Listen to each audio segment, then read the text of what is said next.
I took the 500,000 yuan betrothal gift and knelt at her doorstep, where I was humiliated like a dog by her whole family. My fiancée, Chloe, stood at the doorway with a stern face. My parents sat on the sofa and said word by word, "Tom, if you don't add another million, don't even think about marrying my daughter." I was stunned. 500,000 is all the wealth I have earned after 5 years of hard work. They knew it, but they didn't care. In their eyes, I was not a prospective son-in-law, but a poor guy, an ATM, and a bootlicker. I gritted my teeth and proposed to cancel the engagement and get the betrothal gift back, but her brother ordered people to beat me up in public, drag me downstairs, and thrown out like garbage. The moment my face touched the cold concrete floor, I realized that this proposal was just a trap set by them, a humiliation that would be followed by a clean sweep. 5 years of relationship were crushed by her words, "Poor boy is not worthy of me." I walked back home bleeding when a strange man stopped me. He claimed to be my father's servant and said that I was the heir to the world's largest conglomerate. I thought he was crazy, but he handed me a black bank card and said, "Check the balance, and you'll believe it." I don't believe it. It wasn't until I walked into the house that I heard my adoptive mother scolding my adoptive father, saying that he had mortgaged the house and was in debt in order to raise the dowry for me. My adopted father, whom I respected the most, just smoked quietly and whispered, "He is my son. I will help him get married, even if I have to sell everything I have." My nose felt sore, but I didn't dare tell the truth. I just lied and said that the marriage had been settled. But he suddenly collapsed.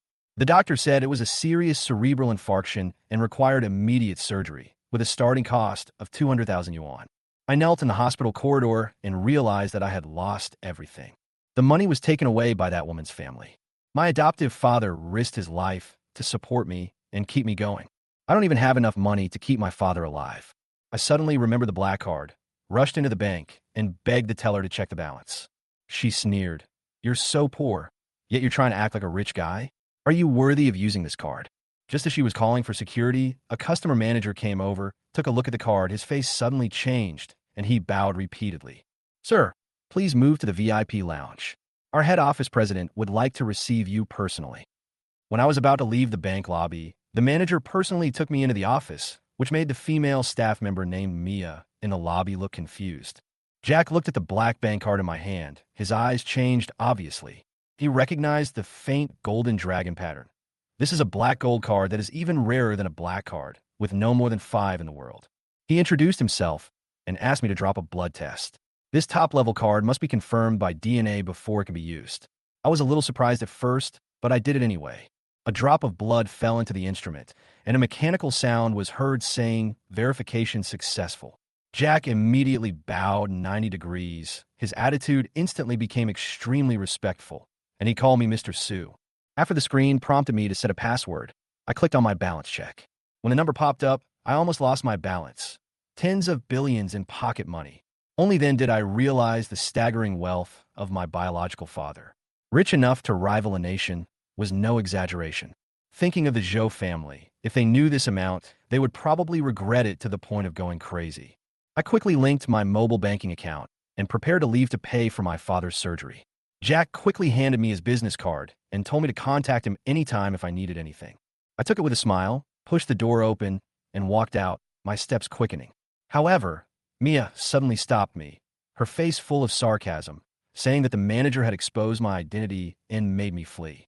I didn't bother to pay attention to her and told her to move aside. But her words became more and more unpleasant, and she even ridiculed me for not being worthy of a woman. This touched a sore spot deep in my heart, and my face darkened. I pushed her away and tried to leave. Unexpectedly, she lost her balance and grabbed my clothes with her backhand, and we fell to the ground together. I felt something soft in my hand, and when I looked down, I realized I was on top of her, my hand in an awkward position. Before I could react, she screamed and raised her hand to hit me. I quickly stood up and dodged, but she gritted her teeth and was about to attack again. At this moment, a furious shout came. "Xiao Luo, stop it!" Jack came running over, looking nervous as if he had just witnessed something serious. He had just locked the safe and rushed over when he saw this scene, and he broke out in a cold sweat. Mia immediately put on a wronged look, saying I was trying to molest her, and asked the manager to help her. She thought Jack would immediately help her teach me a lesson, but she didn't expect. Jack kept a straight face and said only 4 words, apologize to Mr. Sue. Jack S. scolding made Mia freeze in place. She asked in disbelief if she had heard it wrong. But Jack coldly said he saw it all, that she had fallen and dragged me down with her, and that she was trying to slander me, so she had to apologize. Mia gritted her teeth and reluctantly said, "I'm sorry." Jack apologized to me, but I waved him off and quickly walked away. Jack ran out to see me off. Mia stared at our backs, dazed, doubting my black card was real. At the bank entrance, a slightly overweight middle-aged man approached and asked who I was. Jack leaned over and whispered in his ear, more distinguished than anyone he'd ever met. The man's expression changed instantly. I rushed to the hospital and immediately paid off my adoptive father's 200,000 yuan surgery fee. I felt relieved. It's great to have money. When I walked into the ward, my adoptive father was asleep, and my adoptive mother and sister looked melancholy. I smiled and said I'd paid. My mother was surprised and asked where the money came from. I made up an excuse that I borrowed it from a friend and didn't plan to reveal anything about my father for the time being. Seeing that I didn't seem to be lying, the mother and daughter breathed a sigh of relief. The mother said she wanted to thank my friend very much, but she was also worried about the family debt. I consoled her by telling her I was about to get a promotion, earning several times my previous salary, and would be able to pay it back soon. My mother burst into tears of joy and praised my success. That evening, I left the hospital thinking I'd go to work as usual the next day, not want to change my routine just because I had money. When I got home, I received a call from James, who asked me if I believed what he said. I replied in the affirmative and directly asked about my father and the reason for his disappearance. He said the time wasn't right yet, and that he'd have to wait until I inherited my father's position before finding out. Now, all I had to do was prove my abilities and gain recognition from the elders. He would then arrange for me to take over a company in Jianhai City. I pondered for a moment, thinking of his kindness and blood relationship, and agreed. After hanging up the phone, James asked Maria to come see him. 10 minutes later, a cold and elegant woman walked into the study, complaining that she was busy with the company's IPO. James, however, urged her to resign and come to Jianhai City to assist me, telling her that I was the master's son. Her expression suddenly changed, and she immediately agreed. I went to the company in a relaxed mood. A BMW 5 Series pulled up at the door, and out stepped Ryan, the manager of the company next door, the man who had pursued Chloe. He walked to the passenger seat and got out, holding hand with a woman. My pupils shrank suddenly. That woman was actually my ex-girlfriend, Chloe. I saw Ryan step out of the BMW, gracefully handing Chloe his hand. It's only been a day since we broke up, and she's already found someone new. 5 years of relationship, it turns out, has been so cheap. I didn't stop and went straight into the company. However, my colleagues' eyes made me realize that this scene this morning had spread throughout the company. During lunch break, a few colleagues whispered about how I wore cheap clothes and ate pickled vegetables, and how I couldn't keep Chloe.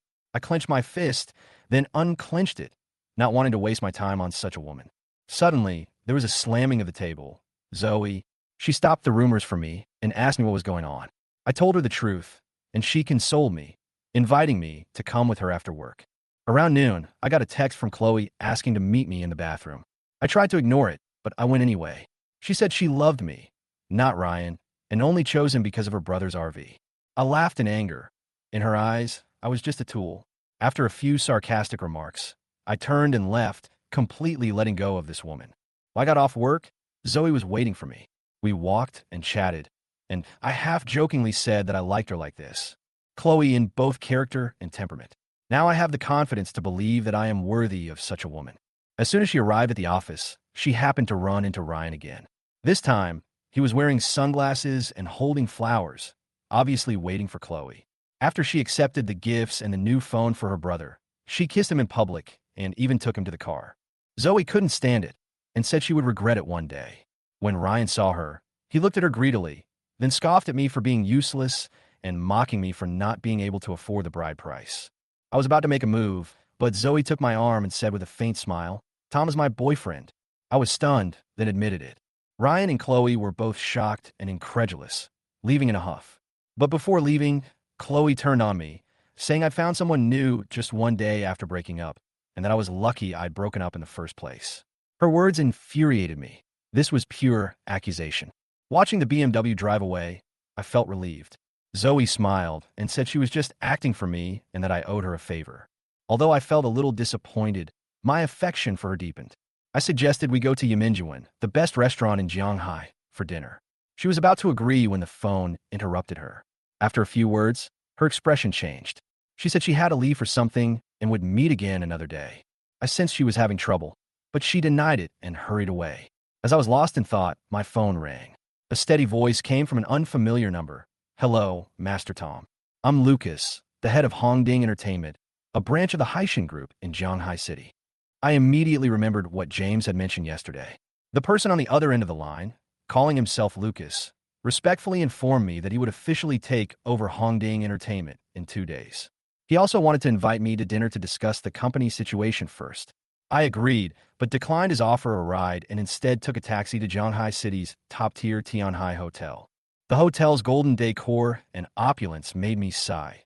This is the life of the truly wealthy. Thinking of myself as the heir to a top-tier conglomerate, I straightened my chest and walked towards the top-floor restaurant. When I passed by the restroom, I bumped into a man. It was my high school classmate Vincent, who used to despise the poor and love the rich, and now he still looks condescending. He looked at my street vendor outfit and concluded that I was a hotel waiter. He also sarcastically said that he could help me get a job as a security guard at Hongding Entertainment. I smiled. Hongding Entertainment was the company I was about to take over. Without giving it much thought, he ordered me to get a 46-degree towel just as I was about to push the door open to enter the private room, clearly intending to embarrass me. Lucas, seated at the main table, was greeted by him. Recognition struck him, his expression drastically changing as he rushed over and bowed 90 degrees. "Mr. Su, I'm sorry. I failed to manage my subordinates." He then slapped Vincent across the face, sternly demanding an apology and declaring me the company's new boss. Vincent was stunned. I smiled and reminded him, "Didn't you ask for a 46-degree towel just now?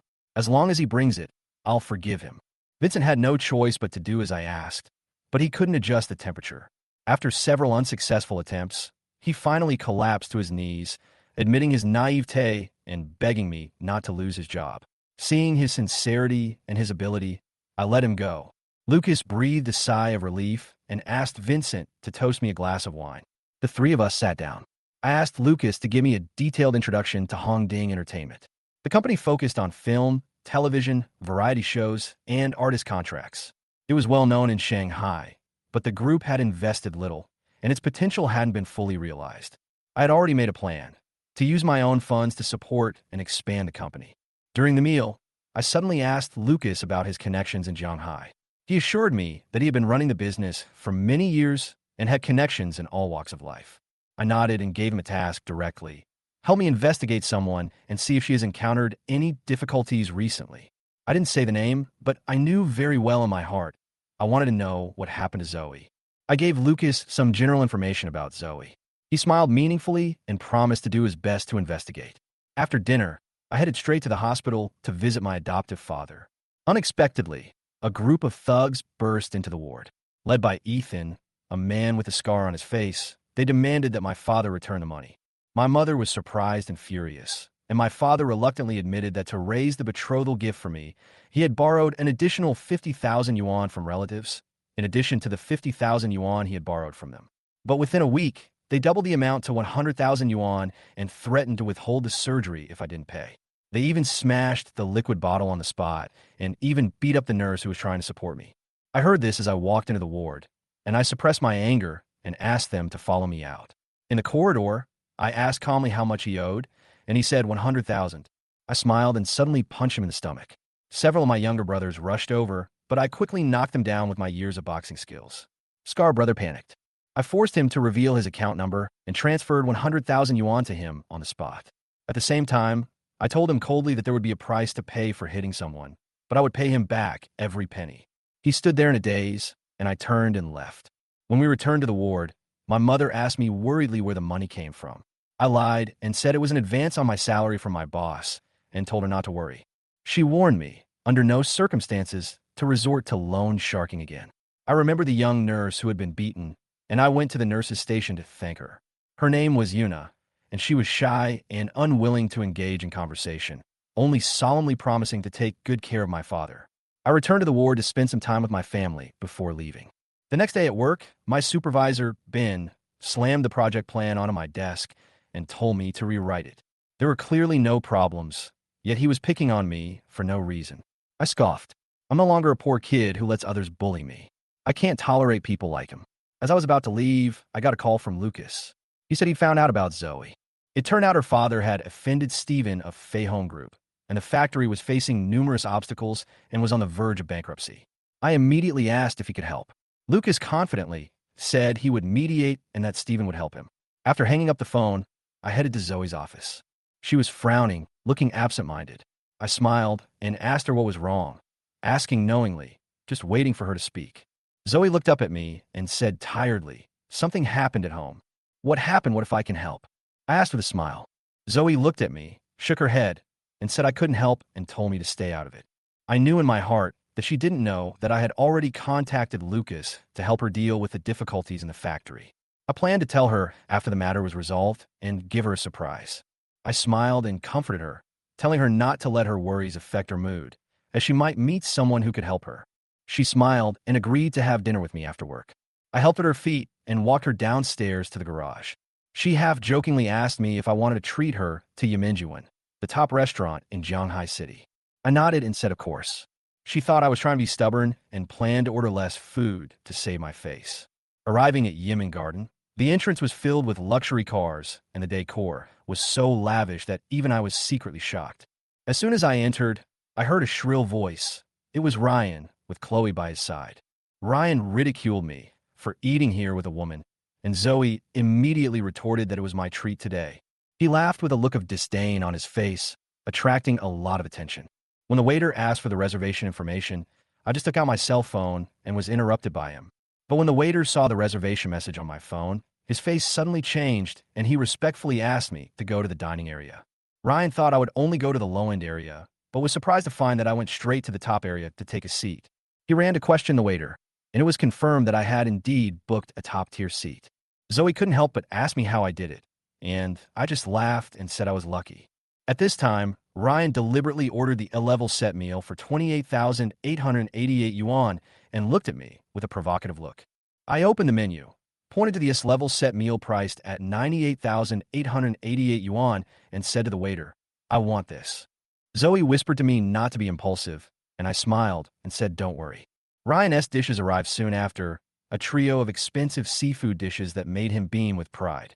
But when my dishes, over a dozen S-grade dishes, arrived one after another, Buddha jumps over the wall, French foie gras, Japanese wagyu beef, and black truffle crab meat, his smile froze. He asked the waiter to confirm in disbelief, and was stunned when he learned that it was indeed the S-level set meal worth 98,888 yuan. Chloe was also shocked and wondered if I was spending money like this just to piss her off. Ryan pretended to be calm and sneered, "Not bad, Tom. You can actually eat the S-level set meal. It depends on whether you can pay the bill later." I smiled faintly, looked at Ryan, and said, "Don't worry about whether I have money to pay." His face darkened, and he cursed pretentious under his breath, but he was secretly waiting to see me make a fool of myself. Zoe was shocked. "Did you order the S-class set meal for 98,888? I nodded, and she whispered anxiously, reminding me to spend within my means. I comforted her and told her not to worry. Since I had invited her, she would definitely be able to pay. Although Zoe was unhappy, she was afraid that Ryan would laugh at her, so she decided to quietly pay the bill for me. She gradually relaxed as she ate the delicious food, while Ryan was playing with his phone, waiting to see me embarrassed. Chloe tried to persuade him to leave, but he insisted on staying to watch the show. After the meal, I asked for the bill. Ryan immediately looked up and smiled. The waiter asked if I wanted to pay by card or cash. I was about to take out my card. Zoe quickly stopped me and whispered to me to go to the counter to pay while she paid and reminded me not to let Ryan see. I felt warm inside, but Ryan scoffed at me, saying, "You can't afford it." I asked, "What if I can pay the bill?" He sneered, "If you can afford it, I'll devour this plate." I handed over my bank card and entered my PIN. The card was successfully swiped. Ryan's eyes widened in disbelief. I smiled and pointed at the plate. "Now you can eat it." There was shock in the room. Ryan's face was ashen, and he muttered, "Impossible." Chloe defended him, saying I was using this opportunity to annoy her. I was speechless. I had been trying to eat quietly, but he was the one who started it all. Ryan was furious and denied the bet. He turned and left, and Chloe followed him out. Zoe scolded him for being untrustworthy, and I thought to myself that this matter would not be let off like this. She pressed me on where the money came from. Not wanting to reveal my true identity, I casually said I'd won a few million in the lottery. She was shocked, but she still urged me not to spend it recklessly. I agreed, but I already had a plan in mind. We left the restaurant, and I said goodbye to Zoe before heading to the hospital to see my adoptive father. As I reached the door, a group of burly men surrounded me, led by Scarface, the man I'd beaten the night before.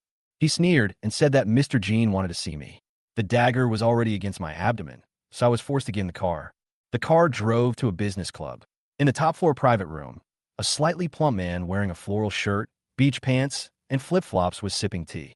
David, the once famous Mr. Jean in Jianhai City. Although he has been whitewashed in recent years, he still cannot be underestimated. The door was pushed open, and Scar walked me in, announcing the person is here. David looked up at me, his pupils shrinking instantly, his expression filled with astonishment. How could it be me? He clearly recognized me.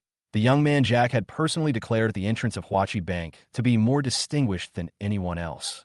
For a tycoon like him, who had been around for years in Jianhai, I was someone he absolutely couldn't mess with. Scar Brother was still unaware of this and was rubbing his hands excitedly, asking Mr. Jean if he could start. He thought that Mr. Jean had gathered his men to avenge him, but he didn't expect that the next moment, Mr. Jean would take off his flip-flops and slap him in the face, stunning both him and me. Is this how you treat my distinguished guest? Mr. Jean asked with a dark face. Scar Brother looked aggrieved and said that he was ordered to kidnap me, but Mr. Jean roared, "Please." Then he ordered his men to bring a chair and asked me to sit down. He explained himself with a smile and said that he heard that I could fight and wanted to make friends. I could see that this excuse was untenable and there must be a purpose behind it, so I coldly refused and stood up to leave. Mr. Jean was anxious and promised to let Scar apologize to my parents. I changed my tone and told him to apologize to Yuna at the hospital and not to disturb her family. Mr. Jean immediately agreed and told Scar to treat me like him from now on. After leaving the club, I went straight to the hospital to visit my adoptive father. I learned from my mother that the operation was scheduled for 7 o'clock tomorrow night, and the success rate was as high as 90%. I felt a lot more relieved.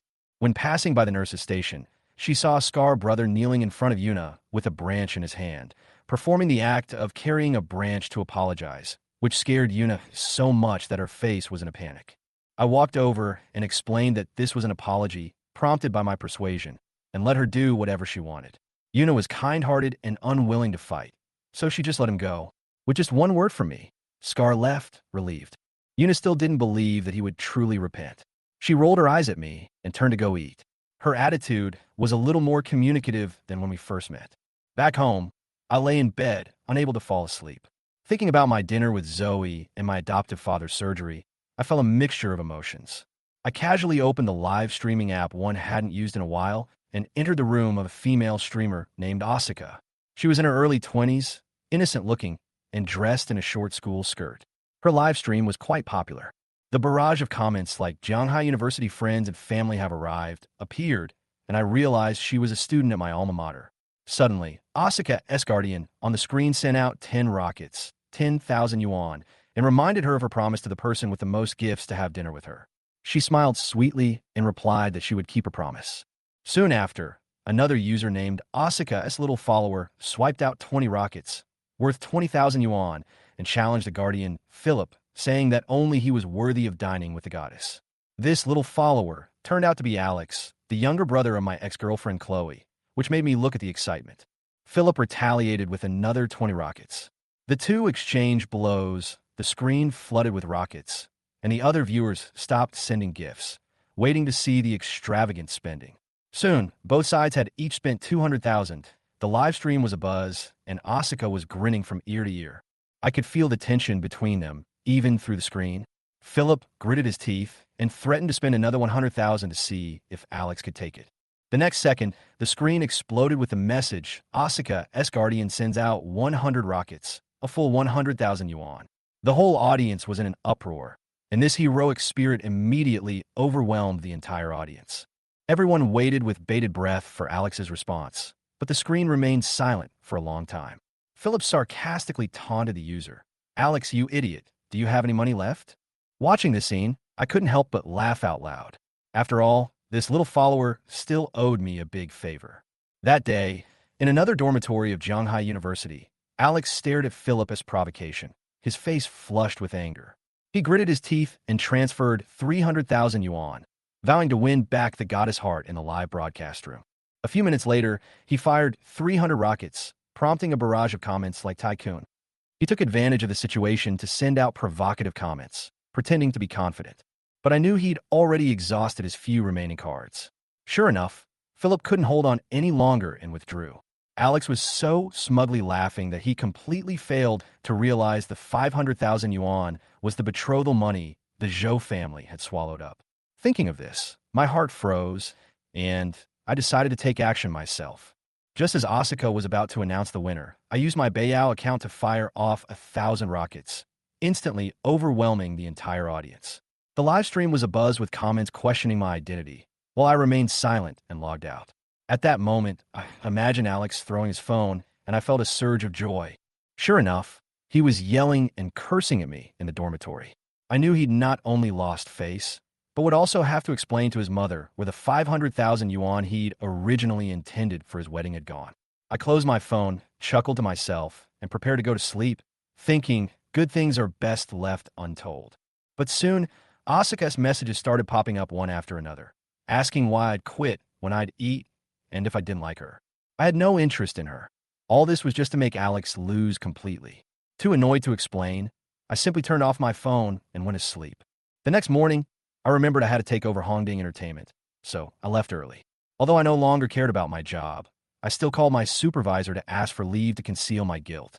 Unexpectedly, Ben rejected my request with a sarcastic tone and threatened me to submit my application plan immediately.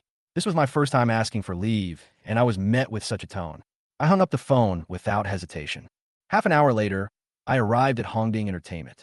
The entrance was bustling with activity, and there were media outlets holding cameras. I wondered what Lucas was up to, but I didn't dwell on it and just followed the crowd inside. When I walked into the Hongding Entertainment Hall, the entire first floor had been decorated as a welcoming venue. The front row was filled with elegantly dressed upper-class people, while the back row was filled with media reporters holding cameras and microphones. Near the door, a row of hostesses in short, hip-hugging skirts stood, their figures beautiful and their postures varied, whispering about the new boss's identity. Listening to their speculations, I was speechless. This whole procession was to welcome me. Fortunately, I'd arrived early. Otherwise, if I walked in at 9 o'clock, I would have become the focus of the whole place, and it would have been difficult to explain to my parents if my identity was exposed. I quietly retreated to a corner and called Lucas to confirm that this so-called surprise was indeed the welcome ceremony he had arranged. I immediately refused to show up and asked him to tell me the office location directly, and I would go there myself. When I reached the entrance of the venue, the etiquette lady stopped me, suspecting that I was a stranger who had sneaked in. I casually said I was a reporter. The other party questioned my work ID. I pointed to a fat reporter who was looking around in the crowd, and while they were distracted, I quickly slipped into the elevator and went straight to the top floor. When we entered Lucas' office, he mistakenly thought I was dissatisfied with the reception and was anxious to remedy the situation. I told him I didn't want anyone to know my identity, and then he realized what was happening and immediately asked Vincent to cancel the welcome ceremony. Then he handed me the company transfer documents. I glanced at them casually and signed my name. After all, it was just a formality. Lucas respectfully addressed me as boss and offered to let me use his office. I declined, saying I didn't come often and that he was still in charge of the company and would report to me if anything went wrong. This is a training opportunity given to me by James. I need time to learn management knowledge, and it is not realistic to take over rashly. Lucas was taken aback when I told him I still had to go to work. He then tried to flatter me by saying I worked for more than one company. I bluntly explained that I was just an ordinary employee at Feion Culture, and that was my official identity. This shocked him greatly. He could not imagine that a man whom even James addressed as master would work in a small company. I didn't explain much, just looked at him and said slowly, "Do me a favor, acquire Feion Culture." I decided to acquire Feion Culture because Ben made things difficult for me when I asked for leave, which made me unhappy. Once the company became mine, the first thing I would do was to get him out. Lucas agreed without further questioning. I invested another billion in Hongding Entertainment, only asking that its scale increase 100-fold in the future. Lucas promised with confidence. I reminded him that such welcome ceremonies must be reported in advance, and he immediately understood this as a warning. Before leaving, I had already thought about the next step. At the same time, the HR department of Feiyang culture. After a long hesitation, Chloe finally walked into Zoe's office and asked me where the money came from. Zoe scoffed and said she won the lottery, then teased her about whether she'd regret it. Chloe simply replied, "No regrets," and left. I returned to the office that afternoon, and before I could even sit down, Ben yelled at me in public, saying I was absent from work. The noise was so loud that it attracted quite a few people to watch. Even Chloe was at the door. Her best friend Emma mocked me for being a wimp, but I didn't dare to say anything back. I explained that I had something to do that morning, but he just announced he was going to deduct half a month's salary from me. Seeing Ben's smug expression, I suppressed my anger. He wouldn't be around much longer anyway, but he persisted, demanding the proposal. I handed him an unedited draft. He tried to find fault with it, but when he saw I hadn't even touched it, he flew into a rage, accusing me of ignoring him. I just smiled, taking in his guilty look. He grew even more furious and threatened to fire me. I finally stood up and retorted coldly, "It's not your place as a supervisor to fire people." My piercing gaze made his face darken, and the atmosphere suddenly tense.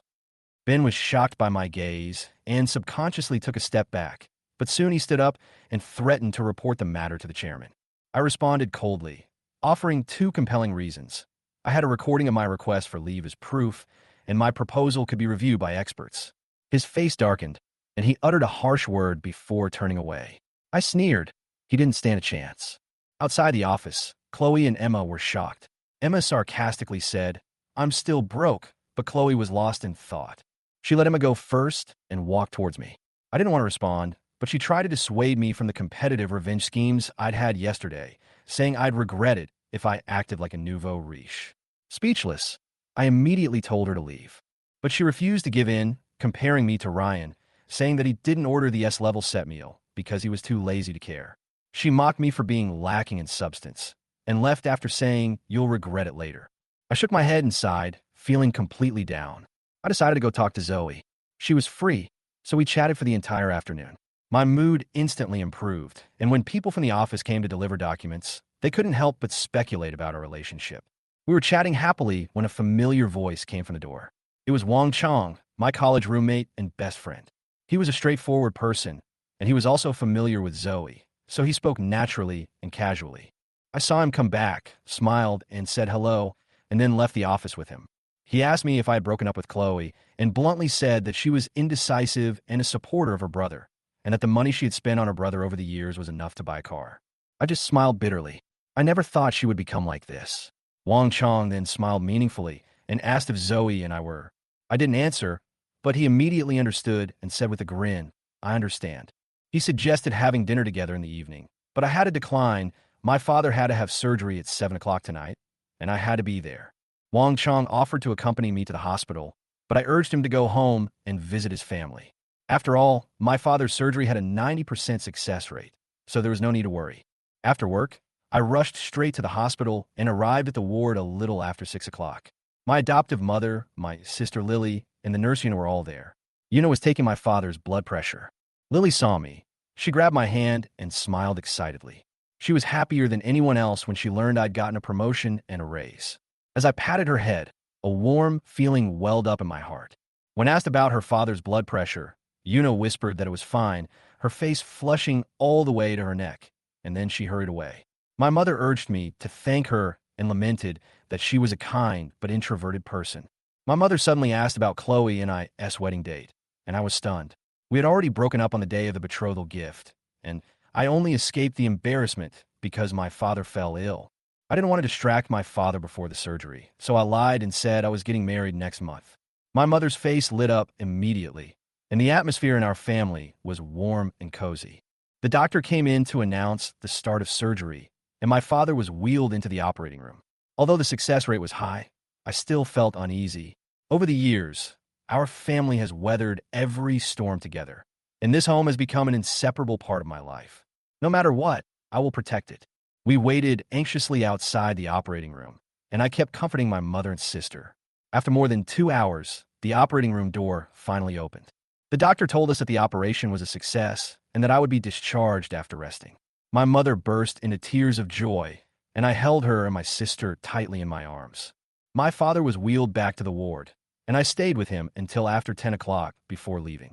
As I walked down the hallway, I heard insults and slaps coming from the bathroom. The timid voice was clearly Yuna's.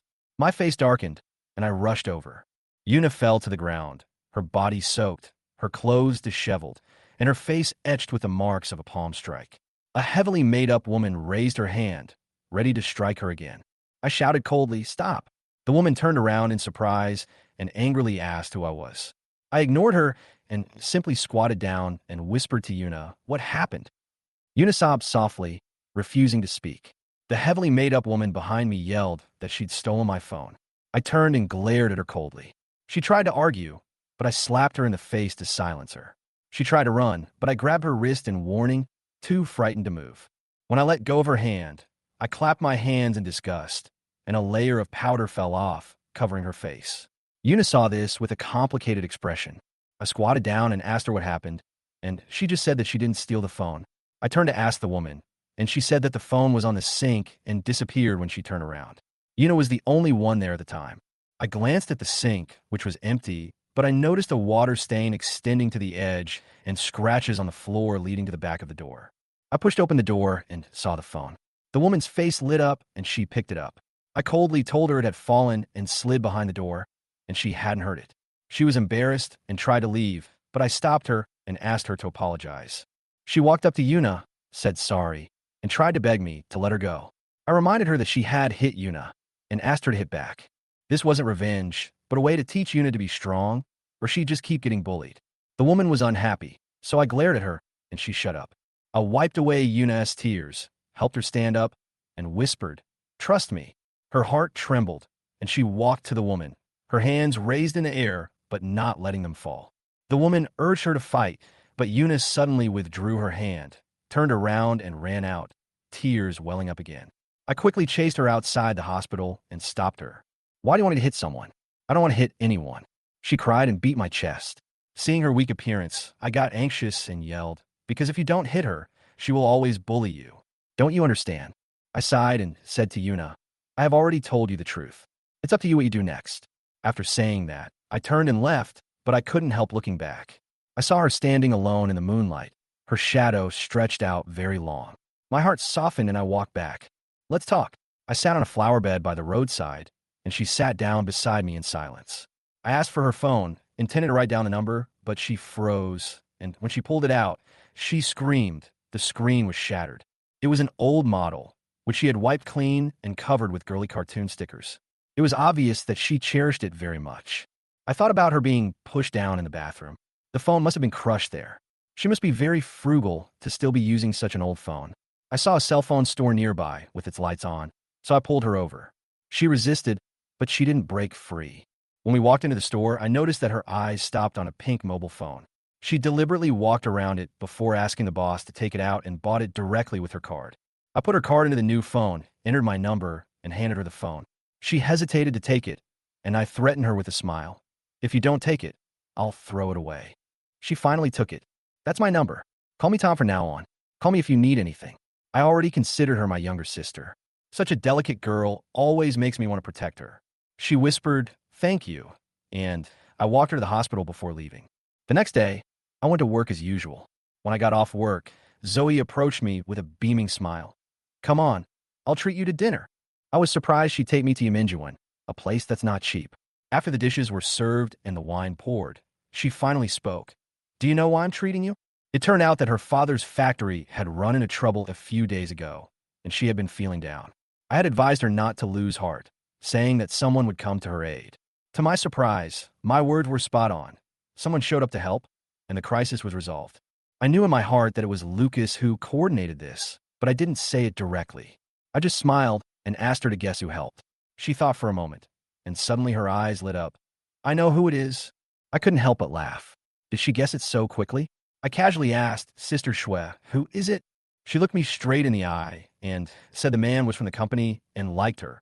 Otherwise, she wouldn't have helped her. My heart raced. Who else could it be but me? I pressed, although what? She blushed furiously and said she had feelings for him too, but had just wanted to observe him for a while. Now, she felt I was the man she wanted. Happiness came too suddenly. I was thinking about how to respond gracefully, but she asked me to buy roses to give that person a surprise tomorrow. I understood this was clearly a way for me to take the initiative and confess my feelings, so I readily agreed. The meal lasted 2 hours, but I felt it was too short. After we parted, I was so excited that I wanted to find someone to drink with. Half an hour later, Wang Chong and I were sitting at a roadside stall. He asked me why I was grinning foolishly, and I said, "Brother Spring is coming," and revealed that I would confess my love to Zoe tomorrow. He joked that I had a knack for courting women and urged me to treat her well in the future. I smiled, raised my glass, and told him to watch my performance.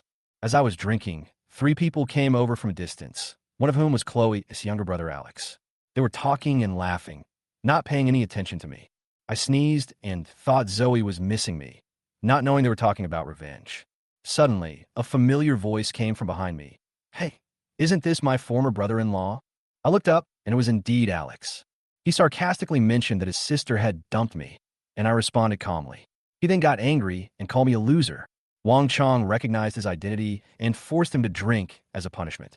Alex was drunk and sick, so Xie Xiaotian and Lu Jia came over and saw me sitting next to them. Lu Jia recognized me as the one who hit her last night. Xie Xiaotian flew into a rage and hit Alex first, mistaking him for me. I deliberately added fuel to the fire and called Alex brother, which completely ignited Xie Xiaotian's anger, and I slapped him again. Alex hurriedly tried to defend himself, but was pushed aside. Xie Xiaotian stared at me and said coldly that I had hit his girlfriend and asked me to kneel down so that she could vent her anger. I couldn't help but laugh and replied calmly, "What if I don't kneel? What will happen to you?" Xie Xiaotian roared and waved his hand to hit me. My eyes turned cold, and I kicked him in the stomach with my toes. He screamed and fell to the ground. Alex looked at me in surprise, as if he didn't understand when I became so good at fighting. I just sat down and drank calmly, watching him take out his cell phone to call Scarbrother. I didn't stop him, but instead wanted to see what would happen when these people came. Wang Chong looked at me worriedly, and I gave him a reassuring look. 20 minutes later, several commercial vehicles pulled up, and Scarbrother and his men approached aggressively. Xie Xiaotian excitedly pointed at me and shouted arrogantly, but Scarbrother froze when he saw me. The next second, he slapped Xie Xiaotian in the face, scolding him for being rude to Brother Bei and demanding an immediate apology. Xie Xiaotian looked puzzled, but apologized obediently. I waved them off, leaving Wang Chong with a curious look on his face. I casually mentioned that I had helped Scarbrother's boss, and only then did he give me face. I got up early, bought a suit, got my hair done, and prepared 99 roses, planning to confess my love to Zoe at noon. I hid the flowers in the cupboard before going to work. My colleagues were all surprised by my outfit, but I just smiled and kept them in suspense. It was almost noon, and I was about to take the flowers when I heard people outside talking about Vice President Zhang's return. Jiang Shaoze, a male god in his early 30s, has returned from studying abroad and has a strong aura. Just when I was about to ignore all this, Zoe came running over and asked where the flowers were. Before I could confess my feelings, she snatched the roses away and walked towards the company lobby. In the middle of the crowd, Jiang Shaoze was surrounded by everyone. Zoe handed him the flowers and shyly confessed, "Shaoze, I like you. Be my boyfriend." The whole audience erupted in an uproar, with boos rising one after another. My head buzzed, my chest felt heavy, and I clenched my fists. Zoe emotionally recounted how he had pursued her and quietly helped her in times of difficulty, making her believe he was someone worth entrusting her life to. The crowd chanted, "Be together." I couldn't help myself any longer and rushed into the crowd, speaking in a deep, powerful voice. "He's lying to you." I stared at Jiang Shaoze intently. If looks could kill, he would have died 1,000 times already. It turns out the person who helped her, Zoe mentioned yesterday, wasn't me, but him. Even more ridiculous, he admitted it so readily, taking advantage of the situation to reap the benefits. In the company lobby, everyone was stunned, wondering why I rushed out. When Jiang Shaoze saw me, he panicked for a moment, then smiled disdainfully. I looked at Zoe and said solemnly, "Sister Shui, he didn't help you." I did it. There was a burst of laughter all around, and they thought I was just an ordinary employee and could not help. Zoe's eyes gradually revealed disappointment and anger, as if I was causing trouble. She gritted her teeth and asked me to go to the side with her, and I thought she believed me. But as soon as I opened my mouth to explain, she interrupted me. "I've waited years for the person I wanted. Consider it a plea from me, so please stop making a fuss. At that moment, I felt like my throat was being strangled, and I couldn't utter a word. After a long while, I could only say bitterly, Sister Shui, I wish you happiness. Back in the office, I collapsed, exhausted, and fell asleep. Downstairs, Alex was complaining to Ryan, exaggerating the situation and saying he was going to teach me a lesson. Ryan agreed immediately and vowed to wait for me after work. In the evening, I walked out of the elevator with a blank look in my eyes, turning a deaf ear to their ridicule. Alex and Ryan saw that I was distracted, lost interest in the action, and turned away. I returned home in a daze and took a cold shower. The cold water sobered me up completely. I finally understood that some relationships depend on fate and cannot be forced. Zoe never treated me as a lover. My liking for me was just to fill the void left after our breakup. As for the fact that someone else had taken my name from me when I helped her, I was relieved. Friendships don't require calculus. Just as I was thinking about this, a message from Asuka came through my phone. I opened her chat history and discovered she'd been messaging me almost every day, asking me out and inviting me to dinner. For some reason, I agreed this time.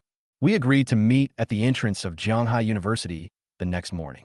Meanwhile, Asuka cheered excitedly in the dormitory, while her roommates were envious and suspicious.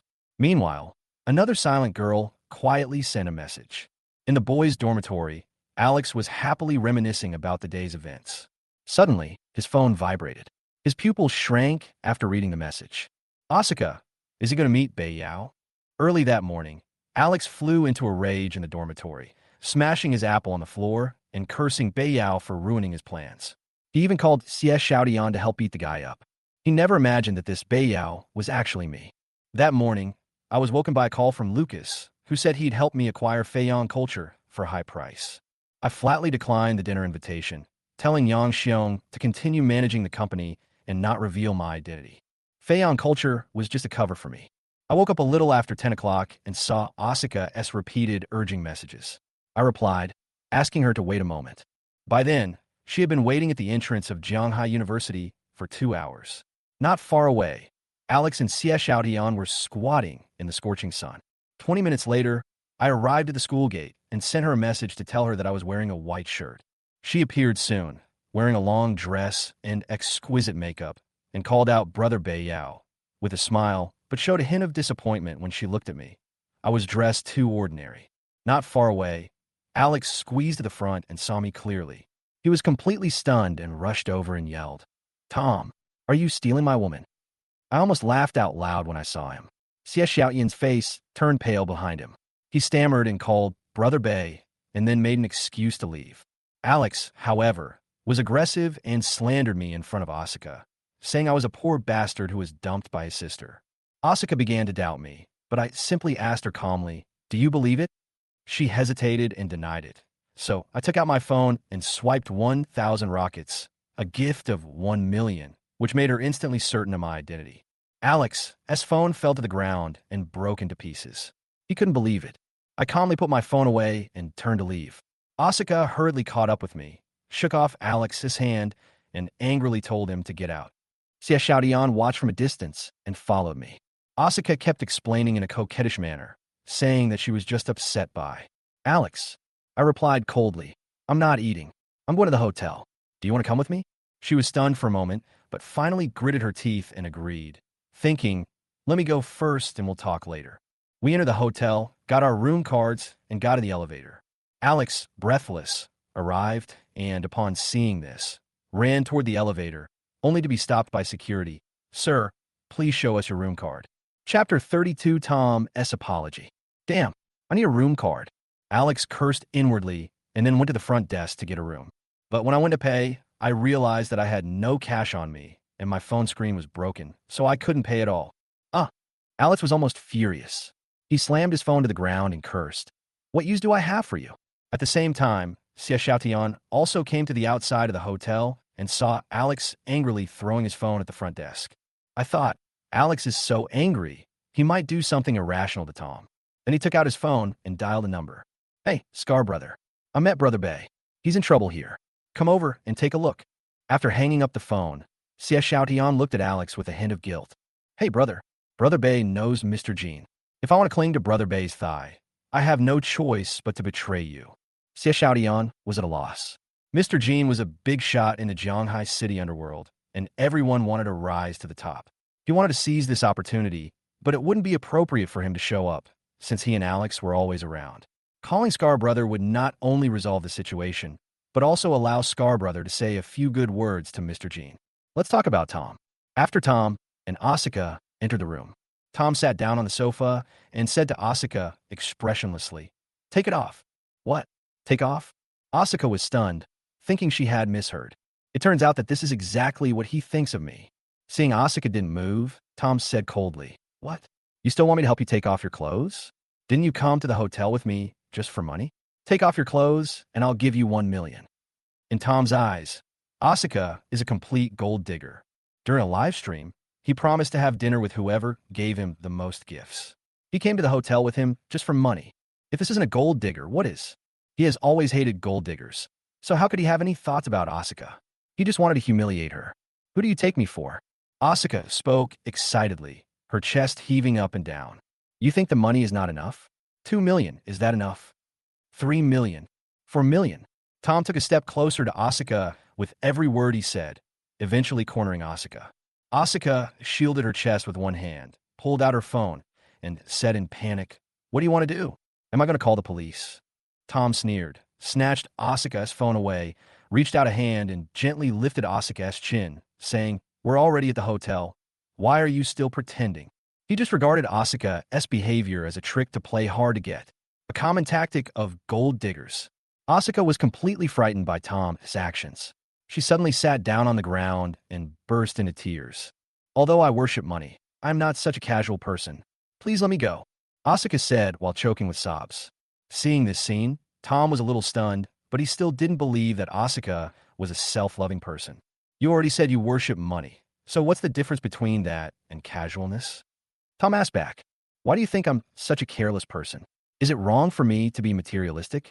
Don't you like money? You're a second-generation rich kid. How could you possibly understand the pain of being broke?" As she spoke, Asuka choked up. "My family has been very poor since I was little. Even having meat was a luxury. My mom couldn't make ends meet anymore, so she ran off with someone else. My dad and I depended on each other for survival. He later became seriously ill, and my family had no money to treat him, so he passed away not long after. So, from then on, I vowed to become a rich man. I knew that only with money would I prevent such a thing from happening again. Only with money would I feel safe. Now, I'm just a student, and I do live streaming to support myself. I ask people to give me gifts and accompany others for dinner, just to make my life a little better. But I never do things that would involve selling my body." Tom stood there in a daze after hearing Asuka's words. Yes, he had been a poor kid not too long ago, so he certainly understood the frustration of being broke. His adoptive parents had lived frugally to support him and his sister, and their lives were beyond description. "I went to Chloe's house to give the betrothal money. I was humiliated by the Zhao family because I had no money. That feeling is called despair. He wants to be rich. He dreams about it. Asuka now? What's more, what Asuka described as an experience was much worse than his, and the feeling should be stronger than his. Did I really blame her wrongly?" At this time, Asuka continued, "I admit that I came to the hotel with you because I was attracted by your money, but not to sell my body. I wanted to get to know you. I want to be your girlfriend and marry into a wealthy family in the future. Which girl doesn't want to find a solid support? I just don't want to suffer that kind of pain anymore. Am I wrong?" At this time, tears had wet Asuka's entire face. Tom was silent. "I was really wrong. His behavior not only hurt a girl's heart, but also trampled on a person's dignity." After a long time, Tom took a deep breath, took out a tissue, and wiped Asuka's face. But Asuka was obviously still very angry and reached out to push Tom's hand away. "I am sorry." Tom was a little embarrassed. "Well, I'm not what you think. I don't have any feelings towards you. I just wanted to scare you. How about this? I'll take you back to school." Asuka heard what Tom said. There was something strange in her eyes. She didn't expect that Tom was willing to let her go. Isn't this the behavior of rich, second-generation people who only think with their lower body? Did I really misunderstand him? Asuka tentatively stood up and walked outside. Seeing that Tom really didn't stop her, she felt relieved. At this time, Tom handed over a tissue again. This time, Asuka did not refuse. She took the tissue and wiped the tears from her eyes, but she only wiped them tentatively and did not wipe them clean. At this moment, outside the hotel, Alex was still waiting anxiously, his fists clenched tightly and almost never loosened. There was no way. He wanted to go in but couldn't, but he was unwilling to leave. Now, he can only hope that Asuka and Tom don't do anything out of line. Just then, the elevator door suddenly opened. Tom and Asuka walked out of the elevator. Looking at the tear marks on Asuka's face, Alex was stunned at first. Then he thought of something. Tom do some indescribable things with the goddess. He also made her cry. Oh my God, Tom. Thinking of this, Alex couldn't bear it anymore and rushed towards Tom with anger in his eyes. But at this moment, someone suddenly held down Alex's shoulders, making him unable to move, and a voice suddenly came from behind him. Whose mother are you fucking? It was Scar Brother, who came with a group of his men. Chapter 33 Lantern Festival. Alex turned around and saw Scar's ferocious face. He was startled and asked in panic, What do you want to do? Come here. Tell me what you want to do. Alex to a corner like an eagle carrying a chick. When Tom and Asuka walked out of the hotel, naturally no one stopped them. Asuka seemed to be still upset about what happened in the hotel and refused Tom's offer to take her there. Tom felt very guilty and helpless and kept sighing in his heart, Don't offend anyone but girls. Afterwards, Tom had to take a taxi and leave. But what Tom didn't know was that after he left, somewhere in a corner near the hotel, Alex is being trained by Scar Brother. That's right, it was military training, and it lasted for more than an hour. Stand at attention, at ease, stand still, don't even think about leaving today. The sun was scorching, Alex's face was flushed, his clothes were completely soaked with sweat, and he was almost suffering from heat stroke. But when he saw Scar Brother's fierce eyes, he really didn't dare to move. That's all for today's training. If I see you again, I'll give you a military training. It was unknown how long it took before Scar finally let Alex go. After Scar Brother left, Alex sat down on the ground, breathing heavily, his eyes full of resentment. The next day, Tom went to work as usual. Tom's mood is obviously much better now, and he has almost forgotten about the confession he made the day before yesterday. It was just a misunderstanding, so why keep it in your heart? When they saw Tom coming to the company, many people pointed at him. Look, Tom is here. He didn't go to work yesterday. Did he cry at home all day? A toad wants to eat swan meat. He deserves it. He doesn't even consider his own strength. Yet he dares to have ideas about Zoe. Only Vice President Jiang is qualified to be the boyfriend of the beautiful E. Yes, that day, after Vice President Jiang accepted Zoe's confession, he invited everyone in the company to dinner at Zuixianju. Zuixianju is a high-end restaurant, and any meal costs tens of thousands. Can Tom afford it? Listening to the sarcasm of people around him, Tom remained calm and didn't care. He has already let go of this matter, so how could it cause ripples in his heart? When Tom walked into the office, his supervisor Ben also saw him. But he didn't come to cause trouble, just had a sneer on his face. I won't bother you for being absent from work for one day. This is not enough for the chairman to fire you. Once I collect more evidence, I will definitely get you out of the company. Nothing happened in the morning, but Tom learned something from the casual conversation of other colleagues in the office. This matter was announced by the company yesterday. He was not in the company, so he didn't know about it. The thing is, the company has prepared an event for tonight, and all company members will go to the Lantern Festival together, and the company will pay for it. Speaking of the Lantern Festival, this is a major feature of Jianghai City. It has been passed down for hundreds of years and is well known throughout the country. Jianghai City is actually a city with a very long history. There is an ancient river in Jianghai named Huaihe River. On the banks of Huaihe River, there are still buildings from hundreds of years ago. From ancient times to the present, every Lantern Festival, the banks of Huaihe River will be hung with various lanterns, and the river will also be filled with various lanterns. It is very beautiful, and countless people will go to the banks of Huaihe River to watch this grand sight. The Lantern Festival is held every 3 years. In addition to local people from Jianghai City, it also attracts people from all over the country. Of course, the Lantern Festival also has certain rules. That is, people who go there will dress up in ancient costumes to recreate the ancient scenes. They also still retain the ancient activities, such as guessing lantern riddles, reciting poems and writing couplets, etc. Around noon, Wang Chong came to Tom's office and took Tom to the bathroom. He handed Tom a cigarette and asked with concern, Tom, are you okay? Tom lit up a cigarette, took a puff, and said calmly, What can happen to me? I'm Yufine. Wang Chong saw that Tom seemed to be much better than the day before, So he asked, "Today is the Lantern Festival. Are you going?" "Go, why not?" Tom said affirmatively. "How can you miss the Lantern Festival that only comes once every 3 years?" Hearing this, Wang Chong showed a hint of helplessness and said, "Or you'd better not go." "What?" Tom was surprised and asked in confusion. "Zhang Xiaoza is leading the company tonight, and Zoe will definitely be there too. I'm just worried that you'll see them being so affectionate and feel bad." Wang Chong hesitated for a moment, but finally expressed his concerns. Tom heard this. He quickly said, "Why should I be upset about this? I told you, I don't care anymore." Wang Chong's words made Tom feel that he should go even more. If he doesn't go, would it make the outside world misunderstand that he still cares about this matter? Tom suspiciously then said, "When did you become so open-minded?" Tom shook his head and said, "Sometimes, the higher you stand to look at a problem, the clearer you will see it." Wang Chong nodded as if he understood, but didn't ask any more questions. Time flies, and it's time to get off work. Everyone gathers in the company lobby. "Are you ready?" A female colleague asked excitedly. "Ready." Suddenly, many people responded, and they were quite excited. "Hey Tom, are you going too?" Just then a slightly contemptuous voice sounded. It was a woman's voice. The woman standing next to Chloe was Chloe's best friend Emma. As soon as these words were spoken, everyone's eyes were focused on Tom, and they all showed a hint of surprise. No one mentioned Tom's name, but no one cared about him. But someone mentioned it, so everyone had questions when they noticed Tom. "Tom afraid of being fed dog food? I didn't expect you to be so shameless. You're going with me. Aren't you afraid of being fed dog food and dying?" At this time, Emma smiled and said again. As soon as the words fell, the whole audience burst into laughter. In the crowd, Zoe looked at the scene with a complicated expression, wanting to stop everyone from laughing, but she opened her mouth but ultimately did not speak. If the incident the day before yesterday had not happened, she would definitely stand up at this time and speak up for Tom. But now that she has become a related figure in everyone's mouths, it would be inappropriate for her to stand up.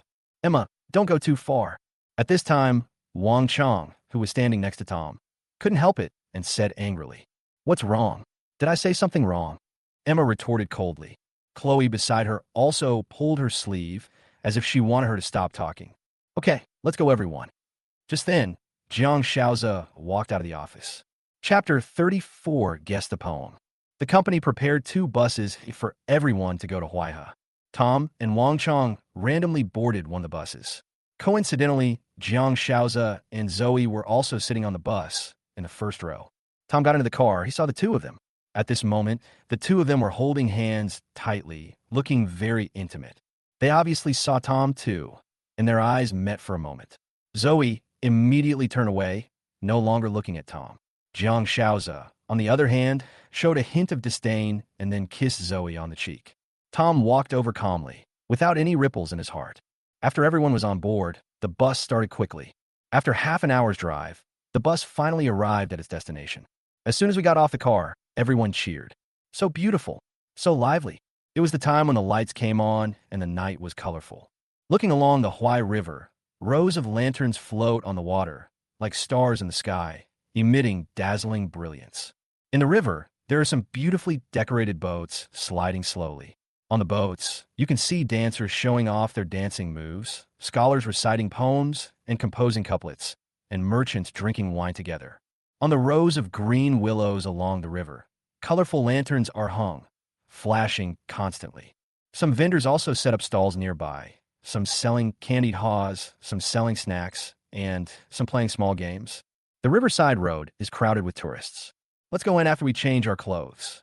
At this time, someone shouted excitedly.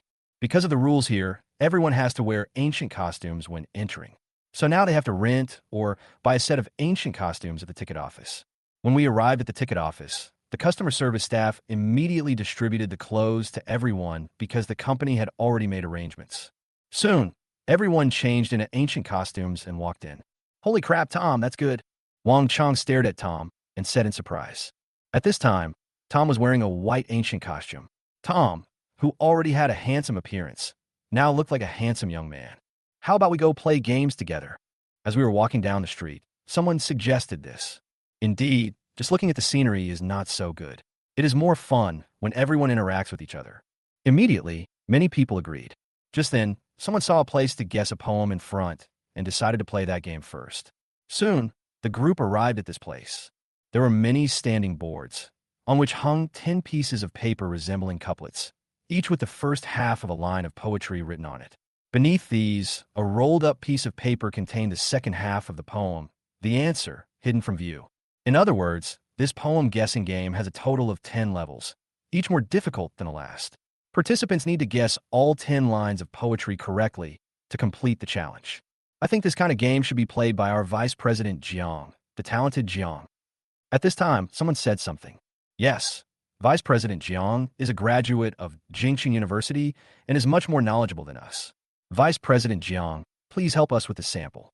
These 10 levels will definitely be a piece of cake for you. Someone else followed up. As soon as these words were spoken, everyone agreed and looked at Jiang Shaozi with great anticipation. In their minds, Jiang Shaozi is a perfect person.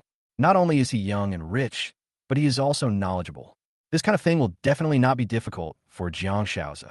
Jiang Shaozi felt the gazes from all around him and was very pleased. He said modestly, "How can I be as great as you say?" Although he said so, there was no trace of humility in his tone. He must have enough confidence in his heart. Isn't guessing poems a piece of cake for a top student like him? Then, he said with some reluctance, "Since everyone trusts me so much, I will give it a try." After he finished speaking, he walked forward and looked at the first line of the poem. It read, "The rain on the street is as soft as butter, and the grass looks green from a distance, but is not there when you get close." The first sentence is very simple, and most people present know it. In an instant, Jiang Shaozi had already said the second half of the sentence. "Spring is the best time of the year, far better than the willows and smoke filling the imperial capital." The staff opened the rolled-up paper and found that the answer was correct. Then Jiang Shaozi answered the second, third, and sixth sentences correctly. But when he got to the seventh sentence, he hesitated. He felt that he had seen this sentence before, but he couldn't remember where it was. After about a minute, he finally remembered and answered correctly again. Then, he looked at the eighth sentence and frowned immediately because he had never seen this sentence before. He cursed in his heart. Who the hell found these obscure verses of poetry? He had thought that these 10 lines of poetry would be easy for him, but he didn't expect that the person who set the questions was such a bad person. There was no choice but to admit defeat. Then, he walked down and said awkwardly, "I'm sorry to disappoint you all. Vice President Jiang, don't worry about it. The person who set the questions will definitely find ways to embarrass the participants. You're already very good if you can answer 7 sentences correctly. I don't think any of the rest of us can answer 7 sentences correctly." At this time, everyone hurried to comfort him. Even Zoe couldn't help but say, looking at Jiang Shaozi's somewhat ugly face, "Shaozi, you are really amazing. You didn't major in Chinese in college." After hearing this, Jiang Shaozi's expression became much better, and he felt even more heroic in his heart. Indeed, if I can only answer 7 sentences correctly, then no one here can answer 8 sentences correctly.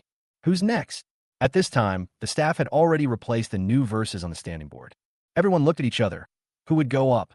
At this moment, a voice was heard again. "I think Tom must take the second place, because this time it suits him very well." Everyone looked at the person who spoke in confusion. It was Emma. Emma walked to the board and pointed to the first line. "Look, isn't this line about Tom? That's why he's the most suitable person to go up."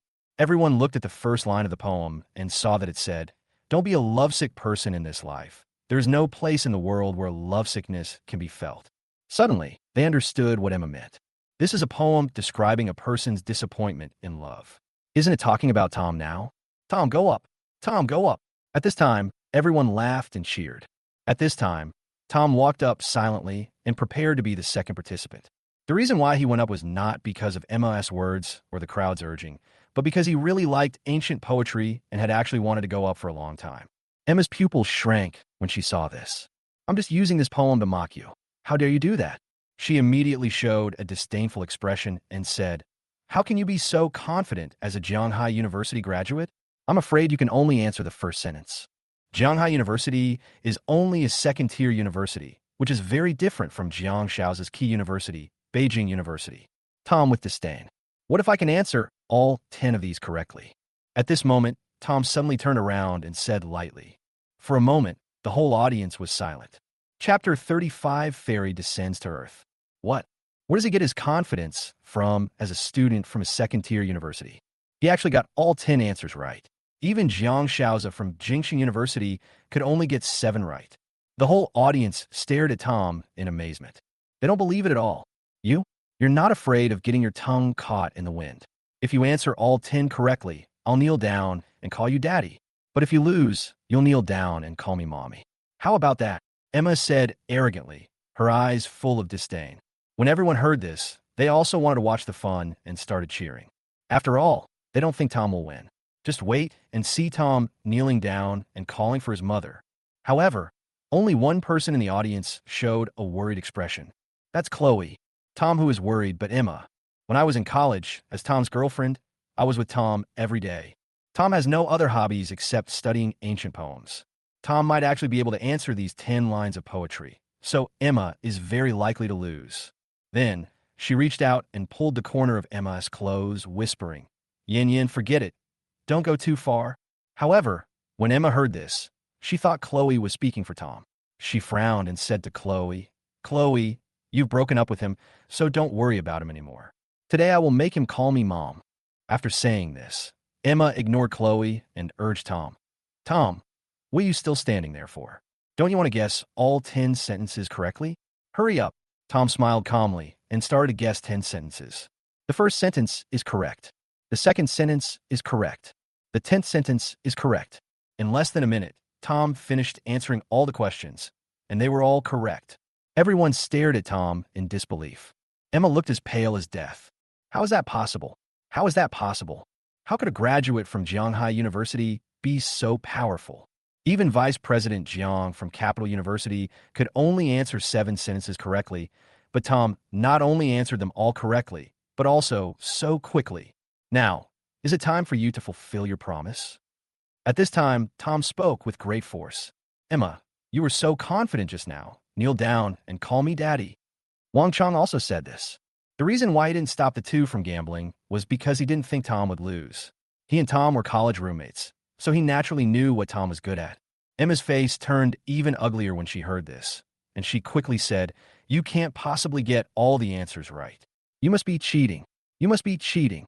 Anyone could see that Emma was actually forcing an excuse, but deep down, they really didn't want Emma to kneel down and call Tom daddy.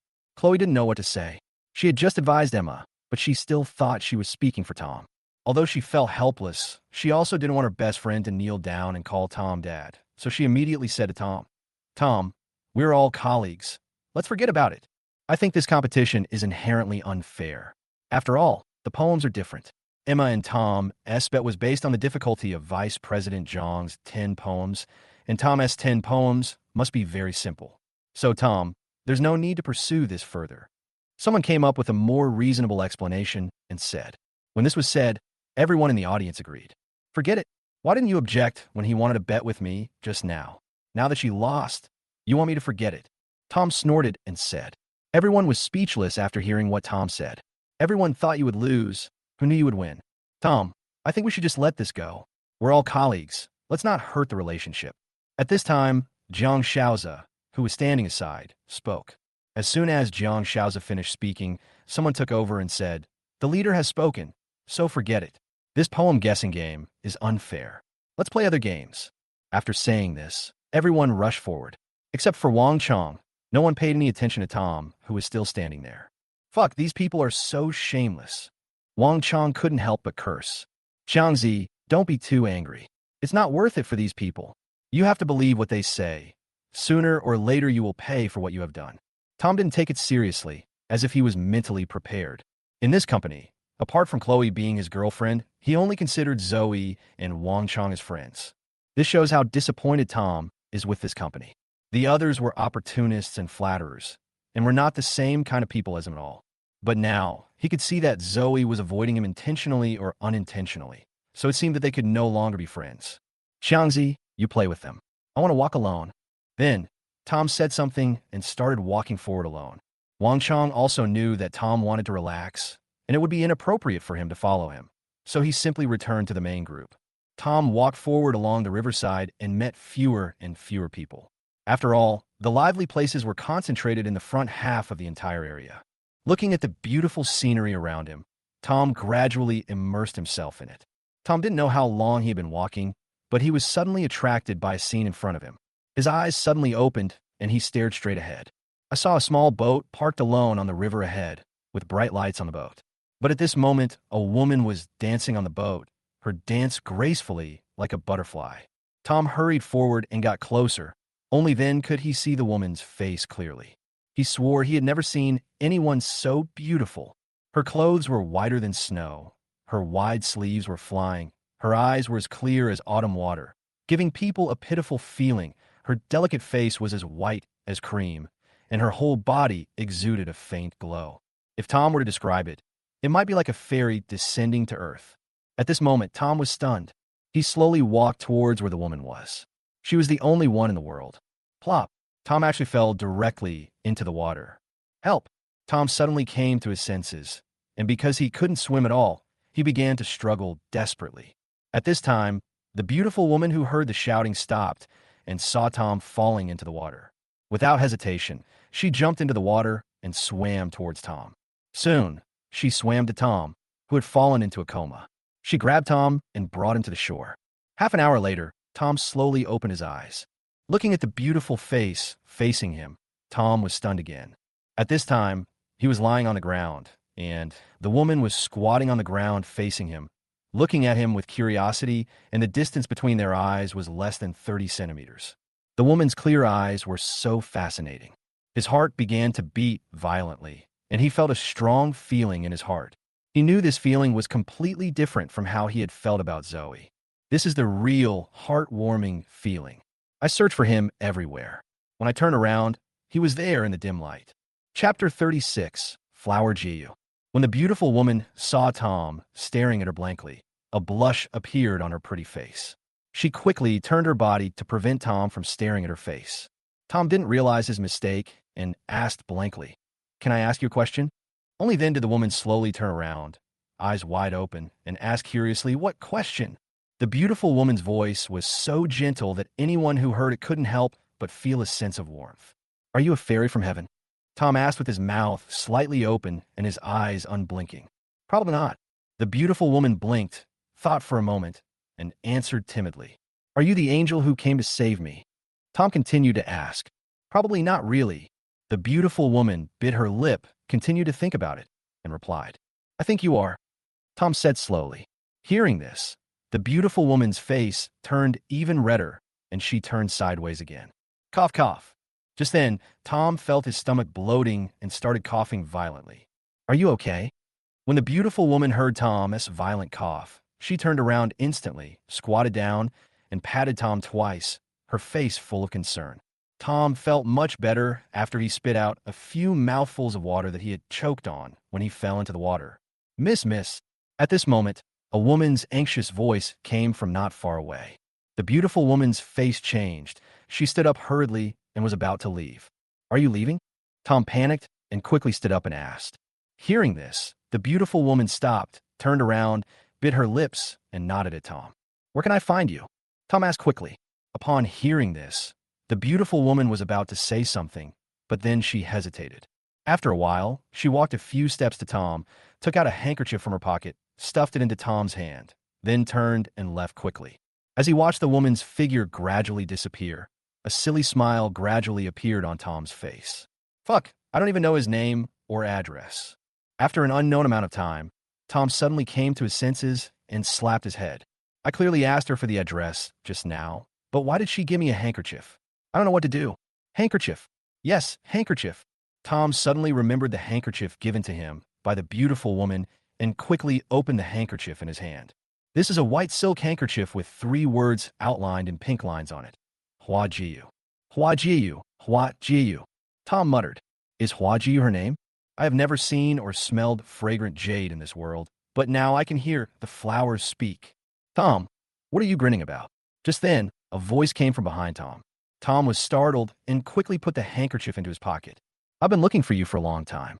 Why did you run so far? Hey, why are you wet? Tom, who was soaked all over, and said in surprise. It's okay. Tom said quickly. He would never say that he just met a fairy and was bewitched and fell into the water. You kid, you couldn't figure it out and committed suicide by jumping into the river, right? Wang Chong joked. Okay, let's go back. Tom didn't want to say anything more. His mind was full of the image of the woman just now. When I got home, it was already 10 o'clock. Tom took a shower and lay down on the bed and couldn't help taking out the handkerchief again. He stroked it gently while falling into deep thought. Now he didn't know any information about the woman, not her name, age, or address, except for the handkerchief she gave him. Hua Jiu. Is Hua Jiu really her name? Never mind. This is the only clue now, and we can only rely on this clue to investigate. Immediately, he sent a message to Lucas, asking him to check if there was a person named Hua Jiu. Time came to the next day. Ichu. Tom sneezed as soon as he woke up in the morning. Tom knew without hesitation that he must have fallen into the water yesterday and caught a cold. What bad luck. Tom cursed in his heart, but then he thought seeing a fairy once was worth falling into the water. Then, Tom got up and bought some medicine, took the medicine, and prepared to go back to sleep. As for taking leave, the company is yours now, so why should you take leave? After sleeping until 4 or 5 in the afternoon, Tom felt much better. He got up quickly, not knowing what to do. Suddenly, Tom's eyes moved. It's time to take my family out to buy some decent clothes. After all, in their eyes, I've been promoted and given a raise, so buying me some clothes won't arouse suspicion. Thinking of this, Tom went out directly and soon arrived at the hospital. Xiaobei, here we come. Elder brother. Yang Xiufang and her sister Lily were also there when they came in, and Su Hangan nodded at him. Tom nodded and asked, Dad, how do you feel? Much better. I'll be discharged from the hospital in 2 weeks. Su Hangan smiled and replied. Indeed, Tom also felt that Su Hangan looked much better than right after the surgery, and his face was even rosy. Then, the family chatted for a while, and Tom said, Mom, Lily, actually I want to take you shopping for some clothes today. Tom finished speaking. Lily nodded in agreement excitedly. Girls love beauty, so when they hear that their brother is going to take them to buy new clothes, they will of course be happy. But at this time, Yang Xiufang immediately refused. Why buy clothes? I'm not going. You're the only one earning money at home now. Your father's hospitalization costs money, and he still owes so much money. Hearing this, Lily's face turned a little disappointed, but she did not refute. Mom, don't worry. We'll definitely be able to pay it back this year. Don't you know I got a promotion and a raise? My salary is really high. Tom said quickly. I won't go then. Yang Xiujuan still refused, her attitude firm, as if there was no room for negotiation. Tom then began to coax her into giving him a try. After his persistent efforts, Yang Xiufang finally agreed. However, she made one request. She couldn't buy anything expensive. Tom agreed. It was good enough that he could buy it for his adoptive mother and sister. She would definitely refuse if it was too expensive. Then, Tom took the two of them to a nearby shopping mall. The mall is huge and has both expensive and cheap items. Soon, he bought 2 pieces each for Yang Xiufang and Lily, a total of 4 pieces, which only cost 1,000 yuan, but it made his sister very happy. At this point, Yang Xiufang stopped buying it and insisted on going back to the hospital. Tom had no choice but to follow Yang Xiufang back. But when passing by a gold and silver jewelry counter, Yang Xiufang seemed to be attracted by one of the pieces of jewelry. Her eyes were a little fiery, but she reluctantly looked away in an instant and continued walking forward. This scene was seen by Tom. Tom looked at the jewelry, which was a bracelet priced at 8,000, which was not expensive. Mom, wait! Tom shouted immediately. Chapter 37, I think you're wrong. What's wrong? Hearing Tom's voice, Yang Xiufang turned around and asked in confusion. Can you help me take a look at this bracelet? Tom said. There was no way she could do it. She knew that if she directly told Yang Xiufang that she wanted to buy it for her, Yang Xiufang would definitely refuse. Now, she could only let Yang Xiufang take a look at it first, and then try to persuade her. After all, 8,000 yuan was not expensive. Just as the waiter took out the bracelet, Yang Xiufang suddenly patted Tom on the shoulder and asked, Xiaobei, is that Chloe's family? Tom was shocked when he heard that, and quickly looked in one direction. Sure enough, it was Chloe, her mother Hui, and Ryan. However, the adoptive mother had only seen Chloe and not Alex, so she must have mistaken Ryan for Alex. Tom was a little panicked and quickly stood in front of his adoptive mother to prevent her from seeing Chloe and the other two. He said, Mom, you must have seen it wrong. After all, her adoptive mother still thinks that she and Chloe are still together and doesn't know that they have broken up. Don't reveal the truth at this time. But Yang Xiufang pushed Tom away and said, I can't be wrong. I can remember people I've met once. Chloe and the other two with enthusiasm and excitedly shouted, Mother-in-law. Tom said to himself, oh no, Who is your mother-in-law? Hui frowned and said when she saw Yang Xiufang with an excited look on her face. Mother-in-law, I'm Tom's mother, Yang Xiufang said, looking at Chloe and Ryan. Chloe, you still remember your aunt, right? The person next to you is your brother Alex, right? Hui's face changed when she heard this. She said, Who is your mother-in-law? Don't yell. My daughter has already broken up with your son, and you still want to try to establish a relationship with her? This is my daughter, yes, but this guy is my daughter's new boyfriend. He's much better than your good-for-nothing son. Hui spoke with both pride and disdain. Of course, she was proud of Ryan and disdainful of Tom. What? Chloe and Tom broke up? How is that possible? Tom say the wedding date has been set. Yang Xiufang was completely stunned when she heard this, and countless questions flashed through her mind.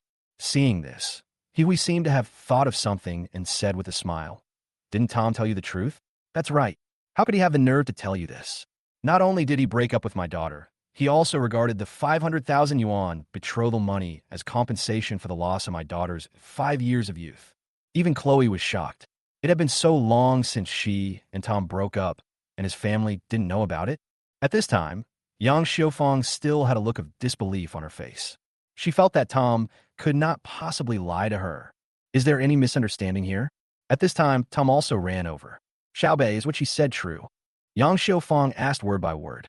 Tom couldn't hide this matter any longer, so he nodded helplessly and said, It's true. When Yang Xiufang heard this, her mind went blank, her steps became unsteady, and she almost fell to the ground.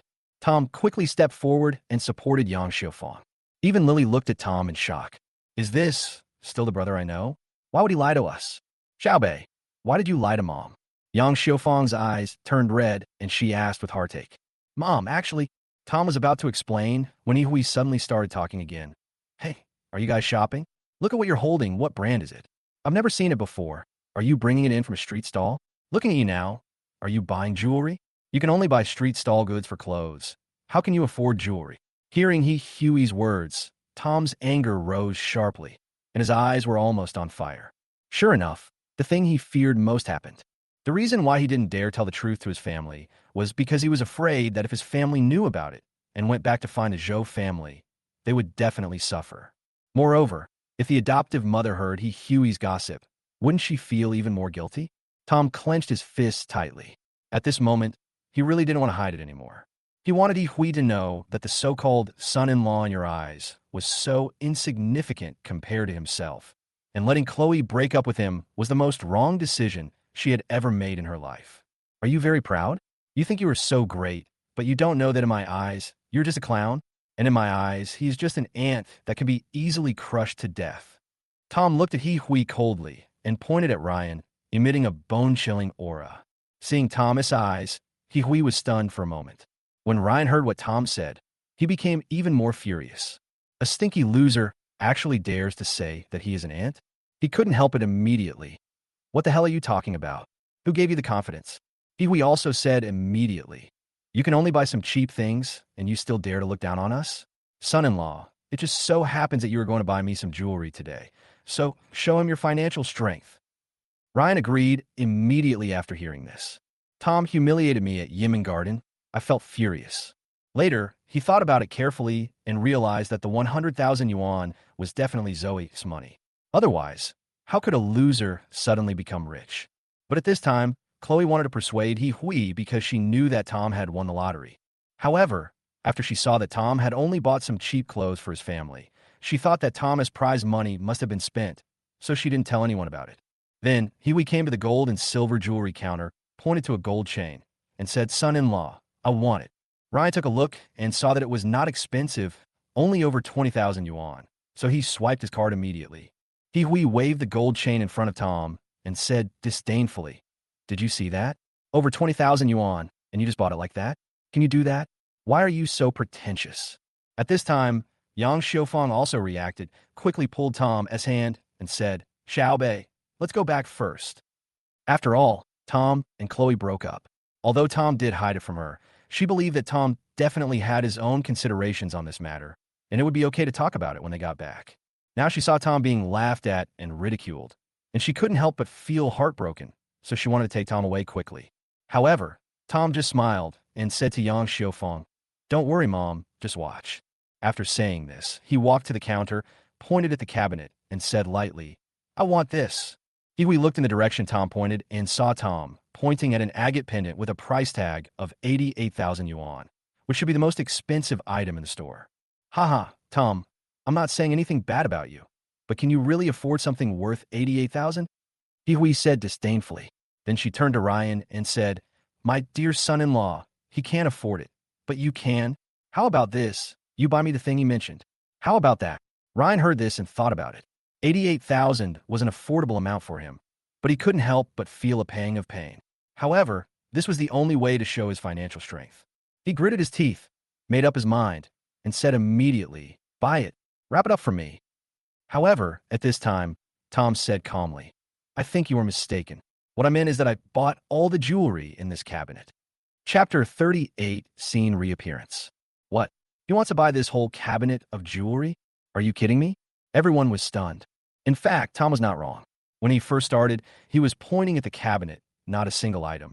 At this time, many people heard Tom's words and came over to watch. I want to see who is the person who could buy a whole cabinet of jewelry. Tom wearing ordinary clothes, they all showed disappointment and didn't believe that Tom could afford it at all. Ha ha ha! Ryan couldn't help but laugh out loud, as if he had heard the funniest joke in the world. Then he said disdainfully, Why are you pretending to be so arrogant? Do you know how much this cabinet of jewelry costs? You can't even afford one piece, and you still want to buy a whole cabinet of jewelry. Okay, Tom, aren't you afraid of getting your tongue bitten by the wind? You're a poor jeweler who can't even afford a 500,000 yuan betrothal gift, and you want to buy all this jewelry? Dream on. Kiwi also raised her eyebrows and said with a sneer. Tom smiled faintly, ignored the two of them, and said to the counter staff, Pack up the things in this cabinet for me. The staff standing at the counter also frowned after hearing what Tom said. After all, the man in front of me doesn't look like a rich man at all. But because of his good manners, he still did as Tom said, thinking that if Tom was teasing him, he would just call the security guard. Soon, all the jewelry in the cabinet was packed. Sir, there are 30 pieces of jewelry in total, totaling 1.26 million. The counter staff said.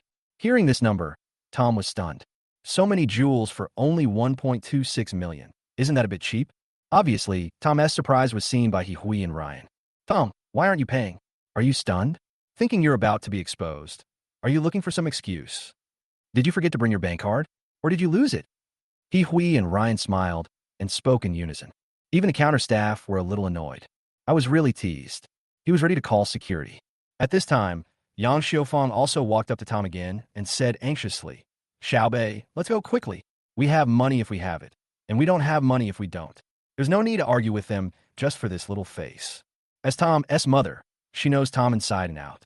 How could Tom possibly come up with more than 1 million? Mom, I may be looked down upon by others, but I won't let anyone look down upon you. After saying this, Tom looked at Hui and Ryan, shook his head and sighed. You haven't figured out how to deal with it yet, so you're just sighing out of helplessness? Ryan two-tayed his laughter. I'm laughing at your ignorance. Tom sneered and took out his bank card and handed it to the teller.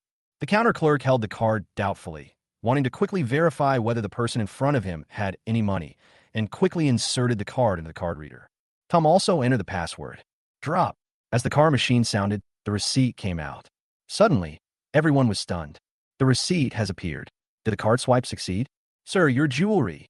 The first person to react was the counter clerk. A look of ecstasy appeared on her face. She had sold so many pieces of jewelry today, so how much commission would she get? She was glad that she didn't refuse Tom's request to pack up the jewelry. I didn't expect this guy to be so rich. You can't judge a person by his appearance. At this moment, Hui's mouth opened wide, and her jaw almost dropped to the ground in shock. She couldn't understand how Tom could really afford it. It cost over $1 million. Since he has money, why does he buy cheap goods for his family? Ryan was also very surprised. What the hell is wrong with this loser? If Zoe took the 100,000 yuan Tom paid for the meal last time, then who gave him this 1 million yuan? Yang Xiaofang was also in disbelief, and her body was trembling. At this moment, she felt that Tom seemed to have become a stranger, as if he was hiding something from her. Chloe was the only one in the room who remained relatively calm when Tom successfully swiped his card. She knew that she had underestimated Tom. Tom's lottery winnings were basically all used up, and he might even have a lot left. Otherwise, why would he casually win more than 1 million? Where did you get the money? Hui asked tentatively with a trembling voice. Where my money comes from is none of your business. Tom sneered and continued. Now, don't you think what you just said is bullshit? Hui was speechless for a moment after hearing this. She said in public that Tom couldn't afford it, but the other person turned around and paid for it, which was really embarrassing for her. Hui's face was gloomy. Suddenly, she thought of something and pointed to another jewelry counter. She said to Ryan, son-in-law, buy the jewelry from that counter. We can't let him outshine us. Only in this way could she save some face. She didn't want to leave in disgrace. Ryan was stunned when he heard this. If he asked me to buy another cabinet of jewelry, it would cost at least 1 million. Is he crazy? Moreover, although he can earn 700,000 to 800,000 yuan a year, he doesn't have much savings now. Less than 1 million. So he can't afford it. Good son-in-law, go quickly. I know this little money is nothing to you. So many people are watching. Seeing Ryan still standing there, Hui hurriedly urged him in a low voice. Aunt, Ryan frowned, feeling a little angry. Did he really treat him like an ATM? 10 or 20,000 would be fine. But this was over 1 million. He was about to say that he had no money to buy it, but he couldn't say it for a moment. Indeed, there were so many people watching. Auntie, let's go back and talk about it. Finally, Ryan discussed it. What? Let's talk about it when we get back? I just won't buy it. If I just leave like that, where will my face be?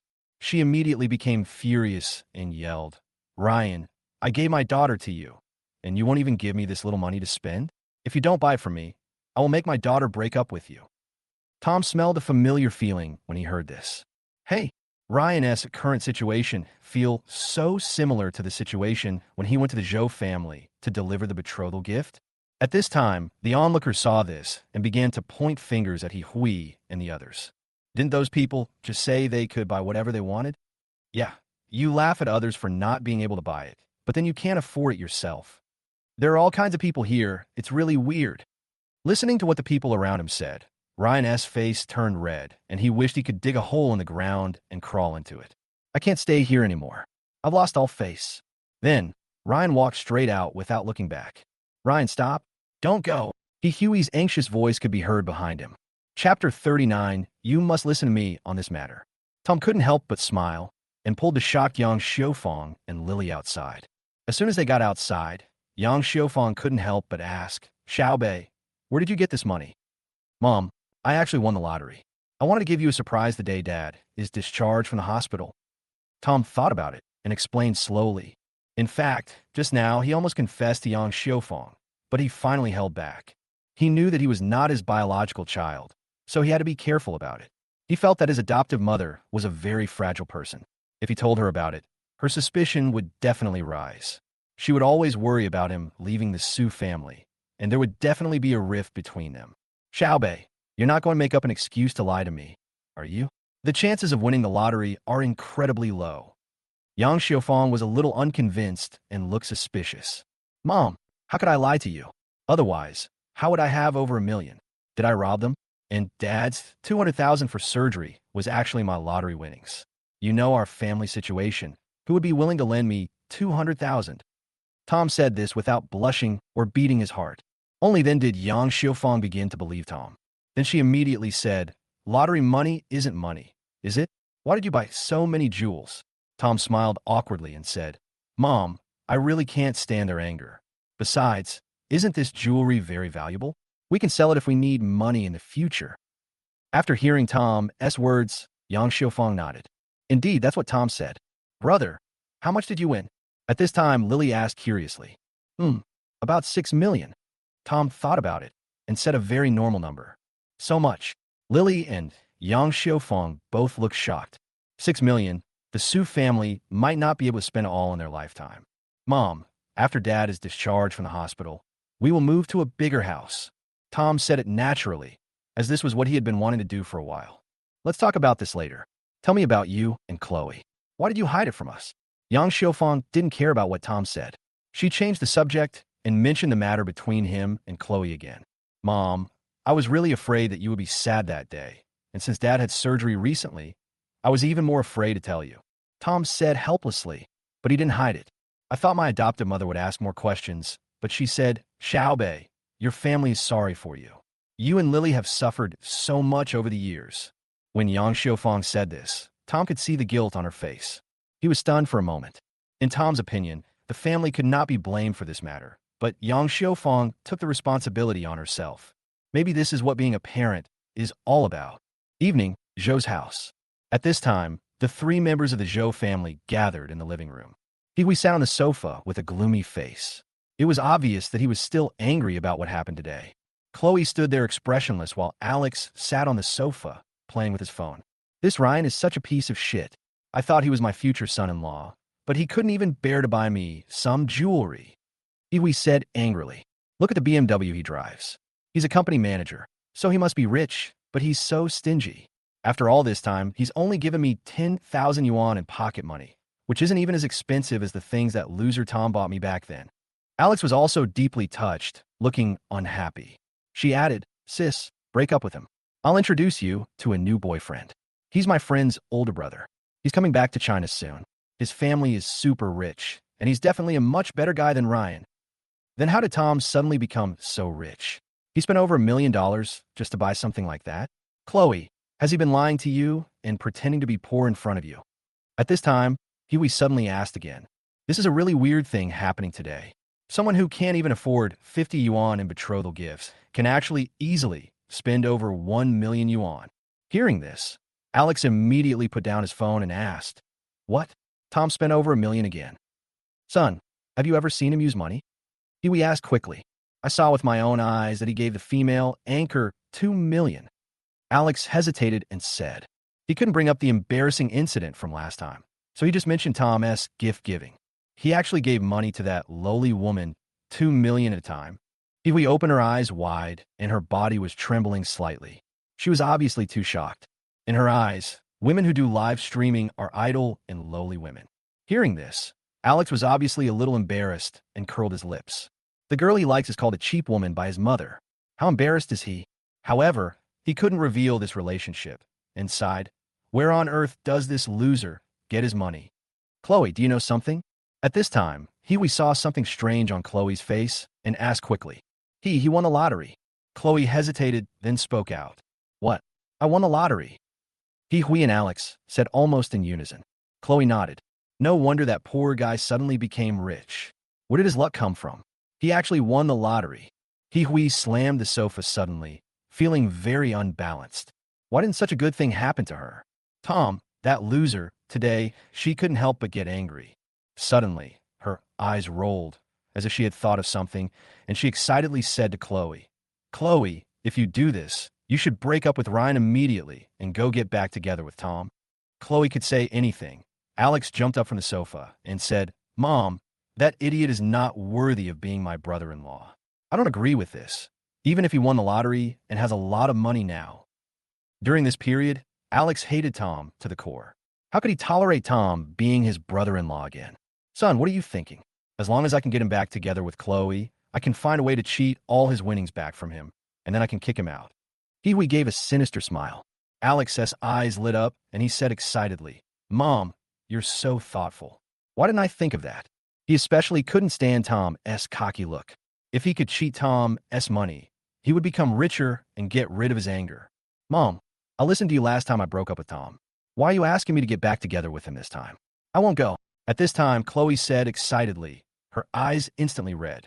In her opinion, it was nothing for her to break up with Tom for her brother and find a rich boyfriend. But now her relationship with Tom was very strained, and she was asked to reconcile with Tom. From then on, she would have no dignity at all.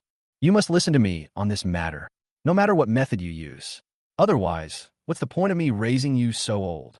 Huey ignored Chloe's words, snorted coldly, and said without allowing any objection. Chapter 40, Li Haoshui, handsome guy. Sister, please help me. Tom has been bullying me for a while now. Do you know how miserable I've been? Not only did he make me lose face in front of the girl I like, he also found some thugs to teach me a lesson and left me exposed to the sun for 2 hours. Alex followed suit. As he spoke, his eyes reddened and a few tears fell, looking extremely aggrieved. He wasn't pretending to cry. He was really upset by the recent events. Chloe felt uncomfortable and distressed when she saw Alex's aggrieved look. Okay, I promise you. Chloe finally bit her lip and said. Then she took out her cell phone and called Ryan. Alex's face instantly became happy, and he began to calculate how much money Tom had. At the same time, in a high-end residential area. What? You want to break up with me? Chloe, you better think it over. Ryan asked, filled with anger. Didn't I satisfy Huey's request today? Are you really going to break up with me? Beep, beep. However, the other party hung up the phone directly. Fuck, this bitch. Ryan put down the phone, completely livid. Originally, he just wanted to have fun with Chloe, but he didn't expect that he would be the one being played. Damn it. It's a good thing I didn't agree to buy them a house and a car first. However, you, an ordinary family, actually dare to treat me like this? I am considered a successful person after all. This is absolutely intolerable. He picked up the phone and was about to dial a number, but suddenly he thought of something. No. Logically speaking, since their family loves money so much, Chloe would never break up with me so easily, unless she has found another partner. I have to investigate the situation first.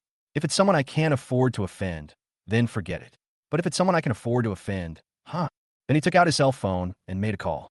Another day passed in the blink of an eye. Tom got up in the morning and was about to go to work when he suddenly thought of something. That is buying a car. He felt a little uncomfortable when he took his adoptive mother and sister shopping yesterday. I still have to buy a car. Anyway, I have told my family that I won the lottery, so the source of the money can be explained. After figuring it out, Tom set off directly and took a taxi to the largest auto city in Jianghai City. Here, you can find everything from sports cars worth tens of millions to commuter cars worth tens of thousands, with a very complete range of styles. Tom walked in. He heard a surprised voice. Brother Bay, are you here to buy a car too? Tom turned around and saw that it was Xie Xiaodian who liked to play with Alex. With him was a slightly plump young man. She is dressed very eye-catchingly, wearing all luxury goods. Even the watch on her wrist is the latest model of Vacheron Constantine this year, worth over 1 million. Tom was a little surprised. Why was Xie Xiaodian so polite to him now? Of course, Tom nodded politely, very calmly. Xie Xiaodian didn't mind Tom as indifference. Instead, he introduced him enthusiastically. Brother Bay, this is my senior brother, Li Hao Shuai. Today I'm here to help him choose a car. Handsome guy, this is my brother Bay, Tom. Tom heard this. He was immediately happy. Li Hao Shuai, you are so handsome. Whose child has such a weird name? Since Xie Xiaodian introduced him very politely, Tom would certainly not be petty and at least respond. He immediately extended a hand to Li Hao Shuai and said, hello. However, the other party had no intention of reaching out his hand. He just tilted his head high, revealing his 2 huge nostrils, and looked at Tom. Then, Li Hao Shuai frowned and asked, Xie Xiaodian, is this your friend? Hearing this, Xie Xiaodian was silent for a moment. I do want to be friends with Tom, but I don't know if he is willing. Isn't this an effort? But he changed his mind and decided that it would not be good to answer no. If they are not your friends, why are you greeting them? So he finally nodded somewhat guiltily and said, yes. Li Hao Shuai snorted coldly and said disdainfully, Xie Xiaodian, your family at least owns a company with a market capitalization of tens of millions. Why do you make friends with just anyone? He looked at Tom, who was wearing all cheap goods. He felt that he was from a completely different world from an upper-class person like him. He wondered where Xie Xiaodian knew him. Hearing this, Tom became unhappy immediately, and his aura became stern. Damn, if it weren't for Xie Xiaodian, I wouldn't even be willing to say hello to you. What the hell? Xie Xiaodian was also embarrassed and didn't know what to say for a moment. Why? Do you still want to do it?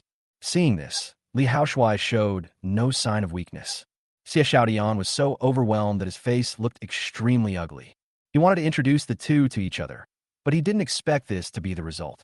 One is the son of his father's company partner, whose family business is several times bigger than his own, so he dare not offend him. The other one knew Mr. Jean, and he didn't dare to offend him either. Then, he immediately comforted Tom and said, Brother Bay, I'm sorry my friend is a little shy. You look at the car first, we'll go over there and take a look. Then he said to Li Hao Shuai, handsome guy, for my sake, forget it. Okay, I'll do it for your sake today. Li Hao Shuai snorted coldly and walked straight forward. Xie Xiaodian quickly followed. Tom smiled slightly, didn't care, and continued looking at the car. This time, Tom's purpose was very clear, which was to buy an ordinary car for transportation, so that it would be more convenient to travel with his family. Of course, the price cannot be too expensive. If it is too expensive, the adoptive mother will probably say that she is wasting it. The entire car market is divided into 3 areas: high-end area, mid-end area, and low-end area. The car he wants to buy is only about 100,000 or 200,000 yuan, which can be bought in low-end areas. After wandering around the low-end area for a long time, I finally decided to buy a Hyundai SUV for 180,000 yuan. The reason for buying an SUV is very simple, because the space inside is large enough a family of four can sit in it without feeling crowded, and there is also space for some things. The cars here could be driven away directly after payment, so the staff drove Tom to the place where payment was made. Pay, drive, and go, it's that simple. I just got off the bus, but unfortunately, I met Xie Xiaotian and Li Haoshuai again. At this time, Li Haoshuai had obviously chosen a car and had just paid for it. Tom saw that parked next to him was a blue Lamborghini Aventador, also known as the legendary Big Bull, which looked very cool. Obviously, Li Haoshuai also saw Tom and said, "Hey, you have chosen a car too? Let me see what car you bought." After saying that, he walked up to Tom and looked at the car behind Tom. "Ah!" He burst out laughing at the sight, saying, "A modern SUV. I'm dying of laughter. I'm afraid it's not even as expensive as a tire on my Daniel." Chapter 41, Lamborghini Diamond. At this time, Xie Xiaotian also hurried over, fearing that the two would start arguing again. When he saw that Tom only bought a car worth 1 or 200,000, he was also very surprised. How did Brother Bay buy such a cheap car? Logically speaking, someone who knows Mr. Jean can't be poor, right? So what? They're both just transportation, so what's the difference? Tom didn't want to pay any attention to Li Haoshuai. He just said something lightly and prepared to pay and leave. But Li Haoshuai was unhappy when he heard this. He's a big shot worth over 7 million, while the other guy's garbage truck is only worth 100,000 or 200,000. How can they be compared? This is simply an insult to me. Then, he said with great disdain, "The difference? The difference is that if your car and mine collided, I could easily give you a few $1,000s to fix your car. But can you afford the repair costs for my car? Even if you sell everything you own, can you not afford it?" Tom was really annoyed with this person. He didn't want to pay attention to him, but he kept pestering him, right? He immediately turned around and said calmly, "Really? Why? You still want to try?" Li Haoshuai felt provoked and said coldly. Seeing this, Xie Xiaotian's face turned grim again. As expected, the two of them started arguing again. "Handsome guy, forget it. Stop talking. We've already bought the car. Let's go." Xie Xiaotian quickly advised. "Leave? What are you going to do? I want to see today. Do you dare to bump into me?" Li Haoshuai didn't listen to Xie Xiaotian at all and said to Tom with a raised eyebrow. Tom sneered and walked straight towards his car. It seemed that he really wanted to crash into it. Xie Xiaotian's expression changed, and he quickly walked up to Tom and said, "Brother Bay, forget it.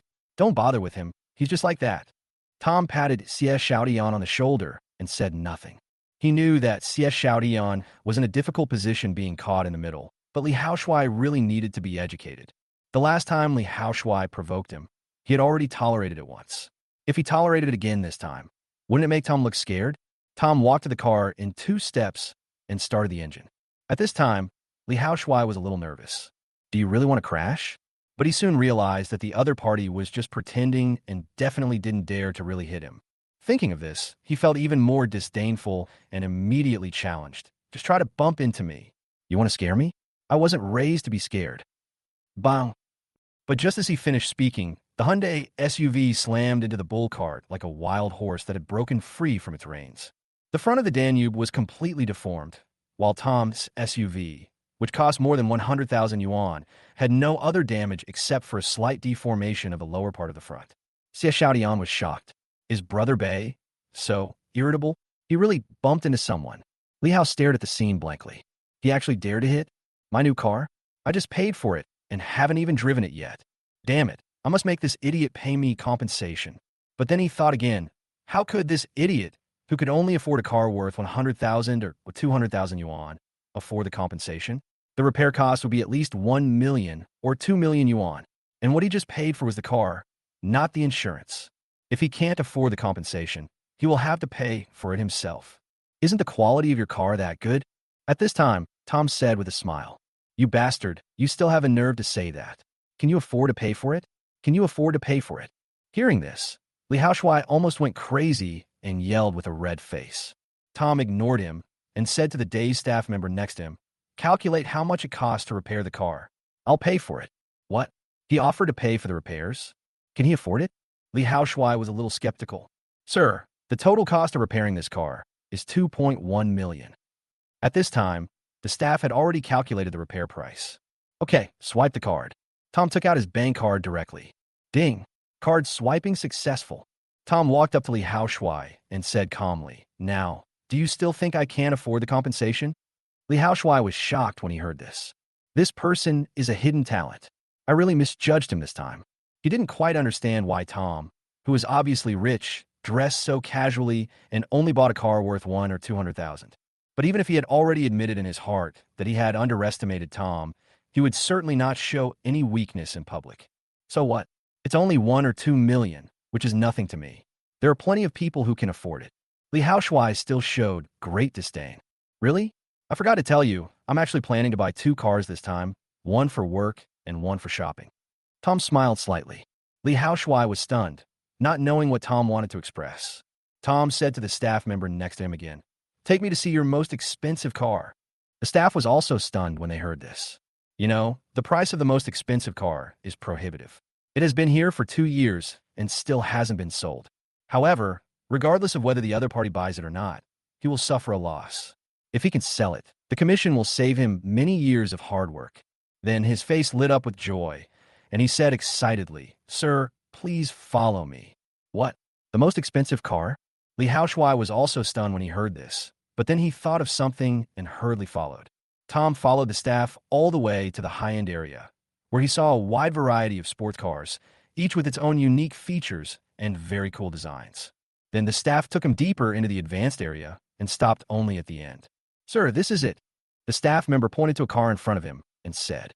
Tom saw it. He was like, "Wow, this is so cool." In front of him was a silver sports car. The low-hanging chassis and perfect streamline made Tom fall in love with this car instantly.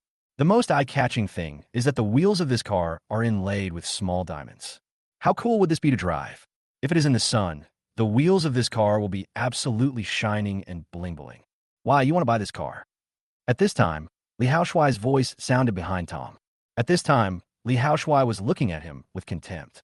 "Yeah, what's wrong?" Tom asked, shrugging. "Ha ha ha." Li Haoshui laughed out loud.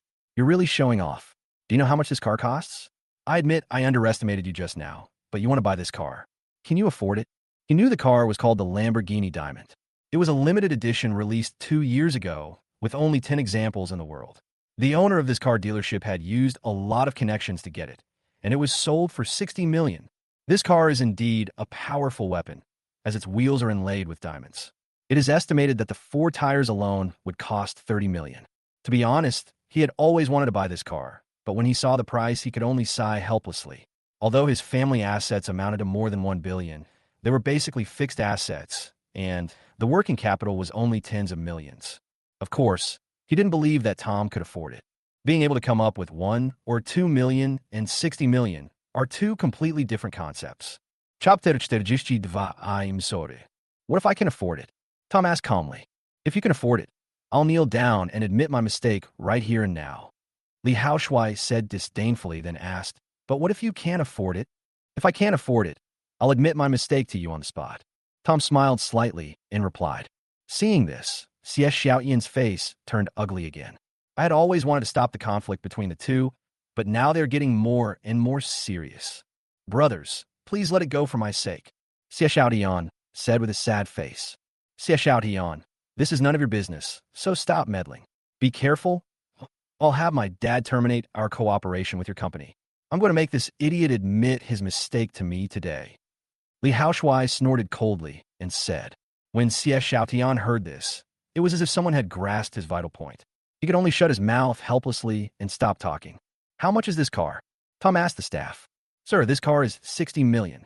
The staff member replied. Tom was stunned when he heard this. 60 million? It's really expensive. He couldn't help but feel emotional. This car was indeed not something that ordinary rich people could afford. No wonder it had been kept here for 2 years and hadn't been sold. However, this amount of money is really nothing compared to the money in his card. "What's wrong? You idiot. Are you scared by the price? Why don't you pay? I'm still waiting here."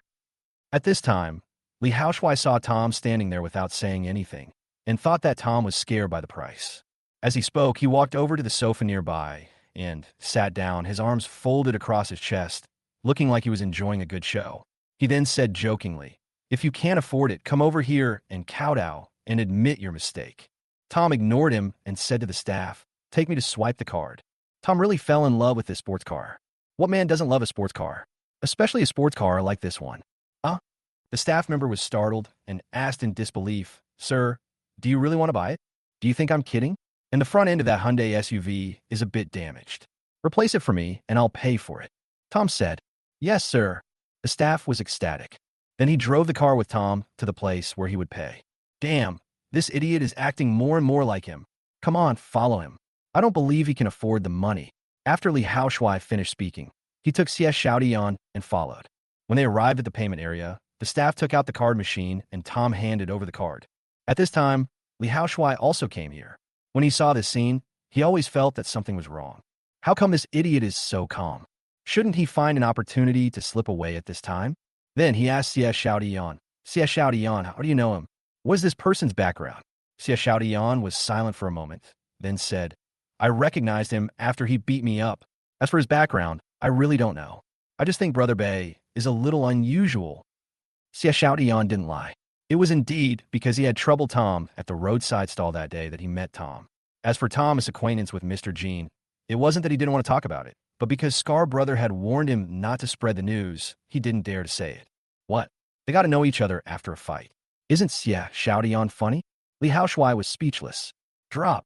At this moment, the sound of Tom swiping his card successfully was heard. Fuck. Li Haoshuai took a deep breath, his eyes widened, his face full of disbelief. How is that possible? How could he possibly afford such an expensive car? Even Xie Xiaodian, who was standing by, was shocked. He knew that Tom was no ordinary person, but he didn't expect that Tom was so rich. He could buy this 60 million car just like that. At this time, Tom walked up to Li Haoshuai, who was still in shock, and said calmly, "Now, do you think the tires on your Neo are as expensive as the tires on my car?" Li Haoshuai was silent. Indeed, although his car cost 7 million, the other party's car cost 60 million. Moreover, the wheels of that car are inlaid with diamonds, so it is really possible that a tire is more expensive than his big bull. Now fulfill your promise. Tom continued. What promise? Why don't I remember it? At this time, Li Haoshuai actually seemed to be trying to cheat. Tom smiled coldly and stared straight at Li Haoshuai. Li Haoshuai was so scared by the stare that he felt creepy all over. Even now, although he didn't know Thomas' identity, he was definitely not simple. "Yes, I'm sorry I was wrong," Li Haoshuai said hesitantly. In desperation, he could only apologize to Tom. As for kneeling down, that was absolutely impossible. People need face, and trees need bark. After saying this, he made a gesture to leave. He was too embarrassed to stay in this place any longer. As for the newly bought Danyu, he couldn't take care of it anymore. Anyway, Danyu had been damaged and needed to be repaired. He would come back in a few days. But he had just taken a few steps when Tom's voice came from behind him. "I forgot to tell you, I use that Hyundai SUV to go to work, and this Lamborghini diamond is just for buying groceries." Hearing this, Li Haoshuai staggered, almost fell to the ground, and ran even faster. Seeing this, Tom smiled. He didn't care that Li Haoshuai didn't kneel down and apologize to him. Just stop when you're ahead. There's no need to go too far. After all, no one has hurt you in any way. Brother Bei, I'm sorry. I'm sorry for causing you trouble this time. At this time, Xie Xiaodian, who had not left yet, felt a little embarrassed, but spoke sincerely. Now, he is completely convinced. Before, he only knew Tom knew Mr. Jean, so he wanted to get to know Tom. But now it seems that Tom's identity is definitely not that simple. Otherwise, how could he easily buy this 60 million car? Therefore, he was even more in awe of Tom, and of course, wanted to be friends with Tom even more. It's nothing, just a small matter. Tom didn't take it seriously and responded calmly. Brother Bei, I'll apologize to you next time. Now I have to go chase that friend of mine. Our company still depends on his company, so we can't let this relationship get strained. Xie Xiaodian said. Tom nodded casually and didn't take Xie Xiaodian's apology to heart. After Xie Xiaodian left, Tom called Lucas directly and asked him to drive the diamond sport car away and leave it to him. After all, I bought this car and now I can't let my adoptive mother see it. Then he drove the Hyundai SUV to the company. Shortly after he left, a Rolls-Royce Phantom stopped in front of the dealership. A very young man walked out, followed by 2 bodyguards. He walked into the car dealership and shouted to the staff inside, "Is your Lamborghini Diamond still available? I bought it." Chapter 43, Can We Be Together Again? The staff were shocked when they saw the man's face. "Lee." "Mr. Lee," he stammered. The reason for the shock was that the person in front of him was so famous. This person is Lee Tsung-sung. His father was the richest man in Shanghai, with assets exceeding hundreds of billions. He is well known for his long-term online presence. His most famous quote is, "I don't choose friends based on their wealth. They're not as rich as me anyway." This staff member recognized Lee Tsung-sung at a glance because he had seen his photo on the internet. "Where's the car? Take me to see it." Lee Tsung-sung asked again. "Mr. Lee, that car has just been bought." The staff member said somewhat helplessly. "What? It was bought. Tell me who bought it." Lee Tsung-sung was a little angry and said excitedly. He really liked the Lamborghini Diamond, but when it was first released, even with his energy, he couldn't get one. He had just heard that there was one in Shanghai City, so he rushed here without stopping. But as soon as he got here, he found out that the car had just been bought by someone else. How could he not be angry? "Mr. Lee, we have a rule that we cannot casually reveal the identity of our customers." The staff member said truthfully. "I believe you won't go against money." Lee Tsung-sung took out a bag and pulled out a stack of 100 yuan bills. It must be at least 10,000 yuan.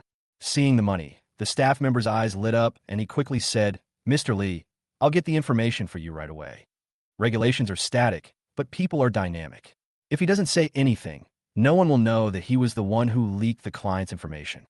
After getting the information, Lee Tsung-sung looked at the content and only knew that the person who bought the car was called Tom and his phone number. He thought the person who bought the car must be a very famous rich man, but when he saw the name and thought about it, there seemed to be no rich man named Tom in his knowledge. He didn't know where he came from. Then he called Tom. "Tom who just bought that Lamborghini Diamond, right? I've got a crush on this car. If you can sell it to me, I'll give you double the price." Lee Tsung-sung was very confident because no one could resist the temptation of money, not to mention that it was tens of millions. But the other party's next words made him stunned for a moment. "I'm sorry, I really like this car. No matter how much money you offer, I won't sell it. Do you know who I am? How dare you reject me?" Lee Tsung-sung immediately became angry.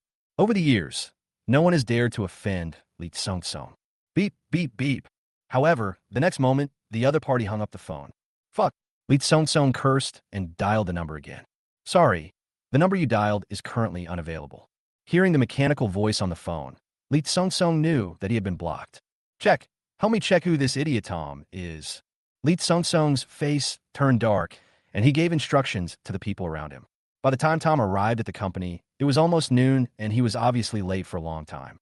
But today, Department Manager Ben still didn't bother him.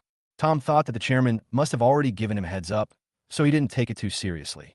"Hey, Tom, why haven't you been to work lately?" At this time, one of Tom's colleagues saw Tom coming into the office and asked, "I've been feeling a little unwell these past 2 days." Tom replied, "I see you're still sad about Zoe." The colleague joked. Tom stopped talking after hearing this. This incident has recently become a topic that his colleagues can't get rid of. Almost every time they see him, they will bring up this matter unconsciously. He didn't want to explain anything. It didn't matter anymore. He walked to his seat, sat down, and started working. Before Tom could even sit down, a figure appeared in front of him. Tom looked up and saw that it was Chloe. He thought to himself, is he here to pick a fight because of what happened yesterday? "What are you doing here? What's going on?" Tom asked, frowning. "Can't I just look for you when I have nothing to do? After all, we were in love for 5 years before." Chloe was stunned for a moment and said dissatisfiedly, "Don't bother me if you have nothing to do. I still have to work." Tom said indifferently, "Tom, I want to talk to you. Is that okay?" Chloe got anxious when she heard that. She reached out and grabbed Tom's hand, shaking it nonstop, as if she was acting like a spoiled child. She spoke in a tearful tone. Tom frowned even more. "There's something wrong with Chloe today." "Okay, I'll give you 10 minutes then. I still have to work." Tom was helpless and decided to agree after thinking about it. Otherwise, he didn't want Chloe to keep pestering him in the office. After saying that, Tom was the first to walk out of the office. He didn't want to be stared at and talked by several colleagues in the office. Chloe followed Tom all the way to the toilet. "Tell me, what's the matter?" Tom said lightly. "Ryan and I broke up." Chloe said bitterly. "Broke up?" Tom was shocked. They had a good relationship, didn't they? How could they break up? "But what does it have to do with me if they break up? What does your breakup have to do with me?" Tom asked. "Tom, we've been together for 5 years. Don't you feel any pain at all?" Chloe felt as if she had been greatly wronged, and her eyes were red. Hearing this, Tom almost cursed. "How dare you talk about a 5-year relationship? But you, Chloe, have completely forgotten all that 5 years of love. How could there be someone so shameless and thick-skinned? What do you want? Tom asked again without responding to her question. Do you know why I broke up? I did it for you.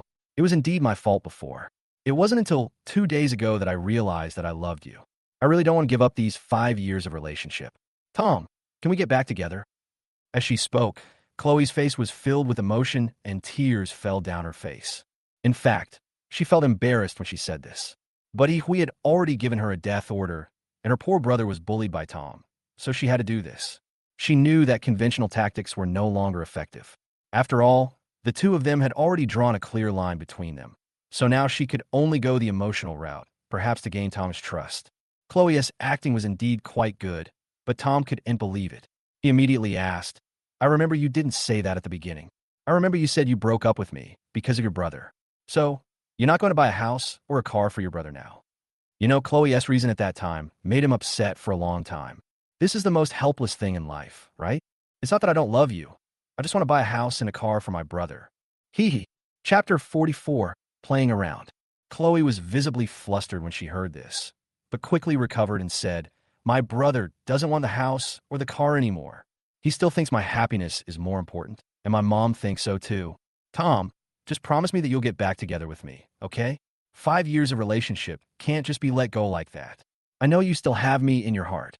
Having said that, she paused and continued. My mother has already booked a private room and wants to treat you to dinner tonight. She will explain it to you in person when the time comes. Just promise me, okay? Chloe reached out another hand and grabbed Tom's arm, shaking it continuously, just like a girlfriend holding her boyfriend's hand to act coquettishly. Tom was delighted when he heard this. He even booked a private room to treat me to dinner. Okay, then I promise you. Let's see what you want to do. Okay, I'll go. Tom nodded. Chloe smiled brightly and said excitedly, Brother Bay, I knew you were the best to me. Azabai. Tom's heart trembled. Chloe gave him when they were dating. I actually missed this name, but the relationship between the two can never go back to the same. At the same time, in the office of the Deputy General Manager of Feiyon Culture, Vice President Jiang, I wonder what you want to talk to me about. Ben, the head of the planning department, said in a flattering manner, There's something I want you to help me with. Jiang Shaoza said with a smile. Vice President Jiang, please tell me. I will definitely do it for you. Ben looked flattering and agreed immediately without asking any questions. After all, Vice President Jiang will be promoted to General Manager soon. If he doesn't cling to such a strong supporter now, when will he do so? I've recently noticed that one of your department employees isn't performing very well, so I'd like you to find a way to stop him from working here. Jiang Shaoza said. The words were said very tactfully, but Ben knew that this was asking him to find a way to fire someone. Excuse me, Vice President Jiang. Who is this person? Ben then asked. Tom. Jiang Shaoza replied indifferently. His reasons for firing Tom were simple. Firstly, Tom had previously been involved in an affair with his current girlfriend, Zoe, which he couldn't tolerate. Secondly, Tom had recently embarrassed him at the Lantern Festival, which also upset him. Tom has both of these qualities. Working in the same company as him, with people hanging around under his nose every day, how could he feel comfortable with that? Ben heard it was Tom. He immediately became excited and said, Vice President Jiang, I want to fire him too. Why Jiang Shaoza wanted to fire Tom? It was most likely because of Zoe. However, as Vice President Jiang was not in a position to handle this matter personally, and he was also afraid of gossip, so he asked him to do it for him. Coincidentally, I also want to fire Tom. Isn't this a good thing that is hard to find even with a lantern? Not only does this allow me to do what I want, but I can also gain the favor of Vice President Jiang. Why not do it? Oh, you want to fire him too? Jiang Shaoza asked with interest. Yeah, that kid is totally unruly and insubordinate. I'm still collecting evidence. He's already been absent from work once and late once. If he does that a few more times, I'll be confident enough to have the chairman fire him. Ben seemed confident and had an expression that showed that everything was under control. That won't work. It's too long. I'll give you 2 days. Jiang Shaoza shook his head and continued with a hint of meaning. If there's no evidence, just create some. Vice President Jiang, are you saying? Ben seemed to understand something when he heard this. Jiang Shaoza smiled and said nothing. The two looked at each other and smiled brightly again. Time flies and it's time to get off work. Tom was about to get up and leave work when Chloe walked in. Bye. Chloe called out affectionately. Tom's colleagues in the office were confused. Didn't they break up already? Why are they so close? Could it be that Tom was rejected by Zoe, So he pursued Chloe again? However, they were only slightly stunned by these things. It was already off work, so who would care about the affairs of Tom, an insignificant person? Tom stood up without saying anything. Chloe grabbed Tom's hand and said affectionately, "Let's go. My mom is waiting for us." Tom broke free from Chloe's hand and said, "I'll go with you. Just don't do anything." Chloe heard this. She pouted and said dissatisfiedly, "Brother Bay, you are so stingy." Half an hour later, Chloe took Tom to a restaurant. The name of this restaurant is Jiuzhou Restaurant. It is a relatively high-end restaurant in Shanghai. A meal here will cost at least several thousand yuan. What is the Zhou family's intention in spending such a huge price? Tom couldn't help but wonder. Is it because he is rich now? Tom could think of right now, but he would soon know what the intention was. The two went up to the second floor. Chloe opened the door of a private room, and Tom followed her in. As he entered the room, Tom saw Chloe's mother Hui and brother Alex already sitting inside. When Hui saw Tom coming, she winked at Alex and quickly stood up and came to Tom. "Xiaobei, you're here. Look at you. You've lost so much weight recently. Annie feels so bad for you. Come and sit down. Come and sit down." Tom is sit on a chair very intimately. "It feels like treating your own son." Paza bai. Alex also greeted with a smile on his face. Tom was completely confused. His attitude has changed so much. He was cold and sarcastic just 2 days ago, but now he is as enthusiastic as the sun in June. "Especially Alex. I stole your woman a few days ago. Why are you smiling at me?" "Waiter, please serve the food quickly. Didn't you see my son-in-law is here? Why aren't you serving the food yet?" At this time, Hui opened the door again and shouted at the top of his voice, as if the hotel had neglected his guests. Tom was stunned again. "When did I become your son-in-law?" Then, in less than 10 minutes, all the dishes were served. Tom took a look and saw a full table, many of which looked expensive. "Xiaobei, come and try this. This is your favorite braised pork." Hui picked up a piece of braised pork for Tom and said with a smile. Tom was shocked again. Hui had never had a meal with me before, but now she even knows what I like to eat the most. Chloe must have told her that. Quite attentive. Then they started eating and drinking. Alex kept toasting Tom, just like two brothers. But you shouldn't hit someone who smiles at you, so Tom just joins in the fun. Apart from asking about the Zhou family's well-being, Hui didn't say anything else, which made Tom unable to guess the Zhou family's intentions. Midway through the drink, Hui noticed that Tom's face was slightly red and suddenly asked, "Xiaobei, I heard you won the lottery recently?" As soon as these words came out, Tom knew that the Zhou family's foxtail was about to be exposed. Chapter 45 Donations. Now, Tom knew that the Zhou family was most likely trying to take his money. However, he was not in a hurry to expose them. Since they were going to act, they might as well compete in acting skills. So, he pretended to be relaxed and said, "Yes. Andy, how did you know?" "I heard it from others. You don't know that the news of your lottery winning has already spread. You shouldn't show off your wealth, and you don't even know this. You are such a worrying child." Hui was delighted when she heard this. She had indeed won the lottery. Of course, she couldn't let Tom know that it was Chloe who said it, so as not to alert Tom, so she spoke vaguely. Tom sneered in his heart when he heard this. "I made up the story about winning the lottery. I didn't tell my adoptive mother and Zoe, not even Wang Chong. How could it have been spread out?" Alex on the side also asked excitedly, "Brother Bay, tell me how much money you won. This is what he cares about most." Tom didn't intend to hide it, so he casually said, 6 or 7 million. Hiss. When the three members of the Zhou family heard this, they all gasped. They actually won so much money. Alex saw that Tom seemed a little drunk and was actually telling everything he knew, so he asked again, "Brother Bay, how much do you have left now?" "I've spent a lot of money recently, so I only have about 2 million left." Tom burped and replied. Alex heard this. He felt a little disappointed and angry. Damn, this idiot is such a spendthrift. He spent so much money in just a few days. "You know, this money is all mine." Although he was heartbroken, he still consoled himself by saying, "Fortunately, I still have 2 million, which is enough for me to squander for a while." "Why? Are you interested in this money?" At this time, Tom pretended to be drunk and said while lying on the table. This sudden sentence scared the three of them. "Xiaobei, you're overthinking this. How could that be? Your money is yours. We don't have any opinions about it." Hui said quickly. "Xiaobei, what have you thought about your relationship with Chloe? Auntie knows that I was wrong in the past, but now I've come to my senses. My daughter's happiness is the most important thing. Now that you're back together with Chloe, I fully support you." Seeing that Tom was drunk, Hui continued. "When people are drunk, they're most emotional. As long as the atmosphere is right, Tom will most likely agree. Brother Bay, I know I was wrong. I really valued money too much in the past, but it delayed my sister's happiness. My sister really loves you, so please agree to her. Alex followed suit, an extremely guilty look on his face. Tom heard what they said, but didn't say anything.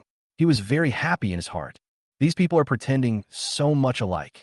Seeing that Tom didn't say anything, he quickly winked at Chloe. Chloe understood and quickly gathered her emotions, trying to squeeze out a few tears. She twitched and said, Brother Bay, I really love you. Ever since we broke up, I've realized this. I can't feel the slightest happiness with anyone else. Only you can make me happy. Breaking up with you is the biggest regret of my life. Now, I want to make up for this regret. Can you give me a chance? After saying this, Chloe was already crying. Some things about people cannot be disguised, but now only Chloe knows how much truth and how much falsehood she says.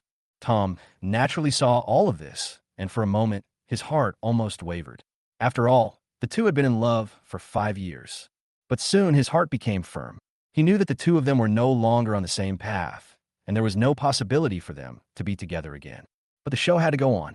Tom pretended to be moved and said, I can already understand Chloe's feelings. I actually want to reconcile with Chloe. But that incident really has a shadow on my heart. I'm afraid. Tom could finish his words. Kiwi interrupted him and said, Xiao Bei, I know you're still worried about the betrothal money. I'll transfer the 500,000 yuan to you right now. She knew Tom was almost there, just one last thing. Auntie, no, really no. Tom pretended to refuse. Of course you don't need it. This money is originally yours. To show my sincerity, I must give it to you. After saying this, she transferred the money to Tom immediately without caring whether Tom agreed or not. She knew that if she didn't sacrifice her child, she couldn't catch the wolf. Now she was just one step away from success. For Tom's 2 million, she was ready to go all out. The 500,000 yuan she just gave to Tom was not Tom's betrothal money, but her own savings over the years. Tom's 500,000 yuan had long been given to Alex for safekeeping. Auntie, I'm so touched by you. Tom pretended to be touched. In fact, he didn't expect that Hui would actually return the 500,000 yuan betrothal money to him. It was really a pleasant surprise. Then, Xiaobei, this thing between you and Chloe is done, right? Hui took advantage of Tom's hesitation and asked quickly.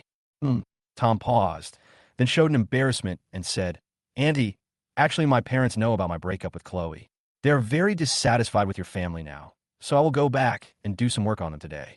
But don't worry, I will definitely get their approval. In fact, since it was just a show, Tom could just pretend to agree. But he still felt subconsciously that agreeing to be with a girl was a solemn act, even if it was just a pretense. He couldn't get over that mental barrier, so he could only find an excuse. When Hui heard that he still refused, she felt a little angry.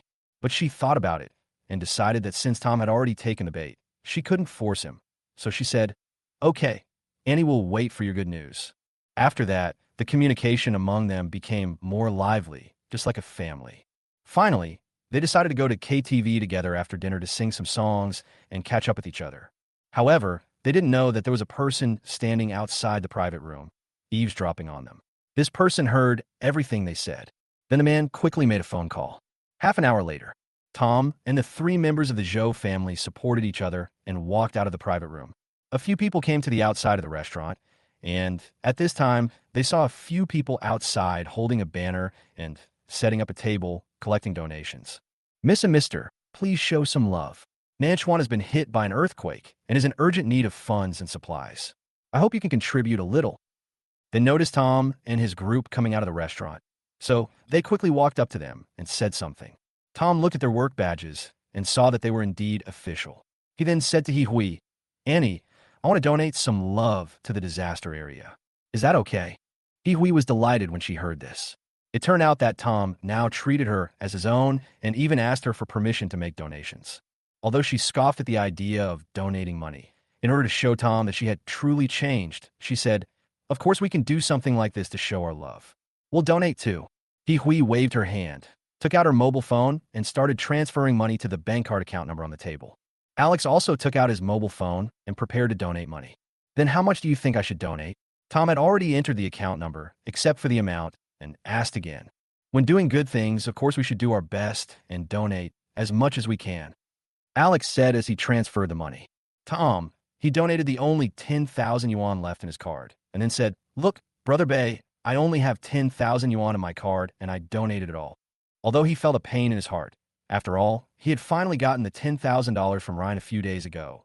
But in order to win Tom his favor, he had no choice but to do it. Tom thought for a moment and said, "Then I understand." After saying that, he started transferring money. As soon as the money was forwarded, several charity workers received it.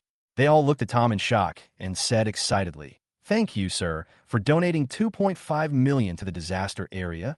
Please leave your name and contact information, and the city will express a special thank you." "What? How much did you say he donated?" Hui was suddenly startled, her pupils dilated, and she asked in disbelief. 2.5 million? Hui was thinking in her mind. Tom said he had 2 million left, and I transferred another 500,000 to him. Isn't that 2.5 million? He donated it all? Chapter 46, Ryan S. Revenge. You donated all your money. Hui looked at Tom and asked tremblingly. "Yes, Auntie. Don't you say that when doing good things, you have to give your all? I saw that Alex only had 10,000 yuan and donated it all. I was deeply touched. As his brother, I can't hold him back." Tom smiled, looking proud. Alex's face turned green when he heard this. "It's true that I donated 10,000, but I just wanted you to see my kindness. Who the hell asked you to donate all 2.5 million? He is still a poor guy, but he donated millions. Isn't that crazy? By the way, Annie, why are you so excited?" Tom asked again. Hui nearly spat out a mouthful of blood when she heard this. However, she didn't have time to pay attention to Tom's words. She quickly walked over to several charity workers and said, "I want to see the transfer records." At this time, Alex also hurried over, wanting to confirm whether Tom had donated so much. As long as you don't see it with your eyes, there is still a glimmer of hope. Then, the staff opened the transfer record on the mobile phone. Sure enough, it clearly recorded Tom's transfer amount, 2.5 million. Suddenly, Hui felt as if struck by lightning. Her head was buzzing and blank. "Auntie, this gentleman is your son-in-law, right? He is so kind and loving. I'm sure your family will live a happy life in the future." The staff thanked him with a smile. Hearing this, Hui felt that it was a huge irony to her and cursed angrily. "You son-in-law, this is my money. Return it to me immediately. You were just talking about showing your love, so why are you returning it?" The staff member frowned, but still explained, "Auntie, once the money is donated, it'll be transferred from us to the account of the disaster area. There is no way to get it back." When Hui heard this, she felt as if she had been hit hard again. She stumbled and sat down on the ground, muttering, it's over, it's all over." You know, not only did she fail to defraud Tom of 2 million, she also lost 500,000 of her original capital. Fuck you, Tom. Are you a fucking idiot? Who the hell told you to donate that much money? Alex couldn't bear it anymore and just broke up with her. At this time, his eyes were slightly red. In order to cheat Tom out of these 2 million, he endured so much humiliation. You know, Tom stole his woman and humiliated him several times, but today he has to pretend that nothing is wrong and force a smile in front of Tom. "Alex, you were just calling me Brother Bei. Why are you cursing now?" Tom still pretended not to understand. "Fuck, do you really not understand? Or are you just pretending not to understand? I made it so clear, and you still think I really want to call you Brother Bei?" Alex was even more furious when he heard this. Tom didn't say anything else, looking as if he understood, but not quite. At this moment, Chloe looked at Tom deeply. She always felt that this was too coincidental. Did Tom plan this all along? But there's no point in thinking about these things now. After all, the money can no longer be recovered, and they can only suffer this loss in silence. Then Chloe sighed and said, "Mom, Alex, let's go back. Now that everything has been done in vain, there's no need to stay here any longer." Alex quickly helped Hui up and said, "Mom, let's go home. Aren't we going to KTV?" Tom said this out of the blue. "Fuck you. Go by yourself." Alex almost vomited blood after hearing this. He supported Hui and left cursing. After a few people left, Tom's mouth curled up into a playful smile. It seems that in this acting competition, he is still the better one. He had no sympathy for the Zhao family's plight. Originally, he didn't want to bother with them about the past, but why did the Zhao family come to provoke him again? They are greedy and want to swallow an elephant. It's all their own fault. Moreover, he didn't know that the Zhao family would return the 500,000 yuan to him in order to gain his trust, nor did he know that there would be a fundraising location here. He could only say that there must be God's will. "Sir, could you please leave your name? You'll be especially grateful to the city for donating so much." At this time, the charity staff spoke again. No. Tom shook his head and refused directly. Doing good deeds and leaving a name for oneself has never been his style. After saying that, Tom also walked towards the direction where he parked his car. At the same time, on a road leading to Jiuzhou Hotel, several Jinbei cars were speeding on the road. Hurry, hurry, damn it. I'm going to make the Zhou family and that idiot Tom pay the price. How dare they play tricks on me? A man urged anxiously. This person is Ryan.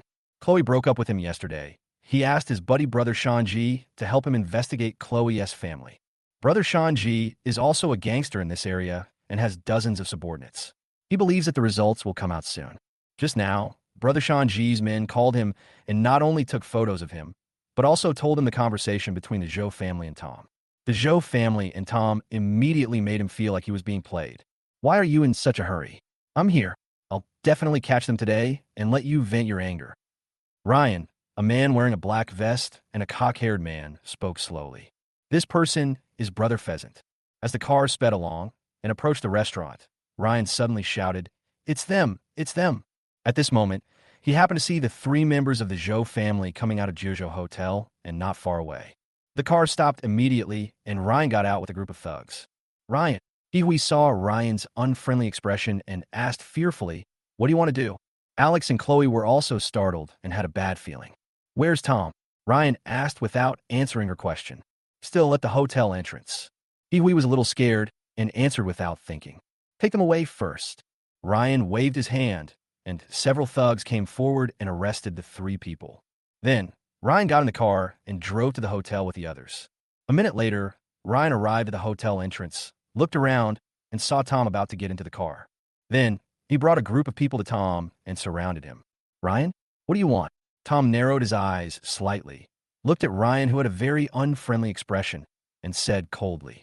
He had long seen that Ryan was narrow-minded and would definitely take revenge on him. Why Ryan acted so quickly must be because Chloe broke up with him, which made Ryan furious. Chapter 47, Who Dares to Touch My Brother Bay? I didn't think of anything. I just wanted you to come with me. Ryan said with a smile on his face. What if I don't go? Tom knew that it was not as simple as just going there, and he would definitely not surrender. If you don't go, then I'll have no choice but to ask my brothers to invite you to go. Now Ryan has more confidence because he has more people. As he finished speaking, another group of people got out of the car, led by Brother Shanji. Tom was shocked when he saw it. Wow, there are 20 or 30 people. Ryan, why are you still wasting time with him? Just take him away. Brother Pheasant said a little impatiently. Okay, I'll go with you. Tom had no choice but to say helplessly. If there were only a few people, he could still find a way to deal with them. But now there are dozens of them, and he has no way to deal with them. Tom was then taken into the car. Half an hour later, the car stopped in front of a large warehouse. Then, a group of people got out of the car and took Tom into the warehouse.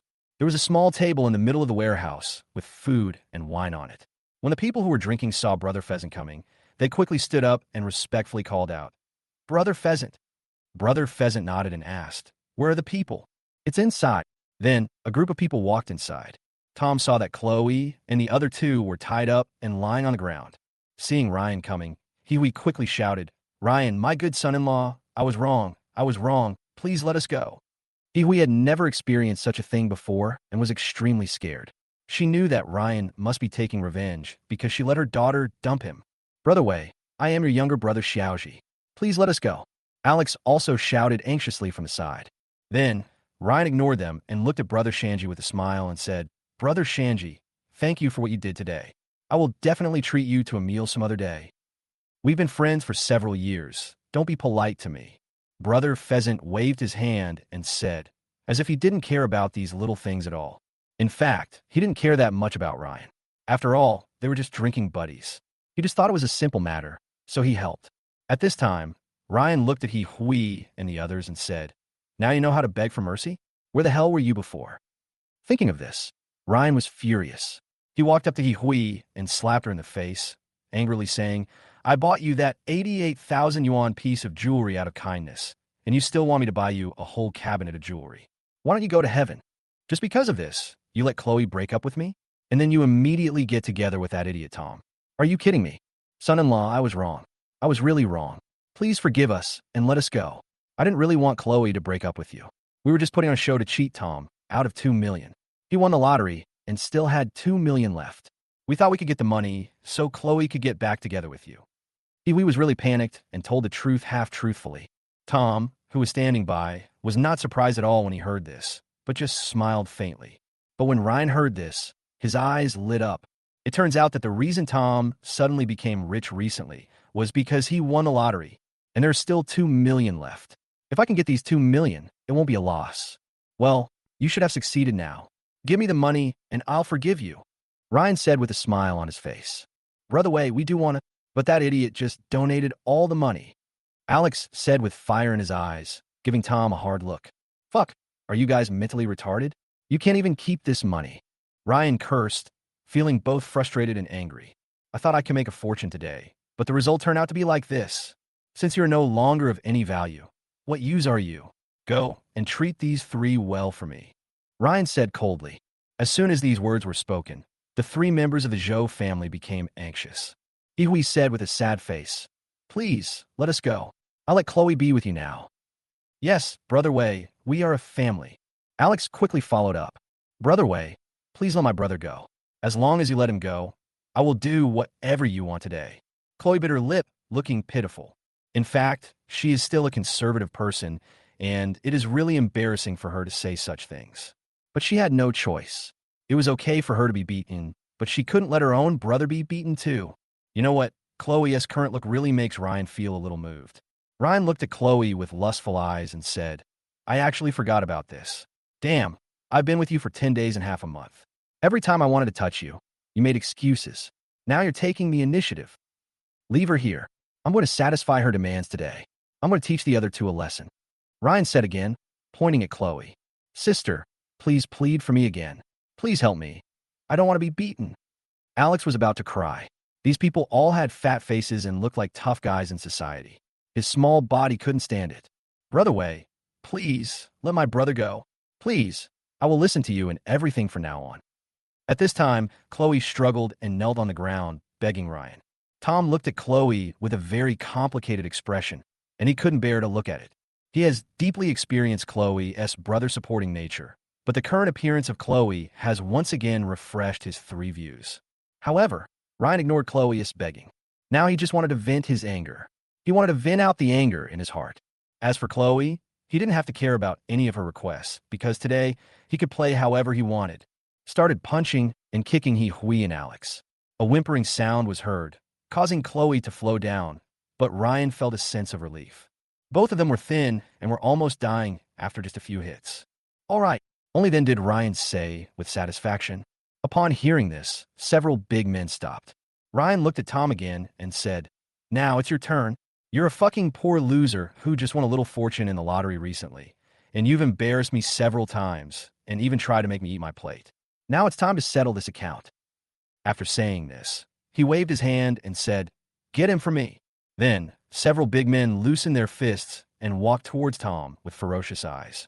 Who the hell dares to touch my brother Bay? Just then, a voice came from outside the door.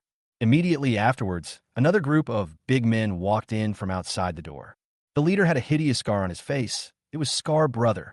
Chapter 48, Fulfilling the Promise.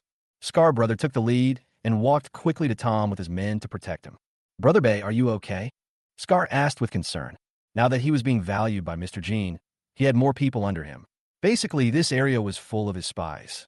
He had just heard his men report that Tom had been taken away by Shanji's men, so he hurried over. Tom shook his head to indicate that he was fine. He was also quite surprised. He didn't expect that at this critical moment, it would be Scar Brother who came to the rescue. Scar, what the hell do you mean? At this time, Brother Pheasant spoke. Obviously, Brother Pheasant and Brother Scar are familiar with each other.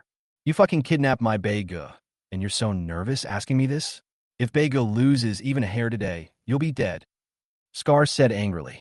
On the way here, he had already reported to Mr. Jean. After Mr. Jean repeatedly told him not to let anything happen to Tom, he also rushed here. It can be seen how much Mr. Jean values Tom. So how could Brother Scar be nice to Brother Pheasant? Ryan was a little surprised at this scene. When did this loser Tom get to know these tough guys? Chloe was also puzzled. After living with Tom for 5 years, she didn't know how Tom suddenly got to know these gangsters. Scar, are you a little bit cocky now? How dare you talk to me like that? Brother Pheasant said angrily, but he was more confused in his heart. His boss, Brother Wolf, and Scar's boss, Master Jean, are both big men of the same level in Jianghai.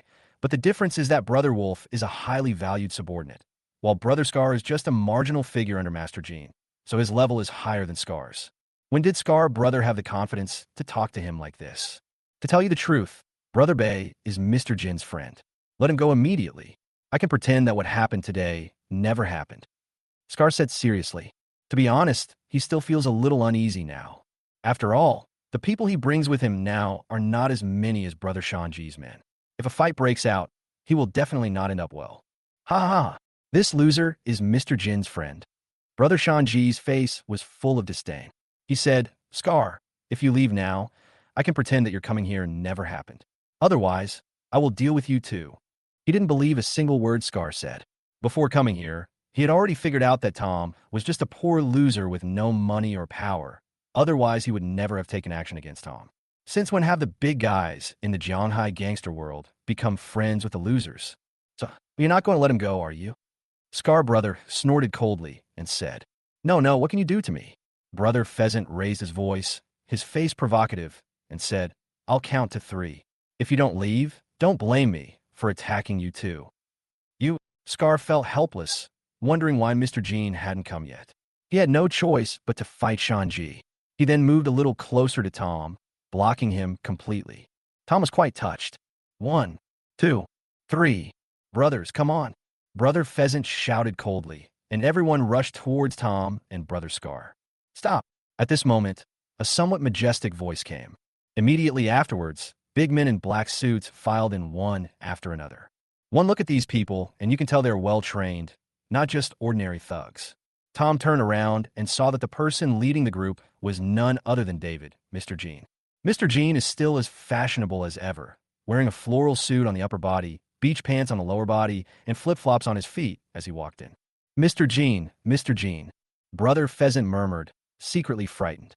Could it be that this loser really knows Mr. Jean? Pheasant, where do you get the courage to attack my friend? Although Mr. Jean had no expression on his face and his voice was not loud, his words were filled with an unparalleled dominance. Brother Pheasant couldn't help but tremble when he heard this. He knew that the person in front of him, although he seemed to speak softly, was actually more ruthless than anyone else when he got angry. Mr. Jean, didn't I know this was your friend? Now I know. I'm leaving right now. Brother Shanji looked a little unhappy. After he finished speaking, he wanted to leave with his men. Do you want to leave like this? At this time, Mr. Jin's light words reached Brother Shanji's ears again. Mr. Jean, what else do you want? Cut off one of your own fingers and then apologize. Mr. Jean, our two families have always kept to themselves. Is it really necessary to do this? Brother Pheasant's expression became increasingly ugly. Yes, it must be so, Mr. Jean said lightly. Mr. Jean, you better think about it. If you do this, Brother Wolf will never give up. Brother Pheasant still didn't give up and said with a hint of threat in his words. You have to know that Brother Wolf is standing behind him. He really couldn't believe that Mr. Jean would go to such lengths to create an enemy like Brother Wolf for a loser. However, the result disappointed him. Mr. Jean didn't answer him again, but just looked at him indifferently, obviously not intending to change his mind. Okay, Mr. Jean, I hope you don't regret it. After saying that, he put his hand on the table, took out a dagger from his body, and chopped it down. Looking at Brother Pheasant's bloody hands, Tom was a little surprised that Brother Pheasant didn't even make a sound. It can be seen that he is definitely a man, and Tom admires him a little. Then, Brother Pheasant tore off a piece of cloth from his body, wrapped his hand, walked up to Tom, and said, I'm sorry. Tom deeply. He turned around and left without any hesitation. Ryan was already frightened by this scene, and seeing this, he just followed, etc. At this moment, Tom suddenly said, Brother Pheasant stopped, turned around, frowned, and asked, What else do you want? You can go, but Ryan can't go. Tom said lightly, Brother G, you can't abandon me. Ryan quickly grabbed the corner of Brother Pheasant's clothes and said he was very scared. Roll. Ryan resentfully and kicked him to the ground. It was because of Ryan that he lost a finger. How could he not be angry? Then, Brother Pheasant left without looking back. Brother Bay, please let me go. Please let me go. I was wrong. I was really wrong. Ryan collapsed instantly, felt his knees on the ground, and kowtowed repeatedly. You can let me go if you want, but at this time, Tom spoke. Hearing this, Ryan seemed to see a ray of hope and quickly said, Brother Bay, tell me, as long as you let me go, I'm willing to do anything. Tom walked over to the table, grabbed a plate from it, and walked over to Ryan. He said, I just need you to fulfill your promise. You still owe me one plate. Eat it, and I'll let you go. Chapter 49 Expulsion. I was wrong, Brother Bay. I shouldn't have made the bet with you. I was wrong. Don't let me eat it. I really can't eat it. Ryan was terrified and started slapping himself again, begging Tom to let him go. You only have two choices now. Either you eat it, or you cut off a finger. Tom said coldly. Ryan's body trembled, and the bloody scene of Brother Pheasant cutting off his own finger emerged involuntarily in his mind. He is not Brother Pheasant, and he cannot bear that kind of pain. Thinking of this, he became ruthless, smashed the plate, picked up a very small piece of it, closed his eyes, and fed it to the dog. 1 piece, 2 pieces, 3 pieces. Ryan's mouth soon began to bleed, apparently for being pierced by the glass. Master Sue, I didn't expect you to be so cruel. Tom with approval and said in surprise. He didn't know much about Tom originally, but now he has a deeper understanding of Tom. If some people don't treat them harshly, they will never know pain. Tom said slowly. This is the truth he just understood. Ever since Ryan provoked him for the first time, he had been giving in, but in return the other party only became more aggressive. Therefore, the best way to solve the problem is to make him feel the pain and make him afraid of you. Okay, you can go now. If there's a next time, it won't be as simple as swallowing the plate. Seeing that Ryan had swallowed several pieces of glass with a painful look on his face, Tom knew that his goal had been achieved. If he let him swallow it again, someone might die. Ryan was so happy when he heard this that he quickly said, Thank you, Bei Xiao. Thank you, Bei Xiao. There was no longer the sharpness in his eyes, only the deep fear of Tom. After saying that, he held his stomach, lowered his body, and walked outside in a somewhat embarrassed manner. At this time, Tom slowly walked towards Chloe again. Seeing this, she shrank back in fear.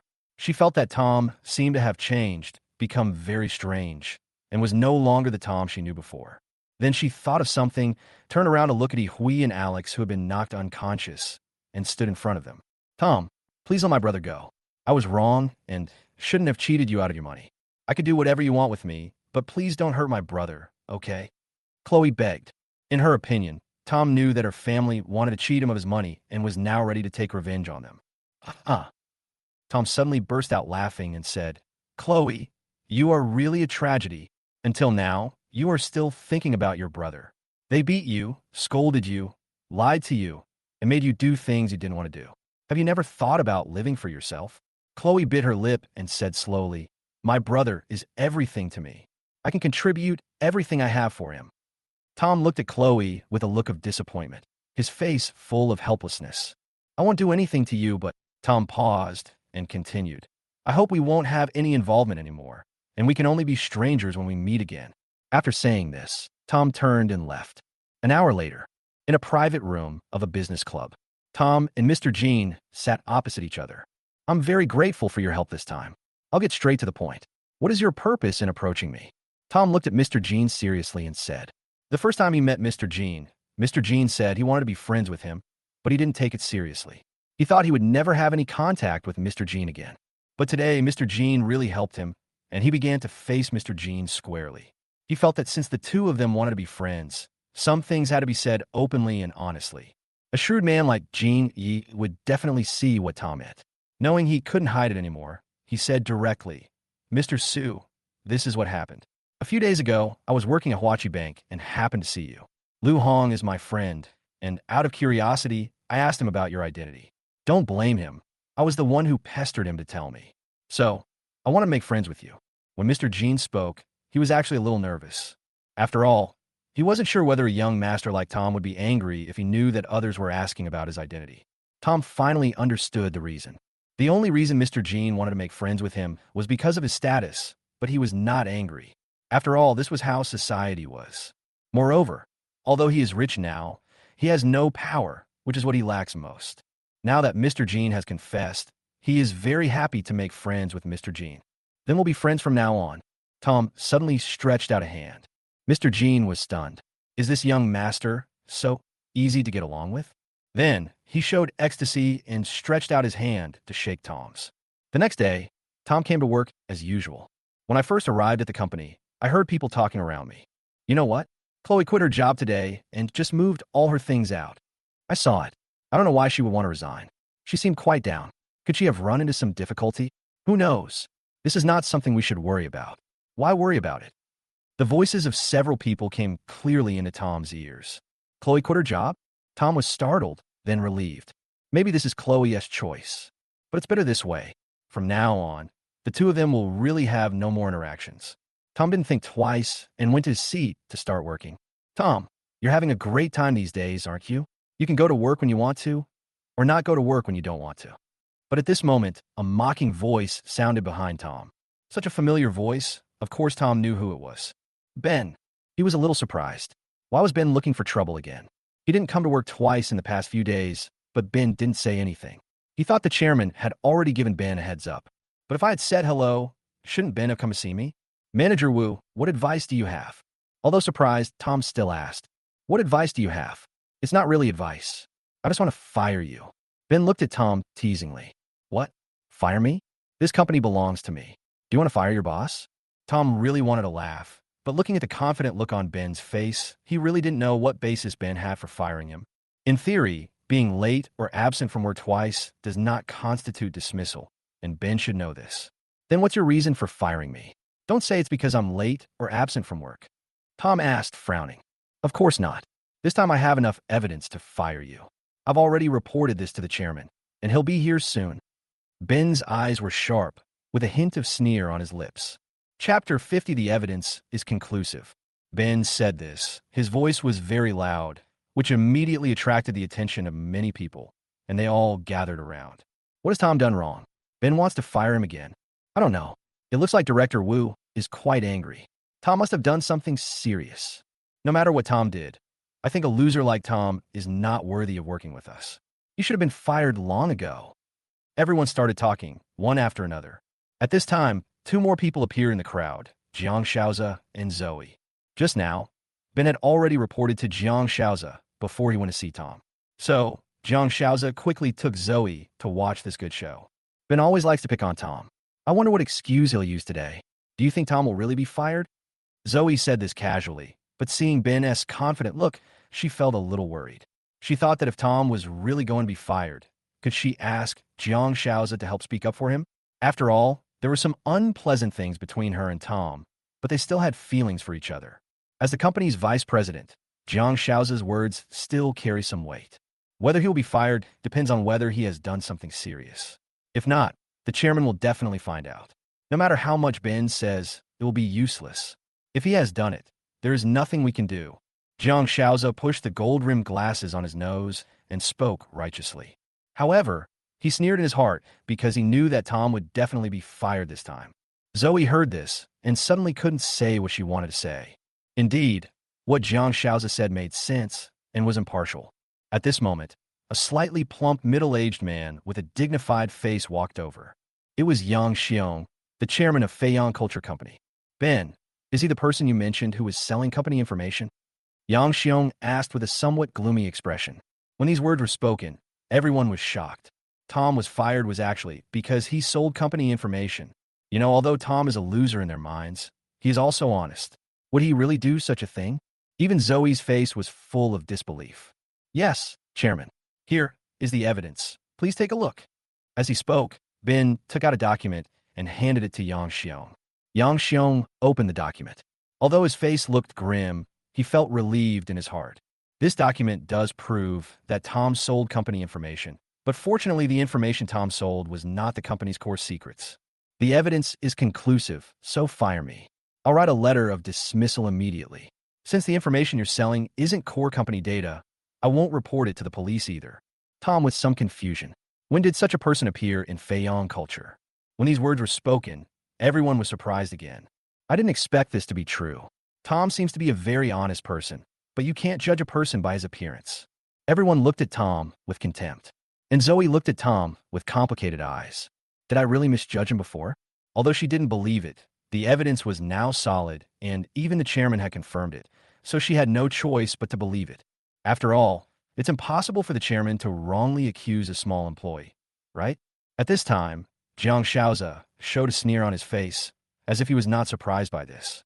He forged this document and gave it to Ben, so he was confident that he could get away with it and make the chairman unable to tell that it was fake for a while. Impossible. He would never do such a thing, Chairman. Why don't you take another look?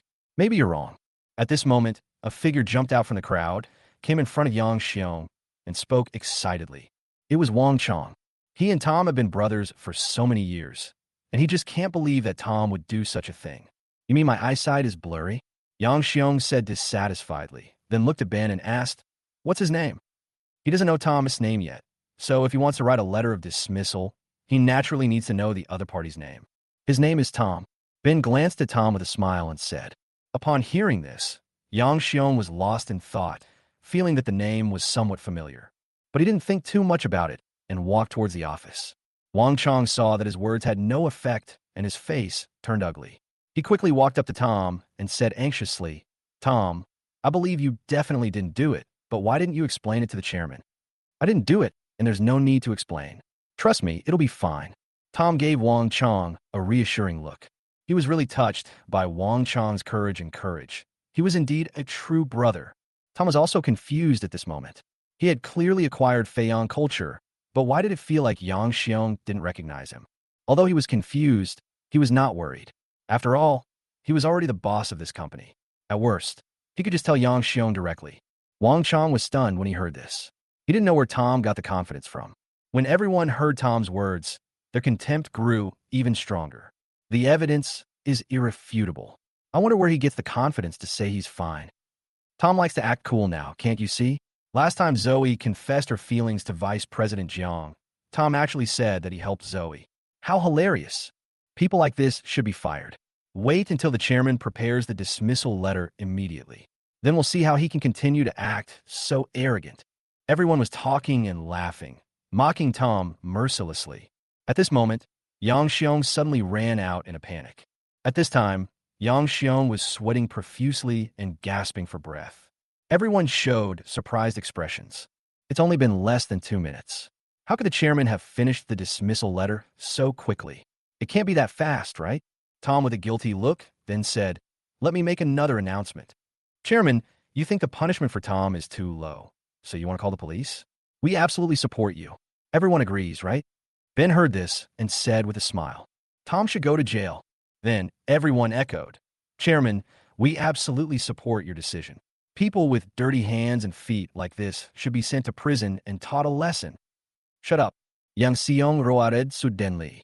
Everyone was shocked and didn't know why the chairman had such a big reaction, but Yang Xiong's next words made them completely stunned. After much thought, I finally came to a decision. Tom didn't sell company information, so I won't fire him. Yang Xiong said in a resounding voice. For a moment, the whole place was silent, and you could hear a pin drop. Chapter 51, he won the lottery. At this moment, Yang Xiong was extremely anxious.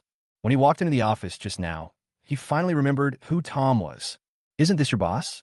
You're asking for death if you want to fire your boss. A few days ago, Feiyan Culture was acquired by Lucas, but Lucas only said that he acquired it on behalf of someone else. The person who actually acquired Feiyan Culture was a man named Tom, and he worked at Feiyan Culture. Although he was puzzled as to why such a wealthy person would work in his company, it was none of his business. Lucas also gave him 5% of the shares, allowing him to continue to manage the company, and specifically instructed him not to disturb Tom or reveal Tom's identity. He had just sold his company at a high price and was so happy that he went out to travel for a few days. But when he came back today, he encountered this incident. Because he had never seen Tom, didn't know what Tom looked like, and almost forgot Tom's name until he walked into the office. This scared him so much that he broke out in a cold sweat and ran out quickly. When everyone heard what Yang Xiong said, they were all filled with questions. What? Tom didn't sell the company information? Wasn't that confirmed just now? Chairman, didn't Ben already give you the evidence? Why do you say Tom didn't sell company information? At this time, Jiang Shaoza frowned and said, he really didn't understand what Yang Xiong meant. Yes, Chairman, why? When everyone heard what Jiang Shaoza said, they also asked curiously. Upon hearing this, Yang Xiong felt helpless and didn't know how to respond. You know, Tom is the boss of Feiyan Culture. Is it possible for a boss to secretly sell out the interests of his own company? However, Lucas had already told him not to reveal Tom's identity, so he couldn't say this. But he may not give an explanation to his employees. After all, as the chairman of the company, he has to give a convincing reason. Excuse me, does Mr. Tom work here? Just when he was in trouble, a voice suddenly came from the door. Everyone looked towards the door and saw three men in suits standing there, holding something in their hands. In the eyes of the public, these people look a bit like staff members of certain official departments. Tom is here. Are you officials here to investigate him for selling company interests? At this time, someone said. When the three heard that Tom was here, they walked in. I'm Tom. What can I do for you? Tom was also surprised, wondering what these three strange men wanted from him. Hearing this, the three of them smiled brightly and said, Mr. Tom, we are here to present you with the award. When these words were spoken, everyone was stunned, including Tom. Award? What award? Look, Mr. Tom, didn't you donate $2.5 million to the disaster area yesterday? But you didn't leave your name, and we had to search for a long time before we found you. One of the men explained. Tom couldn't help but wonder, can't I just do good things without leaving my name behind? Why does he have to go to all this trouble to thank me? At this moment, everyone was stunned. How could Tom, an ordinary office worker, have $2.5 million? They didn't believe it at all. Comrade, are you mistaken? At this time, someone asked. We were not mistaken. We checked the surveillance footage, and the person who donated $2.5 million was indeed Mr. Tom. One of the men, holding something in his hand, smiled. Then he opened the thing in his hand, and it turned out to be a banner with 4 big words written on it. Outstanding citizen. Mr. Tom, this is for you. Let's take a picture. Tom very solemnly. I accept the banner, but forget about the photo. Tom refused. He has always liked to keep a low profile. If he took a photo, wouldn't many people outside know that he donated $2.5 million? Mr. Tom, the photo is for. It was obvious that the man didn't want to give up and explained again. But Tom waved his hand and refused again. Seeing Tom's determined expression, the man decided not to force him any further and said, Okay, Mr. Tom, we'll be leaving first. After saying this, the three of them left. At this point, everyone was still in a state of confusion, but Chairman Yang Xiong was the first to react. He said, Now you should have guessed why I concluded that Tom would definitely not sell company information, right? This information is not core information. Even if it was sold, it would not fetch more than 100,000 yuan. And yet Tom donated 2.5 million yuan to the disaster area. Just imagine, is it possible for someone who donated 2.5 million yuan to the disaster area to do such a thing? Yang Xiong was quick to react. Based on what had just happened, he quickly came up with this reason. It's no wonder that Yang Xiong's words resonated with many people. Yes, it's impossible for someone who can donate 2.5 million to do something illegal for less than 100,000 yuan. Someone said. Many people nodded in agreement. However, at this time, Ben and Zhang Xiaoza both had gloomy expressions. Is it possible that all this effort has been in vain? So, Zhang Xiaoza quickly gave Ben a wink. Ben understood and quickly said to Yang Xiong, Chairman, this doesn't directly prove that Tom didn't sell company information. On the contrary, the direct evidence is right here. Chairman, you must be cautious. Hearing Ben's words, Yang Xiong felt something unusual. It seems like Ben is targeting Tom intentionally. Now, he is sure that this so-called evidence is fake. All this is definitely not accidental. Someone must want to frame Tom, and since Ben is targeting Tom so much, he must be the most suspicious. Ben, thank goodness you reminded me. You're right, I should have been more cautious. I think your evidence is flawed, and I'll investigate this matter thoroughly. Yang Xiong said with a hint of deep meaning. Ben heard this. He was stunned. The chairman actually wants to investigate this matter thoroughly. It will soon lead to him being implicated. Damn it. I'm such a bad mouth that I'm shooting myself in the foot. At this moment, his mind began to work rapidly, thinking about how to solve this problem. Tom, follow me to the office. At this time, Yang Xiong spoke again. After saying this, he turned and walked toward the office. Tom gave Ben a playful look. Ben was definitely one of them, but he didn't know if he had any accomplices. Then, Tom walked towards Yang Xiong's office. Holy crap. Where did Tom get 2.5 million? Yang Xiong and Tom left. Someone couldn't help but speak. Yeah, Tom's family is ordinary. He only earns a few thousand yuan a month. How could he possibly have 2 million? Then, another person said, although they acknowledged the fact that Tom donated 2.5 million. After all, the official has verified it through surveillance, and it is impossible to be wrong, but they're still very puzzled about the fact that Tom has 2.5 million. Even Zhang Xiaoza was puzzled. Thinking that Zoe had a good relationship with Tom in the past, and might know, he asked, Xiaoxua, do you know how Tom got 2.5 million? He won the lottery, millions. Zoe said with a complicated expression. Chapter 52, Blackmail. As soon as these words were spoken, everyone suddenly understood. It turns out Tom won the lottery. What great luck. Then, many people showed expressions of envy, jealousy, and hatred on their faces. Jiang Shaoze was feeling a little uncomfortable at this time. If the chairman thoroughly investigated the matter, he would soon find out through Ben that he had forged the evidence. So, now he had to shut Ben up. Now that everything is clear, let's all go, Jiang Shaoze said with the dignity of a vice president. After hearing this, everyone returned to their posts.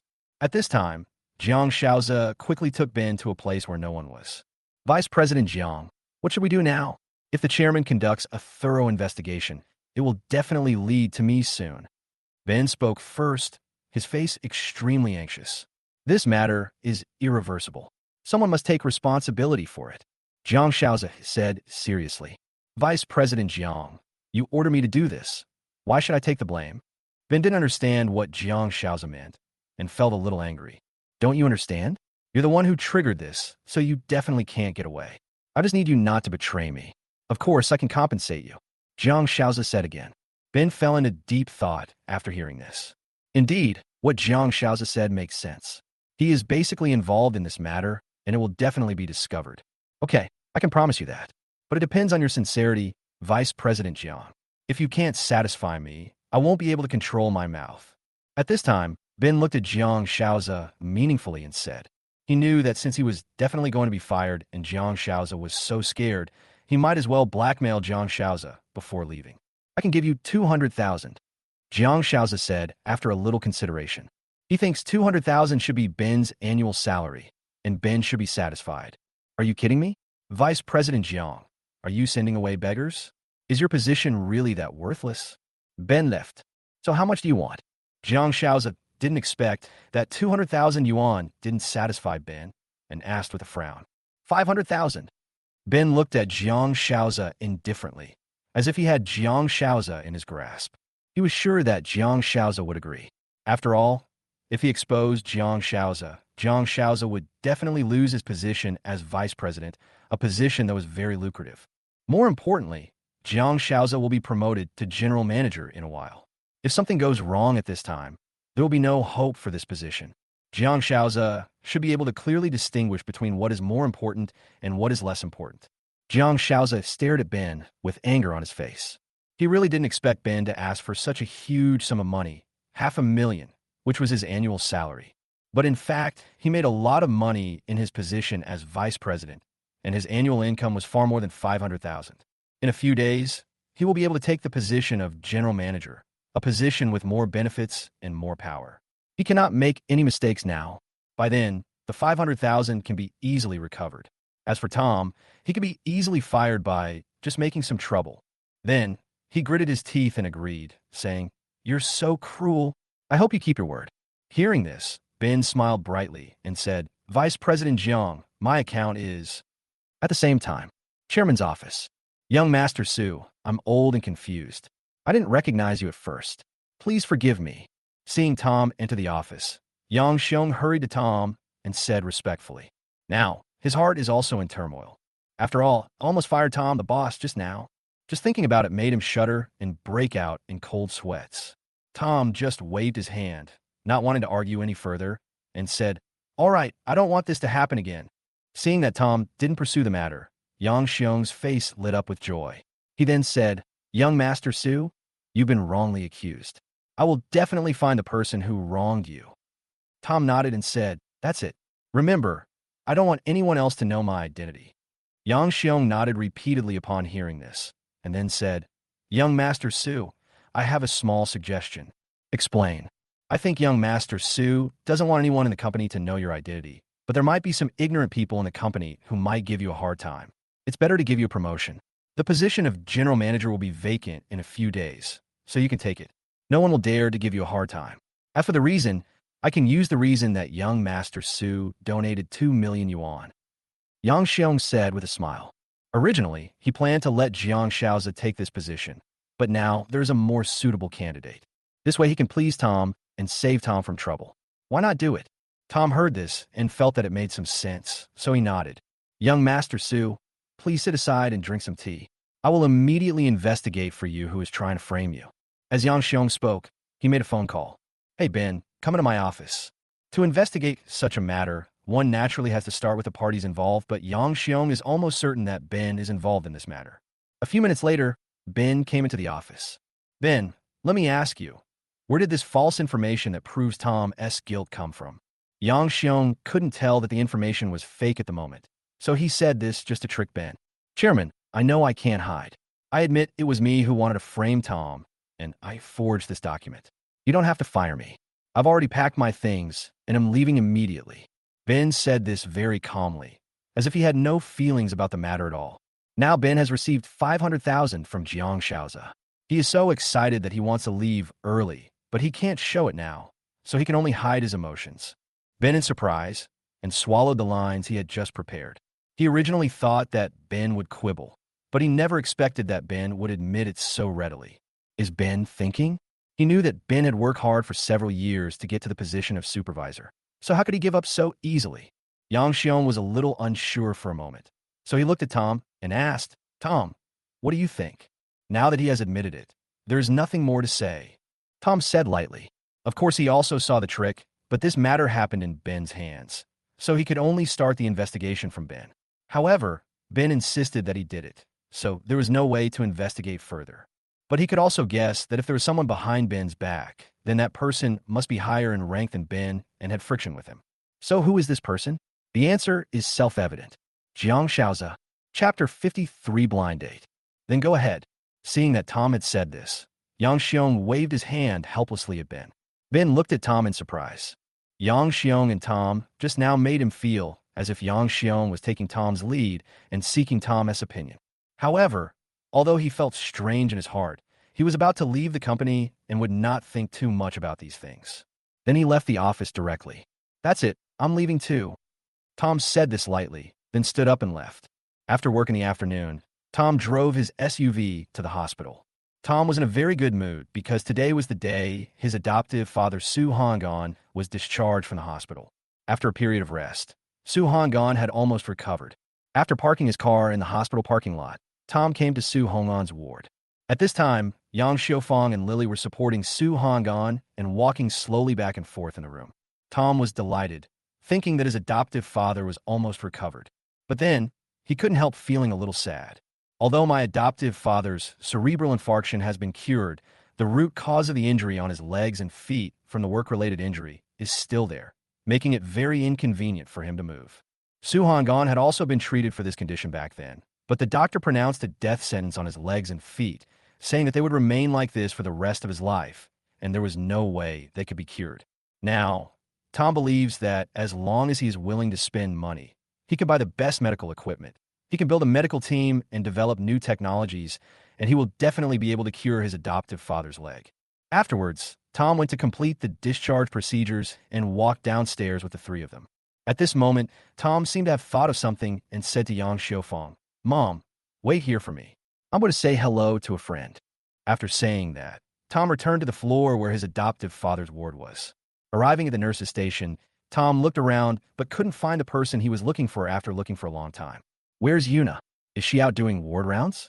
Tom couldn't help but wonder. Excuse me, where is Yuna? Tom asked a random nurse at the nurse's station. Yuna has taken leave and hasn't come to work for several days. The nurse replied, What? Yuna asked for leave. How many days has she not come to work? Nothing will happen, right?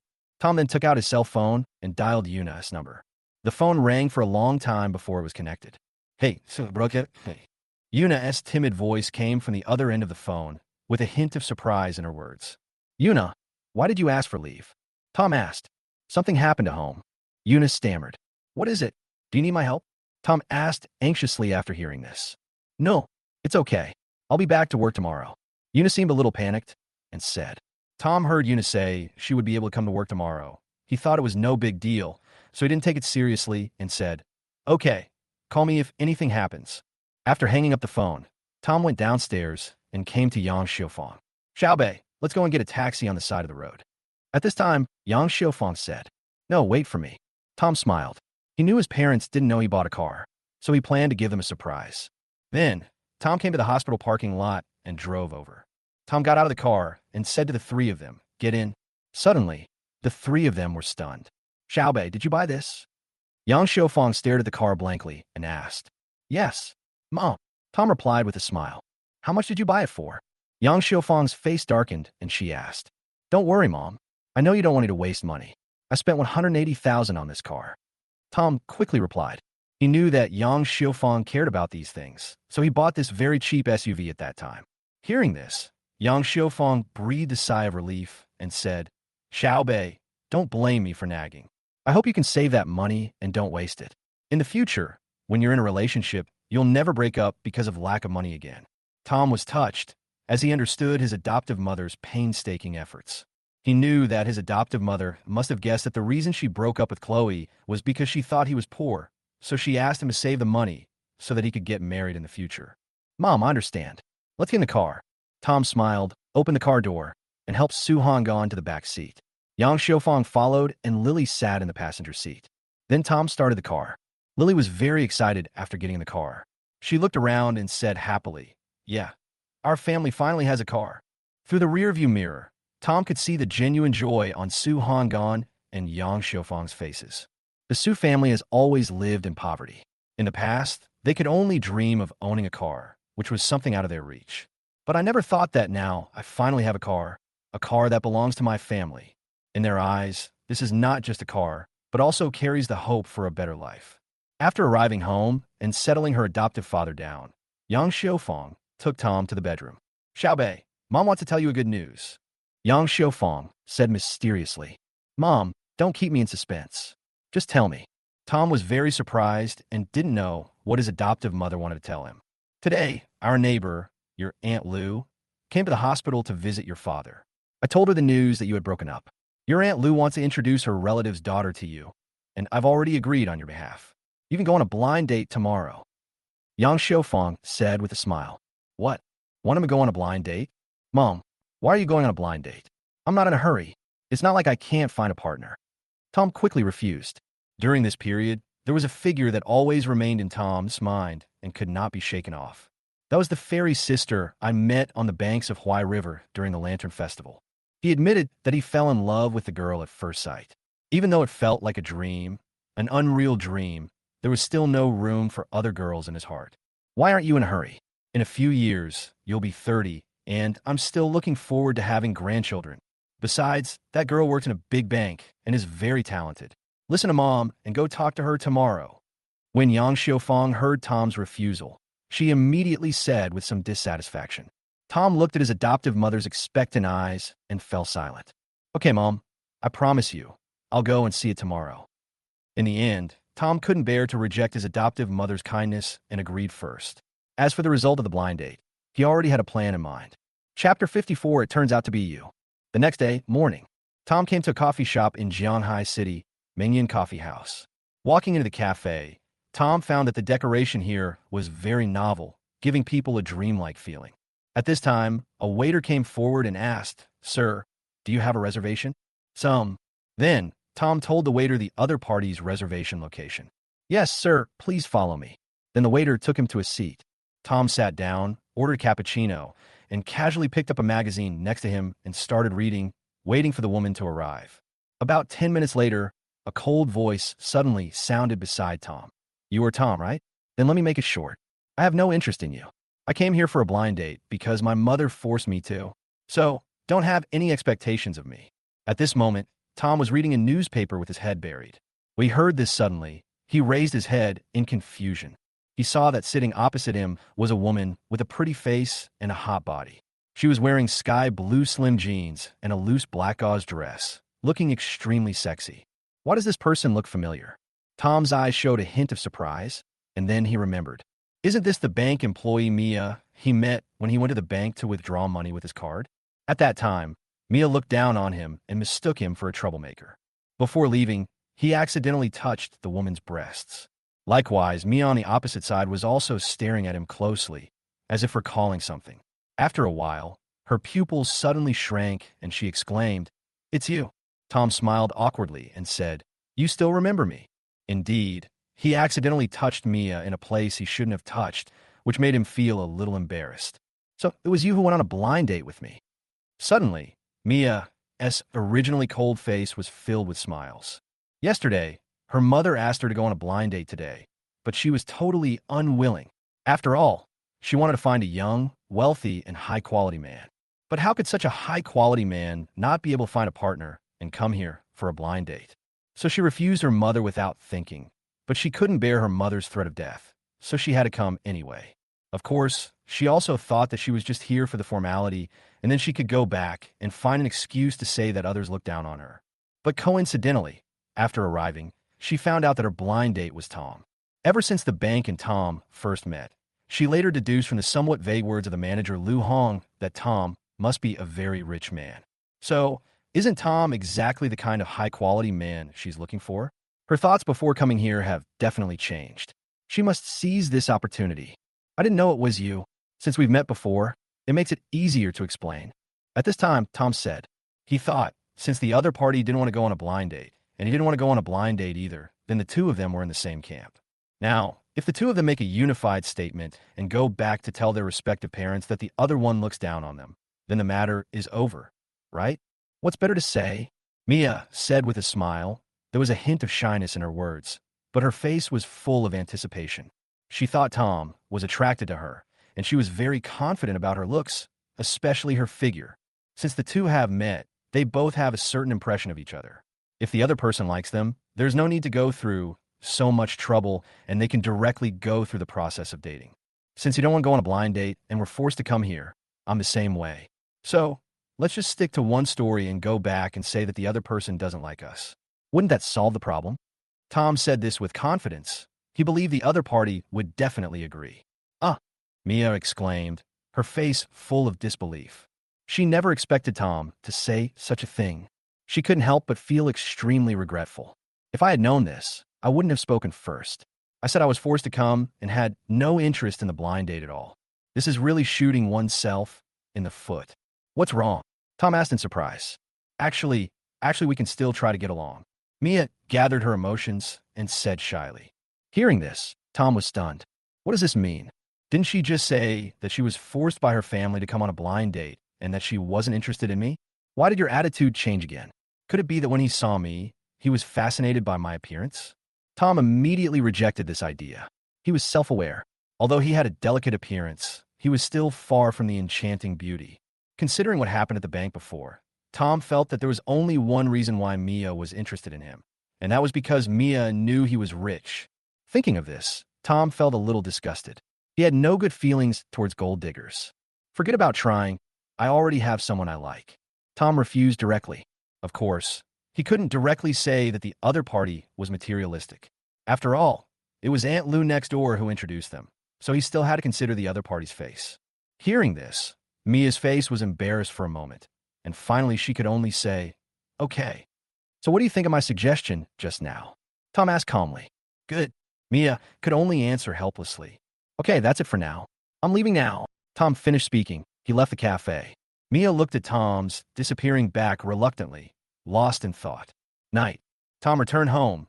Yang Xiaofeng couldn't wait to come up to him and asked expectantly, Xiaobei, how was your visit to that girl today? Tom felt a little helpless when he heard this, but he still took out the words he had prepared long ago and said, that girl is nice, but others don't like me. A hint of disappointment flashed across Yang Xiaofeng's face, but she still said, Xiaobei, if you think that girl is really good, let's go talk to Aunt Lou and see what she asks. We'll try our best to meet her. Hey, Mom, there's so many girls out there. Why bother with this one? Besides, the other one really looked down on me and left without even saying a word to me. Tom explained again. Hearing this, Yang Xiaofeng really felt that there was no hope for Tom and this girl and could only nod helplessly. But at this moment, Yang Xiaofeng's phone suddenly rang. Seeing that the phone number belonged to Aunt Lou next door, Yang Xiaofeng answered the call directly. Hey, Lao Lu. Hey, Lao Yang, let me tell you, my niece is very satisfied with your Tom. I wonder what your Tom thinks of her. Hearing this, Yang Huifeng was shocked. Tom tell him that the other party looked down on him at all? Chapter 55, Early Celebration Banquet. Then, Yang Xiaofeng glared at Tom. Tom's heart skipped a beat, thinking to himself that this was not good. Although he didn't know what was said on the phone, he had a bad feeling. My Tom is also very satisfied with her. Yang Xiufang quickly replied. Now, she felt that Tom was probably lying to him. She really didn't understand why Tom, who liked someone else, said that others didn't like him. This brat, was he hurt by Chloe and doesn't want to find a girlfriend anymore? This won't do. Really? Since the two young people have fallen in love with each other, why don't you let them meet again sometime? Aunt Lou on the other end of the phone also said happily. That's great. It's available anytime. Upon hearing this, Yang Xiufang agreed immediately. After hanging up the phone, Yang Xiufang's face darkened. She stared at Tom and asked, Xiao Bei, tell me the truth. Did you lie to me? That girl said she felt very good about you. Tom was stunned when he heard this. Mia reach a consensus with him? Why did she change her mind at the last minute? Facing Yang Xiufang's scrutiny, Tom broke out in a cold sweat and didn't know how to explain for a moment. Okay, I've already promised you to meet up with that girl again in the next few days to deepen your relationship. Yang Xiufang said again. No way. Tom immediately denied it. If I meet Mia again, the misunderstanding will become deeper and deeper, and it will be even more difficult to explain. What's wrong? Do you have any comments? Yang Xiufang asked with a frown. Tom felt a little guilty and made up an excuse. Mom, isn't it true that I'm getting a promotion during this period? So I'm very busy during this period and have no time at all. Hearing this, Yang Xiufang seemed to be thinking about something, and then she said thoughtfully, that's true. A partner is important, but career is equally important. How about this? I'll talk to Lao Lu and ask him to postpone the meeting until you're done with your busy schedule. After saying that, without even waiting for Tom's consent, he directly called Aunt Lu. Tom looked helpless. Now that things have come to this, there is nothing we can do but delay it as long as possible. At the same time, inside a house. Mom, how is it? What did third aunt say? A beautiful woman standing next to a middle-aged woman asked anxiously. Look how anxious you are. That young man said he's very satisfied with you too. The middle-aged woman said with a smile. The young woman is Mia, and the middle-aged woman is her mother Ma Ling. That's good. Mia smiled meaningfully when she heard this. After leaving today, she thought about it for a long time, and finally she couldn't bear to leave such a good boy like Tom. Although Tom said he has a girlfriend, does that mean they're not married yet? So, after careful consideration, she came up with a solution. From Tom's words today, she could guess that Tom was just like her, not wanting to go on a blind date, but was concerned about his family's feelings, so he came on a blind date, but this was just a way to get by. So I started with his family and asked my third aunt to call Tom's mother and tell her what I thought. In this case, Tom's mother will definitely bring them together. After all, Tom's mother's thoughts are similar to his own mother's. She is eager for them to get married. Otherwise, she would not have let them come for a blind date. Sure enough, the plan was successful. At this moment, Mia was very excited and asked again, Mom, did Tom agree to go on a date with me in the next 2 days? It may take a while. Your third aunt said Tom is a bit busy with work recently. Ma Ling replied. Oh, Mia felt a little lost. We still have to wait for a while. Ma Ling noticed Mia's disappointment and said with a smile, It's rare to see you like someone so much. Since you've never been in a relationship, I want to remind you that you need to take the initiative in relationships. If others don't take the initiative, don't you know how to take the initiative? Hearing this, Mia's eyes instantly brightened up, and she said excitedly, I know. Mom, I love you so much. Time flies, and 3 days have passed. Nothing happened in the past few days, but today something happened that was widely circulated in the company. Just now, Tom was at work, and his colleagues in the office were talking about this matter again. Have you heard? The current general manager's term ends tomorrow. Who do you think will be the new general manager? Aren't you talking nonsense? It has to be Vice President Jiang. Otherwise, why would the company send Vice President Jiang abroad for further studies, to gild his reputation before returning? Isn't it just to allow Vice President Jiang to take the position of general manager? Isn't it? This general manager is completely incompetent. Only someone as capable as Vice President Jiang could take this position and lead our company to greater success. Hearing these conversations, Tom did not interrupt, but just showed a playful smile on his face. Just then, a figure suddenly appeared at the office door. It's Jiang Shaoza. Bang, bang, bang. He knocked on the door, and immediately everyone's attention was on him. I'm treating you to dinner tonight, at the same place we had dinner last time, Zuik Xianju. Jiang Shaoza said with a smile. Eat.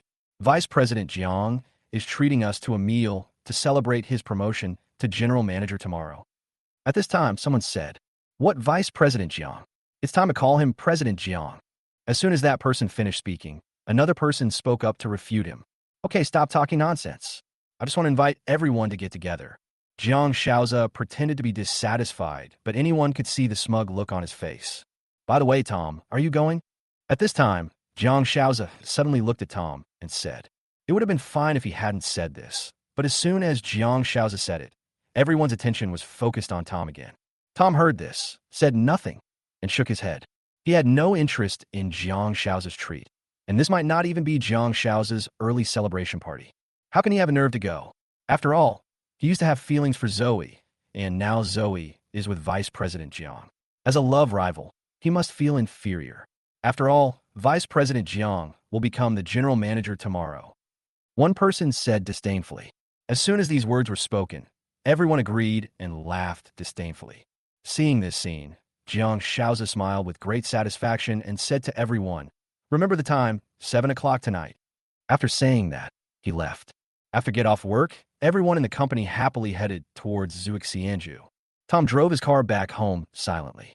As soon as he opened the door and walked into the house, he heard his adoptive mother, Yang Xiufang, calling out, "Xiaobei, are you back? Come and see who's here." Tom walked into the living room and was stunned. At this time, a pretty girl was sitting next to Yang Xiufang on the sofa, and they seemed very intimate. If this woman is not Mia, then who is she? Chapter 56, General Manager Selection. Mia saw Tom coming, and she didn't feel guilty at all. Instead, she called out affectionately, "Brother Sue, you're back. Why did you come to my house?"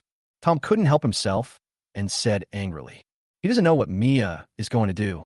Discuss this with Mia, but not only did Mia go back on her word, she even came directly to his house. "How you talk to me like that? I came to see you, what's wrong?" Yang Xiufang noticed that Tom's tone was a little off and said dissatisfiedly. Hearing this, Tom had no choice but to suppress his anger and stop talking. "Okay, Xiaobei, go have a good chat with Xiaoyu. I'm going to go cook first. Don't bully me, okay?" Yang Xiufang stood up and gave instructions. "Got it, Mom," Tom said helplessly. As soon as Yang Xiufang left, Tom immediately came up to Mia and whispered, "What's wrong with you? Didn't we already agree on this? Why did you go back on your word and even come to my house now?" "Because I found that I'm actually quite interested in you," Mia replied with a smile. Hearing this, Tom frowned and said, "Are you interested in my money?" The last time they were in the bank, Mia's attitude towards him was completely different from her attitude now. Tom couldn't think of any other reason for Mia's change of attitude, except that she knew he was rich. In the coffee shop, he gave Mia a face and didn't say it directly. But now, he felt that Mia was going too far and he couldn't bear it anymore. Mia just smiled when she heard that.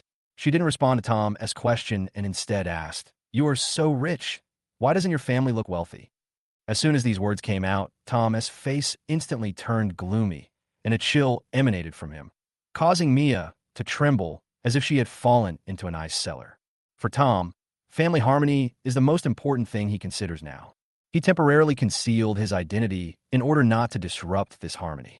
Now Mia's question, which involves his concealment of his identity, has completely touched his sore spot. "This is none of your business. You'd better watch your mouth and stop being so smart," Tom said with a cold face. After a pause, he continued, "Also, I'll tell you again, I don't like you. Don't waste your energy." Tom said this last sentence with complete helplessness. Tom's reaction just now scared Mia and made her start thinking. After a while, Mia said in a playful tone, "That's not certain. What if you fall in love with me in the future?" Tom's words confirmed her guess. Tom was indeed very rich, but Tom seemed to deliberately hide his wealth from his family, so Mia was smart and didn't mention it again. It has nothing to do with her desire to be with Tom. There is no need for her to offend Tom. Anyway, she had already gained Yang Xiufang's approval in just one afternoon. At least she had established connections with Tom's family, so it would be much easier to change Tom's attitude towards her in the future. Tom was speechless. The other party had rejected him so decisively, so why didn't he give up? "Okay, I won't talk to you anymore. I'm going to help Annie cook." Mia smiled faintly and walked straight into the kitchen without caring about Tom's reaction. At dinner time, Yang Xiufang kept praising Mia as a virtuous, sensible, and capable girl, and kept picking food for Mia, which surprised Tom. Mia feed her adoptive mother? She treats her better than herself. Even Su Hangan and Lily were influenced by Yang Xiufang and frequently showed satisfied expressions towards Mia. Tom is so confused and doesn't know what to do about this. After dinner, Yang Xiufang asked Tom to personally take Mia home. There was no choice. Tom had to drive Mia back. On the way, Tom kept sighing and finally said in an almost pleading tone, "Can you please let me go? I really don't like you." But who knew? Mia said, "Okay, kiss me and I will let you go." Tom shut up instantly and pretended not to say anything. The next day, morning, Tom came to the company, and when he passed by the lobby, he saw a banner hanging on the wall which read, Feiyon Culture Company General Manager Handover Meeting. The company seemed particularly lively. Tom knew without hesitation that they were talking about replacing the general manager today. Tom's lips, and he went to his seat and started working as usual. As 10 o'clock approached, every office received a notice from Chairman Yang Xiong. Please ask all employees of the company to come to the conference room for a meeting. Everyone knows the content of this meeting, which is to confirm the new general manager. Then, everyone went to the meeting room. On the way, Tom saw Jiang Shaoza and Zoe walking side by side towards the meeting room. Today, Jiang Shaoza changed into a brand new suit and looked particularly dignified. The smile between his eyebrows had a hint of complacency. Vice President Jiang, you'll be promoted to general manager soon, but don't forget what we said last night when we were drinking. Please take care of me. At this time, someone spoke with a smile. Yes, Vice President Jiang, you promised me to. After this person finished speaking, many people started to make a fuss. Jiang Shaoza didn't say anything, but just smiled and nodded at them, as if he had already regarded himself as the general manager. A group of people came to the conference room and filled it up, which was not very big to begin with. Yang Xiong sat at the front of the conference room, followed by Jiang Shaoza, followed by several department managers, and at the very back sat ordinary staff. I believe everyone knows why I called everyone to this meeting today. That's right, it's to announce the new general manager. Seeing that everyone was present, Yang Xiong stood at the front of the conference room and spoke. Everyone smiled and nodded. This matter was widely circulated yesterday, and Vice President Jiang had already treated them to a meal, so how could they not know about it? Moreover, rather than announcing the candidate for general manager, it would be better to directly say that Vice President Jiang will be the general manager. Okay, then I won't say much. I'll just make the announcement. Our new general manager is... Yang Xiong didn't waste any time and started to announce it directly, but he paused at the end and kept the audience in suspense. At this time, everyone's eyes were on Jiang Shaoza. They knew that the chairman was about to call out Vice President Jiang's name. Feeling the gazes of those around him, Jiang Shaoza also smiled with great confidence. The new general manager this time is Tom. Finally, Yang Xiong said the second half of the sentence. When these words were spoken, everyone was stunned. The smile on Jiang Shaoza's face froze, and his mouth opened wide. Chapter 57. Who are you? How could that be possible? Wasn't the general manager position already secured by Vice President Jiang? How could it have become Tom's? Besides, Tom is just an ordinary employee. Why does he get the position of general manager? Everyone was full of doubts. Chairman, didn't you promise to make me the general manager? At this time, Jiang Shaoza finally couldn't help it. He stood up with a flushed face, staring at Yang Xiong and asked. After the words fell, everyone looked at Yang Xiong, wanting to know the reason. Yang Xiong smiled upon hearing this and slowly said, Yes, I did promise you before, but now I've changed my mind. I found someone in the company who's more suitable to be the general manager. That's Tom. Why him? Tom angrily. Because he donated 2.5 million to the disaster area. As we all know, Tom is just a small clerk with a monthly salary of a few thousand yuan. But after winning the lottery, he generously donated such a large sum of money, which is something not many people can do. This shows that Tom is definitely a person of extremely high quality. Similarly, I feel at ease leaving the company to him. Yang Xiong explained very seriously. When these words were spoken, everyone was still a little bit incredulous. While the chairman's words make sense, and Tom is indeed kind-hearted and has good character, what does this have to do with the management company? The management company focuses on a person's ability. The chairman's reason seems a bit far-fetched, no matter how you look at it. Chairman, I don't accept it. Jiang Shaoza said again. These words almost squeezed out from between his teeth. He was almost mad. Just because Tom, that loser, donated 2.5 million, he was given the position of general manager. What kind of reason was that? Hearing this, Yang Xiong looked at Jiang Shaoza expressionlessly and said coldly, This is my company. Do I need your consent to appoint a general manager? After hearing these words, Jiang Shaoza seemed to be choked and could not say another word. Yes, it's his company. He can arrange it however he wants. Did I give the general manager position to Tom? How can he compare to me? Xiao Zhe, stop making trouble and follow the chairman's instructions. At this time, Zoe also pulled Jiang Shao's sleeve and reminded him. She was afraid that Jiang Shaoza would continue to argue with the chairman. What if he got fired? Tom, with resentment, and sat down helplessly. Okay, now let's invite the new general manager, Tom, to give a speech. Yang Xiong said again. Hearing this, everyone looked at Tom in surprise and fear. What's surprising is that Tom became the general manager. This seems too unreal. Tom many times in the past. Now that Tom has become the general manager, what if he takes revenge on them in the future? What are you standing there for? Clap your hands. Seeing that everyone was stunned, Yang Xiong quickly reminded them. After he finished speaking, he was the first to applaud. Seeing this, everyone started to applaud. Suddenly, thunderous applause broke out. They knew that Tom becoming the general manager was a fact, and now they had to change their opinion of Tom and perform well in front of Tom. So they applauded louder than each other. I won't say anything more. I'll just tell you about my plans. Tom didn't want to say anything thank you. That would seem too fake. He didn't want to do something so fake. I want to make some changes in the finance department. The current finance manager will be demoted to deputy manager, and the manager position will be held by Wang Chang. Tom said lightly. He had considered this decision before. He figured that since he had taken on the position of general manager, he couldn't just sit around doing nothing. The finance department controlled the economic lifeline of the company, so he couldn't hand it over to someone he didn't know well. Besides, who knows, the finance department might already be in trouble. As Wang Chang is his brother and the person he trusts the most, it is of course most appropriate for him to sit in this position. When these words were spoken, everyone looked shocked. It's true that a new official starts with 3 fires. I wonder if this fire will burn them? Wang Chang was extremely surprised. He was originally a small clerk in the finance department, but the position of finance department manager was very far away from him. He did not expect that he would become the manager now. He immediately looked at Tom with gratitude. At this time, although Jiang Shaoza had a blank expression on his face, his fists were clenched tightly together. The veins in his arms were throbbing, and he was terrified in his heart. He seemed to be very afraid of Tom's decision. Shaoza, what's wrong with you? Zoe noticed Jiang Shaoza's abnormality and asked. No, it's okay, Jiang Shaoza said hesitantly. Chairman, I think President Tom's decision is inappropriate. I'm the most capable person to handle the finance manager's duties, but now it's in the hands of a greenhorn. This could bring huge losses to the company. Please reconsider. At this time, a man suddenly stood up and advised. This person is Lu Wei, the manager of the finance department. If someone observed carefully, they could see that his body was trembling slightly at this moment. This matter is entirely up to President Tom. Since I've handed the company over to him, I trust him. Yang Xiong refused without even thinking.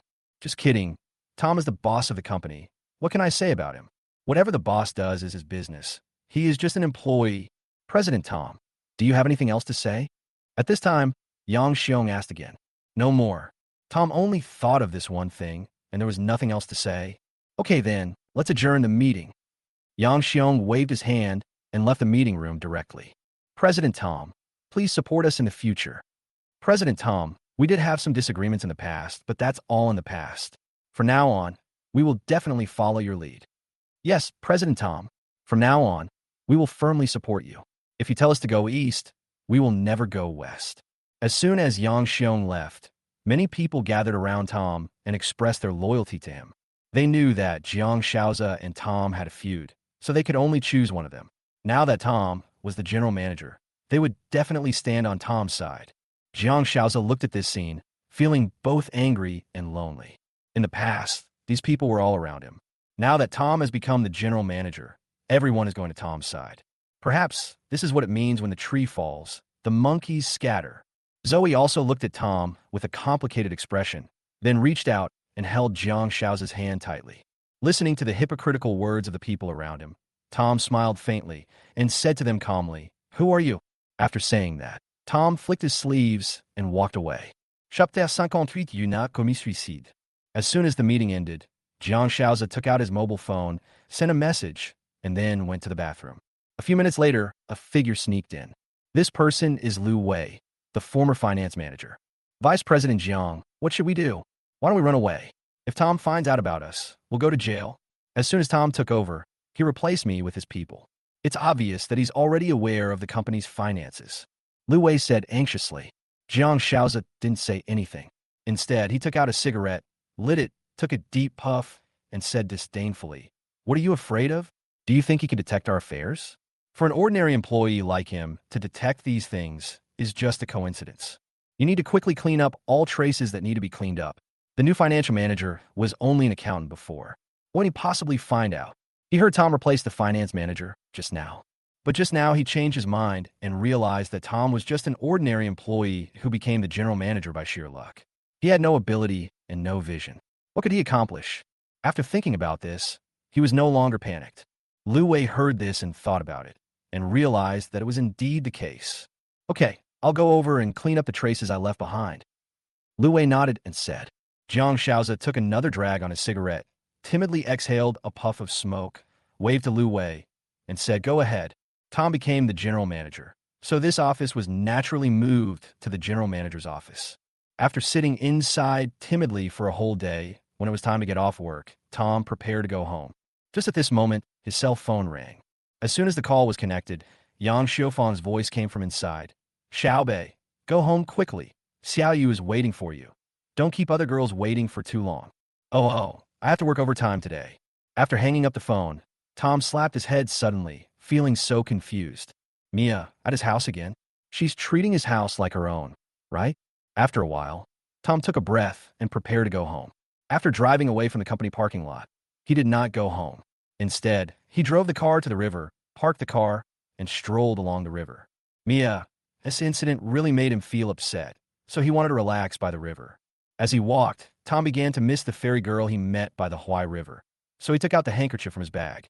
Gently stroking the handkerchief and looking at the 3 words on it, Tom couldn't help but smile foolishly again. Then, he seemed to remember something, put away his handkerchief, took out his cell phone, and dialed Lucas' number. After the call was connected, Tom asked, "Did you find the information about Hua Jiyu that I asked you to look up some time ago?" "Young Master Su, I've searched all over Jianghai City, but I haven't found anyone called Hua Jiyu," Lucas said helplessly. Could it be that her name isn't Hua Jiyu at all? Or is she not from Jianghai at all? Tom muttered, "Follow these 3 words, Hua Jiyu, and expand your search." Tom still didn't give up and said to Lucas, "Yes, Mr. Su." After hanging up the phone, Tom continued walking along the river. About 20 minutes later, he suddenly saw a woman standing on the capital of the bridge. Tom was suddenly shocked. This woman was standing in such a dangerous place. Could she be trying to commit suicide by jumping into the river? Although he is not a person with a strong sense of justice, when he sees what is happening in front of him, he will definitely save the person if he can. Then, Tom quickly ran toward the figure. As he got closer to the figure, Tom became more and more shocked.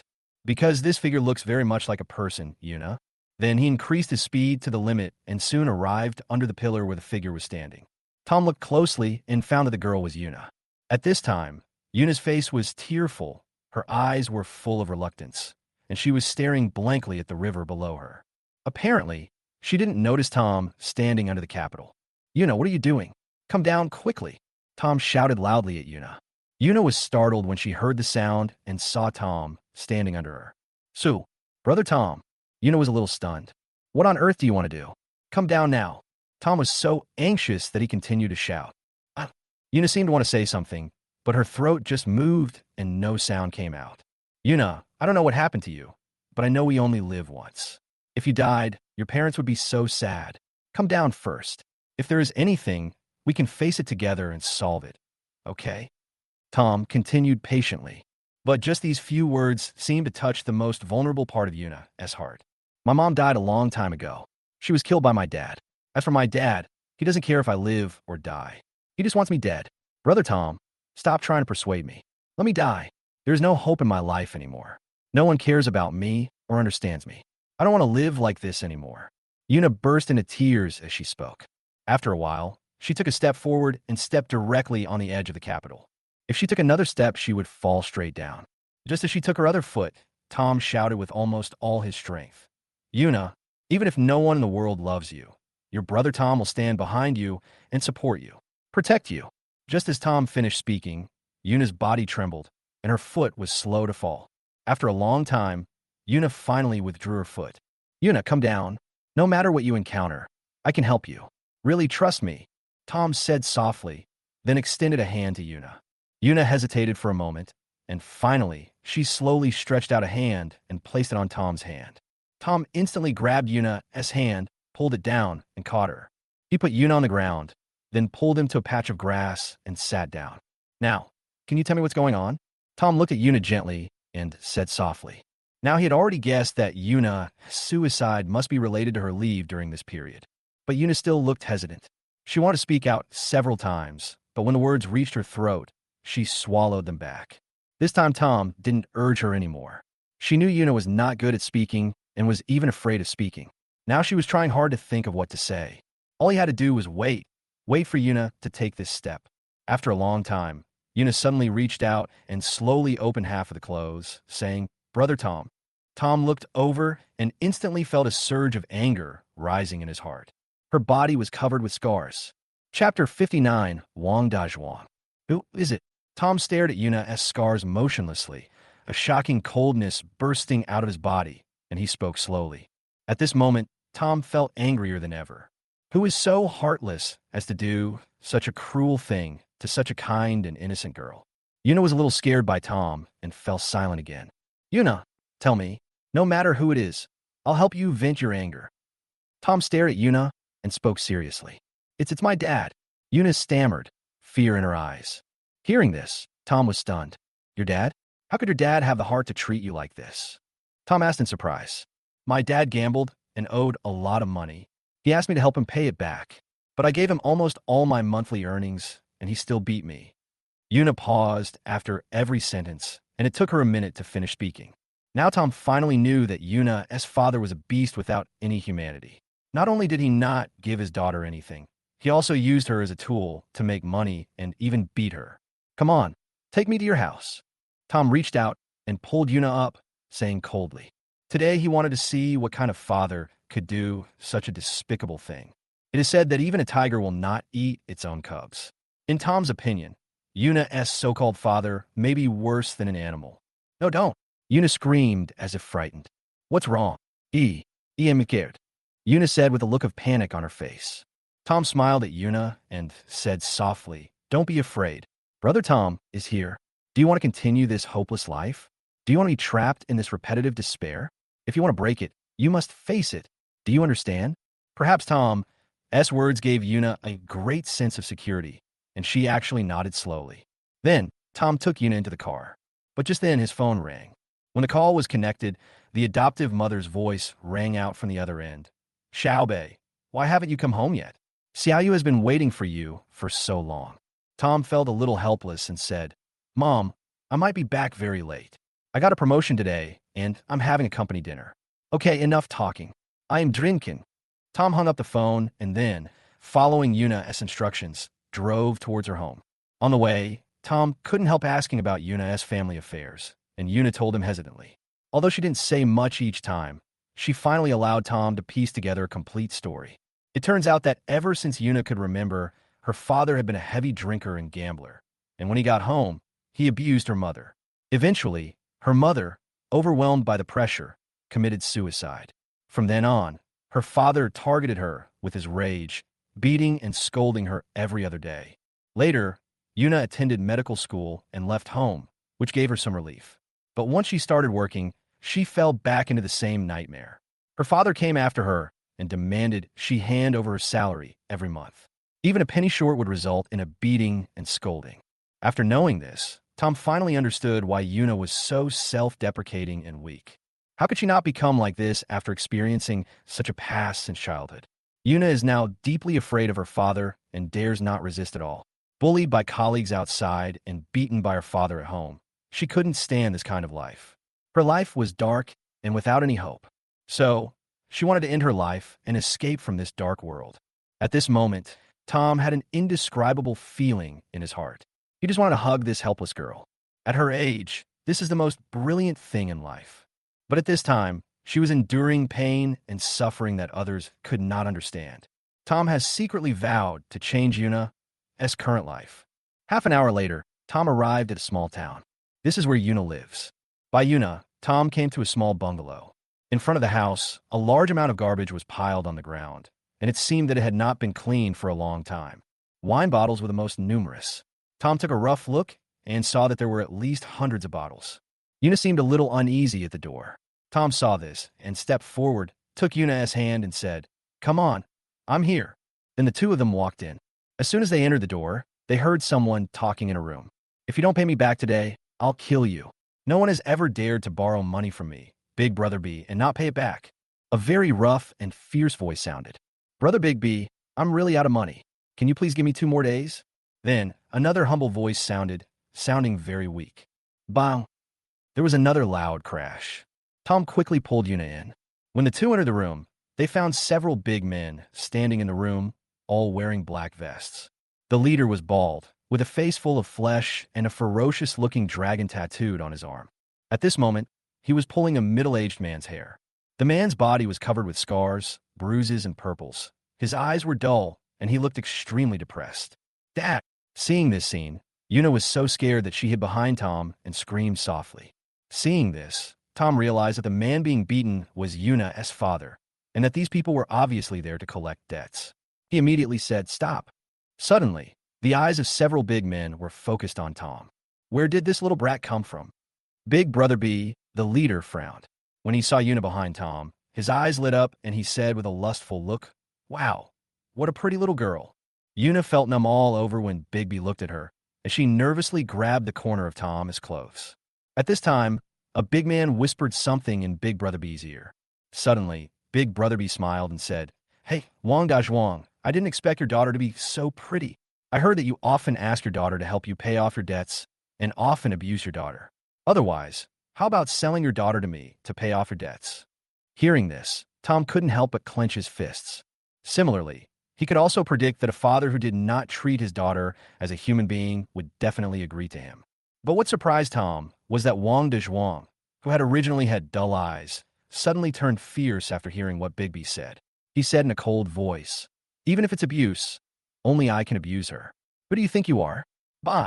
Wang Dazhuang spat on Brother Bigby's face. Chapter 60, Hatred Deep in the Bone Marrow. "Fuck, you're looking for death." Big Brother B became angry instantly and kicked Wang Dazhuang in the stomach. Wang Dazhuang fell heavily to the ground, and Brother Big B started punching and kicking him again. Tom watched all this coldly and did not stop it. In his opinion, such an inhumane father should be educated. Then, he began to think carefully about what Wang Dazhuang meant by what he had just said. Tom knew that Wang Dazhuang didn't even consider Yuna a human being and certainly didn't care about her. When Bigby made this request, he could have easily used Yuna to pay off his debt, but why did he refuse? And even looked a little angry? But just as Tom was lost in thought, Bigby walked towards him. He looked at Yuna, revealing a hint of greed, and said with a smile, "Little beauty, from now on you will follow me and enjoy the good life. You don't have to be abused by your father anymore." Okay. Yuna was a little overwhelmed and shrank back in fear. "You better shut up. Stop your dirty thoughts." At this time, Tom stared at Big Brother B coldly and said, "Fuck, who the hell are you?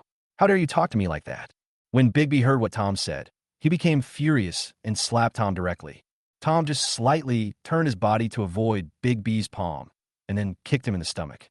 Big Brother B fell to the ground, holding his stomach, sweating profusely from the pain. "Kill him for me." After a while, Big Brother B finally squeezed out a word. Suddenly, the remaining men rushed towards Tom. Tom looked at them coldly, without any panic. If there were dozens of people on the other side, he would not dare to take action.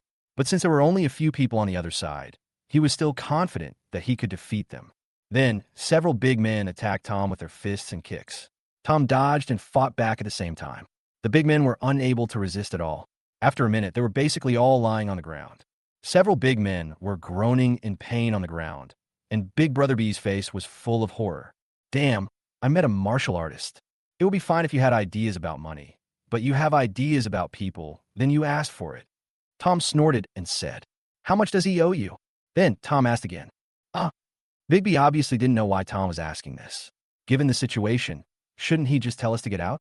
But he still answered truthfully, 50,000 yuan. "The bank account tells me." Tom said again. Brother Bigby was stunned again. "Is he going to pay me back?" Then he told me his bank account. Tom directly transferred 50,000 yuan to him and said, Go away and don't bother them again. When Bigby heard this, he felt as if he had been pardoned, and then he was filled with joy. He didn't expect that this martial artist not only let them go, but also helped Wang Dazhuang pay back the debt. Then he called on a few of his men to leave. In fact, Tom had no intention of helping Wang Dazhuang, but Wang Dazhuang's unusual behavior just now really made him a little confused. But he guessed that there might be some hidden secret. Otherwise, how could a father who doesn't treat his daughter as a human being care about her? So, for Yuna's sake, he still wanted to get to the bottom of this. Dad! At this time, Yuna ran to Wang Dazhuang and checked his injuries. Tom was stunned for a moment. Wang Dazhuang didn't treat Yuna as a human being at all. Why did Yuna still care about Wang Dazhuang? But immediately, he felt relieved. Although Wang Dazhuang treated her badly, he was her father after all. Yuna was a kind girl and would definitely not ignore Wang Dazhuang. Are you here to laugh at me? Get out of here. I don't need your help. At this time, Wang Dazhuang pushed Yuna away. Bang! Yuna was pushed to the ground, and tears of grievance instantly flowed from her eyes. Seeing this scene, Tom clenched his fists tightly, wishing he could beat Wang Dazhuang to death with one punch. Where in the world can there be such a father? But Tom still walked over to Yuna, carefully helped Yuna up, and asked with concern, "Are you okay?" Yuna rubbed her arms and shook her head. "Go sit out for a while," Tom said again. "Brother Tom." Yuna didn't know what Tom was going to do and showed a hint of worry. "It's okay. I just want to talk to your dad alone." Tom gave Yuna a reassuring look. Yuna now obviously trusts Tom more than ever before. She knows that Tom must have his own plans, so she nodded and slowly retreated. Then, Tom clenched his fists and walked up to Wang Dazhuang. "Aha!" Wang Dazhuang suddenly burst into laughter upon seeing this and said, "You want to hit me? Come on, beat me to death. If I make a sound, I'll be your grandson." Tom slowly loosened his clenched fists. He really wanted to teach Wang Dazhuang a lesson, but after hearing what Wang Dazhuang said, his guess was confirmed. There must be something unknown in this matter. Before meeting Wang Dazhuang, Tom thought Wang Dazhuang was a selfish, cowardly person with indifferent family affection, but now it seems that is not entirely true. At least from what Wang Dazhuang said just now, we can see that Wang Dazhuang is not a coward, but on the contrary a man with a strong personality.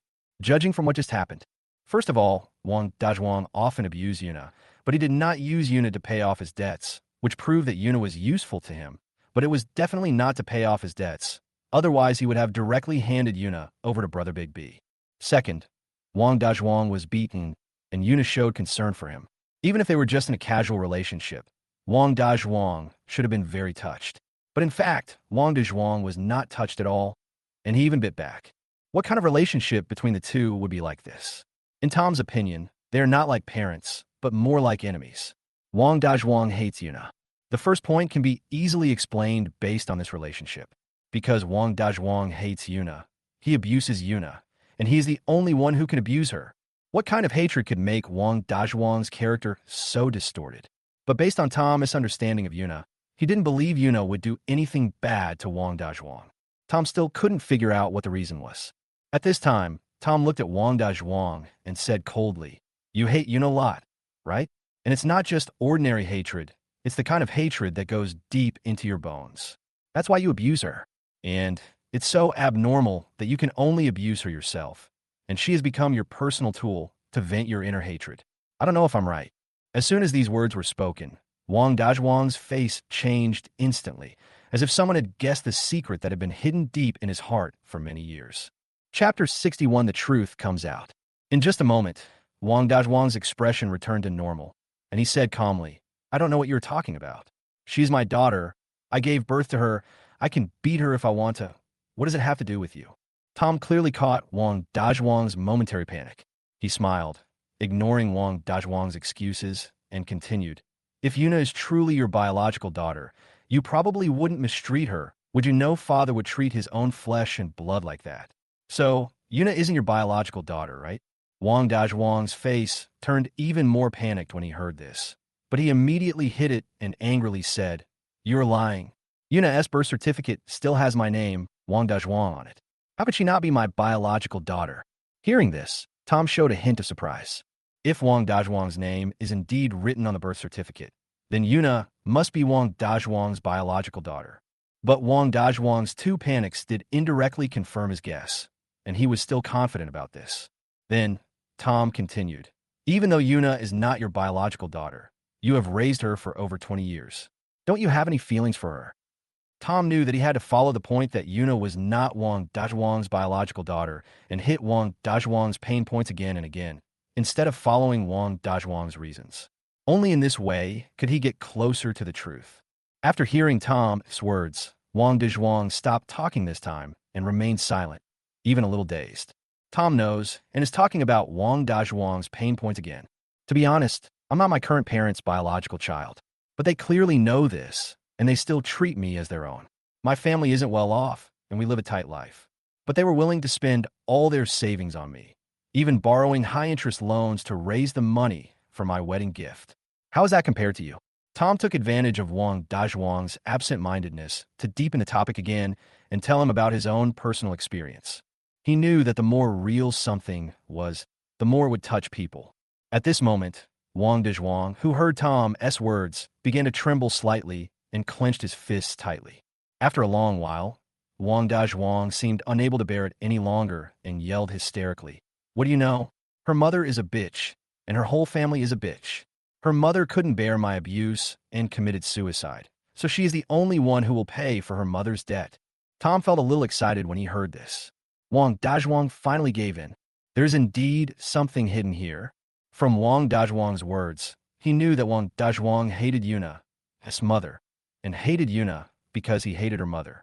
But what does Wang Dazhuang mean when he says that their whole family are all bitches? Judging from the tone, could it be that Wang Dazhuang does not belong to Yuna's family? But it shouldn't be like this. Because Yuna calls Wang Dazhuang her father, it proves that she recognizes Wang Dazhuang as her father. And Wang Dazhuang himself said that his name is on Yuna's birth certificate. Tom was very confused about this, but he didn't think about it any further. If he continued asking, he would soon know the answer. Why do you hate her mother? Why do you say they're a family? Aren't you a family with them? Then Tom asked. But this time, Wang Dazhuang obviously realized that something was wrong, and he looked away, obviously not wanting to say anything more. Tom also knew that Wang Dazhuang had already realized what was going on, and now it was obviously impossible to get any more information from him. Just a little bit. Tom felt helpless and said, Yuna is a kind girl. How could you bear to hurt her like this? If she were an ordinary girl, would she care about your life or death? It's impossible for her to return to this house and work to help you pay off your debts. That's even more impossible. Her mother's affairs have nothing to do with her. She has no obligation to help her mother bear your anger. Besides, you've been with her day and night for over 20 years. I don't believe you don't have any feelings for her. Think about it. When I leave, I take Yuna with me. Perhaps she will never come back. After saying that, Tom turned and left, leaving Wang Dazhuang standing there with a dazed look on his face. The next day, morning, Tom drove to Feiyan Culture. He was not planning to go to work today, but just now he received a call from Wang Chong, who said that he had something to discuss with him. When he arrived at the company, Tom walked into his general manager's office and directly called Wang Chong to the office. A few minutes later, Wang Chong walked in with a folder in his hand. Xiangzi, what's going on? Why are you being so mysterious? Tom asked in surprise. Take a look at this first. Wang Chong put the folder on Tom's desk. Tom picked up the file and began to look through it, his expression becoming increasingly uglier. Because this is evidence that the company's vice president Jiang Shaoza and former financial manager Lu Wei colluded to embezzle the company's property. Yesterday, after I took over Lu Wei's position, I saw Lu Wei secretly using my computer. This aroused my vigilance. I followed his browsing history and checked it out. Sure enough, I found this. Wang Chong explained on the side. Jiang Shaoza has a huge appetite. He embezzled tens of millions in just a few years, and this company only makes around tens of millions in profit a year. Yang Xiong is really bold. He actually wanted Jiang Shaoza to be the general manager from the beginning. If Jiang Shaoza had been the general manager, Yang Xiong's company would have been wiped out, Tom said with a gloomy face. What now? Wang Chong asked. Confirm it again, and then call the police. Humph, he embezzled tens of millions, enough for him to spend the rest of his life in prison. Tom said coldly. Wang Chong nodded solemnly and walked out of the general manager's office. At the same time, office of the deputy general manager. Former financial manager Lu Wei hurriedly pushed open the office door and walked in. What's going on? What's going on? Don't you know that this is an extraordinary period? Should we keep some distance? Seeing this, Jiang Shaoza frowned and said, Vice President Jiang, something bad has happened. Wang Chong has found evidence that we embezzled public funds. Lu Wei patted his chest and spoke quickly. What? Jiang Shaozi stood up suddenly and asked, Didn't I ask you to delete those traces? I wanted to delete it too, but Wang Chong found out when I was using his computer. Now I think he's already put the evidence in front of Tom. What should I do? Is it too late for us to run away now? I don't want to go to jail. Lu Wei's face was filled with anxiety, and he was almost crying. Chapter 62, Plea. When Lu Wei heard this, Jiang Shaozi's face also turned ugly. Go to jail. He doesn't want to go to jail. He was a little alert when Tom replaced Wang Chong as financial manager yesterday. But he thought Tom was just an incompetent loser and would definitely not find out. But who knew that in just one day, Tom had obtained evidence of their embezzlement of public funds. At this time, Jiang Shaozi's heart was full of regret, as bitter as if he had eaten Coptis chinensis. If I had known this earlier, I would have left yesterday. Why would I be so greedy and stay here? Now, Tom has obtained the evidence, and he can't leave even if he wants to. It's definitely too late to leave now. Let me think about it. There must be a way, there must be a way. Jiang Shaozi paced back and forth in the office, feeling uneasy all over. Even his hands were shaking slightly. After a while, Jiang Shaozi's eyes brightened up, and he said to Lu Wei, Go back to the office and wait for my news. I have a plan. Is there a solution? Lu Wei looked at Jiang Shaozi in surprise, then said, Okay.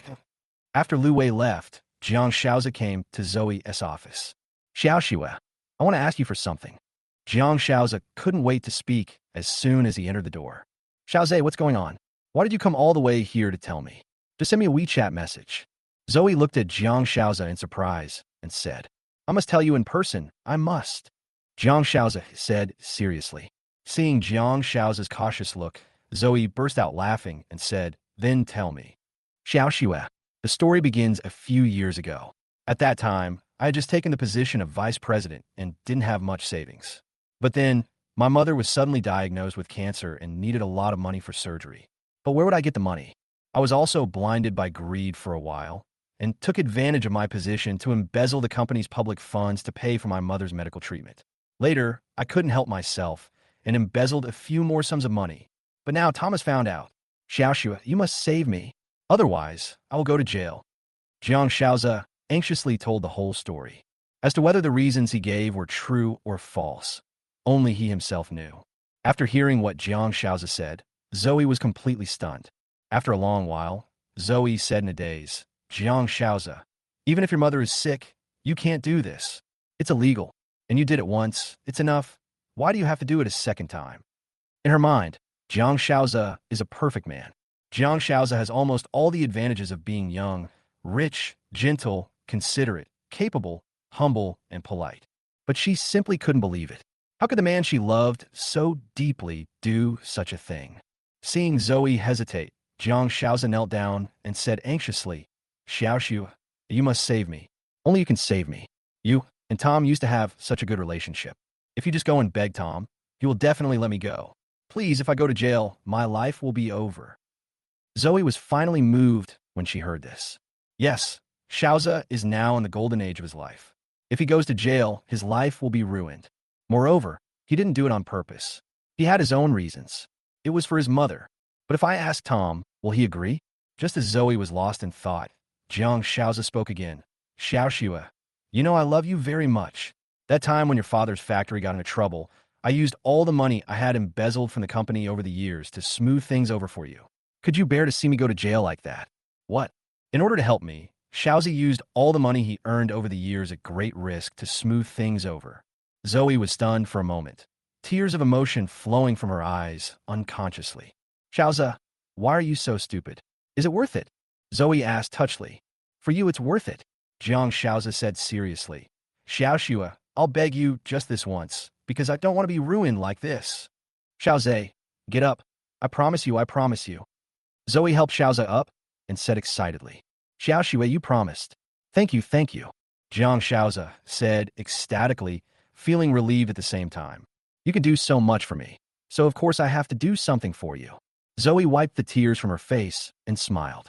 General Manager's office. Tom sat in his boss's chair, tapping his fingers on the desk, lost in thought. Of course, he was not thinking about Jiang Shaozi's affairs. After all, that matter did not concern him. As for breaking the law and discipline, he would deal with it as he pleased. He was thinking about Yuna. I don't know if what I said to Wang Dazhuang yesterday had any effect. He guessed that Wang Dazhuang was most likely not Yuna's biological father. But after all, Wang Dazhuang and Yuna had been together day and night for so many years, and Yuna also recognized him as her father. Therefore, he still hoped that Wang Dazhuang could communicate and repair their relationship. Just then, his thoughts were interrupted by a knock on the door. "Come Tom shouted. The office door opened, and a familiar figure walked in. "It's Zoe." Tom was stunned. Zoe hadn't spoken to him for a long time, and had almost always avoided him on purpose. Why was she coming to him now, and in the office where they were alone together? "Sister Shui, what do you want to talk to me about?" Although he was surprised, he still asked, "President Tom, I have something to ask you." Zoe forced a smile. President Tom? What a strange name. Tom felt bitter in his heart. It seemed that he would never hear the old voice of Xiao Beizi again. "Tell me, what's the matter?" Tom said seriously. "I want to ask you to let Xiaoza go." Zoe bit her lip and said, "You know about that?" Hearing this, Tom immediately knew why Zoe came to see him. "I'm here to plead for Jiang Xiaoza. I just found out too. Since you know he broke the law, you should know that this is a matter for the police, not me." Tom said lightly, "President Tom, since we used to be good friends, please let Xiaoza go. As long as you don't call the police, no one will know about this. You can definitely save him." Zoe suddenly became anxious and said excitedly, "You know we used to be good friends, but do you know what the consequences would be if I concealed this? If the chairman knew about this, I would be charged with harboring a criminal for shielding him, and I would go to jail." Tom smiled coldly and said in a resounding voice, "Chapter 63, who is Stephen?" Although Tom is the boss of this company, he could have let Jiang Xiaoza go without calling the police, but now he is only the general manager in name only. Zoe put him in danger. Is this what good friends do? Tom was really unhappy. "Tom, I'm at my wit's end. Please." Zoe saw that Tom wanted to refuse. She quickly said, her eyes instantly red. Looking at Zoe's appearance, Tom remembered how good Zoe had been to him in the past, and his heart softened suddenly. After a long while, Tom said with a firm face, "Okay, I can promise you, but this is the last time I will help you." Hearing this, Zoe trembled, and after a long moment, she said, "Thank you."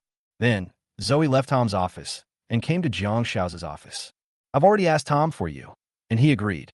Zoe said to Jiang Xiaoza with some complexity, "Really, Xiao Xue? I love you so much." Jiang Xiaoza was so excited that he almost jumped up.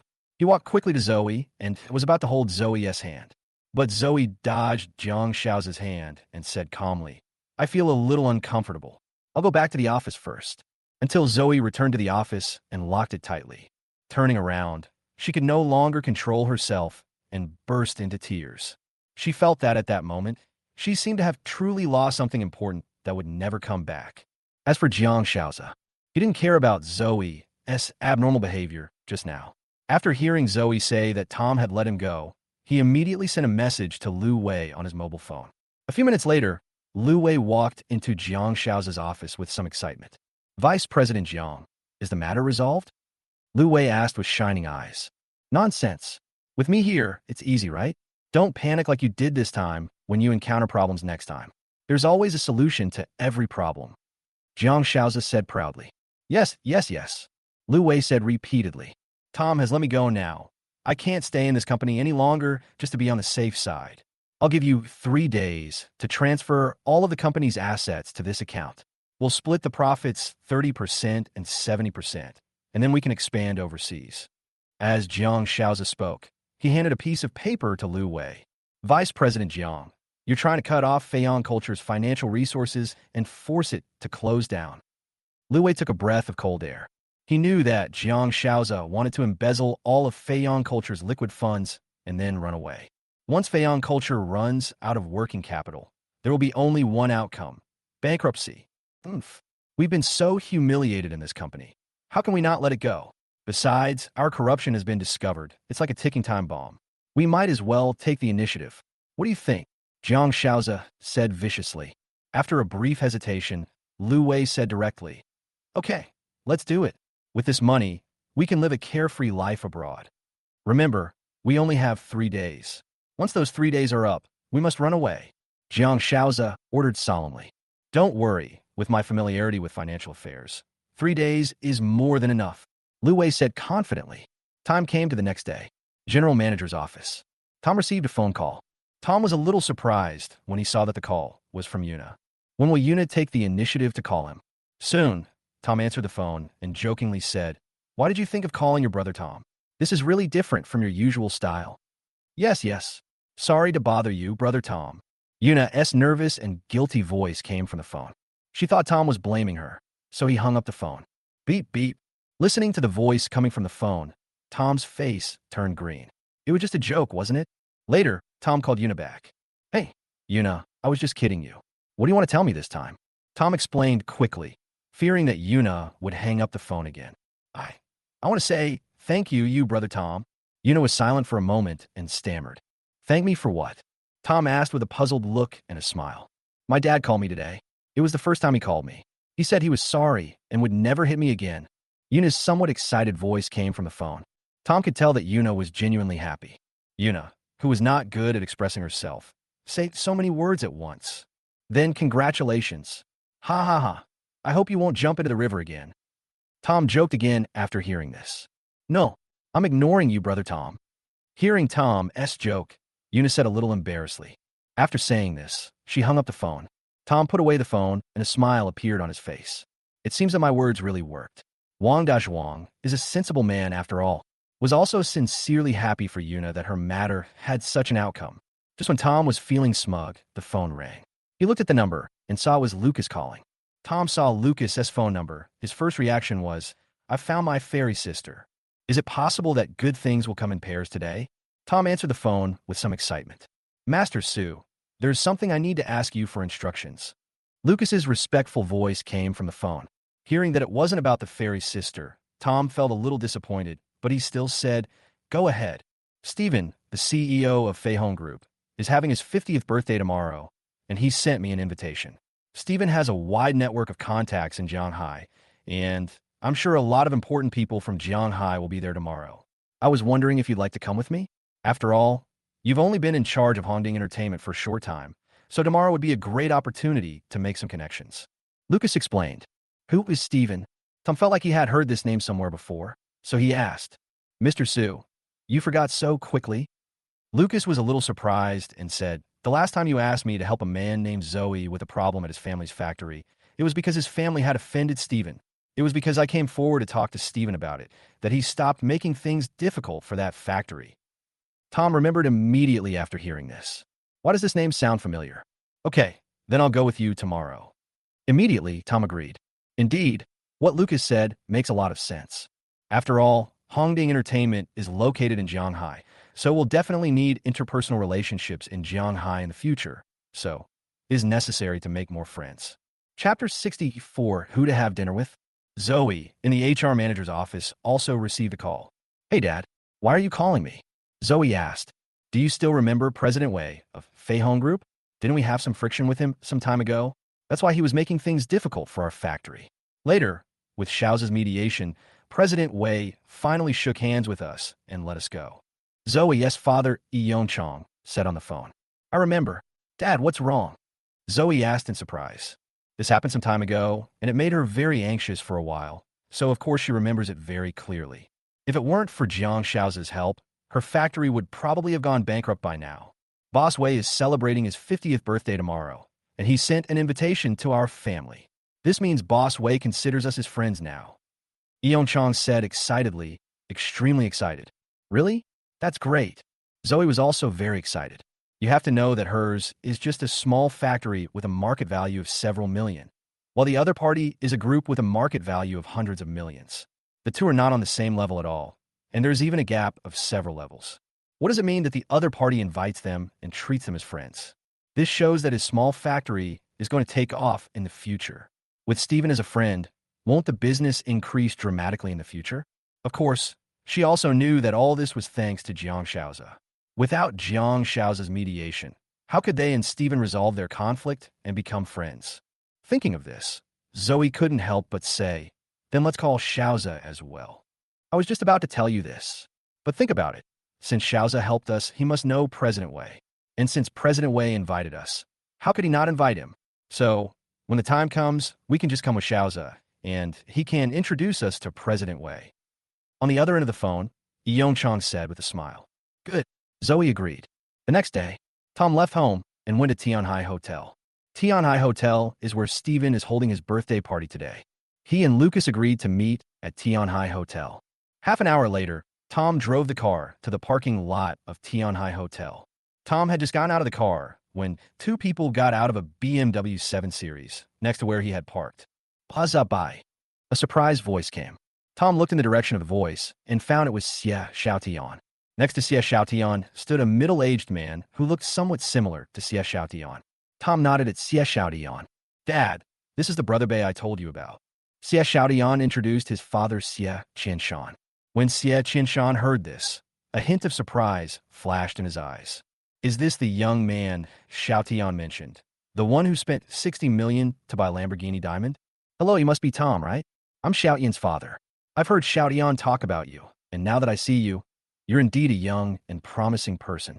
Then he quickly walked up to Tom and extended his hand. Tom also stretched out his hand. Just as the two men shook hands, Xie Qianshan suddenly caught a glimpse of the Hyundai SUV behind Tom, and then took a look at Tom as close. He immediately showed a trace of contempt, pulled his hand away in an instant, and turned away without saying a word. Tom looked confused. Of course, he reacted immediately. The look in Xie Qianshan's eyes just now was exactly the same as the look in Li Haoshuai's eyes when he met him when he bought a car last time. This is looking down on him. Xie Qianshan walked back to Xie Xiaotian and took Xie Xiaotian away. Dad, what's wrong? Xie Xiaotian didn't understand what was wrong with his father, so he asked, Stop joking with me. How can someone wearing cheap clothes and driving a car worth hundreds of thousands of yuan afford a 60 million yuan car? Xie Qianshan was a little angry. He had heard about the man who bought a 60 million sports car from Xie Xiaotian more than once, so he had always wanted to meet this rich young man. Just now, when he heard Xie Xiaotian say that the young man was the one who bought the 60 million car, he was very excited and wanted to say hello to this rich young man. But upon closer inspection, I discovered that this young man was driving a car worth more than 100,000 yuan and was dressed very ordinary. Suddenly, he was certain that he had been deceived by Xie Xiaotian. Dad, I'm not kidding you. Brother Bei really bought that 60 million yuan car. He said that car was for buying groceries, and he usually drives this car. Xie Xiaotian became anxious and quickly explained. Using a 60 million yuan car to buy groceries. Do you think I'm a fool, or you're a fool? You believe all that. Come with me to Mr. Wei's banquet right now and make some more friends. Maybe you can help our company out of this predicament. Xie Qianshan snorted coldly and didn't believe what Xie Xiaotian said at all. Dad, I really didn't lie to you. As long as we make friends with Brother Bei, he will definitely be able to help our company. Xie Xiaotian said again, with a hint of grievance in his tone. If you keep talking nonsense to me, I'll whip you. Seeing that Xie Xiaotian still wanted to lie to him, Xie Qianshan's face darkened and he pulled Xie Xiaotian towards the banquet hall. Xie Xiaotian had no choice but to shut his mouth. Watching the two people leaving, Tom didn't care and followed them toward the banquet hall. At the hall door, Tom found Lucas. Young Master Su, Lucas greeted immediately, his tone very respectful. Tom nodded and walked inside with Lucas. Old Chen, you're here. Who is this? In the banquet hall, the host of this banquet, Steven, saw Lucas, walked over quickly, and asked with a smile. This is my new boss. Lucas whispered in Steven's ear. Lucas had asked Tom in advance about telling Steven Tom's identity. In Tom's opinion, Steven and Lucas were familiar with each other, so it was okay for him to know, as long as he didn't spread it outside. Steven's face changed when he heard this. He quickly stretched out his hand and said, Hello, Mr. Su. Hello. Tom touched hands with him and responded. Mr. Su, please sit here. Steven quickly asked Tom to take a seat, led the way for Tom, and finally brought Tom to the seat at the first table. At the same time, at the entrance of Tianhai Hotel, Zoe, his parents, and Jiang Shaoza appeared here. Xiaoxua, who are you having dinner with today? Jiang Shaoza asked curiously, because Zoe just asked him to come to Tianhai Hotel with her, but didn't say what to do. At the time, he didn't ask any further questions and agreed immediately. After all, he just thought of it as a meal with one of Zoe's friends. But now he realized that it wasn't just him and Zoe who were going to dinner, but also Zoe's parents, and they were all wearing formal attire. So he felt that this matter was not that simple. Don't you know? Zoe asked in surprise. At that time, she also thought that Steven must have invited Jiang Shaoza. So she didn't say much to Jiang Shaoza and only asked him to go to Tianhai Hotel with her today. Jiang Shaoza agreed without even asking, which further confirmed that Jiang Shaoza had received Stephen's invitation. But now, Jiang Shaoza didn't even know who to have dinner with. What was going on? Chapter 65 Toast. What? You asked me to come here. How would I know who to eat with? Jiang Shaoza also looked confused. It was Zoe who asked him to come along, and he didn't ask, so how would he know who he was eating with? Zoe frowned even more. At this moment, Yeonchang on the side said with a smile, "Son-in-law, stop pretending. Last time, it was you who stepped in to help me and Stephen Wei resolve the conflict.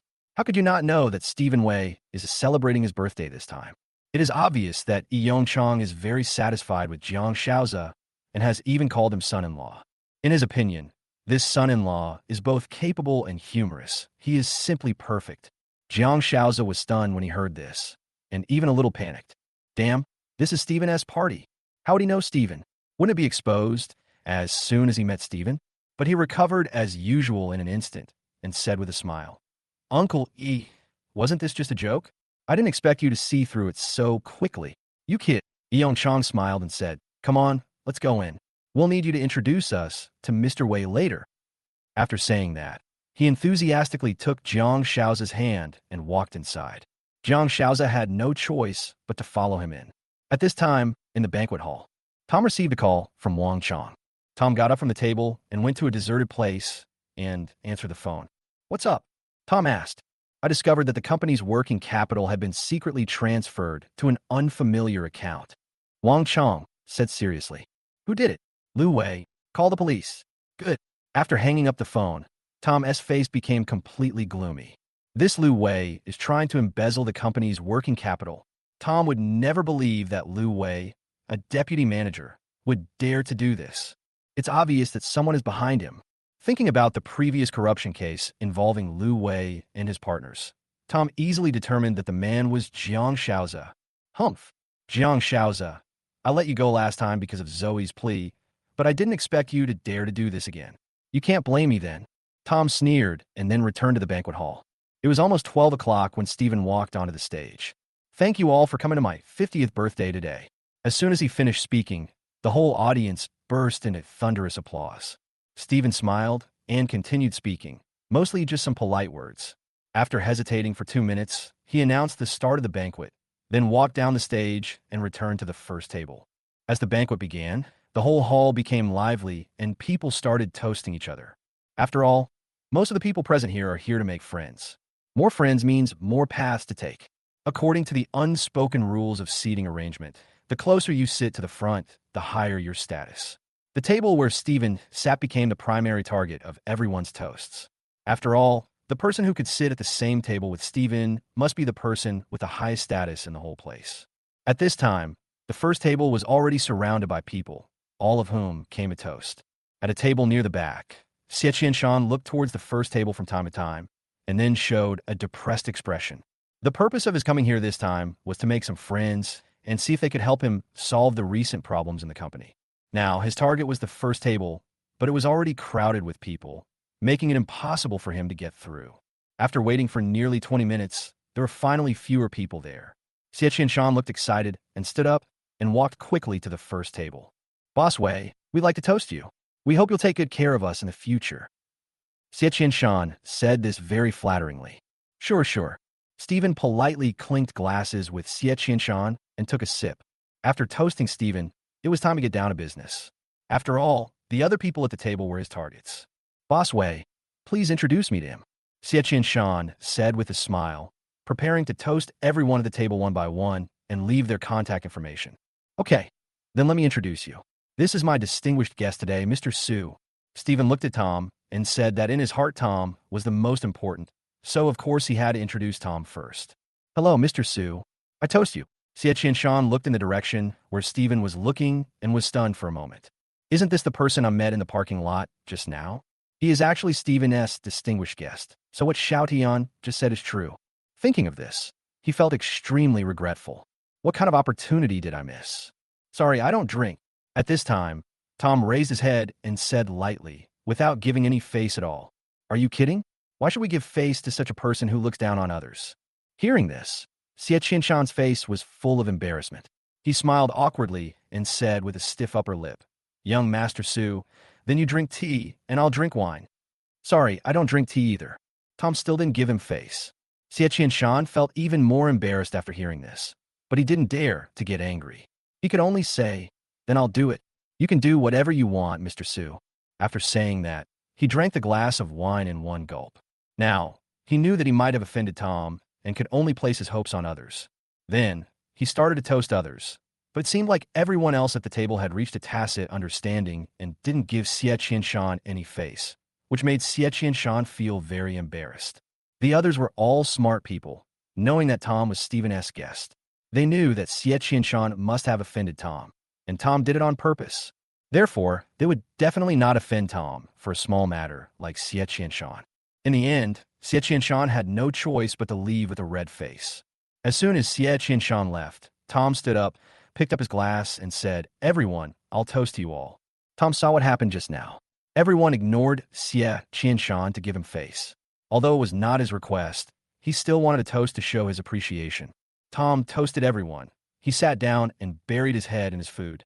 At this moment, 4 figures suddenly appeared in front of Stephen. It was Zoe's family. At this time, although the 4 of them had smiles on their faces, there was one person who had a smile on his face but was miserable inside. That's Jiang Shaozi. Originally, Jiang Shaozi wanted to escape from here to pee, but he was followed by Yi Yongchang the whole time. After all, Jiang Shaozi is his beloved son-in-law. Now that he has drunk, he must follow him at all times. Otherwise, what if something happens? There was no choice. Jiang Shaozi could only join them in toasting, while thinking quickly about countermeasures in his mind. Chapter 66, The Truth. When they arrived here, Tom accidentally saw Zoe and Jiang Shaozi and was a little surprised. What are they doing here? But he didn't care. He had already drawn a clear line between him and Zoe, so he just glanced at her and continued to eat. Now Zoe and the others' attention was all on Stephen, so naturally they didn't notice Tom, who was busy eating. The next moment, Zoe's family of 3 all turned their attention to Jiang Shaozi.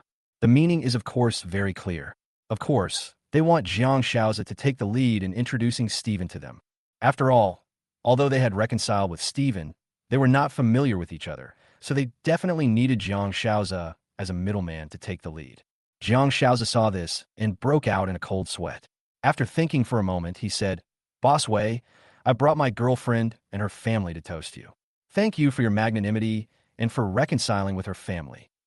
He felt that he had said this in a very good manner. He had explained his purpose without letting Stephen know him, and he also made it impossible for Zoe's family to tell that he didn't know Stephen. After saying this, he felt a little smug. Perhaps only a smart person like him can say such high-level words. But at this moment, Yi Yongchang's words made him completely collapse. Yi Yongchang said with a smile, "Boss Wei, it's a relief that my son-in-law knows you. Otherwise, how could I drink with such an outstanding person like you?" Originally, when Jiang Shaozi was speaking, Stephen just took a look and really didn't recognize him. After all, there were too many guests invited today, so it was normal not to recognize him. So he just wanted to raise his glass and take a sip to deal with it. But Yi Yongchang's words made him frown. "Your attempt to establish a relationship is too obvious. You might be mistaken. I don't know him," Stephen said lightly. "Impossible, Mr. Wei. So you like to joke around too?" Yi Yongchang thought Stephen was joking and added, "When you were putting my factory in a difficult position some time ago, it was my son-in-law who came to you to plead for mercy. Have you forgotten so quickly?" Hearing this, Stephen glanced at Yi Yongchang, as if remembering something, and said, "You must be Yi Yongchang. I didn't embarrass you anymore because Mr. Chen pleaded with me, but it has nothing to do with him. I don't even know him." Stephen spoke. He glanced at Lucas. What? Was it Mr. Chen who came to him to plead for mercy? The 3 members of the Yi family followed Stephen's gaze and saw a strange face they didn't recognize at all. According to what Stephen said, the one who came to him to plead for mercy was Mr. Chen, not Jiang Shaozi. So could it be that it was Mr. Chen in front of Jiang Shaozi who asked Mr. Chen to help beg for favor? They couldn't help but think again. "I don't know him either. Your family's affairs were asked by Mr. Su next to me to help mediate." At this time, Lucas glanced at Tom beside him and said. Then they looked towards Lucas' side. Yi Yongchang looked confused. Who is this? He still doesn't know him.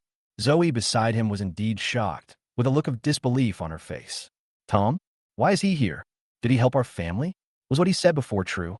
Zoe felt her head was full of question marks, and she couldn't figure out what was going on.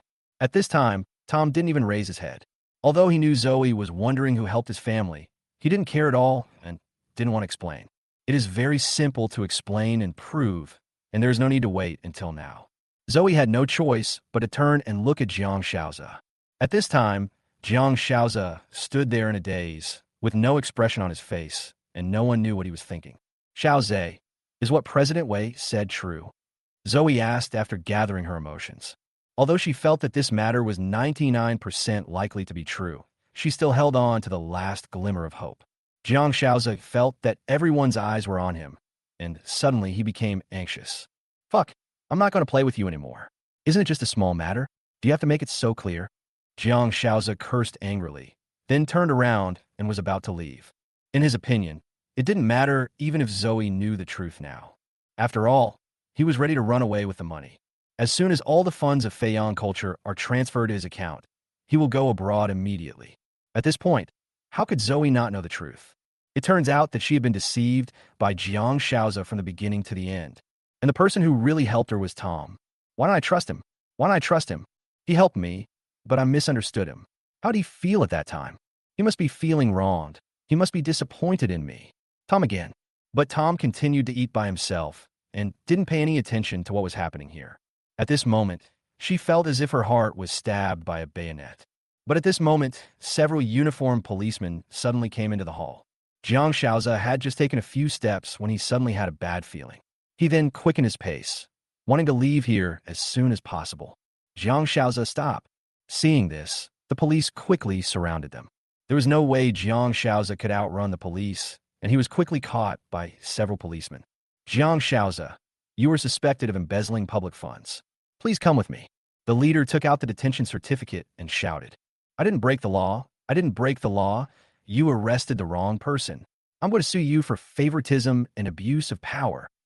Jiang Shaoze still wanted to quibble and kept yelling. However, the policeman ignored him and wanted to take him away. Xiaoxue, save me, just beg Tom, beg him to let me go. At this time, Jiang Shaoze broke free again, ran a few steps to Zoe, knelt down and kept talking. He has now lost his mind and has no idea that even Tom, the general manager, cannot save him at this point. Zoe looked at Jiang Shaoze calmly, with no emotion on her face, as if she was looking at a juggling monkey. At this moment, her heart had been deeply hurt by Jiang Shaoze. The police quickly recaptured Jiang Shaoze and took him outside. Even from a distance away, they could still hear him shouting, Xiaoxue, save me, save me. The people in the banquet hall felt a little excited after watching the excitement, but they had no idea what was going on, and they all stared at each other in amazement. Now that the meal is over, I'm leaving. At this time, Tom wiped his mouth, then stood up and left. Watching Tom leave, Zoe really wanted to say sorry to Tom, but the words were in her throat, and she could not make sound. She could only let Tom leave. Chapter 67 Wang Chong's Family Affairs. Tom came to the parking lot, and at this time, Xie Xiaotian chased him out. Baza bai, baza bai. Xie Xiaotian shouted. Ow!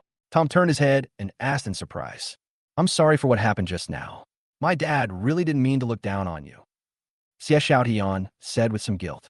Aren't you looking down on me on purpose? Tom found this a little funny. Is there a difference between intentional and unintentional looking down on others? I don't care, Tom said lightly. He really didn't take it to heart at all.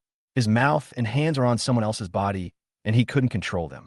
So why should he get angry with such a contemptuous person?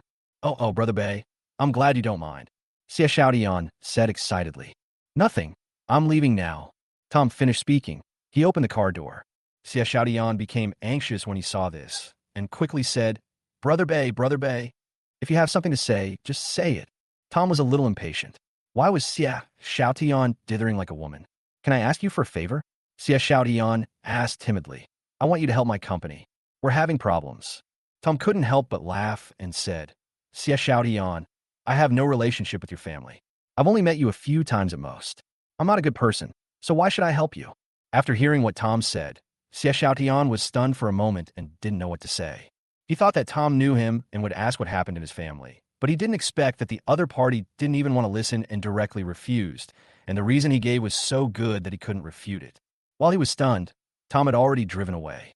When the company was getting off work, Tom received a call from Wang Chong. Tom received a call from Wang Chong. Hey, Xiangzi, what do you want to talk to me about? Tom, I want to treat you to a meal in my house. Why did you think of treating me to a meal? Now that I'm a manager, I want to thank you.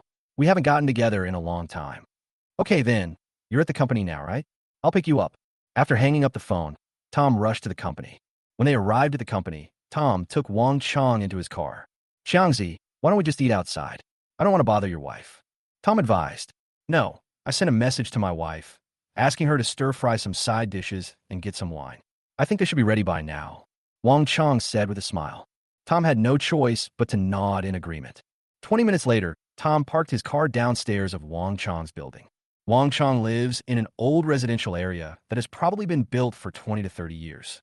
The two went upstairs, and Tom said, Xiangzi, when should you buy a new house for your wife and children? The environment here is really a bit bad. Tom and Wang Chong have been brothers for several years and have never been shy about speaking to each other. Hearing this, Wang Chong showed a hint of helplessness and said, Isn't this already being worked on? Now that he's a manager, it shouldn't be long. Tom didn't say anything else. He knew that Wang Chong's hometown was in the countryside and his family conditions were not good. Even if he became a manager now and wanted to buy a new house, he didn't know when he would be able to do so. But he had already made up his mind that he must help Wang Chong more in the future. But he couldn't help him openly, otherwise it would be no different from alms. Tom followed Wang Chong into the house. Surprised Tom was that there was no sign of anyone cooking at home, and it was extremely quiet, with not even a single person in sight. Wang Chong also looked surprised. What's wrong with my wife? Didn't I send her a message asking her to cook? Dad. Just at this moment, a little girl of 2 or 3 years old ran out of the bedroom. It was Wang Chong's daughter, Wang Lele. Lele, call uncle. Wang Chong picked up Wang Lele and touched her head lovingly. Uncle, Wang Lele shouted sweetly. Tom smiled at Wang Lele and took Wang Lele from Wang Chong's arms. Come, uncle will hug you. Wife. Then, Wang Chong shouted again, and after shouting several times, a figure walked out from inside. The person in front of me was a woman in her 20s. She had a pretty face, long wavy brown hair, and was wearing a very sexy miniskirt. She is Wang Chong's wife, Liujia. Looking at Liujia dressed like this, Wang Chong was a little surprised and asked, Wife, why are you dressed like this? You know, Liujia rarely dresses so sexy in front of him. Do I have to report to you what I'm wearing? Liujia said this very calmly. Wang Chong frowned when he heard this and did not ask about her clothes anymore. Instead, he asked, Wife, I sent you a message asking you to cook. Why didn't you do it? If you want to treat someone to a meal, go out and eat. Do you think I'm your servant? Liujia said coldly. Wang Chong was left speechless. What's wrong with my wife today? It wasn't like this before. Although he was a little cold before, he shouldn't have been so rude and unreasonable, right? Mother. At this time, Wang Lele in Tom's arms was also a little scared. The mother in her mind actually made her feel unfamiliar. Why are you letting him hold you? Get down quickly. Don't you mind the dirt? Tom with disdain, then took Wang Lele back from Tom's arms. Liujia, what the hell is wrong with you today? Wang Chong couldn't bear it any longer when he saw Liujia's harsh words to Tom. He has such a hot temper, and it's rare that he can endure it until now. Wang Chong, why are you yelling at me? I've been putting up with you for a long time. Hearing Wang Chong's roar, Liujia roared without giving in. After saying that, Liujia took out a piece of paper from the bedroom, on which was clearly written, Divorce agreement. Let's get a divorce. Liujia said calmly. What? Divorce? Wang Chong just stood there in a daze, dumbfounded. He never thought that Liujia would actually say the word divorce to him. I've been with you for so many years, and what have you given me? And yet I still live in this shabby place. I've had enough, Liujia said coldly. But you never told me before. Just wait a little longer. I've been promoted to manager now, and we'll be able to move houses soon. Li Chong forced a smile and said, Just because I don't say it doesn't mean I don't want to. I've already given you time, but you're still the same, with no progress at all. Even if you become some crappy manager now, how much money can you make? Okay, I won't say any more words to you. Just sign the divorce agreement quickly. My boyfriend is almost here to pick me up, Liujia said impatiently. Boyfriend? You cheated on me. Wang Chong pointed at Liujia, his body shaking violently and filled with rage. Chapter 68, Helpless. Cuckolding you? If you're capable, then that's considered cheating on you. But you're not capable, so I'm just choosing someone better. Liujia curled her lips and said, Wang Chong didn't expect that Li Yujia would talk about cheating so naturally. He was so angry that he raised his hand and was about to hit Li Yujia in the face. Go ahead and hit me. You're just a coward. You have no skills outside, and you only know how to beat women at home. Li Yujia didn't dodge at all and roared without showing any weakness. Seeing this, Wang Chong's hand stopped in midair, trembling slightly, his eyes fixed on Li Yujia. After a while, a trace of bitterness appeared on Wang Chong's face, and finally he dropped his hands weakly. Yujia, have you packed your luggage? At this moment, a man's voice came from outside the door. It's all packed, wait for me. Li Yujia quickly opened the door, and a man in his 30s appeared in the sight of the two of them. This person's name is Zhang Xiaobo. He is the vice president of a large company and earns 1 million yuan a year. Zhang Xiaobo was wearing an Armani suit, large frame glasses, and had a middle-parted hairstyle, which made him look somewhat like a traitor. He glanced around the room and covered his mouth in disgust. Then, Li Yujia took the divorce agreement again, walked up to Wang Chong, and said coldly, Wang Chong, sign it. I'm in a hurry. Wang Chong didn't take the agreement and said bitterly, when did you start dating him? When you were on a business trip last month. Li Yujia did not hide it and said it directly. When I was on a business trip. When I called you, you said you were running. Wang Chong seemed to understand something. His face was filled with pain, and a few tears rolled down his cheeks. Tom looked at Wang Chong at this moment, and he understood the pain in Wang Chong's heart. Even a man as strong as Wang Chong couldn't help crying. This scene was very similar to the one when he gave the betrothal gift to Chloe's family, except that Wang Chong was more painful. After all, he and Li Yujia were already married, had children, and had a complete family. Li Yujia, you're going too far. Even if you don't like Wang Chong and you dislike him, you should just tell him directly. Why do this while you're still married? Aren't you two still divorced? And you're bringing another man into your home. Tom couldn't help but curse. Who the hell are you? You're just a poor bastard like Wang Chong. What do you have to scold me? Don't think you're good enough just because you won the lottery and donated 2.5 million yuan and became a general manager. How much can a general manager of a small company earn? Only a fool like you would spend 2.5 million yuan for a general manager position. Tom with disdain and said, poor guy. Wang Chong doesn't look like much now, but what about the future? Things change over time, so don't look down on others. If you leave Wang Chong for money, you'll regret it one day. Tom stared at Li Yujia and said coldly, haha, in the future? You're telling me you're destined to be poor for the rest of your lives. Even if someone else gets rich, it won't be your turn. If I regret this, I won't be called Li Yujia. Li Yujia raised her eyebrows and said disdainfully. Zhang Xiaobo, who had just entered, couldn't help but laugh. He took a few steps forward and said, Wang Chong, what are you dawdling about? Look at this suit I'm wearing. It's probably worth a year's salary for you. Then he took out a pair of car keys and continued. Do you know what car this is? A Porsche. It costs over 1 million. Can you afford it? Sign the divorce agreement quickly. Don't waste my time. It's precious. Hearing this, Wang Chong shuddered. He glanced at Li Yujia again, and feeling her cold gaze, Wang Chong was completely desperate. He said, okay, you just want a divorce, right? Then let's get a divorce. After saying that, he quickly signed the divorce agreement. By the way, Lele has to come with me. Suddenly, Li Yujia said something out of the blue. Bang!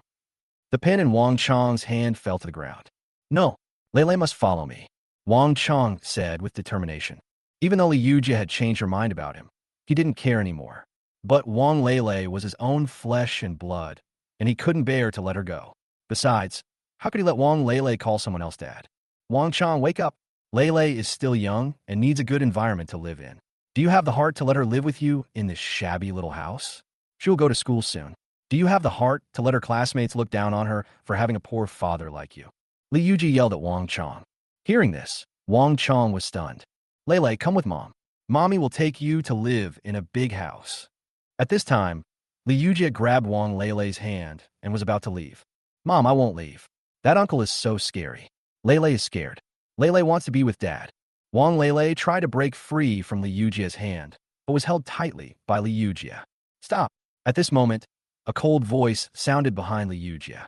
The person who spoke was Tom. You can choose the life you want, but you have no right to interfere with Lele's choice. Tom said coldly. He knew that Wang Chong had lost the other half he once trusted unconditionally, and his heart was broken. Wang Lele was probably his only hope now. If he loses Wang Lele again, how big a blow will it be to him? Even if Wang Chong has no money, but he has it, he can definitely help Wang Chong. Zhang Xiaobo and Li Yujie turned around and looked at Tom with a hint of disdain. Why the hell are you meddling in other people's business? Do you believe I'll deal with you? Zhang Xiaobo said arrogantly. Really? You can give it a try. Tom stood up and stared at Zhang Xiaobo coldly, exuding a cold aura. But at this moment, Wang Chong's voice came from behind Tom. Tom, let them go. The tone was extremely bitter and helpless. Xiangzi, you. Tom was a little confused and asked Wang Chong. Wang Chong shook his head at Tom. Tom didn't try to stop him. He knew that perhaps Wang Chong only needed to temporarily lose Lele in order to arouse the strongest fighting spirit in his heart and quickly become a strong man. Zhang Xiaobo snorted coldly and left with Li Yujie and Wang Lele, who was crying and making a fuss in Li Yujie's arms. As soon as they left, Wang Chong finally couldn't bear it anymore and burst into tears. Tom didn't say anything else, just looked at Wang Chong quietly. He knew that Wang Chong needed to vent at this moment and let out his inner emotions. Perhaps no matter how strong a man is, there will be times when he is as weak as he is now. Chapter 69, Resignation. After a long moment, Wang Chong raised his head woodenly and said with a choked voice, I can't bear to leave my Lele. I really can't. But I have no choice. I don't want her to suffer with me. She will have a better life if she leaves me. Xiangzi, do you want to change? At this time, Tom looked at Wang Chong and said seriously. Wang Chong was shocked when he heard this. His cloudy eyes began to clear up. He looked at Tom and said firmly, I want to change. I want to become rich. I want to become strong. I'm not trying to prove how great I am. I just want to take my Lele back with my own hands so I can say to her loudly, Lele, Daddy can give you a good life. Tom took another step forward, shook Wang Chong's hand, and said, Xiangzi, do you trust me? I can help you. Although Wang Chong didn't know where Tom got the confidence from, he nodded slowly after seeing Tom's serious eyes. Hearing this, Tom called James. I want you to do me a favor. 2 hours later, a luxury business car appeared downstairs of Wang Chong's building. Tom watched Wang Chong get into the car and murmured, Xiangzi, I'll wait for you to come back and take back everything you lost with my own hands. 3 days later, Feiyang Culture, general manager's office. There was a cup of tea on the desk, and Tom was reading books related to company management. After all, he would not stay in Feiyang Culture forever. He would have to return to Hongding Entertainment in a while, so he had to learn some knowledge about company management during this time. Nothing happened in the past 3 days. He just heard some employees chatting and saying that Zoe hadn't come to work for 3 days, but he didn't pay much attention to it. After a while, Tom closed the book, rubbed his eyes, and prepared to close his eyes and rest. Suddenly, the office door rang. Enter, Tom said. The door opened and a figure walked in from outside. Seeing the person coming, Tom's face was full of surprise. Zoe doing here? Zoe looked at Tom with a complicated expression on her face, but she seemed to want to say something but hesitated. She fell silent halfway through her words. What's the matter? Tell me, Tom said lightly. I'm here to resign. She placed the resignation letter on Tom's desk, biting her upper lip and adding, I want to apologize to you for what happened last time. I don't blame you. I let it go a long time ago, because at that time, I helped you without asking for anything in return. Tom responded, his tone extremely calm, without any emotion. But it was precisely because of Tom's indifference that Zoe felt bitter. Tom hated her and cursed at her now. She would feel better. But Tom was so indifferent that she didn't even have a chance to explain. The guilt in her heart kept lingering in her heart, and she couldn't let it go. Then, can we still be friends in the future? Zoe was silent for a long time and finally asked, Friends? Maybe later. Tom still said calmly. Hearing this, Zoe turned around silently, smiled miserably, and tears welled up in her eyes. Watching Zoe leave, Tom felt a ripple in his heart. He knew that they might become friends in the future, but they would never be as close as they were at the beginning, because an irreparable rift had already appeared between them. In the afternoon, it's time to get off work. Tom thought that today was Lily's weekend, so he thought of picking Lily up from school. After all, as a brother, he hadn't picked up his sister for a long time. Tom drove to the company parking lot and headed to Lily's school. Lily is a student at Jianghai No. 1 Middle School, considered the best in Jianghai. She is currently in her 3rd year of high school and has excellent grades. After parking the car in front of the school, Tom sent a message to Lily and then lay in the car with his eyes closed to rest. Elder brother. Tom heard a familiar voice and opened his eyes and saw Lily standing outside the car. Lily opened the car door and sat in the passenger seat. As soon as she got in, she gave Tom a big hug and was obviously very excited. Brother, why did you think of picking me up today? You've never picked me up since I started high school. Lily opened her eyes wide and looked at Tom curiously. Hearing this, a trace of embarrassment flashed across Tom's face. Indeed, I haven't picked her up in the past 2 years because of work and Chloe. Before, I didn't have a car, so I didn't have time to pick you up. Now I have a car. Don't worry, I will definitely pick you up often. Tom said with a laugh. Brother, you are so nice. Lily was so excited that she believed Tom's words without a doubt. Then, Tom started the car and drove home. On the way, Tom caught a glimpse of Lily playing with her cell phone. Looking at Lily's phone, Tom felt a little distressed. Her phone was old and battered. The casing was dented and faded, and the screen had several large cracks. If he remembered correctly, this was the phone he had discarded a few years ago and given to Lily. Thinking about how my living expenses and salary in the past few years were used to meet Chloe's requirements, and I bought all kinds of things for Alex, but never bought anything for the family, I couldn't help but feel guilty. Lily, I'll take you to buy a cell phone.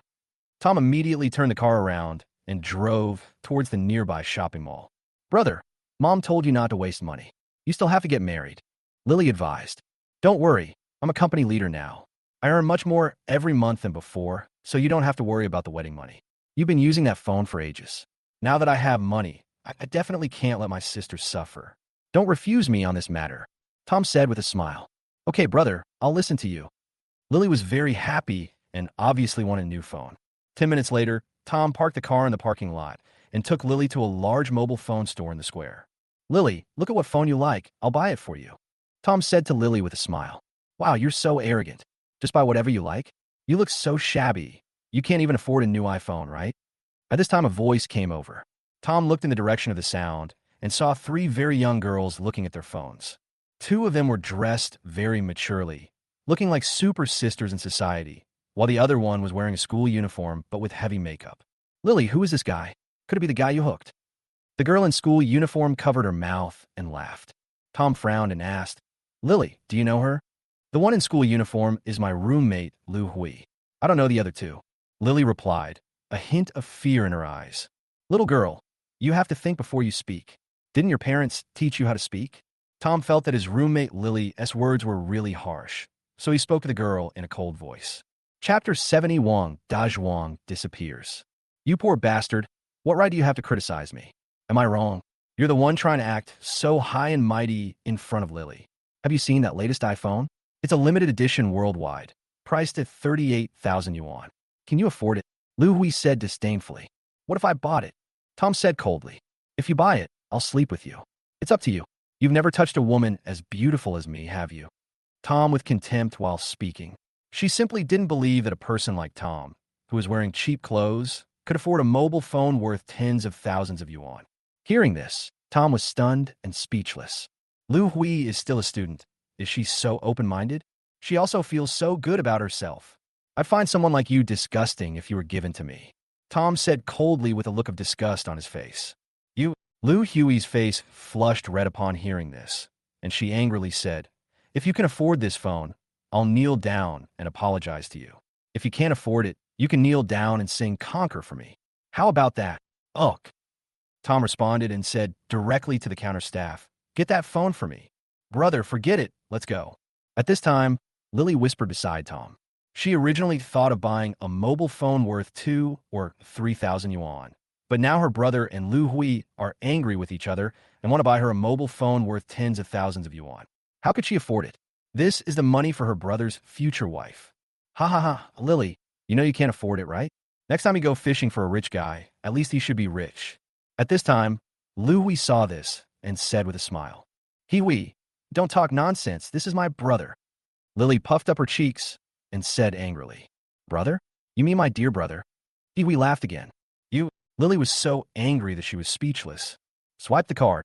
Tom ignored Huey's ridicule and took the phone from the teller, took out his bank card and said. The teller didn't hesitate and took out the card machine directly. Tom enters the password. Drop.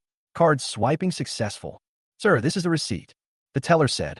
Tom took the receipt and threw it into the trash can. He looked at Lu Hui and said coldly, now, you can kneel down and apologize. Hui was stunned. She simply didn't believe that the man in front of her, who was wearing cheap clothes, could afford a mobile phone worth tens of thousands of yuan. So she said it so decisively. But now, the other party can actually afford it, which she never expected. It would be impossible to make her kneel down and apologize to this loser, even if I kill her. Seeing Lu Hui was hesitant to act, Tom said again, "Hurry up. Don't go too far. Lu Hui was just joking with you." At this time, a girl next to Lu Hui said, "Don't you keep your word?" Tom smiled coldly and said, "If you don't keep your promise, don't blame me for doing it myself." Tom has no sympathy for girls like this. "If you dare, I'll have someone cut you down right away." The girl spoke again. Obviously, she was a little nervous and picked up her phone to call someone. But at this moment, Tom's cell phone rang. Seeing that it was Yuna's number, Tom quickly answered the call. "So, brother Tom, something bad has happened." Yuna's nervous voice came from the phone. "What happened? Speak slowly." Tom was shocked and said, "My dad is missing." Yuna slowed down and said, "Where are you?" "Hospital. Wait for me at the hospital. I'll be there soon." After Tom hung up the phone, he didn't bother to pay attention to Lu Hui and the other two. He pulled Lily out of the phone store and said, "Lily, I have something urgent to do. You should go home first. Remember not to tell Mom about the price of your phone, so she won't nag you again." Lily nodded obediently. Then, Tom drove to the hospital quickly. At this time, Yuna was already waiting at the hospital door. "Get in the car." Tom drove the car in front of Yuna and let her get in. "What's going on?" Tom asked quickly after Yuna got in the car. "Dad has been calling me every day these days to chat, but he didn't call me yesterday or today. I called him, but his phone was turned off." "Tom, something must have happened to Dad. I had no choice but to call you." Yuna spoke for several minutes before she made her words clear. "Let's go to your house first." Tom didn't waste any time and drove straight towards Yuna's house. He knew that Wang Dezhuang had changed during this period, which made Yuna care about him very much. Thinking about how hard it was for the two of them to restore their relationship, "I hope nothing goes wrong." It was supposed to be an hour's drive, but Tom arrived at Yuna's house in just half an hour. After parking the car, Tom and Yuna walked in quickly. The house looked very clean, and everything was tidy. It was a world of difference compared to the last time Tom was here. It seems that not only has Wang Dezhuang's attitude towards Yuna changed, but his living habits have also changed. "Dad." Yuna began searching every room, shouting as she went. Tom also started looking for Wang Dezhuang, but he couldn't find him after searching the whole house. However, he found some unusual signs in Wang Dezhuang's bedroom. In the bedroom, a cabinet fell to the ground, and a teacup also fell to the ground and shattered. This seems to be the trace of a fight. Otherwise, the cabinet would not fall to the ground for no reason. It must be done by human beings. Tom seemed to be lost in thought, then looked at Yuna and asked, "Has your dad behaved strangely lately or said anything to you?" He felt that it was very likely that some enemy came and took him away. Strange behavior? Strange words. Yuna began to ponder. After a while, Yuna suddenly said, "My dad always mentioned the osmanthus tree in our house when he called me a few times." "Where's the osmanthus tree?" Tom asked quickly. "In the backyard," Yuna replied. Then, the two of them rushed to the backyard. In the backyard of Yuna's house, there is a lonely osmanthus tree growing. Tom walked quickly to the osmanthus tree and began to observe it. The tree is as big as a bowl and looks quite old, but there are no flowers on it. Wang Dezhuang mentioned the osmanthus tree many times. So what exactly does this osmanthus tree mean? Tom couldn't help but fall into deep thought again. "So, brother Tom, the soil looks like it's been disturbed." At this time, Yuna reminded from the side. Tom took a look and found that the piece of soil at the foot of the tree was very different from the surrounding soil. Both the color and the fluffiness proved that this place had been moved.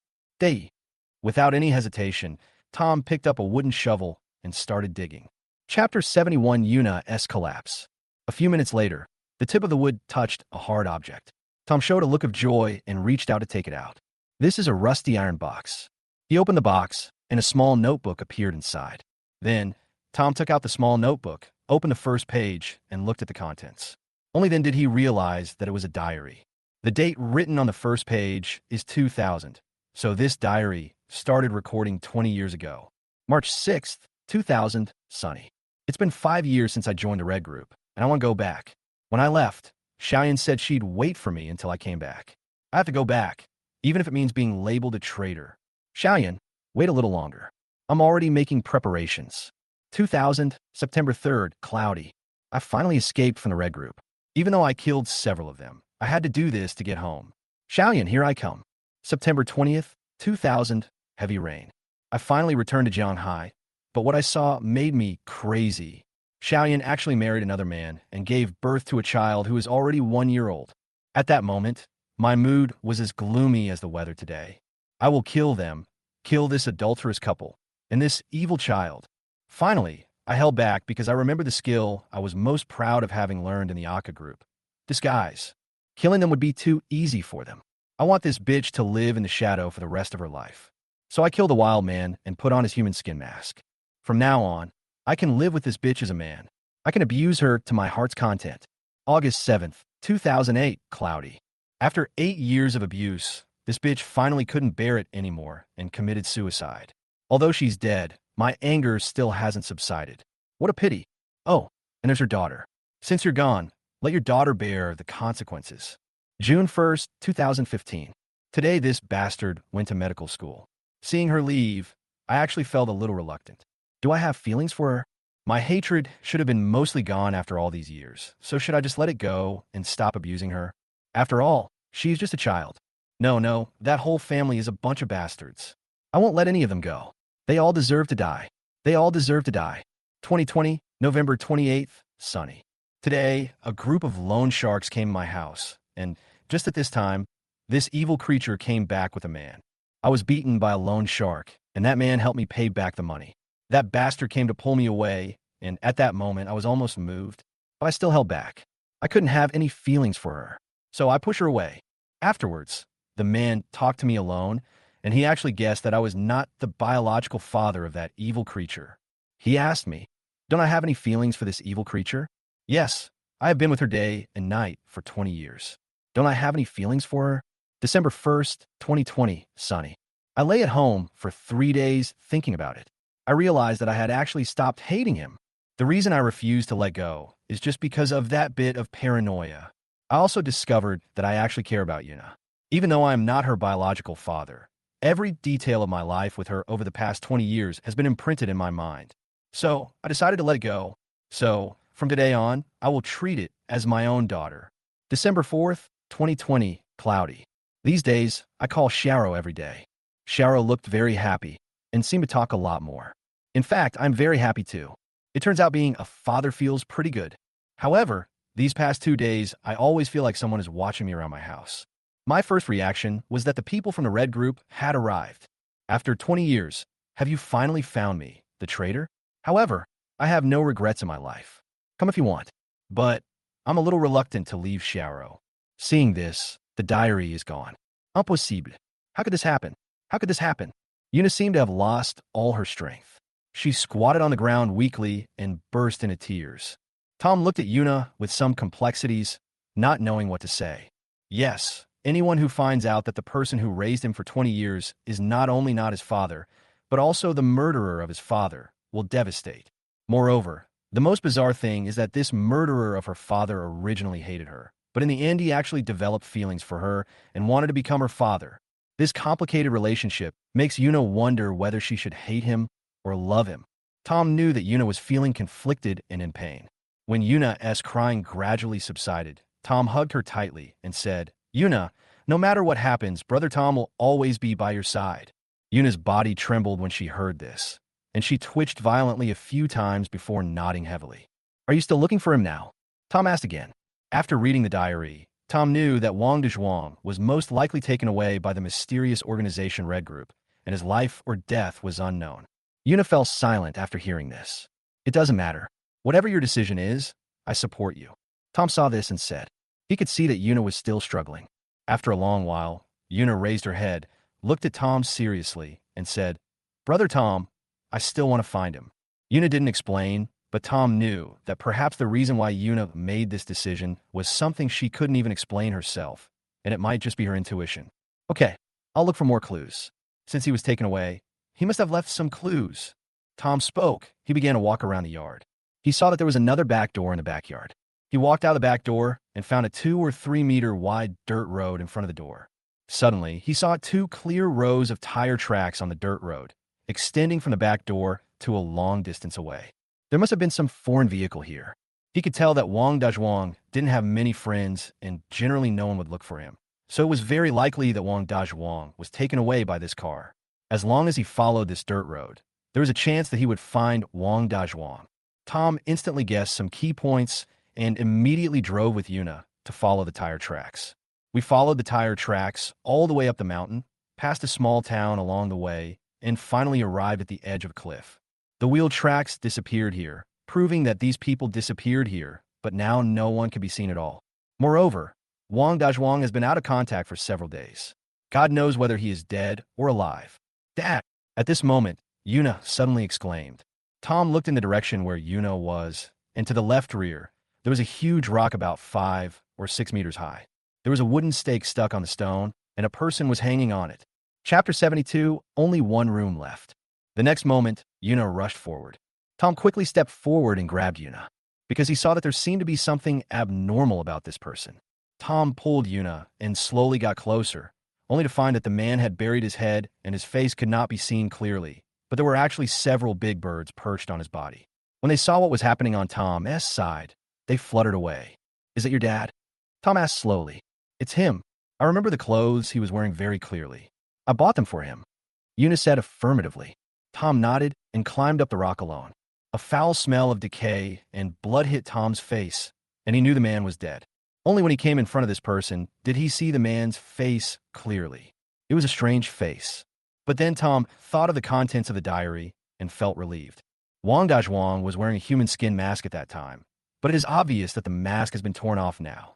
This should be his original appearance. Suddenly, Tom felt creepy because there were countless bloody wounds on Wang Dazhuang's body.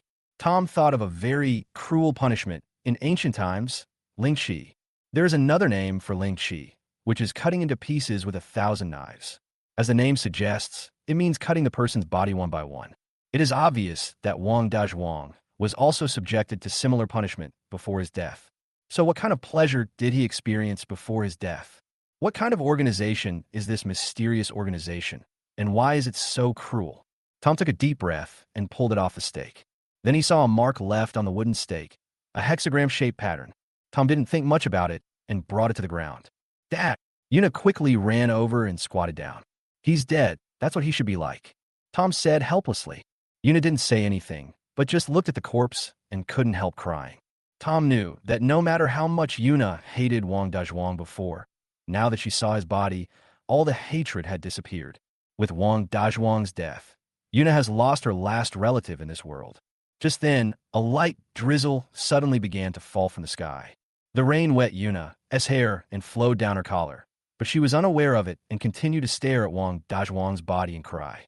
Tom felt that this was not a solution, so he helped Yuna up and said, "Let's find a place to bury him." After a long while, Yuna finally nodded. Then, Tom lifted up Wang Dazhuang's body. Inadvertently, he suddenly saw a faint pattern on Wang Dazhuang's chest through his torn clothes. So he pulled open Wang Dazhuang's clothes and saw a 6-pointed star pattern on it, the same one hexagram pattern he had just seen on the wooden stake. In an instant, Tom thought of something. From the diary, he knew that Wang Dazhuang had betrayed the mysterious organization, and he said that he seemed to be targeted by this mysterious organization during this period. Combined with the pattern on the capital and the pattern on Wang Dazhuang's chest, he could draw this conclusion. Wang Dazhuang betrayed the organization and was found by the organization a few days ago. He was then brought here to be sentenced and eventually died. The organization left their mark and left. Although this organization has nothing to do with Tom, he is still curious about it. But now is not the time to think about these things. The first priority now is to bury Wang Dazhuang. Then, Tom and Yuna dug a hole nearby and buried Wang Dazhuang in it. Then they found a piece of wood at random and carved 5 words on it with their car keys. Tomb of Wang Dazhuang. Yuna suddenly knelt on the ground, looking at this extremely simple tomb, and fell into reminiscence. Tom also knelt a few times and stood up. After a long moment, Yuna stood up, squeezed out a few words, and said, "Let's go." The rain was getting heavier and heavier, and it was obvious that the rain was much heavier than before. Tom quickly pulled Yuna back in the car, started the car, and started back. On the way back, the rain got even heavier. It would not be an exaggeration to say it was pouring rain. Unfortunately, Tom's car broke down. It's impossible to get out of the car in this weather. I have no choice but to stay in the car until the rain stops. But what was even more unfortunate was that this concave path began to accumulate water and it quickly flooded to the car door. We definitely can't stay in the car any longer. The water will soon completely submerge the car. What should I do? What should I do? Tom was extremely anxious, like an ant on a hot pan, and his mind was working frantically. Suddenly, Tom remembered that on the way here, they passed a small town in the mountains. According to the time they had walked, it should be not far ahead. Thinking of this, Tom said to Yuna, "Let's go. There's a small town ahead. Let's go to the town to take shelter from the rain." After saying that, without waiting for Yuna's reaction, Tom took off his coat, put it on Yuna, and then pulled Yuna out. The rain outside was so heavy that they were soaked to the skin just after they got out of the car and took a few steps. Tom gritted his teeth and quickened his pace. Finally, after running for a few minutes, I saw the buildings in the town. "It's right up ahead." Tom breathed a sigh of relief. After a few minutes, the two finally arrived at the town. At this time, because the rain was so heavy, almost all the buildings in the town had their doors closed. After looking around, I luckily found a small hotel. Although it was open, it was half closed with the door only half open. The two soon arrived at the door of the small hotel and walked in. At the bar, there was an old man in his 60s. "Uncle, please give us 2 rooms." Tom walked forward and said, "It's raining so hard today. Business is so good that there's only 1 room left." The old man responded, "What? Only 1 room left? He can't possibly be sharing a room with Yuna, right?" Tom was stunned. The old man put on his reading glasses, looked at the two of them carefully, and said, "I say, when you young couples go out, isn't it just to do that? Why do you have to have 2 rooms?" As soon as these words were spoken, Yuna's face turned red. Tom also quickly explained, "Uncle, you misunderstood. She is my sister. I am just her brother." "Is it my lover brother?" The old man joked. "Why does this sound so familiar?" Tom remembered that Lu Hui had said this before coming here. "Master, you really misunderstood." Tom explained again. "Okay, I won't say any more. There's only 1 room left. It depends on whether you want to stay there or not." The old man spread his hands and focused his attention on the TV beside him. For a moment, Tom was in a dilemma. He only regards Yuna as his sister. It really has a bad influence for a single man and a single woman to be in the same room. At this moment, Yuna raised her head, blushed, and stammered, "Sue, Brother Bay, actually, I don't care." Chapter 73. Could that be an aphrodisiac? Tom was stunned when he heard this. "You don't mind, but I do." He just felt overwhelmed. The old man watching TV nearby raised his head slightly and glanced at Tom. His eyes seemed to have seen through everything. Finally, he shook his head with a half smile. Although Yuna lowered her head this time, and although she also felt that physical contact between men and women was inappropriate, for some reason, she felt a little bit of anticipation about living in the same room with Tom. She also mustered up a lot of courage to say those words just now. After struggling for a while, Tom finally made a decision. "Just stay here. Are you going to sleep on the street when it's raining so heavily outside?" "Anyway, I have no intention towards Yuna, and I have a clear conscience." "Uncle, please register. We will stay in that room," Tom said helplessly to the old man. The old man smiled knowingly upon hearing this and said, "You should have said it earlier. Why did you pretend to hesitate for so long? The boys of your generation are worse than ours." Tom didn't say anything else. He had already been left speechless by the old man, and there was no point in explaining to him anymore. After getting the room card, Tom and Yuna went upstairs. This is a very small hotel, a 3-story building with only about 10 rooms in total, and the environment is not very good. But overall, it's nice to have a place to live now. The two entered the room and turned on the light. It was an old incandescent lamp with a low wattage, so it was very dim. There was only an old-fashioned bed about 1.5 meters wide in the room. In front of the bed was a cabinet, and on top of the cabinet was an old-fashioned big-headed TV. There was nothing else. "It's really crude." Tom couldn't help but sigh in his heart. "I thought there should be a sofa in the room at least, so that he could sleep on the sofa and let Eunice sleep on the bed. There's only 1 bed, so what should I do? Even if I want to sleep on the floor, I don't have the facilities." Tom walked forward a few more steps and found a small toilet 1 meter in the front right side of the room with a heater inside. "Fortunately, I could take a shower." Both of them were soaked. If they didn't take a hot bath, they would probably catch a cold tomorrow. "Yuna, go take a shower first. Otherwise, you'll catch a cold," Tom said to Yuna. "Good," Yuna said softly. After Yuna went in to take a shower, Tom sat on the bed and inadvertently glanced at a bottle of something on the cabinet above the TV. Out of curiosity, he walked over, picked up the small bottle, and took a look at it. It looks like a breath freshener. Tom poured out one and took a look. It really looked like the breath freshener candy sold by Wrigley, except that the packaging was different. I guess the boss packed the whole box into small bottles like this in order to save money. Thinking of this, Tom felt that there was indeed a strange taste in his mouth, so he poured out a pill and ate it. Strangely enough, the candy had no flavor at all, and Tom immediately realized that this wasn't a breath-freshening candy at all. Damn, it can't be poison, right? Tom quickly began to dry heave, trying to spit it out, but it was no use no matter how hard he tried. There was no other way. Tom could only comfort himself, hoping it wasn't poison. After a while, the toilet door opened and a slender figure walked out. Her skin was fair and her hair was wet. She was covered in mist after just coming out of the bathroom. Her ears were cute and red because of the temperature in the bathroom, just like a lotus flower emerging from water. At this moment, she was only wearing tight underwear, revealing a large area of snow-white skin. Her thighs are round and full, and her slender calves are well-proportioned and strong, giving off an attractive luster. It was so charming that even Tom was stunned and his mouth was dry. He didn't expect that Yuna at this moment was so different from what he usually saw. It was like they were two completely different people. After a while, Tom realized his mistake and his eyes became clear again. "Why aren't you wearing any clothes?" Only then did Tom realize that Yuna was only wearing underwear. "My clothes are all wet," Yuna said in a mosquito-like voice.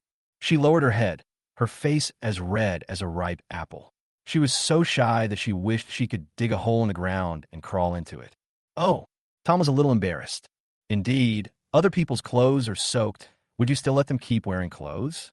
Yuna quickened her pace and walked to the bed in a few steps. She gently lifted the quilt, got into the bed, and buried her whole body in it, leaving only her head exposed.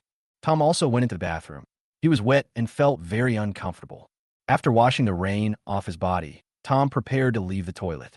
But now he was in trouble again. His clothes and pants were soaked. Could he go out wearing only his underwear? But if I put on this wet clothes again, it would seem too contrived. After hesitating for a while, Tom walked out wearing only his underwear.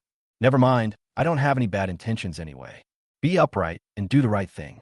When Tom just came out, Yuna was still in a daze, not knowing what she was thinking, but suddenly she caught a glimpse of Tom, who was only wearing a pair of underwear, revealing his extremely well-proportioned figure. She was so shy that she buried her head in the quilt. In fact, Tom just looks very thin. Because he has been practicing boxing in the morning for the past 20 years, he has a lot of muscles on his body. Although they are not as exaggerated as those worn by people in the gym, they're the kind of muscles that look very well-proportioned and just right. Well, there's no sofa here, so I can only sleep on the bed. Don't worry, I'll just take up a little space," Tom said a little embarrassedly. Yuna's mosquito-like voice came from under the quilt. "Okay." Hearing this, Tom went to the other side of the bed and got under the quilt. Just as he said, he only slept on the edge of the bed, far away from Yuna. Then Tom turned off the lights and prepared to go to bed. At this time, Yuna felt that the room had fallen into darkness, so she stuck her head out and looked towards Tom. Seeing that Tom was very far away from her and had his back to her, a sense of inexplicable loss flashed through her heart. Then she closed her eyes and prepared to sleep. However, she couldn't fall asleep for a long time. For some reason, her heart was beating very fast. Tom also couldn't sleep. It wasn't because he was too excited, but as soon as he went to bed, he felt his body temperature rising rapidly, his mouth was dry, and he always felt like there was a fire in his heart.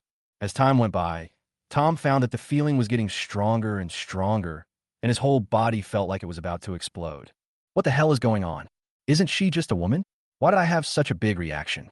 Suddenly, Tom remembered a candy on the TV cabinet that he had just eaten. Holy shit, is that an aphrodisiac? Chapter 74, Quietly Leaving. Although he was confused, he already had the answer. Otherwise, why would he have such a big reaction? At this moment, he wanted to die. He wanted to get rid of the bad taste in his mouth, but he accidentally took an aphrodisiac. Now we are alone, a man and a woman. What should we do? I just don't believe it. I, Tom, am the heir to a top consortium. If I can't even resist this little aphrodisiac of yours, how can I inherit the consortium? Finally, Tom gritted his teeth and buried himself in the quilt. Half an hour later, Tom's whole body began to tremble, and his hands grasped the bed sheets tightly, with veins bulging on his hands. If you could see Tom's eyes, you would find that his eyes have turned red. Of course, Yuna not only pretended to be asleep, but also kept observing what was happening on Tom's side. Seeing Tom's strange behavior, She seemed to have thought of something. Her face turned even redder, and she wanted to speak, but held back. After a long time, she finally mustered up the courage and hesitantly said, Sue, Brother Bay, I can actually do it. You don't have to bear with it. Hearing this, Tom almost couldn't help himself, but the last bit of reason in his eyes stopped him. He didn't say anything, but instead gripped the bedsheet even tighter. He knew that he couldn't be distracted and had to concentrate to resist the effects of the drug. Yuna saw that Tom didn't respond to him, but his body trembled even more violently. She was a nurse, so of course she knew that Tom was restraining himself. Of course, she didn't know why Tom had such a big reaction. She just thought that when a single man and a single woman slept in the same bed, the man would have a reaction, but Tom's reaction was stronger. At this moment, Yuna's heart was in turmoil, and she seemed to be hesitating about something. After a while, Yuna's face suddenly became determined. She bit her lip and slowly approached Tom. Finally, she reached out and hugged Tom, whispering softly in his ear, Brother Tom. Tom trembled all over when he was hugged like this, and Yuna's voice in his ear was like a catalyst, instantly making the last bit of rationality in his heart disappear completely. The next moment, Tom turned over like a beast and pressed Yuna under him. When the first rays of morning sunlight shone into the small room, Tom opened his eyes. He rubbed his sore temples and felt a headache. Last night, he felt like he had a dream that gave him endless imagination. He dreamed that he was making love with a girl who was as beautiful as a fairy. She was the fairy sister by the Huai River whom he had been thinking about day and night. But this is just a dream after all. Tom showed a wry smile on his face, and then his eyes began to firm up. Fairy sister, I will definitely find you. Tom stretched, and for some reason he felt a tiredness he had never felt before. Then he looked around the room and was stunned. Yuna? Yuna's shadow in the whole room? Yuna! Tom quickly climbed out of bed and went to the bathroom, but he didn't see Yuna either. You won't go out, will you? Tom was confused and prepared to get dressed and got to take a look. Inadvertently, he saw a piece of paper on the TV cabinet. He remembered clearly that there was no such piece of paper yesterday. So he hurried over and picked up the paper. There are words on it, and the handwriting is very beautiful. It just said, Brother Tom, by the time you see this, I'll be gone. Thank you for all your help during this time. You were the first person to enter my world. I really don't know how to repay you for your kindness, so I can only give you my most precious thing. I've always had a secret in my heart. Actually, I like you, but I know I'm not worthy of you, so I don't want to disturb your life. I'm leaving here. I will remember your words and bravely step out of my own world. I don't want to live like before. I want to change my way of living. I also forgot to tell you that I like the mobile phone you gave me very much. Take care, Brother Tom. When Tom finished reading the contents of the paper, he suddenly understood. Last night, it was not a dream. Then he quickly walked to the bed and lifted the quilt. Sure enough, a blood-red plum blossom was blooming on the bedsheet. It is so dazzling. In an instant, Tom's eyes turned red, and his expression was so complicated. Regret, self-blame, touching. Yuna, why are you so stupid? I do all these things for you because I really treat you as my sister. I don't need you to repay me at all. Why did you give me your most precious thing? What should I do? And why did you leave? You are so weak. You will definitely be bullied if you go outside. No, I must find you back. It's too dangerous for you to go outside. You shouldn't have gone far. I'm sure you'll find it. Thinking of this, Tom quickly put on his clothes and went downstairs. Uncle, when did the girl who was with me yesterday leave? Tom asked eagerly. That girl. She left at 2 or 3 in the morning last night. I'm really confused. It was raining so hard outside. Why would that girl leave? No matter how much I tried to persuade her, she wouldn't leave. Did you bully her? I'm not saying this to you, young man. You should be more considerate. The old man sighed and said in a rather reproachful tone. Tom heard this. He started to think about it. She left at 2 or 3 in the morning, and it's already past 8 in the morning. She has been gone for 5 or 6 hours. It won't take 5 or 6 hours to get out of the river or the sea, right? Thinking of this, Tom picked up the phone and called David. David is the best at finding people. Young Master Sue. David's surprised voice was heard on the other end of the line. Because Tom almost never called him, he was very surprised when he suddenly called him this time. Help me find someone. I owe you a favor. Tom said in a deep voice. Hearing this, David couldn't help but swallow. You should know that the more noble a person's status is, the harder it is to seek favors. Young Master Sue actually directly offered a favor. What happened to young Master Sue? But he didn't ask any more questions because there was no need. So he just said, Young Master Sue, Who are you looking for? Her name is Yuna. She was in a hotel in the same town as me last night and left around 2 or 3 in the morning. I need you to help me find her, Tom said solemnly. Okay, Mr. Sue, where's the location? David asked again. Then, Tom sent him the location. Tom walked out of the hotel and looked at the bright sunny sky after the rain. He murmured, Yuna, please don't get hurt. Chapter 75 Cell Phone Incident. 2 days later, a high-end club in Shanghai.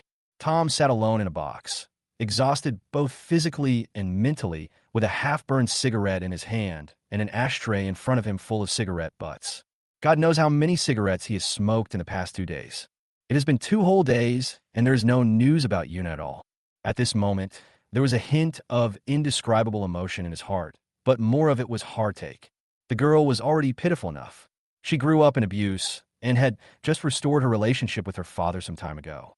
Her life was full of hope, but she soon found out that the father she had been with for 20 years was not only not her biological father, but also her father's murderer. Now, because of him, I actually left here. Tom could easily guess what a simple little girl like her was about to endure. Why should she bear the sufferings of the world that she shouldn't have to endure? Why can't she have the life that a girl of her age should have? Tom fiercely extinguished the cigarette in his hand and cursed this fucked up society 1,000 times in his heart. Just then, a figure pushed the door open and walked in. Young Master Sue, there's news. David said excitedly. There's news. Where is she? Tom shuddered, got up from the sofa excitedly, and asked. We heard that she appeared at the dock. It has appeared? Does that mean it hasn't been found yet? Tom raised his eyebrows with a hint of blame. We just got some news, and I'm here to report it to you. The brothers are still searching at the docks, but, Master Sue, Miss Yuna is very likely to have left Shanghai. There are ships departing from the docks every day to all over the world. David said helplessly. Tom realized his own mistake. He sighed and said weakly, Let's look for her again. David nodded and left. As evening approached, David came in again. Master Sue, after much inquiry, we found that someone did recall seeing Miss Yuna board a ship, but we can't confirm where she went. Many ships at the time were essentially cargo ships, and those who brought people on were simply earning a small fortune, so they weren't registered at all. David was also helpless. He searched for a long time, but couldn't find the person. Now he couldn't even get Su Xiao's favor. Tom didn't say anything, stood up, walked to the floor-to-ceiling window of the box, looked into the distance, his eyes full of nostalgia. After a long moment, Tom finally waved his hand and said, I see. Thank you for this time. I still owe you a favor. David was overjoyed when he heard this and said, Thank you, Mr. Sue. I'll take my leave now. He knew that Tom must be feeling bad right now, and he couldn't disturb him here. After saying this, he tactfully retreated. Tom stood alone for a long time and finally figured out a lot of things. Everyone in this world has his or her own life and opportunities, and he can't stop or force it. He thought his idea was correct, but for Yuna, it would restrict her. Leaving was Yuna's decision, and I should support her choice. It was already evening when he got home, but Tom saw another face that made him feel helpless. Mia.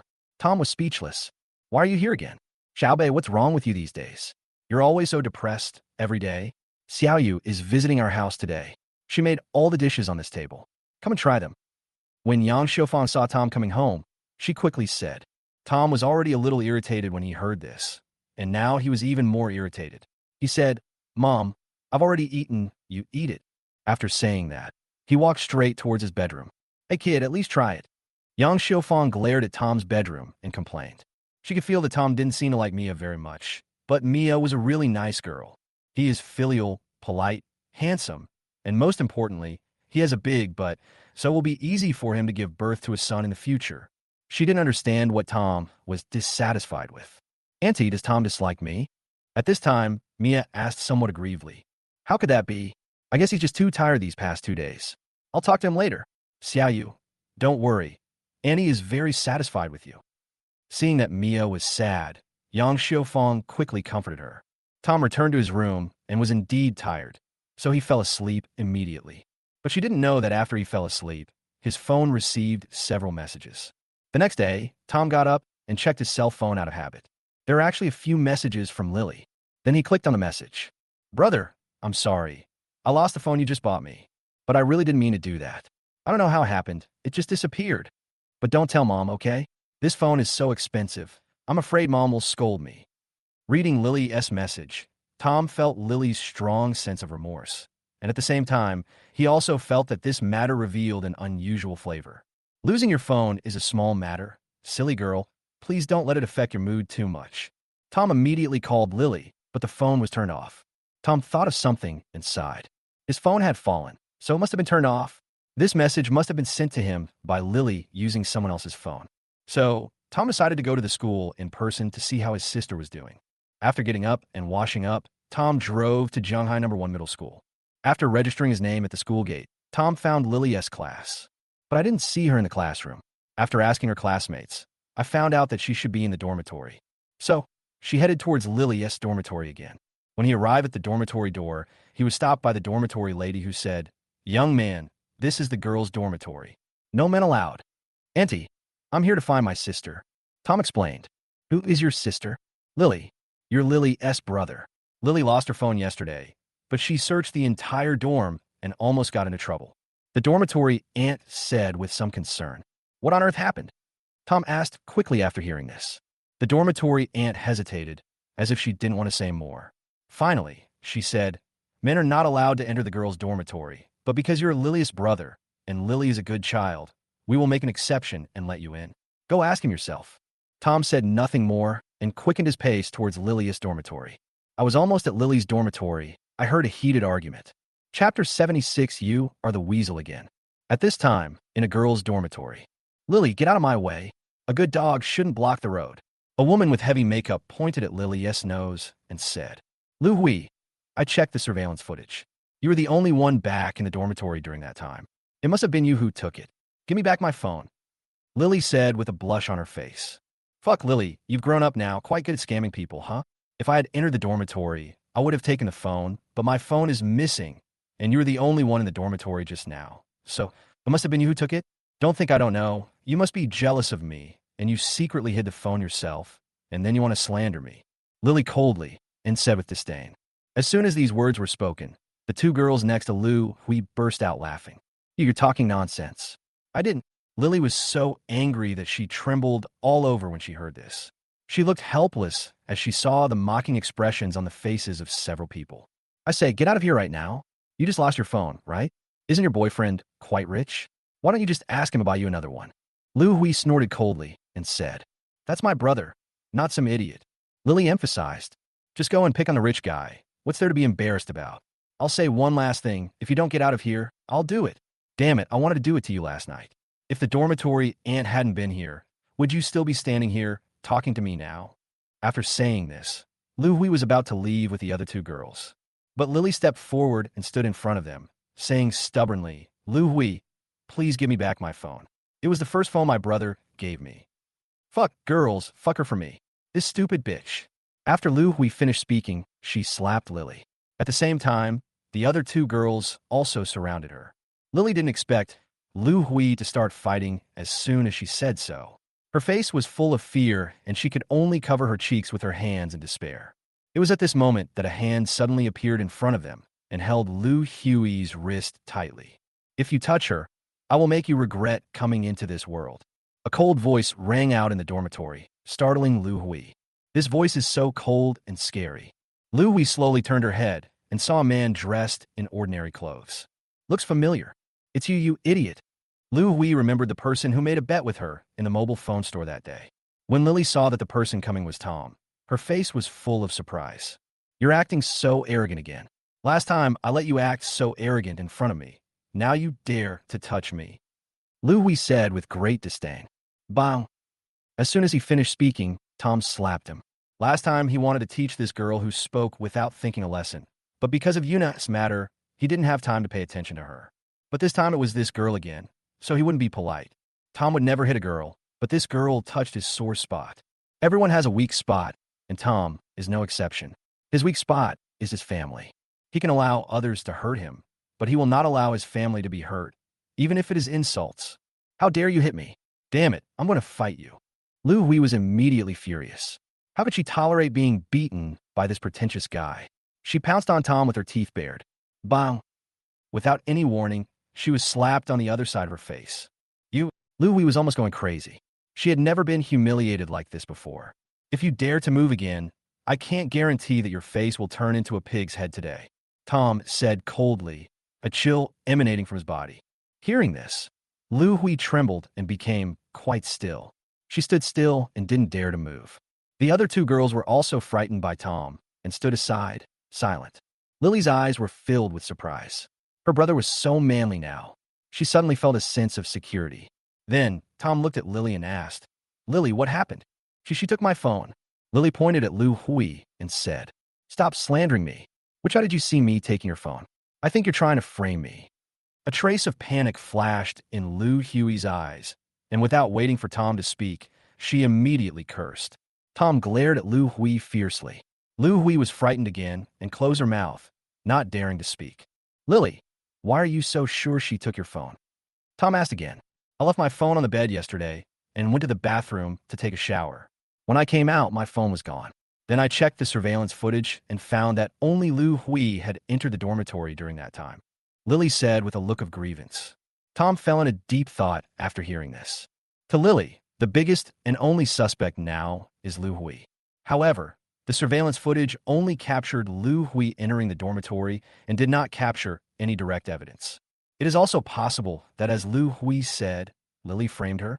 However, Tom believed Lily unconditionally, so he also thought that it was Lu Hui who took her phone. Then, Tom stared at Lu Hui coldly again and said, Take out your phone. Don't force me to do it. Ew, why are you so unreasonable? I didn't take it. It was obvious that Lu Hui was very afraid of Tom, so she spoke much more politely, but she was still very sure that she didn't take it. Tom sneered and said, I don't think you've forgotten that iPhones now have tracking features. Lily's phone is linked to mine. I can track it down by simply turning on my phone. I'll give you one last chance. Although he looked serious on the surface, he had no connection with Lily's phone. He just wanted to trick Lu Hui. Lily was also very confused. After buying the phone that day, Tom left, and the two of them never had any contact through their phones.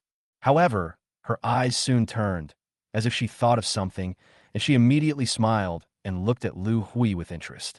Although Lu Hui didn't say anything and had no expression on her face at this time, she was full of anxiety in her heart. After a long while, she bit her lip and said hesitantly, Yes, I took it. Then she walked to the bed and took out a cell phone from the quilt. It's Lily's cell phone. It was you who took it. Lily grabbed the phone and looked at it again, her face full of excitement. Tom didn't rush to leave.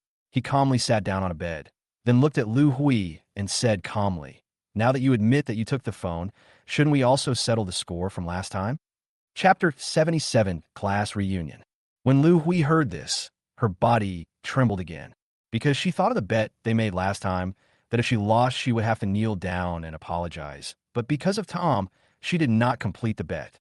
It wasn't that she would fulfill the bet if Tom didn't leave, because she would definitely fulfill the bet. She believed that even if she didn't kneel down and apologize, Tom wouldn't be able to do anything to her. But now it's different. She truly felt Tom's ruthlessness. He was the one who slapped her at every turn without any scruples. But asking her to admit that she took the phone was already her limit. How could she possibly kneel down and apologize? So, she bit her lip and said, Do you know the consequences of doing this? Can I take this as a threat from you? Tom was stunned when he heard this.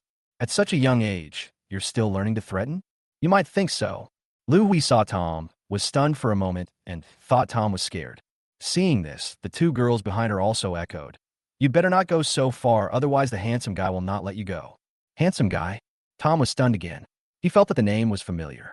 By the way, didn't you meet a guy called Handsome Guy when you bought a car last time? At that time, Xie Xiaodian called him a handsome guy. Because the name is a bit strange, Tom has some impression of it. But Tom didn't think too much about it. After all, no matter who it was, he wouldn't take it seriously. The three girls saw that Tom started to be dazed again after hearing the handsome guy's name. They thought he was scared and became bolder. The three of them smiled almost at the same time and walked up to Tom. Lu Hui pointed at Tom's nose and shouted, Are you scared now? Kneel down and apologize. Bang. Tom didn't hesitate at all. He stood up and slapped him in the face. How is that possible?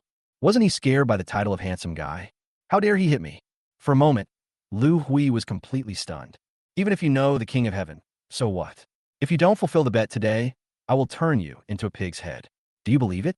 I'll count to 3. 1, 2, 3. Tom said coldly, raising his palm. Pa! When Tom counted to 3, Lu Hui was already frightened and knelt down without hesitation. She had no doubt that if she did not fulfill the bet, this man would definitely take drastic measures. I'm sorry. I'm sorry. Liu Yi kept apologizing. Why did you take Lily's phone? Tom sat down again and asked. Because she made me lose face. In this storm, only people can afford the latest iPhone model. And not only does she use the latest iPhone model, it's a limited edition. Lu Hui stammered and told the reason. Hearing this, Tom smiled speechlessly. What's wrong with today's young girls? Are they so competitive? Shaking his head helplessly, Tom stood up and said, Okay, that's it for this time. If there's a next time, it won't be so easy. After saying that, Tom took Lily out of the dormitory. I don't dare anymore. I really don't dare anymore. Lu Hui said this repeatedly, but the look she gave Tom was full of resentment. After leaving the dormitory, Lily kept looking at Tom and couldn't help but say, Brother, you were so handsome just now. She was almost in despair after being bullied by these 3 girls, and she had no way to deal with them at all. I thought I would never get the phone back, but I didn't expect my brother to get it back so easily. Really? Your brother has more than just these abilities. Tom said this jokingly. Then his face turned serious, and he said very seriously, Lily, remember, if you have any problems in the future, you must call me. I won't let anyone bully you. Lily felt warm at the sight of Tom's serious expression. She felt Tom's figure magnified infinitely in her eyes, becoming majestic. She smiled and said, Got it, brother. In the evening, Tom just got home and received a call. It looked like an unfamiliar number, but he answered the call anyway. Hello, is this Mr. Su? A familiar voice came from the phone, but Tom couldn't remember who it was for a moment. Yeah, you are, Tom asked. I'm Vincent. I'm asking Mr. Chun for your phone number. What's up? Tom suddenly realized and asked directly. Look, Lung Yulin, the monitor of our high school class, is organizing a class reunion tomorrow. I'd like to ask if you would like to attend. Class reunion? Why would I go if I wasn't invited? Besides, you know I can't hang out with those people. Go by yourself. Tom refused directly. In his high school class, Tom had very few friends and basically couldn't get along with most of the people.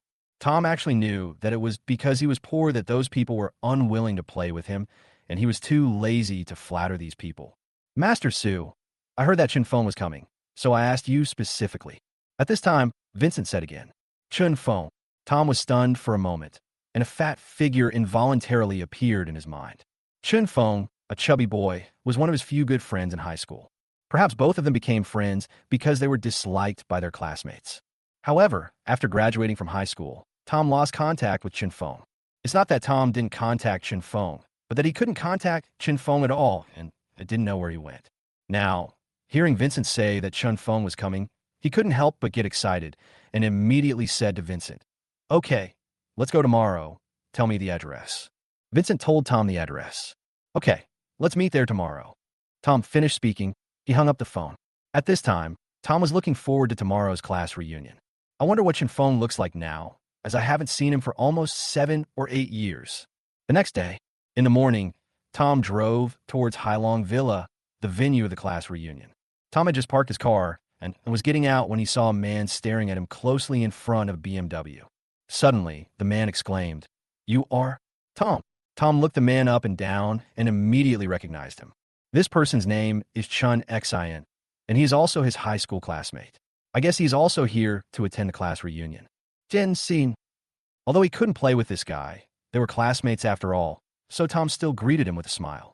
I can't believe you can actually drive car now. I thought you'd ride that crappy bike you had in high school forever. However, Chun Xin showed a hint of contempt for Tom and said with disdain, Chapter 78, Is it dirty to wear street goods? Tom was stunned when he heard this. 7 or 8 years have passed, and Chun Xin hasn't changed at all. He still looks down on others with his dog-like eyes.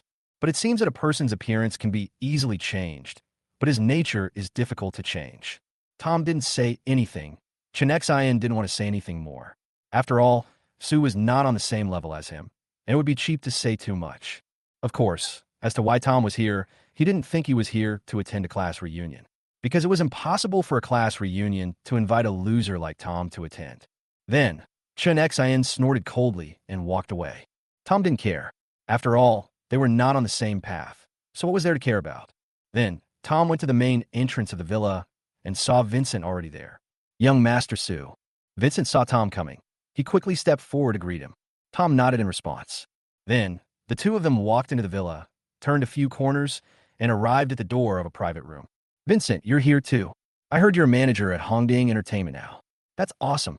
A man saw Vincent walk in, patted Vincent on the shoulder, and said with a smile, "This person is Chun Xin." Vincent didn't say anything when he heard this, but just smiled and nodded. After all, he had nothing to be proud of in front of Tom, the boss of Hongding Entertainment. "Tom, why are you here? I guess you weren't invited to this class reunion." At this time, Chun Xin saw Tom standing behind Vincent again and said with a frown. But before Tom could say anything, Vincent explained, "I called Tom here." In fact, he also knew that Lung Yulin, the class monitor who organized this class reunion, did not invite Tom at all. But because he heard from someone that Chun Feng was coming, in order to establish a good relationship with Tom, he took the initiative to invite Tom. "What?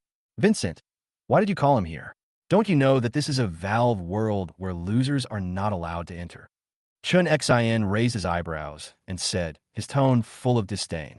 Vincent heard Chun Xin's words. He felt angry and scared. After all, he was the one who brought Tom here.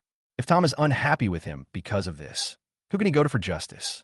Chun Xin, we are all classmates. There's no need to be so harsh, right? Vincent said dissatisfiedly. "Okay, I'll give you this favor. Young Master Lung doesn't need the money for one more person anyway."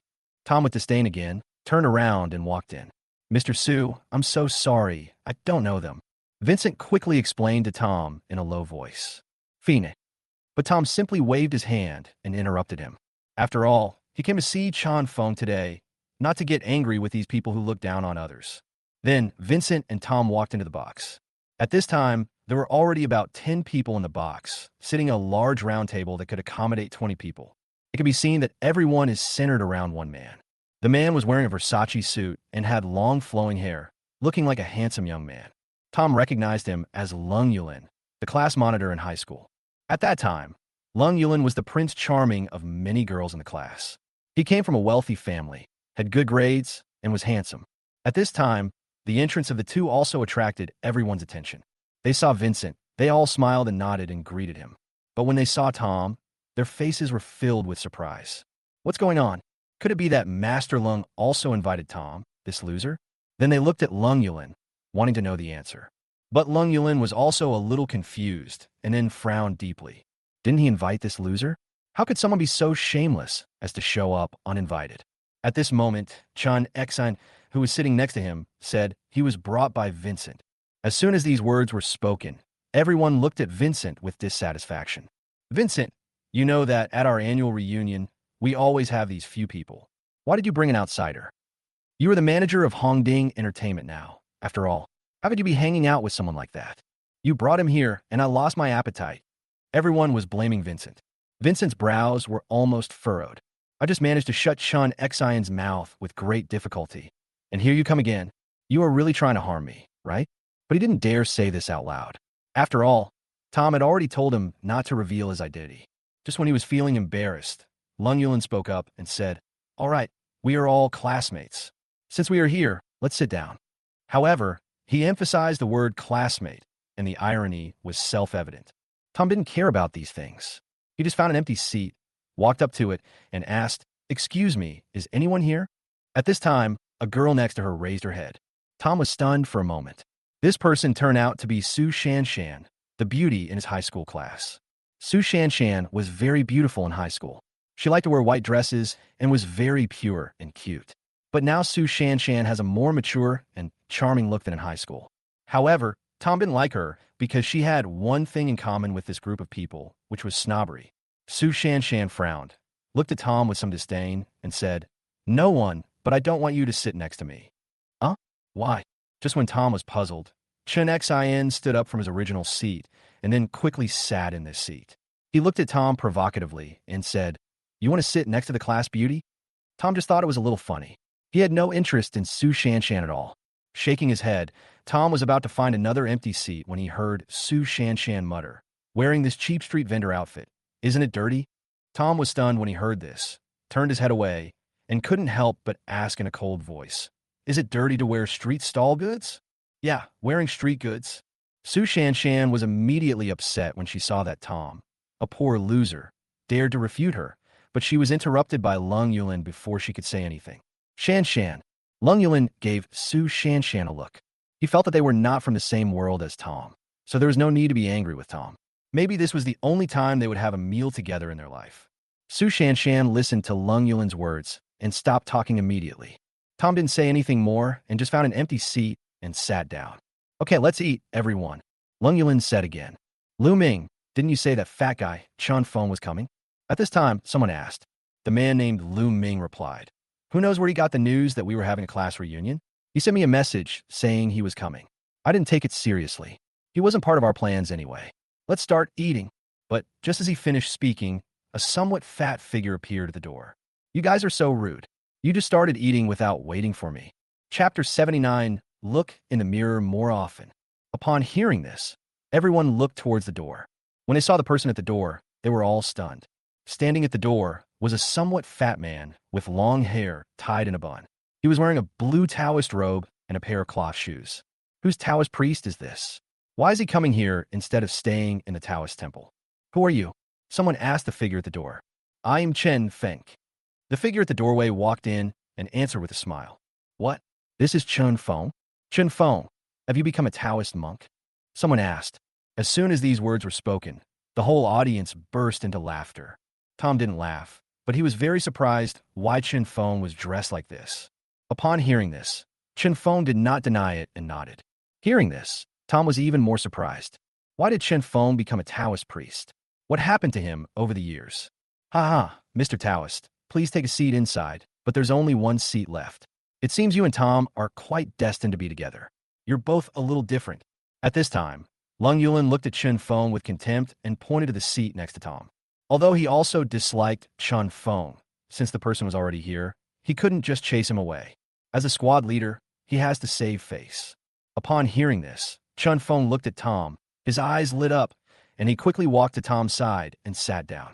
Basie, Chun Feng greeted Tom with a smile, his eyes full of friendship. Fengzi, Tom also patted Chun Feng's shoulder happily. When Su Shan Shan saw this, she looked at Chun Feng with disdain and covered her nose in disgust. With Tom, who was wearing cheap clothes, was enough to make her unhappy, not to mention Chun Feng, a weirdo who was wearing a Taoist robe. Next, everyone started eating. Tom and Chun Feng met. They immediately stopped caring about other people's conversations and just chatted about the past. But Chen Xin felt unhappy when he saw the two of them talking and laughing. Damn, these two came here to eat for free and are so proud of themselves. Chen Feng, why did you become a Taoist priest? Could it be that you couldn't find a girlfriend and you become disillusioned with the world? Chen Xin asked with a smile. As soon as these words were spoken, everyone's attention was focused on Chun Feng again. Obviously, they were curious about this as well. Yeah, after graduating from high school, I tried to date another woman, but it didn't work out. I figured since I couldn't find a girlfriend anyway, I might as well become a Taoist priest. Chun Feng was quite honest and admitted it directly. As soon as these words were spoken, the whole audience burst into laughter again. Ha, Chun Feng, even if you're really upset, you shouldn't become a monk. Chun Feng, if you had told me earlier that you couldn't find a girlfriend, I would have introduced you to Zhang Sohua from our village. Even though she's got pockmarks all over her face, is ugly, in short, she's still a woman. Hey, Chun Feng, have you not changed your habit after all these years? I guess no woman can stand you. No wonder you became a monk. Hearing the ridicule from the crowd, Chun Feng looked indifferent and even had a faint smile on his face, but Tom frowned. Although he could tolerate some things directed at him for a while, he certainly couldn't tolerate things directed at his brother. Then, Tom clenched his fists and prepared to stand up, but was held down by Chun Feng. Don't worry, Basie, Chun Feng said with a smile. Tom nodded helplessly and asked, Fengzi, you're not really going to become a Taoist priest because you can't find a girlfriend, are you? Chun Feng nodded, smiled, and said, what else?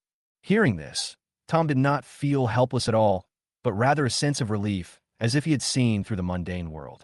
Tom looked at Chun Feng suspiciously. Could it be that Fengzi has really become a master who has seen through the world? Then, Tom shook his head helplessly. Having been friends with Chun Feng for 3 years in high school, he certainly knew Chun Feng's personality. He was a completely straight man, and the kind that was so straight that it was admirable. In high school, although Chun Feng was fat, he was not wretched, so he still had several girlfriends. However, they broke up after being together for no more than a week. It's because of his straight, masculine personality. For example, when Chen Feng was about to graduate from high school and take the college entrance examination, he was dating a girlfriend. His girlfriend studies very hard, but she's a little stupid and her grades are not very good. She wants to take advantage of the last period of time to work hard and get into a good university. The woman wanted to get encouragement from Chen Feng, but Chen Feng's words made his girlfriend collapse. He said to the girl very seriously, "If hard work is useful, then what is the point of genius?" Because of this, the girl cried for a long time, but Chen Feng didn't know how to comfort her. Finally, the girl couldn't bear it anymore and broke up with him. Of course, this is just a microcosm of the several girlfriends Chen Feng has dated. Basically, every girlfriend broke up with him for this reason. As a brother, Tom naturally wanted to help him and teach him what to do when encountering such a thing. However, Chen Feng's straightforward personality could not be changed, and finally he had to give up. So, Tom is also helpless about Chen Feng not being able to find a girlfriend. At this time, after everyone ridiculed Chen Feng, they felt bored and started talking about other topics. It's nothing more than some bragging. After all, it's a class reunion. Who doesn't want to show off? Of course, there are also some people with ulterior motives. For example, Chun Xin. He has recently suffered losses in several projects and wants to act miserable in front of everyone, and then seek investment from everyone to stop the losses. I've been working on several projects lately, and I've invested over $1 million, all of which have gone to waste. I've been having trouble sleeping lately. Damn, I've lost all the money I've earned over the years. I don't know why, but why am I so unlucky? Chen Xin said with a sad face. When these words were spoken, everyone looked sympathetic. Since we are all classmates, shouldn't I help out? Seeing this, Chen Xin was very satisfied and thought that he could move on to the next step and ask them to invest. They would most likely agree. He was about to speak, but at this moment, Chen Feng suddenly spoke, his tone very calm. Look in a mirror more often, and you will understand the reasons for many things. When these words were spoken, everyone was stunned at first, and then everyone couldn't help but burst out laughing. Look in a mirror more often. Now you know the reason. Chen Feng's straight man quotes are here again. At this moment, Tom pursed his lips and wanted to laugh. Chen Xin was not good looking to begin with a pointed face and monkey-like chin. Chen Feng's words hit Chen Xin's sore spot. What it means is that the reason you are unlucky is that you are ugly. Chapter 80 Liu's Revenge. Seeing that everyone was laughing, Chen Xin wanted to kill Chen Feng at this moment. Damn, you straight guy. The atmosphere I worked so hard to create was destroyed by you. Now it has become a joke. Who the hell is going to invest in me? You fat bastard, you actually call me ugly in disguise. Hey, Chen Xin, isn't this Chen Feng interesting? At this time, the person next to Chen Xin gently pushed Chen Xin and asked. Chen Xin was slightly stunned, but could only force a smile and responded, "It's quite interesting." When he said this, he felt as uncomfortable as if he had eaten shit. Everyone's laughter lasted for a long time. After all, Chen Feng's words, which were not shocking at all, almost made them laugh to death. After everyone's laughter died down, they started chatting again. At this time, Su Shanshan looked at Lung Yulin from time to time, feeling a little annoyed. In fact, she had a purpose in coming to the class reunion this time. When she was in high school, Lung Yulin pursued her, but she didn't like him. Because at that time, Lung Yulin's family only had a small company, but who would have thought that after several years of development, Lung Yulin's company would have grown to a scale of hundreds of millions and would be listed soon. By then, Lung Yulin's family assets would have skyrocketed to at least more than 10 billion. Therefore, she now regrets her original actions and wants to use this class reunion to see if she can win over Lung Yulin. But now Lung Yulin has no idea that she is single, so she has to find a way to let Lung Yulin know. Just as she was thinking hard, suddenly, she thought of something and her eyes lit up. Then she sighed and said, "You are all successful people with both family and career, but I am miserable." As soon as this was said, someone started to ask, "What's wrong?" Class Beauty Sue. It is said that beautiful women are born to be the center of attention, and this is indeed true. Then, everyone turned their attention to Su Shanshan. They were all curious about what kind of unfortunate experiences Sue, the class beauty, had. "Stop talking, I just met a scumbag. I've had several boyfriends, but they all cheated on me." When Su Shanshan spoke, she was full of grievances and pitiful, with red eyes. It was really pitiful. Wow, those men are all idiots. You're so beautiful, and they still cheat on you. Suddenly, many people spoke up for Su Shanshan. Even Lung Yulin looked at Su Shanshan with a very loving look. and his thoughts seemed to go back to high school when he liked Su Shanshan. Of course, Su Shanshan was also observing the movements around her. When she saw Lung Yulin's expression, she felt very satisfied. This was her plan. She told Lung Yulin about her failed emotional experience at the dinner table. She believed that after hearing it, it would definitely arouse his sympathy and love for her. Then if she took the initiative, wouldn't it be natural for her and Lung Yulin to be together? Just as she was about to talk to Lung Yulin, a sudden voice came clearly into everyone's ears. Some people appear in your life just to tell you how gullible you are. Upon hearing this, everyone looked in the direction where the sound came from. It's Chun Feng again. Suddenly, the whole audience burst into laughter again. So insightful, so direct. Even Lung Yulin, who had originally felt very sympathetic towards Su Shanshan, almost vomited out the red wine he had just drunk. Tom had been trying to hold back his laughter at Chun Feng's previous words, but this time he couldn't hold it back anymore. Now, he felt that Chun Feng might not really be a straight man. He just looked at the problem from another angle. From Su Shanshan's words, everyone else saw the pitiful side of Su Shanshan being cheated on, but only Chun Feng saw that Su Shanshan was cheated on because she was easy to deceive. In fact, it also indirectly shows that Su Shanshan is stupid. It was because everyone understood what Chun Feng meant that they laughed so hard. At this moment, Su Shanshan saw that everyone no longer had the sympathy for her as before, and she was so angry that she gritted her teeth, stomped her feet hard, and stopped talking. She was obviously very angry, but she couldn't vent it on the spot. Chun Feng, I didn't expect you to be so humorous. Someone gave Chun Feng a thumbs up sincerely. However, Chun Feng said in confusion, "Am I wrong?" Chun Feng's reaction made the laughter that had just stopped in the audience even louder. Hey, straight men are straight men. For the rest of the time, everyone continued to eat and brag happily.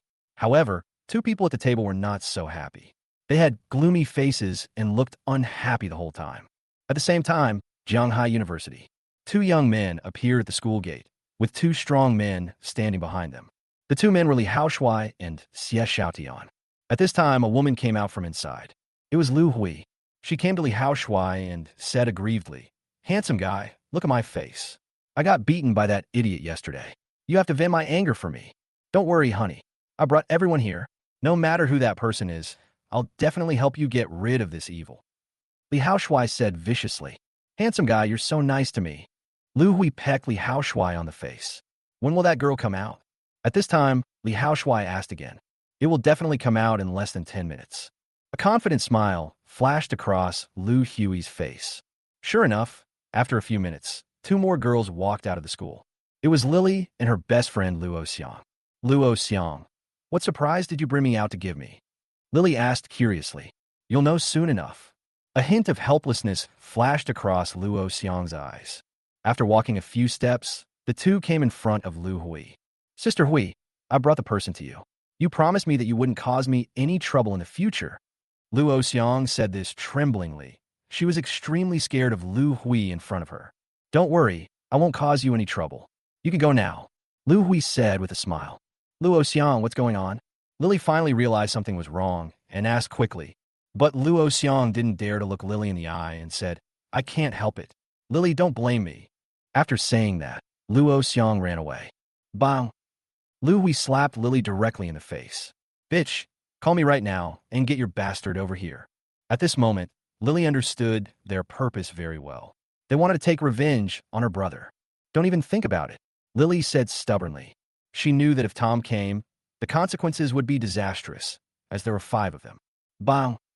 Lu Hui slapped him again and said angrily, You're still protecting me, right? If you don't hit me, I'll do it. After saying that, Lu Hui reached for Lily's phone. Chapter 81. Do you really know martial arts? Lily dodged sideways and avoided Lu Hui's hand. You still dare to hide? Lu Hui glared at Lily fiercely and said to the 2 strong men, Hold him. Hearing this, 2 big men immediately stepped forward and grabbed Lily's hands. Lu Hui came to Lily and took out her cell phone easily. Then, she directly opened the address book and asked as she flipped through it, What's the name of that Kaisi?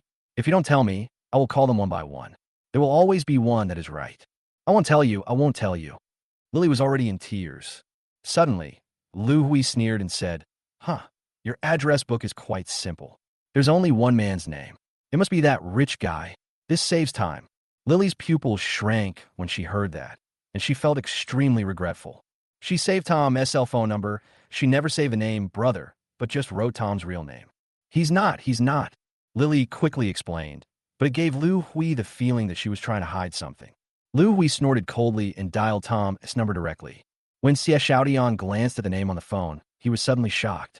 Let's talk about Tom.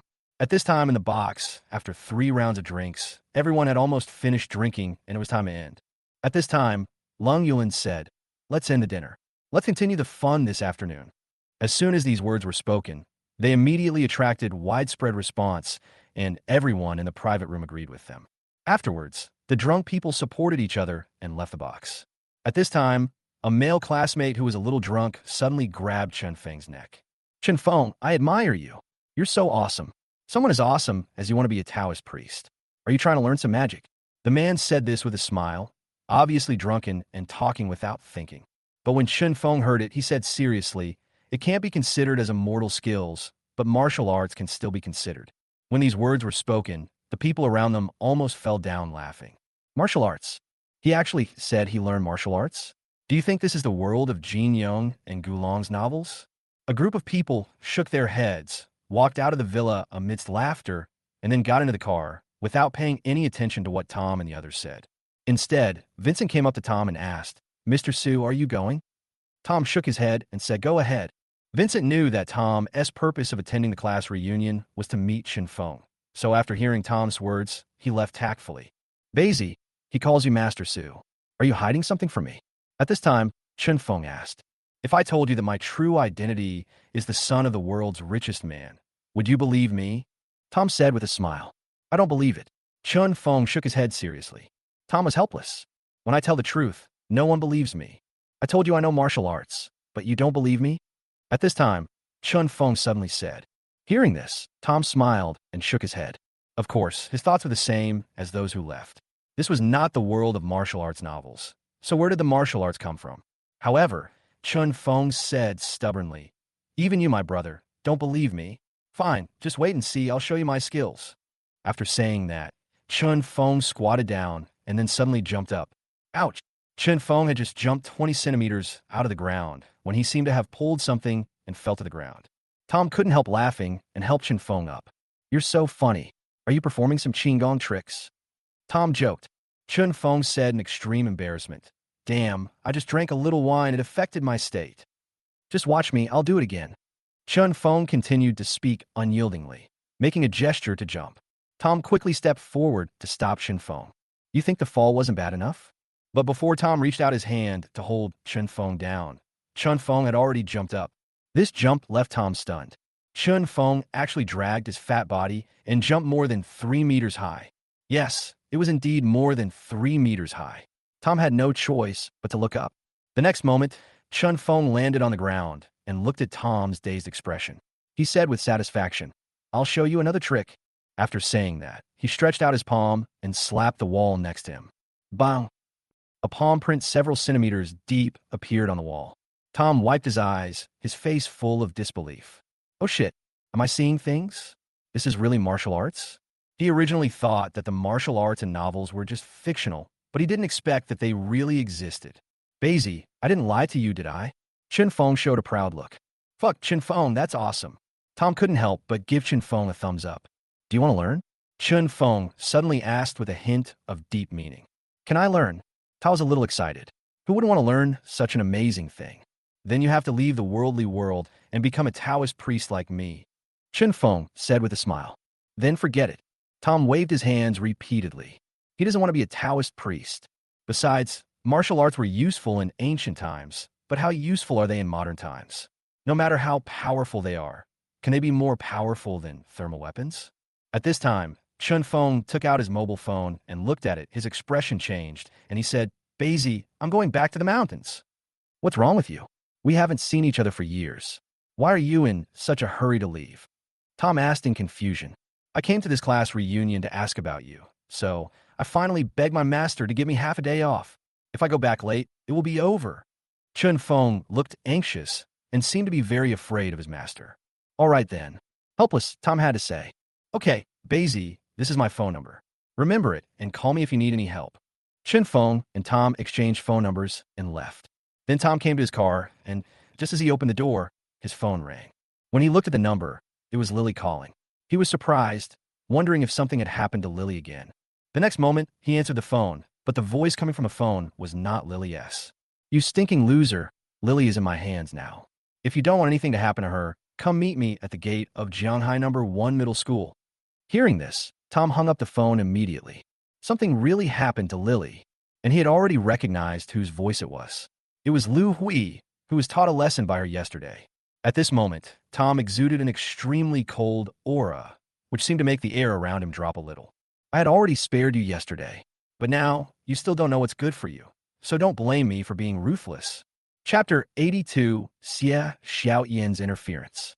Meanwhile, on Lily's side, hearing the beeping sound coming from the phone, Lu Hui cursed with a cold face. "Damn it, this stinky loser actually dared to hang up on me." Then, she looked at Lily and said coldly, "Then I'll just have to get some interest from you first. Hold her down. Today I'm going to strip her clothes off and make her run naked in front of the school gate." Then, Lu Hui gave instructions to the two strong men. The two strong men hesitated after hearing this. It's okay to let them beat people, but if you let them take off girls' clothes, wouldn't that be a bit inappropriate? Li Haoshuai, who was standing by, was full of admiration for Lu Hui's behavior. Seeing that his two men didn't take any action, he shouted angrily, "Go quickly." Hearing this, the two strong men had no choice but to walk towards Lily and fix Lily's hands. "Lu Hui, we are classmates. You can't do this to me. You can hit me, but please don't take off my clothes, okay? Please." Lily begged with tears streaming down her face. She never thought that Lu Hui would be so excessive that she actually wanted to take off her clothes and make her run naked. If this were to happen, how would she live her life in the future? She would have no face to stay in this world. "It's too late to beg me now. If you want to blame someone, you can only blame that idiot of yours." Seeing Lily's pleading look, Lu Hui said coldly without any mercy in her eyes. She walked up to Lily and reached out to tear off her clothes. "Stop." Just then, a voice came. Everyone looked over and saw that the person who spoke was Xie Xiaotian. "Xie Xiaotian, what the hell is wrong with you?" Li Haoshuai asked with a frown. "Handsome guy, he's Tom's sister." Xie Xiaotian looked at Li Haoshuai in embarrassment. Just now, when Lu Hui made the call, he clearly saw that the name on the phone was Tom. Alex had told him before that Tom had a sister who was attending high school at Jianghai number 1 middle school, and that the girl's surname was Su. The relationship between them was naturally self-evident. The Lily in front of him was Tom's sister. Tom's identity is even more mysterious. Not only does he know Mr. Jean, but even Steven, the boss of Fei Hong Group, treats him as a guest of honor and respects him very much. Because of this, he always wanted to get along well with Tom. But Tom didn't seem to be interested in him, which he could understand, since they didn't have much of a relationship. Now, Tom's sister is in danger, which makes him see an opportunity. So now is the time for him to step forward. Upon hearing this, Li Haoshuai fell silent. He thought about the last time he bought a car. Tom was definitely not an ordinary person, as he could easily buy a car worth 60 million. And the girl being bullied by them turned out to be Tom's sister. Doesn't this completely create a grudge between me and Tom? Then, he thought of something and showed a cruel look on his face. Since things have come to this, he might as well offend the person to death. After all, his family is currently in the process of acquiring several companies. If they can acquire those companies, his family's wealth will skyrocket several times. By then, he will be able to afford a 60 million car, so he doesn't have to be afraid of Tom at all. Xie Xiaotian, don't meddle in other people's business. What's wrong with Tom? I'm not afraid of him at all. Liu Shui snurta coldly. But when Xie Xiaotian heard this, he not only did not agree, but also walked a few steps to Lily's side, blocked in front of Lu Hui, and said, "Handsome boy, I can't let you hurt Brother Bei's sister." "Fuck, Xie Xiaotian, you've grown so strong, aren't you? You dare to go against me? Your company is about to go bankrupt. Do you still want our help?" Li Haoshuai said with a gloomy face. Hearing this, Xie Xiaotian hesitated. His company recently ran into problems.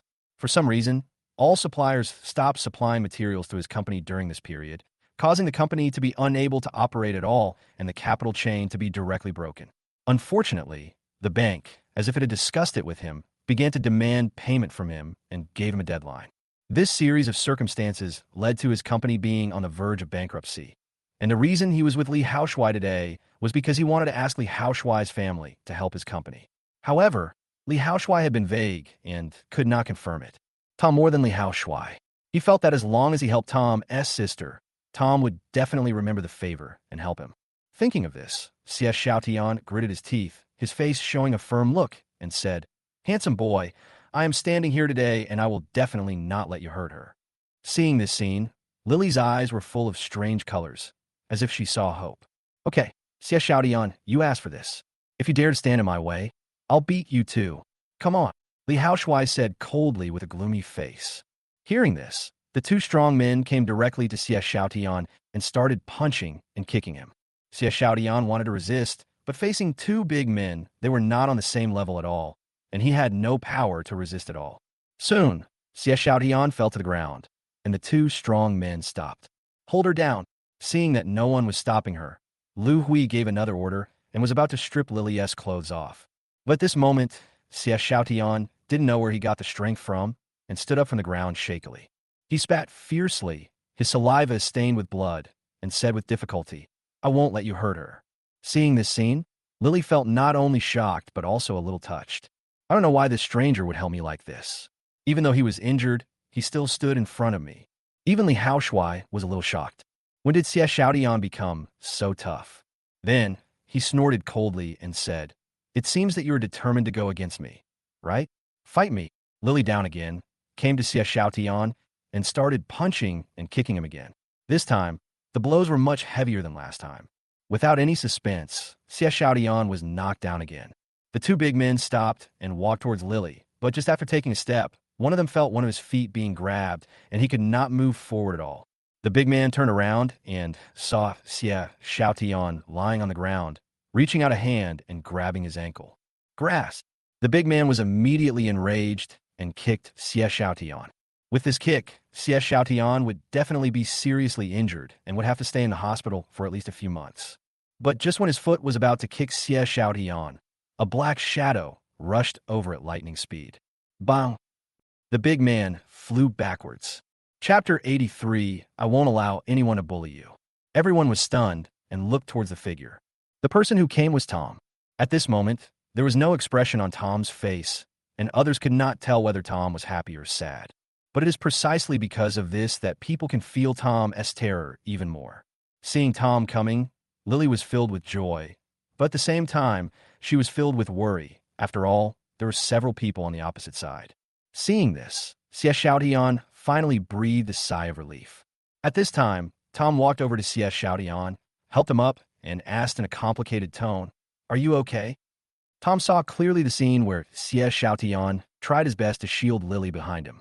This touched him deeply. "No, it's okay," Xie Xiaotian replied, somewhat flattered, his tone extremely weak. "Fuck you. Can't you see I'm here? You don't take me seriously at all." Li Haoshui got angry when he saw that Tom didn't take them seriously at all. Damn, can't this guy see the situation clearly? There are several of us here. And not only does he not beg for mercy, he even acts like he doesn't care. But Tom still ignored him, as if he didn't hear him. He turned and came to Lily, looked at the slap mark on Lily's face, and asked with some heartache, "Who hit you?" Lily looked at the concern in Tom's eyes, and a strong sense of security arose. She said, Lu Hui. Hearing this, Tom walked up to Lu Hui again and said coldly, "Do you remember what I told you yesterday?" Feeling the cold breath from Tom, Lu Hui couldn't help but tremble. But then she thought, why would there be so many of us afraid of him? Then she puffed out her chest, feeling much more confident, and said, "My handsome guy is here. What do you dare to do to me? You idiot, I'm talking to you. You didn't hear me, right?" Li Haoshui was almost furious. "Did I ask you to speak?" Tom turned his head suddenly and stared at Li Haoshui coldly. "Fuck, he dares to act tough in front of me. Kill him." Li Haoshui yelled directly at the two strong men. Hearing this, two strong men quickly rushed towards Tom. Tom's expression didn't change at all. Instead of retreating, he advanced and faced forward. Tom with their fists as big as sandbags, Tom hit one of the strong men directly in the stomach with a lightning-fast punch, followed by a side kick that hit the other strong man in the head. The two strong men were struck by lightning, took several steps back, and then fell to the ground weakly. Suddenly, everyone in the audience was so shocked that their jaws almost dropped to the ground. Tom, who looked so thin, would be so strong? Li Haoshui was stunned. These two strong men were the thugs he had specially hired. Tom knocked them down with just two moves. He immediately decided that the best strategy was to flee. A good man never suffers a loss in front of him. He regretted that he only brought 2 people today. If he had brought more people, he wouldn't have to run away. If you dare to leave, I will break your legs first. Just when he took 2 steps, a cold voice came into his ears, which made his body tremble, and he dared not move. You said I dare not do anything to you. Tom looked directly at Lu Hui and asked calmly. Lu Hui's face turned pale, and she was so scared that she didn't know what to say. You come here, Tom said to Li Haoshuai. Li Haoshuai was stunned for a moment, then walked over tremblingly. Su? Young Master Su, what do you want me to do? Under the circumstances, he dared not act arrogantly anymore. Want to leave? Tom asked calmly. Li Haoshuai was a little confused. Tom was willing to let him go. Although he was puzzled, he nodded repeatedly and said, I want to. Then it depends on how you give me a satisfactory explanation. Tom looked at Lu Hui with a hint of meaning. How could Li Haoshuai not understand what Tom meant? He was asking him to take action against Lu Hui. After all, this incident was caused by Lu Hui, and he was just an accomplice. Tom will definitely settle the score with her first. Lu Hui was just a student girl he kept as a sponsor, and he was just playing around with her, so he didn't take her seriously at all. Tom could let him go if he beat Lu Hui. Of course, he would be willing to do it. Okay, Mr. Su, I will definitely give you a satisfactory explanation. Li Haoshuai agreed without any hesitation. After saying that, he turned and walked in front of Lu Hui. Handsome guy, what are you doing? You can't do anything to me. I'm your baby. Seeing this, Lu Hui said in panic. Bang! Li Haoshuai didn't listen to Lu Hui at all. He just took action and slapped her. In an instant, Lu Hui's face became swollen. Handsome guy, don't. Lu Hui covered her face and spoke aggrievedly, but halfway through her words, Li Haoshuai slapped her again, making her scream in pain. After being slapped a dozen times, Lu Hui's face was swollen and blood was oozing from the corners of her mouth. At this time, Li Haoshuai felt that it was almost done, so he came to Tom and asked, Mr. Su, are you satisfied? Tom shook his head and said, I told her to be a pighead. Hearing this, Li Haoshuai felt helpless and had to walk up to Lu Hui again. Handsome guy, stop hitting me. You're going to kill me if you keep hitting me. Lu begged. Damn, if it weren't for you, would I come here? You're the one who ruined me. After saying that, Li Haoshuai slapped him again. To be honest, Tom said he wanted to beat Lu Hui into a pig's head, but he had no idea how to do it. Now Lu Hui's face no longer looked like a human, but it didn't look like a pig's head at all, so he had to keep beating her. Lu Hui was so delicate and tender that she couldn't bear it at all. She fainted after just a few slaps. Mr. Su, are you satisfied? Li Haoshuai asked with his head lowered. Tom didn't answer. Instead, he walked over to Lu Hui, looked at her unconscious face, red and swollen, and murmured, Do you know why I didn't want to do it myself? I was afraid you were too weak, and I would beat you to death. Hearing Tom's indifferent words, Li Haoshuai trembled again. Now it's your turn. Tom turned his head and looked at Li Haoshuai. Master Su, didn't you tell me to leave? Li Haoshuai was shocked and said with a terrified look on his face, I did say I'd let you go, but I didn't say I'd let you go just like that. A playful smile played on Tom's lips. Li Haoshuai was almost mad with rage. How could he not keep his word? But he was more afraid than anything else. Cut your own legs off, or I'll help you. Tom said lightly. Tom, don't go too far. If anything happens to me, my dad won't let you go. Li Haoshuai couldn't stand it any longer, so he had to bite the bullet and say it. Brother, why don't you just forget it? At this time, Lily also advised. After all, cutting off someone's legs is a bit cruel. Tom smiled faintly and said, Lily, I told you I won't allow anyone to bully you. Now that they have done it, they must pay the price. Chapter 84, The Weasel Greets the Chicken. Then, Tom walked up to Li Haoshuai and looked down at him. Tom, I know you're rich, but I'm not either. If you don't want both of us to get hurt, just let me go. Li Haoshuai said with forced calmness. Both sides suffer losses. Are you worthy of this? Tom looked at Li Haoshuai with disdain and kicked him. Suddenly, Li Haoshuai fell to the ground. Then, Tom raised his foot and stepped hard on Li Haoshuai's right ankle. Ah! A pig-slaughtering cry was heard. Oh, my feet, my feet. You've ruined my feet. Li Haoshuai only felt that his right foot had no feeling at all, and his face was full of disbelief. I'm going to kill you. I'm going to kill you. Li Haoshuai is going crazy. Ah! Tom stepped on Li Haoshuai's left foot again, and there was another heart-wrenching sound. Li Haoshuai could no longer feel his feet, and his eyes looked a little empty. Remember, This is the price of doing the wrong thing, Tom said coldly. After saying that, Tom took Lily and Xie Xiaotian away. Xie Xiaotian still couldn't believe what had just happened. Tom actually broke Li Haoshuai's feet. Does he really not care about the power of Li Haoshuai's family? Brother Bei, you crippled Li Haoshuai's legs. His family will definitely give you trouble, Xie Xiaotian reminded. Then let him come home. I will take over, Tom said lightly, with a hint of dominance in his words. Seeing Tom so confident, Xie Xiaotian didn't say anything more. Maybe they don't take Li Haoshuai's family's power seriously at all? Then, Tom sent Lily to school and walked out with Xie Xiaotian. Last time you said you had a problem at home and needed my help, right? Tom suddenly asked. Hearing this, Xie Xiaotian instantly became ecstatic. He has been waiting for this sentence for a long time. The beating I received today was not in vain. Brother Bei, are you willing to help me? Xie Xiaotian said excitedly. Tom nodded and asked, tell me what it is. I can't guarantee I can help. Brother Bei, this is what's going on. My company has been targeted recently. Not only have all our suppliers stopped supplying materials to us, causing our capital chain to break, but even several banks have started demanding payment from us as if on purpose. So, I'd like you to help my company out of this predicament, Xie Xiaotian said slowly. Tom heard this and began to ponder. Xie Xiaotian's company is in trouble now. It's nothing more than a problem of not having enough money. In his eyes, money is not a big deal. This problem can be solved by directly injecting funds into Xie Xiaotian's company. But this is only a temporary solution and not a fundamental solution. According to what Xie Xiaotian just said, this is definitely a premeditated conspiracy. Even if he injects funds into his company, it will only work for a while. It won't be long before his family will fall into the same predicament again. He also saw Xie Xiaotian trying his best to help Lily. To be honest, he was quite touched, so he decided to help Xie Xiaotian's company solve this problem fundamentally. What's the name of your company? Tom asked. Qianshan Architecture, Xie Xiaotian responded. I'll find someone to help you find out who's targeting your company. I'll come to your company in person tomorrow. Thank you, Brother Bei.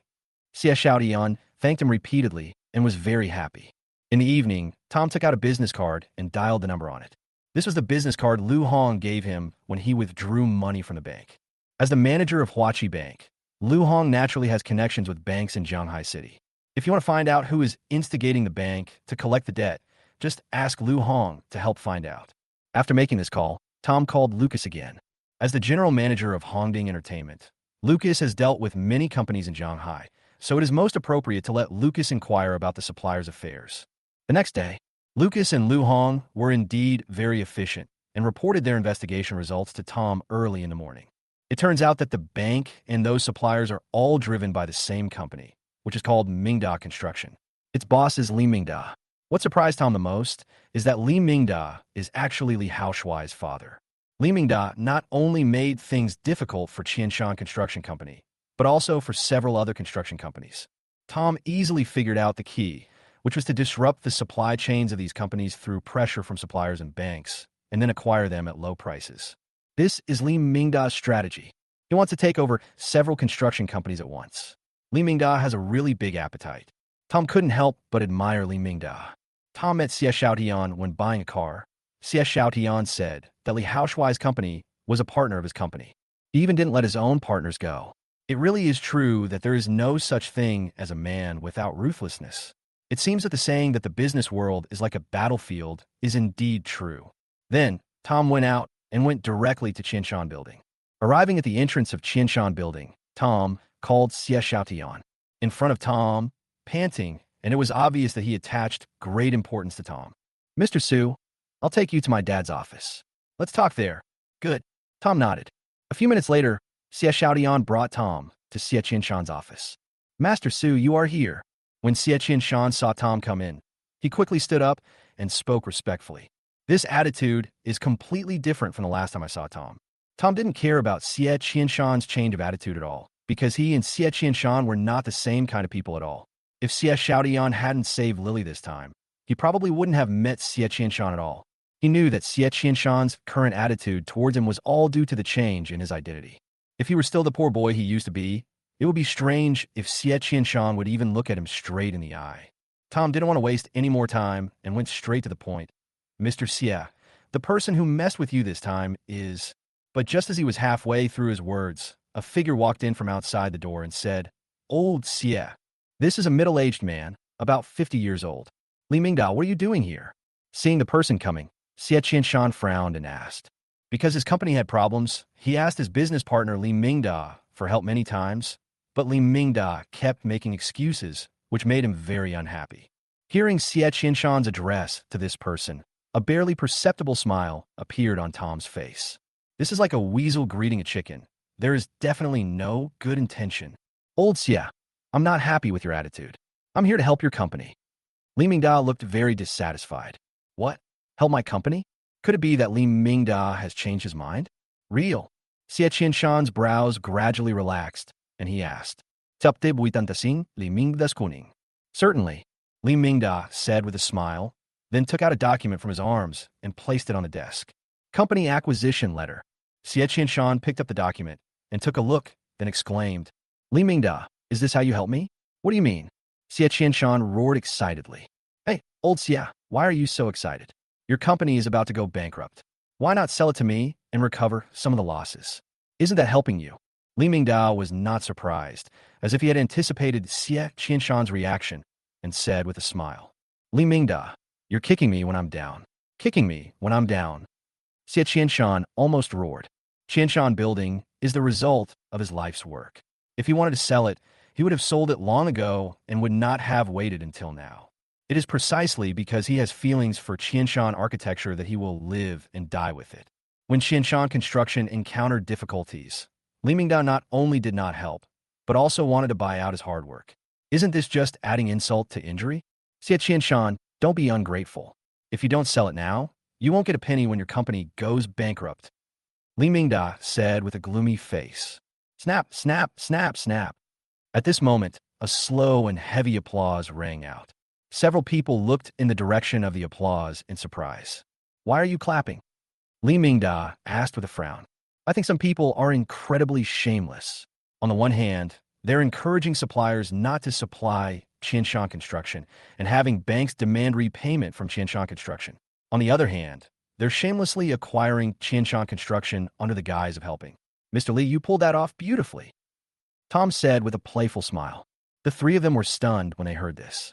"Stop your bloody slander." A hint of panic clearly flashed across Li Mingda's face. "Do you really need me to explain this clearly? You're not just targeting Qianshan Construction. You're also targeting several other construction companies. Your goal is to swallow them all up and become the top construction company in Jianghai City in one fell swoop." Tom snorted and said, "Li Mingda, is that so?" Xie Qianshan's face darkened completely, and he stared straight at Li Mingda and questioned. After hearing what Tom said just now and considering the current situation, he could almost believe that this was Li Mingda's conspiracy. He didn't expect that Li Mingda would completely disregard morality and say one thing in public and another behind the scenes. "Humph, since you've already guessed it, why bother asking me?" Li Mingda said coldly. At this point, since he could no longer hide it, he just said it out loud. "Anyway, the plan is almost complete with only the last step left, which is signing the acquisition contract." Xie Qianshan was so angry that he slammed the table and couldn't help shaking all over. "And how did you know that?" At this time, Li Mingda no longer paid attention to Xie Qianshan, but looked at Tom and asked. He was a little curious. He had done this matter very secretly. So how did this young man in front of him know about it? "It's very simple. Just ask around and you'll find out," Tom said calmly. Hearing this, a trace of fear flashed in Li Mingda's eyes. "You know, if someone wants to find out these secrets, he must have a certain status in Jianghai." "Who are you?" Tom closely and asked. "Have you forgotten me so quickly? I seem to have had some friction with your son yesterday," Tom said with a smile. "It's you. You're Tom." Li Mingda was so angry that his body was shaking and fire was about to burst out of his eyes. "This man crippled his son's leg yesterday. My poor son is still lying in the hospital. Yesterday, when he learned about Li Haoshuai's injury, he nearly went crazy. But after calming down, he relied on his years of intuition to know that Tom was definitely not a simple person. After all, the other party was completely unconcerned with his status and crippled his son's leg. So under his questioning, Li Haoshuai finally told some information. Can buy a car worth 60 million. This shows that the other party is very financially strong and has a high status. To be on the safe side, he decided not to touch Tom for the time being and to investigate Tom's identity first. But he didn't expect that he would meet Tom here today before he went to find him. I'm Tom. You want to avenge your son, right? Tom smiled faintly. When Li Mingda heard this, the corners of his mouth twitched slightly, and hatred filled his heart, but he finally endured it. Tom's identity has not been confirmed yet, so he cannot act rashly. Otherwise, he will fall into an irretrievable situation if he is not careful. If he really couldn't afford to offend Tom because of his identity, then he would have to swallow his anger. But if Tom is just a paper tiger, then sorry. He will definitely make you pay back 100-fold. Li Mingda ignored Tom and looked at Xie Qianshan. He said, Xie Qianshan, your company will go bankrupt in less than 3 days. Think about it carefully. I'll wait for your call. Tom deeply turned around and left. Looking at Li Mingda's departing figure, Tom seemed to be lost in thought. This Li Mingda is definitely an enemy. After all, Li Mingda was not angered by his provocative words and lost his composure, but endured it instead. Such a person is definitely a great character. Otherwise, he wouldn't have come up with a plan to acquire several companies at the same time. He must have a deeper plan, just like a poisonous snake staring at its prey, waiting for the right moment to kill it with one strike. Therefore, when facing such people, you must be more vigilant and not let your guard down. Master Su, you must help us. At this time, Xie Qianshan said anxiously. Tom said calmly, Don't worry, since I promised Xie Xiaodian, I will definitely help you. Thank you, Brother Bei. At this time, Xie Xiaodian, who was standing aside, was delighted and said, I made the right bet. When Xie Qianshan saw this, he felt very relieved. My son has such a sharp eye. I'll inject some capital into your company, first to tide you over for a few days. Then, Li Mingda will definitely take action. Just wait. I'll fight him. At this moment, Tom had a smile on his face, but there was a hint of fighting spirit in him. Originally, he wanted to come here today to help Xie Qianshan solve the problem once and for all. But I never thought that I underestimated Li Mingda. Li Mingda's strength and scheming should not be underestimated. But he didn't feel bothered by it. He was even excited about it. He had already made up his mind to treat Li Mingda as his first experience after taking over Hongding Entertainment. The next day, Mingda Construction. Chairman's office. Li Mingda sat in the boss chair, holding a cigar in his hand, looking a little irritable. At this moment, a man walked in and said respectfully, Chairman, I have found out about Tom's situation. Chapter 86 Soul Torture. Explain. Li Mingda said in a deep voice. We found out that Tom's family is just an ordinary family. And the 60 million yuan car that the young master said he bought was taken away by the people from Hongding Entertainment on the same day he bought it. The man said, that means he doesn't have that much money. The buyer of the car is Hongding Entertainment, and Hongding Entertainment seems to have some concerns and can't directly purchase it. Tom bought it on behalf of Hongding Entertainment. So, Tom is just a paper tiger in disguise. Li Mingda pondered and a smile gradually appeared on his face. I think so too, but I also heard that Tom seems to have a relationship with Mr. Jean. The man said again. Hearing this, Li Mingda frowned and asked, Mr. Jean? David. The man nodded. That's a bit difficult. David is considered a very powerful gangster in Jianghai. Li Mingda kept tapping the table with his fingers and fell into annoyance again. But I heard recently that another big bastard, Brother Wolf, seems to be looking for trouble with David. The two have been clashing constantly these past few days. Can you please finish what you were saying at once? Li Mingda showed a look of dissatisfaction on his face, but then he laughed again and said, If that's the case, then there's a solution. If they fight, there's bound to be a winner. So we just need to help Brother Wolf and have him take down David as soon as possible. Then Tom won't be a problem anymore. That afternoon, Li Mingda used his connections to arrange a meeting with Brother Lang at a high-end business club in Jianghai. At this time, inside the club, Li Mingda was fiddling with a set of tea sets, brewing tea continuously. It seemed that he was quite particular about it. It has to be said that Li Mingda's success is no accident. He is a particularly careful person. Even though he knew that Brother Wolf was a big and strong man, he still treated Brother Wolf with the highest courtesy. After about a few minutes, the door was kicked open with a bang. A middle-aged man with a somewhat rough appearance, probably in his 40s, walked in. He was wearing a denim vest and holding a long object wrapped in newspaper, which looked like a machete. Li Mingda was slightly startled and frowned, but soon it was replaced by a smile. He said to the newcomer, Brother Wolf, you are here. You are Li Mingda. What do you want from me? The wolf said impatiently. Li Mingda was taken aback again. He really disliked people like Brother Lang who were so rude, but he finally held back and said, I heard that Brother Lang has been fighting with Mr. Jean recently. Yeah, that bastard actually dared to cut off a finger of my brother Shanji. I must help my brother get revenge. Otherwise, how can I gain a foothold in Zhanghai? Brother Wolf was a little annoyed when he mentioned this matter. In that case, Brother Wolf, I can help you, Li Mingda said with a smile. But the next scene made Li Mingda's face change. Brother Wolf ripped the newspaper from his hand, revealing a machete. He then chopped the table with a knife and angrily said, Do you think I'm incompetent? Do I still need your help? This frightened Li Mingda, and he quickly said, Brother Wolf, you misunderstood me. I didn't mean that. It is said that cultured people are afraid of rough people, and Li Mingda is no exception. This wolf brother doesn't play by the rules, and even if he's right, he can't explain it. Then tell me, what do you mean? If you can't explain it clearly, we're not done today. Brother Wolf put one foot on the table and stared at Li Mingda with a fierce look.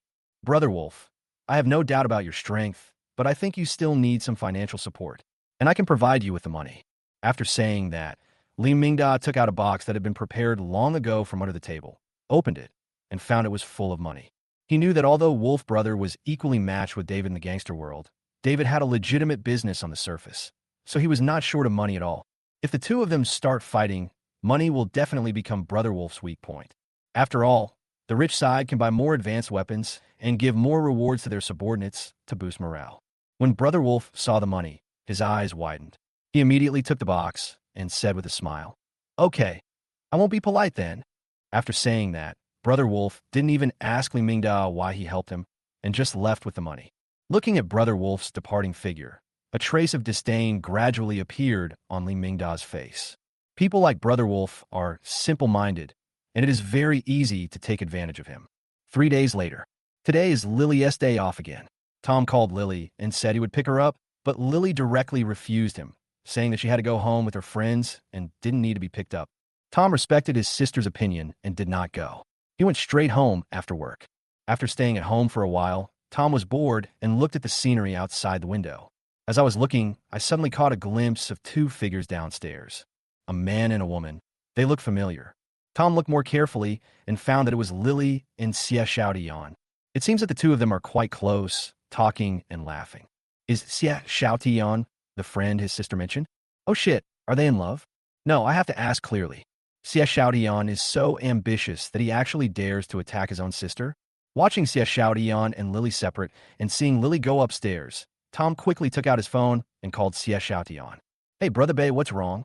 Xie Xiaotian was holding his cell phone and looking around, as if looking for Tom. However, Tom was no longer by the window at this time. Stand still. Otherwise, you will suffer the consequences. After saying that, Tom hung up the phone. Brother, who are you talking on the phone? Just then, Lily came into the room. With my colleagues. Tom couldn't say that he was calling Xie Xiaotian. Lily, who or which friend did you go home with today? Tom asked again. Just follow the classmates. Lily replied with a smile. Hearing this, Tom felt very depressed. With classmates, is Xie Xiaotian your classmate? Lily, who almost never told lies, also started to lie. She actually lied for Xie Xiaotian. There must be something going on between them.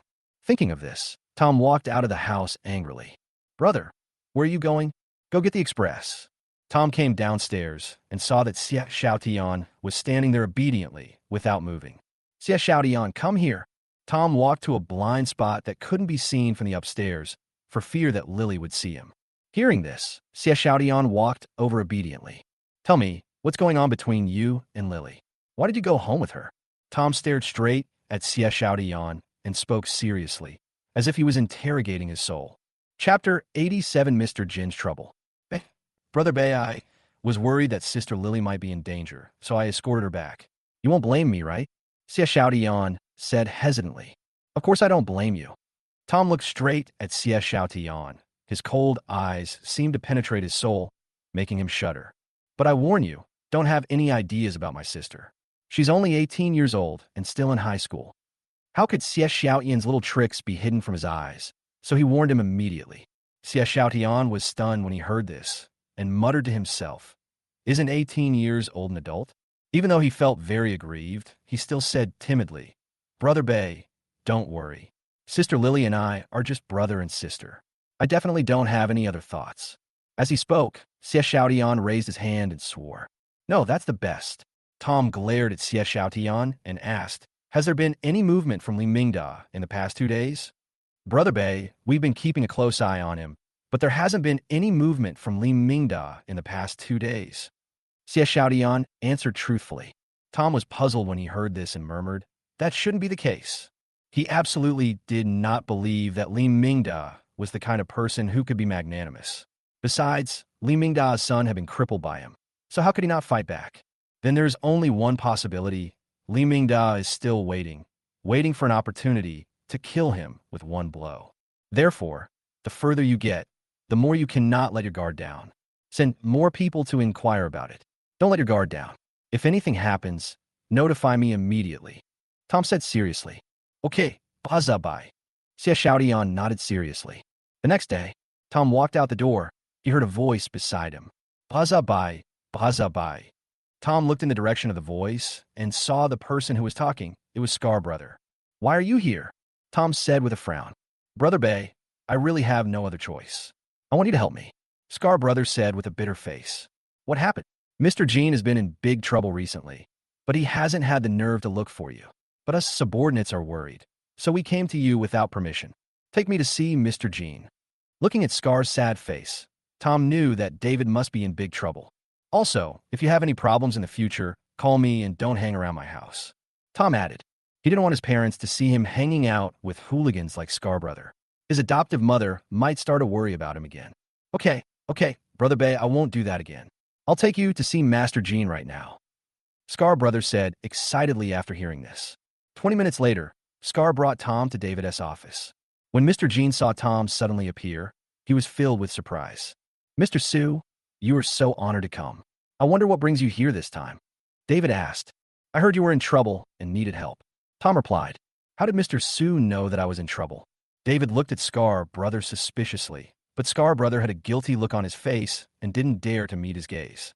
He immediately understood the purpose of Tom's visit, told Tom about his own problems, and asked Tom for help. To be honest, he had thought about asking Tom for help, but he really didn't want to use it so easily. Tom owed him a favor. But now, Scar has invited Tom here, so there is nothing that can be done. "Mr. Su, please sit down first." David asked Tom to sit on the sofa, then went to make 2 cups of tea and brought them over. "I've been in some trouble recently." Then David also sat down, sighed, and said helplessly, "Mr. Su should still remember the pheasant who kidnapped you last time." Tom nodded. "He's the one who sparked this whole thing. He broke a finger, and his boss, Brother Wolf, has been using that as an excuse to cause trouble for me lately. He's ruined a lot of my businesses, causing me heavy losses." David said this in a very haggard tone. "No way. Is the opponent so strong?" Tom was a little surprised. From hearing Mr. Jin's confident tone, he must have a very high status in some forces in Jianghai. How could he be bullied so badly? "Young Master Su, you may not know that this Wolf Brother's power is indeed not as strong as mine. But this Wolf Brother is a unique figure among the major forces in Jianghai. He is simply unique. 10 years ago, this Wolf Brother was still a migrant worker from the mountains, moving bricks on a construction site. But for some reason, this Wolf Brother actually wanted to make a living. So he gathered all the fellow villagers who came to Jianghai to work and establish his own power. All of their brothers came from the mountains. Each of them was extremely ferocious, with a ruthlessness that ordinary people could not match. Moreover, they were a group of people who were very united, and they quickly made a name for themselves in Jianghai. And for some reason, their group grew bigger and bigger, enough to be on par with me. Because of this, even though their power is slightly less than mine, they can still rival me with their ruthlessness and cohesion. When they attacked my base, it was initially a draw. But just 3 days ago, their power suddenly surged, and I was losing ground. I suspect they must have someone behind the scenes helping them." David slowly explained the whole story. Hearing this, Tom felt a little guilty. It turns out that the cause of this incident is related to myself. Then I should help with this matter even more. "So what you're saying is that as long as we defeat the group of people under Brother Wolf, this trouble can be easily solved?" Tom looked at David and asked. David nodded. "How many of them are there?" 200 or 300 people. "What about you?" "I also have 200 or 300 people, but I am no match for him." Hearing this, Tom fell into deep thought. After a while, he took out his cell phone and called Lucas. Brother Wolf, do you know? Tom asked directly. I know. This guy's a big thug from Shanghai. His subordinates are very powerful. Lucas was a little surprised why Tom asked this question. With your connections in Shanghai, can you destroy it? Tom asked again. Young Master Su, no one in Shanghai should be able to destroy him. I heard that there's a big shot standing behind him. Otherwise, he would have been destroyed long ago. Big shot. Yes, this person is very mysterious, and no one knows who he is. Mr. Su, although no one in Shanghai dares to touch him. As long as you call Mr. Jiang, he could be eliminated in minutes. Okay, I understand. Tom hung up the phone and fell into thought. Lucas mentioned is, of course, James. James' original intention was to let him gain some experience in Shanghai and hone his abilities, so he definitely couldn't ask James for help. Otherwise, he would appear too incompetent. But if that's the case, it would be a bit difficult. Tom started to think about it in his mind again, and suddenly, a figure flashed through his mind. Chapter 88. Speculations about Brother Wolf. Chun Feng. Tom thought of his brother, Chun Feng. The last time, the skills Chun Feng displayed in front of him really shocked him. This is real martial arts. Chun Feng is a martial arts master living in modern times. If Chun Feng were to help, I think he could hold off many people by himself, and with the help of David's men, he would definitely be able to defeat Brother Wolf. Immediately, Tom called Chun Feng directly. Fengzi, what are you doing? Tom asked after the call was connected. At this moment, a pig squealed from the phone, and then Chun Feng's voice rang out. Beizi, what's the matter? I'm feeding the pigs. What? Feeding pigs? Would a martial arts master feed pigs? Why are you still feeding pigs? Can you still raise pigs in your Taoist temple? Tom managed to squeeze out these words. There's nothing I can do. They're only the master and I in this temple, and I have to do all the chores. Isn't raising pigs for self-sufficiency? Chun Feng also said helplessly, aren't you Taoists forbidden to kill animals and eat meat? Beizi, I'm going to tell you the truth. Although I dress like a Taoist priest, my master and I are not Taoist priests at all. We are actually from the same sect, you know? What on earth did you call me about? I'm busy feeding the pigs. Chun Feng's impatient voice came from the phone. Tom didn't hesitate and said directly, I want you to help me deal with a group of people. Beating someone up? That's easy. How many people are there on the other side? Chun Feng said casually. About 200 or 300 people. Tom finished speaking. There was a beeping sound from the phone. Obviously, Chun Feng had hung up. Damn, there's no need to be so scared that you just hang up the phone. He hadn't finished the second half of his sentence yet. He was originally going to say that only Chun Feng should hold back some of the people. Tom cursed inwardly, thinking that Chun Feng was really unreliable. But it's also true that no matter how high Chun Feng's martial arts skills are, he will probably only be beaten if he fights against 200 or 300 people. Perhaps Chun Feng might not be able to withstand dozens of people. Tom thought about it and let it go. Why should Chun Feng get involved in this mess? Then he began to think about how to deal with it. After a while, Tom suddenly thought of something. His eyes began to brighten, and he said to Mr. Jean, since we can't disintegrate them from the outside, let's start from the inside. Young Master Su, are you trying to cause internal conflicts among them in order to weaken them? David asked in confusion. Tom nodded. But they're a united group, and there's no way to cause any internal conflict among them. David said helplessly. There's no such thing as a perfect group. Since it is a group, there are bound to be conflicts. Tell me what you know about Brother Wolf and the internal situation of their forces. Tom shook his head and said seriously. David seemed confused, but he continued. From what I've heard, Brother Wolf is a rather burly fellow with a simple mind, a one-track mind, and a rather sloppy lifestyle. All of his subordinates are more capable than he is. In my opinion, he only became the boss because he was the initiator and organizer. The fact that he's been able to grow to this point in power is entirely due to the efforts of his subordinates. As he spoke, David looked very disdainful, and it was obvious that he looked down on Brother Wolf. However, after listening to this, Tom shook his head and said, Brother Wolf is definitely not as simple as you think. Everyone has ambitions. If Brother Wolf is really as bad as you say, will his subordinates obey him? For example, if Scar became your boss, would you obey him? As soon as these words came out, Scar Brother on the side was shocked. Cold sweat broke out, and he waved his hands repeatedly and said, Brother Bay, don't joke with me. How dare I be the boss of Mr. Jean? Tom smiled and responded, just an example. At this moment, David fell into deep thought, and his expression became serious. When he thought about it, He felt that what Tom said made sense, but when he thought about it again, he felt a little horrified. Master Su, is he just pretending? David asked quickly. Tom nodded solemnly and added, this man is very scary and very good at hiding. He sincerely admired people like Brother Wolf and estimated that Li Mingda was inferior to him. Mr. Su, now that you mention it, I remember something. David seemed to recall something and continued.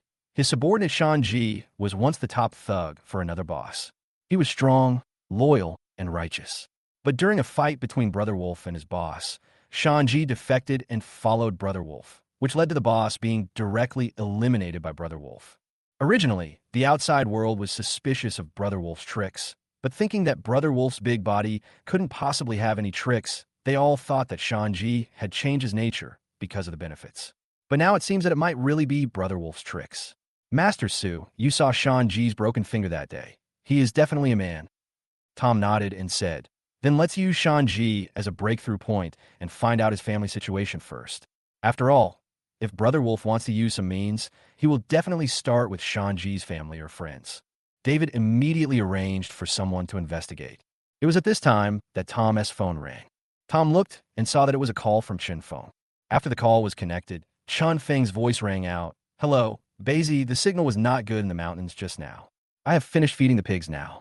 You said there are 200 or 300 people on the other side, right? Even with this few people, I can't even fill the gaps in my teeth. I can come to help you, but I have to ask my master for leave. I don't know if my master will agree. After all, I have already asked for leave once for the class reunion a few days ago. I will call you when I get leave. Okowo. Tom responded. After hanging up the phone, Tom muttered to himself, just keep bragging. Aren't 200 or 300 people enough for you to fill your teeth? In his opinion, Chen Feng said this out of face, and the request for leave that followed was just an excuse. However, he could also understand Chen Feng. He had just boasted to him a few days ago, saying that he would come to him if he had any problems. If he refused directly now, he would definitely lose face. Tom has already thought of a solution, so whether Chen Feng comes or not has no effect on him. Time flies and it's night. David's men worked very efficiently and the investigation results are already out. After hearing the results of the investigation, David immediately called Tom and said, Mr. Su, we found out. Shanji has a younger sister, but she's a little mentally disturbed. She's currently living in a mental hospital, and there are people monitoring her at all times. I've checked these people, and they're none other than Brother Wolf's men. Chapter 89, Persuading Pheasant. Tom said, so Brother Wolf is really using Pheasant's sister to threaten Pheasant. As long as we can rescue Pheasant's sister, Pheasant will no longer be controlled by Brother Wolf. On the contrary, he will help us. I believe that there are definitely more people like Pheasant in Brother Wolf's power. As long as we radiate through Pheasant, we can definitely persuade many people to defect. On the other end of the phone, David was also very excited and asked, Mr. Su, when do you think we should start taking action? The sooner the better. Of course, before taking action, we must have a detailed plan, and we must not let Brother Wolf know. Tom said solemnly. After all, if Brother Wolf found out, with his intelligence he would definitely be on high alert as to what David was trying to do. Then it would be difficult to persuade anyone other than Brother Wolf to rebel. I understand, Mr. Su. David hung up the phone. At the same time, on the outskirts of Zhanghai, there is a 10-story building. This building is the headquarters of Brother Wolf's forces. There is an office on the top floor, which is decorated very elegantly and antiquely. Various antiques are placed in an orderly manner. In front of a wall, there's a bookshelf with various books on it.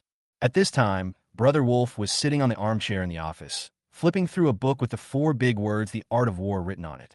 Brother Wolf now no longer looks as burly as usual. On the contrary, he looks very elegant. And standing opposite Brother Wolf was a man. This man's name is Lu Tai, and he is one of Brother Wolf's confidants. Brother, as you predicted, David really sent people to the mental hospital to investigate Shanji's condition. At this time, Lu Tai spoke. Hearing this, Brother Wolf raised his head, sneered, and said calmly, the pheasant was just a pawn I used to attract their attention and delay time. Let them investigate. In fact, it's not just Scar. In our force, except for the group of brothers who came out of Malin Mountain with us, everyone else is just a pawn. Once all our men have infiltrated David's forces, we can take action. By then, it will be too late for David to react. Don't worry, bro. Within 2 days, all of our people will have infiltrated David's forces. Lu Tai said excitedly after hearing this. And that Li Mingda, he treats me like a fool. He wants to use me. But how could he know that I'm actually using him too? He's just my ATM. He wants to give me money. How can I not accept it? Send someone to his company to find him and ask him to bring another 20 million. Then say that we can't go to war with David without 20 million. Humph! How can a few million satisfy my appetite? Brother Wolf sneered, his eyes becoming deep. The next day, afternoon, Tom received a call from David. Master Su, it's done. We have rescued Shanji's sister. David said excitedly on the phone. Didn't it attract Brother Wolf's attention? Tom couldn't help but ask. Don't worry, young Master Su. There's absolutely no such thing. We found a woman who looks very similar to Sister Pheasant and dressed her up. She's absolutely identical to Sister Pheasant. I guess even now, Brother Wolf's people still think the woman we found is Sister Pheasant. David said with a smile. Tom frowned without saying anything when he heard this. He always felt that something was wrong, but he couldn't put his finger on it. Why did things go so smoothly? After thinking for a long time without coming up with anything, Tom stopped thinking about it and just thought he was worrying too much. Now that the threat of pheasants is gone, we can go meet the pheasants. Then Tom said slowly. An hour later, Tom, David, and Scar Brother came to the door of a large bath center. This bathing center is called Longjing Palace Bathing Center, and it is one of the few industries owned by Brother Wolf. David's assets are much more than Brother Wolf's, so David said that money is Brother Wolf's biggest weakness. The person in charge of this bathing center is Brother Shanji. After the three of them entered, they went straight to the manager's office. Excuse me, who are you looking for? A woman at the front desk saw a few people walking straight inside and quickly followed them and asked, Looking for your manager. Tom said lightly, Do you have an appointment? No. Then you can't go in. The woman quickly stepped in front of the three men and stopped them. Get out of the way. At this time, Scar Brother stepped forward and pushed the woman away. The three of them continued walking and arrived at the door of the manager's office. You can't go in, the woman shouted as she followed. What's going on? At this time, the door opened and a man showed his head. It's Brother Pheasant. Manager, they barged in without an appointment. The woman quickly stepped forward and explained. Is it you? There's a major war going on between the two sides right now, and it's not a good idea for you to go deep into the enemy camp. Pheasant said with a frown. I know you won't hurt us. That's why we came. Tom smiled faintly. Are you so sure? Pheasant said in a cold voice, with an invisible, powerful aura on his body. Tom winked at Scar, who understood and took out his cell phone, opened a photo, and handed it to Shanji. When Shanji saw this, his expression changed drastically. He then took a deep breath and said, Come in. Several people walked into Shanji's office, and Shanji asked excitedly, What did you do to my sister? We rescued her, and she is safe now. Tom said calmly, Why did you do this? Brother Pheasant stared at Tom and asked, We need your help. Humph, like Brother Wolf. You're using my sister to threaten me, right? Brother Pheasant said in a cold voice, with a hint of helplessness in his tone. No, we volunteered to save your sister. We simply wanted to make friends with a man as kind and righteous as you. We would never threaten you with this. Even if you don't help us, we won't make things difficult for you. Tom admired Shanji very much and wanted to win him over. He also knew that if he wanted such a person to be sincere with him, he must open his heart to him instead of using those despicable means. Make friends we are enemies, Brother Pheasant said in surprise. Just because we have different standpoints doesn't mean we can't be friends. Besides, you were forced into a corner, weren't you? Tom said with another smile. Upon hearing this, a complex emotion appeared on Brother Shanji's face. Seeing the change on Shanji's face, Tom knew that Shanji was touched. He added, If you help us, I can send your sister abroad for treatment.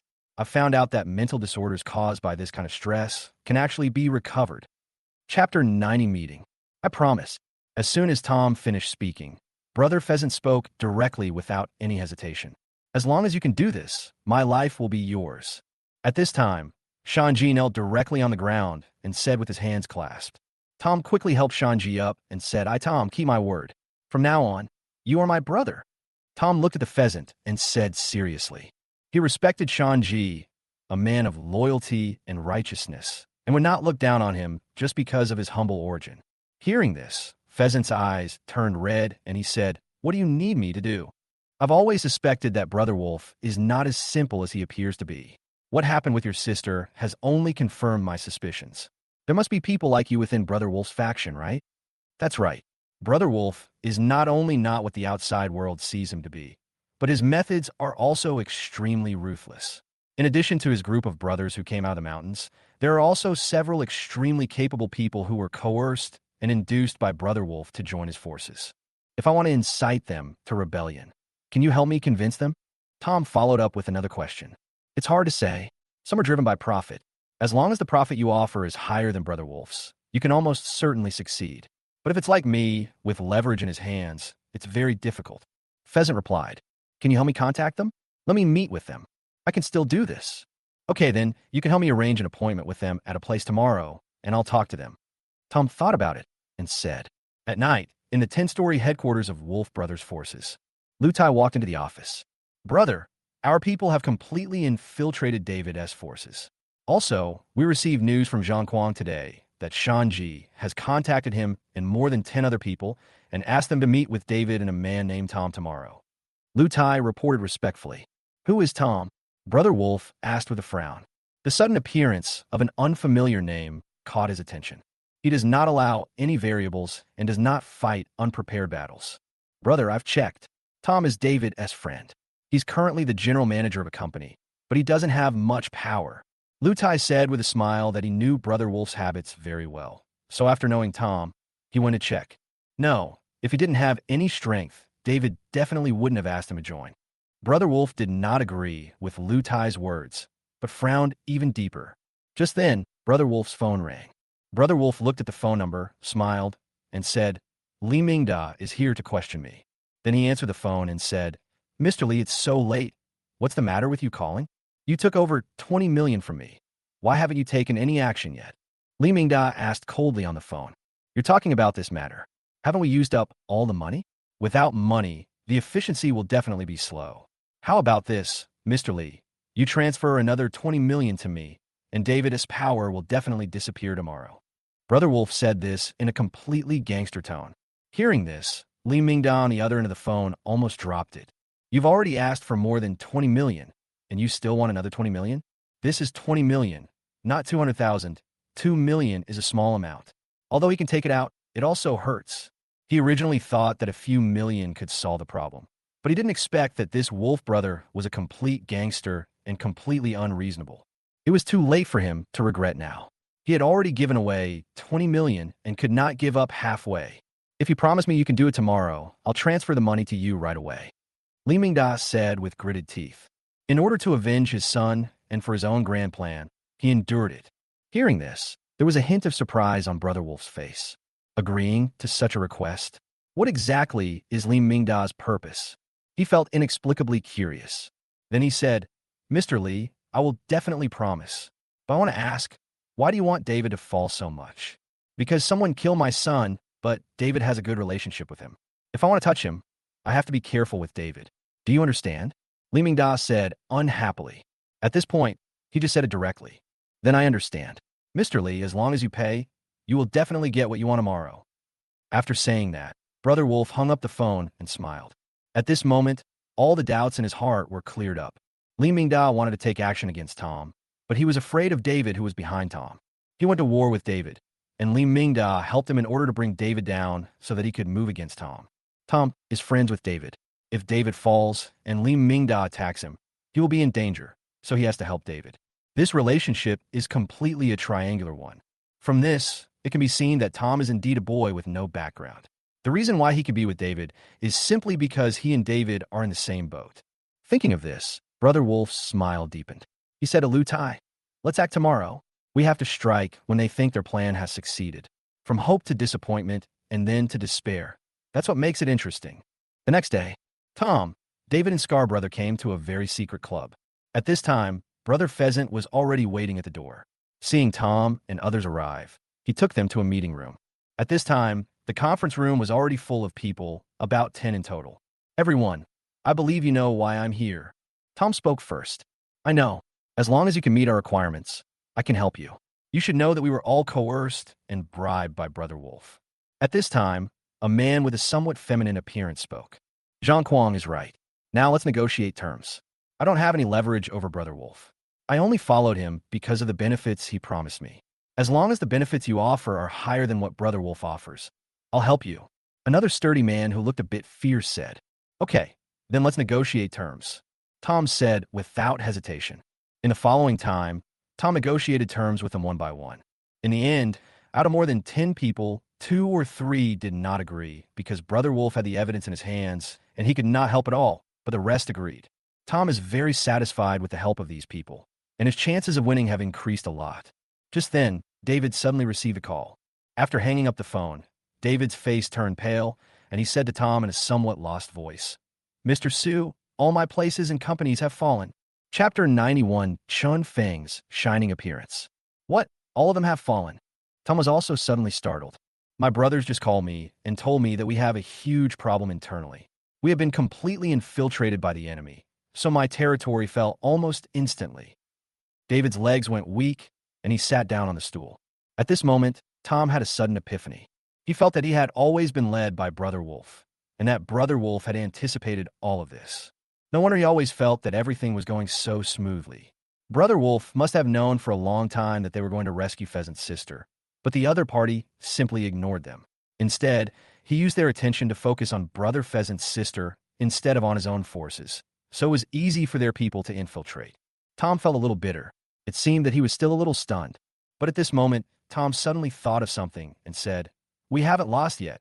Lao Jean, how many troops do you have left?" David was stunned, but still said, "We didn't suffer any losses. Most of us escaped. Gather all your forces immediately and head to Brother Wolf's headquarters. Since their people have infiltrated your territory, their headquarters must be empty now. As long as we occupy their headquarters, this will be our chance to turn the tables," Tom said with a firm look on his face. Hearing this, David was overjoyed and immediately made arrangements. "Everyone, we are about to attack Brother Wolf's headquarters. Please lead the way," Tom said, looking at the people in the conference room. "Good." Someone agreed immediately. Next, everyone went to Brother Wolf's headquarters. But what no one noticed was that the man named Zhang Kuang standing at the back sneakily took out his cell phone and sent out a message. Half an hour later, led by this group of people, Tom and others arrived downstairs at Wolf Brothers' headquarters. Now all they need is for David's men to gather together, and they can attack in one fell swoop. While everyone was waiting, Tom suddenly received call. When the call was connected, Chun Feng's excited voice rang out. "Basie, where are you?" "I'm in Jianhai. Don't you want to take a leave?" Tom was a little surprised. He didn't think Shin Feng would come, but he didn't expect Shin Feng to come. "My master wouldn't let me take leave, so I ran away secretly, hee." Shin Feng said with a smile. Tom was speechless. If someone didn't know Shin Feng, they would think he was an office worker after hearing what he said. In the end, Tom told Shin Feng the address. But he estimated that by the time Shin Feng arrived, their battle would be over. After waiting for a while, David's people finally arrived. "Brothers, go." Tom waved his hand, and everyone rushed into Wolf Brothers' headquarters. As Tom expected, there were almost no people at Wolf Brothers' headquarters at this time. The group walked in smoothly and searched floor by floor. What no one expected was that except for a few receptionists on the first floor, there was no one on the other floors. Tom was suddenly startled. Damn, it got fooled again. Brother Wolf must have received the news long ago and asked the people at headquarters to evacuate. Just when everyone was surprised, a burst of dense footsteps sounded. Then I saw countless people pouring in from outside, and the one leading them was Brother Wolf. Snap, snap, snap, snap. Brother Wolf walked over, clapping his hands and a bright smile on his face. "Not bad. You even thought of attacking my headquarters. If I hadn't planted people among you long ago, you would have really tricked us this time." Brother Wolf snorted coldly and said, "Zhang Kuang, you did a good job. You can come over now." "Yes, Brother Wolf." At this time, on Tom's side, the man named Zhang Kuang looked at Tom and others with a smile, then ran to Brother Wolf's camp. Seeing this, everyone was very surprised. There is a spy among them. How deep is Brother Wolf's plan? "David, you didn't expect that. Are you the only one who wants to fight me?" Brother Wolf said with great disdain. "Brother Wolf, don't get complacent. If we fight hard, we might have a chance to defeat you." David said unyieldingly. "Chance? Where do you get the chance? When we had the same number of people, you couldn't beat me. Now you obviously have fewer people than me, so you have no chance of beating me." Brother Wolf's face was full of disdain. Hearing this, David was indeed unable to refute. "To those who have been instigated, I'm giving you a chance now. Come to my side, and I'll forgive you. Otherwise, you'll have to bear the consequences." Brother Wolf showed a sinister smile on his face, which made everyone tremble in their hearts. As soon as these words were spoken, the group of people who had just agreed to help Tom didn't hesitate at all and went straight to Brother Wolf's camp. Seeing this, Tom and his companions' faces became even gloomier.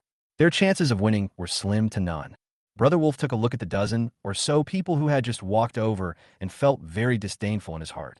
These fence-sitters are just pawns used by him. Making promises to them now will only weaken the strength of David's side, which will make the battle easier. Once this incident is over, they will naturally be held accountable. At this moment, a figure walked in front of Tom, protected him from behind, and said, "Brother Bay, don't be afraid. If they want to hurt you, they have to step over my body." Tom looked at the pheasant and felt touched. I was right about the pheasant.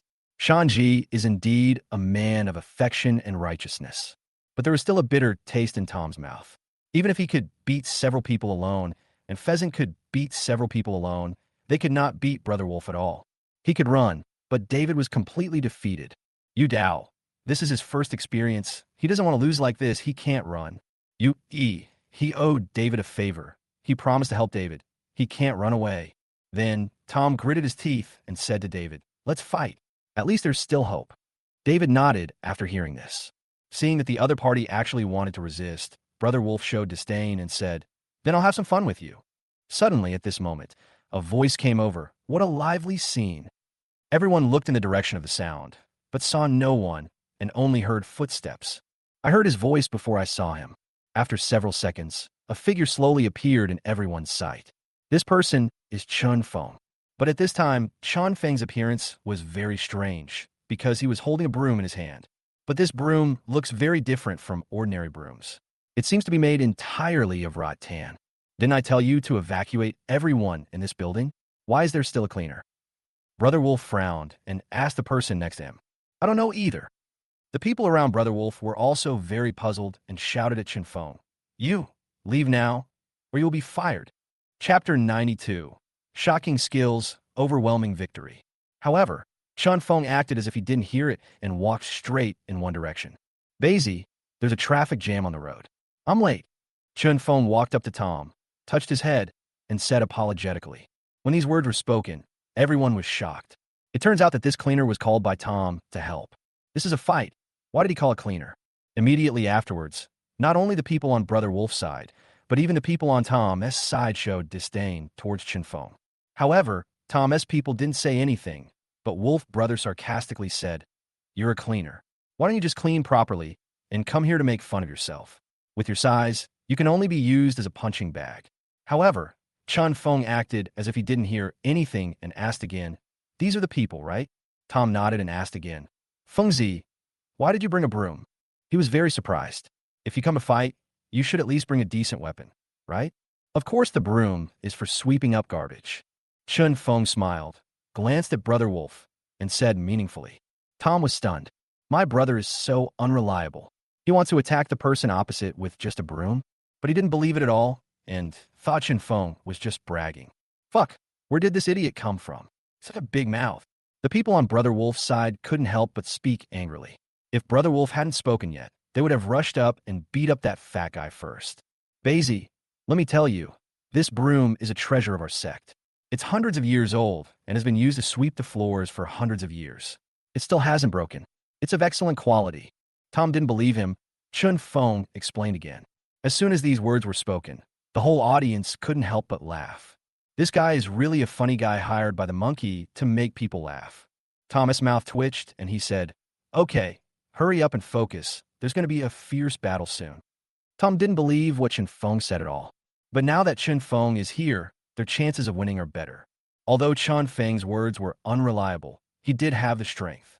After all, he had seen it with his own eyes that day. But at this moment, Chun Feng suddenly laughed and said to Tom, "A fierce battle? They don't have the ability to do that. Basie, I can deal with them with just one person and a broom." After saying that, Chun Feng walked to the front of the crowd under Tom's dull gaze, raised his broom, and pointed it at Brother Wolf and his group. This scene stunned everyone. If it weren't for the fact that Chun Feng was holding a broom, he would definitely be very domineering. But because of this broom, it looks a little funny. The next moment, the people on Brother Wolf's side laughed so hard that they fell over. This idiot is a little too funny, isn't he? He thought he was acting in a martial arts TV series. This fat guy actually dared to show off in front of us with a broom and talk big. You know what? This fat guy actually acted really well. I'm going to treat him well later and tell him that TV dramas don't play out that way. Everyone on Wolf Brother's side was mocking him, and even Wolf Brother, who was good at managing his emotions, couldn't help laughing. Tom's side also wanted to laugh, but because of Tom, they forced themselves to hold it back. Go ahead, and the battle within 10 minutes. David's people with disdain waved his hand and said to his men behind him. The men behind him could no longer contain themselves and were ready to fight. However, after hearing what Brother Wolf said, they did not hesitate at all and rushed directly towards Tom's men. Superior. Tom also spoke in a deep voice. Stop, let me do it. Suddenly, Chun Feng held the broom in his hand horizontally, and an invisible aura emanated from his body, and he spoke domineeringly. At this moment, everyone felt that Chun Feng had an aura that was so strong that he could hold his own against 10,000 enemies. Just when everyone was stunned, Chun Feng had already taken action. He took 3 steps and crossed the 10-meter distance to come in front of Wolf Brother and his group. A broom swept over like a strong wind, and more than 10 people flew backwards. Another broom was swept over, and another group of people fell down. Seeing this scene, the people on Wolf Brother's side were stunned, and the people on Tom's side were also stunned. Is this still a human? How could he be so powerful? Could he be the sweeping monk in Jean Yang's novels? Tom was surprised for a moment. Then his face showed ecstasy. It turns out that my brother is really powerful, and he is the kind of powerful pervert. I thought he had overestimated Chun Feng's strength, but unexpectedly, he had seriously underestimated it. Could it be that this martial arts is really that powerful? No matter what, Chun Feng is so powerful that they are basically sure to win. At this time, Brother Wolf's face was not so good looking anymore. It was so gloomy that water seemed to drip out of it. Where the hell did this pervert come from? How could one person be so powerful? Looking at the situation, the battle that originally had a high chance of winning now has very little chance of winning. Everyone, show your strongest form. If you can hit him once, I'll give you 100,000. If you can draw blood, I'll give you 1 million. If you can kill him, I'll give you 10 million. Brother Wolf stared at Chun Feng and shouted coldly. So his plan changed because of the appearance of Chun Feng, and he hated Chun Feng so much. You know, if he loses this battle, his 10 years of hard work will be destroyed. And the most important point is that I will definitely be blamed by that person. Therefore, he must now concentrate all his strength to destroy this person with extremely abnormal martial arts in front of him in order to have a chance of winning. After hearing Brother Wolf's promise, everyone was shocked, their faces filled with excitement, and they all rushed towards Chun Feng at a rapid speed. Chun Feng's face was surprisingly calm, without a trace of panic in his eyes. He said calmly, "Garbage is garbage. No matter how many people come, they are still garbage." The next moment, he rushed forward again and rushed directly to the center of the group, waving the broom in his hand like autumn wind sweeping fallen leaves. Even though this group of people were stimulated by Brother Wolf and their fighting spirit soared, they still had no power to resist and were swept away by the broom. In less than 2 minutes, the 200 or 300 people under Brother Wolf were all lying on the ground. Almost all of them were disabled. Judging from his situation, there is no way he will recover unless he stays in the hospital for a few months. Seeing this scene, everyone's mouths opened wide and they were speechless. This completely overturned their outlook on life. Are there really ruthless people in the world who can fight against 100 people at once? Basie, there's only one left. Do you want to destroy him? At this time, Chun Feng raised his broom, pointed at Brother Wolf, and asked casually. Chapter 93 Yang Xiaofeng's Little Plan. Hearing this, Brother Wolf broke out in a cold sweat on the back of his head. Even though he believed that he had experienced countless battles and his heart was extremely calm, he was still a little scared now. He had never seen such a fierce and ruthless man. At this moment, he felt that even if he had many strategies and calculations, it would be of no use at all. The fat man in front of him only needed a broom to break all his calculations. Right now, I have indeed lost, and lost completely. But as long as he is there and has that person's support, there may be a chance for him to make a comeback in the future. Before Tom could speak, Brother Wolf said, "Even if you win, it's nothing but a foolish dream to think you can destroy me." After saying that, Brother Wolf ran to a wall and slapped it twice. Then, I saw that the wall, which was originally a complete piece, was actually separated like a door.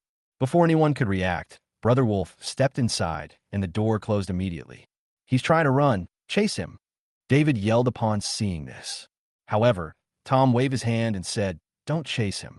Since there's a secret passage here, Brother Wolf should have already prepared a way out. How could he have left us a chance to catch him? At this moment, Tom really admired Brother Wolf. He always left a way out for himself, and even in this situation, he was able to get out of it safely. David heard this and thought that it was indeed true, so he had to give up. Old Gene, now you can take over Brother Wolf's territory. At this time, Tom said again, David's face. As long as he can take over Brother Wolf's territory, his strength will definitely increase dramatically. Good. David didn't waste any time and started making arrangements right away. Fengzi, thanks to you this time. Thank you, Tom said to Chun Feng seriously. If it weren't for Chun Feng's appearance this time and his crushing defeat of Brother Wolf and the others, they might have been the losers. To be honest, he still hasn't recovered from Chun Feng's shocking performance just now. We are brothers. Don't be so polite. Chun Feng waved his hand, looking indifferent. Then he said to Tom proudly, Bazy, now you know how powerful I am, right? How about joining my sect? There are only my master and I in the temple. If you come, I'll have a companion. Tom heard this. An image of himself dressed as a Taoist priest appeared in his mind, and he immediately got goosebumps. Never mind, never mind. Tom quickly refused. Tom's refusal. Chun Feng didn't care, as if he had expected it, and said, Bazy, do you still need my help? If not, I have to go back quickly. I ran away secretly, and if the master finds out, I will be in trouble. Hearing this, Tom felt helpless. In his opinion, Chun Feng is at least a martial arts master now, so why does he look like a student skipping classes? He had no choice but to nod and say, okay. Chun Feng didn't hesitate and walked away. After a few steps, he said, Bazy, call me if you need help next time. At worst, I can sneak out again. Night. Tom returned home in a very good mood. After all, David's problem was solved today, and the only thing left was Xie Xiaoyan's family affairs. He was a little confused. It had been several days. Why didn't Li Mingda take action yet? It was really hard for him to figure out, but he was not too worried. After all, the threat posed by Li Mingda was much smaller than that posed by Brother Wolf. Because the two are not the same kind of forces at all. Brother Wolf is in charge of a group of gangsters, and Tom has no power here, so it is difficult to deal with. But the competition with Li Mingda was different. Li Mingda was a businessman. To put it bluntly, the competition between him and Li Mingda was a competition of money, and he was not afraid at all. Xiaobei, you're back. At this time, Yang Xiufang came out and greeted Tom. Mom. Tom responded. Mom wants to tell you something. You must help me with this. Yang Xiufang suddenly said with a sad face. Tom was shocked and wondered if his adoptive mother had encountered something bad. Mom, don't worry. Just tell me, and I will help you. Tom said quickly. Then Mom said, you just promised that you would help me. Yang Xiufang showed a satisfied smile on her face and continued. The thing is, I promised Xiaoyu a few days ago that I would go shopping with him tomorrow, but I have something urgent to do tomorrow and can't go with her. But I can't break my promise to others, so I can only ask you to go in my place. Tom heard this. He was stunned. What? You wanted to go shopping with someone else instead of you? And the other party is actually Mia, towards Mia, and he knows very well what Mia's intentions are towards him. How could he let Mia take advantage of him? Mom, I'm not going. Tom refused directly. Xiaobei, you just promised me. You can't go back on your word. Upon hearing this, Yang Xiufang frowned and was very dissatisfied. Mom, I don't know why you asked me to go shopping with Mia. Apart from this, I can agree to everything else. Tom also showed helplessness on his face. Okay, you agree to anything, right? Then I want to see my daughter-in-law right away. So call her over. Yang Xiufang crossed her arms and stared at Tom. Hearing this, Tom felt even more helpless. I don't even have a girlfriend. Where can I find a daughter-in-law? Xiaobei, just go ahead. I'm just asking you to go shopping. Xiaoyu won't eat you up. Yang Xiufang added another sentence. Oh well. Finally, Tom agreed. He knew that his adoptive mother was determined not to let go of the fact that he didn't have a girlfriend, and if he didn't agree, she probably wouldn't give up. It was just shopping anyway, and he didn't believe anything would happen while shopping. Seeing Tom agreed, Yang Xiufang showed a bright smile on her face. The scene just now was naturally a play directed and performed by her herself. She is very satisfied with Mia, but Tom doesn't care about her at all. Tom is originally at the age to get married, and many people of Tom's age already have children.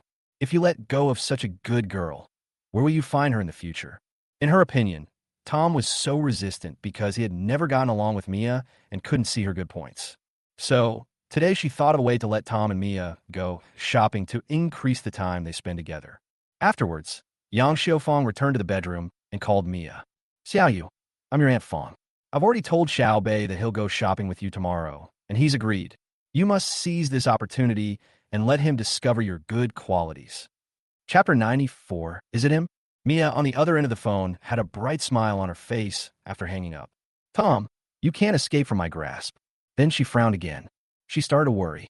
If Tom was still the same as before and treated her coldly when they went shopping tomorrow, their relationship would still make no progress. No, I have to think of a way. Then she began to think. After a long while, her eyes brightened. Yes, I can find a wingman and ask her to help me advance the relationship. Then she took out her phone and dialed a number. Hey, Shan Shan, can you help me with something? At the same time, in Jianghai City, in an extremely luxurious top-class villa, a man stood in front of the French window with his hands behind his back, and behind him was another man kneeling. If Tom were here, he would have discovered that the kneeling man was Brother Wolf. I have failed to perform my duties properly. Young Master Qin, please, punish me, Brother Wolf said tremblingly. The cold sweat on his back had already soaked his clothes. God knows how much pressure he was under facing this man. After a long while, the man slowly spoke. Do you know how many connections I've had to use to support you over the years? I had a good hand, but because of your problem, it's completely ruined. The man's tone was calm, showing no emotion. Hearing this, Brother Wolf's body trembled even more violently, and he quickly said, Master Qin, you know my abilities. I thought I had everything under control, but suddenly someone called Chun Yaojin showed up midway. That person's strength was simply insane. It only took him a minute to knock down 200 or 300 of my men. Oh, the man frowned and muttered to himself. Even a top-tier soldier wouldn't be able to do this. Who is that person? Why did that person attack you? The man asked. He seems to be here to help that guy named Tom. Brother Wolf recalled and said, Tom. The man seemed to have thought of something when he heard the name. He shuddered and said, Let's end this matter here. Now that your public identity is gone, you should return to the dark and help me. Yes, Mr. Qin. Brother Wolf felt as if he had been pardoned and breathed a sigh of relief. He had a deep understanding of how terrifying this man was.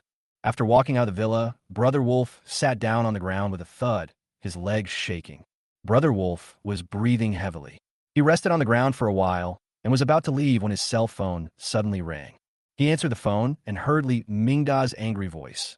Brother Wolf, I gave you over 40 million, and this is all you can do? I want an explanation. He just learned about Wolf Brothers' crushing defeat and was furious. He spent so much money, but Wolf Brother was still defeated by David. Fuck, if you're capable, go ahead.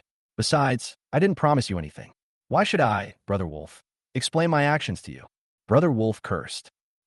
Li Mingda was speechless after what Wolf Brother said. Indeed, he was the one who offered to help from the very beginning, and Brother Wolf never promised him anything. It can only be said that he was just being too clever. At this time, Brother Wolf spoke again and said, You help me and give me money just to get me to kill David, and then you could take revenge on Tom, right? How do you know? At this moment, Li Mingda on the other end of the phone was shocked beyond words. How did Brother Wolf know all this? He never said anything about it. Don't I know what you're thinking? Stop trying to be smart. Brother Wolf said with some disdain. Hearing this, Li Mingda was speechless. This is definitely not the big and strong-looking Wolf Brother. He was pretending. It turns out he saw it more clearly than anyone else, and even he himself was fooled by Brother Wolf. But since I've taken your money for nothing, I still have to remind you. If you want to take action against Tom, but are afraid of David, why not hire someone else to do it? From what I know, Tom has an expert on his side, so it'll be difficult for you to catch him. But you can use the people around him to coerce him. If you think it's possible, I'll give you a call. They'll definitely do the job efficiently. Brother Wolf said with a smile again. The main reason for his failure was because of the master Tom invited, so he was quite resentful towards Tom. Now that he was leaving, why not give Tom some trouble? On the other end of the phone, Li Mingda was silent, obviously weighing the pros and cons. Indeed, as long as he doesn't show up and find someone to kill Tom, Tom and David won't know it was him who did it. The key is where to find someone with such ability. Now, after hearing what Brother Wolf said, it just meets his requirements. Good. Li Mingda agreed immediately. Then, Brother Wolf gave Li Mingda a phone number. The owner of this number is named Ma-san, a desperado with several brothers under him. He is very cruel, so it is best to introduce him to Li Mingda. The next day, a shopping mall in Jianhai. Two women were standing at the entrance of a shopping mall. They are very beautiful, all wearing ultra-short shorts, revealing their long, straight legs, which are very eye-catching. One of the women was Mia, and the other was her best friend. If Tom were here, he would definitely recognize this woman as his high school classmate Su Shanshan. Xiaoyu, what's the name of the guy you like? Is he handsome? Is he rich? Mia curiously. Shanshan, don't ask yet. You'll know when he comes. Mia said with a hint of shyness. Oh, you're still shy? The guy you like must be handsome and rich, otherwise he wouldn't have fascinated you so much. You found a high-quality guy, but things aren't going so smoothly on my end. Su Shanshan sighed and said. She got angry whenever she thought of that class reunion. Things were going smoothly, but they were ruined by Chunfeng. And that Tom, these two losers, we didn't invite them. I don't know how they could be so shameless as to come uninvited. Okay, Shanshan, did you remember everything I told you last night? Mia asked seriously. Look how anxious you are. I've definitely remembered that. I'm going to find a way to bring you two together, right? Don't worry, I'll definitely be praising you constantly in front of him and letting him know how great you are. Su Shanshan said with a smile. Hearing this, Mia nodded with satisfaction. Just then, she saw a figure walking towards this side and said, He's coming. Su Shanshan turned around and looked. Her expression suddenly changed. She exclaimed, Is it him? Chapter 95 Shopping. When Tom saw Su Shanshan, he was also a little surprised. How come Su Shanshan is with Mia? Do you know Tom? Mia asked in surprise. Hearing this, Su Shanshan showed disdain on her face. Just as she was about to speak, Tom spoke first and said lightly, She was my high school classmate. So you two are high school classmates. That's great. Let's go shopping. Mia seemed a little excited. Since the two are high school classmates, Su Shanshan's role will be even greater, and it will definitely be twice the result with half the effort. Tom will definitely listen to what his classmates say. After saying that, Mia took Su Shanshan's hand and walked into the shopping mall. But at this moment, Su Shanshan broke free from Mia's hand and said excitedly, Xiaoyu, if you like him, I will be the first to say no. Seeing this, Mia was stunned. Why does Su Shanshan have such a strong opinion about Tom? Besides, even if you have any opinions, why not tell me in private? Why say it so loudly? It's so embarrassing. Mia quickly pulled Su Shanshan aside and said anxiously, Shanshan, what's wrong with you? Why are you reacting so strongly to Tom? Su Shanshan's brows were furrowed as she said unhappily, Xiaoyu, I thought you liked a tall, rich, and handsome guy, but I didn't expect you liked Tom. What on earth do you like about him? He's not handsome. He's just a poor loser. Hearing this, Mia finally understood why Su Shanshan had a problem with Tom. What she really wanted to say was, if Tom is a poor loser, then how many rich people are there in this world? Could someone who has a black card and is treated like that by Lu Hong, the bank manager of Huachi Bank, be a poor loser? Although she thought so in her heart, she couldn't say it out loud because it would make her seem too materialistic. If you don't go shopping, then I'm leaving. Tom, who was standing aside, spoke lightly. Tom didn't care about Su Shanshan's words. It was better for them to have a fight, so he could leave. After saying this, Tom made a gesture to leave. Seeing this, Mia got anxious, glared at Su Shanshan, and said, Shanshan, if you continue like this, we can't be best friends anymore. The tone was extremely firm. Su Shanshan was stunned. She really didn't know why Mia cared so much about Tom and actually said such harsh words to her. Isn't he just a poor loser? Although she was confused, she had no choice but to stop talking. Hey Tom, wait a minute. We're going shopping. Su Shanshan quickly chased after him. Hearing this, Tom had no choice but to stop. There's no other way. I still have to report to my mom. It would be fine if Su Shanshan said she didn't want to go shopping anymore, so he could leave. But if Su Shanshan insisted on going shopping, he wouldn't be able to just leave like that. Then, the three of them started shopping. But to passers-by, the three of them didn't look like they were shopping together. Su Shanshan always gave Tom a bad look along the way and kept a distance from him, while Mia always wanted to walk close to Tom, but Tom always kept a distance intentionally or unintentionally. Whenever Mia likes a piece of clothing, she asks Tom for his opinion, but Tom is always perfunctory. As for Su Shanshan, she had originally hired her to help her, but now not only did she not help, she also ruined her own good deeds.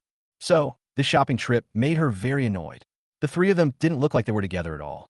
After walking around for a while, Mia suddenly felt the urge to pee, so she went to the toilet. At this time, only Tom and Su Shanshan were left. As soon as Mia left, Su Shanshan quickly walked up to Tom and said coldly, "Although I don't know what Xiaoyu likes about you, I'm telling you, with me here, it's impossible for you two to have sex. Stop trying to be a toad and eat swan meat." Hearing this, Tom laughed, but he was angry and laughed. Su Shanshan has such a good self-image. He is a toad who wants to eat swan meat. He was already avoiding Mia, so how could he have any feelings for her? I think you're mistaken. It's you, my best friend, who's been pestering me all along. Tom said lightly. Bothering you? Su Shanshan also laughed, thinking that Tom just spoke without thinking, and it was totally unreasonable. Look at yourself. Xiaoyu is young and beautiful, and many people are chasing her. And you? A poor loser. I bet you drugged Xiaoyu. After hearing what Su Shanshan said, Tom stopped talking. It's impossible to explain clearly to someone like this, so I'd better not say anything. Seeing Tom silent, Su Shanshan became even more excited and said with great contempt, I was right? Someone like you still wants to have feelings for Xiaoyu. I guess you can be reborn into a good family in your next life. What are you talking about? At this time, another very happy voice came. It was Mia, who had just returned from the bathroom. She saw Su Shanshan talking to Tom and thought that Su Shanshan had figured it out and was speaking for her. But Su Shanshan turned around and asked, Xiaoyu, that poor loser actually said that you were the one who pestered him? Don't you think that's funny?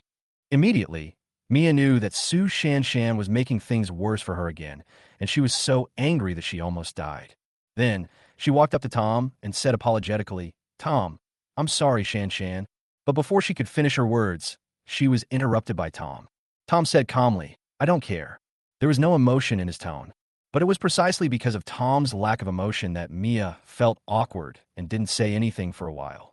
Thinking that the situation was now developing in a completely opposite direction, and that continuing to stroll around would definitely make Tom even more disgusted, he said, Then let's go back and stop here today. This is exactly what Tom was waiting for. Hearing this, he quickly said, Okay. After saying that, he turned around and walked out of the mall.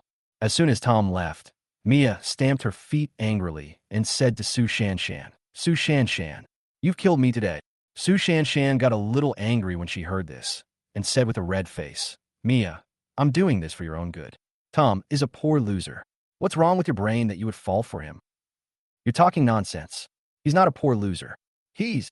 In a moment of excitement, Mia almost revealed Tom's true identity, but fortunately, she came to her senses in the end. She knew that Su Shanshan wanted to find a high-quality man just like herself. If she knew that Tom was actually very rich, she would definitely compete with her for him. Su Shanshan also clearly noticed that Mia wanted to say something, but she only said half of it, so her curiosity was also piqued, and she asked, Xiaoyu, what happened to Tom? No, nothing. Mia's eyes, but she quickly hid it. However, Su Shanshan clearly caught this hint of panic and asked again, Xiaoyu, are you hiding something from me? Chapter 96, Mia ese despair. It's really nothing, let's go back. Mia didn't answer Su Shanshan, turned around and walked out. Su Shanshan knew that Mia must have a secret, so she followed her. The two walked out of the mall, but they didn't know that behind them, several strong men with fierce faces were following them. Mia, stop right there. If you don't tell me the truth, our friendship will end. Su Shanshan followed behind Mia and let out a delicate cry. At this moment, she was so angry. She thinks that since they are best friends, they shouldn't hide anything. Like Mia, who obviously hid some secrets from her. Did she treat her as her best friend? Hearing this, Mia turned around and said with a blushing face, If you don't want to do it, then don't do it. Obviously, she was also annoyed by Su Shanshan. Not only did Su Shanshan ruin her good thing today, but now she is also chasing her to ask about Tom. How could she not be angry? Su Shanshan obviously didn't expect Mia to answer so straightforwardly, and she didn't know what to say for a moment. At this moment, several strong men quickly came to them and hugged them both. Who are you? What do you want to do? The two were terrified and struggled and screamed. Seeing this, several strong men knocked them unconscious, took them to a Jinbei car, and sped away in one direction. An hour later, in an abandoned factory, Mia and Su Shanshan, whose feet were tied, slowly opened their eyes. Where is this? Who are you? The two of them said this almost in unison. A pockmarked man among the men immediately came up and asked, Which one of you is Tom's girlfriend? This man's name is Ma San, and he was hired by Li Mingda. The employer's request to them was to use the people around Tom to force Tom to submit and then get rid of Tom. They followed Tom all the way and found that Tom was dating these two women. They knew that the relationship between these two women and Tom must be unusual, and it was very likely that they were girlfriends. I'm not. Both of them shook their heads. No, it's impossible. Find their cell phones. Ma San ordered. In his opinion, there must be something wrong since the two answered so straightforwardly. Now take out your cell phone and look at their cell phones to know their relationship with Tom. After hearing what Ma San said, a big man stepped forward and took out the two people's mobile phones. While taking the phones, he did not forget to touch the two people and satisfy his desire. Brother, the big man handed the phone to Ma San. Ma San first checked Su Shanshan's phone and did not find any chat or call records between her and Tom. Then, he checked Mia's cell phone and soon smiled because he found a number saved in the address book on Mia's cell phone, her future boyfriend Tom. Although you're not Tom's girlfriend, you're his future girlfriend. I guess your relationship is pretty special. Call him and ask him to come and rescue you. Ma San placed the phone in front of Mia. Mia heard what Ma San said. She didn't know whether to fight or not, because she and Tom were not boyfriend and girlfriend, and they might not even be friends, and she was very clear about this. She really didn't know if Tom would come. Seeing Mia hesitate, Ma San said again, I'm telling you the truth. You are not our target. Tom is our target. As long as Tom comes, we will let you go immediately. Hearing this, Su Shanshan excitedly yelled at Mia, Mia, hurry up and beat Tom. It's all because of this poor loser that we were caught here. He deserves a bad death. Beautiful lady, fight us. If you don't, we can't guarantee what we will do to you. Ma San said again. When he finished speaking, the other strong men all looked at the two men with lustful eyes. This made Su Shanshan very anxious, and she quickly urged Mia, hurry up and fight. Seeing this, Mia had no choice but to bite her lip and hit Tom. After the call was connected, Mia said to Tom, Tom, I'm Mia. I've been kidnapped. Come quickly. Beep, beep. Before Mia could finish her words, Tom hung up the phone, leaving Mia stunned. Sure enough, he doesn't care about me at all. Mia couldn't help but feel a little chilled. She and Tom may not even be friends. There should be respect between people. Why did you hang up the phone directly? Tom, who was at home at the time, felt puzzled when he received the call. He was sure that this must be Mia's new trick. Otherwise, who would kidnap you for no reason? Of course, Ma San also noticed that the call was hung up, and he cursed angrily. Fuck, let me call him. Then he called Tom using Mia's phone. After the call was connected, Ma San said directly, Tom, your women have been kidnapped by me. Come to factory number 33 in the southern suburbs of Jiangnan as soon as possible. If you don't come, they will all die today. What a psycho. Tom cursed angrily from the other end of the phone, and then he hung up. Tom was extremely angry at this moment. This wasn't going to end, was it? Don't say this is a trick play by Mia. He won't come. Even if Mia was really kidnapped, what does it have to do with him? Why should he go to rescue her? Grass. After the call was hung up, Ma San cursed again and called again, but Tom's phone was turned off. Your phone is turned off. Are you Tom's future girlfriend? Mia unapili. Mia trembled when she heard this, and she stopped talking with a look of despair on her face. She knew that Tom would definitely not come to save her. Tom really doesn't have any good feelings toward her. Brother, don't worry. Since you've already told him a location, what if his phone is out of battery? Let's wait a little longer. At this time, a younger brother said to Ma San. Ma San thought about it and finally said, okay. Now, he can only comfort himself like this. He really didn't want Am not to come. After all, his employer had only given him half of the salary and would give him the other half after the job was done. So they waited for almost an hour, but Tom still didn't come. At this point, even Ma San lost his patience and said angrily, it seems that Tom is not going to come. Damn, half of my money is gone. Several of the men were also very frustrated when they heard this.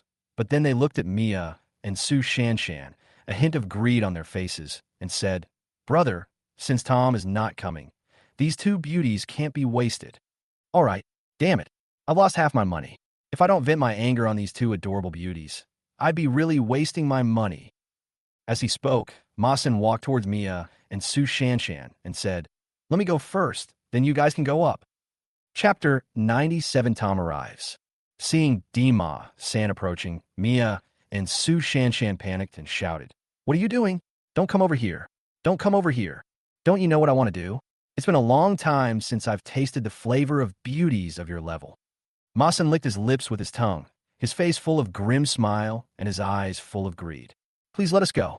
Please. Mia begged with tears streaming down her face. Although she is materialistic, she still has her virginity. She wants to leave her most precious thing to the man she can entrust her life to. But she doesn't want it to be taken away by Ma San, who doesn't look like a good person. Please let me go. I am innocent. I have nothing to do with Tom. She is the one who has a relationship with Tom. She likes Tom. If you want to find you, go find her, not me. Please. Su Shanshan was also very scared, so she quickly distanced herself from Tom and pushed the blame onto Mia. By now, she no longer cares about whether they are best friends or not. Su Shanshan, you. Mia was trembling all over, her chest heaving up and down, and she was so angry at Su Shanshan's words that she couldn't speak. Mia, don't blame me. If you hadn't asked me to go shopping with you today, I wouldn't have been caught here. Su Shanshan's glet. Don't refuse. I want both of you. It's your blessing to be favored by Ma San. Ma San said with a smile. At this time, he had already walked to the side of the two of them. Which of you will go first? A trace of confusion appeared on Ma San's face. Brother, she's a virgin, and I'm not. You should start with her first. You probably haven't tasted a virgin yet. Su Shanshan was so flustered that she even spoke without thinking. Su Shanshan, you. Mia felt extremely aggrieved. She didn't expect that her best friend would sell her out so thoroughly. Bang!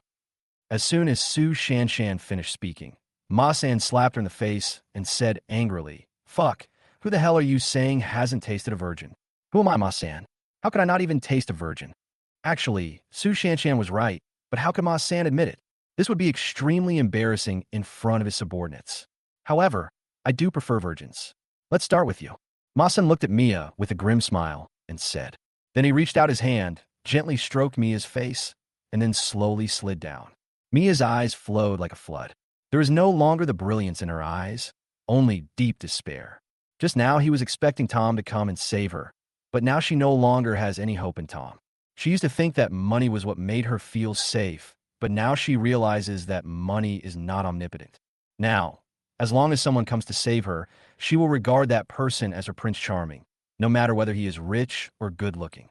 Just because this person saved her when she was most desperate, she can rely on him for the rest of her life. At this time, Ma San had already put his hand to her collar. Then, he suddenly tore Mia's clothes apart, revealing a large area of snow-white skin. Beauty, I'm here. I will love you well. Ma San smiled brightly and was about to start the next step. Stop. Just then, a voice came over and made Ma San pause. Everyone looked in the direction of the voice and saw the figure of a young man. This person is Tom. After Tom hung up the phone with Ma San, he was in a state of confusion. Originally, in his opinion, Mia had nothing to do with him, whether she was kidnapped or not. It had nothing to do with him. But then he thought about it again. If Mia was really kidnapped, judging from the tone of the other party's voice, the target seemed to be him, and Mia was kidnapped just to force him to come over. So it was because of him that Mia was kidnapped. In this case, he would definitely not sit idly by and would at least come over to see what was going on. This was his principle in life. He didn't want others to be implicated because of him. No matter what happened, he wanted to have a clear conscience. Now, when he got here and saw that Mia was almost violated, then Mia must have been kidnapped. Tom. Mia saw Tom appear. Her dull eyes brightened again, as if she had seen a spring in the desert. You are Tom. Ma San put Mia down, stood up, his face full of excitement. Tom is here. He can get the other half of the money.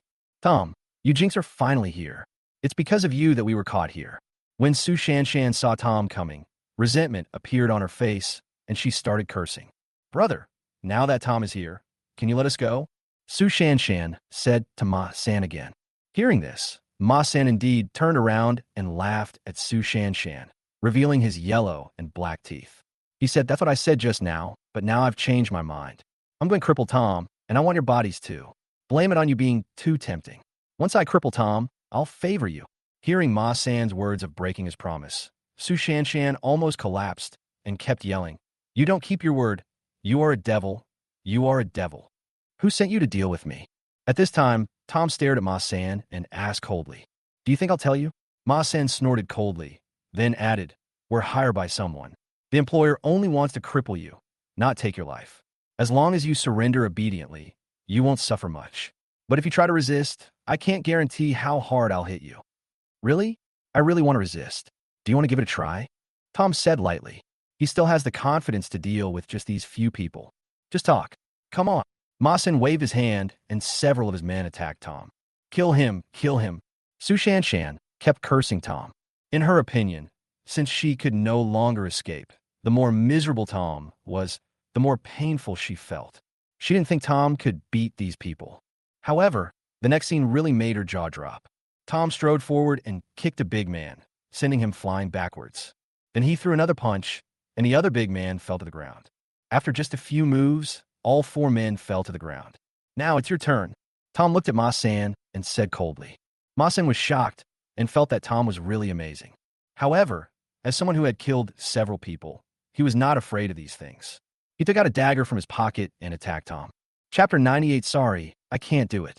Tom quickly moved sideways and avoided the attack.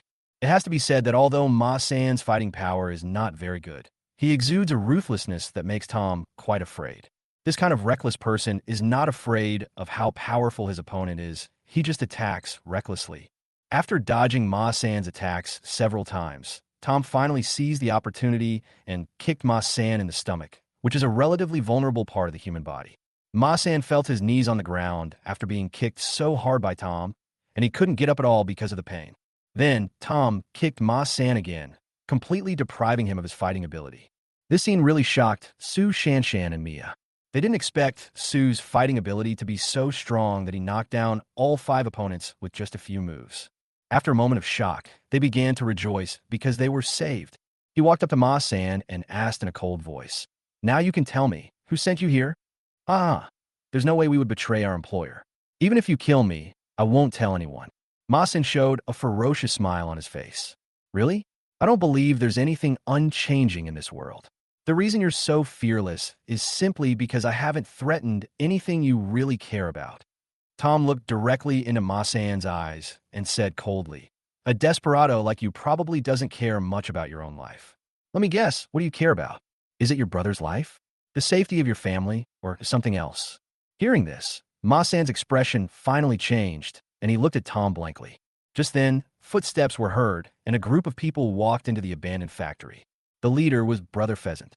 After Brother Wolf fell, Brother Pheasant vowed to follow Tom until his death, but Tom couldn't always keep Brother Pheasant with him, so he temporarily arranged for him to stay with David. While on the way, Tom called Brother Pheasant and asked him to come over. "Paza bai." Brother Pheasant shouted. Tom nodded and said coldly, "Take these people back and find out who ordered them." He was too lazy to waste time on Ma-san. He knew that interrogation had to be done by Shan-ji. He was the most professional and had plenty of ways to use coercion and inducement. He believed that he would get results soon. Brother Shan-ji didn't waste any time and directly asked someone to take the 5 people to the car. At this time, Tom was also ready to leave, but after taking 2 steps, he hesitated, looked at Mia, and walked over. He untied the ropes of Mia and Su Shanshan, then said to Mia calmly, "Follow me." Mia was shocked. Her beautiful eyes filled with joy, and she followed Tom out. Of course, Su Shanshan followed closely behind. Arriving in front of the car, Tom frowned and asked Su Shanshan, "What are you doing with me?" "Follow you back to the city." Su Shanshan said with a smile, "I saved you. I've done my best. I didn't say I'd take you with me." Tom said lightly. Originally, both of them were kidnapped here because of him. Out of obligation, he should take both of them to the city, but now he really dislikes Su Shanshan, so he is not happy about it. Su Shanshan was dumbfounded. She thought Tom would take her and Mia back to the city, but Tom said he would not take her. This is the wilderness. There's not even a ghost nearby. How could she get back? "Tom, stop right there. We're classmates. How can you bear to leave me here? Besides, I was kidnapped here because of you. You have to take me back, or I'll never let you go." Su Shanshan stamped her feet and yelled at Tom excitedly. However, Tom just glanced at Su Shanshan indifferently, then got into the car and left with Mia. Isn't it just that he's a bit more skilled? Isn't it just that he knows a few thugs? He's still a poor loser. Looking in the direction where Tom left, Su Shanshan's eyes were full of resentment. On the way back to the city, Tom didn't say anything, and Mia was also preoccupied and didn't talk to Tom. Soon, they returned to the city, and Tom parked the car at the intersection. "Get out of the car," Tom said lightly. "Ah." Mia woke up from her daze, looked at Tom, and hesitated for a moment before finally saying slowly, "Thank you." These words truly came from her heart. When she was most desperate, it was Tom who appeared and saved her. "You don't have to thank me. You were kidnapped because of me. I just don't want to feel guilty, that's all," Tom said expressionlessly.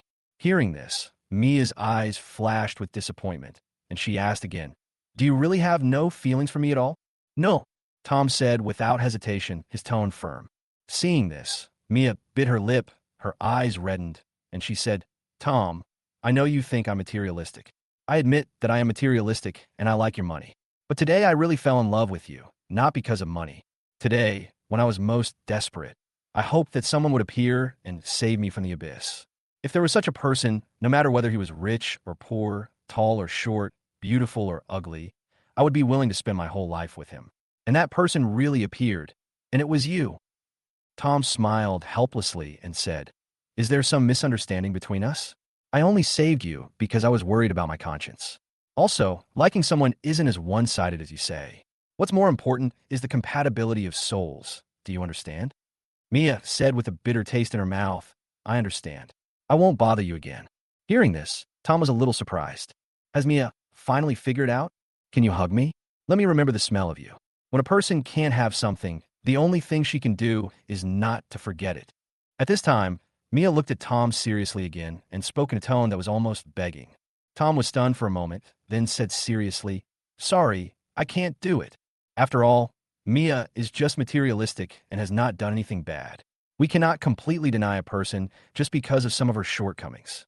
He believed that what Mia said now was true, and it also touched him, but there would be no future between him and Mia, so he would let Mia miss him again. He wanted Mia to completely forget him. Only in this way would he not delay her. Seeing this, Mia smiled sadly. "Aren't you even sure you'll give me a hug?" "I see." Mia bit her lip, and after a long time, she squeezed out a few words. After she finished speaking, she opened the car door, got out, squatted on the ground weakly, tears streaming down her face. Chapter 99, Tom's Counterattack. Night. Tom returned home. Yang Xiaofang came up to him and asked with a sullen face, "Xiaobei, what happened between you and Xiaoyu today? Why did she call me and tell me that she didn't like you anymore and wouldn't come see you again?" Tom was a little surprised when he heard this. It seemed that Mia had really thought it through and explained everything to her adoptive mother. This is better, as it saves him from having to explain to his adoptive mother. "Mom, didn't she say it? She doesn't like me anymore. You know how complicated relationships are? She might like me today, but not tomorrow." Tom said vaguely, "Impossible. Xiaoyu told me a few days ago that she loved you. How could she change so quickly? Did you do something to make her sad today?" Yang Xiaofang stared at Tom and asked. Hearing this, Tom was speechless. He didn't expect that, even though Mia had told her in person, she still didn't believe it. Since Mia was no longer bothering him, he thought he might as well make things clear. "Mom, I really don't like Mia. I already have someone I like, and I made it clear to Mia today. I don't like her, but you can't force me to date her, right?" Tom said. "Do you have someone you like?" Yang Huifang caught this point in the whole sentence, with a strange look in her eyes, and said, "Why didn't you tell Mom earlier?" "Didn't you ask me?" Tom said helplessly. "What about that girl? Looks aren't important. What's most important is her character." Yang Huifang's eyes were full of anticipation. Hearing this, Tom didn't know what to say. The person he said he liked was naturally the fairy girl by the Huai River, but he had only met the girl once and didn't even know her name. So how could he know all this? He couldn't possibly tell his adoptive mother about this. If his adoptive mother knew the truth, she would definitely send him on another blind date. Everything is fine. Everything is fine. Helpless, Tom could only hide it from his adoptive mother temporarily. That's good. If you like someone, go after her. These days, good girls are hard to find. If you don't take the initiative, someone else will snatch her away. Got it, Yang Xiaofang said earnestly. "I know, Mom," Tom said helplessly, feeling melancholy again. "I wonder when I can get news about the fairy sister?" Hearing this, Yang Xiaofang nodded in satisfaction, then sighed and said, "What a pity for such a good girl like Xiaoyu." The next day, Tom received a call from Shanji. Shanji told him that Ma San had already been hired, and the person who hired him was Li Mingda. Suddenly, Tom's face was covered with frost. Originally, he wanted to treat Li Mingda as his first opponent and compete with him properly, but Li Mingda did not follow the rules at all, so there was no need for him to hold back. Thinking of this, he went out and drove directly to Xia Xiaoyin's company. Qianshan Construction. Half an hour later, in the office of the chairman of Qianshan Construction. Master Su, do you mean to start a war with Li Mingda right now? Xie Qianshan asked, his face showing both surprise and excitement. Tom nodded. But our company is obviously not on the same level as Mingda Construction. If we rashly start a war, the chances of winning are slim. How about we make another plan? Xie Qianshan was a little worried again. In his opinion, even with Tom's help, it would be difficult to defeat a company that was much stronger than theirs, not to mention that they were unprepared. Don't worry. If I say yes, then it will definitely work. Tom smiled and said. Looking at Tom's confident face, Xie Qianshan couldn't help but feel more confident and said, Young Master Su, what should we do? You don't have to do anything, just watch. Then prepare to take over Li Mingda's company. Tom said lightly. Huh? Just watch. Planning to take over Li Mingda's company? Did I hear that right? After hearing what Tom said, Xie Qianshan was stunned, his mouth open wide. He didn't quite understand what Tom meant. Tom just smiled and took out his phone. First he called Lucas. I want all suppliers of Mingda Construction to stop supplying materials to Mingda Construction. Then he called Lu Hong again. I want the banks that are creditors of Mingda Construction to demand repayment of all debts within 3 days. The third call was to David. I want Mingda Construction to be unable to operate normally from now on. When Tom hung up the phone, Xie Qianshan was stunned. What Su Xiao did was exactly the same as what they had encountered before. Young Master, Su wants to give the other person a taste of his own medicine. But he was also confused. Could these calls from Mr. Su really cause Mingda Construction to collapse? While he was lost in thought, Tom stood up. Just wait patiently. In less than 3 days, you can take over Mingda Construction. After saying that, Tom walked out. Master Su, I'll take you there. Xie Qianshan quickly stood up and followed. The next day, office of the chairman of Mingda Group. An employee walked in and said anxiously, Chairman, the thugs who came yesterday are here again today. They've blocked the door, and our employees can't get into work at all. Fuck, they're here again? Do the security guards eat shit? Don't they know how to chase them away? Li Mingda started cursing. Yesterday, a group of thugs came to the door of their company to cause trouble. They finally drove them away, but they didn't expect them to come again today. Chairman, we can't get rid of them. There are too many of them here today. Hearing this, Li Mingda stood up and walked to the window, looked down, and was immediately stunned. There was a huge crowd of people standing at the company's gate, at least 100 of them. Fuck, call the police. Li Mingda's face became extremely gloomy. He had already vaguely guessed in his heart that it was very likely that Tom already knew that it was he who was behind the Ma Sin incident. And these thugs are most likely Mr. Jin's men, and they are here to take revenge. Li Mingda snarat. Do you think you could defeat me with such a little trick? You may not underestimate me, Li Mingda. More than 10 minutes later, the police arrived downstairs of Mingda building. What are you doing? Why are you blocking the entrance of someone else's company? Uncle Police, how are we blocking the entrance of someone else's company? Aren't you blocking others by standing here? Look at all of you gathered here, blocking everyone else's way. We're just standing here. This isn't their company. Isn't the area in front of their door a public area? It's not illegal for us to stand here, right? The words of these hooligans made the police feel helpless. Indeed, the area where they were standing was on the side of the road. It neither affected traffic nor intruded into other people's private areas. There was nothing they could do. In the end, the police left the place without saying that it was not their business to handle. Zapte, Sen Li Ming da Zanding. Mr. Li, the police couldn't do anything to those thugs, and now they're gone. In Li Mingda's office, the secretary said anxiously. Fuck. Hearing this, Li Mingda slammed his palm on the table, then said with a dark face, I don't believe that a group of hooligans can still turn the world upside down. Li Mingda can withstand it. Just as he finished speaking, another man walked away. This person is the manager of the purchasing department of Mingda Construction. Mr. Li, this is bad. All suppliers have stopped supplying us. He said breathlessly, obviously having run all the way to Li Mingda's office. What? How could they stop supplying us? Li Mingda opened his eyes wide, his face full of disbelief. You know, those suppliers are good friends of his. Otherwise, I wouldn't have helped him stop supplying to several other construction companies this time. Then he took out his phone and called these suppliers, but without exception, all of them were turned off. Bang! Li Mingda slammed the table angrily again. He was extremely angry that even these good friends betrayed him. Who is this Tom? Not to mention letting Mr. Jean take action. He was even able to make the group of suppliers who had been good friends with him for many years turn against him. But after a while, a sneer appeared on his face again, and he said ferociously, "Is that all you can do to me? I've lost my raw materials and my employees, but I still have funds. As long as I have funds, the company won't collapse. If you have the guts, just block my funds too." Just as he finished speaking, the office door was pushed open again, and the financial manager rushed in. "Mr. Lee, this is bad, this is bad. The bank has ordered us to pay back the money within 3 days and has temporarily frozen our company's account." Hearing this, Lee Mingda's eyes rolled back, his mind went blank, and he fell to the ground. 3 days later, office of the chairman of Mingda Group. Lee Mingda leaned dejectedly in his boss chair, his eyes bloodshot and his hair disheveled. He has tried every possible way to smooth things over in the past 2 days, but it has no effect at all. Only now did he realize how powerful Tom was. What's funny is that he actually hired someone to kill Tom. Isn't this courting death? Of how powerful Tom was now, or how deep his network of connections was, but because he was too weak.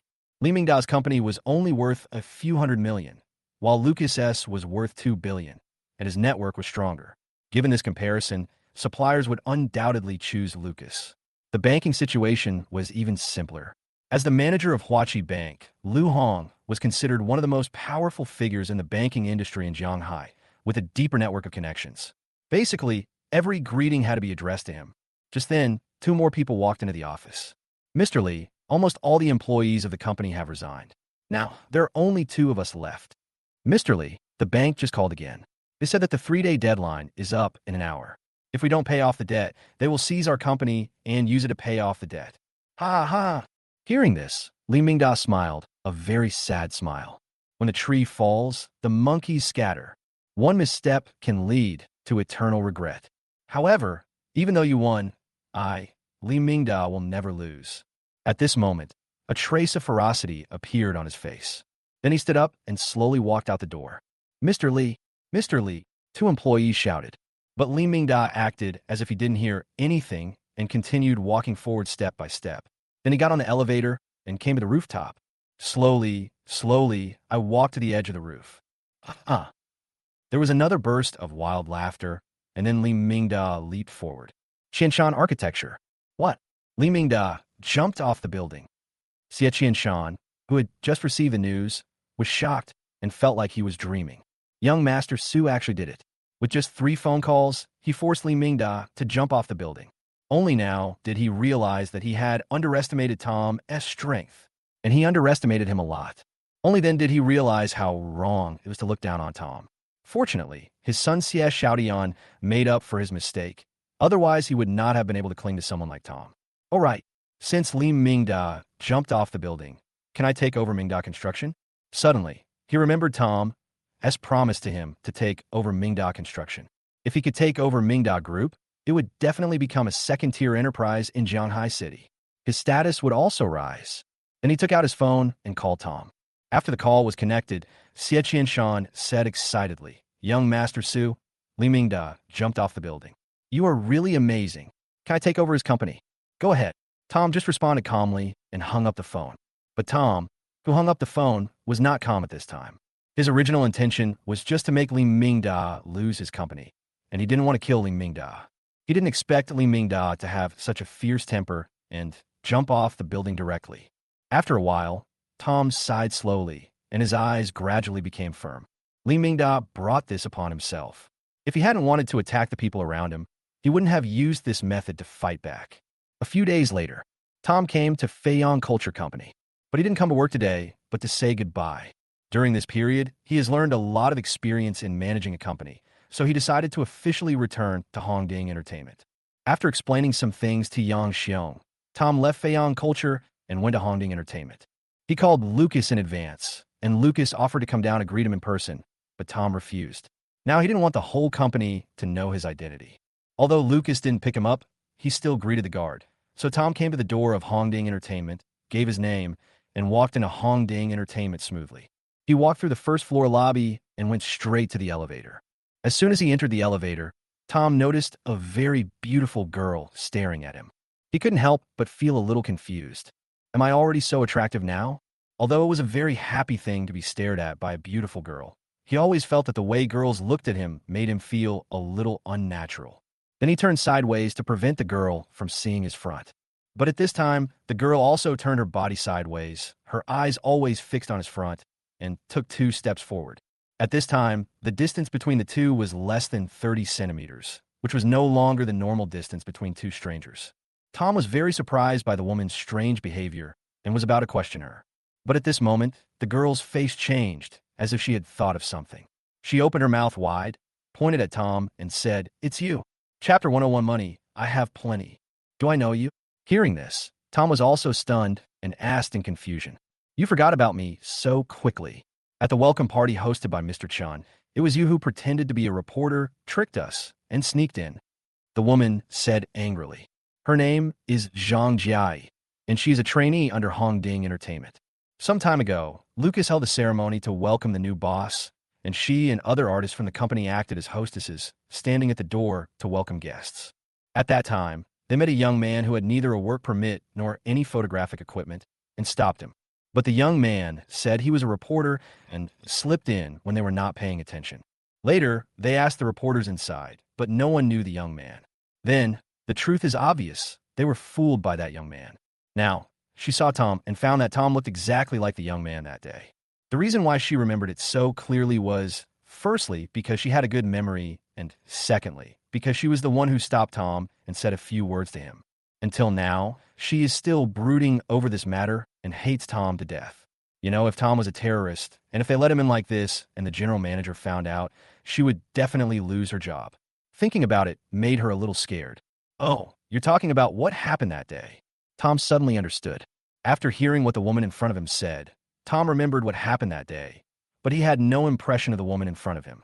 After all, it had been so long ago, and there were so many people there that day. How could he remember it? It's good that you admit it. Hongding Entertainment's security management is very strict. How did you get in? Tom closely and questioned. Hearing this, Tom smiled and said, "I'm a reporter. I made an appointment with Mr. Chan to interview him today. Otherwise, how do you think I got in?"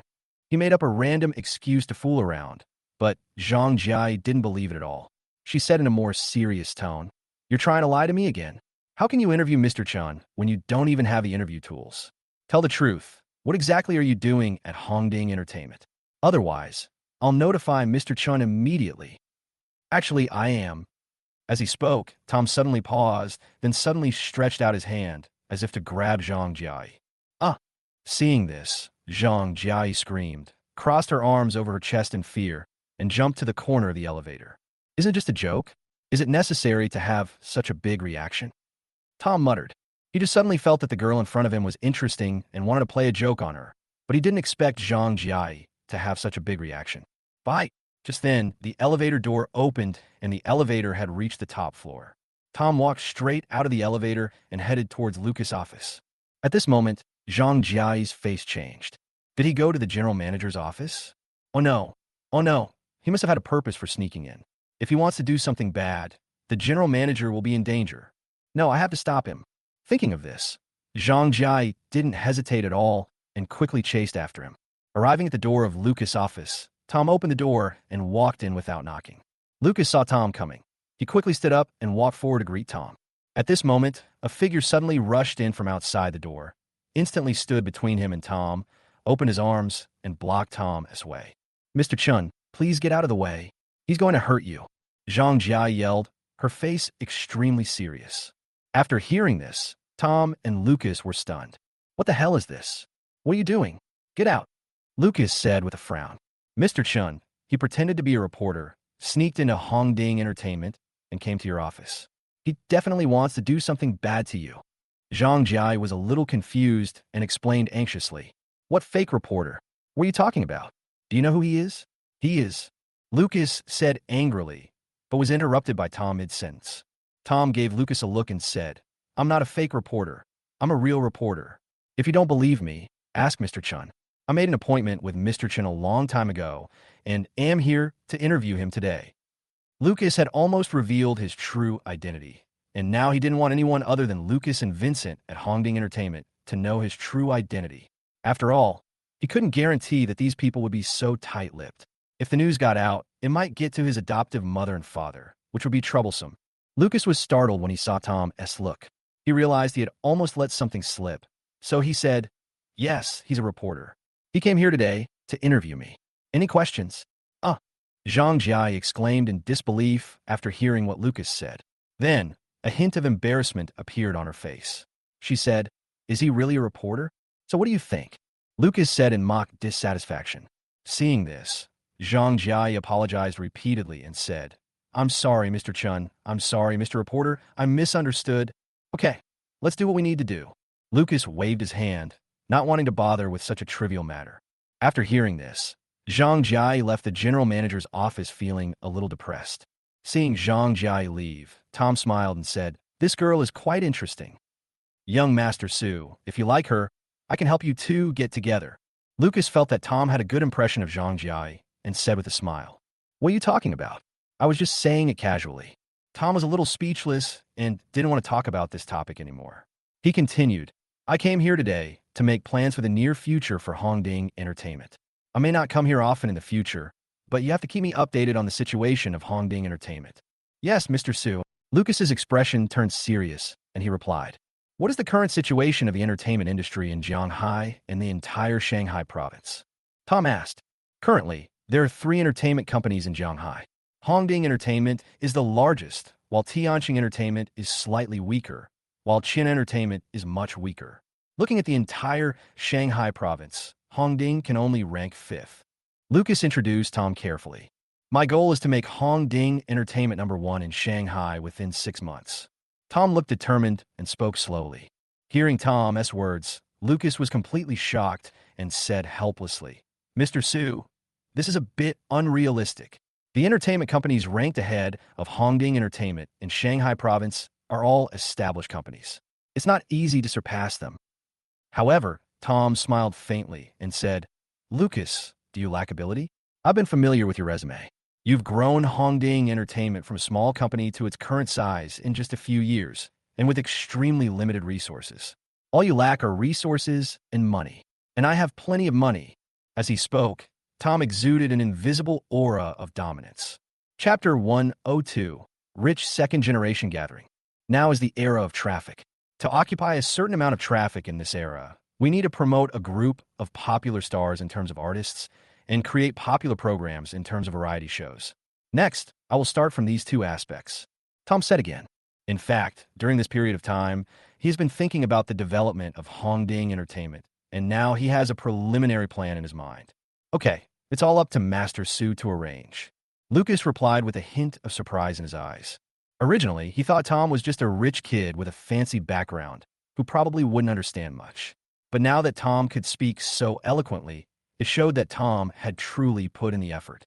With a boss like him, the company's development would be much more efficient. At present, the number of artists we have in our company is far from sufficient, and we need to discover and develop more artists. In terms of age, people around 20 years old are the most suitable, so college students are our main target. For example, Jianghai University in our city and other universities in Shanghai province can be included in the target. Of course, we can also sign cooperation agreements with various universities to jointly cultivate a group of star students and share the benefits. Of course, we can also give profits to these schools. For me now, the profit is not important. What is important is to build our company's reputation. Furthermore, I've watched all the variety shows produced by the entertainment industry today, and they've all been lukewarm. I attribute this to a lack of innovation, which has left viewers fatigued. Imagine if those variety shows were still being used years ago, would the audience buy into them? Therefore, we must launch a hit variety show before other companies react. Arrange it now and have someone look for variety show scripts at a high price. If you can't find one, find someone to write it now. Money is not a problem. Tom slowly told his plan. Tom's words shocked Lucas beyond measure. In fact, what Tom said was also his thought, but Tom thought more and more deeply than him. Some time ago, he knew that Tom was still a novice in this area, but now he has such a deep understanding of various industries, and the shortcomings he pointed out are so sharp that it is incredible. He felt that Tom's business talent and sense were simply terrifying. "Master Su, I will definitely complete what you instructed." Lucas suppressed his inner excitement and said with a firm expression, "With such a powerful boss, he certainly can't fall behind. Okay, once you've done all this, let me know. I hope I don't have to wait too long." After saying this, Tom got up and left Hongding Entertainment. On the way, Tom suddenly received a call from Xie Xiaotian. Brother Bei, do you have time these 2 days? Xie Xiaotian's somewhat excited voice came from the phone. I've been fine these past 2 days, what's wrong? Tom asked. I just want you to do me a favor and go to a party with me. Why did you invite me to the party? Tom asked in confusion. Brother Bei, the thing is, ever since my family took over Mingda Construction, Qinshan Construction has become a second-rate company in Jianghai, and my status has also improved a lot. I've met a few wealthy kids from higher-class families these days, and they invited me to one of their parties. This is my first time attending such a party, and I'm a little nervous, so I wanted you to come with me. Xie Xiaotian said a little embarrassedly. With his rising status, he'd entered the upper echelons of the wealthy second-generation community. Previously, his friends often came from families with companies on the same scale as his own. Now, the families of those he knew often held assets worth hundreds of millions or even billions. Attending their gatherings inevitably made him nervous. That's why he thought of asking Tom to accompany him. After all, Tom is at least not weaker than these people and will give him a lot of confidence. Okay, I'll go with you then. What time is it? Tom asked.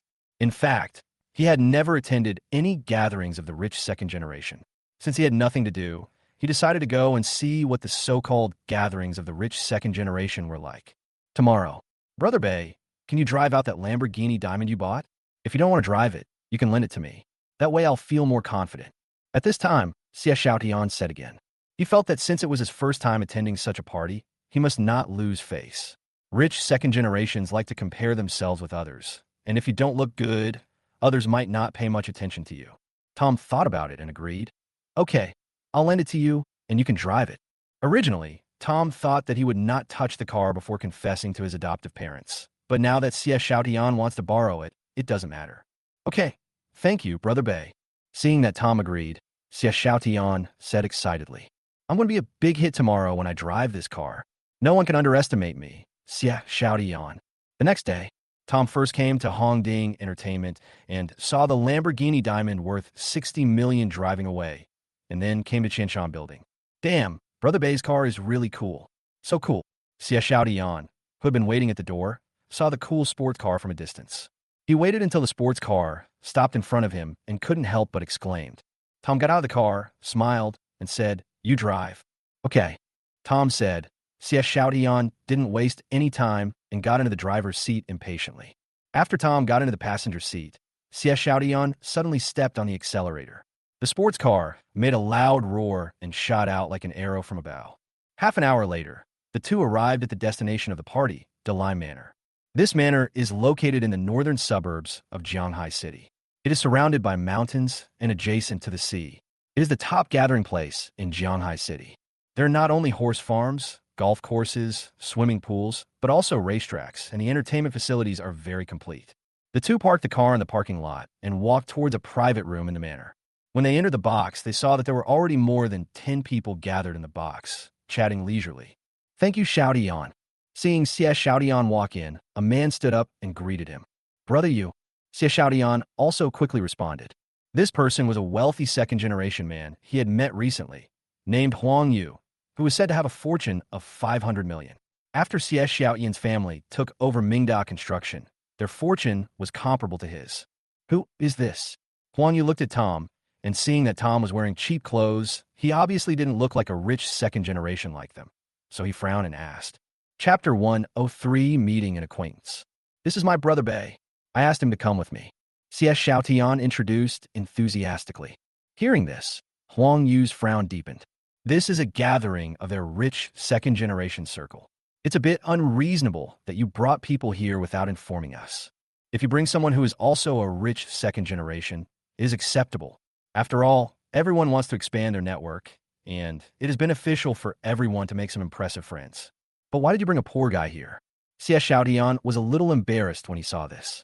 He quickly pulled Huang Yu aside and said, Brother Yu, the downfall of Mingda Construction this time was caused by Brother Bei alone. He likes to keep a low profile, you know. Upon hearing this, Huang Yu's expression changed instantly, and he looked at Tom in surprise. It turns out that this person is the genius who forced Mingda Construction boss Li Mingda to jump off the building. Their family assets are not much more than Li Mingda's. Wouldn't it be easy for Tom to kill them? A genius is a genius. He is hidden and low-key. Then, he walked up to Tom, stood in awe, and said, Brother Bei, my name is Huang Yu. I didn't recognize you just now. Please come in. He brought Tom and Xie Xiaotian inside and introduced them to the people inside. This is my new friend Xie Xiaotian, the young master of Qinshan construction. This other one is very powerful. You can just call him Brother Bei. Don't be fooled by Brother Bei's low-key appearance. He is a genius who easily defeated Mingda construction. Upon hearing this, everyone showed a hint of surprise. They had all seen Tom and Xie Xiaotian when they entered the room. Seeing Tom come in, they thought he had walked into the wrong box. But they hadn't expected this person to be such a hidden boss. They had heard about Mingda construction being destroyed in 3 days, and it turned out to be this person. Paza Bai. Everyone shouted very politely. Tom nodded casually in response. Just then, 3 more people walked into the box, 2 men and 1 woman. Brother Lin, Brother Jiang. Someone shouted. Then, everyone's eyes focused on these 3 people, and they also shouted, Brother Lin, Brother Jiang. It was obvious that they all had great respect for the 2 men who came in. But at this moment, Tom's face changed because among the 3 people who came in, except for 1 man, he did not recognize him. And the other man was Lung Yulin, the monitor of his high school class, and the other woman was the class beauty, Su Shanshan. Looking at the way Su Shanshan held Lung Yulin's hand, it was obvious that the 2 of them were in love. The 3 of them smiled and responded to everyone, then looked around. When they saw Tom, Lung Yulin and Su Shanshan's expressions suddenly changed, and they exclaimed, Tom, why are you here? Tom could say anything. Someone said, Brother Lin, so you and Brother Bei know each other. Of course I know him. We went to high school together. But what I want to ask is, can anyone come to today's party? How come even he is qualified to come in? Lung Yulin said with a frown. About Tom's uninvited attendance at his class reunion, but he hadn't expected Tom to show up at this gathering of their circle. He'd held back on that occasion, concerned about appearing like a good class leader in front of his classmates. But this time, he couldn't help himself. Damn, we're all part of the rich second-generation community. What do you a loser want to do here? Eat and drink for free? Take a few more party photos and post them on WeChat Moments to show off?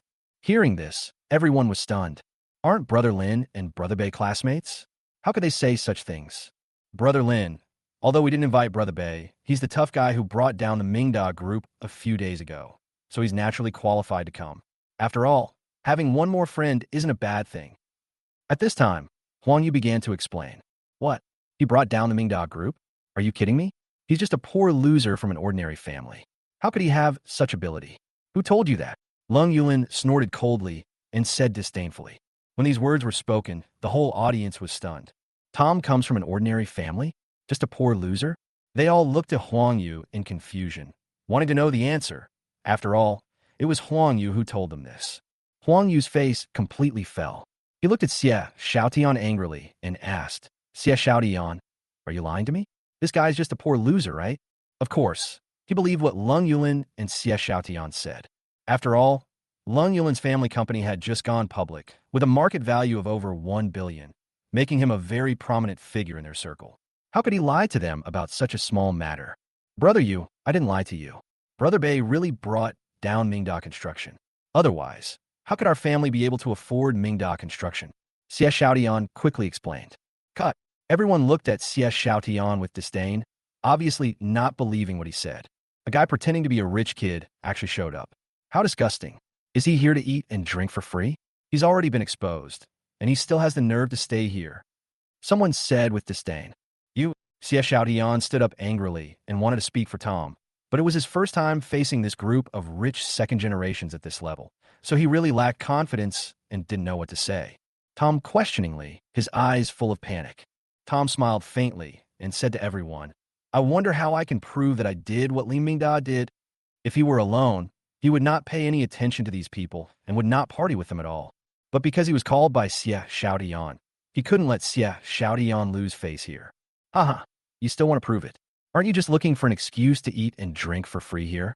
Fine, then I'll let you watch from the sidelines and see how the real rich second-generation circle really lives. At this moment, Su Shanshan, who was sitting next to Lung Yulin, spoke.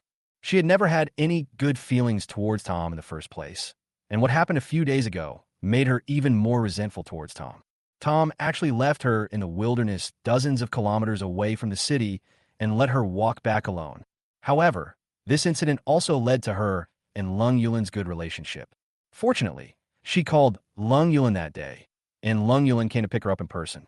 She was very touched at the time, and then she took the initiative a little more.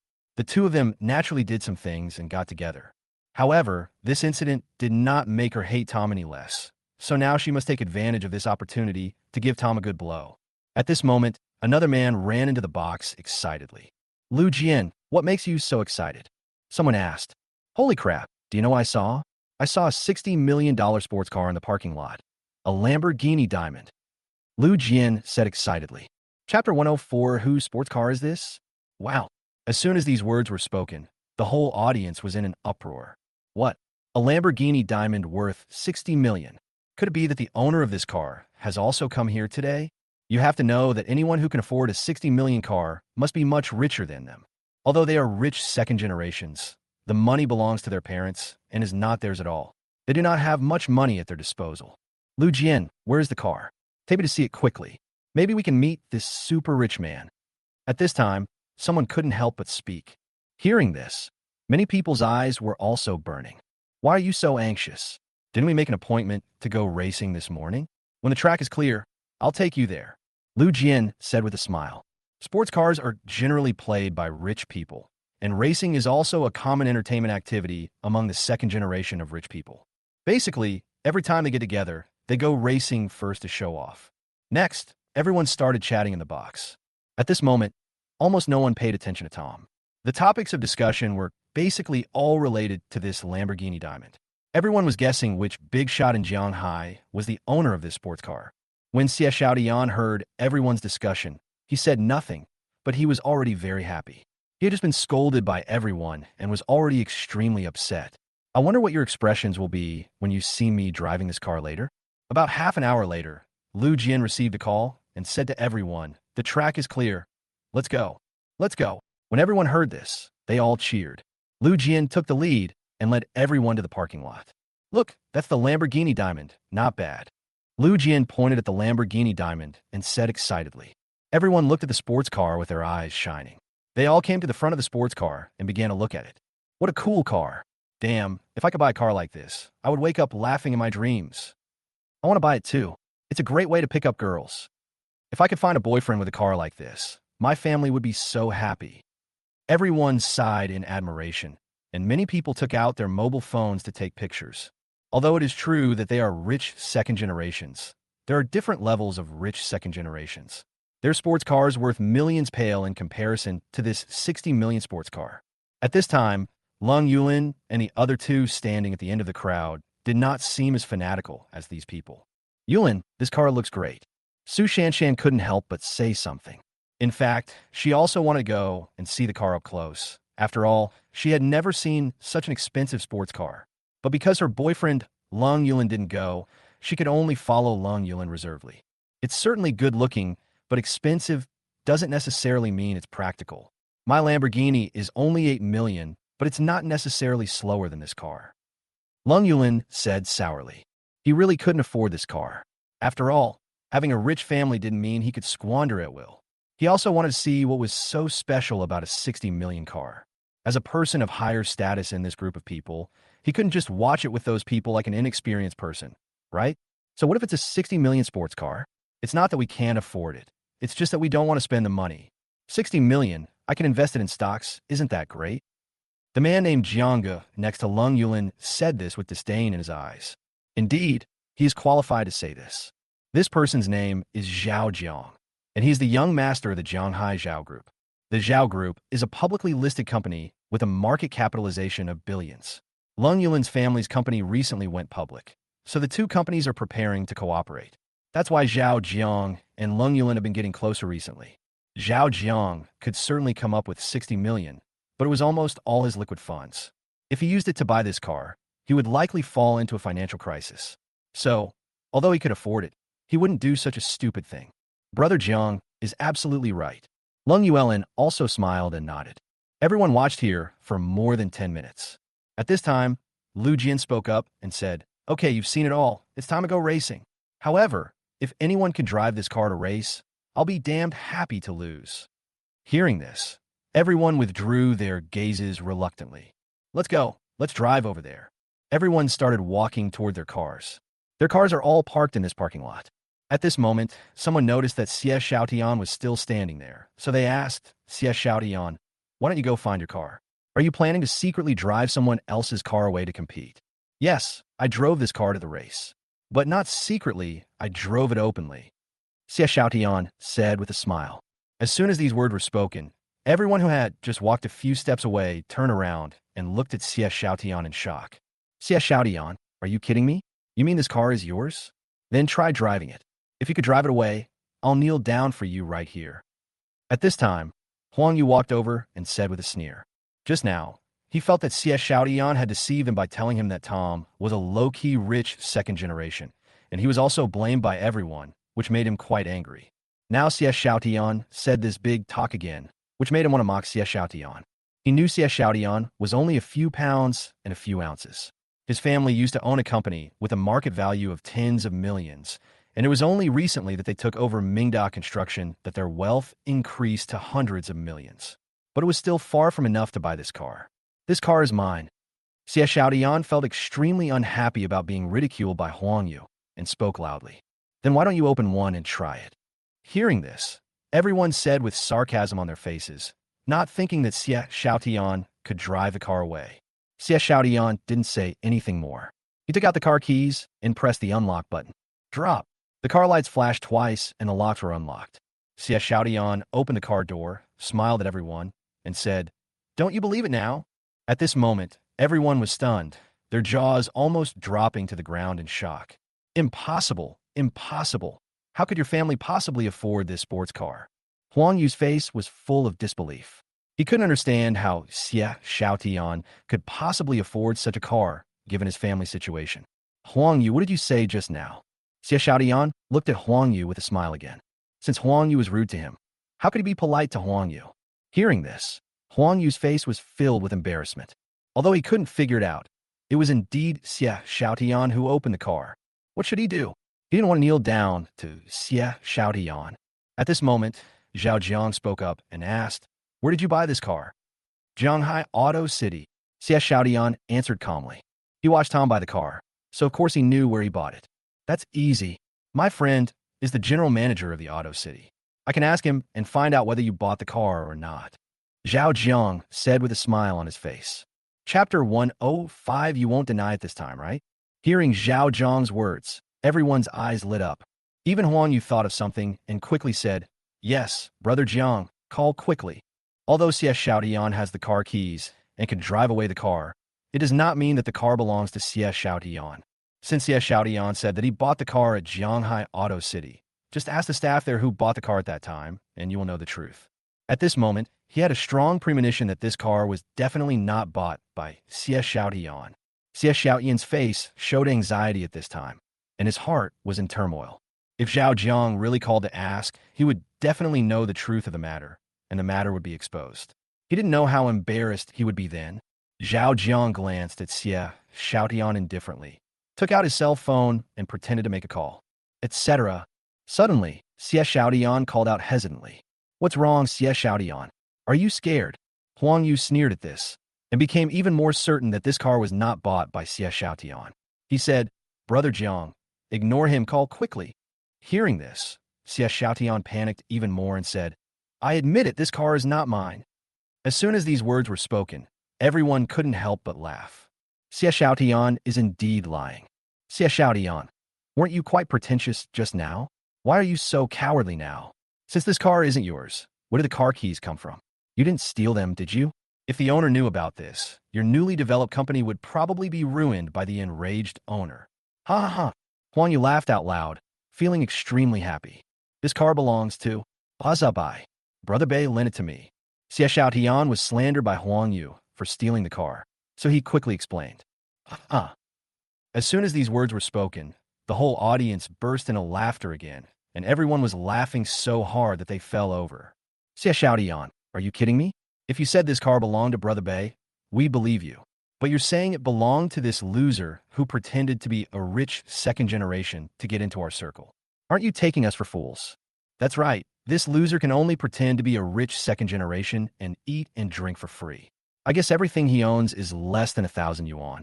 This car is worth 60 million yuan. Only a fool would believe he can afford it. Xie Xiaotian's IQ is really low. He should have drafted a lie before he told it. He just tells lies without any meaning. Everyone pointed at Xie Xiaotian and laughed at him. This car really belongs to Brother Bei. Hearing everyone's ridicule, Xie Xiaotian felt extremely upset and his face flushed red. You still say it's his? Huang Yu snorted coldly, walked up to Tom, and said, Xie Xiaotian said this car is yours. Maybe you don't even believe it yourself, ha ha. He felt that Xie Xiaotian was just looking for an excuse to avoid embarrassing him. This is actually not wrong. If you just say the name of someone else who might be able to afford this car, people might believe it. But who would believe you if you named someone who couldn't possibly afford this car? Not even Tom himself, I'm sure. Therefore, he thought that Tom would definitely not admit it. After all, everyone had already exposed the matter. Unexpectedly, Tom said, This car originally belongs to me. Why shouldn't I admit it? What? This car is yours? You really dare to admit it? You two are just idiots hired by the monkey, right? Everyone shook their heads in disdain. Tom, you must be delusional. You can even say such things. Why don't you take a picture of yourself while you're peeing? Even Su Shanshan, who was standing a few meters away, couldn't help but criticize him. Already had a lot of resentment towards Tom.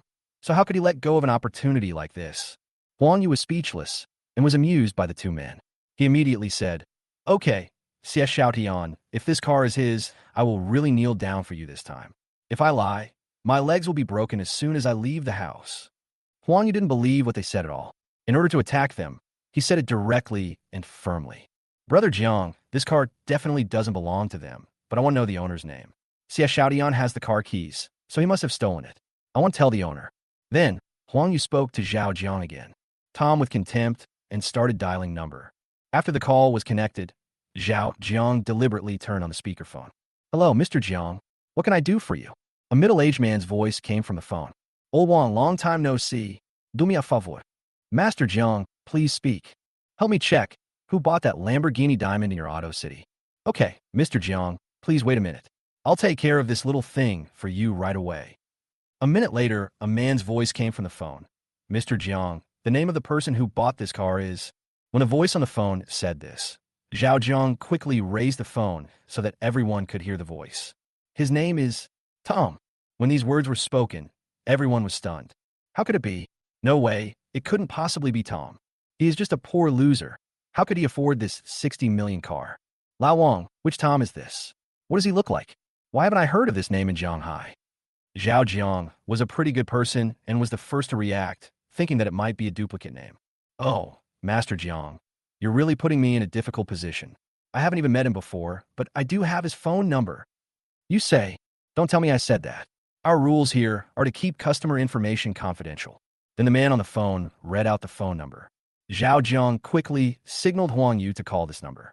As Huang Yu dialed the number, the phone in Tom's bag vibrated. The call went through, and Huang Yu quickly said, Hello, did you lose the key to your Lamborghini diamond? We found someone stole your key. My keys weren't stolen. A voice came from the phone. Huh, why does this voice sound familiar, and even more so, it seems to be heavy. Huang Yu looked up inadvertently and saw Tom holding the phone to his ear in one hand and looking at him with a smile. Snap! The phone in Huang Yu's hand fell directly to the ground. Including the others, they were all stunned, like ice sculptures, motionless. By now, everyone knows the truth. This car was bought by Tom.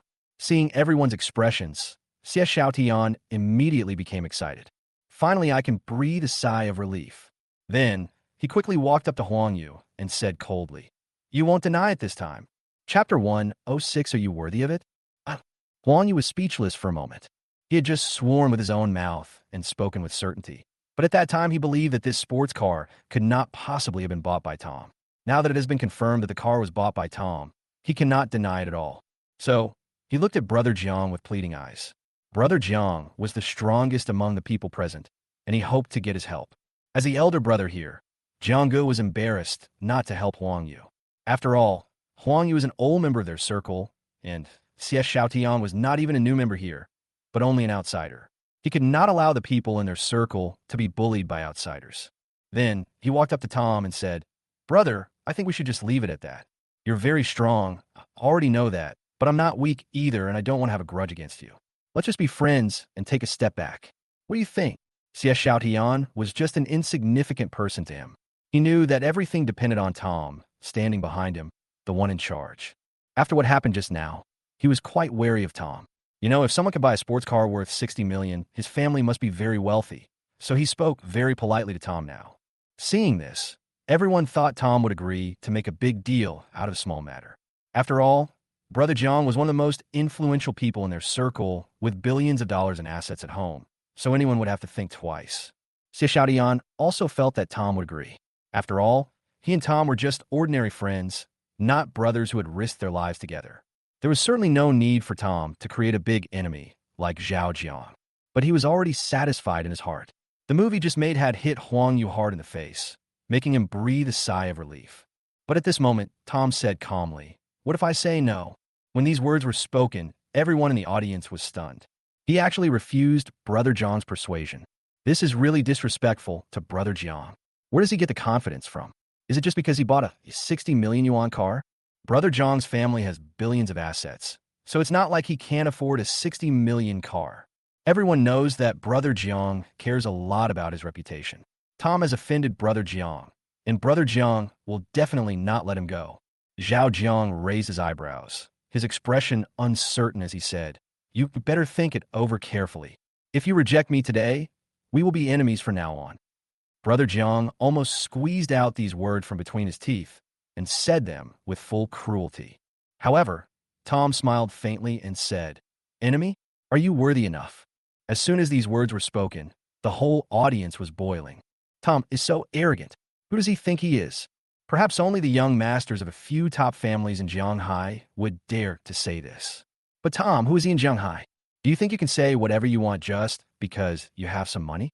Even Xie Xiaotian looked at Tom with shock. Tom actually went so far as to offend Zhao Jiang for him?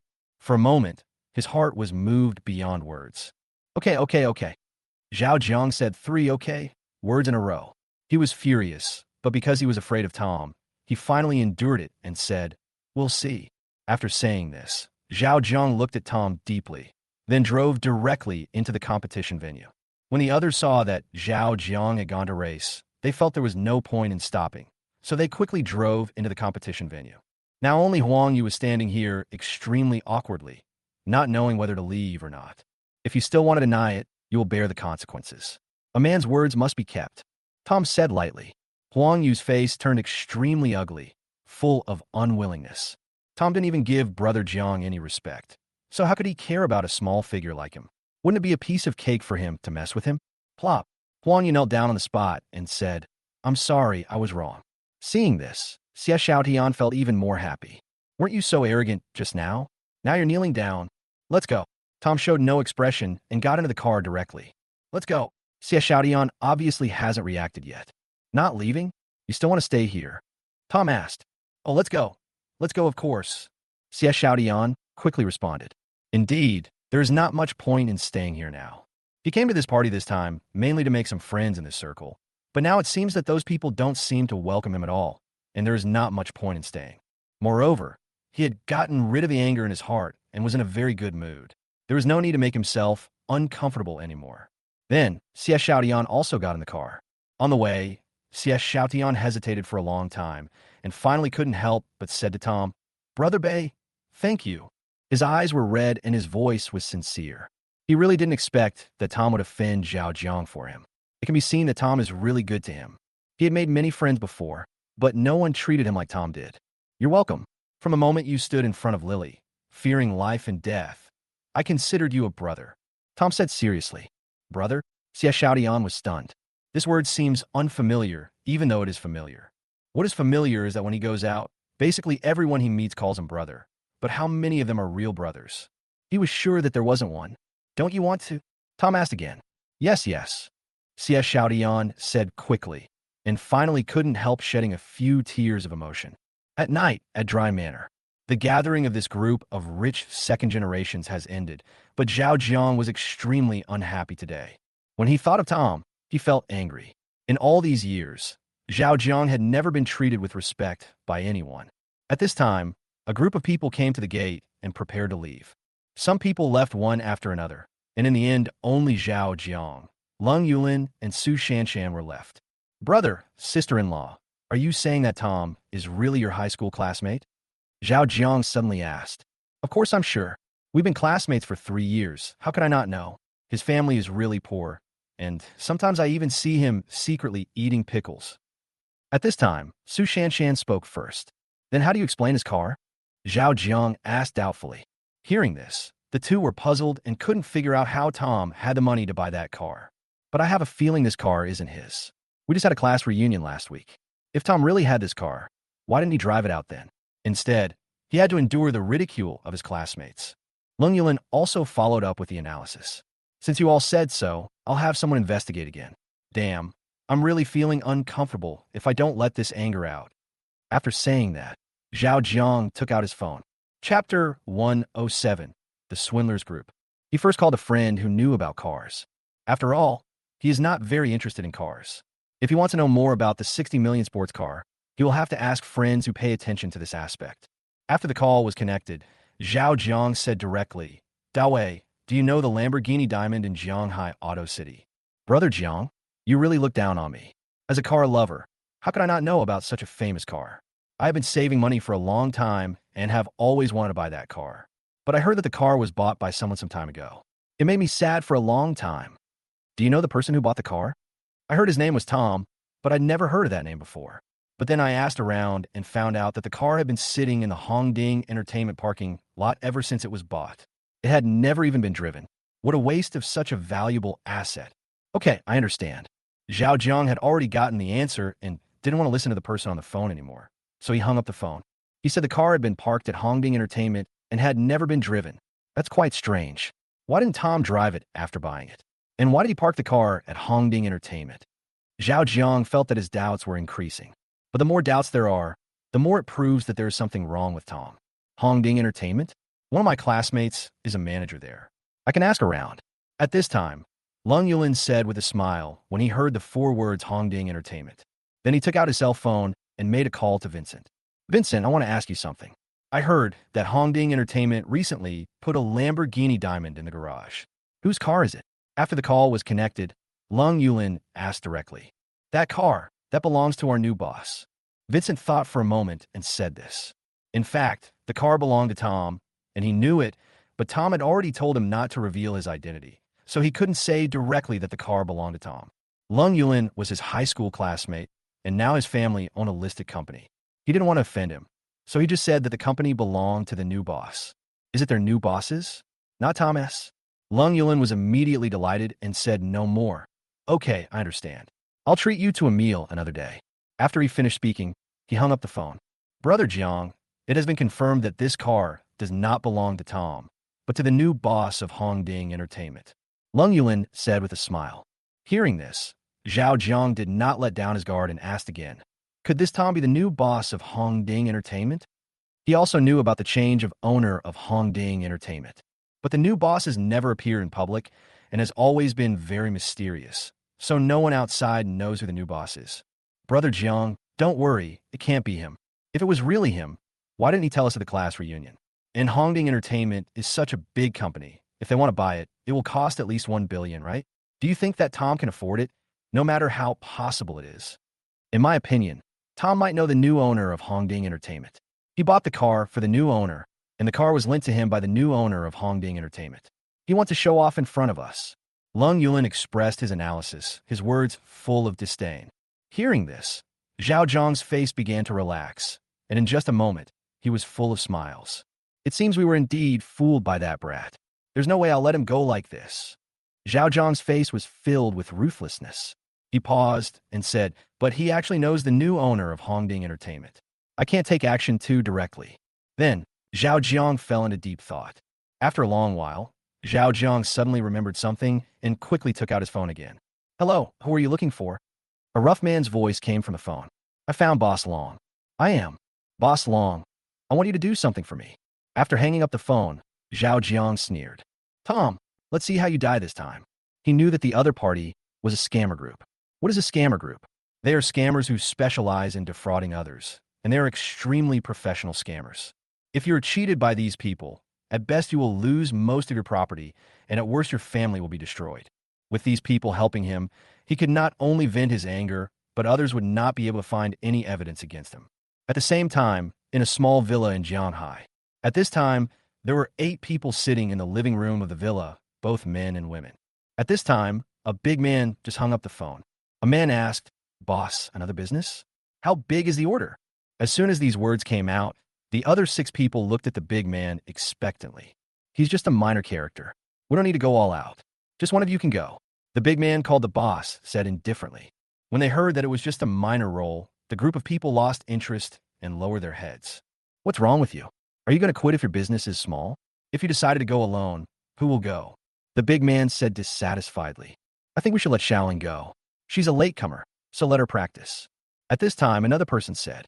After saying this, everyone nodded in agreement and turned their attention to a very young and extremely beautiful girl. "Okay then, Xiaoling, you go this time." The big man nodded and said to the girl. The next day, morning, Zhao Jiang received a phone call while he was still asleep. He was already a little annoyed at being woken up, but after hanging up the phone, he felt even more irritated.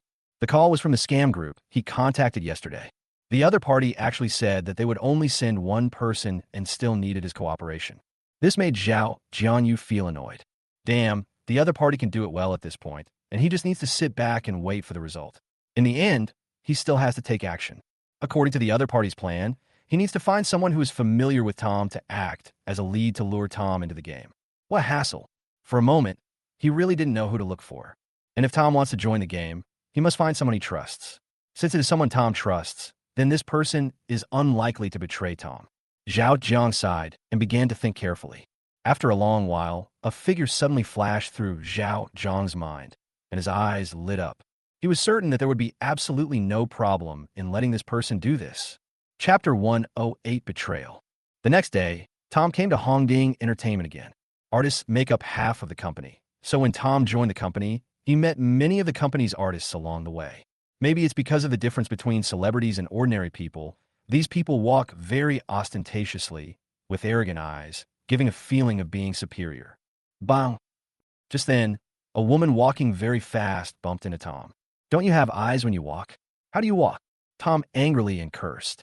Tom looked up at the woman and saw that she was very beautiful, with delicate features, long wavy burgundy hair, and an eye-catching figure.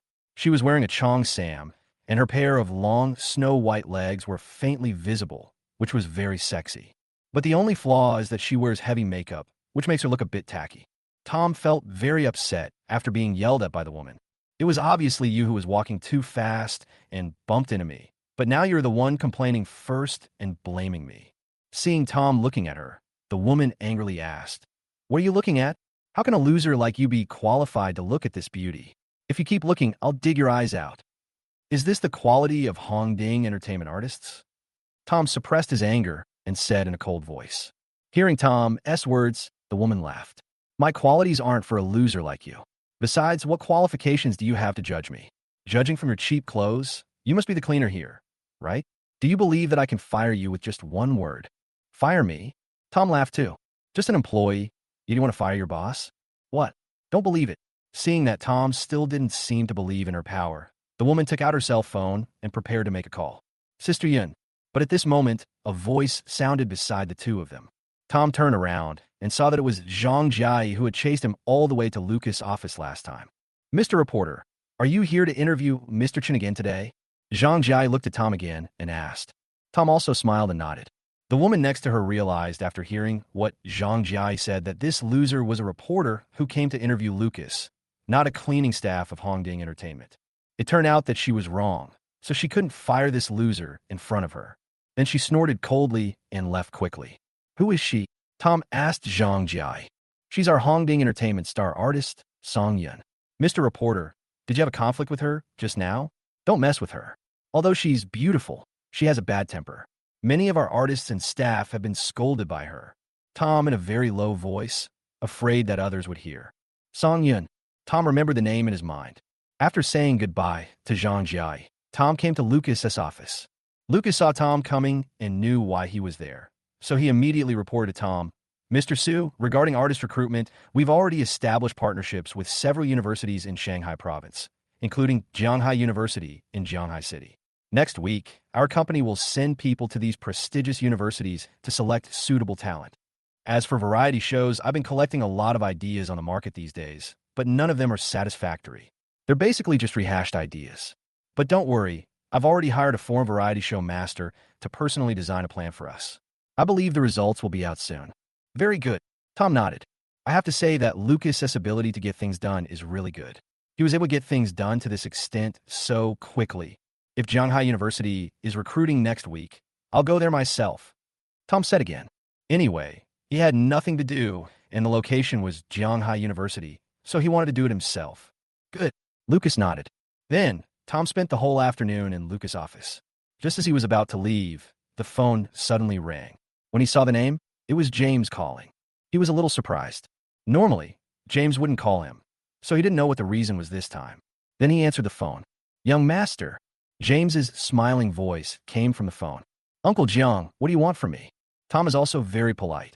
Do you remember what I said about sending someone to assist you? She's coming over in the next few days, so be prepared. Who is it? Hearing this, Tom felt something was a little unusual and asked. You'll know when the time comes. James didn't say anything, keeping a secret. James looked mysterious, which made Tom very curious. However, after hanging up the phone, he didn't think about it anymore. He muttered to himself, it's just a person. Why is it so mysterious?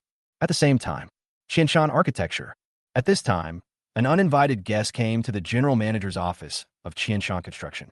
If Tom were here, he would definitely know that this person is Zhao Jiang. Mr. Xie, I won't say much else. As long as you're willing to help me, you'll definitely get benefits in the future. Zhao Jiang said with a smile. That's right, for the clue Tom needed for his plan, the person he thought of was Xie Qianshan. The reason why he chose Xie Qianshan was because Xie Qianshan's son, Xie Xiaotian, had a very good relationship with Tom, so Tom should trust Xie Qianshan more. According to his understanding, Xie Qianshan was not a very perceptive person and attached great importance to interests, so as long as his interests moved Xie Qianshan would definitely agree. Master Jiang, you want me to betray my friends? This is absolutely impossible. Master Su has helped us, Qianshan Construction. Xie Qianshan said with a firm face. Zhao Jiang felt very disdainful when he heard this. Old boy, are you still pretending? Mr. Xie, how about I double the profit on top of the previous conditions? Zhao Jiang continued. Hearing this, a hint of greed appeared on Xie Qianshan's face, but he quickly hid it. Master Jiang, no, I won't do such a thing. Xie Qianshan still said. Mr. Xie, I've given you enough face. If you still don't agree, you'll be making an enemy of me. Your company is worth hundreds of millions now, right? I believe I can have some fun for a while. Zhao Jiang's face was full of smiles, and the threat in his expression was self-evident. Master Jiang, aren't you making things difficult for me? Xie Qianshan's face turned ugly, and he continued. Besides, Master Su has such a deep background. What's the difference between me betraying him and offending you? That damn Mr. Su is nothing more than a poor loser who likes to show off. He's probably helping you because of the connections with the new owner of Hongding Entertainment. And that 60 million yuan car isn't his. The real owner is the new owner of Hongding Entertainment. Zhao Jiang snorted coldly, his face full of disdain. Chapter 109, Xie Qianshan invites Tom to a banquet. After hearing these words, Xie Qianshan was stunned. What? Tom's identity as a rich second generation was actually fake. Xie Qianshan was completely shocked and couldn't believe it. But when he looked at Zhao Jiang's tone, it didn't seem like he was lying to him. Are you serious? Xie Qianshan was stunned and asked very seriously. Hearing this, Zhao Jiang knew that Xie Qianshan was moved, and he was acting so pretentiously just because he took Tom's identity into consideration. Of course it's true. I've already confirmed with the owner of Hongding Entertainment that the car was indeed purchased by their new owner. Tom was just helping with the paperwork. Zhao Jiang said with a smile. Okay, I'll help you, Master Jiang. Xie Qianshan looked at Zhao Jiang and said very proudly. Now that things have come to this, he also believes that Tom is pretending and is not a rich young man at all. When Zhao Jiang mentioned so many benefits just now, he was already tempted. But he is not a fool. He doesn't dare to agree because of Tom's identity. Now that it was confirmed that Tom was just pretending, he had nothing to worry about. I betrayed you. What can you do to me? It's a pleasure to work with you. Then, the two smiled at each other, stretched out their hands, and shook hands. After Zhao Jiang left, a figure ran into Xie Qinshan's office. Dad, I just saw Zhao Jiang coming out of your office. What did he want to see you about? Xie Xiaodian stared straight at Xie Qinshan and asked. In his opinion, Zhao Jiang and he had a grudge after the last party, and Zhao Jiang actually came to Qinshan Construction just now, which obviously meant that nothing good would happen. Xie Qinshan was stunned when he heard this, and for a moment he really didn't know how to answer. His son and Tom are very close now, and his son is loyal. If he tells this, Xie Xiaodian may stop him, so he can't tell the truth. Nothing. Young Master Jiang came to discuss cooperation with me. We just didn't reach an agreement. Xie Qinshan made an excuse and said it casually. Impossible. Xie Xiaodian didn't believe it at all and continued. Zhao Jiang has nothing to do with our family. Besides, I offended him a few days ago. There's no way he would discuss cooperation with our company. Hearing this, Xie Qinshan felt a little helpless and then pretended to be angry and said, Xie Xiaodian, how can you talk to me like that? I'm your father. Do I need to lie to you? Get out. Seeing Xie Qinshan so angry, Xie Xiaodian felt a little regretful, wondering if his attitude just now was indeed a bit disrespectful to his father. Maybe Zhao Jiang really came to talk to his father about cooperation? Didn't his father say that the cooperation was not agreed upon at all? So why am I still worried? Thinking of this, Xie Xiaodian touched his head and said, Dad, then I'll go out. The next day, the general manager's office of Hongding Entertainment. Tom and Lucas are discussing the company's plans for this period. Suddenly, Tom's phone rang. Seeing that it was Xie Qinshan calling, he answered it directly. Mr. Su, are you free tonight? I'd like to treat you to dinner. On the other end of the phone, Xie Qinshan said with a smile. Why did you think of treating me to a meal? Tom asked. Isn't this to thank you? You've done such a big favor for our company, so I thought of treating you to a meal to thank you properly. Xie Qinshan said. Don't be so polite. Xie Xiaodian and I are brothers. Tom felt there was no need to be so polite, as he already regarded Xie Xiaodian as a brother. Master Su, please don't refuse. I've already reserved a table and am waiting for you to come tonight. Seeing Tom's refusal, Xie Qinshan quickly spoke. Hearing this, Tom didn't say much. After all, someone else had already booked a seat, so he could only agree. Okay, tell me the time and location. Young Master Su, Nanhong Farm. See you tonight at 7 o'clock. After hanging up the phone, Tom looked at Xie Qinshan and asked, Where's Nanhong Farm? He was somewhat unfamiliar with this name. Even though I have lived in Jianghai for so many years, I have never heard of it. Nanhong Farm is on the outskirts of Jianghai City, in a remote area, more than 10 kilometers from the city center. Who would invite us to dinner? Where else would they go? Lucas asked doubtfully. Xie Qinshan. Tom said this and fell into deep thought. If you want to eat, you can find any restaurant in the center of Jianghai City, and there are many high-quality restaurants. But why would Xie Qinshan invite me to have dinner in such a remote place? But Tom didn't think much of it. After all, it was just a meal, but he was a little suspicious. Time quickly came to 6 o'clock in the afternoon. Tom saw that the time was almost up, so he went an hour earlier, which was just right. So Tom set off in his Hyundai SUV. The distance was indeed a bit far, and the road was a bit difficult to drive on. Tom drove for more than half an hour before arriving at his destination, Nanhong Farm. When Tom arrived at the door, a staff member was already waiting outside. Excuse me, are you Mr. Tom? Right? Tom nodded. Boss Xie has already told us that now that you're here, we'll just take you to the private room. Then, Tom followed the staff to the box where Xie Qinshan was. Along the way, Tom saw that the business of this farm didn't seem to be very good, and there were few people around. When we arrived at the door of the box, the staff said, Mr. Tom, he's inside. Hearing this, Tom pushed the door open and walked in. At this time, there were only two people in the box. One was Xie Qinshan, and the other was a very beautiful young girl with a melon-shaped face, cherry lips, and exquisite makeup. She was indeed very good-looking, but he didn't know this girl at all. Master Su, you're here. When Xie Qinshan saw Tom coming, he quickly stood up to greet him. Tom nodded and asked, Who is this? This is my secretary, Gao Ling. Xie Qinshan explained with a smile. The woman quickly stood up and greeted Tom with a smile. Hello, Mr. Su. Tom nodded in response, but he was stunned in his heart. Secretary? He had been to Xie Qinshan several times before, but all the secretaries he saw were men. When did a female secretary appear? However, he didn't ask too much about such things. After all, this secretary is not just a work secretary, but also a life secretary. Why didn't Xiaodian come? Tom asked again. He has something to do today, so I'm the only one here. Xie Qianshan explained. Hearing this, Tom immediately became dissatisfied and said, What could be the matter? This kid doesn't even have time to eat with me. Tom was indeed feeling uncomfortable.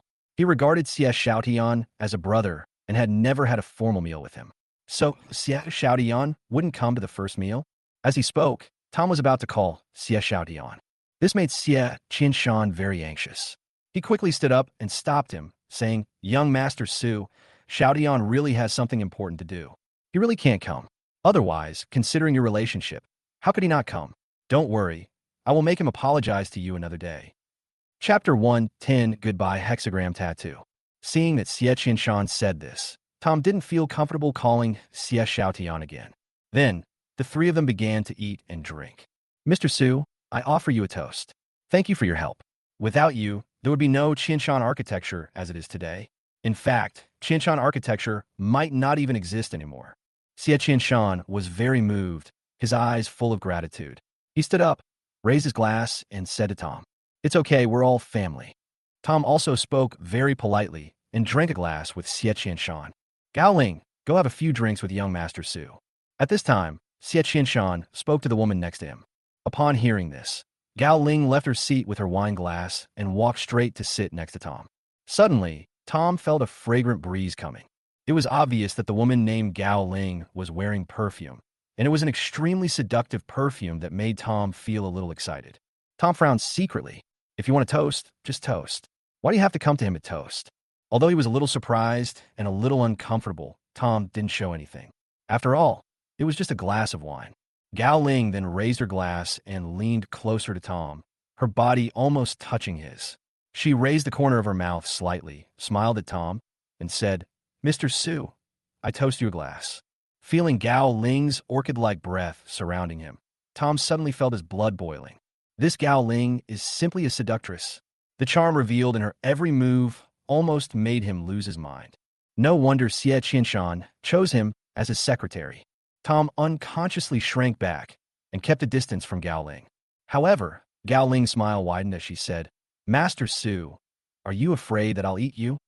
There was endless resentment in her tone, as if she was a weak woman who was bullied.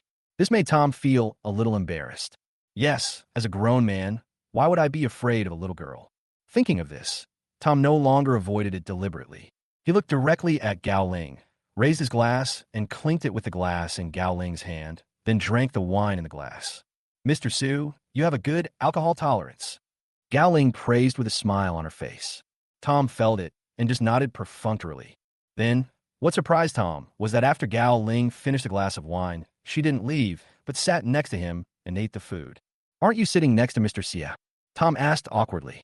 Mr. Su, you are the benefactor of our Qianshan construction. Mr. Xie said that he must drink with you today. Gao Ling rolled her eyes at Tom, looking very charming.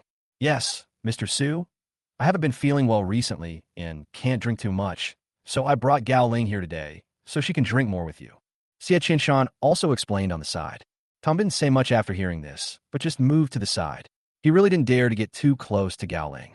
This woman's every frown and smile was full of endless charm, and he was afraid that he really couldn't handle it. At the Zhanghai Expressway intersection, a convoy of more than 10 vehicles got off the highway and started driving towards Hongding Entertainment. At first glance, these more than 10 cars are all top luxury cars. The front and back halves of the convoy are all Maybachs, and in the middle of the convoy, there's actually an extended version of Rolls-Royce. In such a scene, many passers-by were stunned along the way. Soon, the convoy stopped in front of the gate of Hongding Entertainment Company. Several strong men in suits and wearing Bluetooth headsets got out of the Maybach car in front first, then quickly came to the extended version of Rolls-Royce and respectfully opened the door. Then, the beautiful woman walked out of the car. She had very delicate features, light makeup on, and a tall figure. She wore a white slim-fit suit and a pair of 7 or 8 centimeters high shoes on her feet, which made her already tall figure look even taller, nearly 1.8 meters. This woman is perfect in terms of appearance and figure. But the only imperfection is her eyes, which are very indifferent and look domineering, making people dare not look at her. At this moment, a figure hurriedly came to the woman. He is Lucas. Miss, Lucas said respectfully, his head bowed. An hour ago, He received the news that the woman in front of him was coming, so he waited at the door for an hour. Although he had already finished get off work at that time, he did not dare to be negligent toward the woman in front of him. "Where's Tom?" The beautiful woman spoke calmly. Although the tone was not harsh, one could feel an invisible dominance. "Young Master Su is out for a social event." Lucas answered honestly. "Lead the way." The woman simply said this and got into the car. Half an hour later, in a private room at Nanhong Farm. During the meal, Gao Ling kept toasting Tom, making him drink several glasses in a row. At this time, he already felt a little dizzy, which made him feel a little strange. After all, he could drink quite a lot, so how could he feel it after just a few drinks? "Master Su, I'll toast you another glass." At this time, Gao Ling raised her glass again. Tom wanted to refuse, but for some reason, it was like a voice in his heart told him to drink the glass of wine. Dry. Tom couldn't help but say this and picked up the glass. When he just finished drinking the glass of wine, he felt his consciousness suddenly become blurry, and a ball of desire seemed to rise in his heart. Gao Ling in front of him looked a bit like a fairy sister. "Mr. Su, am I beautiful?" Gao Ling took off her coat, leaving only a tight, white suspender top, revealing her snow-white arms. Tom's eyes fixed because he saw that Gao Ling had a tattoo on her arm, which was a hexagram pattern. "Isn't that exactly the same tattoo as the one on Yuna's father Wang Dazhuang?" Tom was shocked, but then his consciousness became increasingly blurred and his eyes turned red. Seeing this, Xie Qianshan stood up, smiled at Gao Ling, walked out of the box, and closed the door. Then he came to the farmyard, pulled out a stool, sat down casually, took out his mobile phone, and opened a monitoring software. Then a scene appeared on the phone, and a man and a woman appeared in the picture. Aren't these Tom and Gao Ling who are in the box at this moment? A few minutes later, "Help! Help!" A woman's anxious call came from the box. Then footsteps were heard. Then a group of people appeared out of nowhere and rushed straight towards the box where Tom was. Chapter 111: Conspiracy and Frame Up. At this time in the box, Tom's eyes were red, and he seemed to have lost his mind long ago. He stared at Gao Ling in front of him as if he was staring at prey. Gao Ling's clothes were disheveled at this time, exposing large areas of her skin. At this time, Tom rushed towards Gao Ling. "Help!" Gao Ling shouted anxiously, but easily dodged Tom's body. As the two of them pounced and dodged, the tables and chairs in the private room became very messy. At this moment, Gao Ling seemed to hear footsteps outside the box, and she stopped dodging and let Tom knock her to the ground. Then, Tom suddenly tore at Gao Ling's clothes, tearing another hole in her clothes, exposing a piece of her skin. Bang! Just then, the door was kicked open roughly. A group of people appeared at the door. These people were Zhao Jiang, Lung Yuan, Su Shanshan, and the group of people who had gathered together that day. In addition, there were actually a few reporters following them. These reporters squeezed out of the crowd and started taking a lot of photos of Tom. "Fuck Tom, what's wrong with you? Don't you know you can go to jail for rape?" Zhao Jiang took the lead and came to Tom, kicking Tom away. "Beauty, are you okay?" Zhao Jiang looked at Gao Ling and asked with concern. "I don't want to live anymore. He's a beast." Gao Ling's tears fell down, her eyes full of grievance. "It's okay. I'm here, and I'll definitely help you vent your anger." Looking at Gao Ling's pitiful appearance, Zhao Jiang felt a fire in his heart. He stretched out his arms and wanted to embrace Gao Ling in the name of comfort. But Gao Ling cleverly dodged his hand, and a trace of imperceptible disgust flashed across her heartbroken face. Seeing this, Zhao Jiang retracted his hand somewhat embarrassedly and turned his gaze to Tom. Tom's eyes were still red at this time, but he seemed to have little strength in his body. He lay on the ground, gasping for breath. This idiot was so audacious he attempted to do something inappropriate to this beautiful woman. Luckily, we arrived in time to stop him. Dear media friends, please take good photos of him and write about him in the news tomorrow so the people of Shanghai can see what this scumbag is like. Zhao Jiang pointed at Tom and said with disgust. At this time, Su Shanshan ran to a camera, pointed at Tom, and said, "Everyone watching TV, this Tom is my high school classmate. He seemed like a very honest person in high school, but I didn't expect that he would turn into such a lecher. I feel ashamed to have such a classmate." When she spoke, her voice was powerful and full of justice. "Yeah, this Tom is not only lecherous, but he also pretended to be a rich second-generation kid and came to our party to eat and drink for free. I don't know how such a weird thing could happen. It's disgusting just to look at it. Yeah, I don't know how his parents taught him. I think maybe the whole family has the same moral character. The top beam is not straight and the bottom beam is crooked. Afterwards, everyone came to the camera and complained. Meanwhile, in the farmyard, Xie Qianshan was looking at the screen on his phone with a smile on his face. Tom, although it's true that you did help me, the blame lies with your fake identity as a rich second generation. Don't blame me for colluding with them to frame you. After all, if you don't work for yourself, you will be punished by heaven and earth. Xie Qianshan murmured. Dad, what are you doing here? At this moment, a voice came over, which scared Xie Qianshan. He quickly put his hand holding the mobile phone behind his back. Xie Qianshan turned around and saw that it was his son, Xie Xiaotian. Why are you here? Xie Qianshan asked with a frown. Dad, can I see your phone? Xie Xiaotian did not answer Xie Qianshan's words, but pointed at the hand behind Xie Qianshan's back and said, Yesterday, Zhao Jiang came to Qianshan Construction Company. His purpose made him very confused, but it was explained by his father. He thought about it over and over again last night and felt that Zhao Jiang's purpose was definitely not as simple as seeking cooperation, and his father's words were obviously covering for Zhao Jiang. The two of them must have some secret. Today, his father invited clients to Nanhong farmhouse for dinner, which made him even more confused.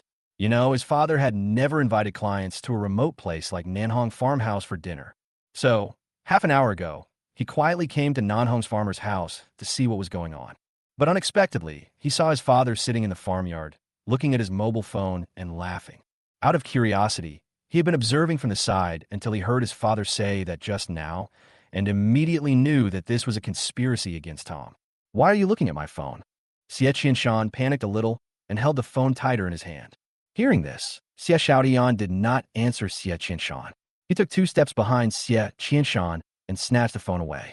When he opened his phone, he saw a picture appear on it. In the picture, Tom is stripping off a woman's clothes like a possessed man. His eyes are bloodshot, and he looks completely irrational. Afterwards, Zhao Jiang and his group appeared in the video again, and there were reporters taking pictures of Tom. When he saw Zhao Jiang kick Tom away, his fists clenched instantly and his veins bulged. By now, he still didn't know what had happened. Dad, why are you doing this? Xie Xiaotian roared at Xie Qianshan heartbreakingly. He just couldn't understand why his father would collude with Zhao Jiang to harm Tom. Tom is their benefactor. Isn't doing this kind of thing like repaying kindness with enmity? I don't understand what you're talking about, Xie Qianshan said with a somewhat evasive look in his eyes. Although he knew that Xie Xiaotian had guessed something at this time, he still didn't want to admit it. Upon hearing this, Xie Xiaotian clenched his fists even tighter. Even now, he still refuses to admit it? How could he have such a father? But at this moment, he had no time to talk about this with Xie Qianshan. After all, Tom was still in the box being criticized by everyone. Then, he glared at Xie Qianshan fiercely and ran towards the box. In the box, looking at him like this, he must have drunk quite a bit. Go get a basin of water. Let him sober up. At this time, Zhao Jiang gave another instruction to a man. Upon hearing this, the man quickly went to get a basin of water and poured it directly on Tom's face. Then, the blush on Tom's face began to fade, and his eyes began to clear up. After a few minutes, Tom's eyes became completely clear. What happened to me just now? And why are they here? At this time, Tom raised his head and looked at everyone in confusion. Chapter 112, Slap. Tom, look at what you, a scumbag, have done to others. Do you have any humanity left? Fortunately, we stopped you from succeeding. Everyone in Shanghai must know the identity of this scumbag to prevent other girls from being killed. When everyone saw Tom raise his head, they started pointing at Tom, his nose, and accusing him again. Tom ignored what everyone was saying and glanced around. There were Zhao Jiang and his gang, Gao Ling, who was crying, and a group of reporters who were taking pictures, but Xie Qianshan was nowhere to be seen. In fact, from the moment he lost consciousness, he knew that he must have been drugged. Now that he has regained consciousness, combined with what everyone said, he can naturally guess what happened. This is a conspiracy. It was a conspiracy between Zhao Jiang and Xie Qianshan. First, Xie Qianshan lured him here under the pretext of giving him a meal as a thank you, and then the extremely charming Gao Ling kept leading him to drink. Finally, the drug took effect, and he lost his mind and was bound to do something to Gao Ling. Finally, Zhao Jiang showed up here with his men, just in time to catch him in the act. What a perfect plan. He didn't expect that Xie Qianshan would be so ungrateful. When Xie Qianshan's company was facing bankruptcy, he helped Xie Qianshan out of the predicament and gave Li Mingda's company to him to take over. In his opinion, it was not an exaggeration to say that he was Xie Qianshan's savior, but Xie Qianshan still betrayed him. Xie Qianshan, you must be unable to face me. So you hid somewhere else. It has to be said that Gao Ling is definitely not a simple person. She must have some skills that can make him drink with her without her permission. Judging from the tattoo on her arm, it can be seen that she is very likely to belong to Wang Dazhuang's mysterious organization. Now it seems that he was indeed the loser, and he lost because he had no guard against Xie Qianshan. He lost because he thought Xie Qianshan would definitely be grateful and repay his kindness. However, he didn't know whether Xie Xiaotian was involved in this matter. If even his brother he recognized betrayed him, it only meant that he was blind. He didn't think anymore, looked at Zhao Jiang, and said, "You don't have to pretend anymore. Just tell me what your purpose is. I admit defeat this time." In his opinion, Zhao Jiang and Xie Qianshan must have some purpose in joining forces to deal with him. However, when Zhao Jiang heard this, he laughed and said, "Tom, why am I pretending? What are you talking about? I don't understand." In fact, he really wanted to say, "You are just a poor guy pretending to be rich. What purpose can I have for you? I just want to mess with you." After all, Su was humiliated at that party, and he hated Tom to bits. But he couldn't tell the truth now. After all, the new boss of Hongding Entertainment was standing behind Tom. In his opinion, Hongding Entertainment and his company were of the same magnitude. So if either side took action, they would be cautious. As long as no one could find evidence that he was the mastermind behind this, the new boss of Hongding Entertainment would not cause trouble for him. Hearing this, Tom was even more surprised. Why didn't Zhao Jiang admit it? At this moment, a person suddenly rushed in from outside the door. "Thank you, Xiaotian. Brother Bei, how are you?" Xie Xiaotian glanced at Tom with concern, then angrily said to Zhao Jiang and the others, "You guys are so insidious. You actually teamed up with my father to set up such a despicable trap for Brother Bei." Xie Xiaotian, "What the hell are you talking about? Who the hell set this up? We were having a party here today and heard someone calling for help. Then we came in and saw Tom doing something indecent to this beautiful woman. There were so many eyes watching us." Zhao Jiang argued cunningly. "Bullshit. You guys installed surveillance cameras here, and I saw everything that happened. Brother Bei was completely unconscious when the incident happened. You must have drugged him." Xie Xiaotian said excitedly. "Drug? Then why don't you take the wine and food on the table and get them tested?" Hearing this, Zhao Jiang smiled and spoke fearlessly, without any worries at all. Before this, he already knew that the medicine Gao Ling used was their gang's exclusive secret medicine, and no test results would be produced. This is why he hired this gang. They basically don't leave any evidence behind when they do things. Xie Xiaotian and Tom are both stunned. This was definitely drugged, but why was Zhao Jiang so calm? All right, dear media friends, please get this news out tomorrow so the entire Zhanghai city knows about this scumbag's deeds. Then, Zhao Jiang said something and was about to take everyone away. "Stop!" Xie Xiaotian clenched his fists and roared with all his strength. At this moment, he felt extremely guilty. After all, his father had colluded with these people to cheat Tom, and he didn't want Tom to suffer such an injustice. "Fuck, Xie Xiaotian, are you done yet? Do you believe I'm going to mess with you?"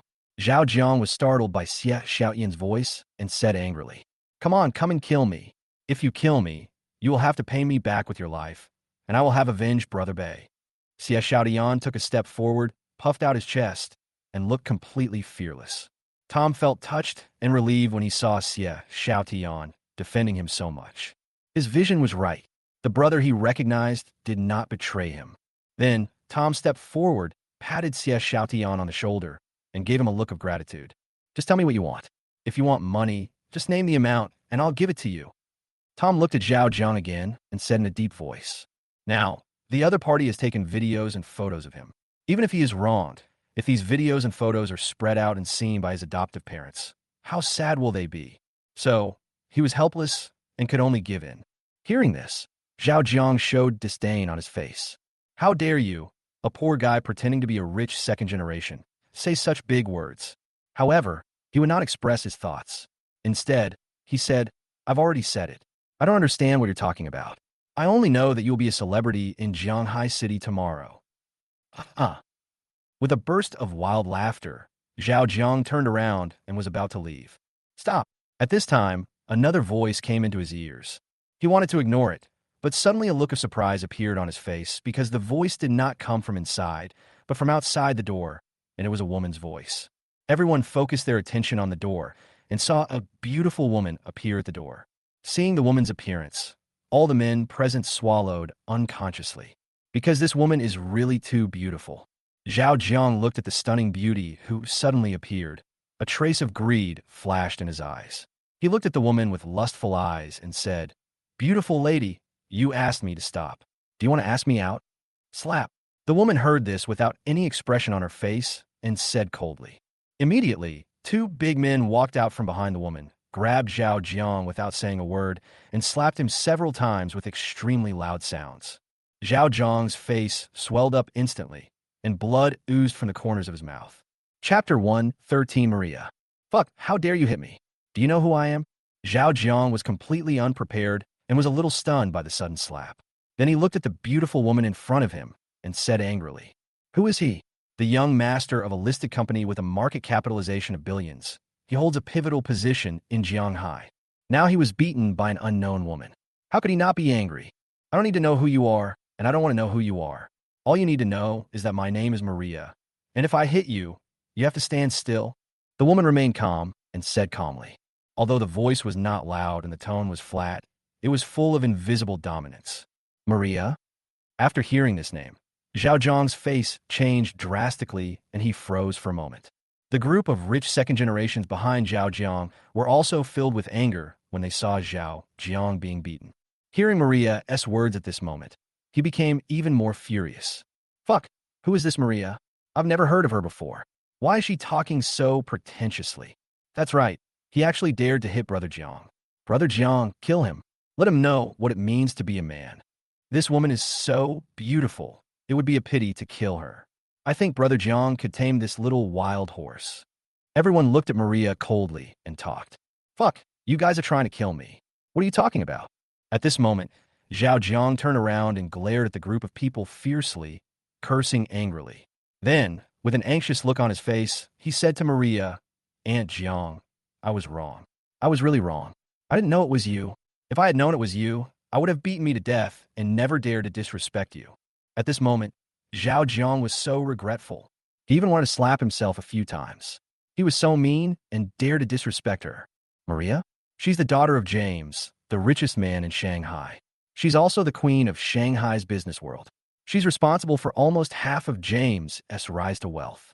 Maria, on the other hand, was an extremely domineering person with a powerful hand. She gave no quarter to anyone, and anyone who crossed her would suffer a bitter fate. Rumor had it that many young men, coveting her beauty, had tried to manipulate her, but in the end, they all met with disastrous consequences, ranging from imprisonment to the destruction of their families. This caused countless people to lament, and her name eventually became a taboo for all men in Shanghai province. So, now many people in Shanghai don't know what the name Maria means, but with his status, how could he not know? Now that the group of people behind him were talking to Maria like this, and even mentioned his name, his heart was in his throat. Hearing this, Maria ignored Zhao Zhang's apology and looked at the person behind him and said, "Keep slapping him." As soon as he finished speaking, more than 10 strong men came in from the door again, came in front of the group of people, and started slapping them in the face. Snap, snap, snap. This group of people were completely powerless to resist, and the crisp sound of slaps suddenly resounded throughout the room. Master Jiang, save us. Master Jiang, why are you afraid of a woman? Master Jiang, you are our leader. We all followed you. Everyone screamed and asked Zhao Jiang for help. Now, they're still puzzled as to why Zhao Jiang apologized to Maria just now. However, Zhao Jiang turned his head away after hearing their cries for help, not daring to say a word. Cold sweat streamed down his forehead because Maria hadn't said she would let him go yet. He couldn't even take care of himself, so how could he take care of others? After slapping dozens of times in a row, the group of men in suits finally stopped. At this time, their faces were swollen like pig heads, and their mouths had turned into sausage mouths, with blood flowing out of their mouths uncontrollably. Since you have done something wrong and said something wrong, kneel down and repent. Maria said again, her voice still flat. Fuck, Brother Jiang, who the hell is this Maria? Why is she so arrogant? There are so many of us, and we're afraid of a woman like her. Someone said with an even angrier expression on his face. Miss Jiang, I know I just said something disrespectful to you. You've already hit me, but there's no need to go after me and trample on my dignity, right? Zhao Zhang mustered up his courage and spoke boldly, still keeping a low profile. No matter what, he is a well-known figure in Jianghai. If he is made to kneel in front of so many people, how can he gain a foothold in Jianghai in the future? However, Maria just glanced at Zhao Jiang calmly and said calmly, I never take back what I said. Hearing the undeniable tone in Maria's words, Zhao Jiang felt like a deflated ball, and his remaining courage was gone. He knew that since Maria had said this, there was no room for maneuver. But he dared not disobey her. Among the young masters Maria had retaliated against, there were many with assets exceeding tens of billions, but they still ended up in a miserable state. However, his family was just a company with assets of several billion. In Maria's eyes, destroying them might be just a matter of moving her fingers. He sighed, walked to the corner, and knelt down in front of everyone's shocked eyes. Brother Jiang. Some people shouted in confusion. They really couldn't understand what Zhao Jiang was so afraid of, as he actually knelt down in front of this woman. After all, even if Zhao Jiang wasn't the top rich second generation in Jianghai, he was still considered a good second-rate rich second generation. I advise you to listen to her. I'd like to remind you that there are several Marias in Shanghai province. Some of you may not have heard of this name, but if you know James, the richest man in Shanghai province, you should know that he has a daughter. Although Zhao Jiang felt that these people were indeed very inconsiderate, he also didn't want to watch them die, so he couldn't help but whisper a reminder. After hearing this, several people seemed to have thought of something. Their faces changed, and like Zhao Jiang, they knelt down in the corner. But some people obviously didn't understand what Zhao Jiang meant and were very confused. Even if she's the richest, so what? It's just more money. Can she still eat me? Those present were all rich second generations. All of them were arrogant and proud. Among those standing there, one person couldn't stand it any longer and yelled, Brother Jiang, you're afraid of him. I'm not afraid of him. Aren't you afraid of his richest dad? I'm not afraid. I don't believe she can do anything to me. After hearing what this man said, several people who were already kneeling lowered their heads even lower, as if they didn't know him. The few people standing there were eager to stand up with this person. After all, even young Master Jiang has given in. It would be very exciting if someone stood up and spoke a fair word at this time. Chapter 114, The Most Noble Bloodline in the World. Check his information. Seeing this, Maria said lightly. Then, a man in a suit wearing rimmed glasses walked out from behind Maria. He took out a tablet computer and started operating it. A minute later, the man said, Su Wan, his father's name is Su Chong, and he is the chairman of Su's Trading Company. Su's Trading is the fifth largest trading company in Jianghai, with a market value of approximately 1.5 billion. When these words were spoken, everyone was very surprised. How could you find out all the information about a person so quickly? What a huge information base and relationships are needed to achieve this. Let's do it, Maria said calmly with a blank expression.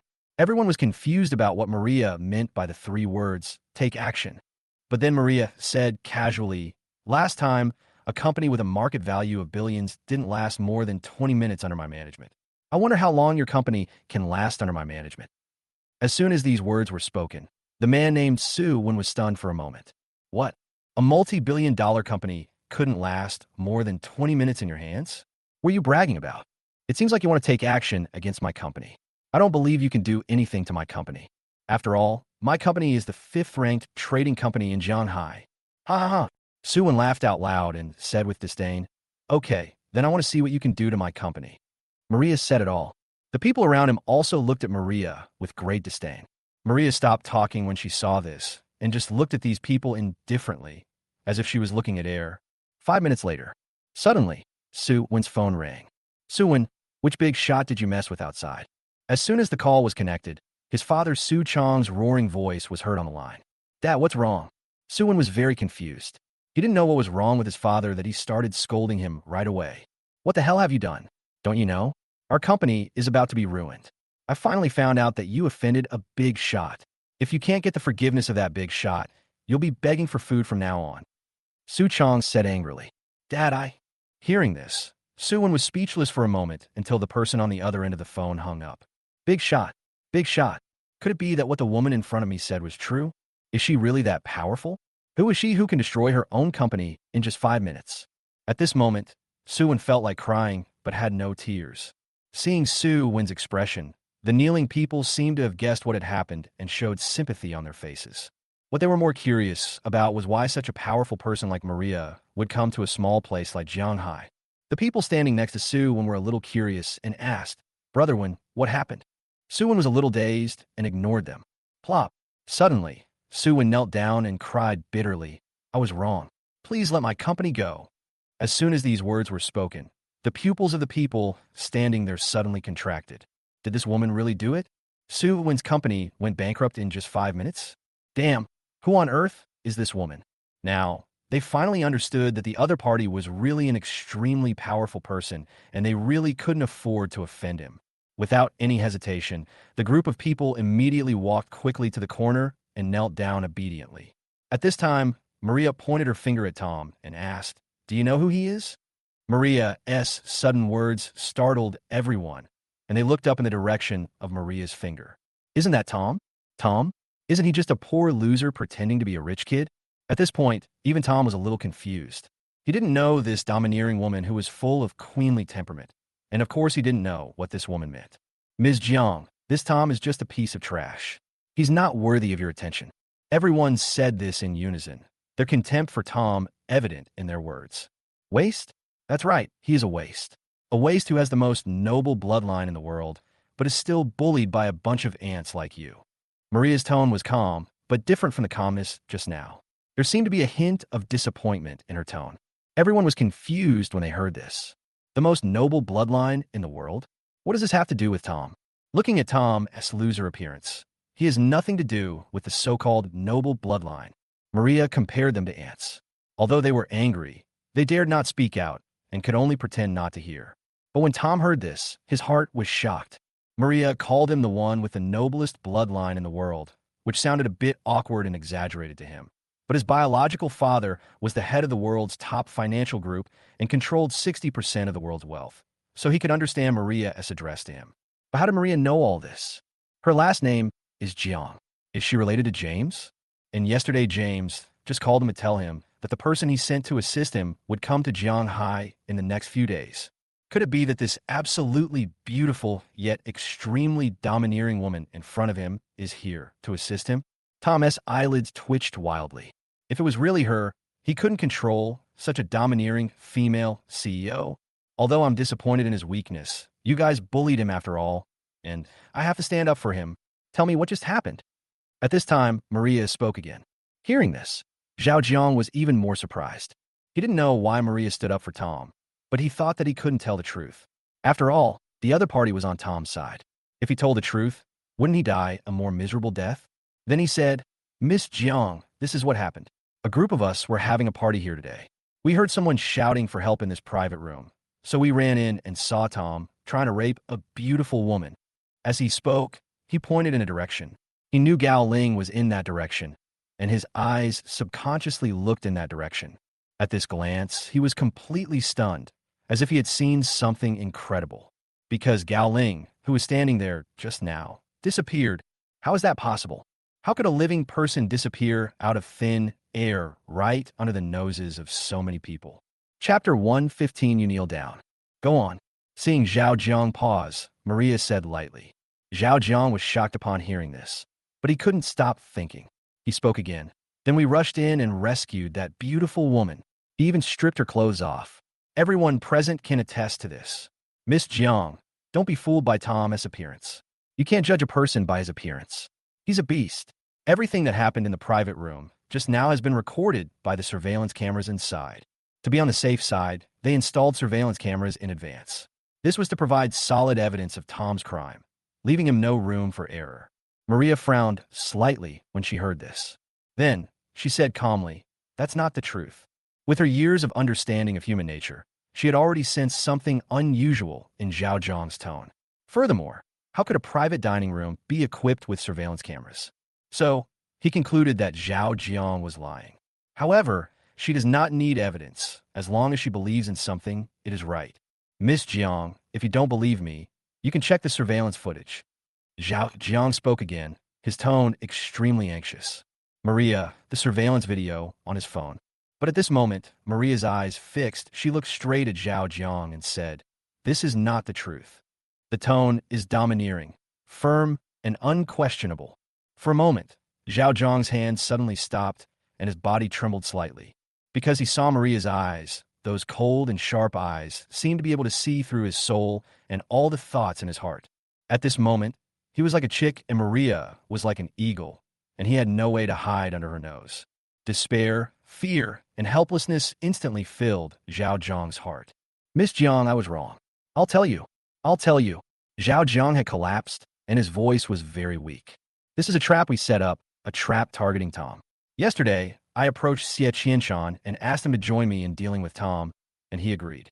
Xie Qianshan will invite Tom here today, and together with someone from a con gang I contacted earlier, we'll drug Tom, causing him to lose his mind and attack the gang members. Then, we'll rescue the woman, record Tom's evil deeds, and make them public. Zhao Jiang explained the whole story honestly. Hearing this, Tom felt somewhat calm, as this was almost identical to what he had guessed. But what shocked him was that Maria, without any evidence, had made Zhao Jiang confess the truth without any effort at all. He was truly convinced. Xie Xiaotian, who was next to Tom, felt a little uncomfortable. Because according to what Zhao Jiang confessed, it was his father who conspired with Zhao Jiang to carry out a conspiracy against Tom. After saying this, he wanted to find a hole to crawl into, and his guilt towards Tom deepened. Brother Xie Xiaotian seemed to be hesitant to speak to Tom. Tom patted Xie Xiaotian on the shoulder and told him that it was not his fault. Just then, a big man in a suit came in, carrying someone like an eagle catching a chick. The person in his hand was Xie Qianshan. At this time, Xie Qianshan's body was trembling slightly, and his face was full of fear. Miss, I spotted a sneaky guy outside. When he saw me, he got really panicked and tried to run away. So I brought him in. The burly man in a suit said respectfully. Who are you? Maria stared at Xie Qianshan and asked. Before Xie Qianshan could say anything, Zhao Jiang, who was kneeling beside him, quickly said, Miss Jiang, he is Xie Qianshan who teamed up with me to deal with Tom. Throw it over and kneel with them. Maria said calmly, unconcerned. Hearing this, the big man in the suit threw Xie Qianshan into the corner. Xie Qianshan staggered and almost fell to the ground, but after steadying himself, he knelt down without any hesitation. Are you kidding? Even the eldest son of Zhao Jiang knelt down. How could he not kneel down? Dignity is of no use to him. Since you've done something wrong, you must accept the punishment you deserve. You, just kneel here for 2 days and 2 nights. Maria said with a sneer on her face. When these words were spoken, everyone was stunned. Kneel for 2 days and 2 nights? Isn't this leg useless? Suddenly, the faces of a kneeling group of people showed angry expressions. You don't have to do this, but I can't guarantee that the company behind your family will survive until tomorrow. At this time, Maria said again in a nonchalant manner. Threaten. A naked threat. Everyone looked as if they had eaten shit. They wanted to refute, but they didn't dare to open their mouths. Obviously, they were extremely afraid of Maria. If they did so, they couldn't guarantee that their company would not be immediately bankrupted by Maria. There was no other way. No matter what, they could only endure whatever Maria said. At this time, Xie Qianshan, who was kneeling on the ground, had a bitter face. He is 50 years old, and his body is not as good as those young people kneeling next to him. He can't last 2 days and 2 nights. If he kneels for 2 days and 2 nights, won't he be dead? However, he did not dare to refute, and then looked at Xie Xiaotian with pleading eyes, hoping that his son could plead for him. After all, this woman was helping Tom. Xie Xiaotian and Xie Qianshan looked at each other. Their bodies trembled, and they quickly looked away. He sneered at and even hated his father for betraying Tom. But the one kneeling on the ground now was his father, a 50-year-old middle-aged man. He didn't dare to imagine what the consequences would be after kneeling for 2 days and 2 nights. At this moment, a fierce struggle began in his heart. After a long while, he seemed to have made a decision and said hesitantly, Brother Bei, why don't you forgive my dad this time? He can't hold on for 2 days and 2 nights. Tom looked at Xie Xiaotian's pleading eyes, hesitated for a moment, and finally nodded. Although Xie Qianshan betrayed him, he is Xie Xiaotian's father after all. Xie Xiaotian is his brother. He can ignore Xie Qianshan, but since Xie Xiaotian has spoken, he cannot ignore Xie Xiaotian. Then he said to Maria, Miss Jiang, can you let Xie Qianshan go? At this point, Tom was almost certain that Maria was sent by James to assist him, so he thought that Maria would also consider his words. But what was unexpected was that when Maria heard what Tom said, She laughed out loud, and her laugh was very cold. Do you still want to continue being a loser? Indecisive. Maria gave Tom a speechless look. Then, looking at the group of people kneeling, she said coldly, all of you kneel down. For 2 days and 2 nights. Don't even think about getting away with it. Chapter 116 Questioning. Seeing this, everyone was stunned, and they had a deeper understanding of Maria's dominance. Even Tom was helpless. He didn't expect Maria to not give him any face at all, so he had to look at Xie, shouting on apologetically. Tom, come out with me. At this time, Maria said to Tom again. After saying that, without waiting for Tom's response, he walked outside. Tom sighed helplessly and followed. She could tell that Maria came here to see him and must have something to say to him. What he didn't expect was that the first time they met, he happened to witness Zhao Jiang and Xie Qianshan jointly framing him, which did make him feel a little embarrassed. In the farmyard, Tom and Maria faced each other. Tom, before I came here, I thought you were a man like your father, but I didn't expect you to be so unbearable, cowardly, and indecisive. Maria looked at Tom indifferently, but her eyes were full of contempt. To her, Tom's father is her idol, but his son is so despicable that it is a shame to his father. What kind of man is my father? Tom became even more curious about his father and asked, ignoring Maria's disdain. He knew that in Maria's eyes, he was indeed like this, and he could not deny it, but he now had the hardship of having to do so. In terms of talent, no one can match him. In terms of character, no one can surpass him. He is a master who can conquer everything. No one is qualified to be his enemy. Maria's eyes showed longing after hearing this, but she paused, then looked at Tom coldly and said, you are too bad now. You're not qualified to know what your father is like. As the heir to a world-class conglomerate, being bullied to the face by a bunch of small fry. Don't you feel ashamed? If it were me, ants like them would have died countless times. Today is my first lesson for you. Treat your enemies with fear. Only when they fear you will they stop getting ahead of you. Hearing Maria's words, Tom said with a little anger, although he left me a fortune, is it wrong for me to want to protect my current home? But now my parents don't know. I already know that I am not my biological father, and I am ready to inherit my biological father's consortium and find his whereabouts. If they knew about this, could you guarantee that there would be no rift in my family? Could you guarantee that my relationship with them would remain as close as before? Hearing this, Maria's eyes became even more disdainful. She shook her head and said, how lenient. They're just your adoptive parents, not your biological parents.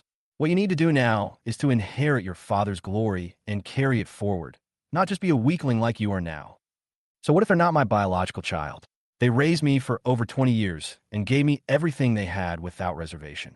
Even though I'm not their biological child, I'm closer than they are. If you were facing your biological father, would you have the heart to let a rift appear between you two? Tom heard Maria's words. The anger in his heart was instantly ignited, and he shouted almost at the top of his lungs. Others told him he could, but he wouldn't allow anyone to denigrate or belittle his relationship with his parents. Maria was slightly stunned upon seeing this.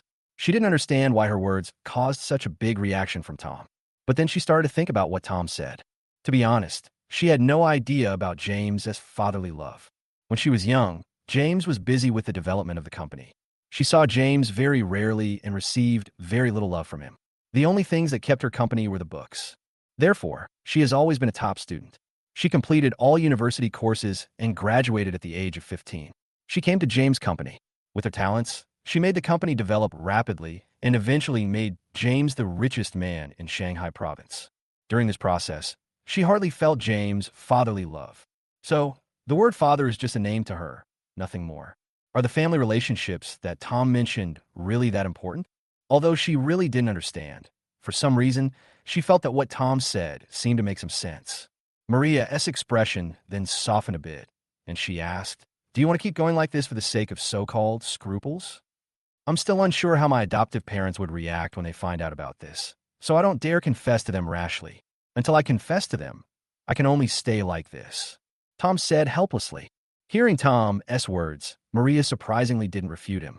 Instead, she said calmly, if you can't take this step, you'll always be a weakling. You're not worthy of my support. I will choose to leave. After saying that, Maria turned and left. After Maria left, Tom sat casually on the ground and lit a cigarette. Feeling the slightly cool evening breeze, Tom gradually fell into deep thought. In fact, he felt that although Maria was domineering, some of her words were very true. Now he is like a weakling in the eyes of others, and anyone can step on him. Doesn't he want to be more domineering? It is because of his concerns that he does not want others to know his identity and thus let his adoptive parents know about it. So he is indecisive. If he had been more resolute, he would not have let others take advantage of him, and he would not have allowed this incident to happen, which almost put him in an irretrievable situation. Maria hadn't been there. This incident would have likely become a stain on his life.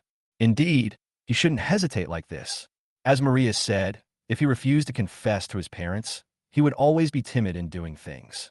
No matter what, he should at least test his parents' attitude first before knowing what his adoptive parents think, right? Then, Tom stood up, his eyes becoming more determined.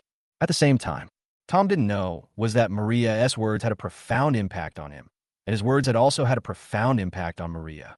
Maria was already on her way back to Yunqing, the capital of Shanghai province.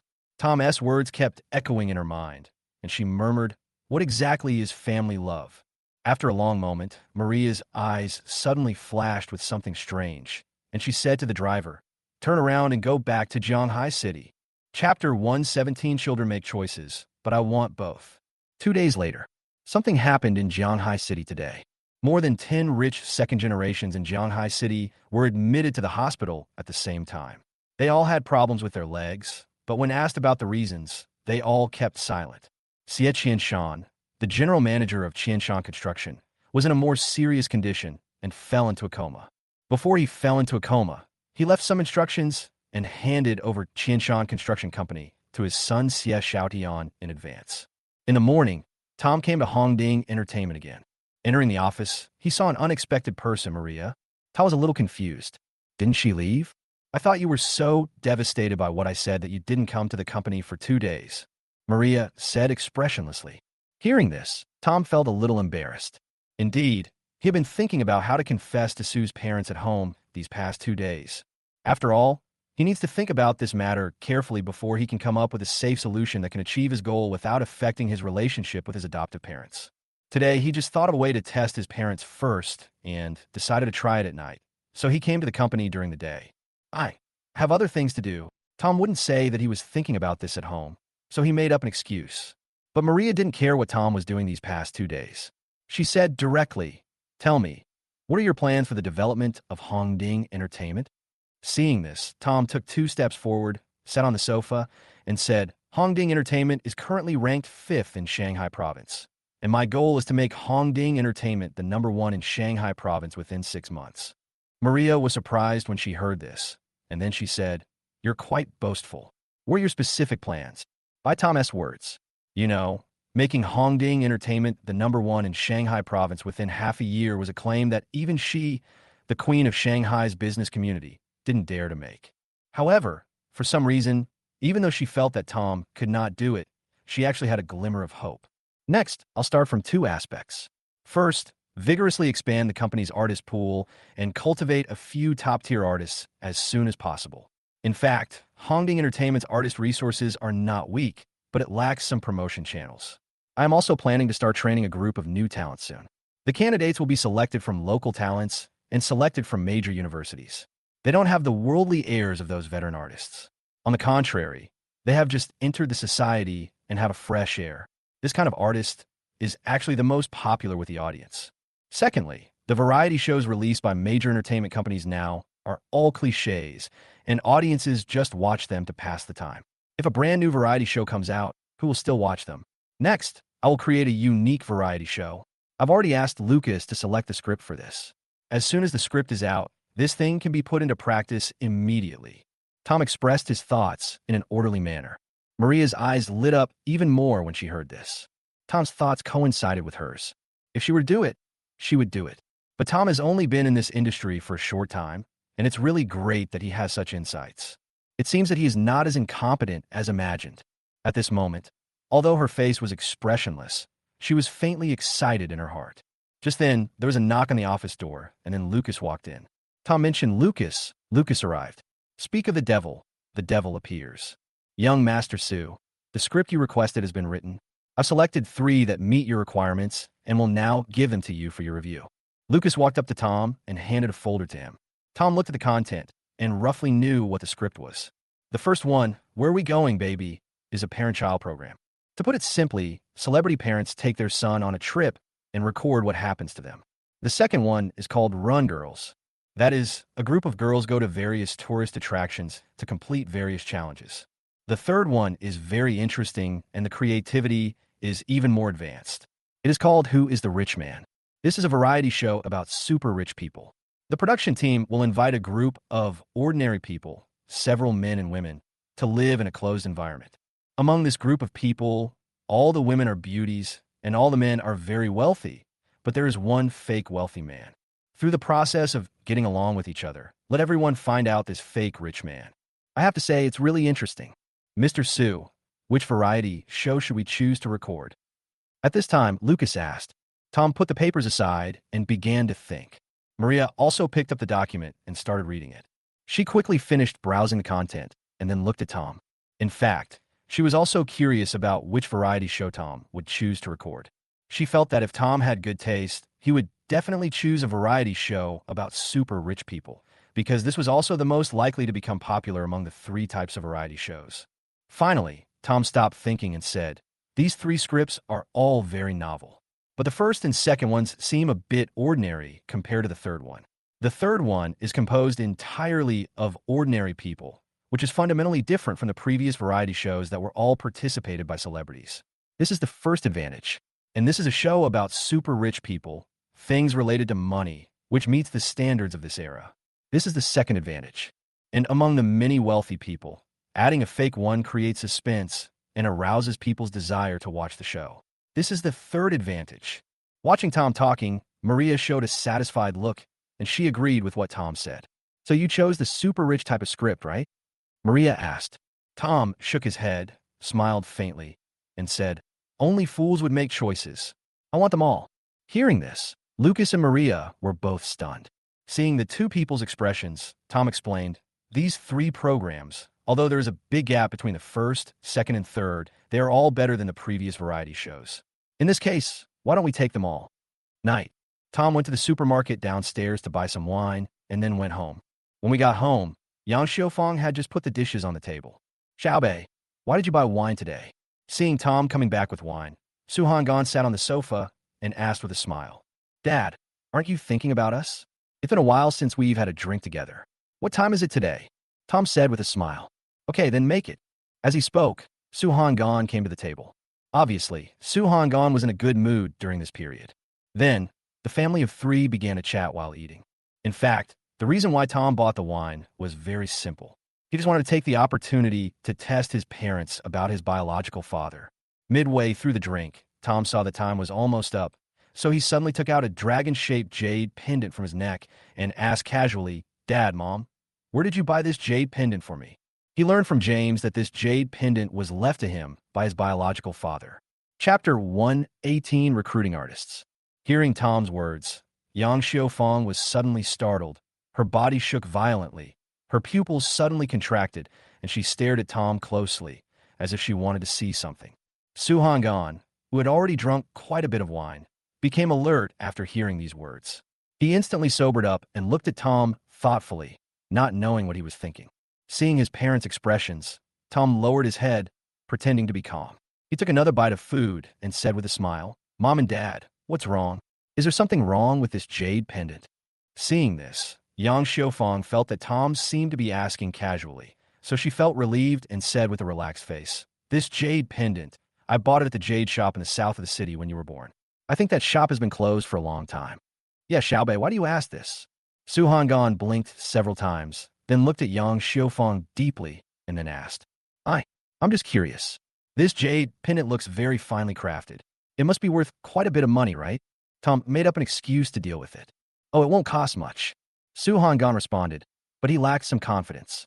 Seeing the situation, Tom understood that, just as he thought, his adoptive parents did not want him to know that he was not their biological child, because this jade pendant was left to him by his biological father. If his adoptive parents didn't care about this matter, they would definitely tell him the true origin of the jade pendant. On the contrary, his adoptive parents lied to him and did not tell him the truth, which shows that they really care about this matter. Thinking of this, Tom felt a little helpless, but he quickly made up his mind. Right now, the harmonious relationship between him and his parents was the most important thing, and that would never change. He could only wait and see. There would always be a way out. Afterwards, the family of three continued to eat. However, they all seemed to have reached some kind of tacit understanding and remained silent, each with their own thoughts. Until the end of dinner, Tom said, "Mom and Dad, I'm going back to my room first." Su Honggan and Yang Xiufeng were startled, as if waking from a dream, and said, "Okay, okay." Late at night, Su Honggan and Yang Xiufeng tossed and turned in bed. Su Honggan couldn't help but ask, "Xiufeng, why didn't you tell Xiaobei the truth?" Honggan. Hearing this, Yang Xiufeng showed a trace of sadness on her face and a bitter taste in her mouth. After all, they were husband and wife, and he had guessed something about Yang Xiufeng. He said, "Xiufeng, I know you treat Xiaobei as your own child, but there are some things he should know. He has the right to know. I know that too. But I'm afraid if Xiaobei finds out, he'll go look for his biological parents and then abandon us. What if he doesn't want us anymore? I really can't bear to part with him. I don't want to lose him." As she spoke, Yang Xiuji's eyes turned red and her face was full of pain. Tom about his background before, but every time the words came to her lips, she swallowed them back. And in the end, the matter was left unresolved and she never mentioned it in all these years.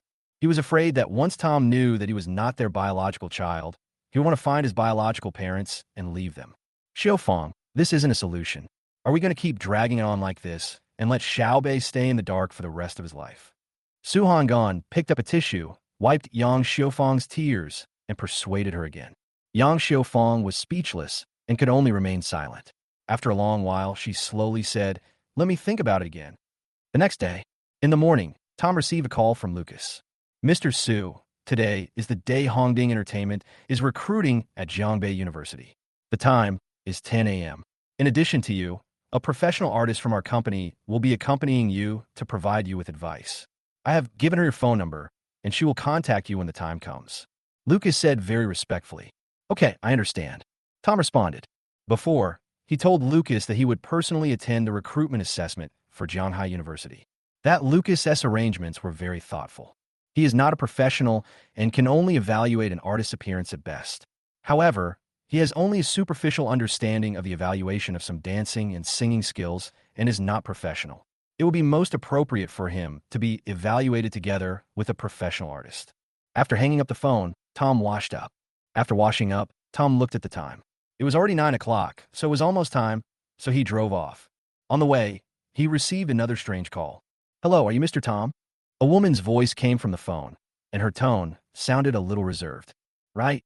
Tom replied. "Hello, Mr. Tom. I'm Song Yun, the artist going to the assessment with you this time. I'll be waiting for you at the entrance of Jianghai University." On the other end of the phone, the woman said excitedly. When Tom heard the woman's name, he felt like he had heard it somewhere before, but he couldn't remember where. He didn't think any more and said, "Okay." Then he hung up the phone. Half an hour later, Tom arrived at the gate of Jianghai University. He took out his phone and called the artist he had just met, asking, "I'm already here. Where are you?" "Mr. Tom, I'm standing outside too. I'll come find you to find out what you're wearing today." A woman's flattering voice came from the phone. A white plaid shirt. Ugh. A few minutes later, a very beautiful woman appeared behind Tom. When she saw the white plaid shirt Tom was wearing, her face lit up with joy. She jumped up and ran behind Tom, gently patted Tom's shoulder, and then showed a very shy attitude and called out, "Hello, Mr. Tom." Seeing this, Tom knew that the person standing behind him was Song Yun, the artist who was taking the test with him, and then he turned around. When he saw the appearance of the woman in front of him, he was stunned for a moment. He finally understood why he felt that he had heard the name Song Yun somewhere before. Isn't this the top lady he bumped into a few days ago when he was at Hongding Entertainment? At that time, he also specifically asked the trainee Zhang Jiai about the woman's name. When Song Yun saw Tom's appearance, her expression changed. The shyness on her face disappeared instantly and was replaced by a gloomy face. "Why you? Your name is Tom?" Song Yun asked coldly. "Yes, I am Tom." Tom replied calmly. "I really don't know what Mr. Chen was thinking. He actually let you, a reporter, be a judge." Song Yun snorted coldly, her eyes full of contempt. Chapter 119 Assessment. Song Yun received a notice from Lucas a few days ago, asking her to go to Jianghai University with a man named Tom to select potential artists. She had never heard of the name Tom and thought he was not from the company. So, She thought that it was a young man who had a good relationship with Lucas and wanted to see the beauty. So he asked Lucas to smooth things over and become a judge for this assessment. If she could take advantage of this opportunity to win the favor of this young man, named Tom, and marry into a wealthy family, she wouldn't have to work so hard as an artist. But she didn't expect that when they met, she found out that this Tom was actually the reporter who bumped into her that day. In an instant, he lost interest in Tom and even felt a little disgusted with him. "Who told you I'm a reporter?" Tom said lightly. Songyun looked Tom up and down and said disdainfully, "If you're not a reporter, then what are you?"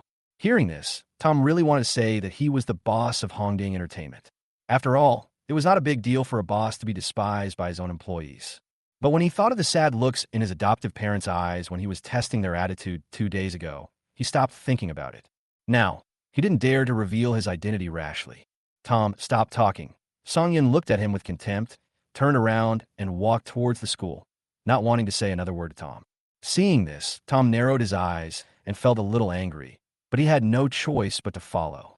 The two arrived at the examination location, which was actually a classroom. At this time, the school contact person was already waiting in the classroom. When he saw Tom and Songyun coming, he hurried to greet them. "You two are the examiners this time, right?" The contact person was a middle-aged man who spoke to Tom and the others with a smile on his face. Tom nodded, and Songyun walked directly to the examiner's seat and sat down, saying impatiently, "Let's start the examination. I'm short on time." Hearing this, the middle-aged man quickly said, Okay, I'll go call them right away." Soon, Tom heard some chattering outside the classroom, probably because the people taking the test had arrived. Tom also walked to the examiner's seat and sat down next to Songyun. The assessment process is actually very simple. The participants come in batches of 5, perform their talents, and are assessed based on both appearance and specialties. Finally, 5 people are selected to become trainees of Hongding Entertainment. 2 examiners. There are a total of 15 people participating in this election. Please examine them. The middle-aged man walked in and said. A minute later, 5 very tall girls walked in. "Hello, teachers. I'm Youngmi." "Hello, teachers. I'm Guan Xiaodong." The 5 people introduced themselves one by one. "Okay, just show your talent." Songyun waved her hand and said impatiently. Upon hearing this, the 5 people began to perform their talents one by one. After watching the performances of several people, Tom felt that these 5 people were qualified to join Hongding Entertainment because they not only had outstanding looks, but also had good talents. However, he still wanted to hear Songyun's opinion. After all, Songyun was a professional. "What do you think of the 5 of them?" Tom asked. However, Songyun ignored him and announced the result directly, saying, "Yangmi, Guan Xiaotong, and Gu Li, you have passed the test." Tom was shocked when he heard this. He actually only chose 3, but he also felt that these 3 were indeed better than the other 2. It seems that although Songyun's personality is not very good, her attitude as a judge is still very serious, and she sets very strict review standards. Thinking of this, Tom did not interfere with the outcome this time. After 5 girls left, 5 more girls came in. After some introductions, they began their talent show. After they finished their performance, Tom shook his head. The performance of these girls is a bit disappointing, far worse than the girls in the previous group. According to Songyun's review criteria, none of these 5 people should be selected. But at this time, Songyun said, "Lu Xiaowan, you passed the test." Hearing this, Tom was stunned. Although the girl chosen by Songyun seemed to be the best among the 5, she was still a little worse than the girls who were eliminated in the previous group. Then, Tom frowned and asked, "Teacher Song, this girl isn't as good as the 2 girls who were eliminated from the previous group. Why did you choose her and not those 2 girls? This is a bit unreasonable, isn't it?" Songyun snorted coldly and said, "Am I a professional or are you a professional? If you don't understand anything, don't question me casually." After he finished speaking, he shouted outside, "Next group." Tom stopped talking and decided to check everyone first. After all, the final result had to be determined by him as the boss. Then 5 more girls came in. When Tom saw a familiar face among the 5 girls, he was stunned for a moment. That girl turned out to be the anchor Asuka.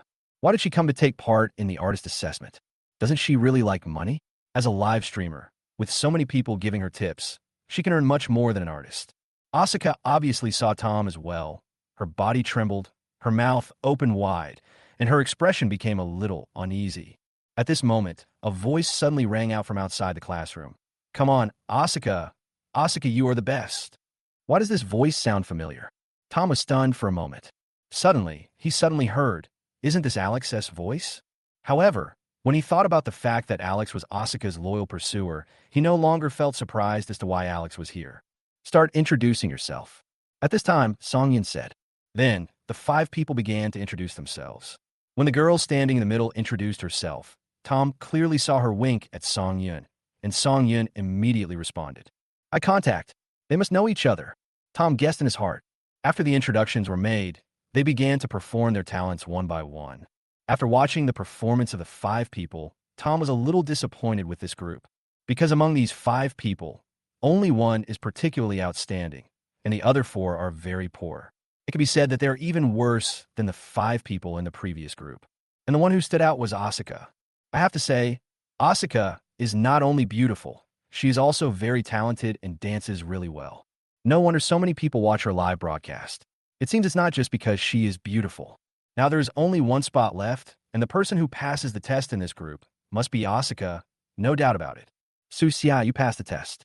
Just then, Songyun announced the assessment results. When these words were spoken, everyone was stunned. How is that possible? Asuka's performance is obvious to all. How is it possible that Susia, who is much weaker than her, can pass the test?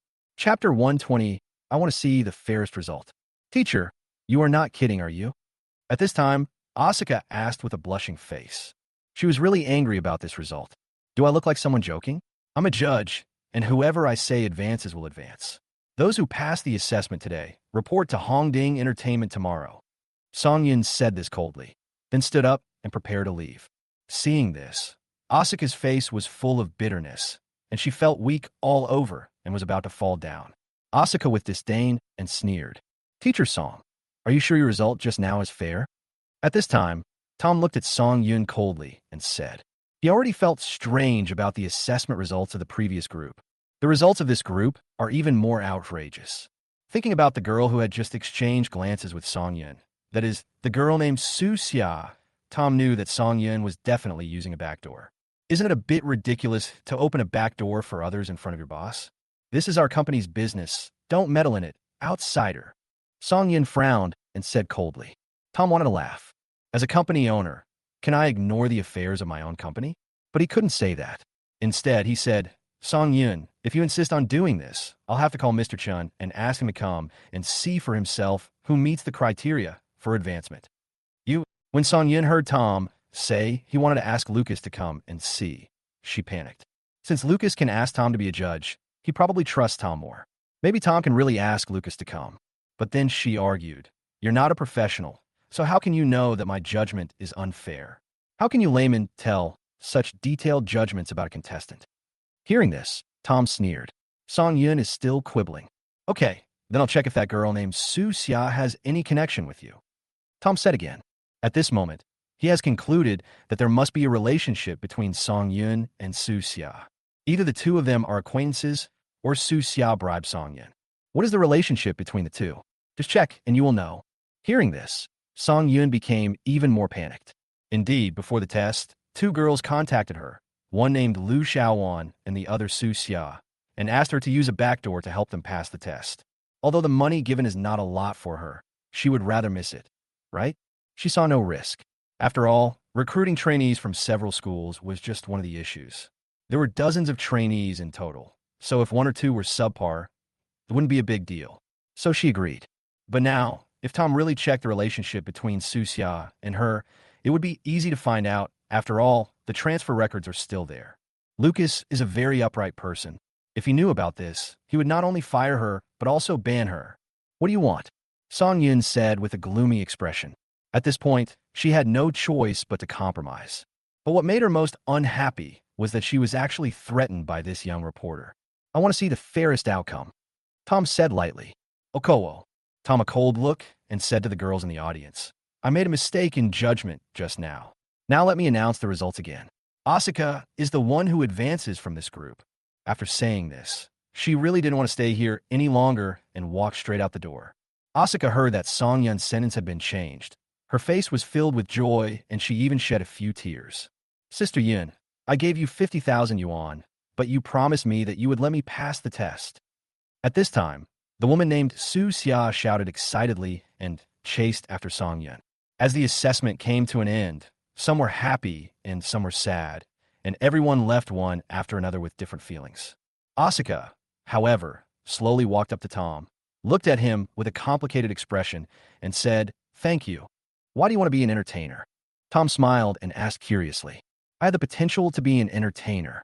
Don't you think my performance just now was wonderful?" Asuka said with a proud look on her face. Hearing this, Tom nodded. Asuka is quite right about this. In fact, there's a more important point. Asuka spoke again, but paused after saying this. After a while, she continued, "Influenced by someone, I decided to become a rich woman through my own efforts." After saying that, Asuka's cheeks instantly turned red, and she lowered her head, not daring to look into Tom's eyes. Hearing this, Tom was surprised. The person she's talking about can't be me, right? Didn't I just scold her in the hotel? Did that change her mind? However, he was still very pleased to see Asuka have the current thoughts. Then you have to work harder. Tom reached out and stroked Asuka's hair encouragingly, just like the big brother next door treats his sister. "Asuka, congratulations on passing the test." Just then, a figure ran in from outside the door. It was Alex. But when he saw the scene in front of him, he was stunned for a moment, and then he shouted angrily, "Fuck, it's you again, Tom." Tom was also stunned. He didn't expect to meet Alex again. "I haven't even come to provoke you. Why don't you let me go?" Alex yelled in frustration. He was on the verge of tears. The last time they were kidnapped by Ryan and taken to the warehouse, he knew Tom as power. He not only knew Scar Brother, but also Mr. Gene. So he didn't dare to cause trouble for Tom again. But he didn't expect that if he didn't look for Tom, Tom would actually come to him and touch his goddess hair in front of him. Hearing this, Tom felt helpless. He had already made clear his feelings towards the Zhao family and no longer held any hatred towards them. He really had no intention of causing trouble for Alex. This was just a coincidence. "If I say it's a coincidence, would you believe me?" Tom said. "You're talking nonsense. You must have done it on purpose. Let go of my goddess." Alex yelled, "Alex, I've told you many times that I don't like you. Please don't bother me. What I do is none of your business." At this time, Asuka said excitedly to Alex, "Bye Alex all the time." "Asuka, I'm sincere to you," Alex said with a sad face. "Since others have said they don't like you anymore, why are you still pestering them?" Tom could hear the helplessness in Asuka's words. Who could stand being harassed by someone like this? So he spoke up for Asuka. "You're talking nonsense. You don't understand love at all. Stop trying to drive a wedge between us, or I'll kill you." Alex heard what Tom said. He became furious and lost his mind. He rushed towards Tom with red eyes. Chapter 121 Confession. Tom could only raise his foot and kick it. Before Alex could touch Tom, he flew backwards and screamed in pain on the ground. "Okay, I'm leaving now. Please report to Hongding Entertainment tomorrow." Tom smiled slightly and left. Asuka smiled sweetly as she watched Tom leave. Alex on the ground had hatred in his eyes, and the corners of his mouth twitched violently. Night. Tom returned home. He saw a table full of dishes and 2 bottles of white wine next to it. "Dad, Mom, what day is it today? Why are you making such a feast?" Tom asked in surprise. "I haven't cooked a good meal for you in a while, so I'll make a good meal for you today. Look, it's all your favorite." Hearing this, a complex look flashed in Yang Xiufang's eyes, and then she said with a smile, "Xiaobei, come and sit down. Let's have a drink." Su Honggan also urged with a smile. Seeing this, Tom didn't think much about it, sat down at the table and started drinking with Su Honggan. In the past, Tom was afraid to drink alcohol because his adoptive father had a cerebral infarction, but now he has recovered. So Tom is also happy to drink with his adoptive father. The two chatted for a while, and Tom discovered some unusual smells. Although my adoptive parents were still eating, there was a hint of sadness between their brows, as if something was on their minds. "Mom and Dad, do you have something to tell me?" Tom asked. Hearing this, Yang Xiufang's expression changed, and she seemed to be hesitant to speak. After a while, she said, it's okay. Let's eat quickly." Seeing this, Tom stopped asking questions. But he knew in his heart that his adoptive parents must have something on their mind, but they must be hesitant now, so they didn't say anything. He thought he would find a chance to ask clearly later. Tom and Su Honggan continued to drink. They quickly finished a bottle of white wine and opened the second bottle. After drinking half a bottle of white wine, Tom was a little tipsy, but seeing that his adoptive father really wanted a drink, he would not refuse. At this moment, Yang Xiufang suddenly said, "Xiaobei, I actually have something I want to tell you. I've been holding in my heart for a long time." "What's up, Mom?" Tom asked in surprise. "Ah." As soon as Yang Xiufang said the first word, she couldn't help crying. Mom, don't cry. If there's anything, let's face it together as a family, okay? Tom said helplessly. He had a feeling that it was definitely not a good thing. At this time, Su Hangan beside him also sighed heavily, then stretched out a hand and covered the back of Yang Xiufang's hand, saying, Xiufang, what is coming will come, and you can't avoid it. Just say it. Hearing this, Yang Xiufang stopped crying. After a while, she choked up and said, Xiaobei, you are not our biological children. We have kept this news in our hearts for a long time and never told you. I'm afraid that after you find out we're not your biological parents, you'll leave us and go find your biological parents. We really don't want to lose you. Hearing Yang Xiufang's words, Tom was stunned for a moment. Why didn't he expect Yang Xiufang to tell him this? He always knew that Yang Xiufang loved him very much, and his thoughts were even a little extreme, always thinking the worst of everything. That's why he didn't dare to mention this matter in front of Yang Xiufang for so long, thinking that the time was not right. Even the test he made a few days ago through the Jade Pendant and seeing the reaction of his adoptive parents made Tom deeply aware of this. But he really didn't expect that his adoptive parents would actually take the initiative to talk to him about this. Looking at Yang Xiufang's tearful face, Tom felt heartbroken for a moment. Mom, you really think too much. No matter what happens, I will never leave you. Even if you are not my biological parents, I will always remember the kindness you have shown me in raising me for more than 20 years. I will always treat you as my biological parents, Tom said firmly. Hearing this, Yang Xiufang couldn't believe her ears. Xiaobei, he doesn't blame me at all? Xiaobei, are you really? Tom with joy on her face and asked. At this point, his adoptive parents had already confessed to him, and he felt that he should confess to them as well. Tom then said, Of course it's true. Mom and Dad, I've known this news for a long time. That's why I wasn't surprised by what you said just now. The money I've been spending recently wasn't my lottery winnings, but the inheritance left to me by my biological father. Hearing this, Su Hangan and Yang Xiufang were both stunned and couldn't say a word for a long time. After a long while, Su Hangan laughed and said, Old lady, I told you Xiaobei wouldn't leave us. Hearing this, Yang Xiufang also smiled, and tears welled up in her eyes again. But this time they were tears of joy. Suddenly, Su Hangan thought of something, his face solemn, and asked, Xiaobei, you said this is the inheritance left to you by your biological father. Then your biological father. Since it was an inheritance, Su Hangan naturally thought that Tom, his biological father, had passed away. He's missing, but no matter what, he's my biological father, and I have to find him, Tom said solemnly. Hearing this, Su Hangan felt relieved. No matter what, he is Tom's biological father, and he doesn't want anything to happen to him. Xiaobei, your mother and I both support your decision, Su Hangan said solemnly. As long as you don't leave us, everything is fine. Yang Xiufang smiled, half jokingly. Then her face turned serious and she said, No matter what you do, this family will be your strong backing. Tom felt warm in his heart, his eyes turned red, and he hugged Su Hangan and Yang Xiufang tightly. The next day, Tom slept until very late because he was too excited last night and fell asleep very late. Yes, the knot between him and his parents was finally resolved. How could he not be excited? This has been something that has troubled him for a long time. Of course, now that his worries have been resolved, he no longer has to be as timid as before. In the afternoon, Tom drove to Hongding Entertainment. Today was the day for the newly selected artists to report, so he had to go and see them. However, according to the time, they should have reported in this morning and should be training now. He set the time, and he required that once the new trainees arrived, they would be trained immediately and become a group of mature trainees as soon as possible. After parking his car in the company parking lot, Tom saw the Lamborghini parked there and a smile appeared on his face. Old buddy, now I can finally fire you openly. Chapter 122 here, I am the rule. Tom took the elevator and went all the way to the 6th floor, which was where the trainees trained.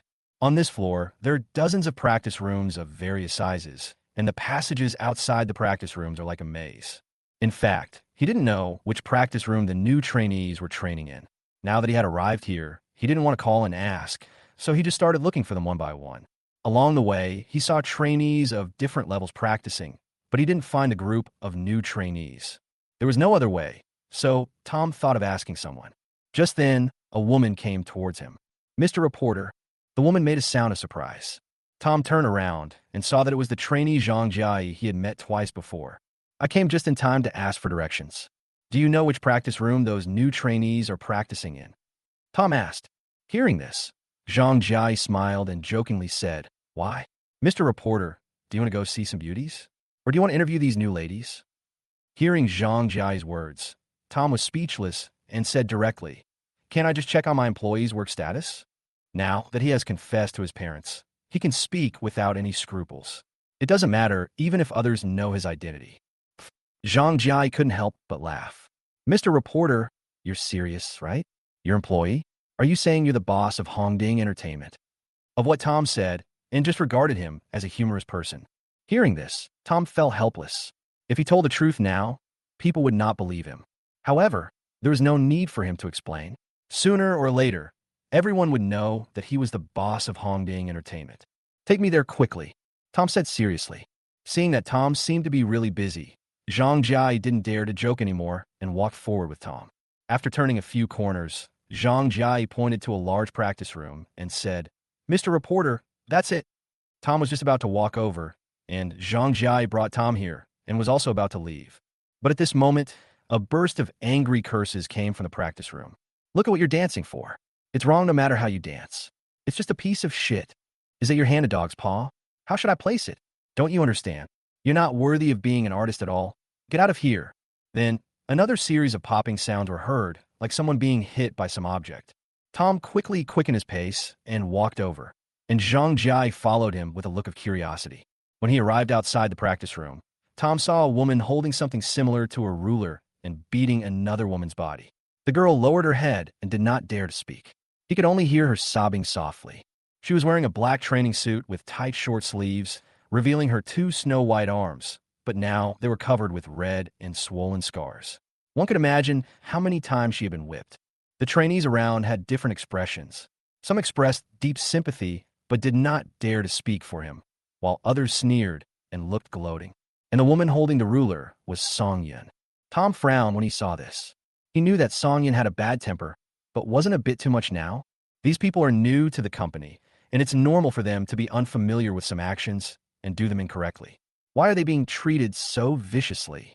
You piece of trash. If it weren't for that idiot writer, you wouldn't even be able to get in. You know that? At this moment, Song Yun said something coldly again and hit the girl with a ruler.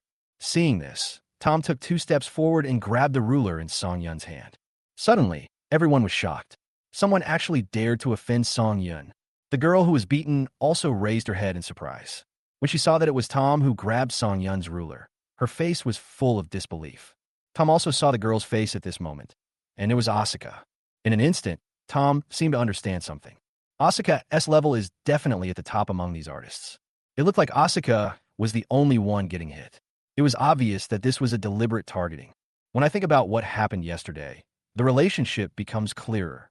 Song Yun originally wanted another woman named Su Xia to pass the test, but she ruined her plan and threatened her to let Asuka, who had the highest level, advance. So she held a grudge, and since she couldn't find him to take revenge on, she took revenge on Asuka, venting all her resentment on Asuka. Thinking of this, Thomas' face became even gloomier. Who dares to meddle in other people's business? Don't you know that this is my territory, Song Yun? Song Yun felt someone grabbing her ruler from behind and said with a frown. Many trainees did not think Song Yun was being arrogant. Everyone knows that Song Yun is the top star of Hongding Entertainment. You can imagine her status. Not to mention the company's artists. She can even give no face to some management. So, they thought that this ordinary-looking man was in trouble. Your territory? Are you the boss here? Tom's tone became even colder when he heard this. It seems that there is something wrong with the internal atmosphere of Hongding Entertainment. Song Yun actually has the courage to say this. Upon hearing this, Song Yun was suddenly shocked and didn't dare to say anything. She didn't dare say that she was the boss of Hongding Entertainment. Then she turned around to see who dared to stop her. When she saw the familiar face in front of her, she couldn't help but sneer. I was wondering who it was. It turns out it's you, that nosy, shabby reporter again. A trace of resentment flashed in Song Yun's eyes. I was just worried that I couldn't vent my anger on you, and then you walked into the trap yourself. Yesterday, she didn't dare to do anything to Tom because Tom had something on her. But today, on her territory, she will definitely make this loser in front of her pay the price. What did she do wrong that you treated her like this? Who allowed you to abuse a trainee? Does Hongding Entertainment have such a rule? Tom pointed at Asuka and yelled at Songyun. It's not your turn as a little reporter to point fingers here. I'm the one who rules here. Songyun snorted coldly. Although this was a bit of an exaggeration, as long as it didn't reach Lucas' ears, there was nothing to worry about if I pretended to be cool in front of a reporter. Little reporter? If I, a little reporter, want you to get out of Hongding Entertainment, it only takes a word. Tom smiled and said in a resounding voice. Chapter 123, Tell Her My Ditty. Tom said this. Everyone looked at him as if he were an idiot. In their opinion, the person who could say this must be extremely terrifying. But if these words come out of a reporter's mouth, they will think that this person must have a problem with his brain and suffer from delusions. Songyun suddenly couldn't help laughing, as if she had heard the funniest joke in the world. She said with disdain, You. In her opinion, this reporter couldn't even pretend to be cool. If you have the ability to show off, that's called showing off. If you don't have the ability, you're just stupid. Yes, it's me. Tom said lightly. Then do you believe it or not? I just say one word and you'll have to lie down and leave Hongding Entertainment today. Songyun snorted coldly and said with disdain. Hearing this, Tom laughed. You're just an employee and you actually want me to leave by lying down in my company? Okay, then let me see what you can do. Tom showed a smile on his face and said lightly to Songyun. Seeing the smile on Tom's face, Songyun undoubtedly felt that this was a provocation. Since when did she, the top star of Hongding Entertainment, become questioned by a small reporter? Songyun frowned, took out his cell phone, and made a call. Hey, come to the practice room. There's a jerk causing trouble here. After hanging up the phone, Songyun gave Tom a cold look. Laugh. Let's see if you can still laugh later. At this moment, Zhang Jia quickly walked up to Songyun and said anxiously, Sister Yun, this is all a misunderstanding. Mr. Reporter, it was Mr. Chun who asked him to interview these newcomers. Tom came here specifically. No doubt, it must be Mr. Chun who asked him to come for the interview. Tom was just a reporter, and she really admired him for standing up and speaking for a newcomer this time. Although she was somewhat dissatisfied with Tom's bragging, she had met Tom several times, and they knew each other. She didn't want Tom to be bullied by Songyun, so she directly brought up Lucas, thinking that Lucas' name would make Songyun more restrained. But who would have thought that when Songyun heard this, she became even more disdainful and said, Don't use President Chun to pressure me. Believe it or not, I will deal with you too. I don't believe that President Chun would turn against me for a small reporter. A small-time celebrity dares to act as a peacemaker in front of her. Hearing this, Zhang Jia didn't dare to speak anymore and stood aside with an embarrassed look on her face. It was at this time that several people in security uniforms walked in from outside the door. The leader was very strong and had a very unfriendly look on his face. This man's name is Zhao Debao, and he is the manager of the Hongding Entertainment security team. Sister Yun, what do you want me to do? Zhao Debao spoke to Songyun in a very flattering manner. Songyun pointed at Tom and said calmly, This man came to the company to cause trouble. Pull him down, break his legs, and then throw him out. Hearing this, Zhao Debao looked at Tom as if he were trash and shouted angrily, Who the hell are you? How dare you offend Sister Yun? I think you don't want to live anymore. Take him away. The security guard behind him understood and walked straight towards Tom. Are you sure you want to do this? Aren't you afraid of offending the wrong people? Tom said calmly without any panic. When these words were spoken, everyone was stunned. This is a bit too much. A young reporter said this? Although no one in the audience believed what Tom said, Zhao Debao was hesitant. Seeing that Tom was not panicked at all and spoke with strong confidence, he was really a little unsure. Originally, he thought that Songyun asked him to help cripple someone, so he felt that this person must be someone who could not be offended. But now it seems that this is not necessarily the case. He was able to get the position of manager by observing people's expressions and doing things very carefully, so this matter made him reconsider. Stop! Zhao Debao quickly ordered his men to stop, then walked up to Songyun and asked in a low voice, Sister Yun, who is he? He's just a small-time reporter. You're the security manager, and you were actually intimidated by just a few words from this kid. Songyun was obviously very dissatisfied, and there was a hint of anger in her words. Little reporter. Who told you I'm a little reporter? Can you ask Lucas if I'm a little reporter? Tom shook his head and said calmly, Do you think I'm mentally retarded? Would I believe you? You're really good at pretending. Song Yin looked at Tom with disdain and yelled at Zhao Debao. Zhao Debao, are you going to help me or not? Obviously, Zhao Debao's hesitation had made her feel very embarrassed. Sister Yun, I think we should ask Mr. Zhao first. Zhao Debao hesitated for a moment and said, Fuck, you're acting like a man. You're just like a woman. Song Yin cursed angrily. Zhao Debao ignored Song Yun's contempt. After all, it's better to be safe than sorry. He didn't want to get into trouble. He took out his phone and called Lucas to explain the situation. A few minutes later, Lucas came over, sweating profusely, obviously having run here. This is the reporter I hired to record a documentary about these new trainees. Who gave you permission to kick him out? Lucas said sullenly. He had just learned on the phone that Song Yin had dared to embarrass Tom, so he hurried downstairs. He also remembered what Tom had told him not to reveal his identity, so he could only say that Tom was a reporter. After hearing Lucas' words, everyone looked at Tom with disdain. He is really just a small reporter. I don't know why he is pretending to be so great. Boss Chun, this little reporter has been disrupting my training for these new trainees. Please don't let him go. If he delays our new boss's plans, we can't afford the responsibility. Song Yin came to Tom and pointed at Tom, his nose, and said, What? Ask me not to let my boss go. Lucas felt a little embarrassed and his face darkened. It's ridiculous that Song Yin dares to use Tom's identity to scare Tom himself. He really couldn't bear to watch it anymore. If Tom hadn't told him not to reveal his identity, he would have revealed Tom's identity without hesitation. Tell him my identity.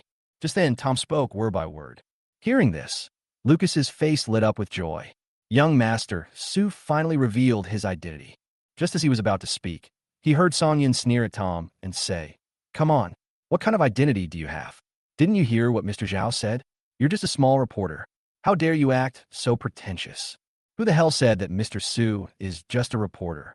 Mr. Su is also the boss of our company. Hearing Song Yun's words, Lucas got angry and started swearing. Chapter 124. Treat others in their own way. Lucas said this. Everyone who was about to watch the show opened their mouths wide, and their jaws almost dropped to the ground in shock. Boss. Impossible? This ordinary-looking guy has nothing to do with the company's boss. Mr. Chun, are you kidding me? Isn't he a reporter?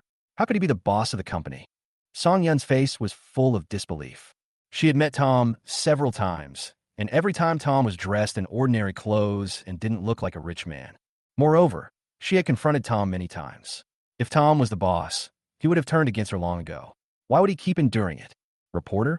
That was just young Master Su trying to get along with you as an ordinary person, but you were so sarcastic towards him. You really look down on others. Lucas made up a random excuse to explain, his words full of sarcasm. But these words were actually an invisible way of comparing Tom.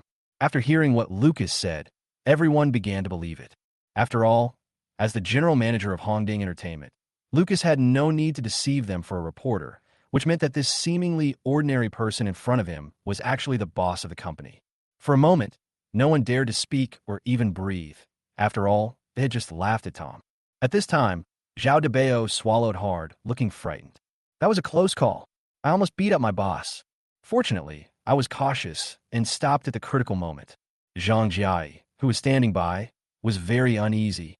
She never imagined that the reporter she had met several times was actually the company's new boss. Thinking about how she had joked with Tom, she felt nervous. This boss is so approachable. Boss, I'm sorry I was wrong. At this time, Zhao Debao quickly stepped forward and said to Tom very sincerely. He knew that although he had not done anything to Tom just now, his attitude was not very good. Now he had to apologize quickly, otherwise he might lose his job. Tom ignored him and turned to Song Yun, whose expression was uncertain, and said coldly, Now tell me, who allowed you to abuse the artists? Who allowed you to do such a vicious act to an innocent person? Who allowed you to destroy a newcomer's dream so easily? Tom asked 3 questions in a row, and with each question, he took a step forward and spoke in a more serious tone. He knew that Asuka came here with the dream of becoming an artist, and Song Yun treated her so cruelly on the first day Asuka arrived. This would traumatize Asuka and make her afraid of becoming an artist. Isn't this destroying a person's dream? As Song Yin listened to Tom's words, every word dealt a heavy blow to her soul, causing her to retreat repeatedly. Her face turned extremely pale, her eyes were filled with despair, and finally she fell to the ground. It's ridiculous that she still treats Tom as an ordinary person. She also wants someone to get rid of the boss of Hongding Entertainment. Isn't this the most ironic thing? Lucas listened to Tom's words and knew that Song Yun must have offended Tom badly. So he asked, Master Su, are you going to fire her? Fire her? Firing her would be too easy on her. How am I going to explain this to the trainees she abused? How long does her contract with our company last? Tom snorted and said. Although Lucas didn't know what Tom was going to do, he still said, Mr. Su, there's still a year left. Tom nodded and said, go get an artist who has a bad relationship with her. I think she's a mean person, and there must be a lot of people in the company who hate her, right? Hearing this, Lucas quickly gave the order. After a few minutes, a pretty female artist walked in. Mr. Chun, what do you want to talk to me about? The woman asked. The boss is looking for you. Lucas pointed to Tom for her and said, a boss. The woman was suddenly startled and looked at Tom. It turns out this is the new boss of the company. Tom in a daze and asked respectfully, Boss, what do you want to talk to me about? At this time, Tom glanced at Song Yun and said, from today on, Song Yun will be demoted to the lowest level trainee and will train with this group of new trainees. You will be their mentor, supervise their training. Then, Tom picked up the ruler that Song Yun had dropped on the ground, handed it to the woman, and said, this is your training tool, but I forbid you to use it on others, only on her. The woman took the ruler in confusion, not knowing what the new boss meant. Then, Tom said to Song Yun, aren't you good at mistreating newcomers? Then I'll give you a taste of what it's like to be mistreat you in your own way. Hearing Tom's words, Song Yun lowered her head, but her face was full of resentment. If you want to treat me like this, dream on. I'm changing jobs tomorrow. But then, Tom smiled and said, your contract with the company still has 1 year left. I hope you can stick it out. But if you think about quitting and breaking the contract, the penalty will be 10 times the amount. You might even be broke and unable to afford it. Tom said this. Everyone felt very uneasy. Absolute, vicious, cruel impression of Tom at this moment. This seemingly harmless boss turns out to be so scary when he gets angry. As a result, Song Yun will not only suffer abuse in the company for a year, but her reputation will also be ruined. Song Yun's face was filled with despair at this moment. She begged, Boss, I was wrong. Please let me go. However, Tom just looked at her coldly and said nothing more. Seeing this, the woman didn't understand what was happening. Song Yun abused the trainees and offended the boss. Now she's being punished by the boss. Ha ha ha ha. Song Yun, you have come to this day. Thinking of this, she picked up the ruler and walked in front of Song Yun. She hit her with the ruler and yelled, hurry up and get training. You're just a low-level trainee now. You must train more. Then, Tom came to Asuka and said, this is all I can do for you. Whether your dream can come true depends on you from now on. At this moment, Asuka was so moved that she couldn't stop crying. She nodded seriously and said, I will. Tom smiled and nodded, then followed Lucas out of here. Looking at Tom's back, Asuka wiped her tears and murmured, thank you. At present, the top floor of Hongding Entertainment has expanded from 1 office to 3 offices. Tom, Maria, and Lucas each have a room. Lucas followed Tom to the office. Lucas couldn't help but ask, Mr. Su, do you no longer need to hide your identity? Tom nodded. That's great. I'll hold a press conference right away and announce that you are the new owner of Hongding Entertainment. Lucas said excitedly. Chapter 125, Participating in the Program Recording. Hearing this, Tom was speechless. Why did Lucas always want to hold press conferences for him? Isn't he just the boss of a company? There's no need to be so ostentatious. No need.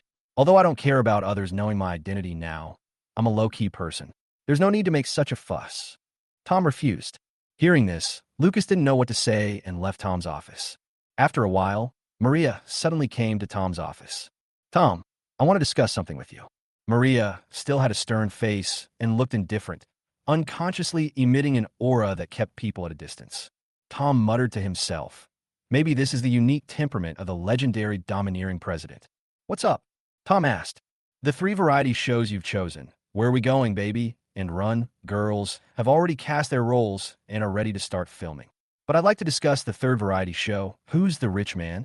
Okay, go ahead. I want you to participate and play the role of a rich man. What? Are you sure you wanted to participate in this variety show? What? Tom was completely stunned. He didn't expect that Maria would discuss this with him. Moreover, He had no idea what Maria's intentions were. It's a bit awkward to let the boss of a company participate in his own company's program. First, you fit the bill as an amateur wealthy person. Second, few people know you're the owner of Hongding Entertainment. If you participate in this show and reveal your true identity at the end, it will be made public, which will invisibly increase the popularity of this variety show. Maria explained. Tom showed a hint of surprise when he heard this. Maria is worthy of being the queen of Shanghai's business community. What she said is indeed very reasonable. She thinks much more deeply than he does. After a brief pause, Tom said, "Okay, I agree. What should I do on the show? I'm definitely more than just one identity. I should play other roles, right?" Maria was also surprised when she heard this and said, "You really are very talented. That's right, you have to play a role in driving the atmosphere of the show. First of all, you have to be low-key and let others think you are just the fake rich second-generation kid who is mixing in. I believe you will have no problem with this. After all, you're used to it." Tom looked a little embarrassed when he heard this. "In the past, I had to do that out of consideration for my adoptive parents.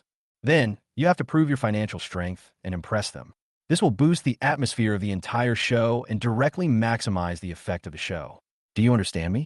Maria asked, looking at Tom. "Clear," Tom replied. He knew that if the show was mediocre, it would certainly arouse more interest from the audience if he was the one to liven up the atmosphere. "Okay, then can you show me the cast list for this variety show? I need to know their identities so I can better cooperate," Tom said again. "Okowo." Maria handed the list of people to Tom. "There are two lists of people, one for wealthy men and one for women." Tom took out the men's copy and started reading it. He knew that the girls who were invited were all slightly pretty but ordinary people, and he didn't care. There are 4 people in total. The first one is a local rich man from Jianghai named Liu Bolei, with a fortune of about 20 to 30 billion. The second one is Zhao Shujiang, a wealthy man from outside the province, with a fortune of only a few hundred million. The third one is called Hu Yan, but the information after that is blank. Tom was a little confused and asked, "Why doesn't this person have any information? The others were invited by us, but this person came on his own initiative." He didn't want to reveal his identity, as if he had some reservations. However, he provided proof of assets, which indeed met the program team's requirements and shows he is a wealthy individual. Maria said, "Since others are unwilling to reveal their identities, it's normal and the program team will not force them to do so." Tom nodded, didn't care, and continued reading. But when he saw the fourth person's name, his face was full of surprise. "You also invited Li Song-song?" Tom exclaimed. Li Song-song is no small figure.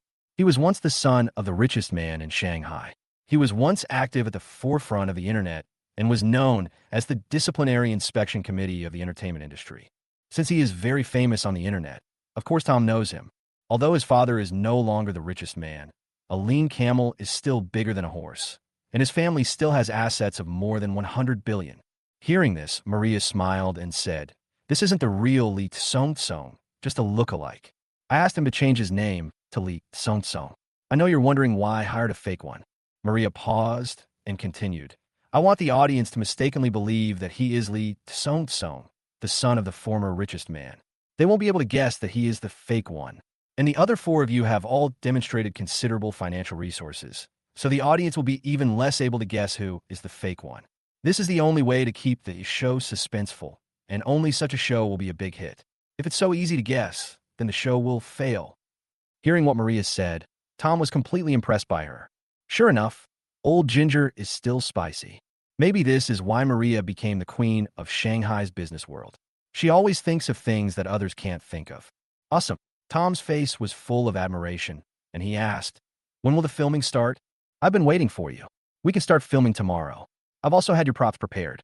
I'll have someone bring them to you later," Maria said, ignoring Tom's compliment. "Props?" Tom was surprised. "It's not like I'm going to act. Why do I need props? You're going to perform a play tomorrow, so why don't you need props?" Maria said meaningfully. Tom's office directly. The next day, Tom got up early because today's shooting was scheduled for 9 in the morning. He first took out the props Maria gave him. The so-called props are actually just some costumes and decorations. However, although these clothes have no labels, Maria said that they're all top-quality custom-made goods, which she obtained with great effort.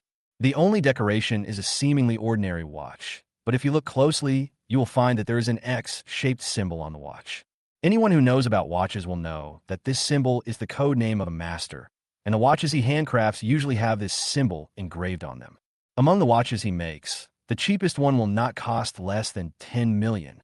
Chapter 126, The Female Guest's Thoughts. Now, he finally knew what Maria was thinking, which was to dress him up as someone who seemed low-key but was actually very luxurious. Low-key luxury, this setting is great. Tom put on clothes, put on the extremely luxurious watch, and drove his Lamborghini Diamond directly to the shooting location. The filming location was set in a tourist spot called Chaotian Wharf, which not only has scenic spots for viewing, but also a pedestrian street where people can eat and shop. It can be said that this is a small commercial circle. Tom arrived here and parked the car outside the door, then began to wait in the car for the staff's notification. Today's opening process is as follows. Several female guests arrive first, and then the remaining male guests enter in turn. So, he can't go in now, and he needs to be notified by the staff before he can enter. At the same time, in a small square inside the gate of the attraction, there are 5 very young women standing here. They all have one thing in common. That is, they're very beautiful, with exquisite makeup and outstanding figures. You can see that 4 of them have faint smiles on their faces and are very excited inside. But only one person's face looked a little dull, as if he was not immersed in this atmosphere. If Tom were here, he would be very surprised that this woman is Mia. Sisters, whether you can hook up with these rich men depends on today. A taobao shop owner named Manhwa said excitedly. Although this is just a variety show, they're not here to do a variety show, but to catch a rich husband. Today I must take away a rich man. I won't have to code every day for the rest of my life. A beautiful writer named Ding Yulan said with eagerness. I heard that one of the 5 male guests is a fake rich man. Don't pick the wrong target. Another makeup artist named Jean Kus said, Don't worry, I have sharp eyes and will never be fooled. I will definitely remind you. Let that fake rich woman go. At this time, the last luxury goods store clerk named Ran Yuan spoke, and when she spoke, she glanced at Mia, and it was obvious that she was talking about Mia. As a clerk in a luxury goods store, she was used to seeing wealthy people, so she thought it was not difficult to distinguish the real wealthy from the fake ones. After hearing her words, the other 3 women nodded repeatedly and said, We're relieved that you reminded us. Let's leave the fake rich man to that, Mia. Didn't you come here to pick a rich husband? Why are you pretending to be innocent? Obviously, the 5 girls have split into 2 small groups. The first 4 people formed a small group, but because Mia didn't fit in with them, she was excluded by them. There are many cameras placed around square. In addition, there are some cameramen wandering around with cameras, doing mobile shooting. A man wearing a baseball cap was directing the staff at the bottom of the square. He is the director of this film, Chiozé. About 10 minutes later, Chiozé shouted to the crowd, Time's up. Everyone, return to your posts and notify the male guest to enter. As a result, after receiving the instructions, the staff began to send messages to the male guests one by one. Soon, the first male guest appeared. I saw him driving a cool Ferrari 488 GT sports car, slowly approaching from not far away. He drove to the square, stopped the car, and got out. He is the first male guest today, Lu Boulay. He was wearing sunglasses and a pure black windbreaker, and looked very elegant. So handsome, and he drives a Ferrari. When she saw Lu Boulay get off the car, the girl named Mengro immediately felt like she was in love for the first time, and her eyes were full of stars. I want this boy, sisters. Don't fight with me for him. Then Mengro spoke directly and began to declare sovereignty. Hearing this, the other 3 girls in her camp felt very uncomfortable. Why should a rich man become yours just because he comes? But they didn't say anything. After all, only one person appeared now, and there were still 4 who hadn't appeared. Who knew if they were pretending? While they were looking at Lu Boulay was also looking at them. In fact, he came here for the same purpose as these girls, which was to use this show to pick a beautiful girl to be his girlfriend. When he finished looking at the first 4 girls, he felt a little disappointed. These 4 girls looked smiling and had charming eyes, but it was obvious that they were not good people. Then, she looked at Mia again, and at that moment, she was completely stunned. With her expressionless face and cold eyes, she looks like an ice goddess who keeps people at a distance. Ha, I like it. Lu Boulay leaned against the car body, a bright smile on his lips. Iceberg goddess, you are mine today. Afterwards, the second and third male guests came on stage one after another. One was Zhao Shujiang, who wore glasses and looked a little dull, and the other was Hu Yin, who looked very indifferent. Both of them entered the venue in sports cars, wearing very expensive clothes, which made the four beauties on the stage feel secretly happy. However, they were more looking forward to the two people at the end. If the three people in front were so rich, how much richer would the last person be? Then, the fourth male guest entered. He drove a Porsche 918 into the venue, and when the four girls saw the car, they were surprised. After all, this car cost more than 10 million. When a male guest got off the car, several girls were shocked and speechless. Li Gung Gon. He's here too. The woman named Ran Yuan's hand was shaking as she spoke excitedly. He's my husband. You're not allowed to snatch him from me. Jean said directly, his tone very firm. Why do you think it's yours just because you say it's yours? Suddenly, the other three girls became unhappy. They will not let go of such a high-quality man. After all, Li Tsong is too famous. He was once an internet celebrity and was known as the nation's husband. His father was once the richest man in Shanghai province, and now has assets worth hundreds of billions. Such rich people would be content even if they were just in a relationship, and the breakup settlement would be enough for them to live on for the rest of their lives. In addition, there is another more important reason. Because the program team will arrange a fake rich man among them, and they don't know which one is fake, but the only real rich man they can confirm now is Li Tsong, and there is no risk at all in choosing him. However, they put this thought aside for the time being and focus their attention on the door and the last male guest. The second to last one has already given them such a big surprise. So what kind of surprise will the last one give them? A minute later, the last male guest entered. When they saw the last male guest, they were stunned, because the last male guest actually walked over, and his clothes were extremely ordinary, without even a single trademark. Chapter 127 Depressed Lu Boile. The person who came was Tom. He originally wanted to drive in, but he remembered that Maria had asked him to keep a low profile in the early stage.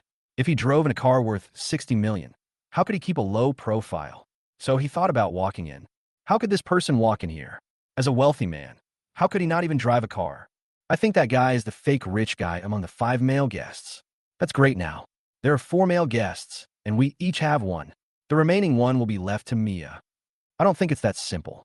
If that's how the show is going to go, then what's the point of guessing who the fake rich guy is?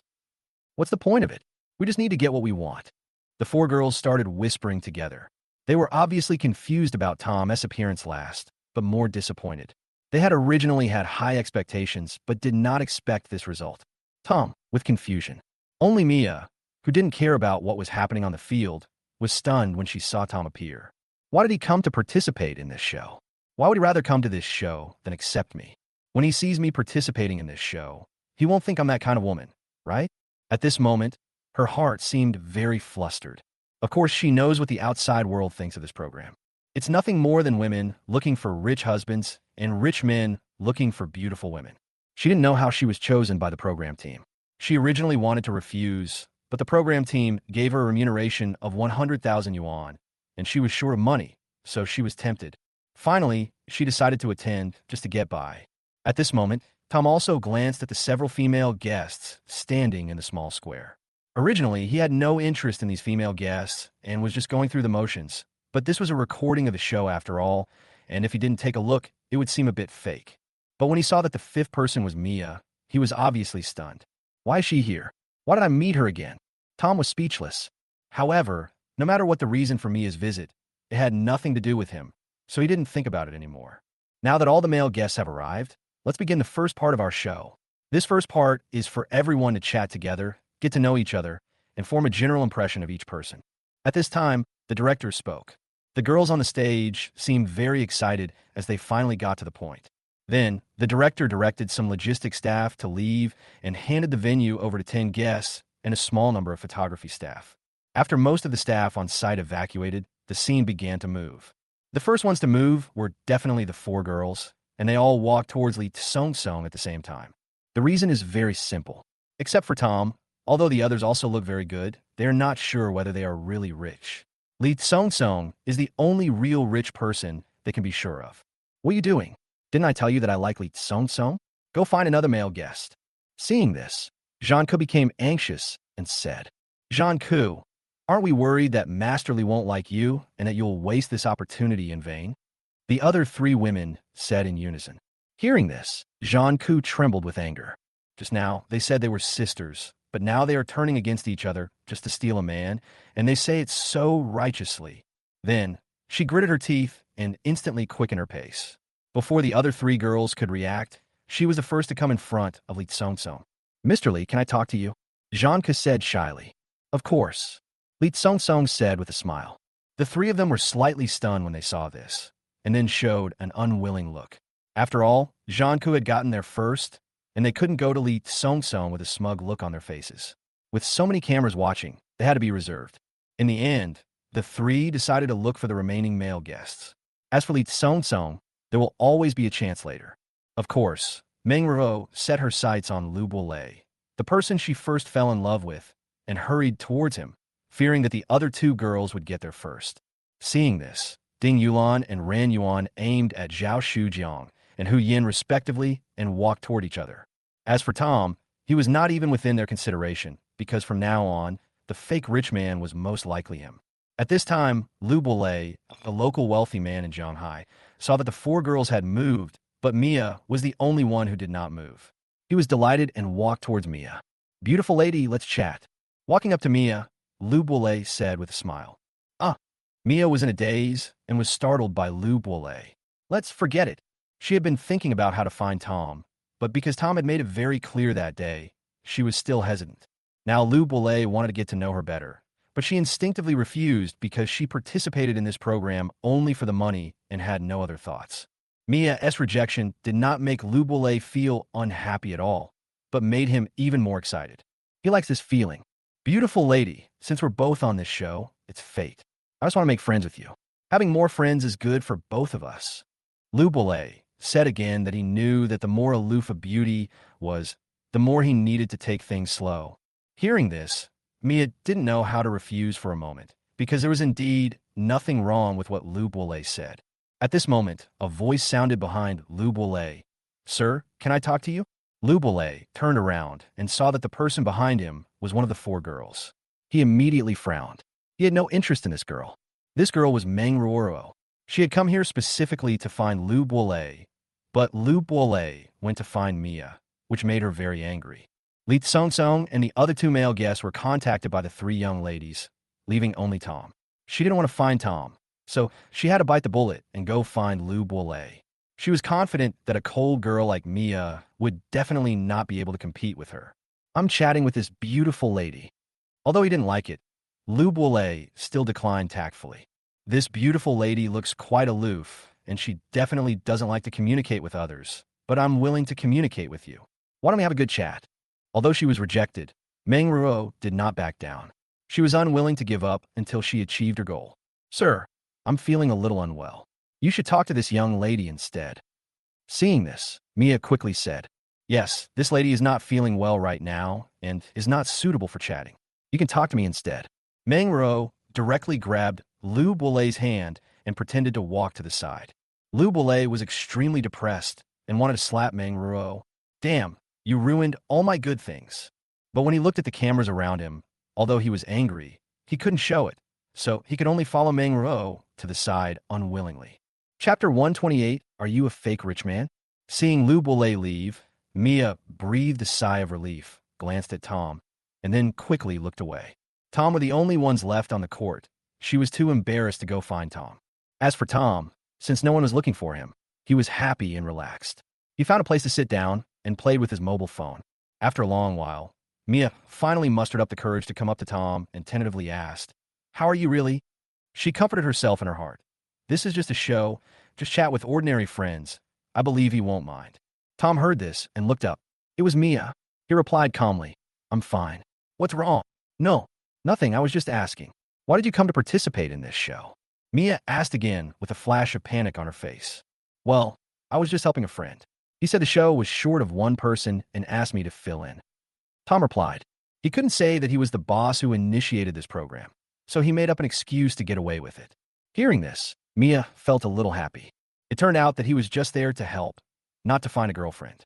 "Actually, I participated in this program just for the money, and there was no other purpose." Mia explained again. To be honest, she already knew that there was no possibility between her and Tom, but she didn't know why she still wanted to chat with Tom or even explain this to him. "Oh." Tom said this lightly and stopped talking. He didn't care why Mia came to participate in this show, and of course he had no interest in Mia. Seeing Tom's indifference, Mia didn't know what to say for a moment, and the two of them were in a stalemate. Away from Tom, Lu Boulay was answering Mangruo's questions perfunctorily, but he was also observing Mia's situation. Mia, chatting with Tom, happened to fall into his sight. At this time, his face was very gloomy. Damn, isn't she feeling unwell and doesn't want to chat? Why is she actively looking for someone to chat with? And they chose that ordinary-looking male guest. How can he compare to me? Mr. Lu, I'm talking to you. Why are you ignoring me? At this time, Mengruo saw that Lu Boulay was in a daze and didn't speak for a long time, which made her a little anxious. Just now, through indirect inquiries, she had already learned that Lu Boulay was a wealthy man in Shanghai. She was becoming more and more satisfied with him and had almost confirmed him. After hearing what Mengruo said, Lu Boulay became even more upset. If it weren't for this woman, I might have been chatting with that icy beauty now. Go away. I don't have time for you. Lu Boulay shouted in a low voice. Hearing this, Mengruo was dumbfounded. Just as she was about to speak, the director arrived at the center of the square and announced with a loud speaker, all guests, please gather here. In less than a minute, everyone gathered here. Dear guests, when I said you should get to know each other, I didn't mean you should get to know each other individually. I meant you should all get to know each other together.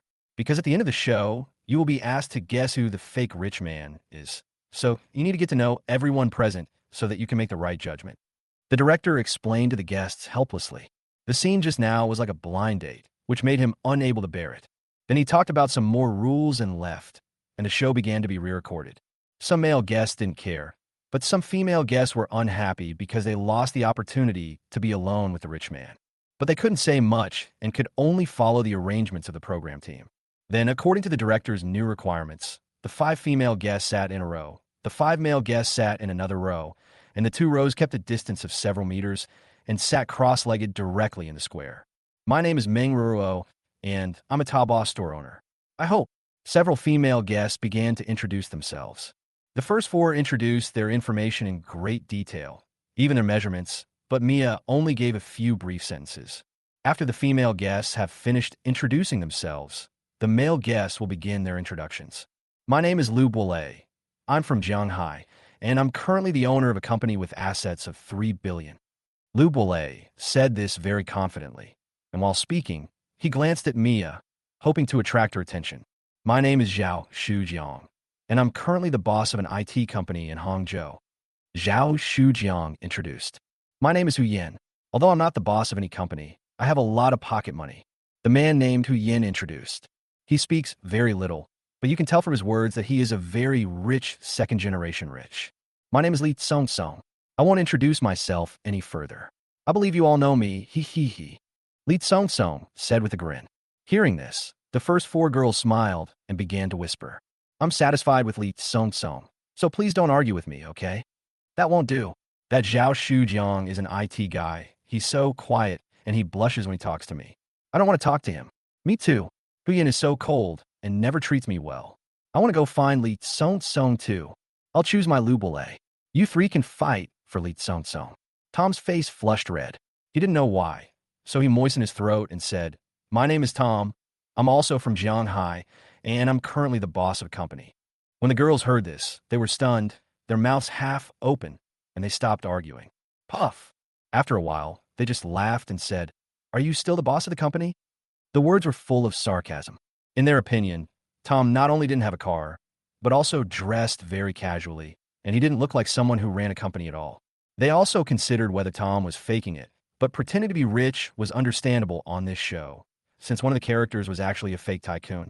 However, pretending to be poor was completely unnecessary, so they dismissed the idea.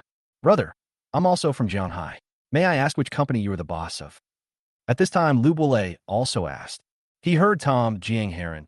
He thought about it in his mind and found that he had never heard of a rich man with the name Tom. So he concluded that Tom either ran a very small company or was lying. I'm sorry, I can't tell you. Tom said lightly. The fact that he is the boss of Hongding Entertainment will have to wait until the end of the show to be announced. So it cannot be said now. Not comfortable revealing it. I think you're the fake rich guy among the 5 of us. You can't even tell a lie. I don't know what the production team did to find someone so clueless to play the role of a fake rich guy. Lu Boulay said with disdain on his face. He already held a grudge against Mia for talking to Tom. So how could he miss the opportunity to mock Tom? Chapter 129, The Mysterious Hu Yan. After hearing this, several girls concluded that Tom was a fake rich man. Hey, Tom, did the production team not pay you enough for your appearance? Your acting is so poor. I guess he's a loser in real life, so he can't act like a wealthy man at all. But luckily the production team invited someone like Tom, who has poor acting skills. Otherwise we probably wouldn't be able to guess who the fake rich man is.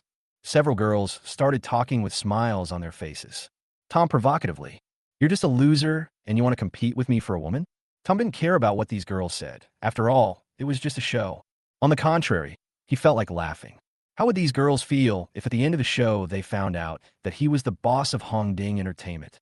But at this moment, Mia couldn't stand it anymore and said, "If he is a loser, then you're not even a loser. Would a person with a black card be a loser?" But as soon as she said this, she regretted it, and she didn't know whether to speak up for Tom. After all, the two of them have no relationship now, not even friends. Tom looked at Mia in surprise, not understanding why Mia was speaking for him. But at this moment, several girls were immediately dissatisfied. They all looked at Mia coldly and said angrily, "Mia, what do you mean by this?" Mia didn't want to pay any more attention to them and kept silent. Mia go so easily and kept pestering her. "Stop messing around. Let's talk about something else." At this time, Lu Boulay spoke. Although he was angry that Mia spoke up for Tom. After all, Mia was his type, so he couldn't help but act as a peacemaker. Seeing that Lu Boulay had spoken, the girls couldn't help but give him face. They glared at Mia fiercely and stopped talking. Then, everyone started talking enthusiastically again, basically talking about all walks of life and all aspects of life. Of course, Tom was naturally ignored by everyone. After all, they all believed that Tom was a fake rich man, so there was no need to talk to him. Mia didn't say much either, just answered Lu Boulay's questions politely. Among the people present, there was another person who didn't say a word and seemed a little out of place. That person was Hu Yan. Tom was a little surprised when he saw this, and asked in a low voice, "Brother, why don't you chat with them?" Hu Yan smiled faintly and said, "I only joined this show because I was bored. I wanted to find some fun in my boring life. But I didn't expect this show to be so boring. You should know that variety shows these days are just scripts. Where's the fun in them?" Tom also told the truth. "Yeah, I only came here with a glimmer of hope. Forget it, forget it. Let's not have any expectations for these things in the future. In this materialistic society, I can no longer find the fun I used to have." Hu Yan shook his head and sighed. After hearing Hu Yan's words, Tom felt indifferent to everything in the world for a moment. This aroused Tom's curiosity even more. Who is this Hu Yan? A rich second generation would actually sigh like this. "Brother, who are you?" Tom asked tentatively. Hu Yan shook his head and smiled, saying, "Identity is just a layer of protective color on a person's skin. There's nothing much to say." Seeing that Hu Yan didn't answer his question, he didn't ask any more questions. But at this time, Hu Yan said again, "It's those vulgar people who are still thinking about how to get closer to the three of them, but they miss the real rich people." Tom was a little surprised when he heard this. He felt that Hu Yan had something else in mind. So he asked, "Brother, what do you mean?" Hu Yan smiled again and said meaningfully, "I don't need to elaborate on the oldest clothing brand in France, the custom-made clothes from Versace, and the handmade watches from top designer Richard. However, I've owned these things for 10 years, and now they seem like meaningless, vulgar things." Hearing this, Tom was shocked. Hu Yan was fully aware of his outfit. Moreover, he said that he had possessed these 10 years ago, so his identity must be extraordinary, even far superior to other people present. Maria had to use her connections to get this outfit. Just as Tom was stunned, the director reappeared and said to everyone, "I believe everyone has gotten to know each other pretty well. I now declare the first phase over and begin the second phase of our program. Male and female guests, please form teams and head to the next attraction together." Upon hearing this, the girls cheered again and were very excited.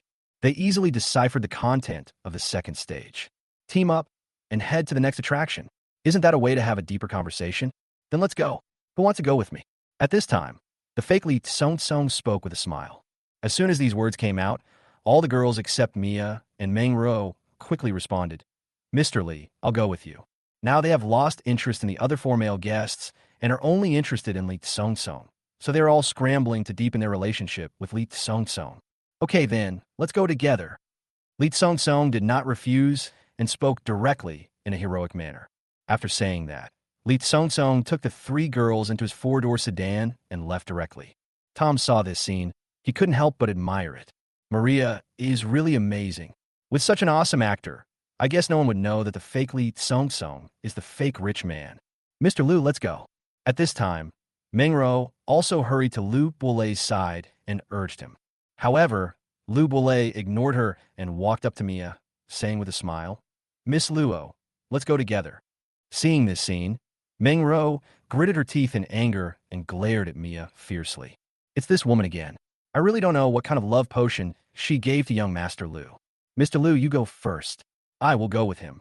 Mia was really at her wit's end after being harassed by Liu Bulei. In a hurry, she looked at Tom and suddenly said, Tom risked his life to save her last time. She felt that Tom made her feel safe, so she mentioned Tom subconsciously. Upon hearing this, Liu Bulei's face instantly turned gloomy. Damn, she actually wants to follow this loser. How can this loser compare to me? Then, he looked at Tom and said coldly, You and I are both from Jianghai. I believe you won't offend me for a woman, right? Otherwise, your life in Jianghai will be very difficult in the future. However, if you can retreat when the difficulties are encountered, I can give you 1 million after the recording of the program is completed. It will definitely be more than your salary as an actor this time. Chapter 130, Is This Car Yours? Seeing this, Tom felt helpless. He didn't know why Mia was directing the blame toward him again. But at this moment, he saw Mia looking at him with a pleading look, looking very helpless. This helplessness doesn't seem fake. Thinking back to what Mia had said before, that she was only on this show for the money, my heart softened. Tom has put a lot of effort into this show. If Liu Bulei continues to pester Mia like this, it will have a negative impact on the show. Forget it. I'll just help you out this time. We won't be in touch after the show anyway. Thinking of this, Tom said to Liu Bulei, What if I don't agree? Liu Bulei was obviously stunned when he heard this. This kid actually dares to refuse? Don't agree? Boy, you better think about it. Liu Bulei threatened again. Hearing this, Tom just smiled faintly, no longer paying attention to Liu Bulei, and said to Mia, Let's go. What are you still standing there for? Mia was still stunned by Tom's help. When she heard Tom's words, she was delighted and quickly said, Okay, let's go. Mia, you'd rather walk with this loser than ride in my sports car? Seeing that Mia was actually going to leave with Tom, Liu Bulei said another sentence. But Mia ignored him and followed Tom out the door. Seeing the two of them leave together, Liu Bulei was furious, but because he was still recording the show, he couldn't vent his anger on the spot. He could only say angrily, Boy, you will regret this. Young Master Liu, they've all left, let's go too. Mengro, who was standing behind Liu Bulei at this time, asked tentatively. Hearing this, Liu Bulei glared at Mengro fiercely and cursed in a low voice. Go, go, go, just walk. He was already very upset, and hearing Mengro's voice made him even more upset. If she hadn't shown up halfway, I wouldn't be in this situation now. After saying that, Liu Bulei drove away in his sports car. At this time, Tom and Mia had already reached the door. Thank you, Tom. Mia suddenly said, You're welcome. If it were someone else, I would help them out too. Tom also responded calmly. Hearing this, Mia's heart trembled and she fell silent again. However, she then thought that there was no possibility for her and Tom now, and she should be content that Tom could help her out. Thinking of this, she no longer thought about it. She felt that it was good to be able to get along with Tom in such a simple way. Then let's hurry to the next attraction. It'll probably take a long time to walk. Mia said with a smile. Who said we have to walk? Tom replied to Mia calmly. He walked a few steps to his sports car, got in, and shouted to Mia, Get in. Mia heard this and got into the car blankly. She couldn't help but ask, You have a car? She didn't understand why Tom parked his car outside instead of driving in since he drove here. I like to keep a low profile. Tom replied calmly. He couldn't say that this was for the show's effect. Then Tom started the sports car and drove to the next attraction. However, this scene was seen by Mengro, who had just walked out the door. Is that Sue? And Mia? Mengro stood there blankly and said. 10 minutes later, the entrance to the second attraction. At this time, male guests were already waiting here. Because it was a break and the cameraman was not filming, Lee Song hugged two of the three girls tightly in his arms. The other girl had an extremely resentful look in her eyes and stared blankly at the side because she was not hugged by Lee Song. This scene was so unbearable for the director to watch. A good program was turned into a mess, but he knew very well that these people were people he couldn't afford to offend, so he didn't dare to say anything outside of the recording. Zhao Jiangshu and Hu Yin looked indifferent and chatted idly. But Lu Boulay didn't seem so relaxed. His eyes were fixed on the direction from the first attraction to the second attraction. He wanted to take a good look at the miserable look of those two bastards as they walked over. It's at least 2 kilometers from there to here. They must be exhausted. Then he looked at his watch again, thinking that it might take a while before those 2 bastards came over. So he found a stool and sat down. Just as he sat down, a stylish sports car came roaring from not far away. The sports car drove over quickly, drifted very gracefully, and finally stopped steadily in front of everyone. Suddenly, everyone's eyes were fixed on this car. Because the design is so cool, it looks much more impressive than the sports cars present. Oh shit, Lamborghini Diamond. At this time, Li Tsong-tsong, who was hugging 2 girls, exclaimed. Although he is not the real Li Tsong-tsong, he has done a lot of homework to play the role of a fake rich man in order to participate in this program. Of course, he is familiar with this top sports car. Mr. Li, is this car as expensive as yours? At this time, the woman in Li Tsong-tsong's arms asked curiously. Hearing this, Li Tsong-tsong felt embarrassed. This Lamborghini costs 60 million. How could it compare to his car worth millions? Not to mention that this car was loaned to him by the program crew. Of course, he couldn't lose heart and said, this car is worth 60 million. It's barely in the top 3 in my garage. It's just that I was going out more casually this time and didn't drive one of the nicer sports cars. 60 million? The girls present were all stunned. This is too expensive. Lu Boulay also showed a curious look. Whose car is this? Why did it drive to the recording location? Could it be that the boss of Hongding Entertainment is here to inspect the progress of the program? Then, he remembered that Hongding Entertainment had recently changed its boss to a very mysterious but powerful one, and he wanted to make friends with him. I was thinking that I must get along well with the owner of this car later. Just then, the car door opened, and 2 figures walked out of the car. Seeing the 2 people in front of them, almost everyone present was stunned. These 2 people turned out to be Tom and Mia. How is that possible? Didn't Tom drive? How come a 60 million sports car suddenly drove over here? Everyone had an expression of disbelief on their faces. But only Hu Yin seemed to have been prepared for all this. He just smiled faintly at Tom. After all, he knew that Thomas' outfit was worth 20 million in total, so driving a 60 million car was nothing. Is this your car? Lu Boulay still couldn't believe what he saw and pointed at Tom's car and asked. Yeah, it's just that I'm a low-key person. I didn't drive over directly, but parked at the door. Tom smiled faintly and said to Lu Boulay, Tom is so cool. Hearing this, Lu Boulay almost vomited blood. This is supposed to be a show for the super rich. Everyone wants to show off their wealth. How could you be so low-key? Isn't this car loaned to you by the production team? If you could afford this car, why would you still be wearing these no-brand, cheap clothes? Lu Boulay questioned coldly. Following Lu Boulay's question, everyone's eyes turned to Tom's clothes. They felt that what Lu Boulay said made sense. They didn't see Tom driving this car in person, but only saw him driving it now. Maybe the program crew really lent it to Tom after they left. In addition, Tom's clothes were seriously inconsistent with the identity of the car's owner, which made them feel more likely. That's Vance's. At this moment, the luxury goods store clerk, Ran Yuan, spoke, her face full of shock. Because she sells luxury goods, she is familiar with many luxury brands. He didn't notice it at first, but Lu Boulay's words just now made her focus back on Tom's clothes. This sight scared her because the clothes looked like those of Vancer. Versace is the oldest brand in France. It has only 1 store in France. It can only provide private customization, and not everyone can do it. You need connections, and the prices are ridiculously high. Any piece of clothing costs millions. The design of this brand is also very strange. They don't even bother to use labels, so you can't see the brand on the clothes at all. Instead, they use their unique shapes to distinguish them. The shape of Vans clothes cannot be imitated by other clothing manufacturers. In other words, the style of Tom's clothes is unique to Vansa, so Tom's clothes can only be Vansa, not some cheap goods. Whatcha? Another girl asked. Vance. Ran Yuan said it again with certainty, and then began to introduce the brand to everyone. Hearing this, everyone was stunned. Seeing the surprise on everyone's faces, Tom rolled up his sleeves again, revealing the watch, and asked, Since you know so many luxury goods, do you know this watch? Hearing this, Ran Yuan looked at the watch on Tom's hand. After a while, she exclaimed, "This is a handmade custom watch by top designer Richard. Richard has passed away now, and the watches he made during his lifetime have become top-notch. Even the worst one now costs over 10 million. Hearing this, the whole audience was once again shocked.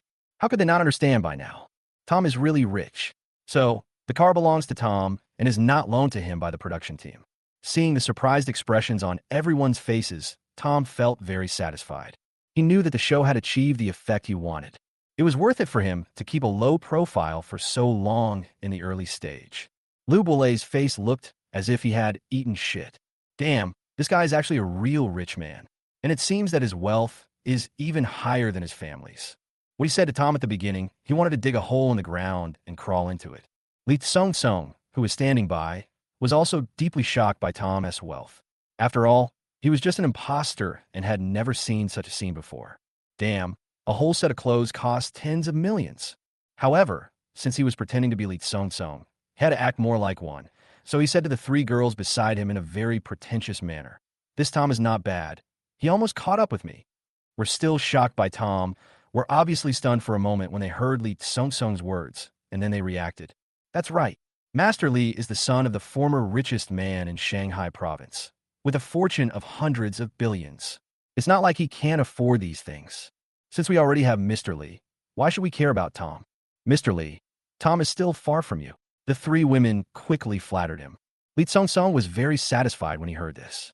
He secretly pinched the buttocks of the two girls in his arms, which made the two girls shy. At this moment, Manhwa, who was walking over, finally came over. At this time, she was covered in sweat, her makeup was smudged, and she was almost exhausted. Now that all the guests have arrived, we will begin the second phase of filming. Please form teams and visit the scenic spots. The director couldn't bear to watch it anymore, and when he saw the last female guest finally arrived, he spoke impatiently. After hearing this, Lee Tsung-sung, of course, took the three female guests to enjoy the scenery. Because of Thomas' help just now, Mia became a little bolder and walked straight to Tom. Manhwa, who arrived last, looked at Lou Boulai with some resentment and decided not to provoke Lou Boulai anymore. Then, she glanced at the remaining three male guests, finally settling on the somewhat dull Zhao Shujiang, and then walked over. Zhao Shujiang was worried about not finding any female guests, so he readily agreed. But Lou Boulai had no intention of forming a team. He walked away alone with a gloomy face. In the end, only Hu Yin had not formed a team. Seeing this, Tom looked at Hu Yin and asked, "How about going together?" Hu Yin was not polite either. He chuckled and said, "Okay." 5 o'clock in the afternoon. The second phase of this program has finally been completed. Dear guests, thank you for your hard work. Today's filming has concluded. Tomorrow, we will begin the final phase of filming. This phase has only one goal, and that is to reveal who the fake rich man is. I hope everyone will attend on time at 2 p.m. tomorrow. The director said to everyone with a smile. As soon as the director finished speaking, Lou Boulai left impatiently. He didn't want to stay in this place for even a minute longer. Lee Tsung-sung also looked at the three girls beside him with a lecherous look and said, "You three don't have any plans tonight, right?" How could the three girls not understand what Lee Tsung-sung meant? They were also very open-minded. "Mr. Lee, your arrangement is our arrangement," the three girls said shyly. Although they are not sure who is the fake rich man now, because of Tom's counterattack, they are very sure that Lee Tsung-sung cannot be a fake rich man. If they can establish some relationship with Lee Tsung-sung through this show, then they will have made a profit. Then, Lee Tsung-sung left with the three girls very satisfied. Zhao Shujiang and Hu Yin didn't say anything and just left. In the end, only Tom and Mia were left. Now that the show is recorded, Tom doesn't want to have anything to do with Mia and cause her to misunderstand anything. Then he said, "I have something else to do, so I'll leave first." Hearing this, Mia felt a little disappointed, but still said, "Okay." On the way back, Lou Boulai received a call with a gloomy face. "Hey, Brother Lei, I just got out of the hospital today. We haven't seen each other for a long time. Let's go out for a drink." A man's voice came from the phone. "It's Zhao Jiang. What happened to you? Why are you in the hospital?" "Don't mention it, Brother Lei. Let's meet at the old place and talk." Okowo. Lou Boulai was also in a depressed mood. Someone asked him to have a drink, so he agreed directly and drove towards his destination. Chapter 132, He Must Be a Fake Rich Man. Soon, Lou Boulai arrived at a bar. After entering, He glanced around and saw a familiar figure, then walked towards that figure. Jiangzi, after Lu Buolei said hello, he sat down next to the figure. Brother Lei, you're here. The figure raised his head and greeted Lu Buolei with a smile when he saw him. If Tom were here, he would know that this Zhao Jiang was the same Zhao Jiang who set him up. Jiangzi, why are you in the hospital? Lu Buolei asked. Zhao Jiang heaved a long sigh upon hearing this, then opened a bottle of wine and gulped it down before answering. I set a trap for someone a few days ago, but unfortunately it went wrong. That's why I ended up in the hospital. What exactly happened? Is that guy awesome? Zhao Jiang's words aroused Lu Buolei's curiosity, and he asked again. He's just an ordinary guy, but he is a very cool guy helping him. You know Maria, right? Zhao Jiang said helplessly. Maria. Lu Buolei's face changed, and he exclaimed in surprise. Don't you ask around before setting someone up? How did you provoke this great god? Who knows? That man is indeed an ordinary person. I don't know why Maria would help him. Maria was really terrible. She made me kneel on the ground for 2 days and 2 nights. After that, I was sent to the hospital. The doctor said that if I had been sent any later, I would have had to have my leg amputated. Damn, forget it. Let's not talk about it. Since the other party is Maria, I can only swallow my anger. As he spoke, Zhao Jiang took another gulp of wine, obviously very depressed. Upon hearing this, Lu Buolei looked at Zhao Jiang with great sympathy and said nothing more. Maria? The queen of Shanghai's business world. She's incredibly domineering.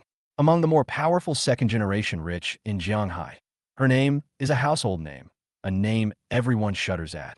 He felt that Zhao Jiang was really unlucky as he had offended Maria. He didn't have the courage to take revenge, so he could only let the matter go. By the way, Brother Lei, what's wrong with you? You seem to be in a bad mood today. At this time, Zhao Jiang asked again.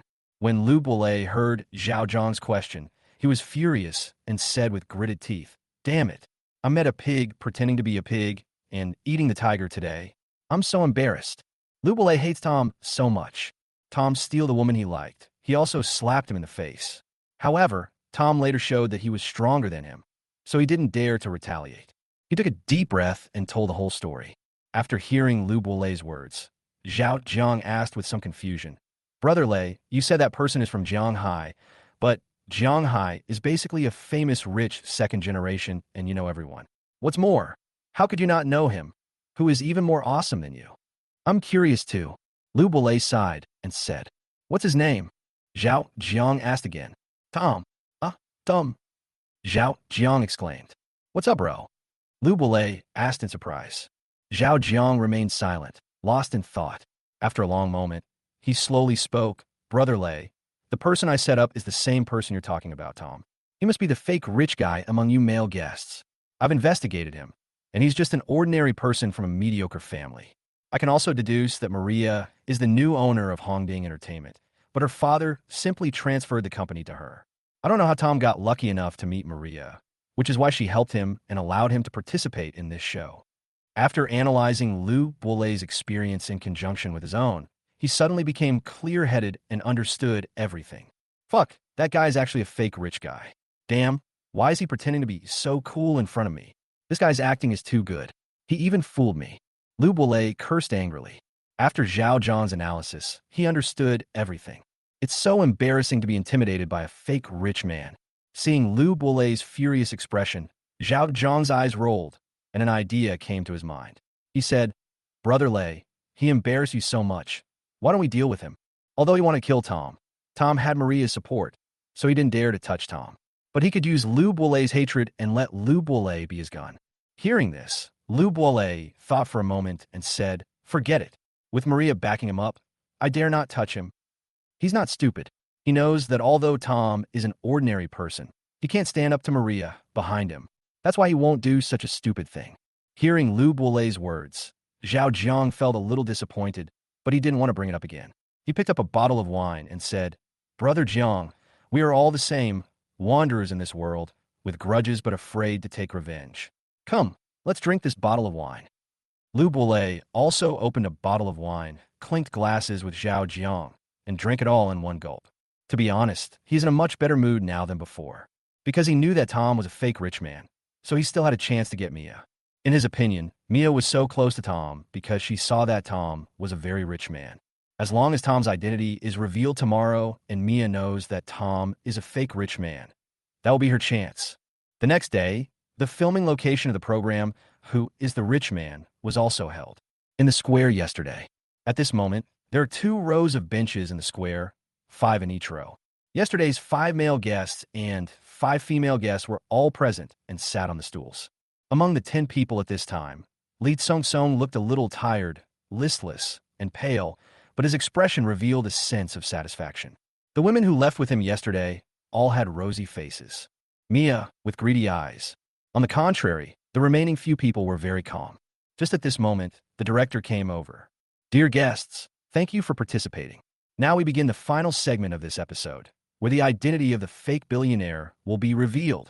Now, please write down the name of the person you think is most likely to be a fake billionaire. If you guess correctly, our program team will give away extra gifts. After saying this, the staff gave each person a piece of paper and a pen. Everyone began to think. The first person to hand in the paper was Tom, who had nothing written on it. Because he is the boss, he already knows who the fake one is.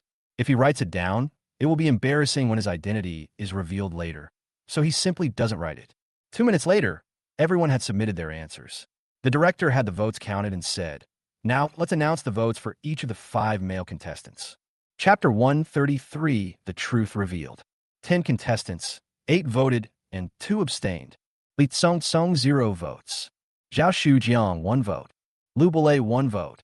Hu Yan 1 vote. Tom 5 votes. The director slowly read out the result. Tom was actually quite surprised by this result. First of all, besides him, there was another person who abstained from voting. But after thinking about it, he guessed who this person was. This person abstained from voting, which shows that he doesn't seem to have much interest in this program.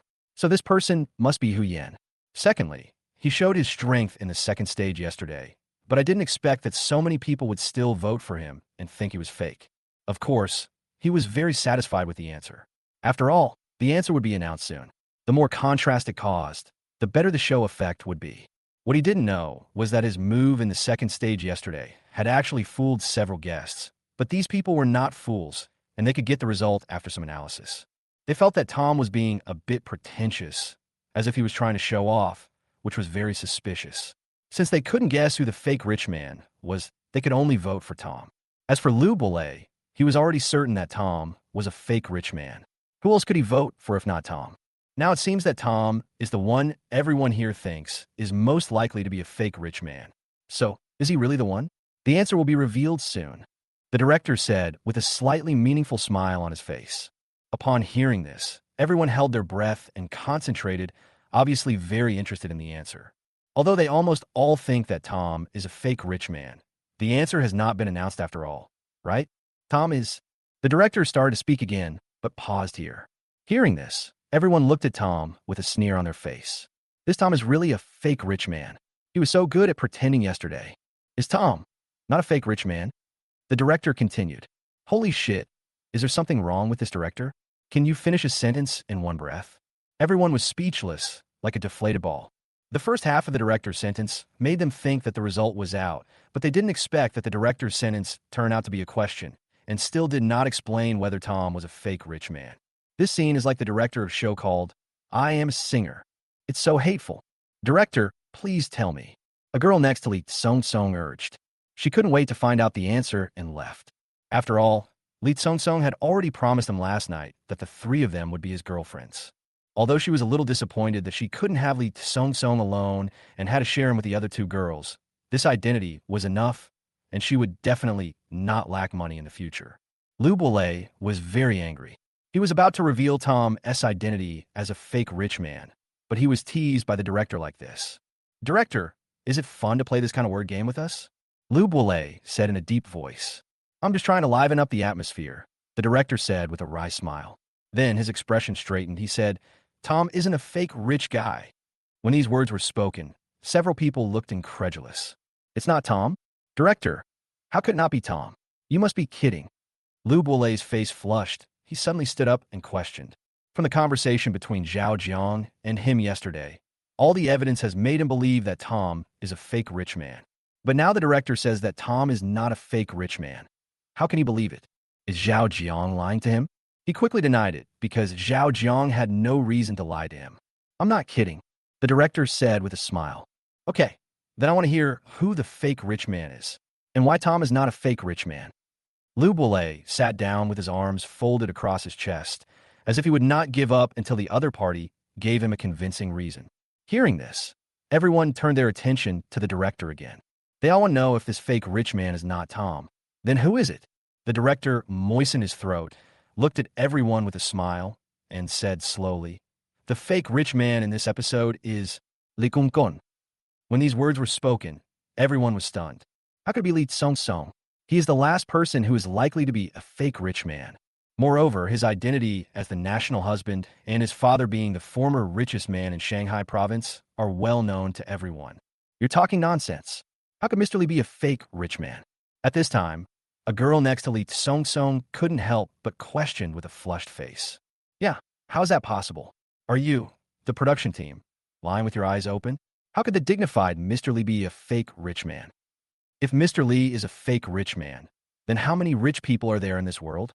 The other two girls next to Li Song also echoed. Facing the three girls' questions, the director smiled calmly and said, "I think Mr. Li will give you the answer to this question." Upon hearing this, everyone focused their attention on Li Song with suspicion in their eyes. They wanted to hear what Li Song had to say. "Mr. Li, tell him quickly that your father was once the richest man in Shanghai province, with assets worth hundreds of billions. You're a bona fide tycoon. Make this director, who's full of nonsense, take back his words." The three people beside Li Song spoke anxiously, with anticipation in their eyes. They hoped that Li Song's next words would slap this ignorant director in the face. Li Song smiled a little embarrassedly, and then said, "Actually, I'm just a bricklayer on a construction site. My father is not the former richest man in Shanghai province. He is an out-and-out farmer." When it came to the final revealing stage, the fake Li Song stopped pretending and admitted it openly. After all, you're just taking money and doing things for them. Moreover, he had used this program to satisfy his vanity like never before, and last night he had a bedtime with 3 beauties, 1 dragon, and 3 phoenixes. These were all treatments he had never had before. How is that possible? Aren't you Li Song? Hearing this, the 3 girls next to Li Song questioned, their faces very excited. Li Song is just my stage name. My real name is Li Hua. I just look like Li Song. Li Song explained again. After hearing what Li Song said, the girls felt their minds go blank and were speechless for a long time. They put all their hopes on Li Song. Last night, in order to please him, 3 people served him all night. "You're playing with my feelings, you stinking loser. I'm going to strangle you to death." After a while, the 3 girls reacted and could no longer control their anger, and attacked Li Song together. Chapter 134, I am the boss of Hongding Entertainment. Fuck, I didn't say I was Li Song. You guys thought I was that. Why are you blaming me now? While fending off the attacks of several girls, Li Song retorted very dissatisfiedly. "You stinky loser, playing with my feelings, bah. To put it bluntly, you gold diggers are just after the money. How dare you blame me?" The riot of the 3 girls made the situation out of control for a while. "We're filming right now. Do you want the entire nation to witness your ugly deeds? If you don't stop, you won't get a penny of your reward." Seeing this, the director quickly spoke up and asked the staff to stop them. Hearing this, several girls had to stop reluctantly, because what the director said makes sense. If the whole country sees their ugly deeds, their reputation will be ruined. Moreover, the remuneration is a considerable income for them, and they cannot lose it in vain. At this time, Liu Boulay still had a dark face and a puzzled expression on his face. Seeing the current situation, he knew that Li Song was indeed a fake rich man. But how to explain the situation on Tom's side? How can it only prove that Tom is not a rich man? Then, he said in a deep voice, "Director, how can you prove that Tom is a rich man?" Hearing this, the director replied, "This involves the last part of this episode." After saying this, he cleared his throat again and said loudly, "Now, please invite Mr. Tom, the boss of Hongding Entertainment, to come to the stage and give a speech." When these words were spoken, everyone in the audience was stunned. The boss of Hongding Entertainment? Tom? The next moment, Tom smiled slightly and walked slowly onto the stage. "Hello, everyone. Let me introduce myself again. My name is Tom, and I'm the owner of Hongding Entertainment. This is why I can't reveal the name of my company on the show. Since this is the first episode, I decided to join in and experience it for myself. I feel like this show has been a great success, thanks to everyone's cooperation. Thank you all. Tom said this and bowed deeply to the guests present. Tom's bow was not perfunctory, but very sincere. The recording of the program is nearing its end, and during this process, the program effect has been maximized, all thanks to the hard work of these guests. After listening to Tom's words, everyone was speechless. Tom, who seemed to be the most loser among them when recording the show, was actually the boss of Hongding Entertainment. Since Tom is the boss of Hongding Entertainment, he is certainly not a fake rich man. After all, Hongding Entertainment is now worth billions. For a moment, those girls felt so regretful. If I had known earlier, I would have established a good relationship with Tom. Maybe I could have become the boss lady of Hongding Entertainment in the future. But now I have ended up losing both the wife and the army, and I regret it so much. At this time, Lou Boulay was even more shocked. Aunt Maria, the boss of Hongding Entertainment? How could it be Tom? Lou Boulay was totally unconvinced. What proof do you have that you're the boss of Hongding Entertainment? What if this is just another drama staged by your production team? Lou Boulay questioned coldly. Hearing this, Tom looked at the director. The director understood and quickly got a folder and handed it to Tom. Tom walked up to Lou Boulay with the document and said calmly, I knew some people would doubt my identity, so I've already prepared this. Lou Boulay picked up the document and took a look. Sure enough, it was clearly written on it that Tom was the legal representative of Hongding Entertainment and held 100% of the shares of Hongding Entertainment. Snap! The documents in Lou Boulay's hand fell to the ground, and he collapsed weakly on the seat. This is actually true. Tom is really the boss of Hongding Entertainment. After the recording of the program was completed, all the guests left. Mia also looked at Tom deeply, seemed to want to say something but stopped herself, and finally left reluctantly. Instead, Huyen walked over to Tom and said with a smile, Boss Sue, what a plan. I was wondering why you were so low-key yesterday, but it turns out there's a reason. With all the hype you put on this show, I think it's going to be really eye-catching. Interesting, really interesting. After saying that, Huyen patted Tom on the shoulder and left. Seeing this, Tom was stunned for a moment. He couldn't understand whether Huyen's words were a compliment or sarcasm. Perhaps only Huyen himself knows. In the afternoon, Tom returned to Hongding Entertainment. He had just returned to his office when Maria pushed the door open. How was it? Did the recording go smoothly? Maria asked calmly. Of course it went smoothly. I have a feeling our show is going to be a real hit this time. Tom said a little excitedly. He is very confident about this show. After all, this show is full of highlights and is much better than the previous variety shows. If it doesn't become popular, it would be unforgivable. That's great. Anyway, we'll finish the post-production of the program as soon as possible in the next 2 days and then broadcast it. Then we'll know the result. Maria was not excited by Tom's words, but spoke very calmly. Then we'll wait and see. Tom said confidently. At night, in a bar in Jianghai, in a private room. Fuck, Zhao Jiang. Didn't you say Tom was just a friend of the boss of Hongding Entertainment? How could he be the boss? Lou Boulay picked up the bottle, took a big gulp, and slammed the bottle heavily on the table. Brother Lay, I don't know either. I checked Tom, and he really is just an ordinary person. How could he be the boss of Hongding Entertainment? Are you mistaken? After hearing what Lou Boulay had just said, Zhao Jiang also looked depressed and very confused. It's right there on the company's qualification documents, in black and white, with a red outline stamp. Are you saying I got that wrong? Lou Boulay said angrily. He also runs a company, so of course he can tell that the company qualification report Tom presented is not fake. Brother Lay, I swear, I'm not lying to you. I really checked. Tom is just an ordinary person.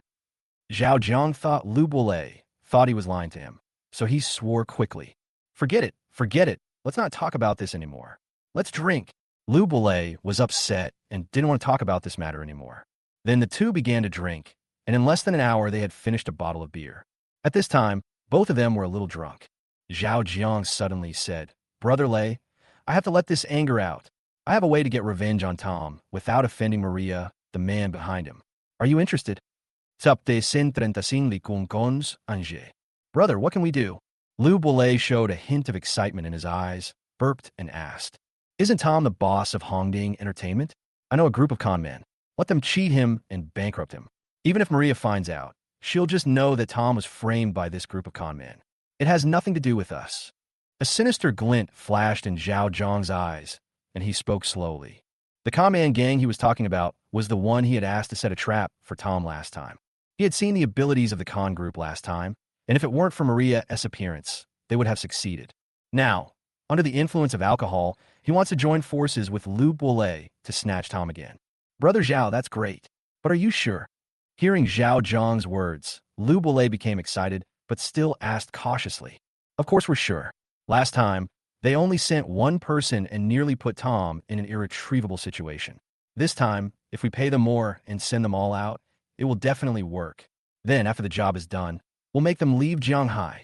There's no way Maria will know it was us. Zhao Jiang said confidently. Okay, let's do it. Lu Buolei said excitedly. Hearing this, Zhao Jiang picked up the phone and dialed. At the same time, in a villa on the outskirts of Jianghai, a burly man hung up the phone and said to the other 7 people in the villa, this time, it's a big deal. The other party offered 50 million. Upon hearing this, the other 7 people immediately showed excitement and asked, Boss Long, who is the target? That's the target Gao Ling missed last time, Tom. Boss Long said in a deep voice. As soon as these words were spoken, the expression of a very beautiful woman changed. She is Gao Ling. Isn't he just an ordinary person? Why is he a big target now? Everyone asked in surprise. He's not just any ordinary person. He's the boss of Hongding Entertainment. Boss Long said with a smile on his face. Boss, shall we do it this time? Why not? This is a 50 million yuan reward, equivalent to the usual commission for several orders. Besides, Tom S. Hongding Entertainment is worth billions. If we can get his money, we won't have to worry about the rest of our lives. Boss Long's eyes were full of greed. Okay, boss, we'll do it as you say. Everyone was excited and looked very excited. However, this time the 8 of us have to plan carefully, and we must not make any mistakes. Boss Long pondered for a moment and spoke slowly. 3 days later, Hongding Entertainment's 3 variety shows, Where Are We Going, Baby, Run, Girls, and Who's the Rich Man, were broadcast simultaneously. They caused a storm in the variety show industry on the first day and almost occupied most of the variety show industry with a crushing momentum. Among them, Who is the Rich Man has won the top spot in the ratings of many variety shows like Autumn Wind Sweeping Away Fallen Leaves and won unanimous praise from the audience. In this program, several highlights caught the attention of a large number of viewers. Among them, 3 gold diggers were deceived by the fake Li Song Song, which made the audience very excited. Tom S. Low, Key Pretense made the show more entertaining and made the audience laugh. It can be said that Who is the Rich Man has become completely popular this time. At this time, the entire Hongding Entertainment Company was in jubilation. All employees know that this time Hongding Entertainment is going to take off. Hongding Entertainment is now ranked 5th in Shanghai province, and they believe that there will be no problem in getting into the top 3. If the company can grow bigger, they as employees will also feel proud. In Tom's office, Tom and Maria sat opposite each other on the sofa. Dry. Tom raised a red wine glass in his hand and said to Maria. Maria raised her glass and clinked it with Tom's. Then, the 2 of them drank the wine in their glasses. I knew this variety show would be a national hit. What do you think? I have good taste, right? Tom said quite proudly. After all, this was the first thing he did at Hongding Entertainment, and it was a huge success. How could he not be proud? It's just a one-time success. No need to get so excited. If you can't even do this, you have no chance of inheriting the consortium. Maria said lightly. Hearing Maria's ruthless attack, Tom felt a little embarrassed and said, After all, it's my first success. Can't you say something nice? Maria shook her head and said, You still have a long way to go. This is just a small step. Don't be complacent. That's a big taboo. In the past 10 years in the business world, I haven't dared to relax even a little. One mistake could lead to disaster. Hearing this, Tom felt a little touched. He knew that Maria was doing this for his own good. Just like what the teacher said, although it may not sound nice, every word is meant well for you. In fact, he still had some doubts in his heart. Maria met him for the first time. Her eyes were full of disdain for him, and she looked at him as if he were a piece of trash. But in the past few days, Maria's attitude towards him has obviously changed. Although she is still very cold, there is no disdain in her eyes, and there is even a hint of concern. Even he couldn't figure out why. Without giving it any further thought, Tom nodded and said to Maria sincerely, Actually, I really want to thank you for this. Although I picked this program, many of the details in it were yours. Without your input, the effect of this program would definitely not be as good as it is now. Maria obviously didn't expect Tom to thank her. A hint of surprise flashed across her face, and then she said, I just hope you can reach the level of your father soon. At the same time, Yunxing, the capital of Shanghai province. Inside a company, a man hurried into an office with a tablet computer. Mr. Li, something bad has happened. Something bad has happened. He spoke anxiously to a young man. This man is the real Li Tsong. What's going on? What's going on? Li Tsong asked dissatisfiedly. Have a look at this. The man hurriedly handed the tablet to Li Tsong. Li Tsong took the computer and took a look. It was a video. Among the people in the video, there was a person who looked exactly like him. Then, Li Tsong began to read it with great interest, but the more he read, the gloomier his expression became. An hour later, bang! Li Tsong angrily threw his tablet onto the table and cursed. Fuck! What kind of stupid entertainment company produced this variety show? How dare they use a knockoff of me to ruin my reputation? Chapter 136 Casino. And that guy you call Tom, damn, he was the one who bought my Lamborghini diamond first. I hadn't tracked him down all this time, but now I caught him on the show. Li Tsong added with gritted teeth. He has been looking for this Tom these days, but after asking many people, he still can't find this Tom. But unexpectedly, he saw it on a variety show by accident, and what made him hate the most was that Tom actually drove his favorite Lamborghini diamond on the show. Mr. Li, this entertainment company is called Hongding Entertainment, located in Shanghai City, and its owner is Tom. At this time, the man spoke again. Hearing this, Li Tsong curled his lips into a cold smile and said, It's Tom again. You stole my beloved car and ruined my reputation. I will never tolerate you. Let's go to Shanghai. I want to meet this Tom. The next day, Shanghai City. Qianshan Construction Company. Xie Xiaodian has been very busy since he took over Xie Qianshan's position, because he had just taken over and there were too many things to do. After finishing a busy day at work, Xie Xiaodian dragged his tired body to the parking lot and drove out of the company gate. As soon as I walked out the door, I heard a scream. Xie Xiaodian was suddenly startled and instantly perked up. Looking forward, he saw a girl lying on the ground in pain. Oh shit, I was probably too tired just now and didn't notice that I bumped into someone. Xie Xiaodian quickly got out of the car and walked towards the girl. Are you okay? Xie Xiaodian came to the girl and asked with concern. I got hit on the foot. The girl raised her head, a look of pain on her face, and said. At this moment, Xie Xiaodian saw the girl's face and was stunned, because the girl was very beautiful and seemed to have a unique aura that attracted him. If Tom were here, he would definitely find that this girl looked somewhat similar to Gao Ling, who set him up that day. In fact, she is Gao Ling, but she uses makeup to cover up her appearance. Although Xie Xiaodian was present at the time, he came in later and did not notice Gao Ling, so he had no impression of the woman in front of him. Then, Xie Xiaodian looked at Gao Ling's feet again, and sure enough, there was a swelling on her feet and the skin was peeling. He felt a little guilty and said, I'll take you to the hospital. No, I still have to go to work. I can't be late. If I'm late, I'll lose my job. Gao Ling suddenly became anxious and refused. Hearing this, Xie Xiaodian said worriedly, You are in this state. You must go to the hospital. If you lose your job, I can help you find a new one. He was the one who caused this incident, so he must be responsible for this girl. How about this? Take me to my workplace. There's a doctor there. My condition isn't serious, so I can just let him take care of it. Gao Ling said again. Xie Xiaodian heard this and thought this was fine, so he nodded and said, okay. Half an hour later, Gao Ling brought Xie Xiaodian to the door of a casino. Is this where you work? Xie Xiaodian asked in surprise. Yes, because my family needs money and the salary here is a little higher, so in order to earn more money, I have no choice but to work here. Gao Ling explained. Hearing this, Xie Xiaodian felt a little emotional. This is indeed a good girl. She works so hard to support her family. By the way, what's your name? My name is Xie Xiaodian. Xie Xiaodian asked. Then I'll call you Brother Xiaodian, and you can call me Xiaoling. Gao Ling said this obediently. Then, the two walked into the casino. Gao Ling took Xie Xiaodian to a room, and sure enough, there was a male doctor in a white coat in the room. Gao Ling exchanged glances with the male doctor, and then Gao Ling said to him, Dr. Liu, please help me with my foot injury. Dr. Liu took a look at Gao Ling's foot, and without saying anything, he took out a medical kit and treated Gao Ling's wound. After about 10 minutes, Gao Ling's feet were treated. Seeing this, Xiaotian said, Now that your foot is fine, I'll leave first. After saying that, Xie Xiaotian was about to leave. Brother Xiaotian, wait a minute. At this moment, Gao Ling suddenly said, "What's wrong?" Xie Xiaotian turned around and asked, "Brother Xiaotian, I see you're quite tired. You must be under a lot of pressure. Why don't you just have some fun here and relieve some stress? Gambling isn't good, but some moderate entertainment isn't harmful and can actually help relieve stress," Gao Ling said playfully. Hearing this, Xie Xiaotian hesitated for a moment and said, "Okay, then I'll play for a while." Indeed, he felt that what Gao Ling said made sense.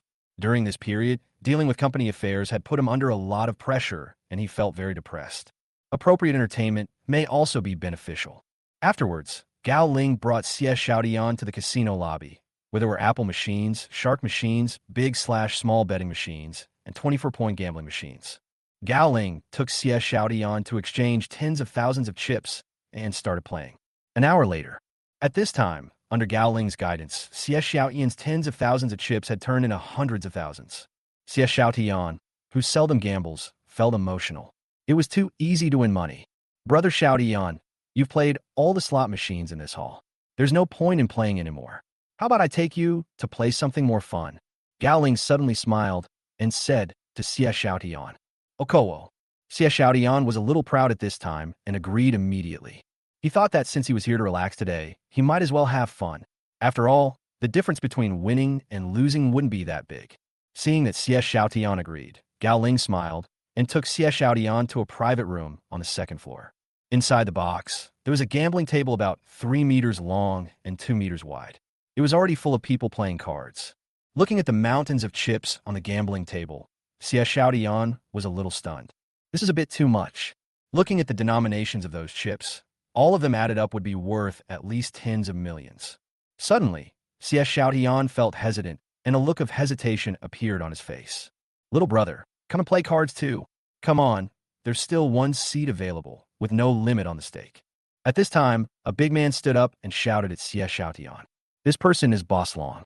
Gao Ling also clearly noticed Xie Xiaotian's hesitation and said, "Brother Xiaotian, what are you afraid of? There's no limit on the stakes. The money you have is all winnings anyway. Even if you lose, the loss is only a few tens of thousands of yuan." As Gao Ling spoke, a strange fragrance emanated from her body. Xie Xiaotian was thinking about what Gao Ling said when he heard it, but when he smelled the fragrance, he felt his mind was hot, and he agreed directly and said, "Okay, let's have fun." Chapter 137, it's time to settle these two accounts. Then Xie Xiaotian sat down in the empty seat and placed his hundreds of thousands of chips on the table. Then, Boss Long introduced the rules of the card game to Xie Xiaotian. After the introduction, Xie Xiaotian knew that the game everyone was playing was called Fried Golden Flower. Although Xie Xiaotian had never played cards before, he had heard of the name. There were only 3 cards, and some of the rules were easy to understand. Then he started playing with everyone. In the first few rounds, he felt very lucky and basically won. Soon the chips on his table had turned into millions. But in the next hand, he lost all his chips. In this round, he was the first to look at the cards. He had a golden flower and thought he would win because his opponent was holding a blank. But when the cards were finally opened, he lost. "If I win this time, I'll win at least tens of millions." But the result was very cruel, which made him very unwilling. He wanted to get some more chips, but reason stopped him. "Brother Xiaotian, what a pity. If you had won, you could have won over 10 million. You're pretty lucky today. If you play again, you'll definitely win it all back," Gao Ling said with regret. Xie Xiaotian shook his head. He was being rejected, but Gao Ling's fragrance emanated from her body again, like a fatal temptation. He didn't want to refuse at all. Xie Xiaotian slammed the table, took out a bank card from his bag, and said, "Go, exchange it for 10 million chips for me." However, Boss Long said, "You're Xiaoling's friend. Why bother with this? Just write an IOU. You'll win it back later anyway." Seeing Boss Long say this, Xie Xiaotian didn't hesitate and immediately wrote an IOU for 10 million. Soon, a waiter came over with 10 million chips. Xie Xiaotian collected the chips and said, "Let's continue. I will definitely win back this time." Then, everyone started playing again, but in less than 10 minutes, Xie Xiaotian lost all the chips on the table again. "Brother Xiaotian, what a pity. You were just a little short. Just now, your chips were worth tens of millions." Seeing this, Gao Ling lamented again. When Xie Xiaotian heard this, he felt a surge of resentment building up in his heart. "Damn, just a little bit more. If I had won that last round, I would have won tens of millions tonight, and I could have called it a day. No, I have to win the money back. Give me another 10 million chips. Xie Xiaotian said in a deep voice, but then added, no, give me 20 million. After the chips are taken, the gambling continues. 2 hours later, Xie Xiaotian had no idea how many times he had taken the chips. At this moment, there was a huge pile of IOUs next to him. At this time, he lost the chips he had just obtained again. His eyes had turned bloodshot as he said, give me another 50 million chips. Master Xie, I wonder if you still have money to gamble? At this time, Boss Long asked with a smile on his face. My family's company is worth hundreds of millions. How come I don't have money to gamble? Are you worried that I can't come up with the money? Xie Xiaotian became anxious. Then look at the IOUs you have in your hand. Boss Long said in a cold voice. Upon hearing this, Xie Xiaotian looked at the table and suddenly started awakening as if from a dream. When did I write so many IOUs? Someone, come here and settle the accounts for Master Xie. What is the total amount of these IOUs? Boss Long ordered. Then, a waiter came to Xie Xiaotian with a calculator and started to calculate the bills for him. A few minutes later, Master Xie borrowed a total of 350 million. The waiter said. Hearing this, Xie Xiaotian was stunned. How can there be so many? How can there be so many? He felt it was a little unreal, but the IOU was like evidence in front of him, and he couldn't help but believe it. After a while, Xie Xiaotian suddenly collapsed to the ground. How could he afford 350 million? Although his company's current market value is 500 to 600 million, that is just the market value, and the liquid funds are only tens of millions. If he wants to pay back the money, he has no choice but to sell the company. It's you. You must be colluding to cheat me out of my money. Xie Xiaotian sensed something was wrong and suddenly reacted. Then he stretched out his hand, pointed at Gao Ling tremblingly, and said, Xiaoling, tell me, are you trying to trick me? Looking at Xie Xiaotian's murderous eyes, Gao Lingsha didn't dare to look at him and looked away. Master Xie, you can eat whatever you want, but you can't say anything you want. We're a legal casino, and we won't cheat you out of your money. We have surveillance cameras here, and we've recorded everything from the moment you entered until now. You can see we never forced you to play. You played voluntarily during this period. Even the chips were exchanged voluntarily by you. Boss Long snorted coldly and said, You, hearing this, Xie Xiaotian was speechless for a long time. Recalling what had just happened, Xie Xiaotian knew that he had exchanged these chips voluntarily. But he didn't know why. He felt like he was possessed, and his thoughts were completely out of control. I've kept this IOU. Master Xie, please prepare the money as soon as possible. I'll give you 1 day. If you can't come up with the money, I'll take over your company. You just said your company's market value is hundreds of millions. Boss Long said this and waved to his men beside him. Then several strong men came up and roughly took Xie Xiaotian, who was lying on the ground, out. At the same time, a Rolls-Royce sped along Jianghai Avenue and finally stopped in front of Hongding Entertainment's company. A figure walked out of the car first. This person was wearing a pair of sunglasses, and it was Li Tsong-song. Then he walked into Hongding Entertainment and came to the company's front desk. Do you have an appointment? The receptionist asked. Tell Tom, I, Li Tsong-song, am here. Li Tsong-song took off his sunglasses and said coldly. The receptionist was startled when she heard this and looked at Li Tsong-song. It really is Li Tsong-song. He's a big shot. Then the receptionist called Tom's office. President Tom, Mr. Li Tsong-song is looking for you. The front desk clerk said. Tom, who was in the office, was stunned when he heard this. It turned out to be Li Tsong-song. He had already guessed the purpose of Li Tsong-song's visit and said helplessly, Let him come up. Afterwards, Li Tsong-song took the elevator and went all the way to the top floor of Hongding Entertainment. Found Tom's office and walked in. You must be Tom. Li Tsong-song said very unkindly. I am. What advice do you have for me, Master Li? Tom asked with a slight smile. Stop playing dumb. Not only did you steal my car, you also ruined my reputation. We should settle these 2 accounts. Li Tsong-song sat down on the sofa without any hesitation, crossed his legs, and said, Chapter 138, You know nothing about the world of the rich. Hearing this, Tom was stunned.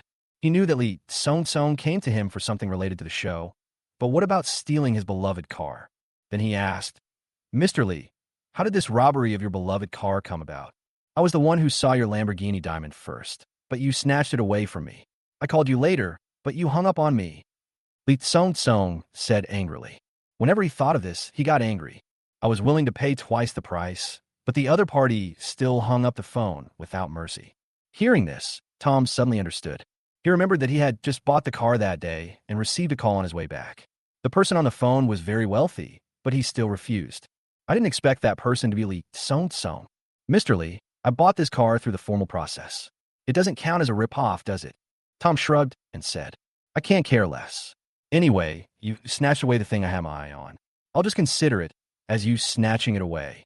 You must give me an explanation for these two things. Lee Song-song emphasized his tone and said domineeringly, So what do you want? Tom said coldly, Let's put it this way. If you're willing to sell me this car, I'll let go of that variety show thing.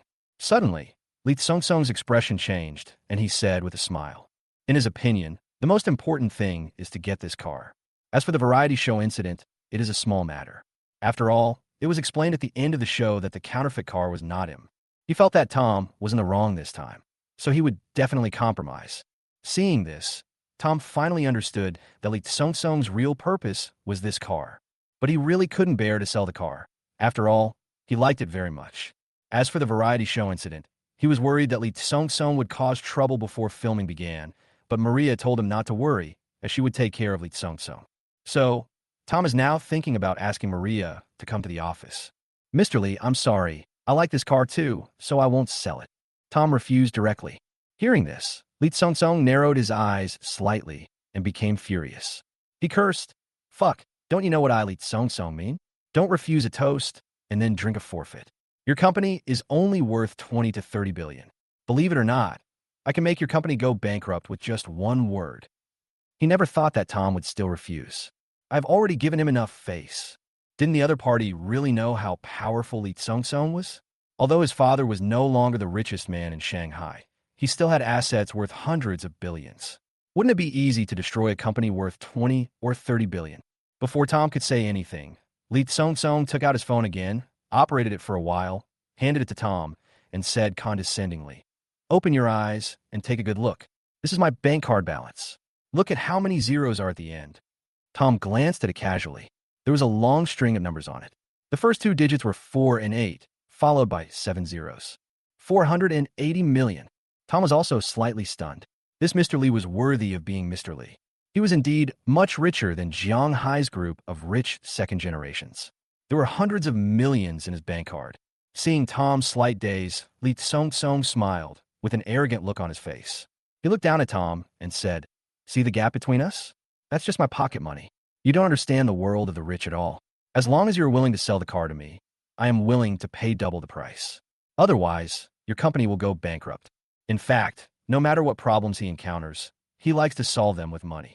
This is convenient and saves trouble, and it also gives him a sense of satisfaction. Therefore, he would not easily resort to other means unless it was the last moment, as that would be too troublesome. However, Tom did not say anything. Instead, he took out his cell phone and started fiddling with it. Looking at Tom's expression, Lee Song-song thought that Tom was sending a message to his subordinates, asking them to send the Lamborghini Diamond Sports car over. His smile widened as he said, That's right. A man who knows the current situation is a hero. But before he could finish his words, Tom put the phone in front of him and said, Take a look at it too. Lee Song-song was slightly stunned and asked, Look, what are you looking at? Check my balance. Tom said lightly. Hearing this, Lee Song-song showed a hint of disdain at the corner of his mouth, and then said with a smile, Don't you understand the gap between us? Aren't you just showing off your skills in front of an expert? Although he said this, his eyes also swept over Tom's mobile phone screen. He also wanted to know what confidence Tom had to let him see his bank card balance. But after taking a quick look, his face suddenly changed, as if he had seen something incredible. He wiped his eyes and picked up Tom's phone. The first digit on the balance is 4, followed by 1 0, 2 zeros, 3 zeros. There are actually 10 zeros in this number. 40 billion? The gap between us is indeed quite large, and this is also just my pocket money. Tom smiled slightly and said lightly, Pocket money? Are you kidding me? Who the hell has 40 billion in pocket money? Lee Song-song said with a flushed face, You know nothing about the world of the rich. Tom shook his head and said with a smile. Tom said it all. If 40 billion was just pocket money, how rich would his family be? Trillions? But even if Tom had 40 billion in funds, it was still shocking enough. After all, his family's assets are worth hundreds of billions, and they belong to his father, and those assets are not liquid funds. Your company only has 20 to 30 billion. How do you have so much money in your bank account? Li Tsong widened his eyes, looked at Tom, and asked in shock. He really couldn't understand how a person with a company market value of only 20 to 30 billion could have so much money. This company is just for me to practice and have fun, Tom said lightly. Hearing this, Li Tsong fell silent, his face flushed, and his heart was full of helplessness. Now it seems that the Tom in front of me is the real rich man. He really can't compare. How can you compare hundreds of millions with tens of billions? The gap is not a little bit. Thinking of what he just said, he felt a little embarrassed. The biggest question in his mind at the moment was who this Tom was. He really couldn't understand this Tom. Logically speaking, there is no way that no one in China knows about such a wealthy person. But the fact is indeed so. Some time ago, he asked many rich people about the name Tom, but no one knew it. Who are you? After a while, Li Tsong slowly asked. Before Tom could speak, the door of Tom's office suddenly opened and a graceful figure walked in. He's someone you can't afford to offend. Chapter 139, How Much Did You Lose? Sister Maria? Seeing this figure, Li Tsong was stunned and exclaimed, Maria appear here? Li Tsong, have you become more capable now? How dare you come to my territory and cause trouble? Maria stared at Li Tsong and said coldly, Sister Maria, how did this become your territory? Isn't Tom a boss here? Li Tsong asked in surprise. Being stared at by Maria, I felt even more creepy. Tom's assistant now. Do you think this is my territory? Maria snorted and said, Ah. Hearing this, Li Tsong exclaimed, his face full of disbelief. What? Maria is Tom's assistant? Even Maria works as Tom's assistant. So who is this Tom? You know, Maria is the business queen of Shanghai province. It is no exaggeration to say that her father's position as the richest man was replaced by James, and Maria is at least half responsible for it. Besides, Maria is proud by nature. How could she be inferior to others and be a small assistant? He just couldn't figure it out. Sister Maria, Li Tsong wanted to ask the reason, but was interrupted by Maria, who said, If it's nothing, you can go. If there is something, let's have a fight. The tone was calm, but full of dominance. Hearing this, Li Tsong's face was full of helplessness. How dare I cause trouble now? Putting Maria's identity aside, Tom's 40 billion bank card balance alone was enough to deter him from causing any more trouble. Sorry to bother you, Sister Maria. Li Tsong was silent for a moment, and finally spoke, his tone full of helplessness. Then hurry up and leave. Maria said lightly. Hearing this, Li Tsong no longer hesitated and left directly. About Tom's identity, but he was full of curiosity and thought that he must find out Tom's identity after returning. In a casino in Shanghai City, in a private room, Boss Long and his gang were gathered together. Boss, could our prediction be wrong? Why is there still no news from Xie Xiaotian? Are you bringing Tom with you? An elderly bearded man asked. Tom, they came up with a very detailed plan. Because Tom has been tricked by them once, he must be very wary recently. In order to get Tom to take the bait, they thought of using people around Tom to guide Tom. Only in this way would Tom be defenseless and have to come. After some investigation, they finally set their sights on Xie Xiaotian. Xie Xiaotian was a simple person, not cunning, and could easily be hooked. Moreover, among Xie Xiaotian's interpersonal relationships, he only had a good relationship with Tom. Tom also gave Li Mingda's company directly to the Xie family, which showed that Tom cared about Xie Xiaotian very much. That's why they staged such a drama, luring Xie Xiaotian to gamble with them and making him owe a huge amount of money. Xie Xiaotian was forced to ask Tom for help. So as long as Tom comes to them, they will find a way to make Tom bankrupt. Don't worry, Xie Xiaotian is quite loyal, so he must be hesitating now, not wanting to implicate Tom. Isn't there still half a day left? He's not at his most desperate moment yet. Just wait and see. He will definitely ask Tom for help. Boss Long raised a smile and said with certainty, Boss Long, what if Tom doesn't fall for this and helps Xie Xiaotian pay back the hundreds of millions he lost? Another person asked worriedly. People with higher status tend to care more about face. If his brother is bullied, he will definitely want to help him get back at his old self. What's more, this is hundreds of millions, not just a few million. Do you think they will take it out easily? As long as Xie Xiaotian finds him, he will definitely know that we are cheating, and he will definitely find other cheating masters to help. But when it comes to cheating, we're the masters. Who can outsmart us? So in this game, Tom is doomed. And after we get the money, will leave Jianghai immediately. A hint of cruelty flashed in Boss Long's eyes, and he spoke slowly. 6 p.m. A somewhat embarrassed figure appeared at the door of Hongding Entertainment's company. This person is Xie Xiaotian. At this time, his eyes were red, he looked very depressed, and his hair was a little messy. Since losing 350 million yesterday, he hasn't slept a wink for a whole day and night. During this process, he thought of many ways to avoid paying back the money, but he rejected them all in the end. After all, others have IOUs, all written in black and white by him. And there's also a video as evidence. With this evidence, no matter how he denies it, he seems powerless. But if he wants to pay back the money, he has no choice but to sell the company. In desperation, he could only come to Tom for help. Tom is the person he trusts the most now. But when he arrived in front of Tom's company, he had been hesitant for a while. He really didn't know how to tell Tom about this. He looked at the sky and saw that it was getting dark. He gritted his teeth, hardened his heart, and finally called Tom. Brother Bei, I'm at the door of your company, and I have something to say to you. Xie Xiaotian's tone was a little stiff and unnatural. What's wrong, Xiaotian? You're already in my company. Why don't you come in? Tom asked, a little surprised. Brother Bei, can you come out? I want to talk to you at the door. Xie Xiaotian hesitated and said that he was too embarrassed to go in and find Tom about this matter. Hearing this, Tom felt that something might have happened to Xie Xiaotian. Okay, I just got off work anyway. I'll come out to find you. Tom said, no matter what happened to Xie Xiaotian, you will know when you go out and meet him. After hanging up the phone, Tom drove the Lamborghini to the company gate in the parking lot and got out. Sure enough, he saw Xie Xiaotian squatting on the ground with a strange look on his face. Xiaotian, what's wrong? Tom asked with concern. Hearing Tom's voice, Xie Xiaotian raised his head. A light flashed in his eyes. He stood up and walked a few steps to Tom, knelt down suddenly, and said in a hoarse voice, Brother Bei, I'm in big trouble. You must help me. Xie Xiaotian, what are you doing? Tom's face suddenly darkened, and he shouted angrily, then said, If you have something to say, stand up and tell me. You are a man. Kneel down to the sky, the earth, and your parents. Tom embarrassedly hesitated for a moment and finally stood up. Seeing this, Tom's expression brightened a little, and he asked, What happened? Brother Bei, I lost money, Xie Xiaotian said with a painful look on his face. Hearing this, Tom had a look of doubt on his face. Isn't it just a loss of some money? Is it really necessary to be like this? How much did you lose? Then Tom asked again.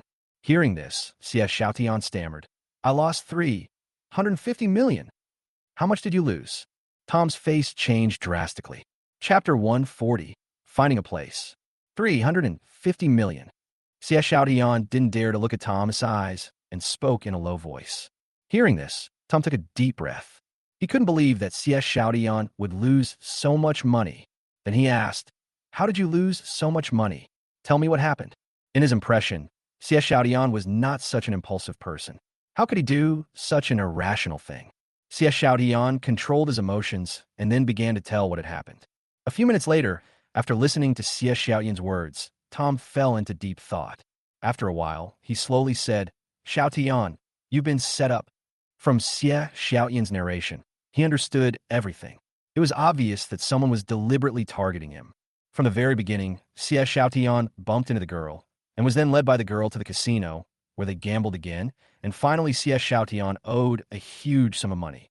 This series of events seemed very natural, but if you think about it carefully, one thing after another is actually a conspiracy against Xie Xiaotian. There would definitely not be such a coincidence. It must have been premeditated. They must have investigated Xie Xiaotian's identity beforehand. Otherwise, how could Xie Xiaotian owe so much money? If Xie Xiaotian was an ordinary person with no money, could he pay it back if asked to? Hearing this, Xie Xiaotian said helplessly, Brother Bei, I also think this is a trap set by the other party. But I gambled voluntarily, and I also wrote the IOU voluntarily. They didn't force me. Tom shook his head and said, You think things are too simple. If they are targeting you, they have plenty of ways to make you do what they want. At this moment, he thought of the last time he was tricked. Hadn't he also been tricked by the other party that day at Nanhong Farm? He couldn't control his body at all and kept wanting to drink. Xiaotian, have you offended anyone recently? Tom continued to ask. He knew that if the other party was Xie Xiaotian, there must be a reason. Xie Xiaotian pondered for a moment, then said firmly, No. He's been busy with company matters all this time. So how could he have offended anyone? That's strange. Tom was also a little surprised. Since he hadn't offended anyone, why would he target CS Xiaotian for no reason? But he didn't think about it anymore and said to CS Xiaotian, "Do you know where they are? Take me there.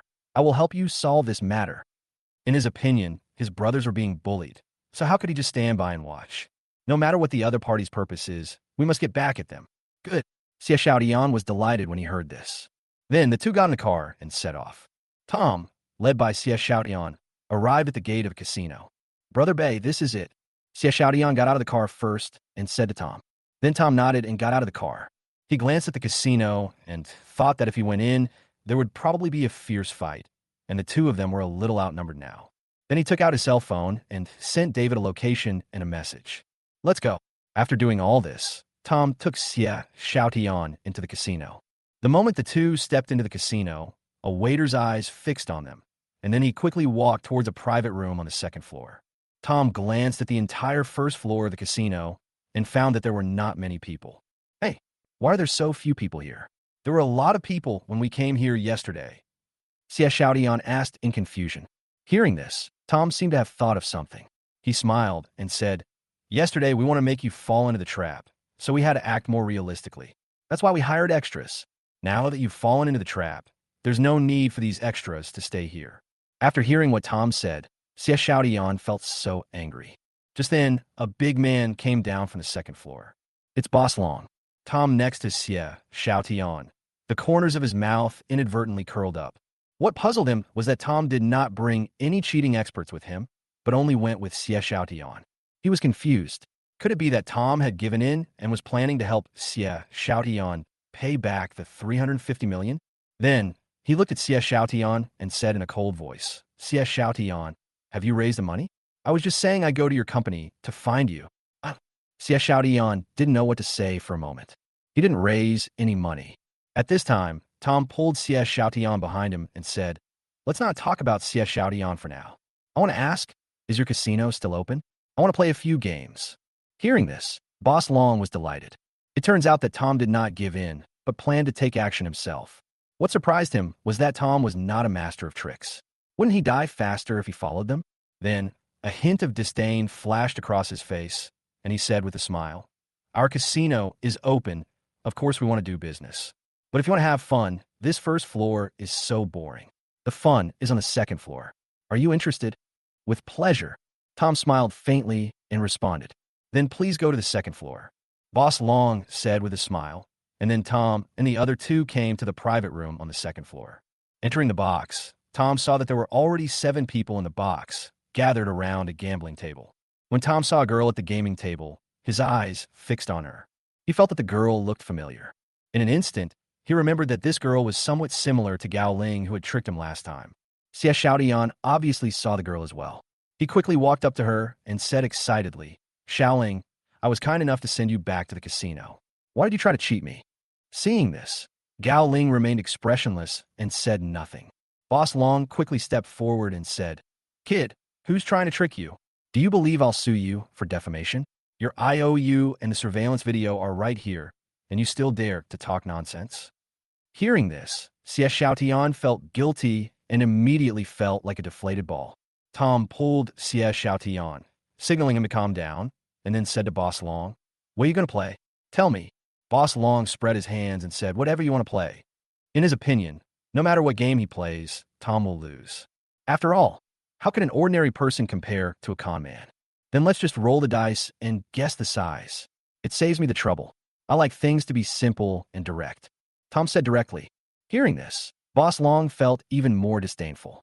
The trick of rolling the dice is the basis for them to become cheaters. They can get almost any number they want. Tom lose faster at dice? Okay, let's get started. But do you have enough capital? Then Boss Long asked someone to bring a dice cup and asked. Chapter 141 2 billion, continue to bet big. Tom smiled slightly when he heard this and said, "Can't you write an IOU?" "IOU? Sorry, we could do an IOU yesterday, but not today," Boss Long said with a smile. "Are you kidding? Yesterday, I made Xie Xiaotian write the IOU because I had him fall into a trap to lure out Tom, the big snake." In other words, they were interested in Tom S. billions rather than Xie Xiaotian's small amount of money. Therefore, Thomas' money must be paid in cash, and after the deed is done, they can just run away with the money. Okay, then give me 1 million chips first, Tom said lightly. When these words were spoken, the 8 people on the other side were stunned. What? 1 million chips? Are you kidding? A person with billions of assets actually only uses 1 million to play with us? How come he is not even as good as Xie Xiaotian, who is worth hundreds of millions? Thinking of this, someone sneered and said, "Why are you so stingy? What do you do with 1 million? At least you have to get tens of millions to play with." Then, several people on the other side also laughed and looked at Tom with contempt. 1 million? Are you sure? Boss Long said with a sullen face. Had thought that Tom would at least exchange 100 million chips for Xie Xiaoyan's revenge. But he was confused by the other party's only exchange of 1 million. Are you trying to win me over with 1 million? That's really overthinking. Why? Can I? Tom asked calmly.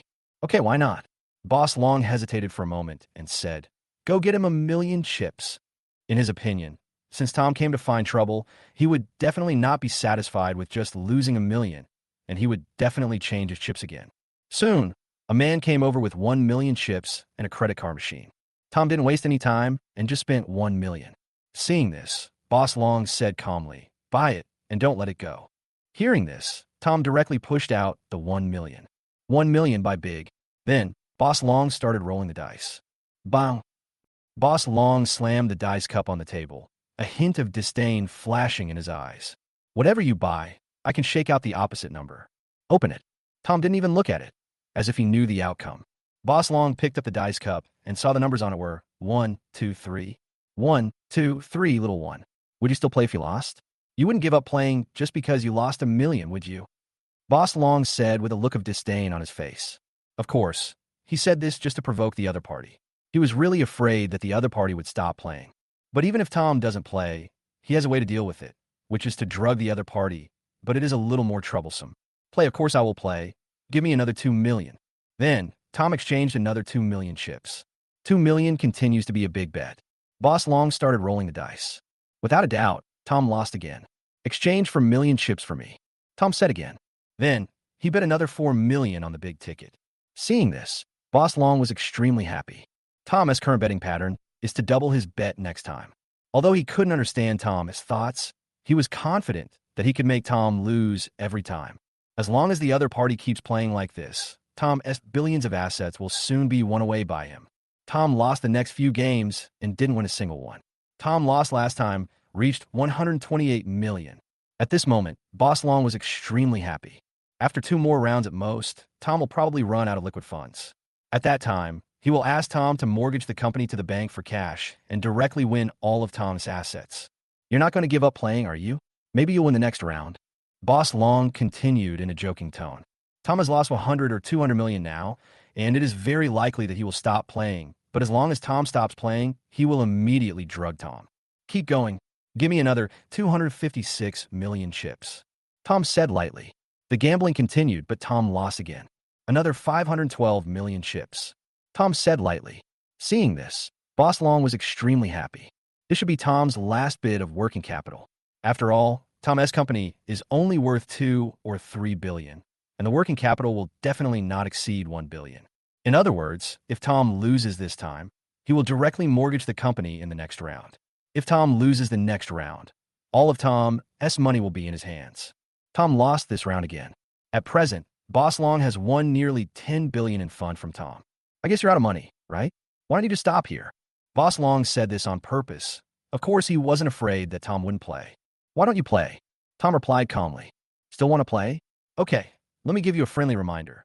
If you're out of money, you can mortgage your fixed assets to the bank. Boss Long said with a smile. Who said I have no money? Keep exchanging 1.24 billion chips for me.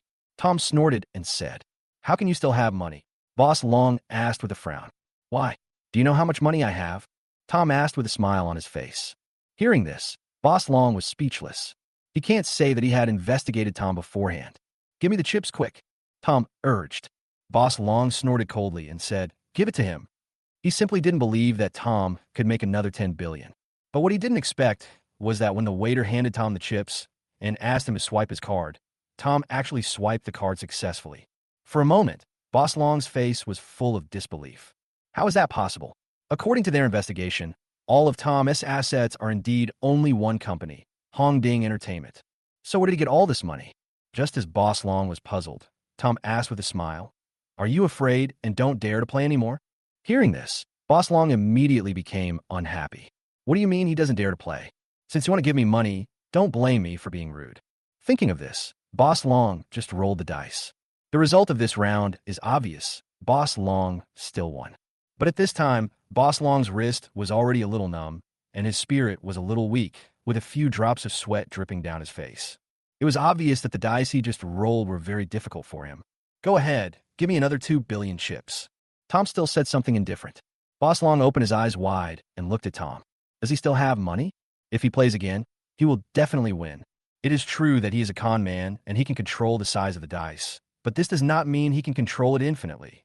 In order to shake out the points they want, they need to combine wrist strength and hearing is very energy consuming. As his 2 powers were exhausted, he certainly couldn't shake out the number he wanted accurately. And now, he felt that he was almost becoming a powerful crossbow. While Boss Long was thinking, Tom had already exchanged 2 billion chips. 2 billion, keep betting big, Tom said to Boss Long with a smile. After saying this, Tom could clearly see a dense layer of cold sweat on Boss Long's forehead. Chapter 142, Tom's Plan. At this time, Boss Long finally realized that something was wrong. How could he be so calm? What on earth was he trying to do? Then he began to ponder. What's wrong? First, he thought of Tom's strange betting method. Most people's betting is usually not fixed. If they have a hunch that they will win, they may bet more, and if they have a hunch that they will lose, they will bet less. Tom kept losing, but he always bet according to the rule of doubling the amount each time. He didn't notice anything just now, but now he discovered the strangeness of this pressing method. Tom keeps using this betting method.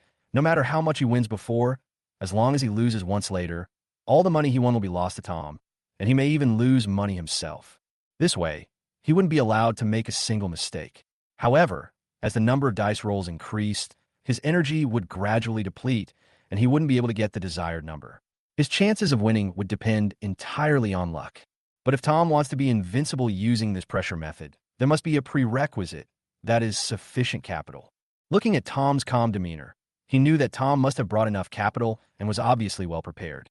Only then did he realize that while they were setting a trap for Tom, they had actually fallen into Tom's scheme. However, this is not a conspiracy. At most, it is an open conspiracy. It's just that he underestimated his enemy and didn't react at first. Because he no longer had the energy to control the number of the dice, it was all a matter of luck. Keep rolling the dice. If I lose this time, I still have to bet another 4 billion. Looking at Boss Long, who was slow to act, Tom said with a smile. He knew that Boss Long had lost his confidence. In fact, he had already made a plan in his mind. He was not a fool, so he fell into it even though he knew it was a trap. According to Xie Xiaotian, he hardly ever won a single game, and the more he lost, the more he couldn't stop wanting to play, and his willpower was completely out of control. He understood that the other party must have cheated on Xie Xiaotian and used a drug that could disrupt a person's willpower. If he made a bet with the other party, it seemed that he had no chance of winning, but Tom found a way to win. No matter how good the opponent's cheating skills were, each trick would definitely consume a certain amount of mental energy. If the number of tricks increased, the opponent's mental energy would be almost exhausted and would definitely make a mistake. That's why he used the doubling bet method. If the opponent lost once, the money he lost would be returned to him in full. Therefore, he would start with a bet of 1 million. Then he could bet dozens of times with his 40 billion capital because he didn't believe that the other party would not make a mistake once. He had watched a program analyzing cheating techniques before, and an expert said that this kind of cheating technique of shaking dice was the most mentally demanding. The average cheater would be mentally exhausted after shaking the dice 5 or 6 times and would need a rest for several hours to recover. Then let's continue. At this time, Boss Long seemed to have thought of something and said confidently, picking up the dice cup again. Although this was a gamble of luck, and he might lose, Tom overlooked the most important point. That is, they are con men, and all their identities in Jianghai are fake. If Tom wins this time, he can avoid paying Tom the money and lead his men to quickly escape from Jianghai. But if Tom loses, he can still win a lot of money from Tom. In fact, he is the one who is in an invincible position, etc. At this moment, Tom suddenly spoke again. What? You want to go back on your word? Seeing this, Boss Long frowned and said, I want to raise the stakes. This time I'm betting 5 billion. Tom said with a bright smile. Just now he received a message from David. David had already brought people downstairs. At the beginning, he was worried that these con men would run away after losing, so he kept controlling the pace. Now that David is here, these people can't run away. Since they are here to find revenge for Xie Xiaotian, he doesn't just want to win back his money. Brother Bei, you can't do this. Stop gambling. Xie Xiaotian on the side was obviously anxious. I originally thought that Tom came to find a place for him, but why does he keep losing money? At first, he was patient and didn't stop it, but now the stakes have reached 5 billion, he really can't bear it anymore. However, Tom just patted his shoulder, gave him a reassuring look, and told him to just watch carefully from the side. Seeing the extremely confident look on Tom's face, Xie Xiaotian was a little confused, but he could only stand aside helplessly and stop talking. Sure, 5 billion. Given the chips. At this time, Boss Long couldn't help but said with a smile, and it was obvious that he was very excited. Although I don't understand why Tom suddenly increased the stakes, he is invincible, and that is his confidence. As long as he is lucky this time and accepts the 5 billion, he can gamble again if he wins this time. After Tom swiped his card and pressed his chips, he started rolling the dice. Open it, Tom said lightly. Even if he lost, he would not worry. After all, he still had tens of billions in his card. Hearing this, Boss Long opened the dice cup with trembling hands. This is 5 billion. Even if they have bet thousands, they only win a few hundred or tens of millions each time. When have they ever seen such a huge amount of money? 1, 3, 4 little one. Looks like your luck is not very good this time. You lose. Looking at the number on the dice, Tom smiled even more. Seeing this, Boss Long felt a little disappointed. It seemed that he could only win as much money as Tom. However, he was also satisfied. These billions were enough for the 8 of them to live a carefree life. Since he lost, he stopped pretending and said directly, Kid, I know this is all your tricks, but do you think that just because you win this one, you can get back all your losses? Well, I'm telling you now, you're overthinking it. There are only 2 of you. If I don't give you money, what can you do to me? As long as we leave here, you'll never find us again. As he spoke, Boss Long's face was full of sneers. Tom with contempt. I thought to myself, this guy thinks things are too simple. They are con men. Tom dares to deal with them with just 2 people. It's really childish. Hearing this, Tom looked at the con man. A surprising arc appeared on his lips, and he said lightly, But will I give you a chance to leave? Just as Tom finished speaking, a burst of hurried footsteps suddenly sounded. The next moment, many big men in black clothes came in one after another. The group of people quickly filled the entire box. There seemed to be more people at the back, but they could only stand outside the door.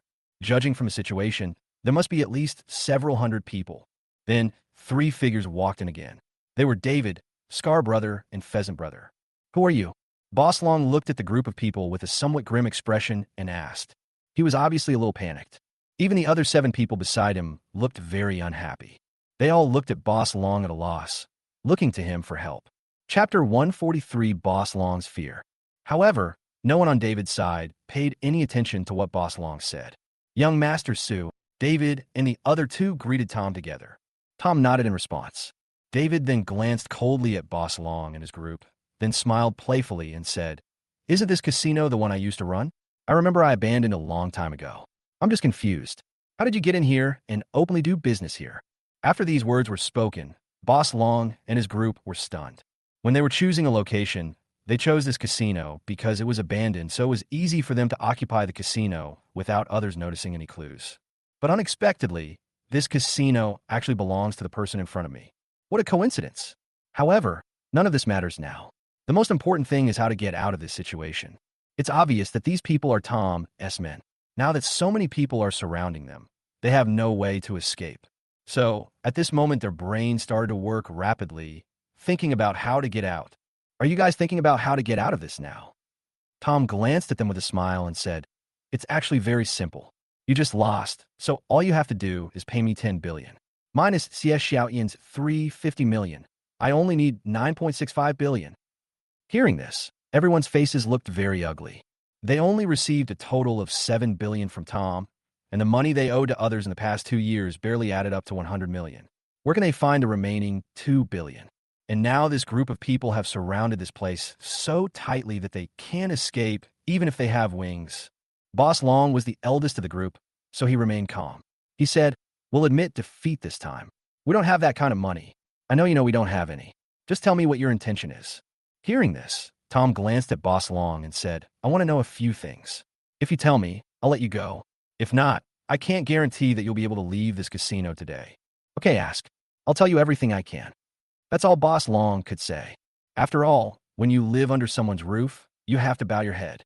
First question: I believe you wouldn't come here to trap Xia Xiaodian for no reason. What's the reason? Tom asked in a deep voice. Someone asked us to set a trap for you, and Xia Xiaodian was just a pawn we used to lure you into the game. Boss Long did not hide anything and said it directly. Hearing this, Tom was stunned. It turned out that this group of people's target was still him, and Xie Xiaodian was just implicated by him. Who else wants to deal with him? This made him think of Zhao Jiang, who had set a trap for him last time. However, Zhao Jiang was forced to kneel for 2 days and nights by Maria. He believed that Zhao Jiang would not dare to set a trap for him again. Who invited you? Then Tom asked again. Yes. Boss Long paused, a little hesitant, but finally said one of them is called Zhao Jiang, and the other is called Lu Buolei. He had been hesitant at first. After all, in their line of work, they wouldn't betray their employers. But in this situation, if he didn't speak up, he might not even be able to leave. What the hell do you care about professional ethics? Hearing this, Tom suddenly felt a chill emanating from his body. It's Zhao Jiang again. I didn't expect that he still didn't learn his lesson. And that Lu Buolei, he knew that during the recording of the program, he did have some unpleasantness with Lu Buolei in order to help me out. But it was just a variety show after all. He didn't expect Lu Buolei to bring hatred into reality. This really left him speechless. He suppressed his anger, pointed at one of the 8 girls, and said, "Second question, she must be Gao Ling who set me up last time." Boss Long nodded and explained, "Last time, we thought you were just a small-time character, so we only sent Gao Ling to deal with you. Then why is she different from last time?" Tom asked in confusion. He was very puzzled. As for this girl, he only felt that she was somewhat similar to Gao Ling who set him up last time, but they were 2 different people. He was very surprised by this. She is the counter-general among our 8 generals of the 1,000 Gates. She's responsible for seduction and is skilled in disguise and mind games, so it is easy for her to change her appearance. Boss Long said calmly. Hearing this, Tom finally understood. It turned out the other person could change his appearance. It was quite amazing. He was also very curious about what Boss Long had mentioned about the 1,000 Gates and 8 generals. He had only heard of the command before, but had never heard of the 1,000 Gates and 8 generals. However, he still suppressed his curiosity and asked one last question, which was also the one he wanted to know the most. I saw a 6-pointed star tattoo on Gao Ling. Is this the symbol of the organization behind you? Tom stared at Boss Long and asked. He had seen that tattoo on Wang Dazhuang before, and when Wang Dazhuang was killed, the killer also left this pattern next to him. Obviously, this pattern was the unique symbol of this organization. But from Wang Dazhuang's diary, he only knew that this mysterious organization was called the Red Group, and he knew nothing else. So, he was very curious about this organization. The organization behind it? How do you know? Tom finished speaking. Boss Long's expression changed, his eyes widened, and he stared at Tom intently. Seeing Boss Long's big reaction, Tom knew that he was right. Boss Long and his gang belong to this organization. You don't need to know why I know this. Now I want you to tell me the information about this organization. Tom said lightly, No, I won't tell. Boss Long shook his head as if he was quite wary of it. Don't you want to take them away? Tom could see that Boss Long had some concerns in his mind and asked again. Please don't ask anymore. If you tell us, we'll be dead. Apart from this, I can promise you everything else. Boss Long said anxiously, his face full of determination. Tom, he wouldn't dare to do anything to them, but if he told them, the organization would definitely not let them go, and they would surely die. His fear of that organization was deeply ingrained in his bones. What about you? Tom looked at the 7 people behind Boss Long again. Unexpectedly, the 7 people also shook their heads, their faces full of fear. Seeing this, Tom was even more surprised. What kind of organization is this that scares them so much? However, this aroused his interest even more, and he immediately said to Boss Long in a cold voice, You're afraid that your organization will retaliate against you. Do you think I will let you go?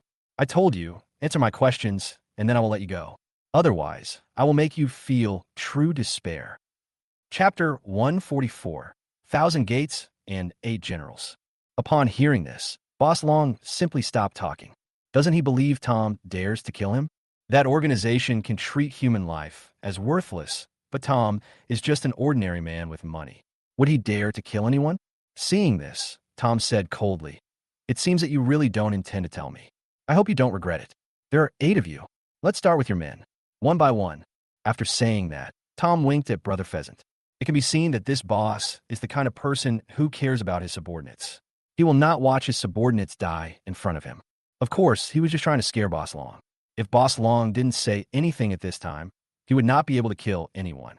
He has never killed anyone, nor is he a bloodthirsty person. He had seen how cruel Pheasant was, so it was most appropriate for Pheasant to do this. Shanji understood, took out a knife from his body, and walked towards these con men. Tom saved his sister, and he said he would give his life to Tom. Tom asked him to kill someone, he wouldn't even frown. When he came in front of these people, Brother Shanji casually pulled a man over and put the dagger directly on his neck. "You really won't tell me?" Tom said coldly, then raised a hand as a signal. When Brother Pheasant saw Tom's gesture, his eyes narrowed, and he would not hesitate to cut the man's neck as soon as Tom's hand was completely put down. Seeing this, Boss Long's expression finally changed. Tom really dared to kill them? Looking at Brother Shanji's ruthless look, he was shaken. Except for Gao Ling, the other 6 grew up with him in an orphanage. He was the oldest and had long regarded them as his own brothers and sisters.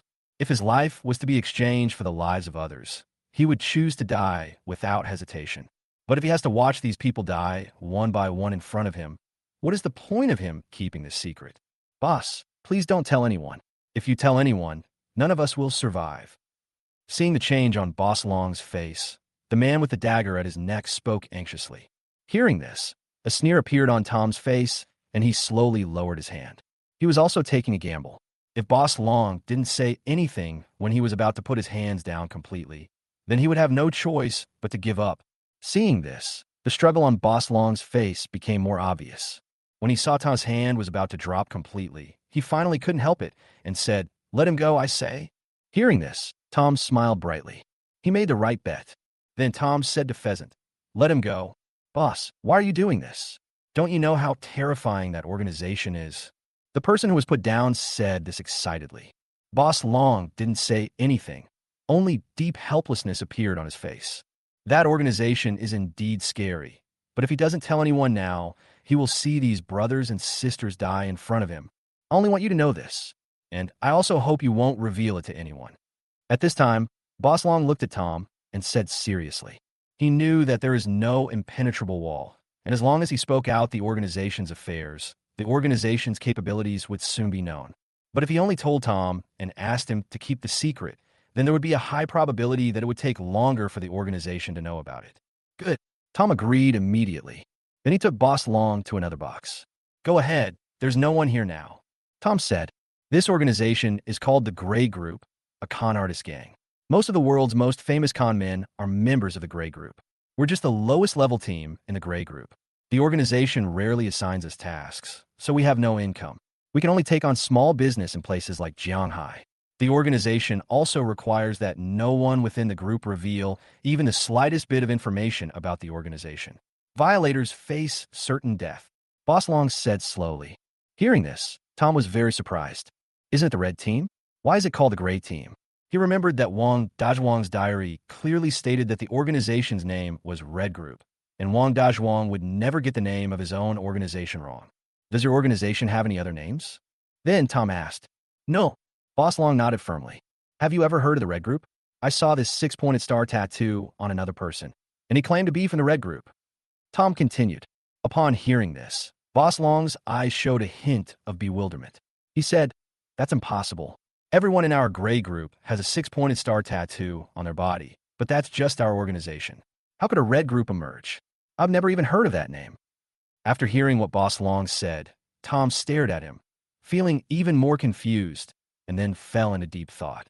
The two organizations, both of which use the hexagram pattern as their logo, are actually not the same organization. And Boss Long has never even heard of it. What's going on?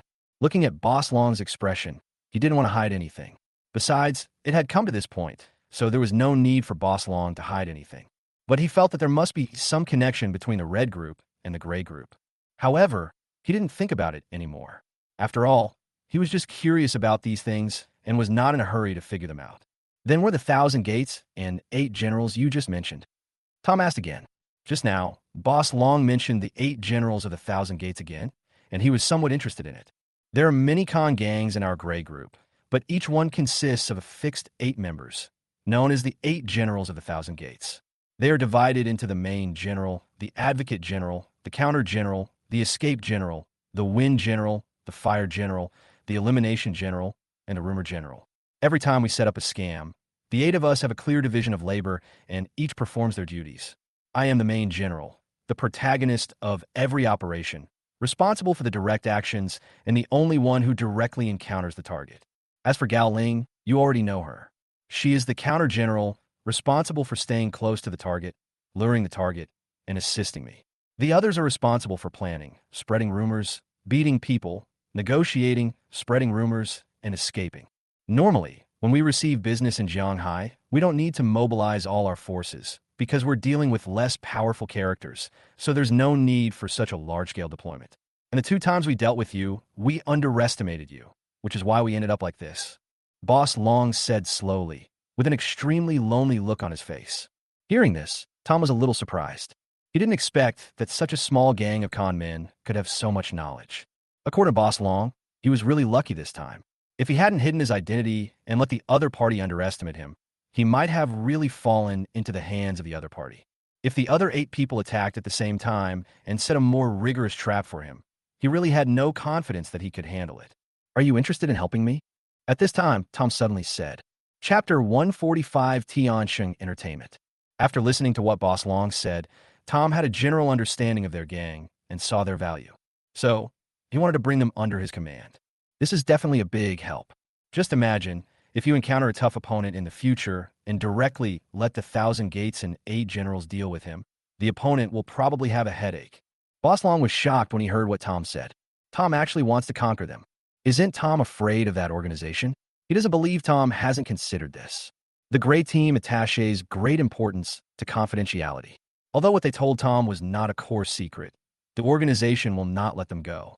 But Tom is different because it is not a core secret, so the Gray Team should not do anything to Tom. But if Tom takes them in, the situation will be different. In this case, Tom will also be implicated and targeted by that organization. Aren't you afraid of retaliation from the Gray Group? Boss Long asked. Tom shook his head. In order to inherit his biological father's position as soon as possible, he now needs to urgently build up his own power. For him, who is currently weak, Boss Long's gang is of great help to him. Moreover, he believed that even if the Gray Group was powerful, it would take time to find out that he had recruited Boss Long and his gang. This period of time gave him room to grow. Besides, Boss Long also said that they're just the lowest level gang in the Gray Group, so the Gray Group would not make a fuss and send powerful people to deal with them. If he can't even deal with these people, how can he be qualified to inherit his father's position? Now, it's not a question of whether I'm afraid or not, but a question of whether you're willing or not. As long as you're willing, I dare to accept it. Tom's face was full of determination, and his tone revealed a hint of dominance. His biological father, as the head of a top consortium, controls 60 of the world's wealth. He knows how terrifying this amount is. So how could it be so easy to inherit his father's position? If he doesn't even have this little bit of courage, how can he be qualified to inherit this position? Tom finished speaking. Boss Long gritted his teeth and said, Okay, I agree. Since Tom doesn't mind them getting him into trouble, what else does he have to worry about? Besides, by following Tom, a wealthy man, they will have a backer and will not be like rootless duckweed in the future. Seeing this, Tom nodded in satisfaction and added, I can give you the money I lost to you as your development fund, but there's one prerequisite. You have to prove to me that you have the ability to take it. For him, this amount of money is not small, but if he can train an elite gang of con men, its value will definitely exceed this amount of money. But if they can't even pass their own tests, there's no need to focus on training them. Hearing this, Boss Long was suddenly shocked. Tom lost to them was billions. Did you really give it to them like this? You know, money is very important to a con gang like theirs. With funds, they could buy better high-tech equipment and improve their strength. Moreover, when they set up a scheme, they also need funds, and the amount of funds determines how big the scheme can be. I wonder how Master Su wants us to prove our strength. Restraining his excitement, Boss Long asked. Hearing this, Tom smiled and said, Go and deal with whoever hired you to deal with me. If you can satisfy me, I'll give you the money. Okay, Mr. Su, I will definitely satisfy you. Boss Long agreed immediately. If he were asked to sign other people, he wouldn't dare to guarantee it, but he was relatively familiar with these two people and he had full confidence in them. Tom nodded. Then, the two returned to the previous box. Everyone was very surprised when they saw the two people walking in. Because the two of them were talking and laughing at this time, it seemed that their relationship was very harmonious.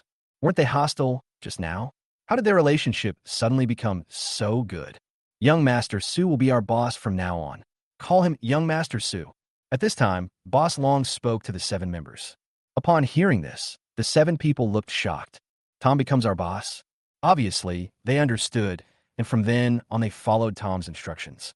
But what surprised them was, didn't Tom know that they were a hot potato now? How dare he recruit them? However, the answers to these questions can only be known by waiting and asking Boss Long. Young Master Su. Then, several people shouted in unison. Then, Boss Long introduced Tom. Young Master Su, this is Long E, Long Air, Long Lu. They all grew up with me in the orphanage. This is Gao Ling. You've already met her. Tom nodded and said to Boss Long, then I'll wait for your news. I hope you won't let me down. Jianghai City, Tiansheng Entertainment. Jianghai has 3 entertainment companies, namely Hongding Entertainment, Tiansheng Entertainment, and Shanshan Entertainment. In terms of strength, Hongding Entertainment is the strongest, Tiansheng Entertainment is slightly weaker, and Shanshan Entertainment is the weakest. This is the current ranking, but a few years ago, Tiansheng Entertainment was the only dominant player in Jianghai. At that time, Tiansheng Entertainment was unprecedentedly powerful and ranked 2nd in the entire Shanghai province. However, due to some reasons, its strength has suddenly declined a lot in recent years. At this time, in the general manager's office of Tiansheng Entertainment, a man in a suit was sitting in a boss chair, looking at a data form. This person's name is Manhwa.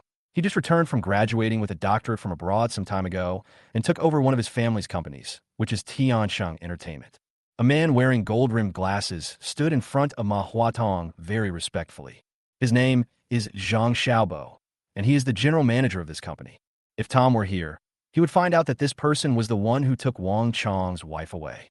Master Ma, judging by the ratings of Hongding Entertainment's last 3 entertainment programs, they have achieved tremendous success, and their strength is likely to rank among the top 3 in Shanghai province. It will be even more difficult for us to regain our dominance in the Jianghai entertainment industry in the future. Zhang Xiaobo analyzed. Upon hearing this, Ma Huadong snorted coldly and said, if it weren't for that incident, how could Hongding Entertainment have taken advantage of the opportunity and become so big? However, they're just a company with a market value of 20 to 30 billion, and Tiansheng Entertainment is just one of my family's companies. I don't believe that even with the strength of the entire family business, we can't defeat Hongding Entertainment. Well, aren't their 3 shows really popular? Why not just imitate them? Let's invite a more stellar lineup than they have. Do we really have to worry about not surpassing them? Ma Huatong gave a sinister smile and continued. Chapter 146. Maria actually smiled. Hearing this, Zhang Xiaobo immediately revealed a flattering expression and said, Master Ma, wise. You should get started on this matter. Complete it as soon as possible while this wave of popularity is still there and the audience is still relatively fresh about it. Ma Huatong said solemnly. Ring, ring. As soon as he finished speaking, the phone rang. A smile crossed his face when he saw the name on the phone. Hey, Chloe. He called out affectionately to the person on the other end of the phone. The person on the phone was his new girlfriend. Some time ago, just after he came back from abroad, his younger brother said he would introduce a girlfriend to him. He refused without a second thought. He was quite picky about his girlfriends. He didn't care about how pretty a woman was, but rather whether she felt like falling in love at first sight. This was the reason he hadn't met anyone he liked in all those years. Later, he had almost no hope until his younger brother showed him the photo of the girl. His heart melted instantly. He knew this was the girl he wanted. So soon, he got together with this woman and became boyfriend and girlfriend. I'm off duty. A woman's voice came from the other end of the phone. Okay, I'll pick you up right away. Ma Huatong said quickly. By the way, have you bought a car for my brother? The woman said again. How could I not do what you asked me to do? I've already asked my friends about the car he's looking at, and he can pick it up tomorrow. Ma Huatong said with a smile. After hanging up the phone, Ma Huatong said to Zhang Xiaobo, all right, I've explained everything I need to. Don't mess this up. I have to go pick up my girlfriend. I'm leaving now. After saying this, he left happily. 3 days later, Hongding Entertainment, Tom's office. Maria and Tom sat opposite each other at the tea table. After this round of 3 variety shows, Hongding Entertainment's ranking has risen from 5th to 3rd. Maria said lightly, "Yes, I believe that in the near future, we will be #1 in Shanghai province." Tom said with a grin, "If he can make Hongding Entertainment rise from 5th to 1st in Shanghai province in such a short period of time, it will prove his ability and he can be said to have completed his training." Hearing Tom's words, Maria poured cold water on him without hesitation and said, "You think too much." As soon as he finished speaking, Tom's smile froze. Every time he was complacent, he would be hit by Maria. "Can't you just say something nice to praise me?" Maria then continued slowly. "In the entertainment company rankings, there's a watershed between the top 2 and the 2nd place. Reaching 3rd place is easy, but surpassing 2nd is difficult. And surpassing 1st is even harder. For example, if the 3rd place's combat power is 1, then 2nd place is 10, and 1st place is 100. Otherwise, why do you think the 1st place has remained so stable for so many years without changing? Not to mention," Maria paused at this point. Tom's face had grown serious when he heard this. Seeing Maria pause, he asked, "What's more?" Maria sighed and said, "Besides, they won't let you develop so easily. If you take their place, they will definitely suppress you." Hearing this, Tom's face became even uglier. Maria was telling the truth, and her words were indeed like a bucket of cold water, which woke him up. Every time he achieves a little success, he becomes complacent, not realizing that there are many potential crises waiting for him. At this moment, Tom seemed to have suddenly woken up. His ability is still not enough now. He should never be too complacent and should remain humble, otherwise it will be easy for him to capsize before he can react. "What do you think we should do next?" Thinking of this, Tom asked. Although he already had a plan, he still wanted to consult Maria and hear her opinion. "It's simple. You need time to mature. Since the first episode of the variety show was already a success and Hongding Entertainment's reputation has been established, you only need to run a few more episodes. Once the audience stickiness reaches a certain level, it will be easy to surpass the first 2 entertainment companies. But the prerequisite is that you must complete these episodes smoothly." Maria pondered for a moment and spoke slowly. Hearing this, Tom nodded. Maria's idea coincided with his. As long as the audience stickiness was high enough, there would be audiences paying for any program produced by Hongding Entertainment in the future. The strength of Hongding Entertainment would naturally grow rapidly, thus surpassing the top 2 entertainment companies and taking the top spot. However, what he didn't expect was that while he was developing, those 2 companies would definitely not let him grow big easily and would definitely hinder him. Just then, Lucas suddenly hurried into the office with a document. "Young Master Su, something bad has happened," Lucas said anxiously. "What's wrong?" Tom asked with a frown. "Look." Lucas handed a document to Tom. Tom took the document and started to browse it. Maria was also curious, so she stood up and stood behind Tom to look at it with him. After reading it, Tom's face turned completely gloomy. The document stated that Zhang Xiaobo, general manager of Jianghai's Tianqing Entertainment, had just held a press conference and was preparing to start filming the first episode of I Am a Rich Man. He read the introduction of this variety show and found that it was a complete copy of their variety show, Who is the Rich Man? It can be said that except for the name, the content is almost exactly the same. Tom remained silent. Maria smiled and said, "It seems that now it's not just companies stronger than Hongding Entertainment that don't want you to grow. Even companies weaker than Hongding Entertainment, like Tianqing Entertainment, don't want you to grow. You're really surrounded by tigers in front and wolves behind." Tom snorted coldly and said, "Everyone wants to get a piece of the pie. Come on, I'll take over." At this time, Tom already had a plan in mind. Since Tianqing Entertainment ranks 2nd in Jianghai, it is definitely not as good as Hongding Entertainment. If it confronts Hongding Entertainment head-on, it is likely that it will not be able to defeat Hongding Entertainment. If they play dirty tricks, he still has David and others under his command. At worst, he could just let Boss Long go and trick them. Therefore, he really looked down upon Tianqing Entertainment, but he was worried about the 2 companies that Maria mentioned that ranked before Hongding Entertainment. "Don't worry, Tom. I'm here for you. Do you think I'm the queen of Shanghai's business community for nothing? With me by your side, you don't have to worry too much." At this time, Maria said with a smile. Looking at the smile on Maria's face, Tom was filled with surprise. Maria, she actually smiled. Chapter 147, Wang Chang returns. Tom couldn't help but say, You can actually laugh too. You know, since Maria came to Shanghai, Tom has never seen her smile, and she always looks cold. At one point, Tom thought Maria had facial paralysis and could not show any other expressions. Now it seems that this is not the case. Hearing this, Maria's smile froze instantly and then turned into a cold look. Tom was stunned and felt a little regretful. He should not have said that if he had known. God knows why Maria is so bothered by the smile. Actually, you look pretty when you smile. You should smile more often, Tom advised. Maria shook her head and said coldly, "Laughing is the most inappropriate expression on a person's face. Laughter makes people relax their guard and exposes their weaknesses to the enemy." Hearing this, Tom was speechless for a while and stopped talking. He knew that some of Maria's ideas were deeply rooted in her mind, and it was impossible for him to convince her. Just then, Tom's office phone rang. It was the front desk clerk calling. Tom picked up the phone and heard the receptionist's voice. "President Tom, someone named Wang Chong wants to see you." Wang Chong? Xiangzi? Tom was stunned for a moment. Then he was overjoyed and said, "Hurry up and get him up." After hanging up the phone, Tom had a smile on his face. At the beginning, he sent Wang Chong to James to study and train, thinking that Wang Chong would not be able to come back for at least a year and a half.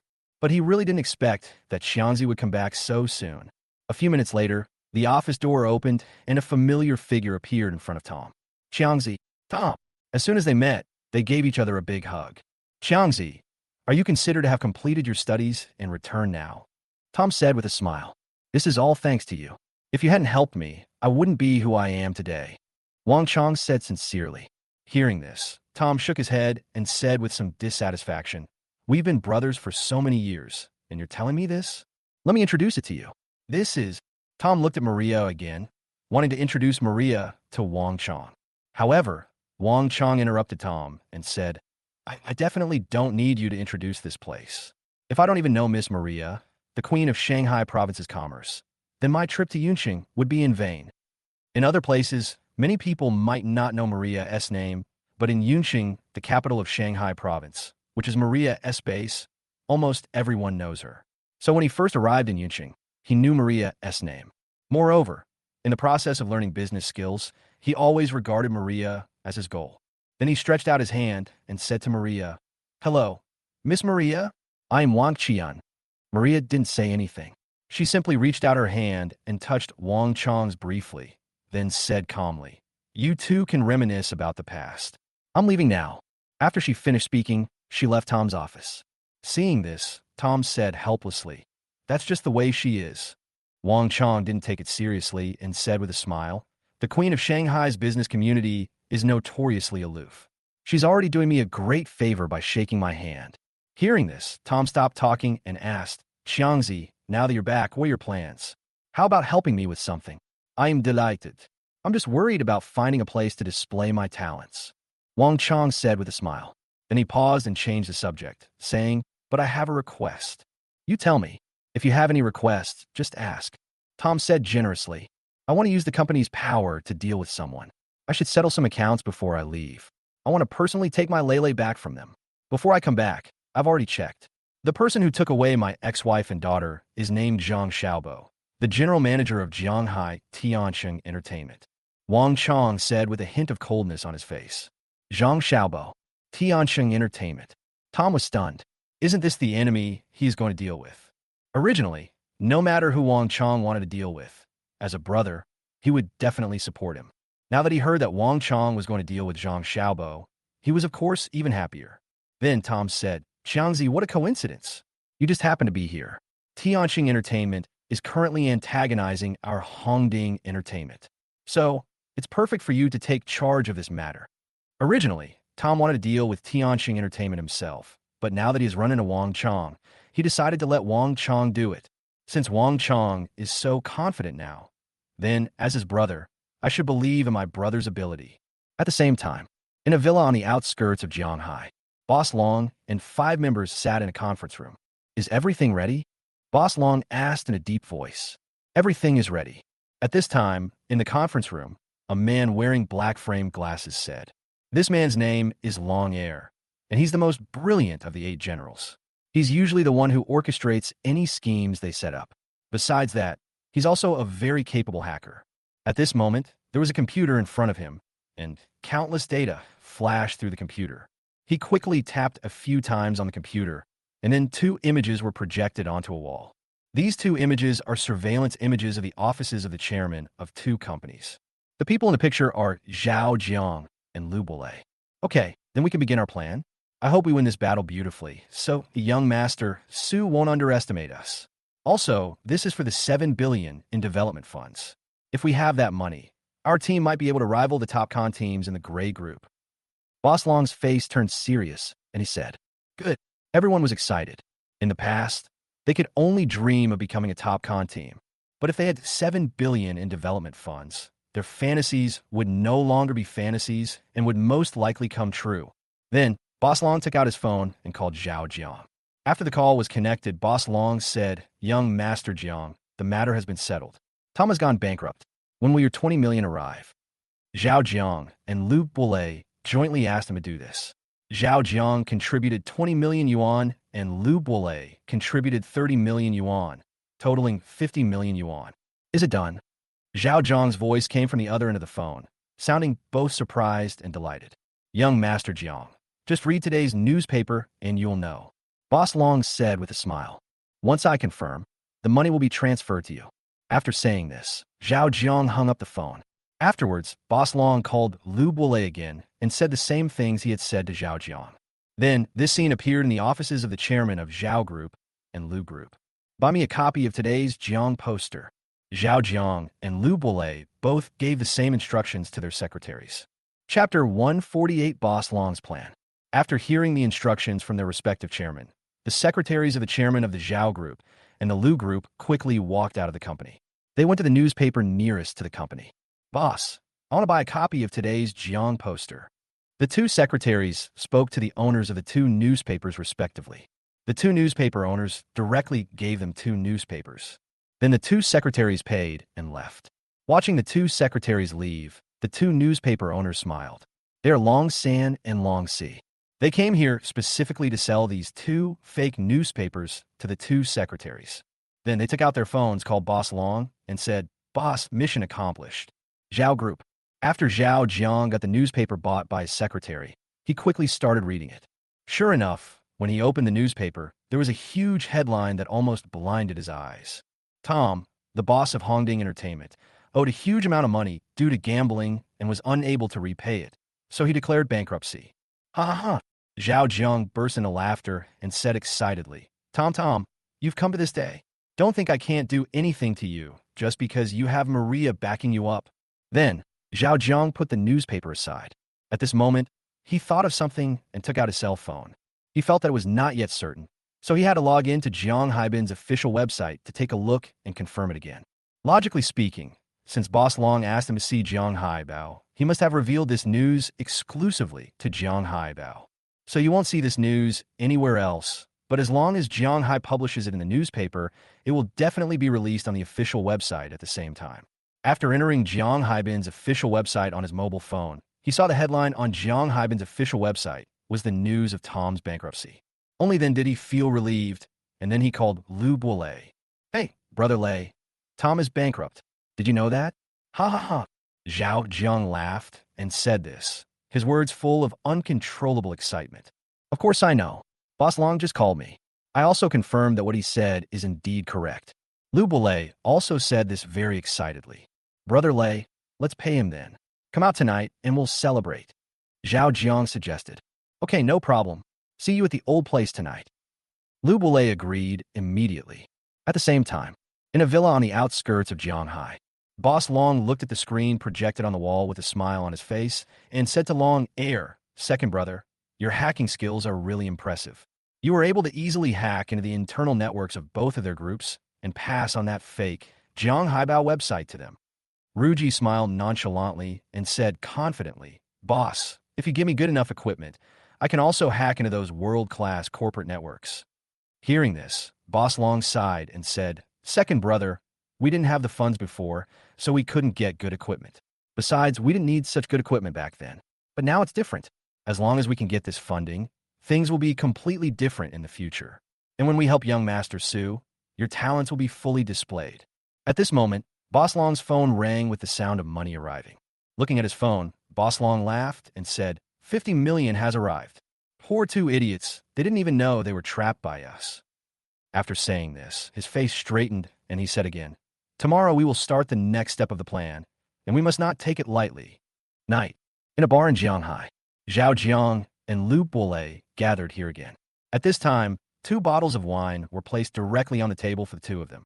It seems that the two of them don't want to go home until they are drunk today. Brother Lei, let's drink this bottle of wine. We'll be good friends forever. Zhao Jiang raised a bottle of wine and said, done, good brother. Lu Bolei also opened a bottle of wine and clinked it with the bottle in Zhao Jiang's hand, then drank the whole bottle in one gulp. After finishing the bottle of wine, Zhao Jiang burped and said, Brother Lei, I have an immature idea, but I don't know if I should tell you or not. Just say what you want to say. We're brothers. There's nothing to worry about. Lu Bolei said dissatisfiedly. In his opinion, Zhao Jiang did this with him, and they were brothers in the same trench, so there was no need to be so taboo. Zhao Jiang smiled awkwardly and said, okay, then I'll be frank. Even though I bankrupted Tom, I still feel unsatisfied when I think about it now. You only lost money, but I knelt for 2 days and 2 nights and almost had my limbs amputated. So I want to give him another try. After all, he's bankrupt now, so it should be easy to do him. Hearing this, Lu Bolei was also a little moved and said, brother, what do you want to do? His family is very ordinary, so I want to take action against his family and make him destroy his family. As long as we let other people do this, like this time, Maria still can't find us. As he spoke, Zhao Zhang's face was full of cruelty. Okay, let's do it. I know some people who specialize in this kind of thing. Leave it to me. After Lu Bolei finished speaking, a hint of cruelty appeared on his face, and he drank the remaining wine in the bottle. The next day, Hongding Entertainment. Thomas' office. Tom was sitting on his office chair, while Wang Chong was sitting on the sofa beside him. At this time, Wang Chong was holding a tablet computer and browsing today's news. Zhang Xiaobo is really quick. Yesterday, he just announced the variety show I Am a Super Rich, and today he announced 2 more upcoming shows. They're highly similar to our other 2. It seems like he's planning to imitate all 3 of our shows. Wang Chong frowned and said, this is just desperate. I heard that Tianqing Entertainment used to be the top entertainment company in Shanghai, but because of one incident, its strength declined rapidly, and it was surpassed by Hongding Entertainment. In recent years, they've been constantly trying to regain the top spot. Now that Hongding Entertainment's variety shows have become a hit, it has grown again. How can they not be anxious? Tom said lightly. Hearing Tom's words, Wang Chong's eyes flashed, and he asked, do you know what happened to Tianqing Entertainment that caused its strength to decline? I don't know about that. Tom replied, then I'll go investigate. Maybe there will be a surprise. A sinister look flashed across Wang Chong's face. Since this incident can reduce Tianqing Entertainment's strength so much, then maybe he can make something of it. Tom nodded when he heard that. Zhang Xiaobo also mentioned in the news that they're going to start recruiting a large number of guests for this variety show. I should also go and confirm the suitable guests as soon as possible. I can't let them get there first. As long as Hongding Entertainment's second season of the variety show is not surpassed by them, they will never be able to make a comeback. After Wang Chong finished speaking, he went downstairs to arrange these matters. It can be seen that he is very concerned about this battle. If you don't succeed, you will die. Chapter 149, Lu Bolei's Anger. At the same time, office of the chairman of Lu Group. Lu Bolei sat in the boss chair with a cigar in his mouth, looking very relaxed. At this moment, he remembered what he had discussed with Zhao Jiang yesterday. So he took out his cell phone and prepared to contact that group of people to take action against Tom's family. Ding dong. But at this moment, an anonymous message suddenly came on the phone. Lu Bolei clicked on the text message, which was a picture message. Looking at the pictures on his phone, Lu Bolei's pupils shrank and his brows furrowed tightly. How could Zhao Jiang be with Maria? And they seem to be on good terms. The picture shows Maria and Zhao Jiang walking out of the hotel together. He looked at the small print in the upper right corner of the picture, which showed the date of the photo. The date is surprisingly today at noon. Maria have lunch together today? Didn't Zhao Jiang hate Maria? How'd they end up together? Lu Bolei was very surprised and began to ponder. After a while, Lu Bolei finally came to his senses. But at this time, his face had become extremely gloomy. Damn it, this Zhao Jiang has such evil ambitions. He actually wants to trick me. Lu Bolei cursed angrily. He already had some guesses about what Zhao Jiang was doing. Zhao Jiang must be afraid that Tom's bankruptcy will be discovered by Maria. That's why he wanted to find Maria. His purpose was to put all the blame on himself. Boss Long and his group should have left Jianghai by now. So Zhao Jiang took the initiative to tell Maria about this matter first, and Maria would definitely believe him. No wonder Zhao Jiang proposed to attack Tom's family last night, and he agreed without hesitation. If he found someone to harm Tom's family today, wouldn't that be exactly what Zhao Jiang wanted? I guess Zhao Jiang has also told Maria about this, and Maria should have made some arrangements to deal with it. If he makes a move then, won't Maria catch him red-handed? Damn, Zhao Jiang, you are such a person. I even treated you as a brother. Thinking of this, Lu Bolei became even more furious and wanted to kill Zhao Jiang, the damn bastard, immediately. However, he finally calmed down and decided to call Zhao Jiang to test the waters. Then he called Zhao Jiang. After the call was connected, Zhao Jiang's voice rang out from the other end. Hey, Brother Lei, are you here to tell me the good news? Have you already taken action? After hearing what Zhao Jiang said, Lu Bolei's face became even gloomier. You still want me to do something, you bastard, you wish. Although he was angry, Lu Bolei remained calm and said, Isn't he still contacting people? I want to ask you, where were you this afternoon? I'm at the company. Brother Lei, why do you want to ask this? Zhao Jiang said in a daze. Oh, I'm just asking. Today, when I was passing by a restaurant, I saw someone who looked a lot like you. Lu Bolei said this casually. Hey, Brother Lei, you must have seen it wrong. I've been in the company all day. How could I have been to any restaurant? Zhao Jiang also replied, without any panic in his tone. Oh, all right then. I was just asking. Since it's not the case, that's fine. I have something else to do here, so I'll hang up first. After saying that, Lu Bolei hung up the phone and fell into deep thought again. Listening to what Zhao Jiang said, it doesn't sound like he's lying.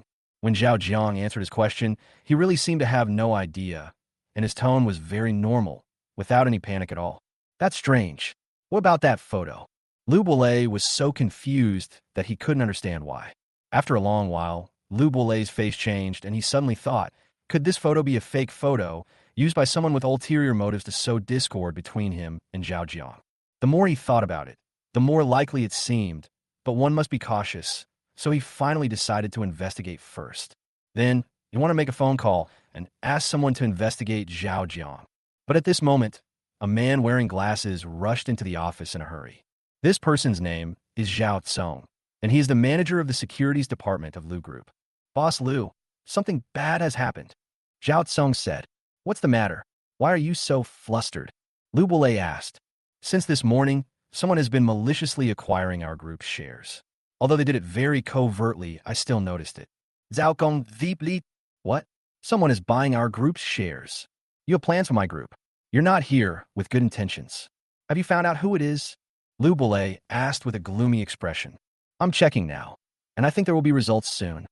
Okay, I want to see who has ideas about my group. Lu Bolei snorted coldly. Afterwards, Zhao Tsong left Lu Bolei's office. Half an hour later, Zhao Tsong walked into Lu Bolei's office again. Director Lu, we've already found out. It was done by someone from the Zhao group. Zhao Tsong said to Lu Bolei. What? Someone from the Zhao group. Isn't that Zhao Jiang's group? Are you sure? Lu Bolei asked again. I'm absolutely sure, Zhao Tsong said firmly. Upon hearing this, Lu Bolei's face became extremely gloomy. Zhao Jiang, you really want to trick me? Now, thinking about that photo, even a fool can figure out what's going on. Zhao Jiang must have gone to see Maria, betrayed himself, and gained benefits from Maria, so he couldn't wait to take action against his own group. Generally speaking, Zhao Jiang's group is smaller than his group, so it is impossible to merge his company. But with Maria's help, it will be different. So, now he is sure that Zhao Jiang has betrayed him and wants to attack him. Originally, he wanted to investigate Zhao Jiang to see if Zhao Jiang had met Maria today. But now it seems that there is no need to investigate at all. After realizing this, he gritted his teeth, clenched his fists, and his expression became extremely cold. Zhao Jiang, Zhao Jiang, since you were so unkind, don't blame me for being unrighteous. Now, I guess you don't know yet that I have guessed your intention. Since you want to swallow up my group, I will take the initiative and swallow up your Zhao group before you can react. Zhao Tsong, find me some powerful traders. I want to do a big business. Lu Bolei said to Zhao Tsong in a cold voice. Okay, Mr. Lu, Zhao Tsong said respectfully. At the same time, in a villa somewhere on the outskirts of Jianghai, Boss Long and his 8 men watched the scene in Zhao Zhang's office with smiles on their faces. It seems like today's second phase of the work has been successfully completed. Second brother, awesome. Boss Long gave Long Air a thumbs up. Chapter 150, Breaking Up. It's all routine operation. Ruji responded calmly, as if he was talking about something insignificant. That's right, the photo Lu Boulay received today was synthesized by Long Air using PS, and then sent to Lu Boulay anonymously. He was also responsible for the malicious acquisition of Lu Boulay's company's shares. It was he who hacked into the Zhao Group's system and performed some operations, and then successfully misled the Lu Group. Now that we've successfully turned Lu Boulay against Zhao Jiang, we don't have to do anything else. We could just wait and see. Boss Long had a very bright smile on his face. When everyone heard this, they also laughed. 2 days later, Tianqing Entertainment Company, General Manager's office. General Manager, we've already started inviting guests for 3 variety shows. As per your request, we've invited them at prices higher than the market price. But now, we're running out of funds. A man reported the situation to Zhang Xiaobo. How can it not be enough? Haven't I already put out 1 billion in funds? Zhang Xiaobo asked with a frown. We were very successful at first, winning several spots, but then Hongding Entertainment followed suit and raised their prices, even exceeding ours. So we had to raise our prices again. The man said helplessly. Hearing this, Zhang Xiaobo fell in a deep thought. Because their 3 programs are exactly the same as Hongding Entertainment, in this city derby competition, if they want to suppress Hongding Entertainment, they must work hard on the guest lineup.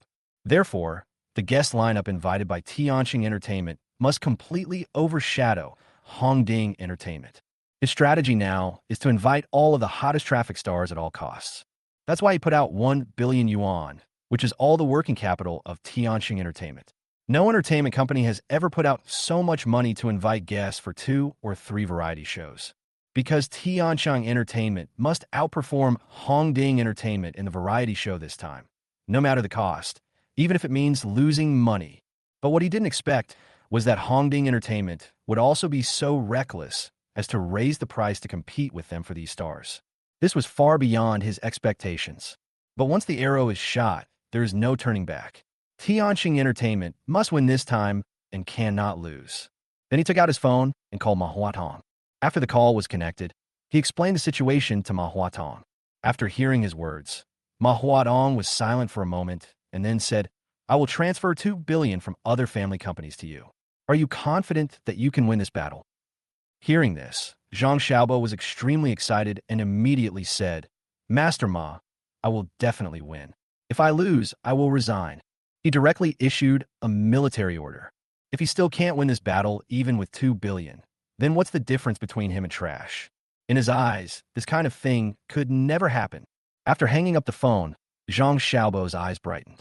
Hongding Entertainment, since you want to challenge Tianqing Entertainment head-on, then let's have a fight. I'm afraid you don't have the strength. Then he turned to the man and said, I want you to not only offer a higher price than Hongding Entertainment to get those stars, but also to give them the stars that Hongding Entertainment has its eyes on. I want them to not be able to invite a single guest. Hearing Zhang Xiaobo's words, the man also became excited. He knew that Tianqing Group was about to rise and immediately answered loudly, Yes. General Manager, Lu Group, Securities Department. At this time, there were more than a dozen computers placed in a large conference room. More than a dozen traders are sitting in front of their computers, typing away frantically. Securities Department Manager Zhao Song stood behind them and gave them orders. On the side, Lu Boulay sat leisurely in the boss chair, holding a glass of red wine in his hand. In the past 2 days, the traders he hired have been secretly buying up Zhao Group stocks, and today is the final day. So, he personally supervised it. At this moment, Zhao Tsong turned to Lu Boulay and said, Director Lu, it's time to close the net. Hearing this, Lu Boulay stood up excitedly and said, All right, close the net. I'm going to make Zhao Jiang regret everything he's done. After hearing Lu Boulay's words, Zhao Tsong was shocked and said to the dozen or so traders in a deep voice, closing the net. At the same time, Zhao Group, Chairman, something bad has happened. The manager of the securities department of Zhao Group rushed into the chairman's office and said to Zhao Jiang, What's wrong? Zhao Jiang asked. The group stock. was bought up in large quantities by a single account at a high price. Many of the group's directors saw the high stock price and sold their holdings. That account bought all of their shares, and now they're almost on par with you. The securities department manager said anxiously. What? Zhao Jiang stood up immediately after hearing this and asked, Whose account is that? It's from the Liu Group. The securities department manager replied. Isn't the Liu Group Liu Buolei's group? Why is he doing this? Is he trying to swallow up my group? Immediately, Zhao Jiang quickly took out his phone and called Liu Buolei. Liu Buolei, what do you mean? Why are you doing this? As soon as the phone call was connected, Zhao Jiang asked angrily. Liu Buolei on the other end of the phone snorted coldly when he heard what Zhao Jiang said. At this point, he didn't hide it anymore and said directly, Zhao Jiang, you still have a nerve to criticize me. You pushed the blame to me when you met with Maria a few days ago, right? And you secretly bought a large number of my stocks, right? You thought you were doing it very secretly, but unfortunately, I found out. If you are unkind, don't blame me for being unjust. After hearing Liu Buolei's words, Zhao Jiang was confused. He had no idea what Liu Buolei was talking about. Liu Buolei, I usually call you Brother Lei and treat you like a brother, but you treat me like this and even slander me by saying things I never did. My friendship with you is over today. Zhao Jiang roared excitedly. Brother? Do you consider me a brother? You even stabbed me in the back. Our friendship is over.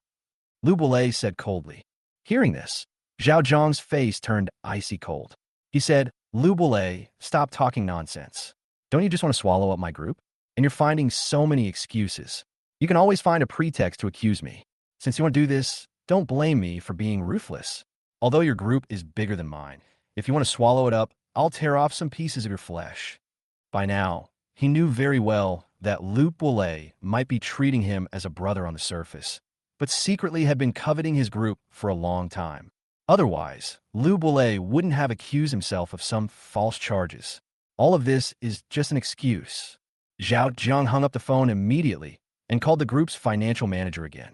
He said in a deep voice, sell all the properties in the group that can be sold. I need funds, a lot of funds. Chapter 151 Inspection Results. And on Liu Buolei's side, after he hung up the phone, he snorted coldly and said, Damn, even now, this bastard is still pretending to be stupid with me. Hit me hard. I won't give him a chance to stand up. And he spoke to the dozen or so traders. Yes, more than a dozen traders responded with great momentum. But after a while, Zhao Tsung quickly walked up to Liu Buolei and said, Director Liu, the other party has counterattacked. Counterattack? His crappy company still has the power to fight back. Liu Buolei said disdainfully, the other party must have raised a lot of funds just now. Zhao Gong na li. So what? I'm asking you. This time I'm going to take down their group, no matter the cost. Is that okay? Liu Buolei said coldly. Zhao Jiang dared to do this to him. He must kill Zhao Jiang. Yes, but the price is a bit high. Zhao Tsung said hesitantly. What's the big deal about this? As long as we succeed and take over their company, we can make up for our losses. Liu Buolei took a sip of red wine and said, 2 days later, Liu Group, it's still this conference room. Director Liu, we're almost there. In less than an hour, we'll be able to completely take over the Zhao Group. Zhao Tsung said excitedly to Liu Buolei. Good. Upon hearing this, Liu Buolei, he was shocked and stood up and said excitedly, after 2 whole days, it's finally going to succeed. He didn't know where Zhao Jiang got so much money. He actually confronted him for 2 days and made him invest an unknown amount of money. If he lost, it would be a heavy loss. But fortunately, he won in the end. Then these losses are nothing. Speed up and finish it as soon as possible. Liu Buolei urged, then poured himself a glass of red wine and drank it happily. At the same time, in a villa on the outskirts of Jianghai, in the conference room, Boss Long and his companions were staring closely at the projection, looking at the stock data on it. At this time, Long Air said to Long Lao, Boss, Zhao Jiang and Liu Buolei are about to decide the winner.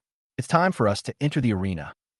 All right, Boss Long smiled and said, as soon as Liu Buolei swallows up Zhao Jiang's group, we'll move in and fully absorb Liu Buolei's group. He suffered heavy losses from his battle with Zhao Jiang. With the 7 billion yuan young master Su has temporarily placed with us, Liu Buolei will definitely be powerless to resist. These 2 groups are our gifts to young Master Su. I wonder if he will be satisfied. Their team carefully designed this dog-eat-dog situation to let Tom see their abilities. Not only can they destroy the other party, but they can also destroy the other party without any effort. An hour later, in the meeting room of the securities department of Lu Group. Success. Director Lu. Zhao Tsung shouted excitedly at Lu Boulay. All right. Lu Boulay slammed the table, stood up, and said, I'll give each of you a 500,000 yuan bonus. And tonight, we'll have dinner at the best hotel in Jianghai to celebrate. After dinner, you can choose any of Jianghai's best entertainment venues. I'll cover it all. Upon hearing this, there was jubilation in the conference room. Please bring me another bottle of red wine, so we can celebrate in advance. Lu Boulay said again. Okay. Zhao Tsung hurried out and brought over a bottle of red wine. Then, he took more than 10 red wine glasses and filled each one. Afterwards, more than 10 people in the conference room raised their glasses. Cheers, Lu Boulay said loudly with a smile on his face. But at this moment, a trader holding a glass of wine casually glanced at the computer screen and exclaimed, Director Lu, something happened again. Someone has made a move on the group's stock. What? Lu Boulay was shocked when he heard this. He quickly put down his wine glass and came to the computer. Sure enough, someone was frantically buying up Lu Group shares. Fuck, who the hell did this? Lu Boulay cursed angrily and quickly asked the trader to return to his seat. He said, Stop it now. Quick, quick. But after the trader sat down, within a minute, he had a bitter look on his face and said to Lu Boulay, Boss Lu, the other party has invested too much money, and now we have very little money left. We are powerless to stop it. Hearing this, Lu Boulay became even more furious and cursed. Damn it. Who on earth is trying to mess with me? Lu Boulay. Could it be Maria? I can't lose. Absolutely not. After saying that, Lu Boulay called the financial manager and said, Sell everything you can, no matter the cost. I need the money. After the call, Lu Boulay made a few more calls and borrowed some money. After hanging up the phone, Lu Boulay's tense face finally relaxed a little.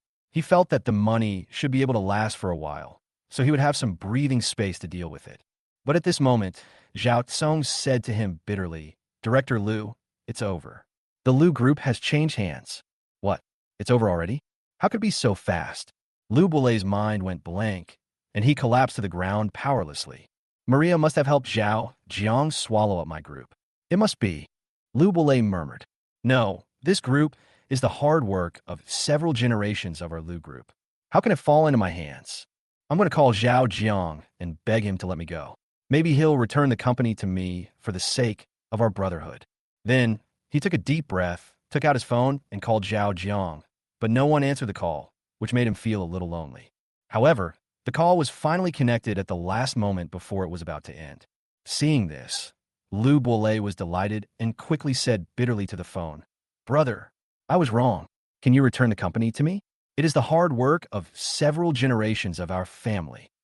Unexpectedly, the voice on the other end of the line was even more bitter than his, even with a hint of tears in it, saying, Lu Boulay, you've swallowed up my group, so you're happy now? Now, you're still teasing me. Is that fun? Let me ask you. Zhao Jiang, are you still pretending? After I annexed your group, didn't Maria help you annex my group? Lu Boulay shouted excitedly. Bullshit. You're the one pretending. I didn't even see Maria. You're the one who framed me. Now I have nothing. Zhao Jiang also yelled at Lu Boulay. At this point, Lu Boulay felt something was amiss, so he recounted the entire story to Zhao Jiang, who also realized something was amiss. However, since it was impossible to explain things over the phone, the two of them agreed to meet at a coffee shop between the two groups to discuss the matter in detail. In a villa on the outskirts of Jianghai. In the meeting room, Boss Long looked at the content on the surveillance camera and said to the other members with a smile, Since the two of them are going to meet, let's go and show them our support. Also, tell young Master Su where they're meeting and have him come over to check out the results. Chapter 152, Tiansheng Entertainment's Actions. Half an hour later, Lu Boulay and Zhao Jiang arrived at the same coffee shop one after another. You see, Lu Boulay took out his mobile phone and opened the anonymous message he received that day, then handed the phone to Zhao Jiang. Zhao Jiang looked at the picture in the message. His face flushed as he said, Lu Boulay, just because of this picture, you think I betrayed you? Didn't you consider that this picture is fake? I said I was at the company that day. How could I have met Maria? Don't you know how to investigate and verify the truth of what I said? After seeing this fake photo, Zhao Jiang felt that he was so wronged. What kind of brain does Lu Boulay have? He was actually fooled by a fake photo. Do you think I didn't think this might be a fake photo? But why would you maliciously acquire my group's shares? How do you explain this? Lu Bulei questioned. When did I maliciously acquire your group's shares? Zhao Jiang retorted. He suddenly remembered something and exclaimed, "Oh, our company's system was hacked a few days ago. Could it be?" When Lu Bulei heard what Zhao Jiang said, his expression changed. Fuck, we both been tricked. The two said with gloomy expressions. How could they not react by now? Someone has separated the two of them. Logically, our plot to trick Tom shouldn't have been exposed. So who on earth would have set up this scheme so deliberately, making us kill each other and then reap the rewards? The two looked at each other, their faces full of confusion. The first thing that came to their mind was Maria, but they immediately rejected the idea. Because they did this very secretly, and Boss Long had already left Jianghai. Maria had no way of knowing. Besides, if Maria really wanted to deal with them, she would never use such a troublesome method. Everyone knew that Maria was domineering and decisive, so if she wanted to deal with them, she would definitely confront them head-on. Just as the two were puzzled and thinking in their heads, a voice came over. Master Jiang, Master Lei, the group is gone, and you still have the leisure to drink coffee? When the two heard this, they turned around and their faces changed drastically. It's actually Boss Long. At this time, Boss Long and 7 team members walked up to the two of them. Boss Long, why didn't you leave Jianghai? The two questioned. If I leave Jianghai, how can I swallow up your group? Boss Long said with a smile. It's you? You're the one behind all this. Hearing this, their pupils shrank sharply. Their faces looked very ugly, and they spoke excitedly. It's me. That's right. It's too late now. Boss Long smiled slightly and said lightly. You, why are you doing this? The two shouted in unison, their voices hysterical. Because you have offended young Master Su. It is young Master Su who wants to move against you. Boss Long said lightly. Master Su, Tom? Impossible. We gave you a reward of 50 million. How much can Tom give you? The two asked in disbelief. In their opinion, Tom wanted Boss Long to turn against them, and the price must be much higher than theirs to make Boss Long interested. But Tom is just the boss of Hongding Entertainment, which has a market value of 20 to 30 billion. He definitely doesn't have too much liquid funds. How much money can he come up with? Hearing this, Boss Long's smile widened. He took out his phone from his bag, switched to the bank card balance page, and then held it in front of the two of them, saying, "This is the money young Master Su gave us." Originally, Tom gave him 7 billion, but when he merged the two companies, he used up a small part of it, but now there's still several billion left. Their eyes focused on Boss Long's phone. Their pupils suddenly shrank, and they exclaimed, "How is this possible? How does Tom have so much money?" The two were shocked to see that there were billions of yuan in Boss Long's account balance. You know, this money can buy their group. Thomas' own group is only worth a few billion. Just as the two were stunned, another figure walked over. Seeing this, Boss Long quickly said respectfully, "Young Master Su." The other 7 members quickly followed suit and said, "Young Master Su." Tom nodded and said, "Well done. I'm very satisfied with the result this time." The original standard he set for testing Boss Long's team was to bankrupt Zhao Jiang and Lu Bulei. But Boss Long not only took over the two men's companies, but also used almost no effort and used clever tactics to make the two men kill each other.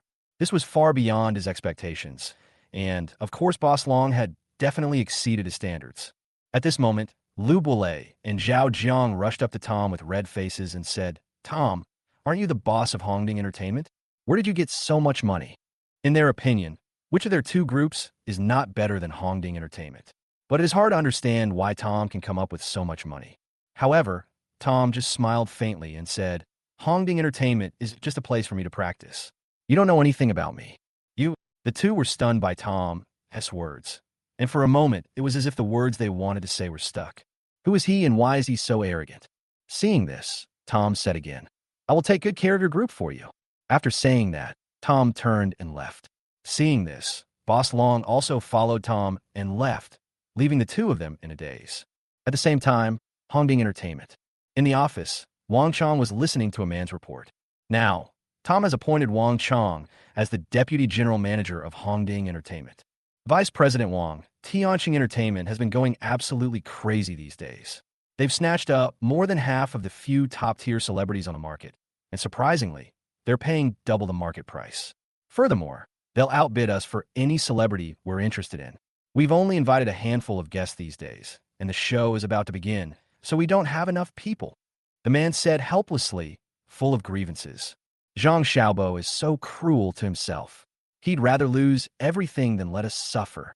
Wang Chang pondered. Zhang Xiaobo acquired so many top traffic stars at prices higher than the market price. Regardless of whether their festivals are a hit or not, it is impossible for him to recover his costs, and he may even suffer heavy losses. Wang Chang tapped his fingers rhythmically on the desk, lost in thought. After a while, Wang Chang said, since those top-tier celebrities have been snatched away by them, then we should contact those second-tier and third-tier celebrities. The more the better. Vice President Wang, if we sign a second or third-tier celebrity, we'll definitely be outshined by Tianxing Entertainment. The man said in confusion. Who said I was really going to invite them? I was just pretending. Isn't Tianxing Entertainment rich? Aren't they going to snatch our people away? Then let them spend more money. Wang Chang said lightly with a playful smile on his face. Chapter 153, Which Wang is Strong? But if we don't invite these guests, we won't be able to start filming our show. The man asked again. I didn't say I won't invite anyone. I just said I won't invite celebrities. We won't be doing the first 2 shows. Wang Chang shook his head and said, pretend to invite celebrities, but quickly select the amateurs for our 3rd show. Who is the rich man? I won't do it anymore. The man's face was full of surprise. Seeing this, Wang Chang explained, it seems that Tianxing Entertainment has no idea which of these 3 shows is more important. They think that as long as they invite powerful stars and a good lineup, they can surpass us. In fact, the most important of these 3 shows is the 3rd one, who is the super rich man. Although the other 2 shows are okay, they still follow the tradition of old variety shows and invite celebrities. This is the reason why these 2 shows have limited their popularity. The 3rd show is different. It features completely new actors and completely new rules, satisfying the audience's curiosity and giving them a new experience. Therefore, its potential seems limitless. As long as we could do a good job with this one, it will definitely be no worse than the other 3 shows. Hearing this, the man suddenly realized what was going on and quickly flattered him, saying, Vice President Wang is truly far-sighted. Wang Chang didn't take it seriously and continued, it seems they're focusing on the 3rd program now. They must be dismissing it because the guests they need are just amateurs and it requires almost no expense. But they don't realize that selecting amateurs is even harder than choosing celebrities. So, you must carefully consider the next few days. The guests you choose must be unique and topical. I found someone recently. With him, our show will definitely have a soul. You must invite him. I promise to complete the task. The man said confidently. But at this time, Wang Chang said again, forget it, you can invite the others, but I have to go to this person myself. This person is too important. The next day, Tianxing Entertainment Company. Boss Zhang, your method is truly powerful. Now Hongding Entertainment isn't even competing with us for top stars anymore, and is directly targeting 2nd and 3rd tier stars. With this, they're bound to lose. A subordinate reported to Zhang Xiaobo. Haha. Hearing this, Zhang Xiaobo burst into laughter, then snorted coldly. My goal is not only to make them lose, but also to make them lose miserably. Keep a close eye on their 2nd and 3rd tier targets, and make sure to snatch them up for me. I don't want them to hire anyone else. Yes, Mr. Zhang, but I still have a question. The celebrities we invited are for the first 2 variety shows. What about the 3rd super rich show? The subordinate asked. Hearing this, a glint of confidence flashed across Zhang Xiaobo's face as he said, isn't that show just about inviting some amateurs? It doesn't cost anything at all. Isn't the reason Hongding Entertainment made this show so popular thanks to the few wealthy people there and some beautiful women? So, go find some wealthy nouveau riche and then go find a few sexy beauties from the club. That way, the show will definitely be as effective as Hongding Entertainment's first episode. Hearing this, the subordinate showed a hint of admiration. Mr. Zhang actually thought of this trick. How amazing. He quickly said, Mr. Zhang is wise. After saying this, he seemed to have thought of something and asked again, Boss Zhang, then for this show, should we still try to snatch the person they've chosen? You're stupid. This show only invites amateurs. There are so many of them on the street, it's impossible to grab them all. Why waste your energy on them? Zhang Xiaobo said speechlessly. Boss Zhang, I heard from Hongding Entertainment that their new vice president, Wang Chang, really values a guest on this show about super rich people. I heard he's even going to invite that person personally. The subordinate suddenly remembered this incident and told it. Hearing this, the name Wang Chong caught his attention. Wang Chong? Which Wang Chong? Zhang Xiaobo asked with a frown. He knew that his current wife, Li Yujia's ex-husband, was called Wang Chong. We don't know where this guy comes from. He just appeared out of nowhere. By the way, Mr. Zhang, I have a photo of him. As he spoke, the subordinate showed his cell phone to Zhang Xiaobo. Zhang Xiaobo's expression suddenly changed upon seeing the photo. He exclaimed in shock, "How is this possible? How could such a loser become the vice president of Hongding Entertainment?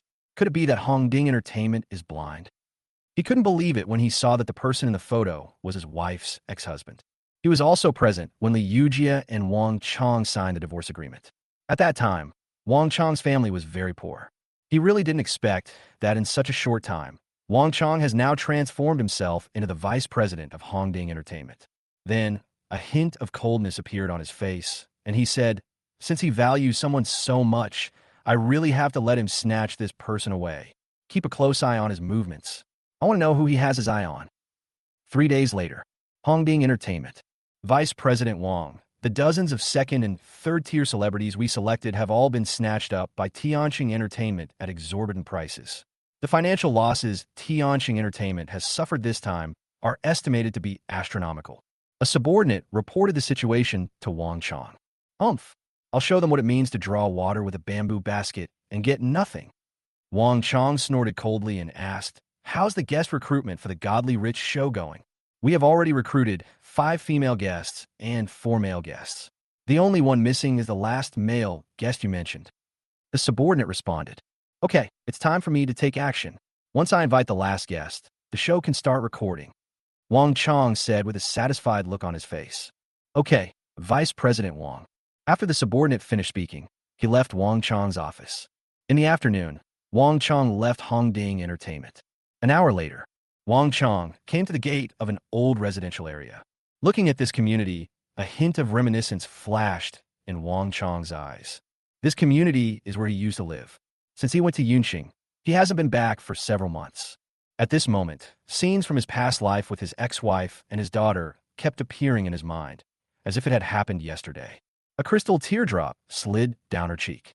Although men don't shed tears easily, they will often cry when the softest part of their hearts is touched. It took a long time for Wang Chong to regain his composure, a look of determination appearing on his face. Let everything in the past go with the wind. Wang Chong, should have a new life. Then he walked towards the community, because the guest he is going to invite today lives in this community. Chapter 154, Fighting for Shar Brother. After entering the community, Wang Chong walked into a building and came to room 2 on the 3rd floor. He remembered that the man lived in this room. After knocking on the door for a long time, the door was opened and a somewhat sloppy figure appeared in Wang Chong's sight. The person in front of me was a man about 40 years old, dressed simply, with a beard, messy hair, and red eyes. The slovenly man was stunned when he saw Wang Chong. Then he said, "It's you? I haven't seen you for a few months. I thought you moved away." It was obvious that the man recognized Wang Chong. "I've just been out for a while. Why don't you invite me in for a chat?" Wang Chong said with a smile. Hearing this, the slovenly man leaned to the side and said, "Come in, but don't think my house is messy." After entering, Wang Chong found a stool and sat down casually. He looked around the room and found it was indeed a mess, with all kinds of garbage scattered on the floor and even a musty smell. "Where's Jiao Jiao?" Wang Chong suddenly asked. "I'm going to school. What do you want from me?" The slovenly man asked. Wang Chong didn't answer his question. Instead, he smiled playfully and said, "Lu Jia, if I'm not mistaken, you're the internet celebrity sharp brother from 10 years ago." Hearing this, Lu Jia's face changed and he asked in a deep voice, "How do you know? I've lived in the same neighborhood with you for so many years. If I still don't recognize you, wouldn't I be blind?" Wang Chong said with a smile. Like him, this person has always lived in this community.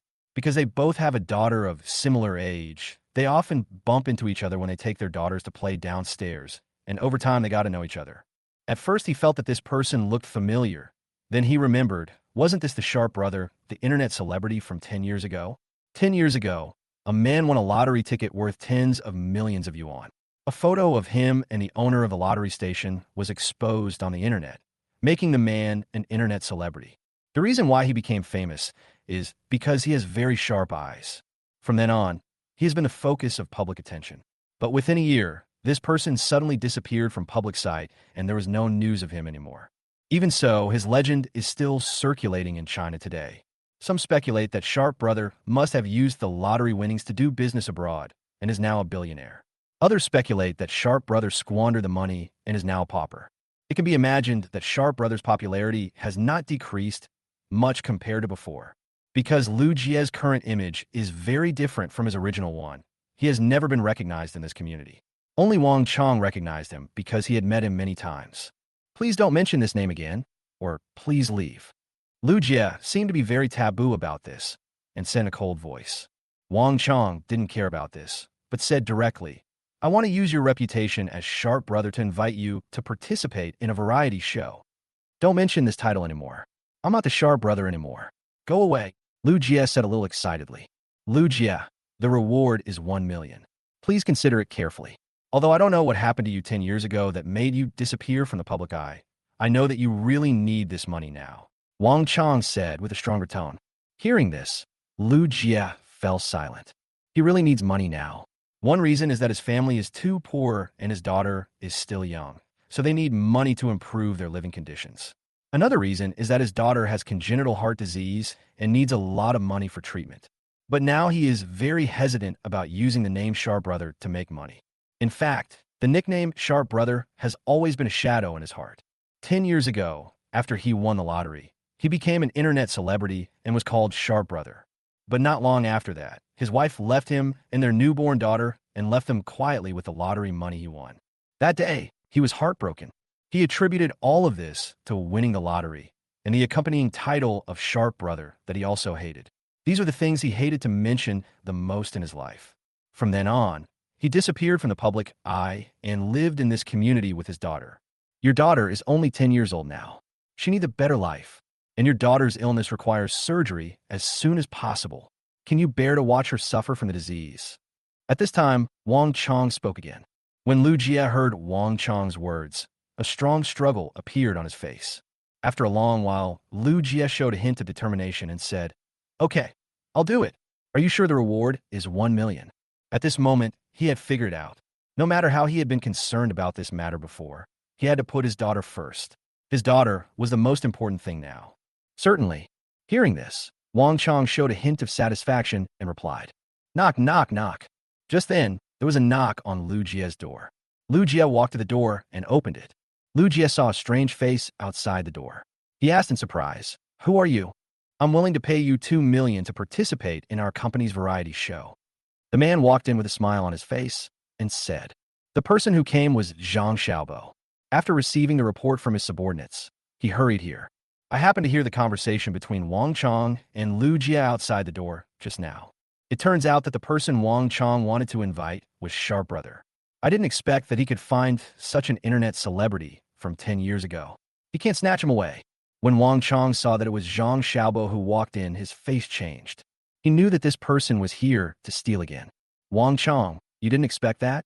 I'm here again. You can't keep your wife, and I won't let you keep the guests you want to invite either. Zhang Xiaobo walked up to Wang Chong with a look of disdain and said. Upon hearing this, Wang Chong looked at Zhang Xiaobo coldly and said, Really? What if I can hold on? How about we make a bet? What's the bet? Zhang Xiaobo was stunned and then asked, Who loses? Who gets to kneel down and call me daddy? Do you dare? Wang Chong said very casually. Why would I be afraid of that? Okay, just wait until you call me daddy.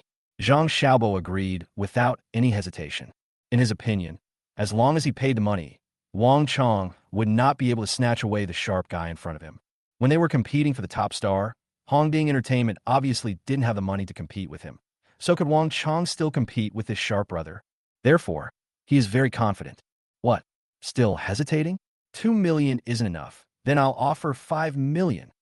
At this time, Zhang Xiaobo looked at Lu Jie again and urged. Chapter 155 Kneel down and call daddy. When Lu Jie heard Zhang Xiaobo's words just now, he was already hesitant, because he not only wanted to change his daughter's living environment, but more importantly, he wanted to cure her illness. His daughter suffers from congenital heart disease, which is a bottomless pit. Of course, the more money, the better. Now that he heard Zhang Xiaobo had raised the price again, he became even more hesitant. Obviously, he was tempted by so much money. But because Wang Chong was the first to approach him and they knew each other, he had to consider Wang Chong's feelings. At this moment, he was struggling in his heart, not knowing how to make a decision. Wang Chong didn't say anything, just watched it all calmly. After a long time, Lu Jie was finally pulled out of the struggle. At this time, he finally made a decision. He must agree to Zhang Xiaobo. He originally hated the title of Sharp Brother, but in order to treat his daughter's illness, he was willing to regain the title. His daughter. The reason for making such a difficult decision was, of course, money, so that I could have enough money to cure my daughter's illness. Therefore, only by choosing to agree to Zhang Xiaobo can he be more confident in curing his daughter's illness. Then, he looked at Wang Chong with a guilty look on his face and said, "Brother, I'm sorry. You know my daughter's illness requires a lot of money, so I can only choose 5 million. Seeing this, Zhang Xiaobo showed a look of satisfaction on his face. 1 million and 5 million. Which one to choose, even a fool knows. He had anticipated this outcome. Then, he showed Wang Chong a hint of provocation and said, "Wang Chong, you lose. Kneel down and call me daddy." This Wang Chong is such a jerk. He has no money, and yet he made a bet with me. Isn't this just asking for trouble? However, Wang Chong ignored Zhang Xiaobo's provocation. Instead, he smiled and said to Lu Jie, "Lu Jie, I know you want to cure your daughter's illness, but there's no need to make a decision so quickly. You might as well take a look at this video." Wang Chong took out his cell phone, played a video on it, and handed the phone to Lu Jie. Seeing this, Zhang Xiaobo showed disdain in his eyes. This idiot still refuses to admit defeat. Do you think that if you show Sharp Brother a video, he will change his mind? This is ridiculous. Only a fool would give up a 4 million difference for a video. Lu Jie looked at the video, in which a male doctor in a white coat appeared. When Lu Jie saw the face of the male doctor, he was stunned. This man is Yang Xuanxi, the most famous cardiologist in China. He once thought about curing his daughter's heart disease after he had money, and he did a lot of research. Among them, he saw the information of China's most famous cardiologist. But when he saw that it would cost a lot to hire this expert to perform the surgery, and someone had already offered 10 million, he still had to wait in line. This price was an astronomical figure for him. He simply couldn't afford it, so he had no choice but to give up the idea. But now, Wang Chong actually let him watch this video, and no one knew what his intention was. So, he continued watching and saw Yang Xuanxi in the video saying, "Hello, Mr. Lu Jie, I'm Yang Xuanxi. I've received an invitation from Mr. Wang Chong, and we'll be going to Jianghai to perform surgery on your daughter. I'm already on my way. Please wait a moment." Seeing this, Lu Jie was stunned. Yang Xuanxi is actually coming to perform surgery on my daughter. Am I dreaming? Immediately, he was overjoyed and at the same time extremely moved. His nose felt sore, and he knelt down and said to Wang Chong, "Thank you. Thank you. You are my benefactor." Wang Chong smiled slightly, helped Lu Jie up, and said, "You're welcome." He had long known that Lu Jie's daughter had a congenital heart disease, which had always been Lu Jie's concern. So before coming here, he had contacted Yang Xuanxi, of course, also using Maria as relationship. The reason he didn't mention it just now was that he wanted to wait for Yang Xuanxi to come before telling him. But unexpectedly, Zhang Xiaobo suddenly appeared halfway, so he had to tell the story in advance. Therefore, this is also the reason why he dared to make a bet with Zhang Xiaobo. Hearing this, Lu Jie looked at Wang Chong with a deeply moved expression, almost crying. Then he looked at Zhang Xiaobo and said, "I'm sorry, I can't participate in your show anymore." Now, Wang Chong can help him solve his biggest worry, and he will also receive a reward of 1 million yuan to improve his life. He will definitely agree to Wang Chong. Hearing this, Zhang Xiaobo almost cursed in his heart. "Damn, why are you going back on your word after just agreeing to something?" Then he said to Lu Jie, "He's just a doctor. I can hire one for you. Would you consider it?" "No, I promised Wang Chong, and I won't change my promise," Lu Jie said firmly. Hearing Lu Jie's words, Zhang Xiaobo's anger almost burst out of his mouth. He didn't expect that he would lose to Wang Chong, a loser. Then he snorted coldly and was about to leave. At this time, Wang Chong said coldly, "Zhang Xiaobo, you don't want to leave just like that, do you? Have you forgotten our bet?" Hearing this, Zhang Xiaobo turned around and shouted angrily, "You stinking loser! You still want me to kneel down for you? Dream on." In his opinion, even if he didn't fulfill his promise, Wang Chong wouldn't dare to do anything to him. Hearing this, Wang Chong stood up, walked a few steps to Zhang Xiaobo, and kicked him. Wang Chong was tall and Zhang Xiaobo was thin, so they could not withstand Wang Chong's kick and were kicked to the ground. Since you won't kneel, I'll help you. Wang Chong grabbed Zhang Xiaobo's hair and lifted him up a little so that Zhang Xiaobo was just kneeling on the ground. Call me daddy, Wang Chong said with a sneer. Zhang Xiaobo gritted his teeth, his eyes bloodshot as he roared, You're dreaming. Hearing this, Wang Chong stepped on Zhang Xiaobo's ankle, increasing the force. Zhang Xiaobo's face was pale, sweat kept dripping down, he screamed in pain. At this moment, he felt that his leg was about to break. Finally, he couldn't bear it any longer and shouted unwillingly, Dad, please let me go. Seeing this, Wang Chong let go of Zhang Xiaobo, smiled, and said, I thought you were so tough. Get lost. Hearing this, Zhang Xiaobo immediately stood up, revealing a hint of resentment, and then walked out the door. He thought that, after bringing down Hongding Entertainment, he would definitely return the humiliation he suffered today to Wang Chong. He must be made to suffer a fate worse than death. Stop. Just then, Wang Chong spoke again. Zhang Xiaobo had to stop again. What I lost, I will take back with my own hands. I hope you didn't do anything to my daughter. Otherwise, I will make you live a life worse than death. Wang Chong said coldly. Chapter 156 Hongding Entertainment, A Complete Victory. The next day, all the guests and production crew of Hongding Entertainment's Who is the Rich Man program were in place and began filming the program. Tianqing Entertainment also started shooting simultaneously, with 3 programs being shot at the same time. 3 days later, the second episode of Hongding Entertainment's Who is the Rich Man was released. Tianqing Entertainment seemed to have spotted Hongding Entertainment's release date and released 3 programs on the same day. That night, the ratings for both sides came out. Thanks to the second episode of Who is the Rich Man, Hongding Entertainment's ratings have soared and reached a new high. The biggest contributor among them was Lu Jie. When the audience discovered that this Lu Jie was the sharp brother who was very popular 10 years ago, it attracted a large number of his former fans, which directly doubled the number of viewers. On the other hand, the ratings for Tianqing Entertainment's first and second programs are quite good. After all, there are so many top stars to support the show. But the third show about the rich is not like this. It was basically criticized and even received vulgar reviews. The nouveau riche wore gold chains, and although they were rich, they acted like peasants who had come to the city and were very uncultured. The female guests were even more disappointing. They were all dressed in revealing clothes and spoke very bluntly, which made the audience think that these women were from prostitution places.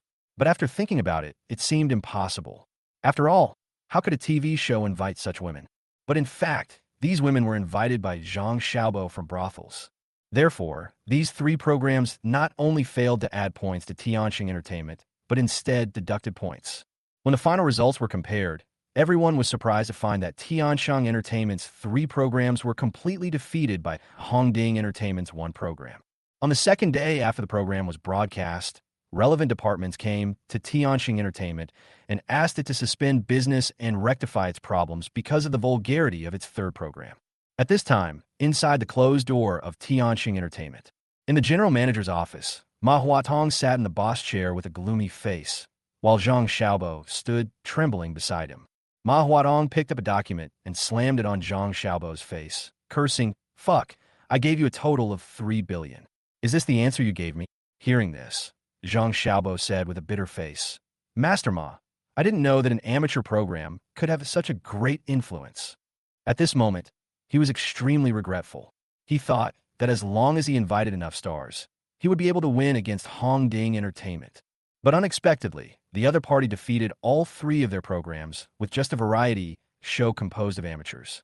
Hearing this, Ma Huadong picked up another folder and threw it at Zhang Xiaobo, cursing, Fuck, do you have a pig's brain? I really don't know how you became the general manager. If I were in this company at the time, I would be the first to fire you. The 3rd super rich show, who the hell did you invite? Those uneducated nouveau riche and prostitutes from clubs, you invited them all. Aren't you just asking for death? And you spent 3 billion to create these 3 shows. How much did Hongding Entertainment spend? I guess it was less than 20 million. And in the end, they still beat them. For a moment, Zhang Xiaobo was speechless and didn't know what to say. Pack your things and get out of here. At this time, Ma Huatong spoke coldly. Upon hearing this, Zhang Xiaobo panicked and quickly said, Master Ma, I was wrong. Please give me another chance. Please. He worked so hard to get this position. He can't lose this job. Moreover, after this incident, His reputation in the industry has been ruined. Who would dare to hire him in the future? Only by achieving more success in Tianqing entertainment can he clear his name. Manhwa snorted coldly and said, "You still want to stay? Haven't you cheated me enough? I transferred that 2 billion from other companies. I don't know how to explain this to my family. Get the hell out of here. Don't get in the way here." Seeing this, Zhang Xiaobo stood there with a look of resentment on his face, not moving. He really doesn't want to leave. Seeing this, Ma Huatong didn't say anything else, but took out a mobile phone and sent a message. A few minutes later, several security guards walked into the office. "Throw him out," Ma Huatong said in a cold voice. Immediately, several security guards carried Zhang Xiaobo out without saying a word. "Wait." At this time, Ma Huatong spoke up, saying, "Give him a good beating and then throw him out."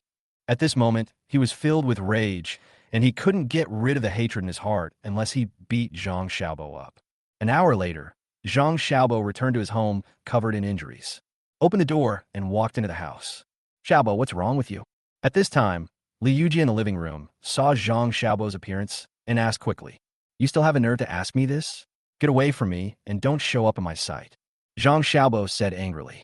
Thinking that his current situation was all caused by Li Yujia's ex-husband Wang Chong, he felt furious. "Xiaobo, what's wrong with you? Why are you doing this to me?" Hearing this, Li Yujia felt aggrieved and walked up to Zhang Xiaobo to question him.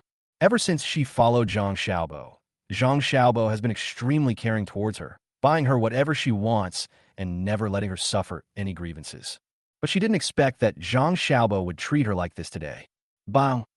Zhang Xiaobo slapped Li Yuji in the face and said coldly, "I told you to get out of my sight. Didn't you hear me?" Suddenly, Li Yuji was stunned. Zhang Xiaobo actually hit her.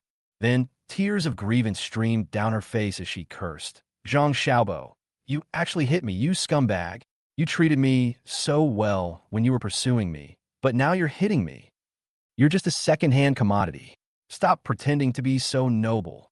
After saying this, Zhang Xiaobo ignored Li Yujia and went straight to the bedroom. At this moment, Wang Chang's daughter Wang Lele heard the noise outside and ran out of her small bedroom, just meeting Zhang Xiaobo face to face. Wang Lele glanced at Zhang Xiaobo timidly. She had no good feelings towards this uncle and was usually very afraid of him, because this uncle never treated her well and often beat her. "Mother!" Then, Wang Lele avoided Zhang Xiaobo's gaze and ran towards Li Yujia. When Zhang Xiaobo saw Wang Lele running out, he became even more angry and kicked Wang Lele in the back. Bang! Wang Lele suddenly fell to the ground and slid several meters away, with blood constantly dripping from his face. "Lele!" Li Yujia exclaimed and quickly ran to Wang Lele's side. At this moment, the door of Zhang Xiaobo's house was suddenly kicked open. A figure appeared at the door. It was Wang Chong. Chapter 157, that is the existence I need to protect with my life. When Wang Chong saw the scene in front of him, his eyes were bloodshot. He clenched his fists tightly and quickly ran towards Wang Lele. Tom, who was standing behind Wang Chong, also had an angry look on his face and followed him over. When Li Yujia saw that the person coming was Wang Chong, a strange look flashed in her eyes, but she didn't say anything in the end. "Dad!" Wang Lele looked at Wang Chong with joy. When Wang Chong heard the word dad, he felt like his heart was melting. Then, Wang Lele said again, "Dad, I miss you so much. Why haven't you come to see Lele for so long?" Hearing this, Wang Chong felt a pang in his heart. He forced a smile on his face and said, "Dad has been busy lately, so he came to see you, didn't he?" Wang Chong looked at Wang Lele's forehead carefully. Fortunately, there was nothing serious, just a scratch. However, even though it was just a scratch, it was still heartbreaking. He then looked at Li Yujia and said coldly, "I handed Lele over to you, and you treat her like this?" Li Yujia's face froze, and she was speechless for a moment. Wang Chong ignored Li Yujia and said gently to Wang Lele, "Just wait here obediently for Daddy. Daddy will vent your anger for you." After saying this, Wang Chong stood up and walked towards Zhang Xiaobo. "What are you doing? This is my house. I'm calling the police." Zhang Xiaobo looked at Wang Chong cautiously and was obviously very panicked. At this moment, Wang Chong's murderous eyes were like a sharp sword, piercing his heart. "I told you, if you bully Lele, I will make you regret coming into this world," Wang Chong said coldly. Several months of experience in Yunqing had transformed him, making him no longer know what mercy meant. "Go away, don't come over here, don't come over here." Zhang Xiaobo said with fear on his face.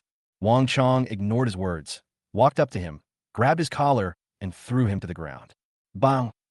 Zhang Xiaobo's head hit the ground and blood started flowing from his head. However, Wang Chong did not stop there. He hit Zhang Xiaobo's head hard again, and blood burst out from his collar onto the ground, which was very bloody. Brother, Dad, please stop hitting me.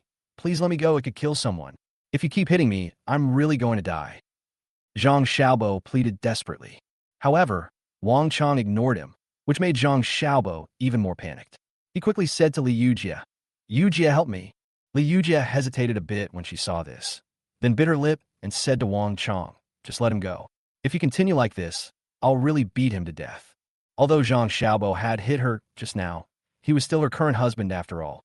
Hearing this, Wang Chong just smiled coldly, without saying a word, and grabbed Zhang Xiaobo's head again and smashed it to the ground. Bang! This sound was much louder than the previous 2 times, and it was obvious that Wang Chong had increased his strength. Zhang Xiaobo groaned and fainted. Xiaobo, Xiaobo. Seeing this, Li Yujia hurried over. Seeing Zhang Xiaobo close his eyes, Li Yujia panicked and yelled at Wang Chong. Wang Chong, your methods are too cruel. Did you kill him? The current Wang Chong has become completely unrecognizable to her. He is completely different from before. What exactly happened to Wang Chong in these few months? Kill him? I wouldn't be that stupid, but I don't know if he'll have a normal brain after he wakes up. Wang Chong sneered and said, Li Yujia was speechless for a moment. You don't deserve Lei to follow you. Lei will follow me from now on. I have the ability to give her a better life now. After saying that, Wang Chong took a step forward and walked towards Wang Lei. Hearing this, tears welled up in Li Yujia's eyes. I feel wronged. Although she was dissatisfied with Wang Chong, she really cared about Wang Lei. She didn't expect what happened today, but it did happen and she was powerless to refute it. Wang Chong came to Wang Lei, held Wang Lei in his arms, and said gently, Lei, Daddy will take you home. Great. Lei is finally going home. Wang Lei showed an excited smile on his face and asked, what about Mom? Mom already has her home. Let's go back to our own home. Wang Chong touched Wang Lei's head and said, watching Wang Chong holding Wang Lei and leaving, both of them with happy smiles on their faces, that warm scene, Li Yujia's mouth was a little bitter and she murmured, Wang Chong, if I say I regret it, will you still accept me? After leaving the community, Wang Chong felt a lot lighter. He sighed and looked at Tom and asked, Tom, do you think I was a little cruel just now? Tom shook his head and said, no. If it were me, I would do the same, maybe even worse than you. If I were being bullied, ridiculed, or hurt, sometimes I could choose to endure it temporarily, but if it were my family, I wouldn't tolerate it at all. I won't allow them to suffer any harm. Hearing this, Wang Chong nodded heavily. At this moment, Tom turned his head and looked in the direction of his Su family, muttering, my family, that's the one I need to protect with my life. At the same time, Tianqing Entertainment Company. After Zhang Xiaobo was beaten and thrown out of the company, Ma Huadong finally felt a little better. At this time, he began to rethink the future of Tianqing Entertainment. Tianqing Entertainment was the least prominent of his family's businesses. He had taken on the responsibility of the company after graduating with a doctor abroad. But not long after that, this incident had occurred. He was embarrassed. Today, Tianqing Entertainment is in tatters, but he still doesn't want to give up. He wants to personally save Tianqing Entertainment and bring it to the top in order to save his face. So, he took out his phone and made a call. Dad, I don't want to give up Tianqing Entertainment. I want to develop Tianqing Entertainment to its former peak. However, the person on the other end of the line said angrily, Huadong, Tianqing Entertainment was already weakened by what your second mother did a few years ago. Now with this incident, it's hopeless. Hearing his father mention his second mother on the phone, Ma Huatong felt a wave of contempt in his heart, and then said, Dad, you have to believe me. I can definitely do it. Huadong, it's not that Dad doesn't believe in your abilities. It's just that there's no need to give this company any more hope. With all the energy you put into saving a company that already has little future, you might as well develop our other companies. That's the foundation of our family. Don't mention this matter again. The person on the other end of the phone said very seriously. Hearing this, Ma Huadong didn't know what to say. He really understood all these principles. Merchants are profit-driven and would never do such a loss-making business. Then he could only sigh. It seems that there is really no way to save face this time. Chapter 158, Hua Jiyu's News. A week later, Hongding Entertainment Company. At this moment, Tom was sitting in the office looking at the data reports for this period. After this episode, Hongding Entertainment's strength has increased a lot again, and it is almost on par with the second-ranked entertainment company in Shanghai province. Tom believes that after a few more episodes, it will definitely become the #1 entertainment company in Shanghai province. After this episode, Tianqing Entertainment had no chance of recovery, so Tom has been relatively relaxed these days. He did remember one thing, which was the problem with his adoptive father's legs. 10 years ago, his adoptive father suffered a work-related leg injury, and a hospital was unable to cure it. So until now, his legs have been weak, and he has difficulty walking.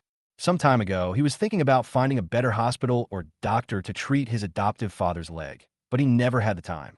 Now he finally has some free time and can think about it carefully. However, he didn't really know anyone at the hospital, but he thought Maria might know someone.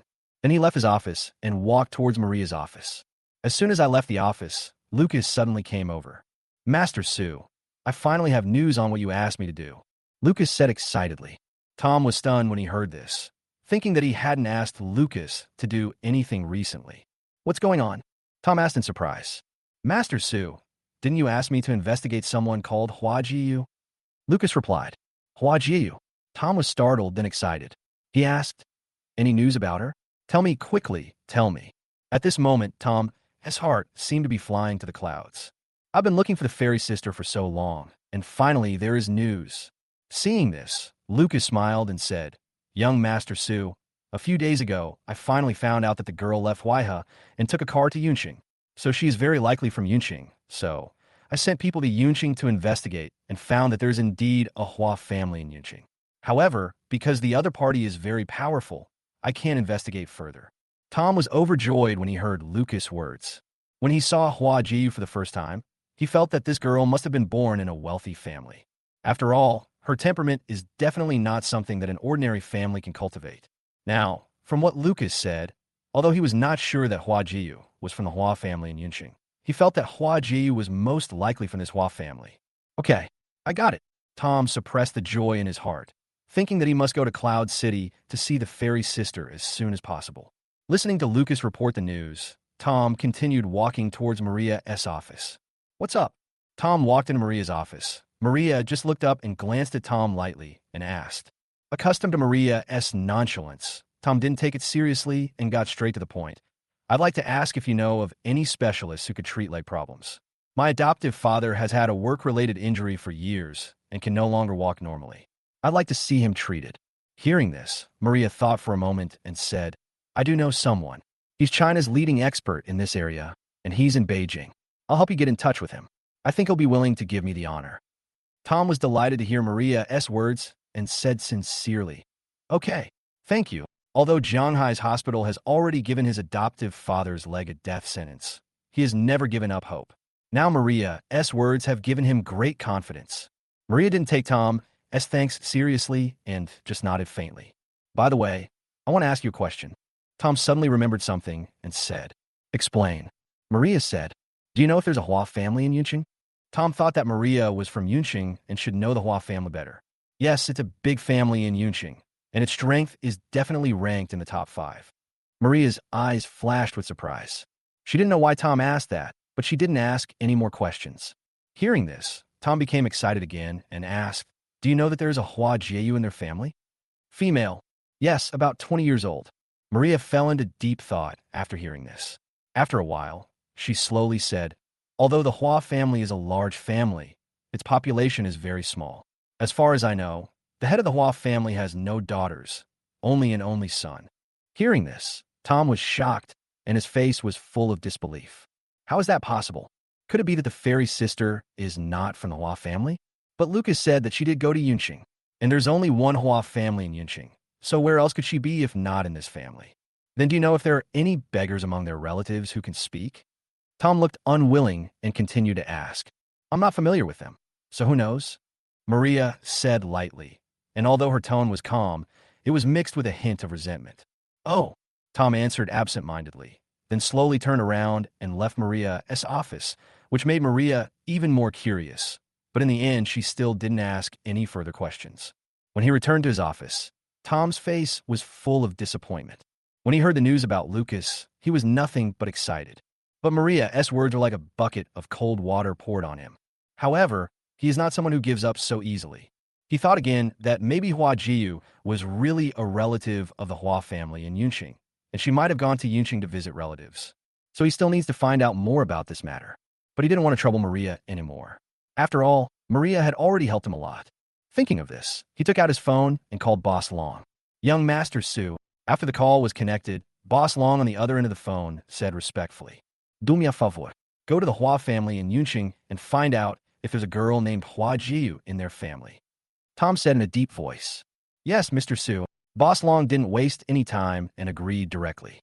After hanging up the phone, Tom sighed deeply. "Fairy sister, I hope you are from the Hua family. Otherwise, I really don't know where to find you." A few days later, Tom was working in the office when suddenly Wang Chong walked into Tom's office. "Xiangzi, how you been with your daughter these days?" Tom asked with a smile. Wang Chong has been busy buying a new home these days and has not come to the company for several days. Hearing this, Wang Chong smiled and said, "Of course I feel comfortable.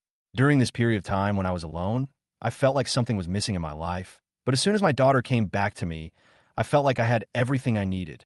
I felt like I had become the happiest person in the world." After saying this, Wang Chong changed the subject and said, "Tom, I came to see you and want to discuss something with you." Chapter 159, Meet Chloe Again. Tom asked in surprise, "What's the matter, Xiangzi?" "An old classmate recently contacted me and asked me to attend a college reunion. I want you to go with me," Wang Chong said with a smile. "What? Class reunion?" Tom frowned and said, "You know, the kind of thing. I never go to it. I remember you didn't go either. Why did you want to go this time?" Tom and Wang Chong were in the same class in college, but they basically never attended any class reunions after graduation, because they were the only two close friends in college and were relatively distant from others, so they both felt there was no need to attend the class reunion. But now, Wang Chong actually said that he wanted to attend a class reunion, which made him feel a little strange. Hearing this, Wang Chong said, "That was the case before, wasn't it? But this time is a special case." "What's so special?" "It's just..." Wang Chong was a little embarrassed and said, "Didn't Fang Xiong ask me to go? I haven't seen her for so long, so let's go once." "Fang Xiong? You're not having feelings for someone else right after your divorce, are you?" Tom stared at Wang Chong closely and smiled sinisterly. When they were in college, Fang Xiong and Wang Chong had a good relationship, and there were even rumors of an affair between them. In fact, the two really liked each other, but for some reasons, they did not end up together. Wang Chong felt a little uncomfortable being stared at by Tom and said directly, "What's wrong? Why are you looking at me so weirdly? I'm divorced, so am I not allowed to pursue other girls? Besides, Fang Xiong is still single. I have to be busy with work now, so I really should find her an aunt to pick her up from school." It was just a guess, but Tom didn't expect Wang Chong to admit it directly. He couldn't help but jokingly said, "Xiangzi, that's great. Are you aware now? Well, for the sake of your important life event, I'll go with you once. When is the time?" Seeing Tom agreed, Wang Chong also became very smiling and said, "Tom, you are really a brother. The time is the day after tomorrow." "Okay." Tom nodded. Then Wang Chong left Tom's office. 2 days later, Tom and Wang Chong set out from the company together and headed to the destination of this university reunion, Tianhai Hotel. Because of the traffic jam, it was already time for dinner when we arrived at Tianhai Hotel. At this time, Wang Chong's phone rang. "Wang Chong, why haven't you arrived yet? Everyone is almost here, and dinner is about to start." A pleasant voice came from the phone. "Isn't there a traffic jam on the road?" "Don't worry, Tom and I are already at the door." Wang Chong smiled awkwardly and said. After hanging up the phone, Wang Chong urged, "Tom, let's go in quickly. Fang Xiong is urging us." Seeing Wang Chong's anxious look, Tom couldn't help but laugh and said, "You can't eat hot tofu in a hurry." Tom unhappily and quickened his pace as he walked into the hotel. The two found the box for the class reunion. At this time, a beautiful figure was standing at the door looking around. Seeing Wang Chong, she glared at him and said, "You still can't change your habit of being late." Then she smiled and nodded at Tom again. "This person is Wang Chong's confidant from college, Fang Xiong. I'm really surprised this time. There's a traffic jam on the road." Wang Chong said very aggrievedly. "He is really wronged. When he was in college, he had a habit of being late, but he changed it after graduation. Now, because of the traffic jam, I feel a little frustrated to be misunderstood by Fang Xiong." "Okay, come on in. dinner will be served soon. Fang Xiong didn't say anything more and led the two of them inside. Tom was stunned when he saw the scene inside. Wow, there's several tables inside. They're all full at this moment. Judging from a number, most of the students in my university class must be here. He was a little surprised. Although he had never attended a college reunion, he knew that it was considered good if half of the people showed up at the usual reunions. When did so many people come? Seeing the surprise on Tom's face, Fang Xiong explained, "Many students in the class are here because our homeroom teacher, Gu Xueming, is coming." Hearing this, Tom nodded thoughtfully. Gu Xueming was his class teacher in college. Although he was only a class teacher, he had very wide social connections and many social resources. The reason why these people in the class came to the class reunion was definitely to get closer to Gu Xueming, so that they could ask Gu Xueming for help if they encountered any difficulties in the future. But Tom sneered at Gu Xueming. Gu Xueming has always looked down on others. Only those who are doing relatively well are in his eyes. For those who are not doing well, it is a bit unrealistic to ask him for help. Fang Xiong brought the two of them to a table and sat down. There were exactly 2 empty seats here. In fact, these 2 empty seats were reserved by Fang Xiong specifically for the two of them. After all, Gu Xueming was also sitting at this table, but many people wanted to sit at this table. Fang Xiong also wanted to give Wang Chong and Tom more opportunities to interact with Gu Xueming, which would be of great help in the future. Tom sat down. He was stunned because he saw an unexpected person appearing at the table. Chloe. Why is she here too? Tom was filled with shock. Chloe was his girlfriend before. He didn't come to the class reunion, and Chloe had never attended a class reunion before. This time he came because Wang Chong called him, but he didn't expect Chloe to come too. At this moment, Chloe was sitting next to a man with a smile on her face, and the two seemed to be very intimate. This man is Chloe's new boyfriend, Manhwa. When he noticed Chloe, Chloe also noticed him, and the smile on her face froze. Chloe was also shocked at this moment. Tom here? Because I knew that Tom would never attend the class reunion, I agreed to attend a reunion with my classmates and brought my new boyfriend. Tom again. Isn't this Tom and Wang Chong? Aren't you guys planning on not coming to the class reunion? Why did you decide to come this time? Could it be because of our class teacher, Gu? As soon as the two sat down, someone quickly recognized Tom and Wang Chong and teased them. As soon as these words were spoken, everyone's eyes were focused on Tom and Wang Chong, with no trace of disdain on their faces. The middle-aged man sitting at the head seat at the table also showed a hint of disdain imperceptibly. He is Gu Xueming. He never liked these two students when he was in college, because these two people have neither money nor like to say flattering words. Now, you're actually thinking of asking me for help or something. You're really overthinking it. Chapter 160, Gu Changming's Confidence. Hearing this, Tom simply shook his head and said, I didn't know that class instructor Gu was coming. He didn't come here because of Gu Xueming. If it wasn't for Wang Chong, why would he come here? Tom was telling the truth, but it undoubtedly made these classmates feel that Tom was a little pretentious. You even said you didn't know that class teacher Gu was coming. Then why didn't you attend previous class reunions, but attended this time? Everyone felt contempt in their hearts, and Gu Xueming also shook his head secretly, feeling a little unhappy. Chloe didn't react at all to all this, as if she didn't know Tom. Her new boyfriend had no interest in these things either. Firstly, he didn't know them, and secondly, he didn't think they were on the same level as him, so he didn't bother chatting with them. His eyes never left Chloe, as if she was the only one in his eyes. Tom, I heard that you broke up with Chloe because you couldn't afford the bride price. But at this moment, someone suddenly said something. This tone clearly contained a hint of ridicule.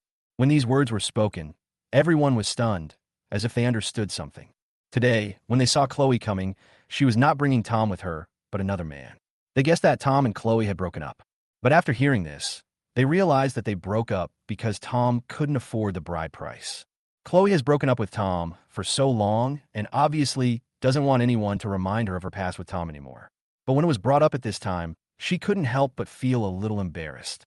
Manhwa, who was sitting next to her, had a gloomy expression on his face. Everyone's attitude towards Tom just now that everyone disliked Tom very much. Originally, he had no interest in everyone's conversation, but when he heard that Tom was actually Chloe's ex-boyfriend, he became completely upset. This loser is actually Chloe's ex-boyfriend? Where does he get the qualifications? He was really upset. In his opinion, Chloe was a gift from God, and only he deserved it. No one else deserved it. Tom nodded calmly, not feeling embarrassed at all, and admitted it directly. After all, This is indeed the truth. With his current mentality, he doesn't feel the slightest bit of ripples in his heart. After hearing what Tom said, everyone was stunned again, thinking that Tom was still pretending to be cool. Damn, she was dumped because she couldn't afford the betrothal gift, and she's still so calm? Isn't this just pretending to be cool? Tom, if you ask me, breaking up is a good thing for both you and Chloe. Tom, you can find someone more compatible with your status, and Chloe can find someone better, like the one she has now. Isn't that a win-win situation for everyone? At this time, another person spoke up. His words were quite sophisticated.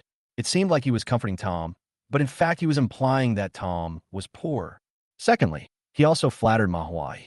Chloe's new boyfriend looks very elegant, and he wears luxury brands, each of which costs at least hundreds of thousands of dollars. I just took this opportunity to show my goodwill to Manhwa Tong.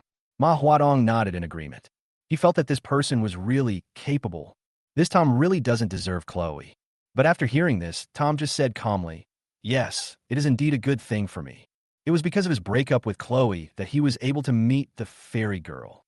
Seeing that Tom still had no significant reaction to his words, the person who had spoken earlier was a little annoyed and wanted to make another sarcastic remark. But at this time, Gu Xiuming spoke up and said, "We have finally gathered together today, so don't focus on one student. Now that everyone is here, let's eat." He saw that everyone was talking about Tom. Even if they were mocking Tom, he couldn't help it. He was the protagonist today. Why were they talking about others? He knew very well why so many people came to this class reunion. Aren't they all here for him? After hearing this, everyone didn't say anything more and started eating. Let's all toast to Teacher Gu first. At this time, someone suggested. As soon as he finished speaking, everyone stood up at the same time. Teacher Gu, let's all toast to you. We wish you success in your work. The position of the next principal will definitely be yours. Everyone said with a smile. Gu Changming was obviously very pleased to hear this. Having been a teacher for half his life, he had always coveted the position of principal.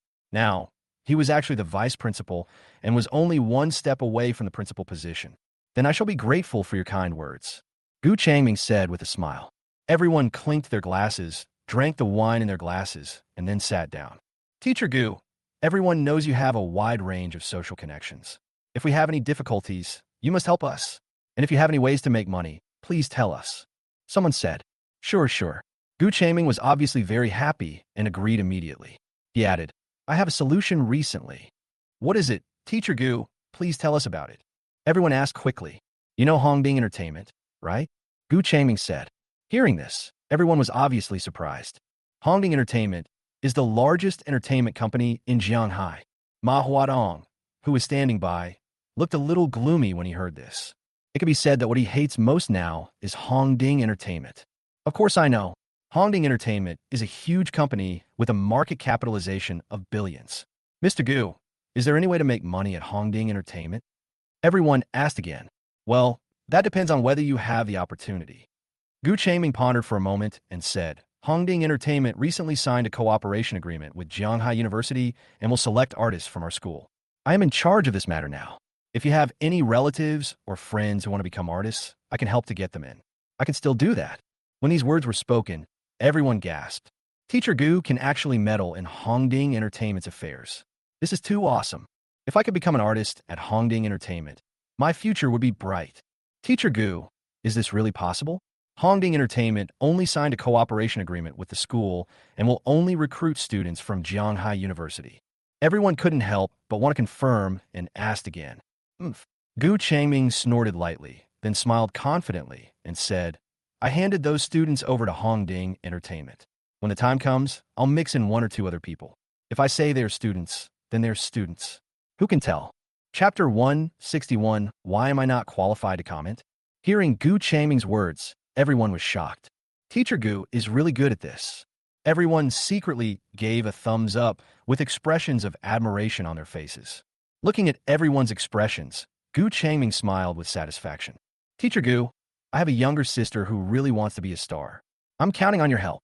Yes, Teacher Gu, my younger brother also wants to be a star and needs your help. Teacher Gu, my second aunt, is already in her 40s. Can you help fulfill her dream of becoming a star? Looking at everyone's eager expressions, Tom couldn't help but sneer in his heart. Now he didn't want to slap Gu Changming in the face on the spot. He wanted to see how Gu Changming stuffed these people in a Hongding Entertainment. When Wang Chong heard them talking about Hongding Entertainment, he was very happy. Isn't it ridiculous that these people said this in front of the boss of Hongding Entertainment? But because he saw that Tom didn't say anything, he also said nothing as if they were in tacit agreement. After everyone flattered Gu Changming, they started shouting again. At this time, someone noticed Manhwa Tong and said, "Brother, let me toast you. What's your name?" For everyone at this table, apart from Gu Changming, this mysterious and noble-looking man was the only one they were interested in. Maybe the other party is a more powerful figure in Jianghai. If I could make some friends, it would definitely be of great help to my future. Chloe's classmates who came to him, so it was not easy to refuse them. So he picked up the wine glass and said lightly, "Ma Huatong." After the two drank some wine, the man asked with a smile, "Excuse me, where are you working, Brother Ma?" As soon as these words were spoken, everyone's attention was focused on Ma Huatong. They all wanted to know the origins of this noble young man who looked somewhat mysterious. At this time, Ma Huatong said calmly, "I can't say I'm high, but I'm currently the chairman of Tianqing Entertainment." When they heard Ma Huatong's words, everyone was shocked and opened their mouths wide. This person is actually the boss of Tianqing Entertainment. That's a big company in Jianghai, second only to Hongding Entertainment. Its assets are also 20 to 30 billion. Although they heard that Tianqing Entertainment lost a lot of money in its recent battle with Hongding Entertainment, they still looked up to it. At this moment, even Gu Changming looked sideways, his heart filled with shock. I didn't expect that this young man is actually the boss of Tianqing Entertainment. Although he is the vice president of Jianghai University, he is not comparable to the other party. Tianqing Entertainment and Hongding Entertainment are rivals. He just said that he is the contact person for cooperation with Hongding Entertainment. Did he offend the other party? He was vaguely worried. When Tom and Wang Chong heard what Ma Huatong said, a look of surprise appeared on their faces. I didn't expect that Chloe's new boyfriend is actually the boss of Tianqing Entertainment. It's true that enemies always come together. What would the other party's reaction be if they knew the boss of Hongding Entertainment and were sitting at the same table with him? "Master Ma, I was blind to your status. I didn't expect you to have such a high status. I'll drink 3 cups as punishment." At this time, the man who had just toasted said with a guilty look on his face. After saying that, he poured 3 glasses of wine and drank them directly. Of course, this is also a gesture of goodwill towards Ma Huatong. Seeing this, everyone understood that Ma Huatong was the person they should get closer to. Then, people began to come to Ma Huatong to toast and get closer to him, which made Ma Huatong very satisfied. After all, Chloe is his girlfriend, and this is something that makes Chloe very proud. He is willing to do anything that is good for Chloe. After everyone finished toasting, Gu Changming also raised his glass and said to Ma Huatong with a smile, "Mr. Ma, I'll toast you too. Actually, I've admired Tianqing Entertainment for a long time. Compared to Hongding Entertainment, I'd like to cooperate with you more. Let's see when we can collaborate." Upon hearing this, Ma Huatong sneered in his heart. Of course, he also knew that Gu Changming knew that he was the boss of Tianqing Entertainment and was afraid that what he had just said would offend him. So he was trying to be friendly with him. But one shouldn't hit a smiling person. Ma Huatong raised his glass and said with a forced smile, Okay, we can talk about this later." Hearing this, Gu Changming felt relieved. Then he clinked glasses with Ma Huatong and drank the wine. At this moment, Ma Huatong suddenly looked at Tom and asked with a smile, "I wonder where this brother is doing now." He always remembered that Tom was Chloe's ex-boyfriend. How can he vent his anger if he doesn't hit him hard now? He wanted to let Tom know that not every loser could have Chloe. After saying this, Chloe looked at Ma Huatong in surprise. She knew that Ma Huatong wanted to ridicule Tom. He knew that Tom was the general manager of Feiyang culture, so how could he be compared with Ma Huatong? But she did not dissuade Ma Huatong. Instead, she looked like she was enjoying the show. After all, Tom had nothing to do with her anymore. Everyone looked at Tom with some disdain. "Master Ma, that's him. How can he be compared with you? He was very ordinary in college. He hasn't attended any class reunions since graduation. He must be doing poorly and is too embarrassed to come. Yeah, look at the cheap clothes he's wearing. He must still be living at the bottom of society." He came to this reunion because he heard that Teacher Gu would be coming and wanted to ask for help in finding a job. Everyone said this with sneers on their faces. Listening to what these people said, before Tom could say anything, Wang Chong couldn't help it and stood up. "Ma Huatong, right? You said you're the boss of Tianqing Entertainment." Wang Chong said to Ma Huatong in a cold voice. Yes, that's right. I'm the boss of Tianqing Entertainment. Ma Huathong stared at Wang Chong with a smile on his face, his eyes full of disdain. Tianqing Entertainment recently suffered a crushing defeat in its competition with Hongding Entertainment, and the company almost went bankrupt. What are you so proud of? Wang Chong snorted coldly and said. As soon as these words were spoken, Ma Huatong's face instantly became gloomy. This matter was a disgrace to him, and being brought up in public was really embarrassing for him. But before he could open his mouth, someone started to scold him. Wang Chong, who are you? What qualifications do you have to speak to Ma Xiao like that? Even if Ma Xiao has been a little frustrated recently, it's not for you to judge. As soon as these words were spoken, everyone looked at Wang Chong with contempt. However, Wang Chong snorted coldly and said, I'm the vice president of Hongding Entertainment. I led Hongding Entertainment to defeat Tianqing Entertainment. Why am I not qualified to comment? Chapter 162, I want Hongding Entertainment to survive this month. When Wang Chong said this, everyone in the audience was stunned. How is that possible? He actually said he was the vice president of Hongding Entertainment. Even Fang Qiong, who was standing by, was filled with disbelief. In the years since graduation, he has always kept in touch with Wang Chong, but the contact has become less frequent in recent months. Does she know that Wang Chong is just a small employee? When did he become the vice president of Hongding Entertainment? Wang Chong, are you going crazy and talking nonsense? How can you say anything? Someone said dissatisfiedly. Hearing this, Wang Chong snorted coldly, took out a card from his bag, and threw it on the table. Someone picked up the card out of curiosity and saw that it was actually a business card with the words, Wang Chong, Deputy General Manager of Hongding Entertainment, written on it. Suddenly, this person showed an expression of astonishment. Everyone quickly took the business card and took a look at it, and they were also shocked. Holy crap, he's actually the Vice General Manager of Hongding Entertainment. At this moment, their faces were full of confusion.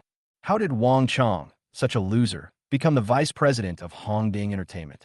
Even Fang Qiong looked at Wang Chong with a strange look on her face.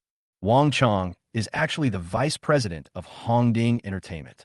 But soon someone realized that Wang Chong was just the vice president of Hongding Entertainment and not an employee. But Ma Huatong is different. He is the boss of Tianqing Entertainment. Even though Hongding Entertainment is stronger than Tianqing Entertainment, there is still a big difference between the boss and the employees. Therefore, they can clearly distinguish what is important and what is not. Wang Chong, even if you're the vice president of Hongding Entertainment, you're not qualified to comment on young Master Ma. At least you have to be the boss of Hongding Entertainment to comment, right? Besides, young Master Ma was asking about Tom. So why are you interrupting him? At this time, someone stood up and accused Wang Chong. Yeah, Mr. Ma was asking Tom, not you. Why are you responding? Tom, why don't you tell me where you're doing well? You are not doing too badly. Are you embarrassed to say it? Everyone followed suit and directed the criticism directly towards Tom. Looking at this scene, Ma Huatong felt extremely happy. After Wang Chong's words, he felt a little embarrassed.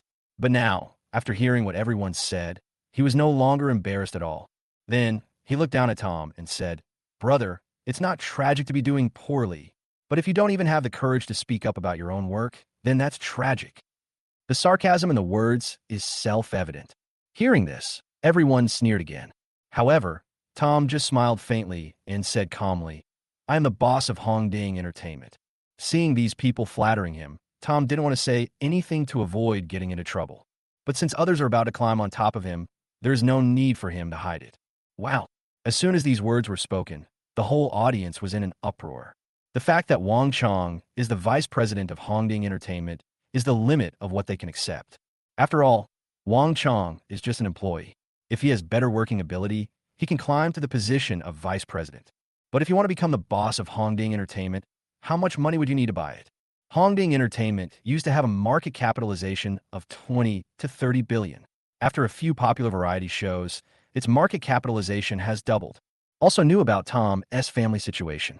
Tom was not a rich second generation at all. In fact, his family was a little poor. His life in college was miserable. Even if Tom wins the lottery or his family's house is demolished after graduation, he still won't have so much money. Tom, why are you so pretentious? If you say you're a security guard at Hongding Entertainment, I believe you. But if you say you're the boss of Hongding Entertainment, who would believe us? Don't think that just because Wang Chong is standing up for you, you can say whatever you want. Everyone said with a mocking look on their faces. Even Chloe secretly shook her head, feeling that Tom was exaggerating. Knew Tom's background very well. He had clearly obtained the position of general manager of a small company through donations, but now he insisted on claiming to be the boss of Hongding Entertainment. See how he ends up. Since Tom has said so, I think it's better for everyone to confirm it. What if Tom is really the boss of Hongding Entertainment? Isn't the internet quite advanced these days? Wouldn't it be easy to find out if we just check it out?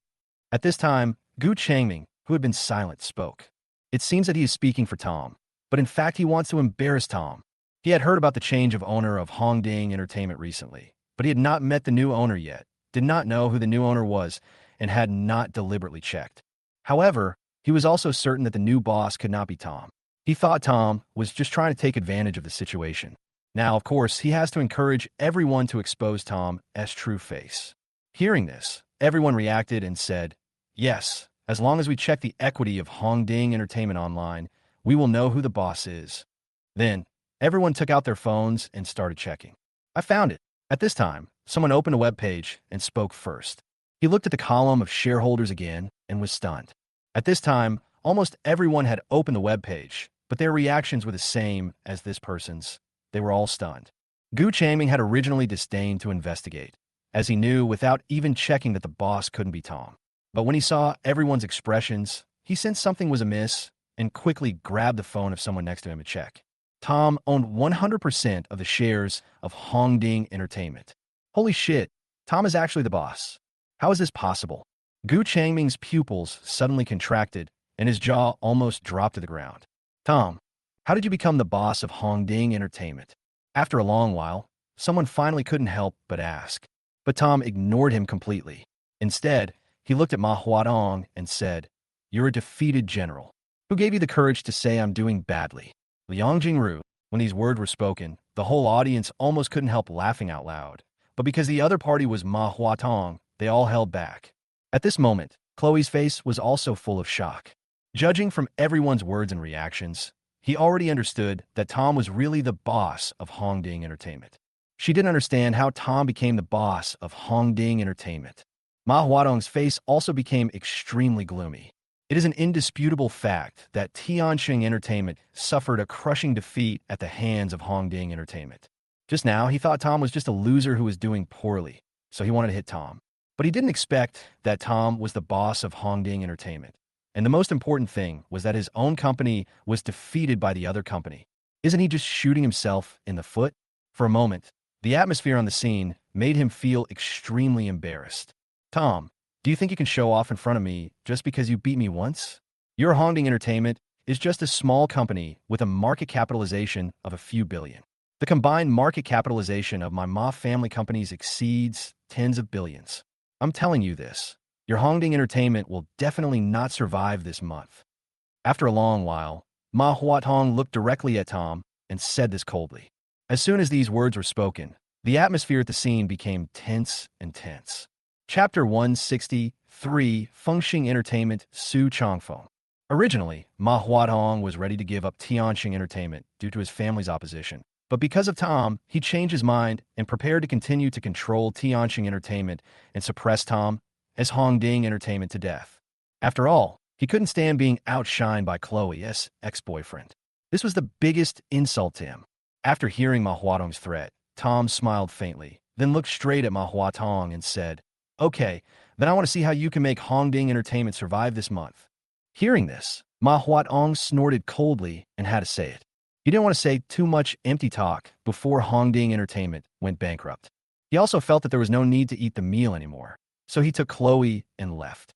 As soon as Ma Huai walked, Tom became the most eye-catching person in the whole audience. Almost everyone in the audience came to toast Tom and say some flattering words. But Tom didn't want to pay any attention to these people. The most embarrassed person on the field was Gu Changming. After all, he had just boasted in front of everyone that he could violate the rules and send anyone to Hongding Entertainment. Now he knew that the boss of Hongding Entertainment was right in front of him. Isn't this a big deal? The most important thing is that he just looked down on Tom and looked down on Tom. If Tom said a few bad words about me in front of the president of Jianhai University, I would have no hope of becoming the president and might even be fired. This is not the result he wants to see.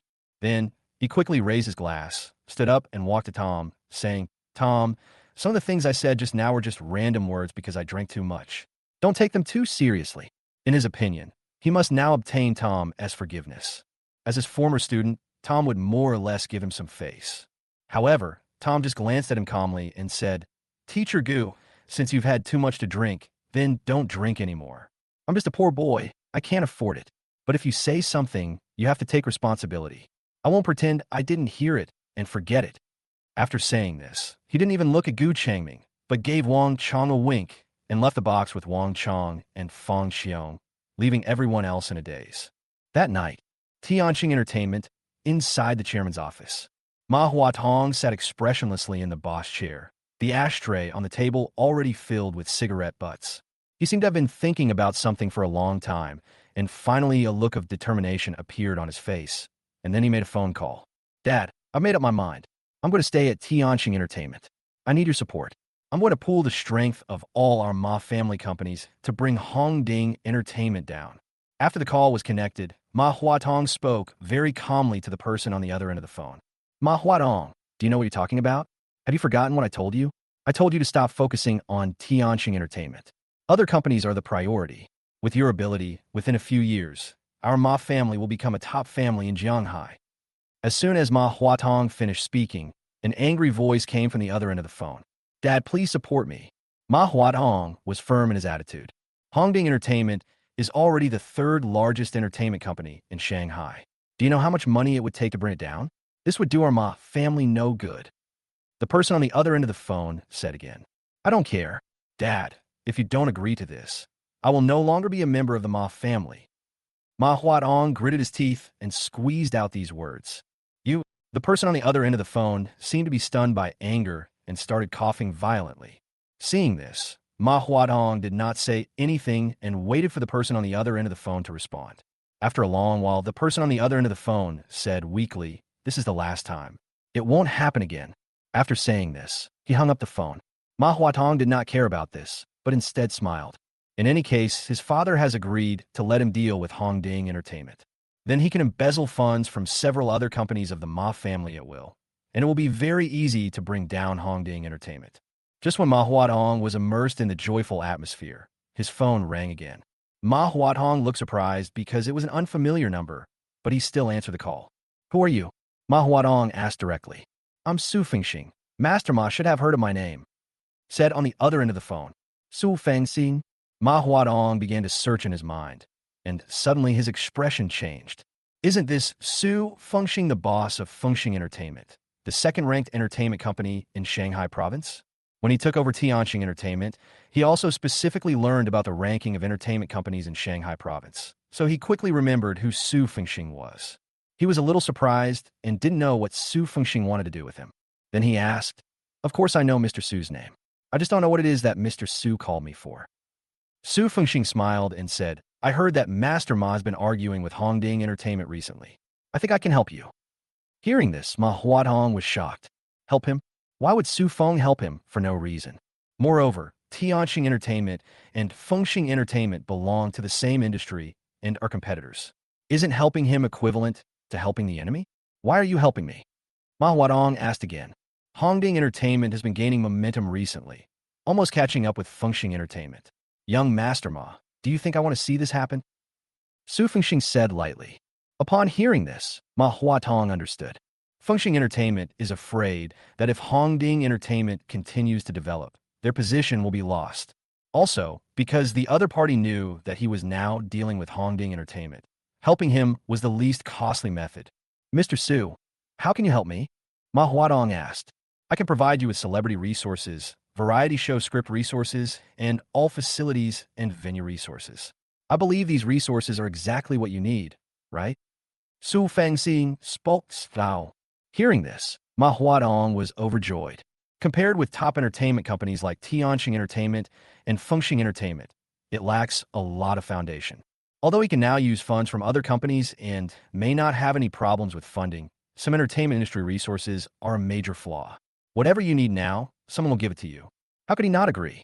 Thinking of this, Ma Huatong said directly, Mr. Su, it's a pleasure to work with you. After hanging up the phone, Ma Huatong revealed an extremely sinister smile. Tom, I wonder how you're going to die this time. Your Hongding Entertainment can't even survive half a month, let alone a month. Chapter 164, Liang Yuxing arrives. At the same time, Jianghai City, Ma family villa. A man stood in the living room with a gloomy face and a tired expression. Half of his hair was gray and his skin was very loose. He looked to be in his 60s, but in fact, he just celebrated his 50th birthday. This man's name is Ma Qingdong. He is the head of the Jianghai Ma family and the father of Manhua Tong. Speaking of which, he is also a very famous figure in Jianghai. During the decades that he was in charge of the Ma family, he developed a small company with a market value of tens of millions and several large companies today with a total market value of over 10 billion. But because of his long-term hard work, he suffered from a lot of illnesses, so he was eager to let Ma Huatong come back to take over the family business. But he didn't expect that his eldest son would be so disregarding the overall situation and insist on getting angry for an entertainment company. Even when he didn't agree, he threatened to quit the Ma family and finally forced him to agree. Thinking of this, he felt a surge of anger rising in his heart. He was so angry that he coughed violently a few times. His legs and feet became weak, and he suddenly collapsed to the ground. Dad! At this moment, a young man who had been standing next to him suddenly rushed over and helped him onto the sofa. Dad, your legs are not in good condition and you can't stand for long. You better sit on the sofa. The young man said with concern. Ma Qingdong didn't say anything, obviously still angry. Seeing this, the young man said, Dad, Big Brother might just be impulsive. Don't take it to heart. Besides, Hongding Entertainment isn't a particularly large company. I believe Big Brother will get it done quickly and then take over other companies. Hearing this, Ma Qingdong felt better. He looked at the young man with a complicated look. The young man before him was called Ma Lang, his youngest son. He was very obedient and considerate. However, his only shortcoming was that he was incompetent and had no interest in company affairs. He spent his days idle. His eldest son, Ma Huatong, although very capable, was very rebellious and had a stubborn temper. This made him feel very sorry. If only the advantages of both sons could be combined in one person, he wouldn't have to worry so much all day long.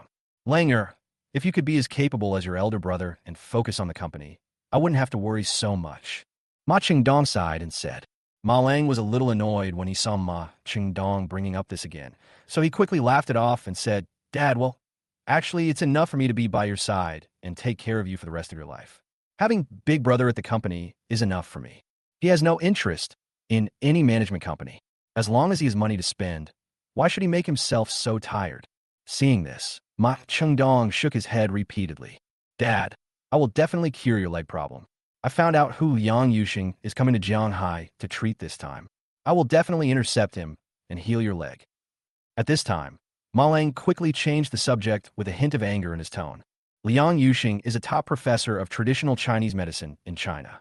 He is good at using traditional Chinese medicine methods to treat bone injuries with very significant results. His father has always had injuries to his legs and feet, which is why he can't stand for long periods of time now. Their Ma family had actually invited Liang Yuxing many times, but it was never their turn, so they had a bit of resentment towards Liang Yuxing. He had been following the news about Liang Yuxing, and this time he finally found out that Liang Yuxing would come to Jianghai to treat someone in the next few days. He planned to intercept Liang Yuxing as soon as he got off the plane. Langer, don't be impulsive. Liang Yuxing is a leading figure in Chinese traditional medicine and has saved many lives. If you force him to come, do you know how many people you'll offend?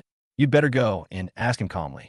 If Liang Yuxing is willing to come, that would be great, but if he's not willing to come, you can't force him. Hearing this, Ma Qingdong hurriedly advised. He knew that his youngest son was very reckless and often did not consider the consequences. If he were to do this, the Ma family would have no idea how much trouble they would be in the future. Hearing Ma Qingdong's words, Ma Lang also said, Dad, I understand. Although he said so, he didn't think so at all. In his opinion, no matter how arrogant Liang Yuxing was outside, when he reached the rivers and seas, it was his territory. Even a dragon had to coil. 2 days later, early in the morning, Tom received a call from Maria at home. What's the matter? Tom asked in surprise. Because Maria rarely calls him. The doctor I found for you and his family have arrived in Jianghai. His name is Liang Yuxing, and he's one of China's top Chinese medicine practitioners, specializing in treating bone injuries. He'll get off the plane at 11 this morning. So go pick him up. As for what he looks like, you can find out by just searching online. Maria spoke calmly. After saying that, He hung up the phone before Tom could say anything. Tom showed a trace of helplessness. He had no way to deal with Maria. Could you please wait until I thank you before you hang up? Tom didn't think about it anymore. An excited look appeared on his face. He walked up to Su Honggan and said, Dad, I have a surprise for you today.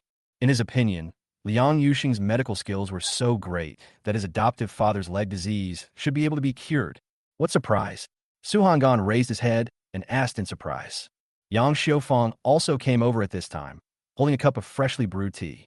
She placed it in front of Su Honggan and looked at Tom and asked, Xiaobei, you've never mentioned giving anyone a surprise before. Are you going to give your dad a very precious gift? What is it? You'll know when the time comes. Tom held back the words. If I tell it now, will it still be a surprise? After saying this, Tom smiled at the two of them, left home, and headed towards the airport. At 10:30 in the morning, Tom arrived at the airport. Tom couldn't help but feel a little excited at this time. After all, he would be able to pick up Liang Yuxing soon and cure his adoptive father's leg disease. Every minute of waiting was torture for Tom, and he finally made it to 11 o'clock. Standing at the airport gate, Tom looked forward to it. After waiting for a few minutes, he finally saw an old man in a robe walking out, followed by a young man carrying several suitcases. A smile appeared on his face. He had just seen Liang Yuxing's photo on the internet, and this person was Liang Yuxing. Then he walked quickly towards the man. But at this moment, a young man with a group of big men also walked towards Liang Yuxing and came in front of Liang Yuxing faster than Tom. This young man was none other than Ma Lang. Chapter 165, You Have to Pay a Price. Mr. Liang, we finally have you in Jianhai. Let's go quickly. My dad is still waiting for you to heal his leg at home. Ma Lang walked up to Liang Yuxing and said with a smile, his face looking very eager. Looking at the men behind Ma Lang, Liang Yuxing frowned and asked, Are you Tom? He disliked these people very much. Why does picking someone up at the airport feel like kidnapping them? Hearing this, Ma Lang was stunned, but he quickly reacted. The Tom Liang Yuxing mentioned should be the person who invited him to Jianghai this time. The name sounds a bit unfamiliar, but it seems that the other party doesn't know what Tom looks like. Then his eyes rolled, a sly look appeared on his face, and he said with a smile, Yes, I am Tom. Please, Mr. Liang, follow me. He had originally planned to use courtesy first and then force, and if Liang Yuxing refused to go with him, he would simply kidnap him. However, he hadn't expected Liang Yuxing to mistake him for someone he needed to treat, which saved him a lot of trouble. At this time, Liang Yuxing had a very bad impression of the person in front of him. If it were before, he would have turned around and left, but now, considering Maria's face, he finally said, Let's go. But at this moment, a cold voice came from behind Ma Lang. You said you are Tom. Then who am I? Hearing this, everyone was stunned. Then they turned around and saw a young man with a cold face standing a few steps behind them.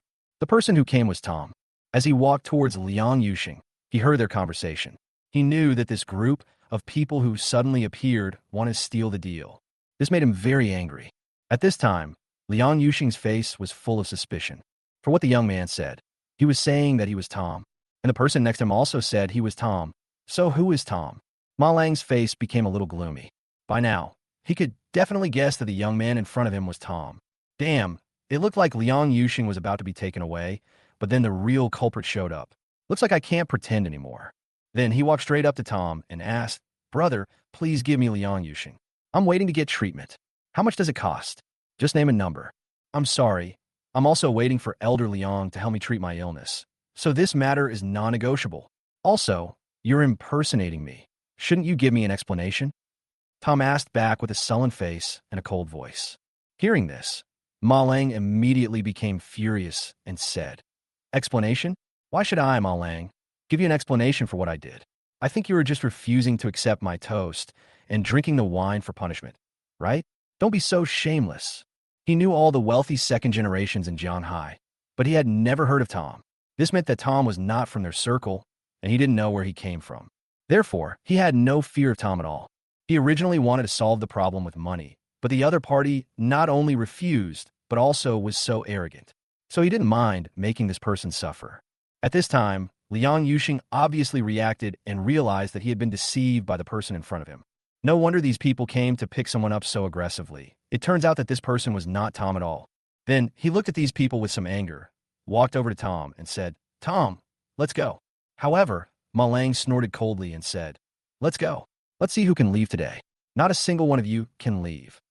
Then he ordered the men behind him, beat up this Tom, and kidnap this old man. As soon as he finished speaking, several big men surrounded him. You, what do you want to do? This is the airport. Seeing this, Liang Yuxing was shocked and angrily blew his beard and glared. The airport, even if it's an airport, it's Jianghai's airport. Jianghai is my territory. Ma Lang said disdainfully. Mr. Liang, please move aside first. Don't worry, it's okay. Tom took a step forward, protecting Liang Yuxing behind him, and said he had no problem dealing with these people. At this time, several big men had walked up to Tom and punched him with their sandbag-sized fists. Tom did not retreat, but took another step forward and punched the person closest to him at a faster speed. Bang! The person closest to him flew backwards. But at this time, the fists of others were about to touch him. Tom's eyes flashed, and he leaned to the side, avoiding everyone's attacks. Then Tom attacked again, dodging and attacking, and in less than a few minutes, all of them were lying on the ground. Seeing this scene, everyone was shocked. This Tom is so awesome.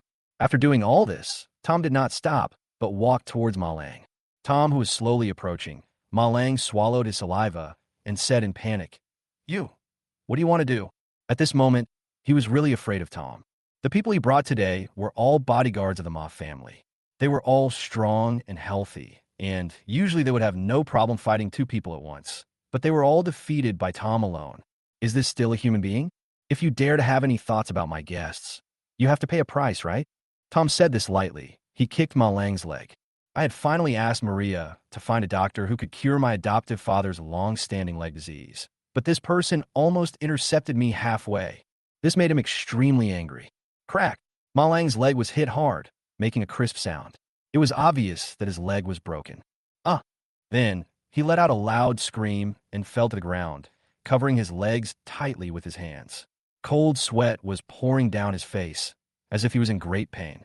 Tom glanced at Ma Lang coldly, then turned and came to Liang Yuxing, smiling and said, Mr. Liang, let's go. Looking at Tom's gentle expression, Liang Yuxing and the assistant behind him were surprised and couldn't help but wonder in their hearts. Is this still the same ruthless person just now? Then, Tom took Liang Yuxing and his assistant to his home. An hour later, the three arrived at Tom's house. Tom glanced around the living room and saw Yang Xiufang watching TV, but not Su Hangan.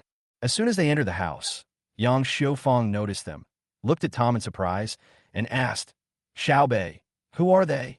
Tom didn't answer, but just smiled and asked, Mom, where's Dad? Your dad is in the bedroom. Yang Xiufang replied. Tom said, Mom, come with me to the bedroom, and you'll know what the surprise is. After saying that, Tom took a few people to the bedroom. At this time, Su Hangan was lying on the bed with his eyes closed. When he heard someone coming in, he opened his eyes and looked at the people in front of him with surprise. Dad, this is the surprise I told you about. This is Mr. Liang, a famous Chinese medicine doctor who specializes in treating bone injuries. I invited him to treat your leg. Tom said with a smile. Chapter 166, Uncurable. Treat your legs? Was stunned after hearing what Tom said. He never imagined that the surprise Tom mentioned was actually asking a doctor to treat his leg. At this moment, Yang Xiufang's face darkened and she said, Xiaobei, didn't the doctor say your father's leg can't be cured? Why are you spending money recklessly again? Don't think that just because you have money now, you can spend it recklessly. Hearing this, Tom said helplessly, Mom, think about it. The medical conditions in our Jianghai hospital are definitely not as good as those of a real big hospital. You can't trust everything they say. Old Liang is an expert in treating bone injuries. His medical skills are many times better than those of the doctors in Jianghai City. With old Liang's help, it will definitely work. Real. Hearing this, Yang Xiufang felt that what Tom said made some sense and said excitedly. Seeing her husband having difficulty moving every day and even having trouble walking normally, she felt pain in her heart. She would rather live a few years less if her husband's leg could be cured. At this time, Liang Yuxing also said proudly, Of course, just because those doctors can't cure it doesn't mean I can't. Many of the patients I treat are those that some doctors said were incurable. Hearing this, Yang Xiufang became even more excited and said excitedly, Mr. Liang, please come in. Please come in. Even Su Hangan, who was lying on the bed, was moved and his body couldn't help but tremble. My legs, which have been disabled for several years, can finally be saved? Afterwards, Liang Yuxing walked to Su Honggan and sat on the edge of the bed, and Su Honggan also put his legs in front of Liang Yuxing.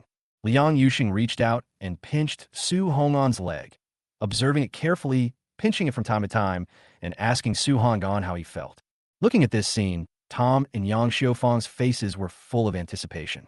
However, as time went on, Liang Yuxing's expression became more and more solemn. I can't cure it. Suddenly, Liang Yuxing spoke. As soon as these words were spoken, Tom's family of three all looked stunned. Can't be cured? How can it be incurable? Mr. Liang, you're not kidding, are you? Tom asked stiffly. However, Liang Yuxing shook his head helplessly. Mr. Liang, aren't you an expert in treating bone injuries? Haven't you treated many diseases that other doctors say are incurable? Tom walked up to Liang Yuxing and asked excitedly. Before this, he almost believed that as long as Liang Yuxing took action, he would be able to cure Su Honggan's leg. But now Liang Yuxing says it cannot be cured. How can he believe this fact? Seeing Tom so excited, Yang Xiufang became more rational. She quickly pulled Tom back and said, Xiao Bei, your father's leg has been injured for so many years. If it can't be cured, then it can't be cured. Old Liang is not a god, so he certainly can't cure every disease. After hearing Yang Xiufang's words, Tom gradually calmed down with a bitter taste in his mouth. Yes, Mr. Liang is not a god. How can he cure all diseases? Seeing Tom's expression, Liang Yuxing's face flashed with sympathy. He said to Tom with some guilt, Tom, your father's condition is much more serious than I thought. If he had been treated 2 years earlier, I might have been able to help him. But now, I'm really powerless. Hearing this, Tom shook his head bitterly and said, It's okay, Mr. Liang, I don't blame you. Liang Yuxing sighed and said, In that case, I'll leave first. He didn't cure Su Honggan's illness, and he was embarrassed to stay in someone else's house any longer. After he finished speaking, he made a gesture to leave. Just when he had taken 2 or 3 steps, Tom suddenly called out, Mr. Liang, wait. Liang Yuxing turned around and asked in surprise, What's wrong? Mr. Liang, I want to ask about my father's illness. Is there really no hope at all? Tom asked, still refusing to give up hope. In his opinion, although Liang Yuxing could not cure this disease, Liang Yuxing was knowledgeable and experienced, so maybe he had other ways? It's just that this method is extremely difficult. Liang Yuxing didn't say it. But as long as there is a glimmer of hope, he will not give up. Hearing this, Liang Yuxing fell into deep thought. After a long while, he suddenly said, I suddenly thought of someone who might be able to cure your father's leg, but your chances of finding him are almost 0. Hearing Liang Yuxing's words, Tom instantly became excited. He just asked tentatively, but he didn't expect it to be true. No matter whether we can find each other or not, as long as there is hope. Mr. Liang, who is that person? Tom continued to ask. Liang Yuxing pondered for a moment and said, This man's name is Bailey Su. 30 years ago, when I was just an unknown apprentice of traditional Chinese medicine, that man suddenly appeared. His medical skills were superb, and he cured many diseases in the world that were impossible to cure. If there is anyone in this world who can cure your father's leg, that person must be him. But he only appeared for a while and then disappeared.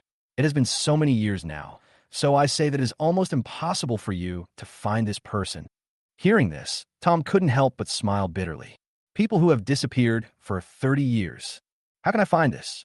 But after a moment of silence, the bitterness on Tom's face gradually disappeared, replaced by a face full of determination. He secretly memorized the name. As long as there is hope, he will not give up. That night, in a high-end ward of Jianghai City's first famous hospital, a young man was lying on a hospital bed with a plaster cast on his leg, looking somewhat painful. This person is Ma Lang. In front of Ma Lang's bed, a man stood with a gloomy face. This person is Ma Lang's brother, Manhwa. Tom broke his leg today. He was sent to the hospital, but he didn't dare tell his father Ma Qingdong about this. After all, Ma Qingdong had told him before that he must be polite to Liang Yuxing, but he wanted to kidnap Liang Yuxing, which led to the trouble. So, he could only call his brother Manhwa. Xiaolang, what's wrong with your leg? Manhwa asked. Although they came from a wealthy family, they were not like other families where brothers killed each other. Instead, their brotherhood was very deep. Now that his younger brother is in trouble, he is determined to avenge him. Then, Ma Lang did not hide anything and told what happened today. After listening to Ma Lang's story, Manhwa asked in a deep voice, Who is that person? I heard Liang Yuxing call him Su. Bye. Yes, that's Tom. Ma Lang thought about it. and said with certainty, Tom. Hearing this name, Ma Huadong's face became even gloomier, and he squeezed out a few words from his teeth. Tom, it's you again. Tom caused his Tianxing entertainment to fail miserably. Then he made him lose face at Chloe's class reunion, and now he even crippled his brother's leg. Several things added together. His hatred for Tom was overwhelming. Chapter 167, Buying a House. Looking at Ma Huadong's expression, Ma Lang asked, Brother, do you know him? Who is he? I know him. Of course I know him. He's just the owner of an entertainment company. Ma Huadong said coldly. Don't worry, Xiaolang. After a while, I'll personally tie Tom up for you, so you can vent your anger on him. But not yet. Our Tianxing entertainment has been defeated by him before, so this time I'm going to destroy his Hongding entertainment first, and then I'll hand him over to you to vent my anger on him. Not only will I make him suffer physically, but I'll also make him suffer mentally. Ma Huadong said again, his tone full of viciousness. The next day, Tom woke up early in the morning. He suddenly thought of a question, which was whether it was time to move to a new apartment in his home. In fact, he noticed yesterday that when Liang Yuxing came to his house with his assistant, the house of only 50 or 60 square meters did seem a bit crowded. Moreover, this is an old residential area and the environment is not very good. Most importantly, there is no elevator, so it is very difficult for my adoptive father to go up and down the stairs every time. He had thought about this problem before, but at that time he thought his adoptive mother would definitely refuse, so he gave up the idea. But now he has made up his mind to buy a new house for his family. After thinking about this, he washed up and went out directly. Of course, this matter cannot be told to the adoptive mother for the time being. I will tell her about it after I buy the child. In this way, the adoptive mother can only accept it reluctantly. An hour later, Tom arrived at Jindu Real Estate, the largest real estate company in Jianghai City. Since he wants to buy a house for his family, he must buy a good one. As soon as I walked into the sales office, a sales lady came up to me and asked with a smile, Sir, do you want to buy a house? Hearing this, Tom nodded and said, Do you have any recommendations for villas with good floor plans? The sales lady was stunned. It seems that this young man in ordinary clothes is actually a rich man who is hiding his wealth. If you can sell a villa, even the worst one, you can get a lot of commission. Then, she suppressed her excitement and took Tom to the sand table model area. In this sand table, various villa models are displayed. She pointed at one of them and said, Sir, I recommend this villa to you. It's a good choice in terms of both layout and location. She didn't know what price range Tom was looking for, so she picked a mid-range villa and recommended it to him. She didn't try to cheat Tom, as she considered this villa the best value for money at this price point.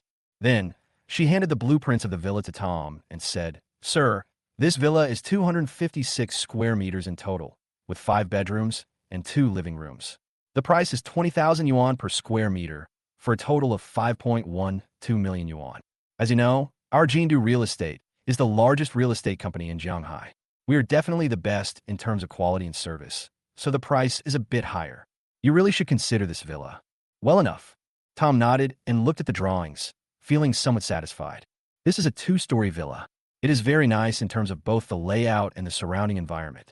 The most important thing is that there is an elevator, so my adoptive father doesn't have to climb stairs. But it seems a little small. He frowned. He knew that some large villas had a variety of entertainment facilities, such as billiards, bars, small cinemas, etc. My adoptive father has difficulty walking and can't go out often.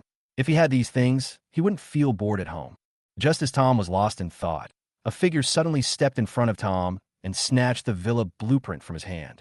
Tom frowned slightly and turned to see a woman in extremely sexy clothes and heavy makeup, staring at the blueprint he had just taken with a wide smile. Her facial features looked a little unnatural, a typical internet celebrity face, and it was obvious that she had undergone plastic surgery. Next to him stood a slightly plump man, dressed very elegantly in luxury brand clothes. Mr. Hu, I want this villa. The woman smiled coquettishly and spoke to the man in a coquettish manner. If you like it, then buy it. The man groped the woman fiercely and said to the saleswoman, How much is this? I'll buy it. The two of them were talking to themselves, not caring at all that the drawing was taken from Tom without his consent. Tom's frown deepened. Sir, this gentleman was the first to see this villa. The sales lady pointed at Tom and said, Tom's eyes. He originally thought that the sales lady would sell the villa directly to the man for the commission. I didn't expect that this sales lady has such strong professional ethics. At this moment, the man noticed Tom, glanced at him, and then a hint of disdain appeared in his eyes. He ignored Tom and said to the sales lady, "Do you know who I am? I like this villa. Hurry and get the paperwork for me." The sales lady looked embarrassed and said, "But when buying a house, it's always based on first come, first served." Hearing this, the man angrily shouted, "First come, first served, bullshit. Believe it or not, I'll make sure you don't even have a job." At this moment, Tom was about to speak, but suddenly another figure ran over in a hurry. This is a man in a suit and tie with a customer service manager tag hanging on his chest. "Xiao Lu, are you blind? Don't you even recognize Mr. Hu? Hurry and take Mr. Hu to complete the paperwork." The customer service manager said. "Manager." The sales lady named Xiao Lu was about to speak when the customer service manager glared at her and said, "Go quickly." Helplessly, she nodded and was about to take Mr. Hu to go through the formalities. Mr. Hu also looked at the customer service manager with some satisfaction. Quite perceptive. As he was leaving, he heard a cold voice behind him. "I've got my eye on this villa too." The person who spoke was Tom. Although he did not say that he wanted to buy this villa, the attitudes of this man and woman made him very unhappy. In that case, he really has to compete with this couple. At this time, Mr. Hu frowned, turned to look at Tom, and said disdainfully, "So what if you like it? Do you know who I am? How dare you compete with me?" Tom was about to speak when the manager stopped him. He pulled him aside and whispered in his ear, "Sir, I know you're interested in this villa too. Please don't argue with Mr. Hu. Just consider this as a plea from me, okay?" "Are you so afraid of him?" Tom said dissatisfiedly. "That's Mr. Hu. I can't afford to offend him. If I sell this villa to you, I'll definitely have a rough life. Sir, as compensation, I can use my authority to give you a 20% discount on any villa you like. Just consider my apology. Is that okay with you?" The customer service manager said with a sad face. Chapter 168 Zhu Wenbin. Hearing this, Tom sneered in his heart. "You can't afford to offend him? Then can you afford to offend me?" Tom wanted to refuse, but seeing the bitter expression on the customer service manager's face, he softened his heart. Anyway, he didn't want to buy this villa. He wanted to buy a better one than this one, and he didn't lose anything, so let it go. After all, it's not easy to do any job nowadays. The manager's attitude was pretty good, and he even gave him a discount as compensation. Thinking about the villa he wants to buy, it must be a very good one, so he can save some money. Then Tom nodded and said, "Let's forget about it." Hearing this, the manager nodded repeatedly and said, "Sir, then I'll take you to see other apartment types." Because he felt a little guilty towards Tom, he decided to introduce him to Tom in person. Tom nodded and followed the account manager to the sand table again. When Mr. Hu saw that Tom had given up the idea of competing with him for the villa, he thought that the account manager had already told Tom his identity, and Tom was frightened after hearing his identity, so he gave in. Then, he snorted coldly and said loudly to Tom, "Boy, if you don't accept it, I, Hu Sanyang, will be waiting for you." After he said this, he walked away. Seeing this, Tom shook his head and didn't care. He's just a vulgar, rich second generation who has never been beaten by society. Even if you have already promised the customer service manager, he will not bother to pay attention to you. "Sir, this villa is similar to the one you just bought. The price is the same, but the location is slightly worse." The manager pointed to a villa model in the sand table and said. He thought Tom had taken a fancy to that villa, so he found a similar one for Tom. However, Tom shook his head and said, "I want something better." "Something better?" The account manager was stunned when he heard this. Looking at Tom in front of him, he didn't look like a particularly rich man, but he actually wanted to buy something better. Then he realized that this was an opportunity to take advantage of the discount he gave. However, he didn't say anything. As long as the other party chose a mid to high-end villa, he had the authority to give a 20% discount. "Okay, sir, the villa complex here is better. Take a look and see which one you like. The prices of these villas are between 8 million and 20 million. Then he pointed to another villa complex and said. Tom took a look and shook his head. These villas were still far from his ideal villa. Then he shifted his gaze and began to scan the other villas in the sand table. Suddenly, his eyes lit up, his face became a little excited, and he pointed at a villa and said, "I want it." The account manager looked in the direction Tom's finger was pointing and was stunned. I saw that it was a villa that was obviously much larger than the other villas. It was located in the center of the entire villa complex, and there was an artificial lake next to the villa. That's the king of the villa complex. Whether it's the interior decoration or the geographical location, it's the best in the entire villa complex. It's over 2,000 square meters, and the price is a whopping 80 million. Does he have so much money to buy it? The account manager couldn't help but swallow his saliva and then asked, "Sir, are you sure you want to buy this top-of-the-floor apartment? It's priced at 80 million. Are you afraid I can't afford it?" Tom asked with a smile, then took out his bank card. Looking at the bank card in Tom's hand, the account manager was suddenly shocked. It turned out to be a black card. It turns out the other person is really rich. He even has a black card. Then, the other party must have the ability. After all, to own a black card, the funds must reach at least 1 billion. Of course, Tom's card is a black gold card, which is a higher level than a black card, but the account manager just mistook it for a black card. Then the account manager was in trouble again, and a look of hesitation appeared on his face. He had promised Tom a 20% discount, but his authority was limited to mid to high-end villas. He had no authority at all for this kind of top-tier villa. He didn't know Tom was so rich, so he didn't explain the situation to Tom. Moreover, even if he applies for a building like this, there will be no discount. 80 million with a 20% discount is 64 million. Is he supposed to make up the difference of more than 10 million? "Sir, I don't have the final say on this villa. I can't give you a 20% discount." In the end, the account manager told the truth. Tom felt uncomfortable after hearing what the manager said. He frowned and asked, "Then why were you so confident just now?" Tom wasn't concerned about the money, but he felt there was something wrong with the manager's approach. If he couldn't make the final decision, why didn't he explain it earlier? Hearing this, the manager's face became even uglier, and for a moment he didn't know what to do. How did he know that Tom would be interested in this top-tier apartment? What's wrong? Just then, a young man came over and asked. The man had a buzz cut, wore casual clothes, and spoke with authority. "Mr. Zhu, Mr. Zhu." The account manager's face changed, and he shouted. He didn't understand why the Prince of Jindu Real Estate came to the sales office. "What's going on?" the man called Zhu Xiao asked again. Seeing this, the account manager had no choice but to tell the whole story.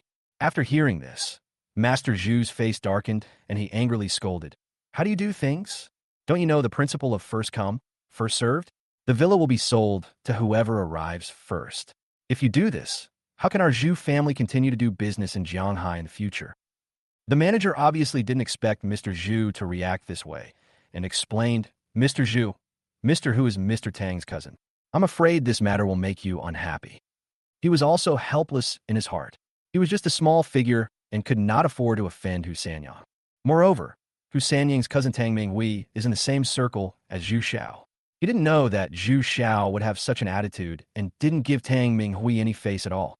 "You're worrying too much," Zhu Xiao cursed, then added, "Remember this, from now on, anyone who comes to our Jindu Real Estate to buy a house must follow the rules. If anything goes wrong, I'll take responsibility. Okay, go down. You don't need to worry about this place anymore." Hearing this, the customer service manager had no choice but to leave. Then, Zhu Xiao came to Tom, stretched out his hand, and said, "Brother, my name is Zhu Wenbin. What's your name?" Seeing this, Tom also stretched out a hand and shook hands with Zhu Wenbin, saying Tom. From the conversation between the two just now, Tom could tell that Jindu Real Estate should be the property of the family of the man named Zhu Wenbin. Moreover, the other party seemed to be very reasonable, which made Tom like him more. "I'm really sorry about what happened just now. My subordinates are ignorant. Since he said he would give you a 20% discount, then I will give you a 20% discount on this building. What do you think?" Zhu Wenbin spoke again. Chapter 169, Cutting Off the Fire. "Actually, I don't care about the money. I'm just a little dissatisfied with the way he does things." Tom also said, "Brother Tom, this is indeed my fault. I didn't educate my subordinates well. How about this? I'll give you this villa as a gift. Just consider my apology, and we can be friends," Zhu Wenbin said with a smile on his face. Hearing this, Tom was obviously stunned. He gave away an 80 million yuan villa just to make friends? And this was just the first time he met her. But even if there is such an advantage, he will not take it.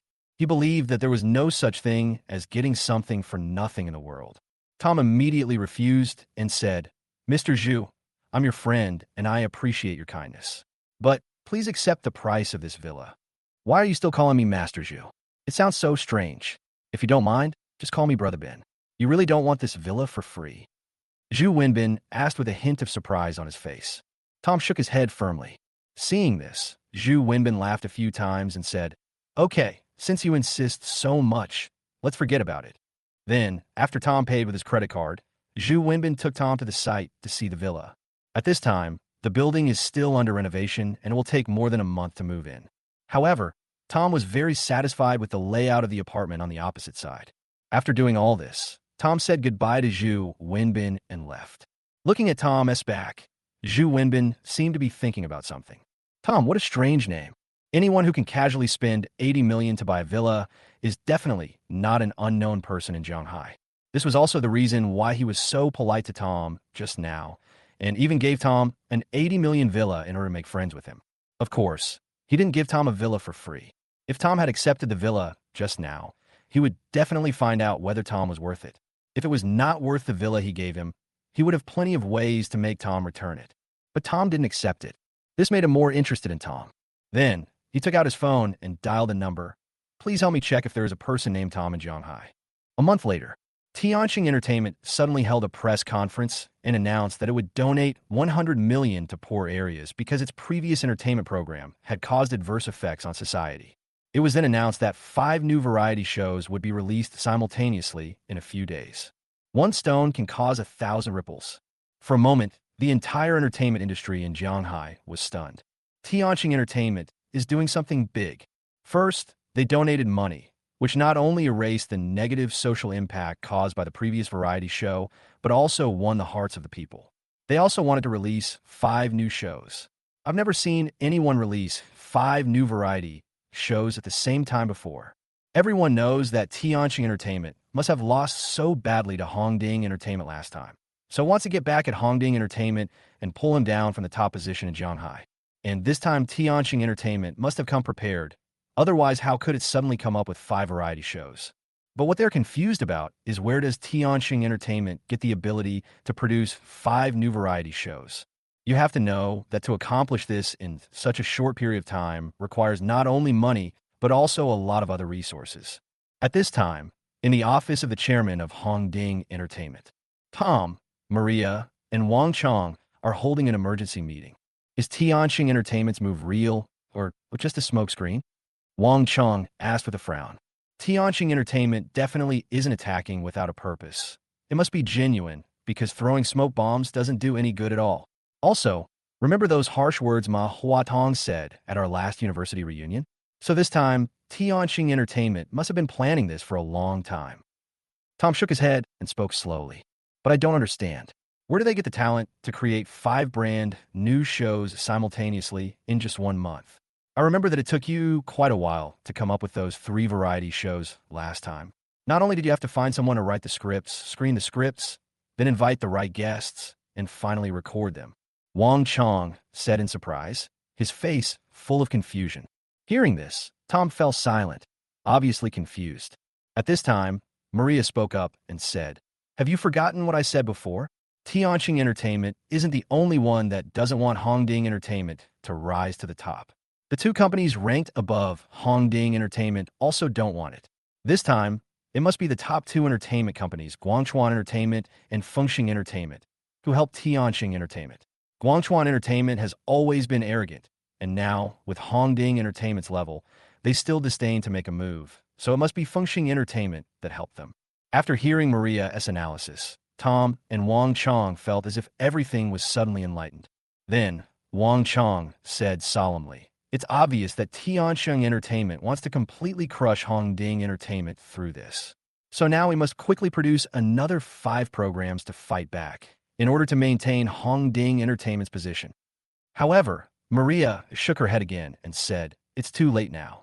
It's impossible to create 5 new variety shows in 7 days." The other party donated 100 million to charity.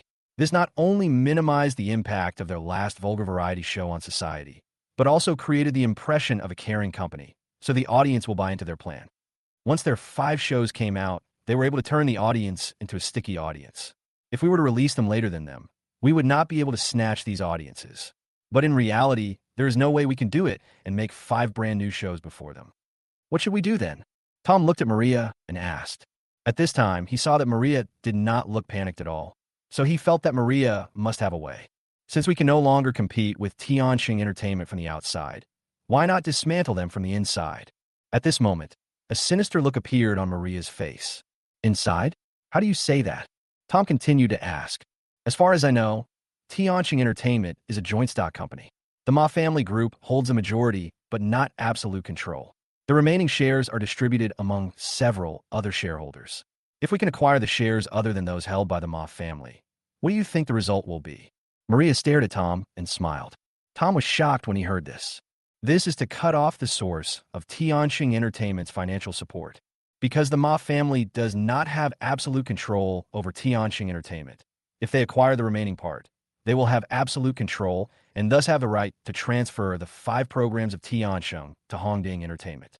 Then everything Ma Huathong did was just to help Hongding Entertainment. Thinking of this, Tom admired Maria's methods more and more. Although Maria is pretty, she is definitely not just a pretty face. If this happened in ancient times, he would definitely become a heroic figure like Cao Cao. Chapter 170 Heading to Cloud City. Just as Tom marveled at Maria's methods, Wang Chong suddenly thought of something and said, I suddenly remembered something. Tianxing Entertainment used to be the top entertainment company in Jianghai. But a few years ago, something happened that caused Tianxing Entertainment's strength to decline significantly. I was curious about this, so I went to investigate. It turned out that the Ma family's head, Ma Qingdong, had 2 wives. The first wife gave birth to 2 sons, but the second wife, due to her reproductive function, did not give birth to any children from Ma Qingdong. As time went by, the second wife became worried that Ma Qingdong would kick her out of the Ma family. She took the initiative to propose to separate from Ma Qingdong and take part of the family property and leave the Ma family in advance. Her request was that Ma Qingdong give her Tianxing Entertainment. Ma Qingdong eventually agreed, believing that a husband and wife are bound by 100 days of grace. However, the first wife disagreed. At the time, Tianxing Entertainment was the leading entertainment company in Jianghai. She argued that the second wife, who hadn't even borne any children for the Ma family, deserved a significant share of the family fortune.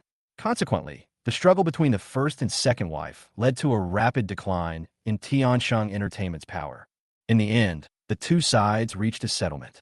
After mutual concessions, the second concubine received 35% of the Ma family's original 80% stake in Tianxing Entertainment.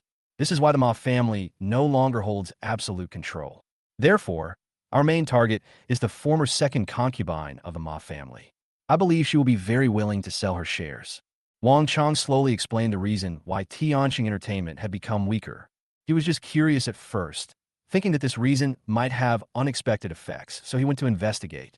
But he didn't expect that the facts were just as he guessed, and it really came in handy. Maria's eyes flickered with surprise when she heard Wang Chong's story. She then looked at Wang Chong with approval and said, the Ma family has this history. This Ma's second wife must hate the people in the first house to death, so there is no problem for us to acquire his shares. As for the other shareholders, as long as we invest the money, I don't believe they will be reluctant to sell their shares. But we must keep this a secret and not let the Ma family know. Otherwise, they will definitely be on guard and take back the shares of those shareholders first. By then, we will have no way to deal with them. So, Jiangzi, let's act separately. I will go find the second wife of the Ma family, and you go find the remaining small shareholders. Tom said solemnly. Good. Hearing this, Wang Chong nodded solemnly. That day, Tom asked David to check the current location of Ma's second wife. It was not until the 3rd day that David found out the location of Ma's second concubine and reported it to him. He was a little surprised at first. According to David's influence in Jianghai, it wouldn't take more than 2 days to investigate a person, right? But when he learned where Ma Er's concubine was now, he understood. It turned out that after leaving the Ma family, the second concubine, Ma, actually went to Yunqing, the capital of Shanghai province. Yunqing is not David's territory, and he had to ask several people to find out the current location of Ma Er's wife. After getting the address, Tom did not hesitate and immediately set off for Cloud City. After all, there are only 5 days left out of a total of 7 days before Tianxing Entertainment releases the show, so time is very tight. Jianghai City is hundreds of kilometers away from Yunqing. Tom drove out in the morning and arrived in the evening. Because it was already late when they arrived in Yunqing, Tom could only find a hotel to stay for the night and prepare to go find Ma Er's concubine the next day. The next day, Tom set out from the hotel and headed to the address given by David. An hour later, Tom arrived at a very upscale residential area. Afterwards, he entered the residential area and came to a very luxurious single-family villa. Looking at this villa, Tom couldn't help but feel a little emotional. It seemed that Ma's second wife had lived a very comfortable life after leaving the Ma family. This is the provincial capital, and the housing prices are definitely not cheap.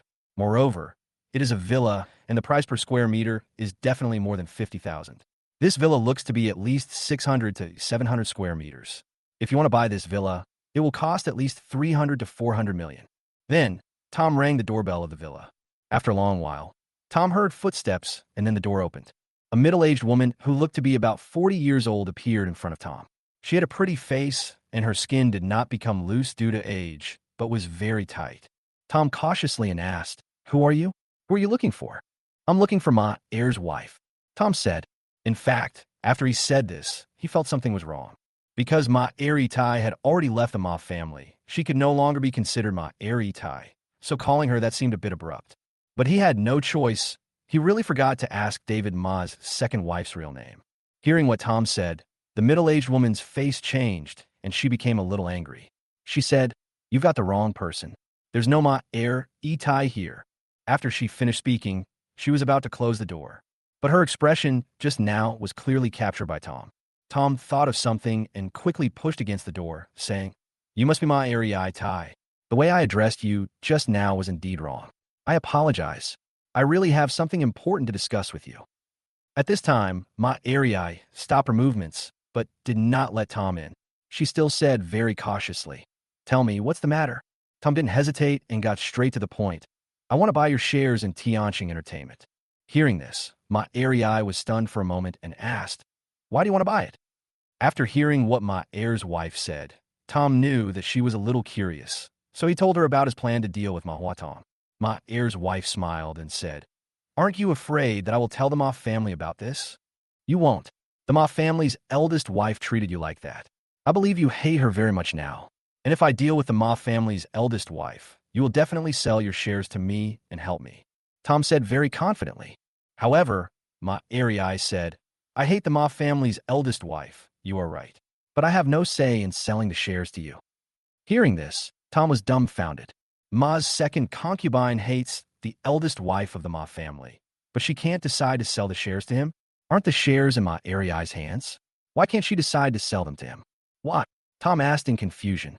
However, Ma Eritai did not answer his question, but opened the door and said, "Come in and talk." Then, Tom walked in and sat down on the sofa in the living room. Ma Eri made him a cup of tea and said, "Wait a minute." Then, Ma Er's concubine went upstairs. About 10 minutes later, she came down with the help of a middle-aged man.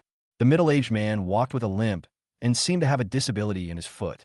He sat down on the sofa opposite Tom, glanced at Tom, and said, "I heard you want to buy shares in Tianqing Entertainment?"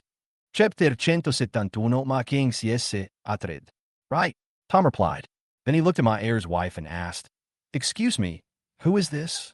He felt that successfully buying the equity was not as easy as he had imagined. So he had to figure out the relationship between the two and then prescribe the right medicine. "He is my husband," Ma Eritai explained. Tom understood after hearing this. Ma Eritai has already left the Ma family, so it is normal for her to find a new husband. "If you can agree to one condition, I can give you the shares directly without paying for them. What do you think?" At this time, the middle-aged man spoke again. Tom understood that the equity was decided by Ma Er's wife's husband. Then he was a little surprised again. The other party didn't sell the shares, but asked him to agree to one thing after another. What on earth could be worth so much money? You should know that Ma Eri holds 35% of Tianqing Entertainment shares.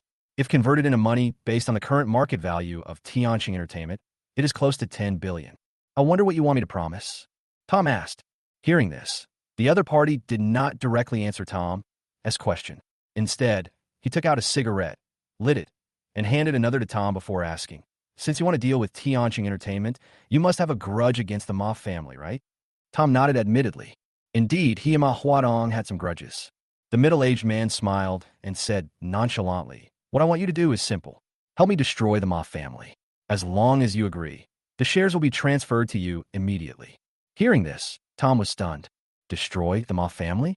You should know that the Ma family owns several companies with a combined market value of over 10 billion. How easy is it to destroy the Ma family? Yet the other party said it so easily. Of course, he did not deny that as long as he relied on the power of Maria or James, it would be very easy to destroy the Ma family. But why did he do this? He is a very principled person. The Ma family just has some conflicts with him, and there is no deep hatred. There is no need for him to be so harsh towards the Ma family. It's hard for me to agree to this request. After all, the Ma family and I don't have any deep hatred. If you sell the shares to me, I can pay double the price. Tom refused. He raised the price, hoping to tempt the other party into selling the shares to him. Hearing this, the middle-aged man refused without hesitation. I'm sorry, I can't sell this equity to you. Tom was a little surprised to see the middle-aged man so determined, and asked, what hatred do you have with the Ma family? Why do you want the Ma family to be destroyed so much? Hearing this, the middle-aged man said calmly, my name is Ma Chengxi, and I'm Ma Chengdong's younger brother. Huh? Is the man in front of me and Ma Chengdong, the head of the Ma family, a brother? Tom was dumbfounded and asked in surprise, since you're also a member of the Ma family, why do you hope that the Ma family will perish? Ma Chengxi sneered, then took a long drag on his cigarette before saying coldly, have you ever seen a brother steal his sister-in-law? Have you ever seen a brother have his brother crippled? Ning Shue and I were lovers, but he had someone frame me, causing Ning Shue to misunderstand me, and then stole my love away from me. He even had someone deliberately cause a car accident, which left my leg disabled, half useless. Having said this, he paused, his eyes became extremely cold, and he said word by word, Ma Chengdong treated me like this. I will destroy his family and everyone in it. Hearing Ma Chengxi's words, Tom was dumbfounded again. Can brothers be like this? It seems that Ma Chengdong is indeed not a good guy. He can actually do such a thing. But Tom still shook his head and said firmly, Mr. Ma, I still can't agree to you. Although Ma Chengdong is a despicable person who can do such a thing to his own brother, it has nothing to do with him, so he will not do that. Ma Chengxi's words were also very clear. As long as Tom nodded, the shares would be his. It can be seen that Ma Chengxi still trusted him. Since he couldn't do it, he would not deceive Ma Chengxi for this share. Hearing this, Ma Chengxi's face darkened, and he said, then there's no room for negotiation. Ning Shue, show me around. Helpless, Tom had to leave Ma Chengxi's villa. Outside the villa, Tom fell into deep thought. Now that Ma Ariai's shares cannot be obtained, it is impossible to implement future plans. Then Hongding Entertainment will definitely be eliminated by Tianqing Entertainment in a few days. So what should we do now? Robbery? Now Ma Chengxi can't even avenge himself, and he still needs his help. It can be seen that he has no strength at all. If he tries to rob by force, he will most likely succeed. But this goes against his principles, so he can't do it. Then Tom thought of Maria. Maria always surprises him, and at times like this, he can only place his hopes on Maria. Then he took out his phone and called Maria. What's up? Maria's faint voice came from the other end of the phone. Tom did not hide anything and told the whole story. You said that man's name is Ma Chengxi? After listening, Maria's silvery laughter rang out from the other end of the phone. Maria smiled again. Tom was shocked and didn't know why Maria was laughing. Yes, Tom replied. Maybe you can call my dad about this matter. You might get an unexpected surprise. After saying that, Maria hung up the phone. Tom was stunned. Is there any connection between them? But Tom didn't think much about it and called James directly. After the call was connected, Tom told James what happened again. Master Su, leave this matter to me. James said confidently. Do you know Ma Chengxi? Tom asked in surprise. More than just knowing him, I'm his savior. Back then, when he first came to Yunqing from Jianghai, he had a car accident. I saved him and saved his life. He only suffered a slight disability in his leg. James explained with a smile. Hearing this, Tom suddenly felt enlightened. No wonder Maria was smiling. It turns out there's this kind of relationship between James and Ma Chengxi. It should be that when Ma Chengxi just arrived in Yunqing, someone sent by Ma Chengdong caused a car accident for him. By chance, he was saved by James. It seems that this matter is settled. Mr. Su, please wait a moment. I'll call Ma Chengxi right away. Good. After hanging up the phone, Tom stood outside the door waiting. Only 10 minutes had passed. The door of Ma Chengxi's villa opened, and Ma Chengxi was seen holding a document in his hand. With the support of Ma's second wife, he limped to Tom. Chapter 172, Exploring the Hua Family. Master Su, this is the equity transfer document. Ning Shue has already signed it. You just need to sign your name, and the equity will be yours. Ma Chengxi said very sincerely. Tom took the equity transfer document and nodded. At this time, Ma Chengxi looked at Tom deeply and said, Young Master Su, if possible, I still hope that you can destroy the Ma family in the future. Hearing this, Tom no longer refused. because Ma Qingxi was talking about if the Ma family gives him a reason to take action in the future, he will destroy the Ma family without hesitation. But if not, he will stick to his principles. After leaving Ma Qingxi's villa, Tom drove back to Jianghai. But at this moment, he suddenly thought of something and immediately made a phone call. This call was made to Boss Long. Of course, it was about Hua Jiu's matter. Young Master Su, Boss Long's respectful voice came from the phone. Have you found any information over there? Tom asked. We found out that the Hua family had no daughters in the past. But recently, the head of the Hua family, Hua Tianzheng, brought back an illegitimate daughter who had been living away from home for many years. However, because the Hua family is heavily guarded, we have no way of seeing that girl. Boss Long replied. Hearing this, Tom became excited. This means that there is still a female in the Hua family, and this female is most likely the fairy sister. Then Tom said, tell me the address of Hua's family.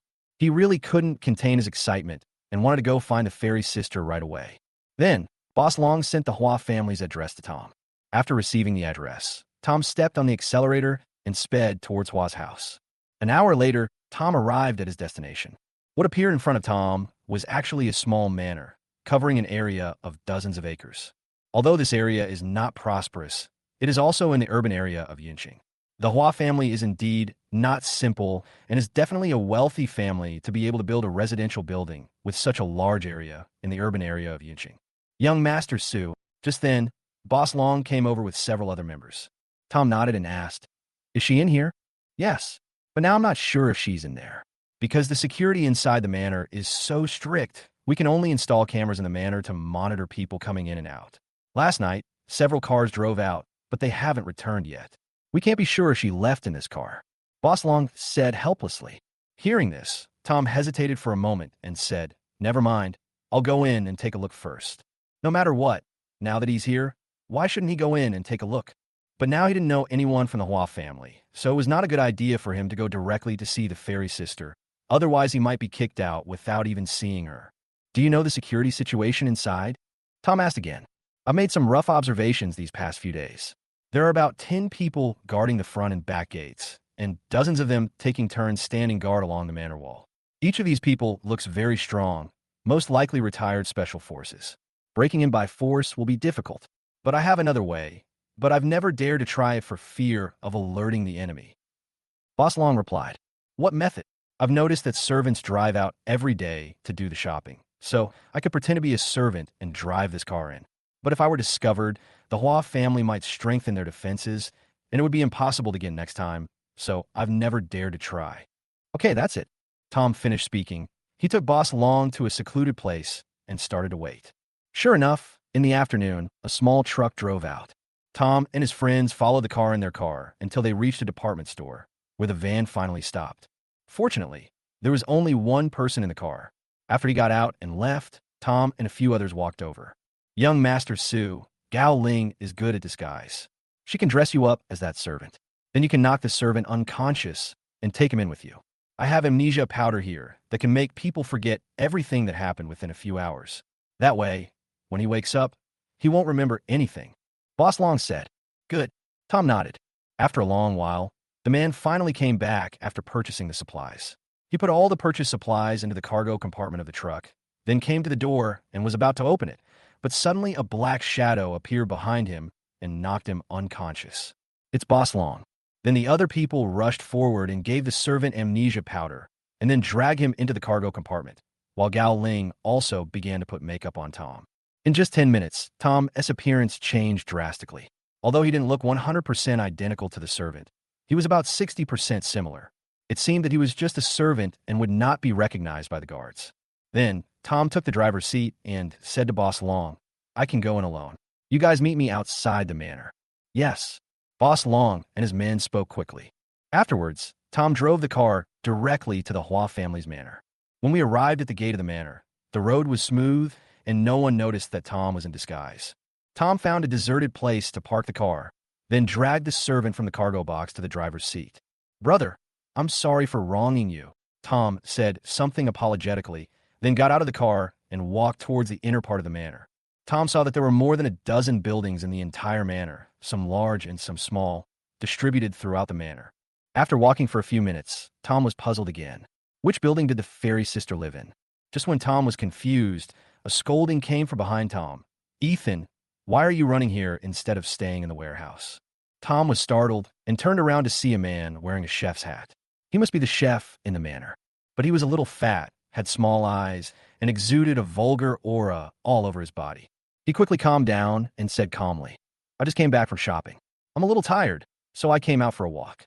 Unexpectedly, the chef snorted coldly and said, Fuck, Ethan, stop pretending. Don't you just want to see the illegitimate daughter that the master just brought home? Otherwise, how would you have wandered into the young lady's villa? Is this the young lady's villa? Tom was delighted when he heard this and asked, What else? The fat man suddenly revealed a lewd smile and said, I heard that the young lady is very beautiful, but I haven't seen her yet.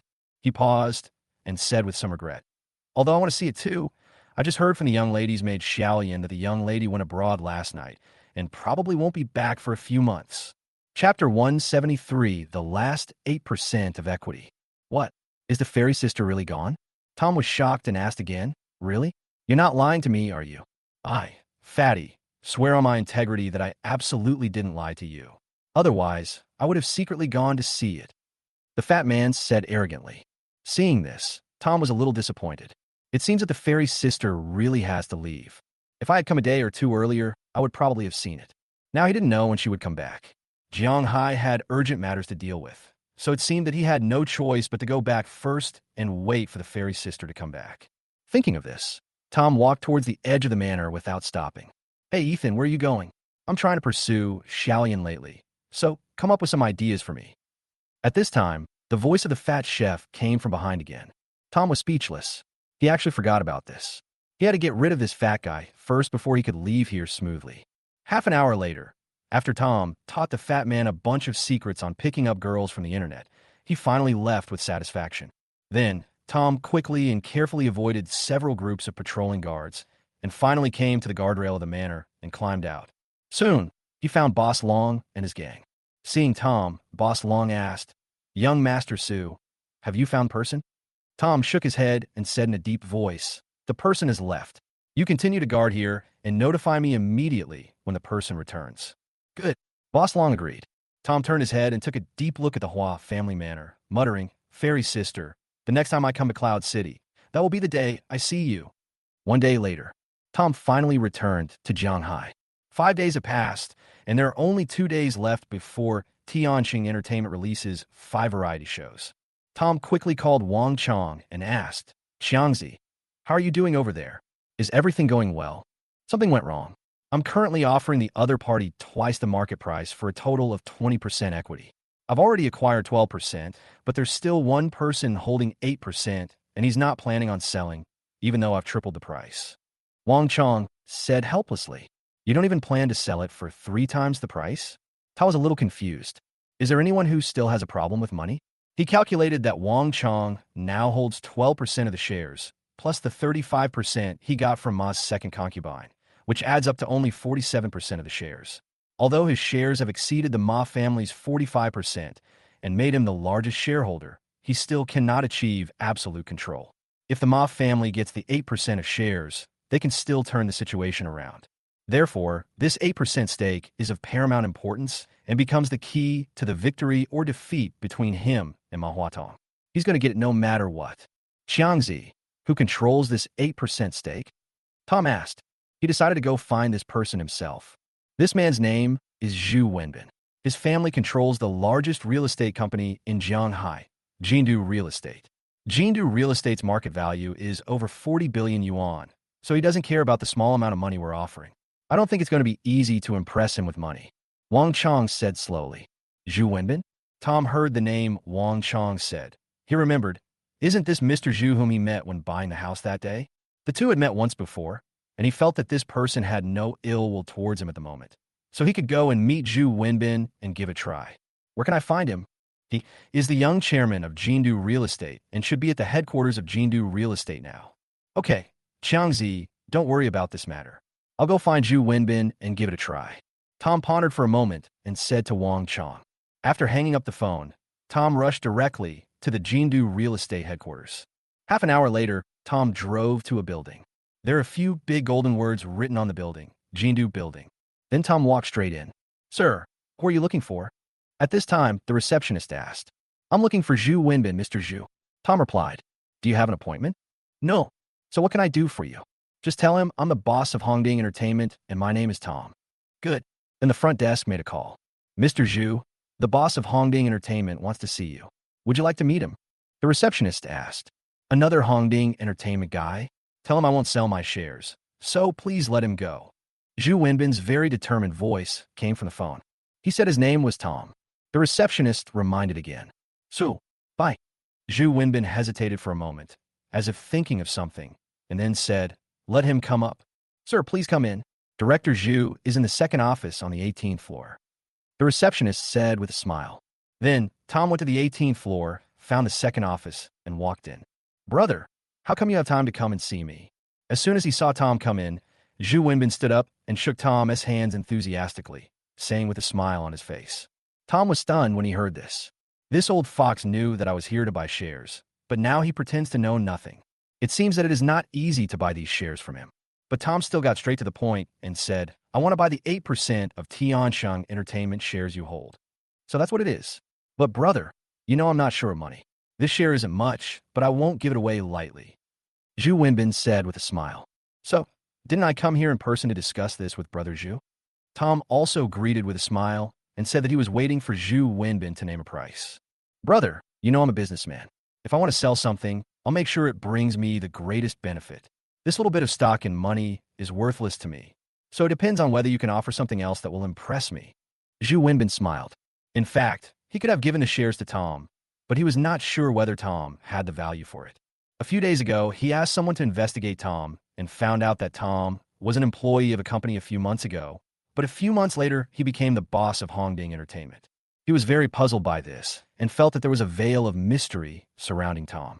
He then asked people to continue investigating, but they could not find any clues. Finally, he had to give up. However, in his opinion, no matter how mysterious Tom is, it is still just a company with a market value of several billion. Therefore, he felt that Tom was not worth making friends with, so he temporarily put Tom behind him. It was not until just now, when the front desk clerk mentioned Tom's name, that he remembered this person. He also wanted to test whether Tom had greater value, so he was willing to negotiate with Tom about the transfer of Tiansheng Entertainment shares. Chapter 174, Tom, you are such an interesting person. Hearing this, Tom finally understood. The other party has made his point very clear and needs something else to impress him. If money can't solve the problem, then it's really difficult to deal with. Moreover, he was not sure what would attract Zhu Wenbin. If he said too little, the other party would not agree. If he said too much, he would lose out. After thinking for a while, Tom had an idea and said, since I can't buy your shares with money, what do you think about me exchanging shares for shares? Upon hearing this, Zhu Wenbin suddenly laughed and said with some disdain, trading your Hongding Entertainment shares for Tiansheng Entertainment shares? Your Hongding Entertainment's market value may be 10 to 20 billion more than Tiansheng Entertainment, but to me, it's about the same. Do you think I'd be willing to pay attention to it? However, Tom smiled slightly, shook his head, and said, no, I will exchange my shares in Tiansheng Entertainment for your shares in Tiansheng Entertainment. I will exchange 100% for your 8%. What? Exchange 100% of Tiansheng Entertainment shares for my 8% stake? Zhu Wenbin was confused by this sentence and could not understand what Tom meant. Seeing this, Tom explained, if you give me 8% of your shares, I'll give you all of Tiansheng Entertainment in 4 months. This deal should be a huge win for you. In his opinion, Zhu Wenbin was not uninterested in money, but the 8% was too little. Even if he offered twice or 3 times the price, Zhu Wenbin felt that he did not make much money. But if he were to use 100% of Tiansheng Entertainment shares as an exchange, the effect would be different. If he gets this 8% of shares, he will become the chairman of Tiansheng Entertainment with absolute control and great power. It will only be a matter of time before he eats away at the Ma family shares in Tiansheng Entertainment. Even if he completely gets Tiansheng Entertainment by then, it will be of no use to him. To put it bluntly, Zhanghai is just a place for him to practice. Even Hongding Entertainment will have to be returned to James in time, so he might as well use all the shares of Tiansheng Entertainment as bargaining chips in exchange for the winning trump card now. Before Hongding Entertainment became the #1 entertainment company in Shanghai province, Tianqing Entertainment was still useful to him, and he could not hand over Tianqing Entertainment to Zhu Wenbin, so he set the time limit at 4 months. I think 4 months should be enough for him to develop Hongding Entertainment into the #1 company in Shanghai province. After hearing what Tom said, Zhu Wenbin understood something, but he was still confused. He didn't understand what Tom's purpose was. He had recently heard about the recent conflict between Tianqing Entertainment and Hongding Entertainment. Therefore, it was understandable that Hongding Entertainment wanted to secretly acquire Tianqing Entertainment's shares to reverse the defeat. But Tom has acquired Tianqing Entertainment, so what does it mean that he wants to give it to him for free? You know, Tianqing Entertainment is worth billions. Tom himself only has Hongding Entertainment with a market value of several billion, which is not comparable to those big bosses with a net worth of tens of billions. Is he really willing to do it? After thinking for a moment, he couldn't figure it out. He stopped thinking about it and said with a smile, Interesting, interesting. Tom, I find you are really an interesting person. I agree to your conditions. No matter what, this is a hugely profitable deal. It can be said that hundreds of millions are exchanged for billions, which is a direct increase of 10 to 20 times. Only a fool would not do it. Hearing this, Tom smiled and said, Brother Zhu is straightforward. Let's sign an agreement. However, Zhu Wenbin shook his head and said, No need, Brother Su, I still trust you. Hearing Zhu Wenbin's words, Tom said, Okay, thank you for your trust, Brother Zhu. After all, he would definitely keep his promise. Whether there was an agreement or not, it didn't matter. And since the other party had already said so much, he would definitely not refuse. Zhu Wenbin then took out a large folder and began to flip through it, saying, Brother Su, wait a minute. I have too many share certificates and need to look for them. Tom just smiled and said nothing. He could see that the thick stack of documents Zhu Wenbin was flipping through were all share certificates, and he could tell that he had shares in many companies. Now Tom finally understood why Jindu Real Estate and Tianqing Entertainment had nothing to do with each other, but Zhu Wenbin had shares in Tianqing Entertainment. Zhu Wenbin is definitely a master of speculation. He must have invested in many companies, acquired shares, and then waited for the right opportunity to make a fortune. About 10 minutes later, Zhu Wenbin finally took out the Tianqing Entertainment share certificate from among the many share certificates, and then directly signed his name on the transfer agreement, saying, Brother Su, just sign your name, and these shares will be yours. He handed the share certificate to Tom, and Tom signed his name on it. The purpose of this visit had been achieved, so Tom didn't stay and said goodbye to Zhu Wenbin directly, then left Zhu Wenbin's office. Watching Tom leave, Zhu Wenbin's eyes became extremely deep. A smile appeared on his face, and he said, Tom, you are such an interesting person. I hope you can fulfill your promise. In his opinion, he only gave Tom 8% of Tianqing Entertainment shares, and Tom might not be able to take over the entire Tianqing Entertainment. But he didn't care about that. Since Tom had made an agreement with him, he had to abide by it. He would not do business at a loss. If Tom fails to fulfill the agreement, he will have no choice but to let Tom as Hongding Entertainment pay off the debt. He has plenty of means. After all, he is not called the 4th young master of Jianghai for nothing. In Jianghai, he is confident that he can do these things. 2 days later, according to the announcement made by Tianqing Entertainment, today is the day when 5 variety shows will be released. Everyone was curious and wanted to see what the 5 brand new variety shows called by Tianqing Entertainment were like. Therefore, they all sat in front of the computer early, waiting for the broadcast time to come. 2 hours before the show starts, Tianqing Entertainment chairman's office. Manhwa was sitting in the boss chair, and it was obvious that his face was full of excitement. And in front of him stood a subordinate. The show will start in 2 hours. Remember, there must be no mistakes. Also, while there are still 2 hours left, mobilize your online trolls to hype Tianqing Entertainment and discredit Hongding Entertainment. Not only will I make them lose, I'll humiliate them. Manhwa Dong said to his subordinates in front of him with a fierce look on his face. Yes, Mr. Ma. The subordinate responded and walked out of the office. Afterwards, Manhwa Dong stood up, stretched himself, revealed a hint of a sneer, and muttered, Hongding Entertainment. Let's see how you die this time. Chapter 175 Shareholders Meeting for 2. Just when Manhwa Dong was feeling complacent, a figure suddenly walked into the office. This person is Manhwa Dong's secretary. Chairman, a man named Tom wants to see you. The secretary said. Tom. Manhwa Dong was stunned, then laughed and said, Is he coming here to surrender? Ha, let him in. I want to see how he surrenders. But does he think I will let him go just because he surrenders? My brother is still lying in the hospital bed. He is so naive. After hearing this, the secretary walked out. A few minutes later, Tom took Wang Chong into Ma Huadong's office. Hey, President Tom, what brings you to my company?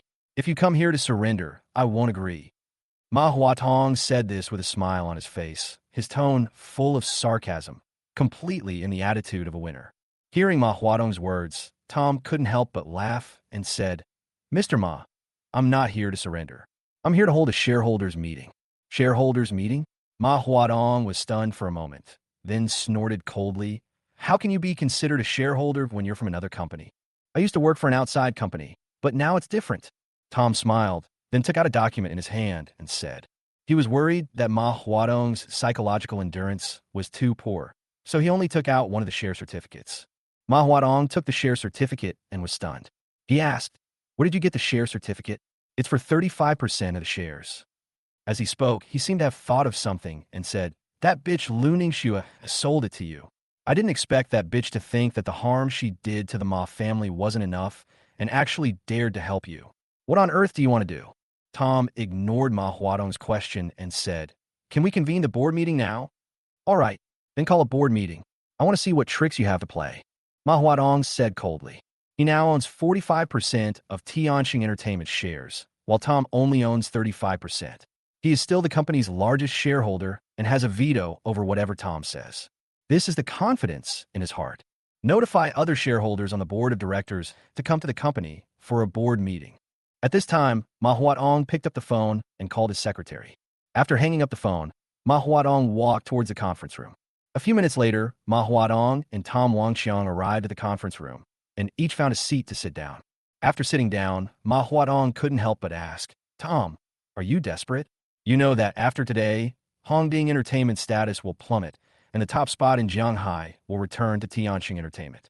Hongding Entertainment will never rise again and has no hope. So you want to take this opportunity to acquire this 35% stake and get a piece of the pie.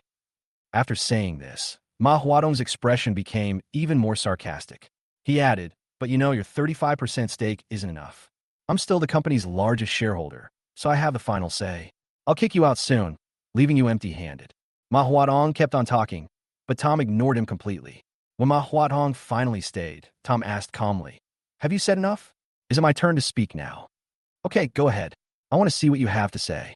Ma Huatong looked at Tom with contempt and said. As soon as he finished speaking, his secretary hurried back. Mr. Ma, I contacted all the shareholders, but they all said they had sold their shares. The secretary said anxiously. Sold? Don't they know that their shares will become even more valuable once these 5 shows air? Are they stupid? Why would they sell their shares now? Who bought their shares? Ma Huadong's face was filled with shock, and his tone was full of confusion.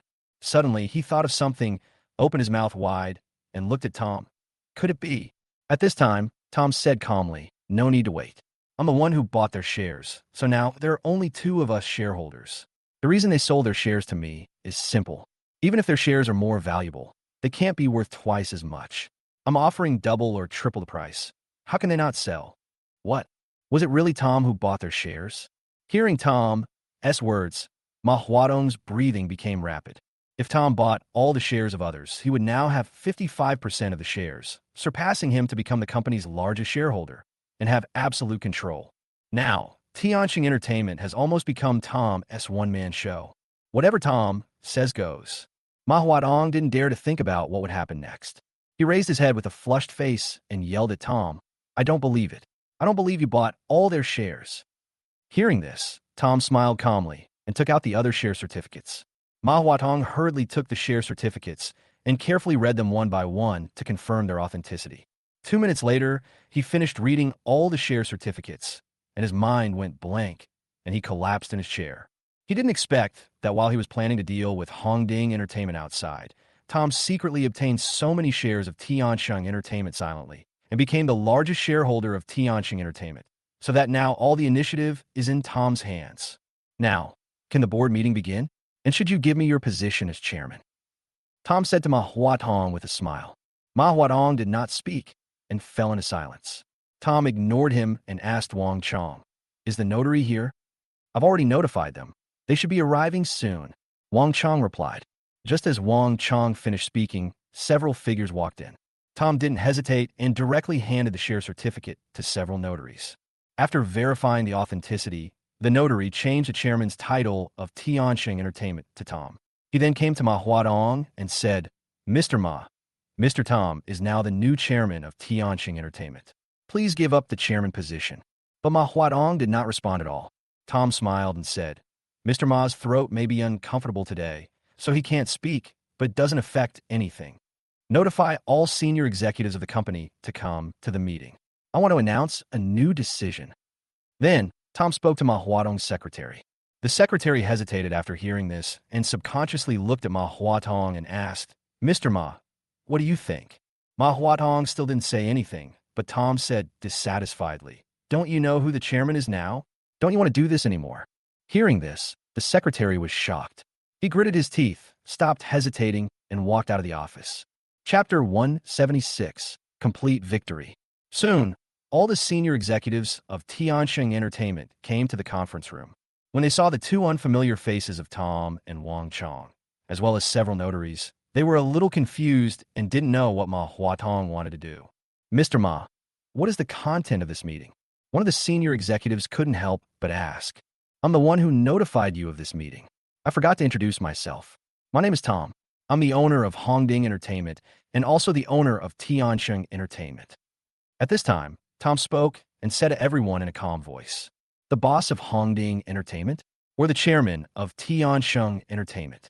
What's going on? Everyone was a little confused.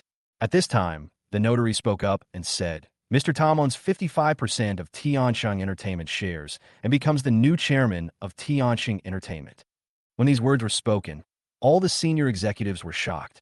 They were all very confused as to why the boss of Tianxing Entertainment's rival company would become the new chairman of their company, but they also know that these are not what they should care about. They're just employees. They will listen to whoever is the chairman. Then they asked, Excuse me, Director Su, why did you call us here?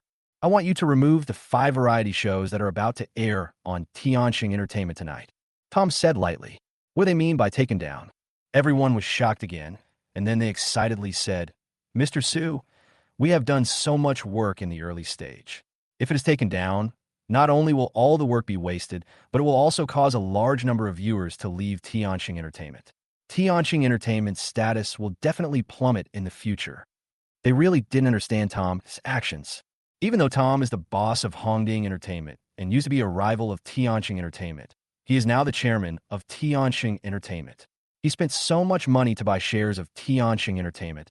Is he just trying to make Tianxing Entertainment lose money? What's the difference between this and burning the money directly? However, Tom smiled calmly and said, No, it's not a waste. I will broadcast these 5 programs under the name of Hongding Entertainment. As soon as these words were spoken, everyone's expression changed. They finally understood Tom's purpose. This means that Tianxing Entertainment's efforts in recent times will help Hongding Entertainment. Plop! Just when everyone was shocked, a sound suddenly came out. Everyone looked in the direction of the sound and saw Ma Huatong fainted on the ground.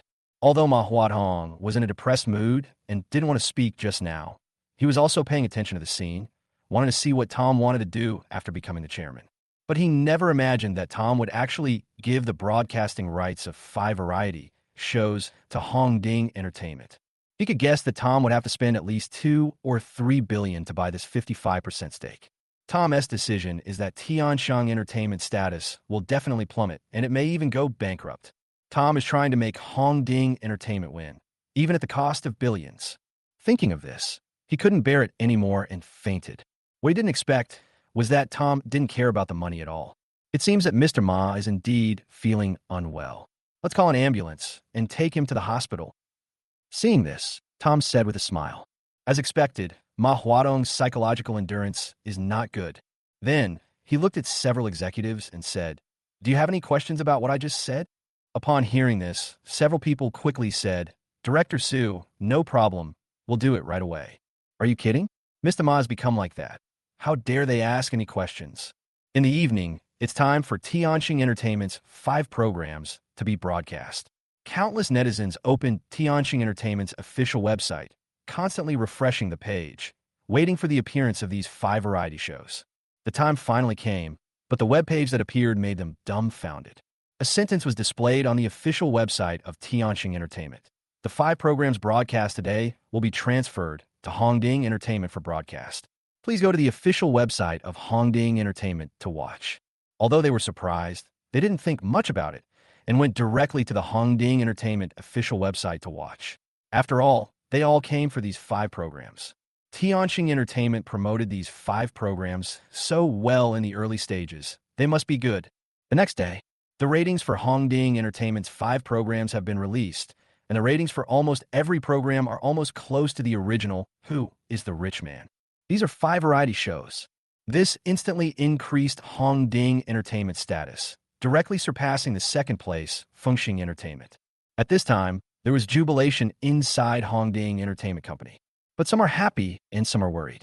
Fengxing Entertainment is different now. In the office of the chairman of Fengxing Entertainment, after reading today's news, Su Fengxing threw the computer monitor to the ground. He didn't understand. He spent such a huge price to help Tianxing Entertainment just to defeat Hongding Entertainment. But why in the end? Everything he did made things easier for Hongding Entertainment and allowed Hongding Entertainment to surpass Fengxing Entertainment. Damn, what's going on with Manhwa? Why did he give the broadcasting rights for 5 variety shows to Hongding Entertainment? Could it be that this was all a play performed by him and Hongding Entertainment from the beginning to the end? Then he took out his phone and called Manhwa, but no one answered after he called several times. Grass. Su Fengxing cursed angrily and smashed his phone to pieces. At the same time, Jianghai City, Ma family villa. Ma Qingdong sat on the sofa with a gloomy face. Ma Huadong was also discharged from the hospital this morning and was sitting on another sofa, also looking very unhappy. Ma Lang sat next to Ma Huatong.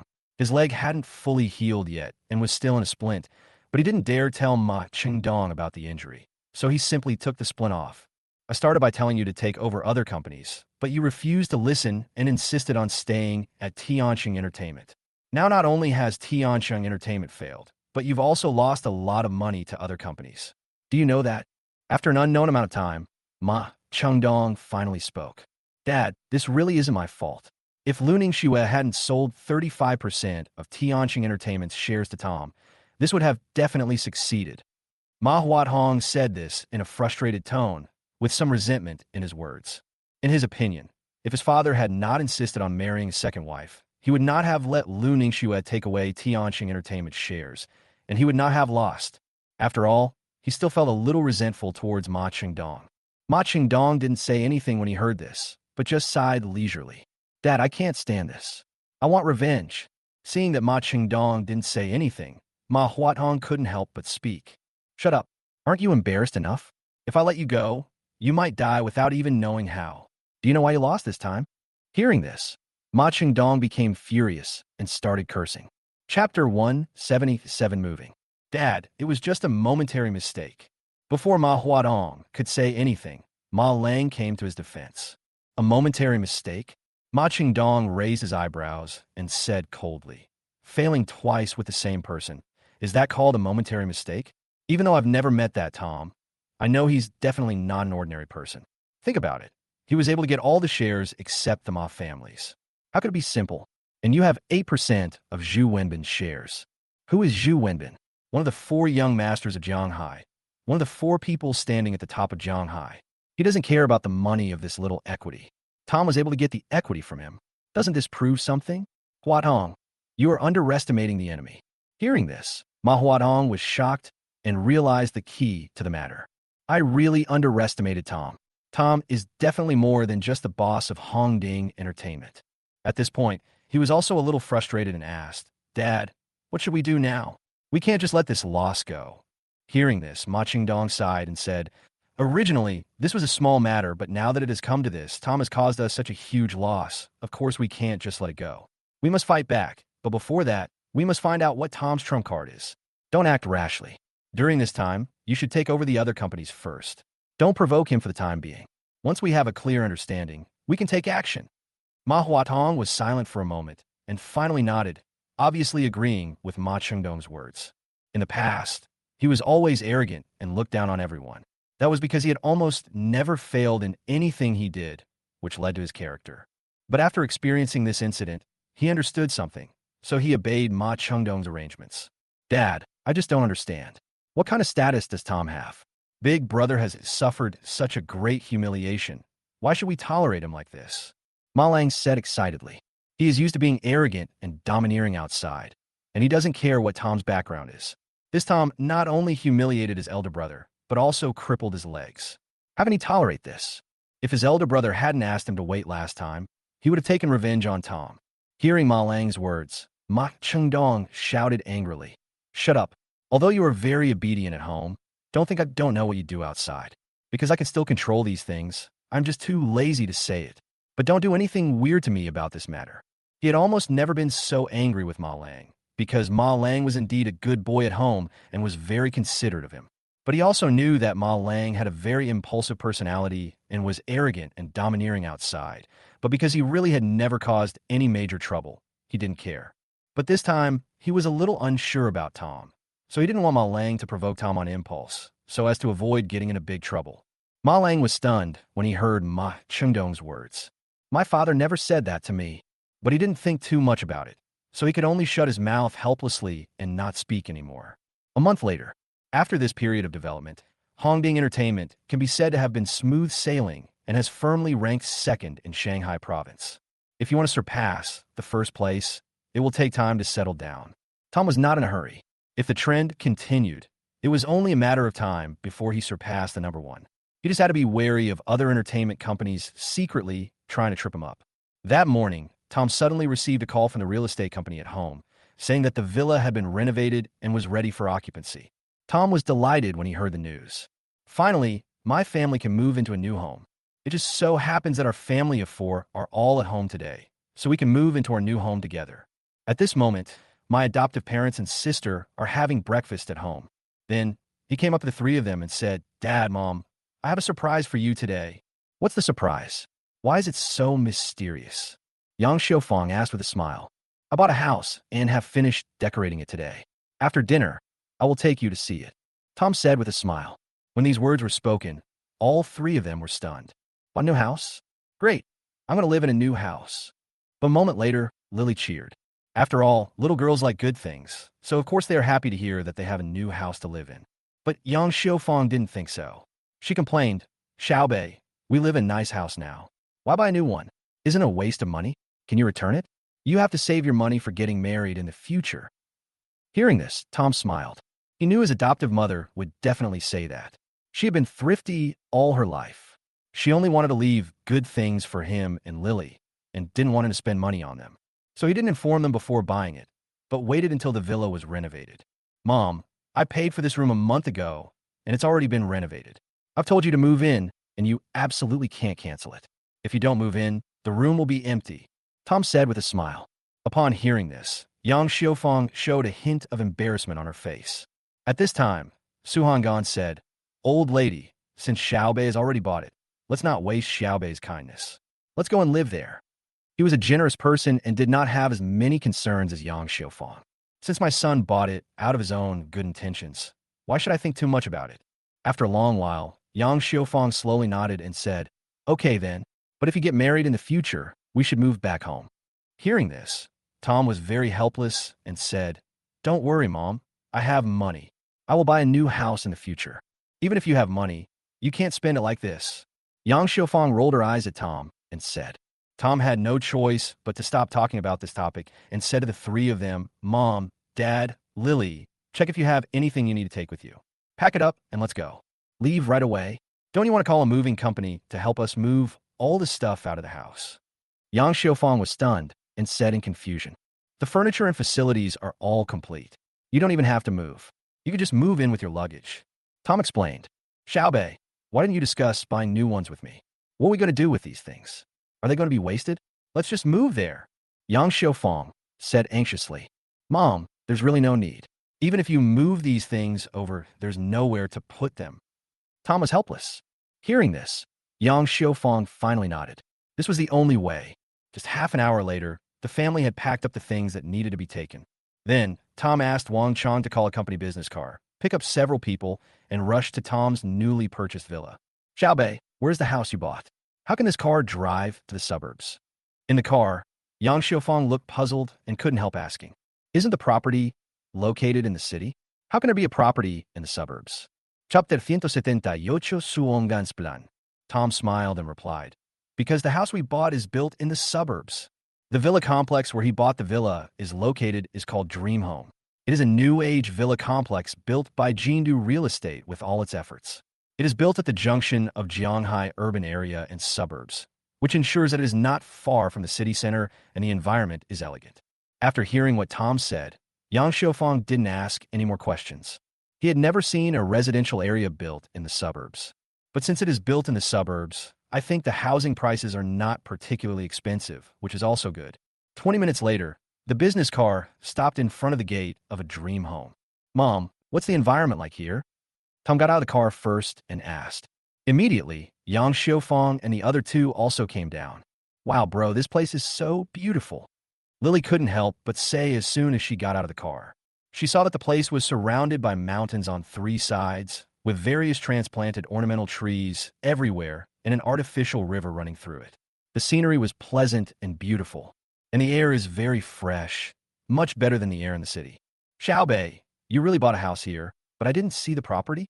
Yang Xiaofang said in surprise. She always thought that Tom bought an apartment in an apartment building, but when she got here, she saw that there were only villas and no real estate at all. Mom, our house is still inside, not outside. What do you think of the environment? Tom asked. The environment is great. The air is fresh, it's quiet, and there are so many trees. Yang Xiaofang said with satisfaction. That's great. Let's get in the car. It's still quite a distance from here to our house. Then, Tom urged everyone to get in the car. Then, the business car took several people from the Su family to the inner area of Dream Home. 10 minutes later, the business car stopped in front of a villa. Everyone get off the bus. This is our new home. Tom said this and got off the car first. Several people got out of the car as well, but the moment they got out, they were stunned by the scene in front of them. What I saw before me was actually a very large villa, and just looking at the exterior decoration, it was very luxurious. Through the hollow iron railings, I could see the huge floor-to-ceiling windows on the second floor, and the swimming pool on the side of the first floor. Xiaobei, are we in the wrong place? Then, Yang Xiaofang asked with a frown. Su Han and Lily also looked at Tom, their faces full of confusion. Mom, we're not wrong. This is the villa I bought. It's our new home, Tom said with a smile. Huh? Our new home? The 3 members of the Su family were stunned when they heard this. This luxurious villa in front of us is actually their new home? They always thought that Tom bought an apartment building in a residential complex, but they never expected it to be a villa like this. Tom instructed the driver to take the luggage to the door and opened it with the key. He smiled at the stunned Su family and asked, Aren't you going in? At this time, the 3 people reacted and hurriedly followed. Wow, it feels so good. Lily came in. She threw herself on the sofa and said excitedly, Xiaobei, this place must cost a lot of money, right? Yang Xiaofang couldn't help but ask. Don't worry, Mom. I have plenty of money. Don't worry about me not having enough money to marry a wife. Tom knew what Yang Xiaofang was thinking and said with a smile, Oh. Yang Xiaofang fell silent for a moment, and after long, while she managed to squeeze out a word awkwardly. At this moment, Tom felt that Yang Xiaofang's reaction was a little strange and was about to speak. At this time, Lily called out, Brother, take me to see other places. This place is so beautiful. Hearing Lily's words, Tom didn't think twice and walked past Yang Xiaofang to Lily and said, Come on, I'll show you around. Then, Tom took Lily for a walk. After seeing Tom leave, Su Han said to Yang Xiaofang, Xiaofang, you always like to think too much. We are already so old. Why do we still have to think so much? He and Yang Xiaofang have been married for so many years that they have long been in tune with each other. He could almost guess the meaning of Yang Xiaofang's every move. Tom said that just now. He looked at Yang Xiaofang's expression and knew that Yang Xiaofang must be thinking too much. Hearing this, Yang Xiaofang's eyes suddenly turned red. She said, Lao Su, compared to Xiaobei's biological parents, we are really so far behind. The money they gave Xiaobei was enough to buy such a big villa, but we can't even afford Xiaobei's betrothal gift and have to borrow money. I really feel so sorry for him. Now Xiaobei is using his biological parents' money to buy a villa for us to live in. I always feel uneasy. Su Han sighed, looked at Yang Xiaofang helplessly, and said, You really think too much. Xiaobei would never care about these things. Every family's conditions are different, and there's no way to change that. But our love for Xiaobei is no less. Xiaobei is not a vulgar person. He naturally knows what's going on. After hearing Su Hongan's words, Yang Xiufang fell silent with an extremely complicated expression. Su Hongan said again, "The children have grown up, and you're so old now, so don't worry too much about these things. Just let everything take its course." After a long while, Yang Xiufang slowly said, "Maybe you are right. I'm glad you figured it out. Let's go take a look at this villa. I've lived for so many years, but I've never lived in such a big house." Seeing this, Su Hongan said with a smile. During this day, the Su family members looked around the entire villa. There are 3 floors in this villa. Each floor is several hundred square meters. There are 3 master bedrooms, and there are as many as 7 or 8 guest rooms. In addition, there are living areas and entertainment areas. All kinds of furniture and decorations inside are top-notch, and all kinds of entertainment facilities are available. After visiting the villa, the few of them chose their own rooms, put their luggage away, and finally cleaned the already very clean villa again. In the evening, the 4 members of the Su family gathered in the dining room for dinner. The dining room here looks like the place where princes and nobles from foreign countries eat. It has a European decoration style. There's a very long rectangular table in the living room, which can probably accommodate more than 10 people for dinner. However, the 4 people from the Su family felt obviously deserted sitting here. But at this time, the whole family was smiling, and the father and son were also very happy, and they opened a bottle of red wine directly. By the middle of the drink, Su Hongan was a little tipsy and suddenly said, "You guys think we should invite some friends over to celebrate our move since we've moved to a new house?"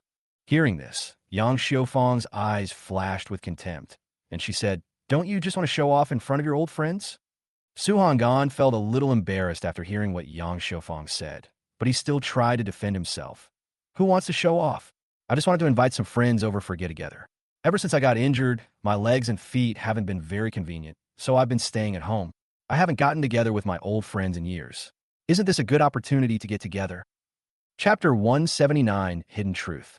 "Mom, since Dad wants to invite friends over, then let's do as he says." Tom also said, "Now, as long as the old couple have any ideas, he will try his best to satisfy them." Okay. Yang Xiufang rolled her eyes at Su Hongan, but finally agreed. Seeing this, Su Hongan was delighted and picked up his glass and said to Tom, "Xiaobei, come on, let's drink." With Tom, Su Hongan happily called a few friends that night and invited them to his house for dinner the next day. But almost none of his friends believed that Su Hongan's new home would be a villa.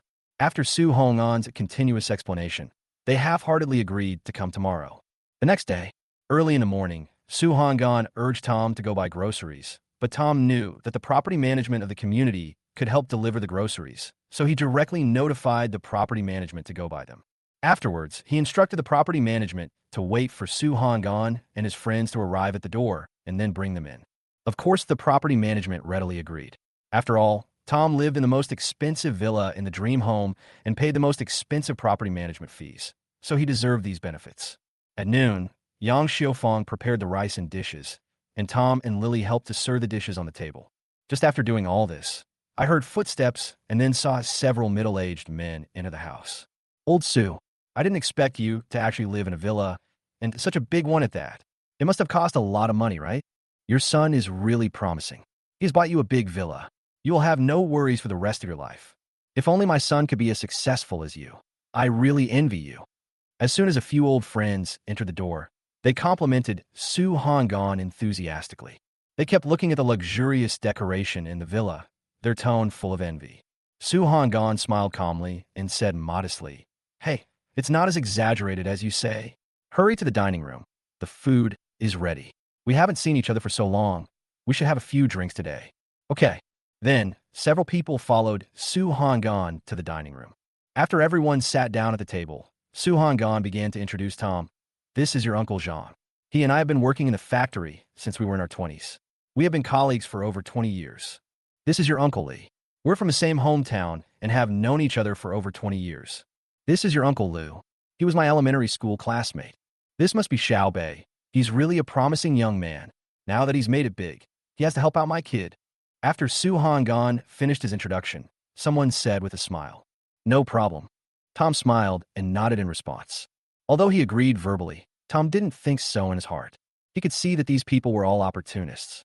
When his adoptive father was injured at work and was bedridden at home, no one came to see him.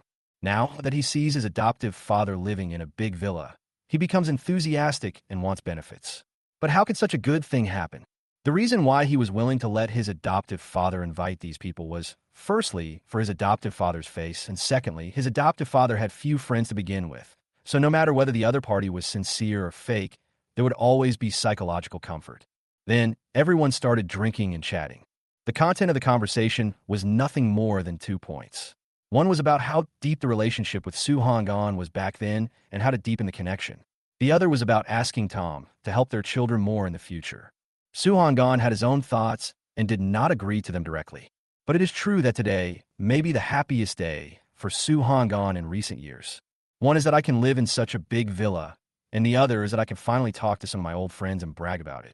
You have to know that he has been stuck at home for several years and has had almost no contact with the outside world. The meal lasted for a long time. Lily and Yang Xiufeng left the table, and Su Honggan was so drunk that he collapsed on the table.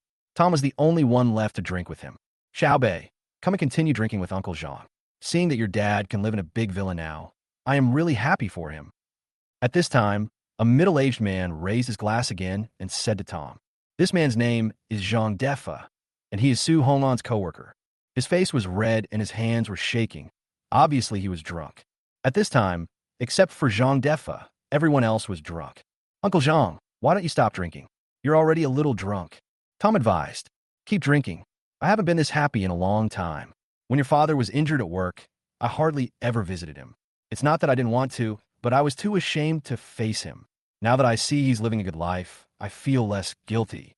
Although Zhang Defa spoke in a daze, as if he was drunk, the guilt in his words was indeed real. Hearing this, Tom was stunned for a moment. Guilt? There seems to be a story behind this. Then Tom asked doubtfully, "Uncle Zhang, why do you feel guilty?"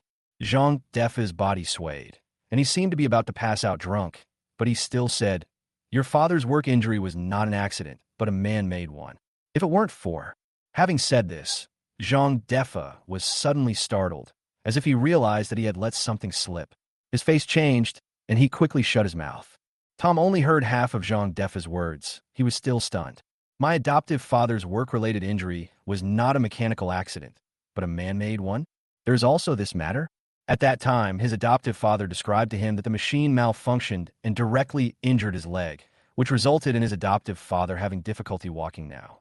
Later, the factory where the adoptive father worked explained that the consequence was caused by mechanical failure and gave compensation. The matter was settled, and the family could only blame themselves for their bad luck. But now, after hearing what Zhang Defa said, it seems that there is another hidden story. So, Tom quickly asked, "Uncle Zhang, what exactly happened?" "No, it's okay. Uncle Zhang just drank too much and started talking nonsense." At this time, Zhang Defa was obviously half sober and spoke hesitantly. Tom saw Zhang Defa's expression and immediately became angry. It is obvious that Zhang Defa is hiding something. "Uncle Zhang, you're lying to me." Tom looked directly at Zhang Defa and spoke word by word. Thomas' look made Zhang Defa panic. He quickly looked away and said guiltily, "It's really nothing." Seeing this, Tom could no longer contain his anger and said coldly, "I call you Uncle Zhang because you and my dad are co-workers. But without this identity, you are nothing. You know I can afford this villa, so you should know that I am not an ordinary person. I want you to tell the truth. It's really simple. Don't force me to tear my face apart." Chapter 180, I will make you pay the same price. Zhang Defa was fully awake at this time and was obviously very angry about Tom's words. He is Tom's elder. How could Tom speak to him like that? But then he was frightened by the coldness in Tom's words, and his face became gloomy. "Uncle Zhang, think carefully before you speak. I'm not just trying to scare you." Tom's tone was still extremely cold. "Don't ask any more questions. Out of guilt for your father, it's better for you not to know about this matter. Otherwise, it will only bring disaster to your family. Even if you can afford this villa now, you still can't afford to offend the other party's power." Zhang Defa sighed and said, "What if I must know?" Tom looked directly at Zhang Defa, his eyes full of threats. Seeing this, Zhang Defa sighed again, feeling somewhat helpless. Finally, he spoke up and said, Forget it. It's been so long since this happened, so I'll tell you about it. However, if anything happens to your family, it has nothing to do with me. I warned you in advance. The factory where we work belongs to Hanyuan Company. On the day your father had the accident, The chairman of Hanyuan Company brought his son, who had just joined the company, to inspect the work in the factory. His son saw your father working on a machine tool and, out of curiosity, pressed a switch. Then the robotic arm of the machine tool hit your father's leg directly. At the time, your father didn't know it was the chairman's son who had tampered with the switch. The chairman offered us hush money to keep us quiet, but we agreed not just for the money, but more because we couldn't afford to offend him. So, until now, everyone outside still thinks your father's accident was a mechanical failure. Tom said coldly. So you're going to keep the truth hidden just for the money? Hearing this, Zhang Defa remained silent. Let me ask you again, was it really because the son of the chairman of Hanyuan Company was curious that he touched that switch? Tom questioned. After saying this, he added, Uncle Zhang, this is your last chance. If you lie to me again, I can't guarantee what I will do. The reason why he questioned Zhang Defa's words was very simple. If the other party was really curious for a moment, then this accident could be regarded as an unintentional mistake at most, and Zhang Defa would not have tried so hard to conceal the facts. He felt that what Zhang Defa said now was definitely reserved. At this moment, Tom's words were like a hammer hitting Zhang Defa's heart, causing him to be greatly shocked. After a long while, Zhang Defa said weakly, he wasn't curious. He did it on purpose. We had already introduced the switch to him, but he pressed it despite our objections, just to test whether it could kill someone. After saying this, Zhang Defa breathed heavily, as if he was pouring out all the resentment he had swallowed over the years.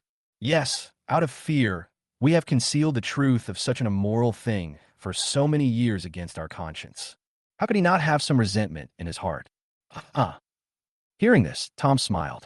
The laughter was very cold, like the roar of a demon from the underworld, which made people shudder. Deliberately pressing the switch is just to test whether it can kill people, even when someone is trying to stop him. Is this something a human would do? If my adoptive father hadn't been so lucky and only had problems with his legs, if he had been less lucky, he might have died in this accident. This person has such a cruel heart. No matter who you are, I will make you pay the same price. Is the current chairman of Hanyuan Company still the same person who got into trouble with my father? Tom asked in a deep voice. Yes, his name is Hu Ziyuan.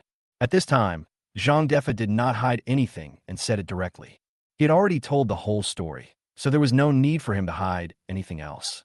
Besides, these are not secrets. Tom can find out with a little research.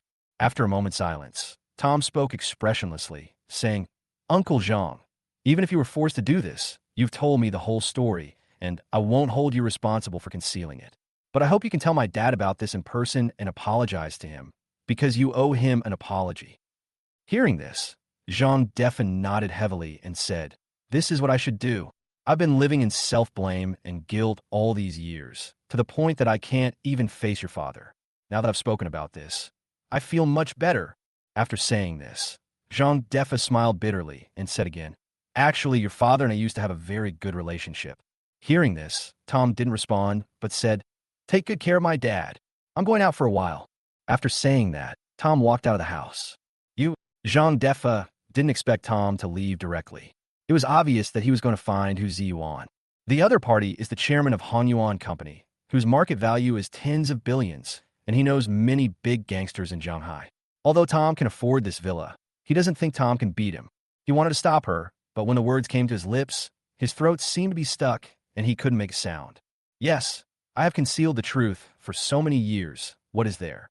Do you have the qualifications to point fingers at other people's actions? In the end, he could only pray and hope that nothing would happen to Tom. After driving out of Dream Home, Tom called David and asked him to bring people over. Then he stepped on the accelerator and drove the car directly to 180 miles per hour, rushing towards Hanyuan Company. It took him only half an hour to reach the gate of Hanyuan Company, which was supposed to be an hour's journey. Then he got out of the car, and at this moment, more than a dozen cars stopped in front of Tom. David was the first to get out of the car, followed by people from other cars, all holding weapons in their hands. It looked like there were over 100 people there. Go in. Tom said this expressionlessly and walked into Hanyuan Company first. Seeing this, David didn't ask any questions and quickly took his men to follow. Tom came to the front desk and said to the receptionist in a cold voice, Where is Hu Ziyuan? What do you want to do? Was frightened when she saw Tom's unfriendly face and the dark crowd standing behind him, and asked in panic, I'm just looking for Hu Ziyuan. Tell me, where is he? Tom looked directly at the receptionist and spoke word by word. The receptionist was startled by Tom's look, but she pretended to be calm and said, "If you don't leave, I'll call someone." As she spoke, the receptionist pressed the alarm button. As the alarm sounded, footsteps were heard outside. Tom said coldly, "Since you won't tell me, then destroy this place for me. I don't believe Hu Ziwan won't come out." Chapter 181, He is just a worker's son. What about Mr. Su? Tom finished speaking. David waved to his men. Then, this group of men began to smash and destroy everything they could see. Bang, bang, bang. The sound of objects breaking continued to be heard. At this time, the owner of the footsteps finally arrived here. This was a group of people in uniform, about a dozen of them, holding electric batons in their hands.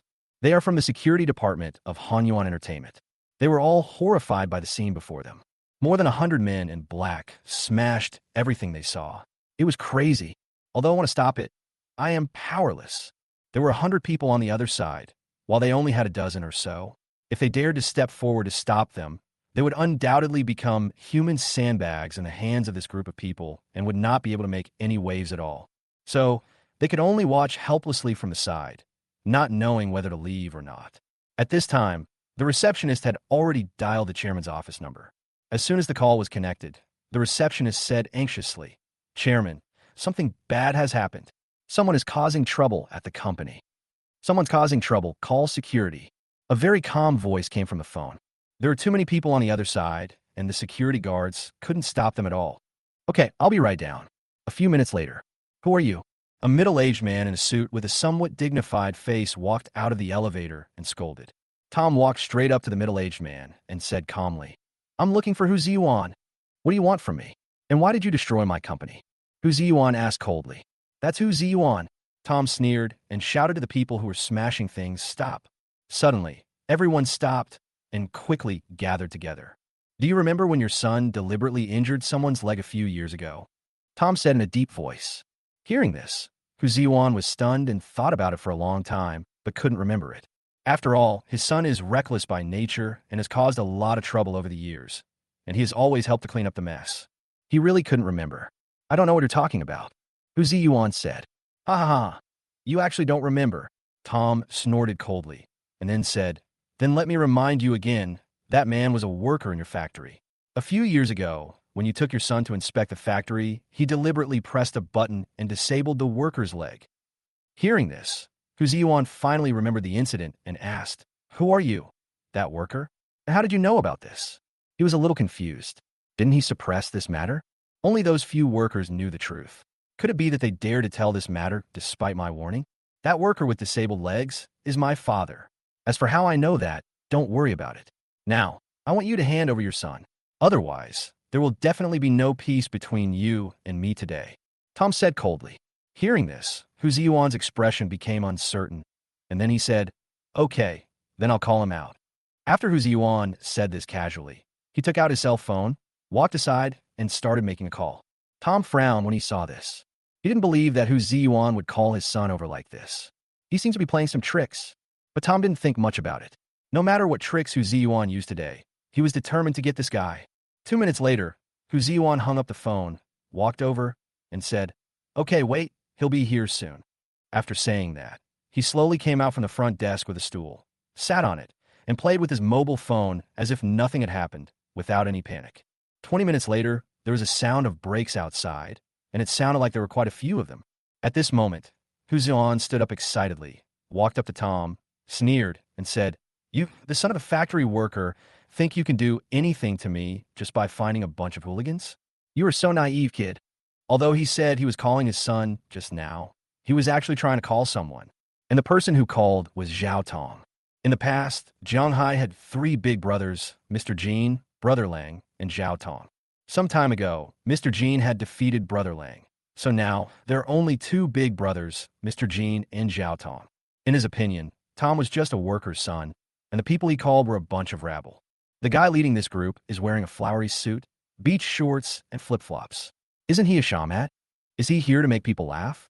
How could this group of people defeat Zhao Tong? Thinking of this, Hu Ziyuan smiled again. In fact, what he didn't know was that the shaman in his eyes was David, who was as famous as Zhao Tong. because David is very low-key and seldom appears in public. He has only heard of Mr. Jin's name, but has never seen him. At this time, hurried footsteps were heard outside the door, and soon someone walked in. Who the hell dares to cause trouble for my brother who?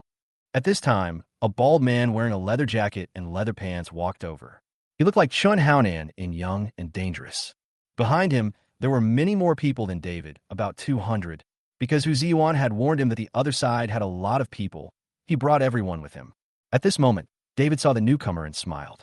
He first said to Tom, "Mr. Su, we came in a hurry this time, so we only brought about 100 people. However, I've already notified the rest of the brothers to rush over here." Ever since he annexed Brother Wolf's power, his influence has grown dramatically, and he now has as many as 500 subordinates. To Tom, he walked forward a few steps and said to the bald man, "Zhao Tong, don't you recognize me?" Zhao Tong's pupils shrank slightly, and he asked in surprise, "David, it's you? Are you looking for trouble with Brother Hu?" After hearing this, Hu Ziyuan was stunned. "Is this Shamat Genie? Are you kidding me? Is this the style of a big brother? At least he should wear a leather jacket and leather pants like Zhao Tong." He couldn't understand how Tom, just the son of a worker, could know a big brother like Mr. Jean. However, he had nothing to worry about. Even if that Shamat was Genie, he had nothing to worry about. After all, the two were of the same level. Moreover, Mr. Jean only brought more than 100 people, but Zhao Tong brought more than 200 people. "It's not me, it's Master Su." David looked at Tom and replied, "Young Master Su?" Zhao Tong was stunned. Then he looked in the direction of David's gaze and saw Tom, with a hint of confusion on his face. Anyone who is called Su Xiao by David must be from a very important background, right? However, at this moment, Hu Ziyuan couldn't help laughing and said disdainfully, "He is just a worker's son, and he is also Mr. Su?" Chapter 182. Tang Rihui, the four young masters of Zhanghai. Hearing this, Zhao Tong asked in surprise, "Brother Hu, are you kidding? David would call a worker's son Su Xiao. How could I lie to you? His father is a worker in my factory." Hu Ziyuan said disdainfully. Hearing this, Zhao Tong smiled and walked up to David and said, "David, isn't it a bit too much to embarrass Brother Hu with me just because of a worker's son? As long as you apologize to Brother Hu now and keep him, we can let this matter go. What do you think?"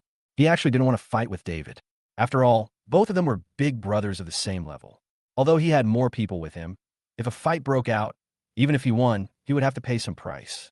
Since this man is the son of a worker, it is easy to deal with. He is not particularly important to David. After weighing the pros and cons, David will definitely give him up. However, David shook his head and said coldly, "Zhao Tong, I think you are daydreaming. Have you lived in vain all these years? Since I call him Master Su, you should know how important he is in my heart. How could I leave?" Hearing this, Zhao Tong felt doubtful again, but he remembered what Hu Ziyuan had just said, and his expression became firm again. "I don't care how much he means to you. He is just the son of a factory worker." Then he smiled and said, "I think you just picked up a random guy and used him as an excuse to cause trouble for Brother Hu. I was thinking of letting you go because we're both Brother Jianhai, but since you want to humiliate yourself, don't blame me for being rude to you." Zhao Tong, I'd also like to give you a piece of advice. You'd better not take action. Otherwise, you'll be the one who brings shame upon yourself. David said calmly without any panic. "Zhao Tong, why are you still wasting your time talking to them? Kill these people. How dare you come and cause trouble for me? You must be tired of living." Seeing that Zhao Tong was still wasting time with the other party, Hu Ziyuan urged impatiently. Hearing this, Zhao Tong waved his hand and said to his men behind him, "Brothers, come on."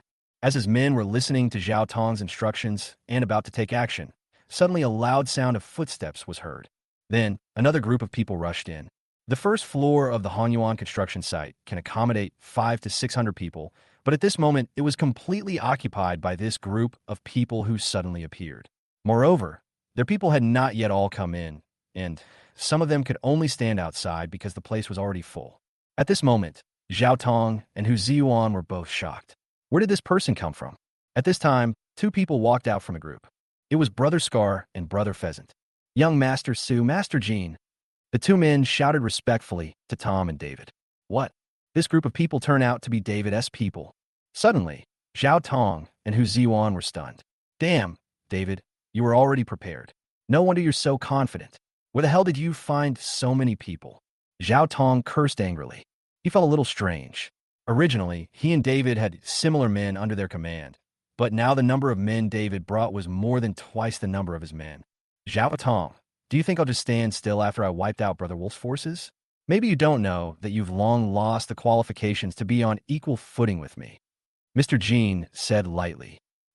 Zhao Tong was stunned for a moment and couldn't speak. He didn't expect David to develop his strength to such a level. How could he be his opponent now? Now I'm going to return what you just said to you. You apologize to young Master Su, then take your people away and let this matter be over. Otherwise, from today on, there will only be one big brother in Jianghai. What do you think? Do you want to consider it? David said to Zhao Tong with a smile, his eyes full of teasing. Hearing this, Zhao Tong's face twitched suddenly and his expression became gloomy. He said this just now because the people David brought were no match for him. But now David has called so many people over. How can he still fight? Moreover, David has already said that if he doesn't leave now, he might be kicked out of Jianghai today.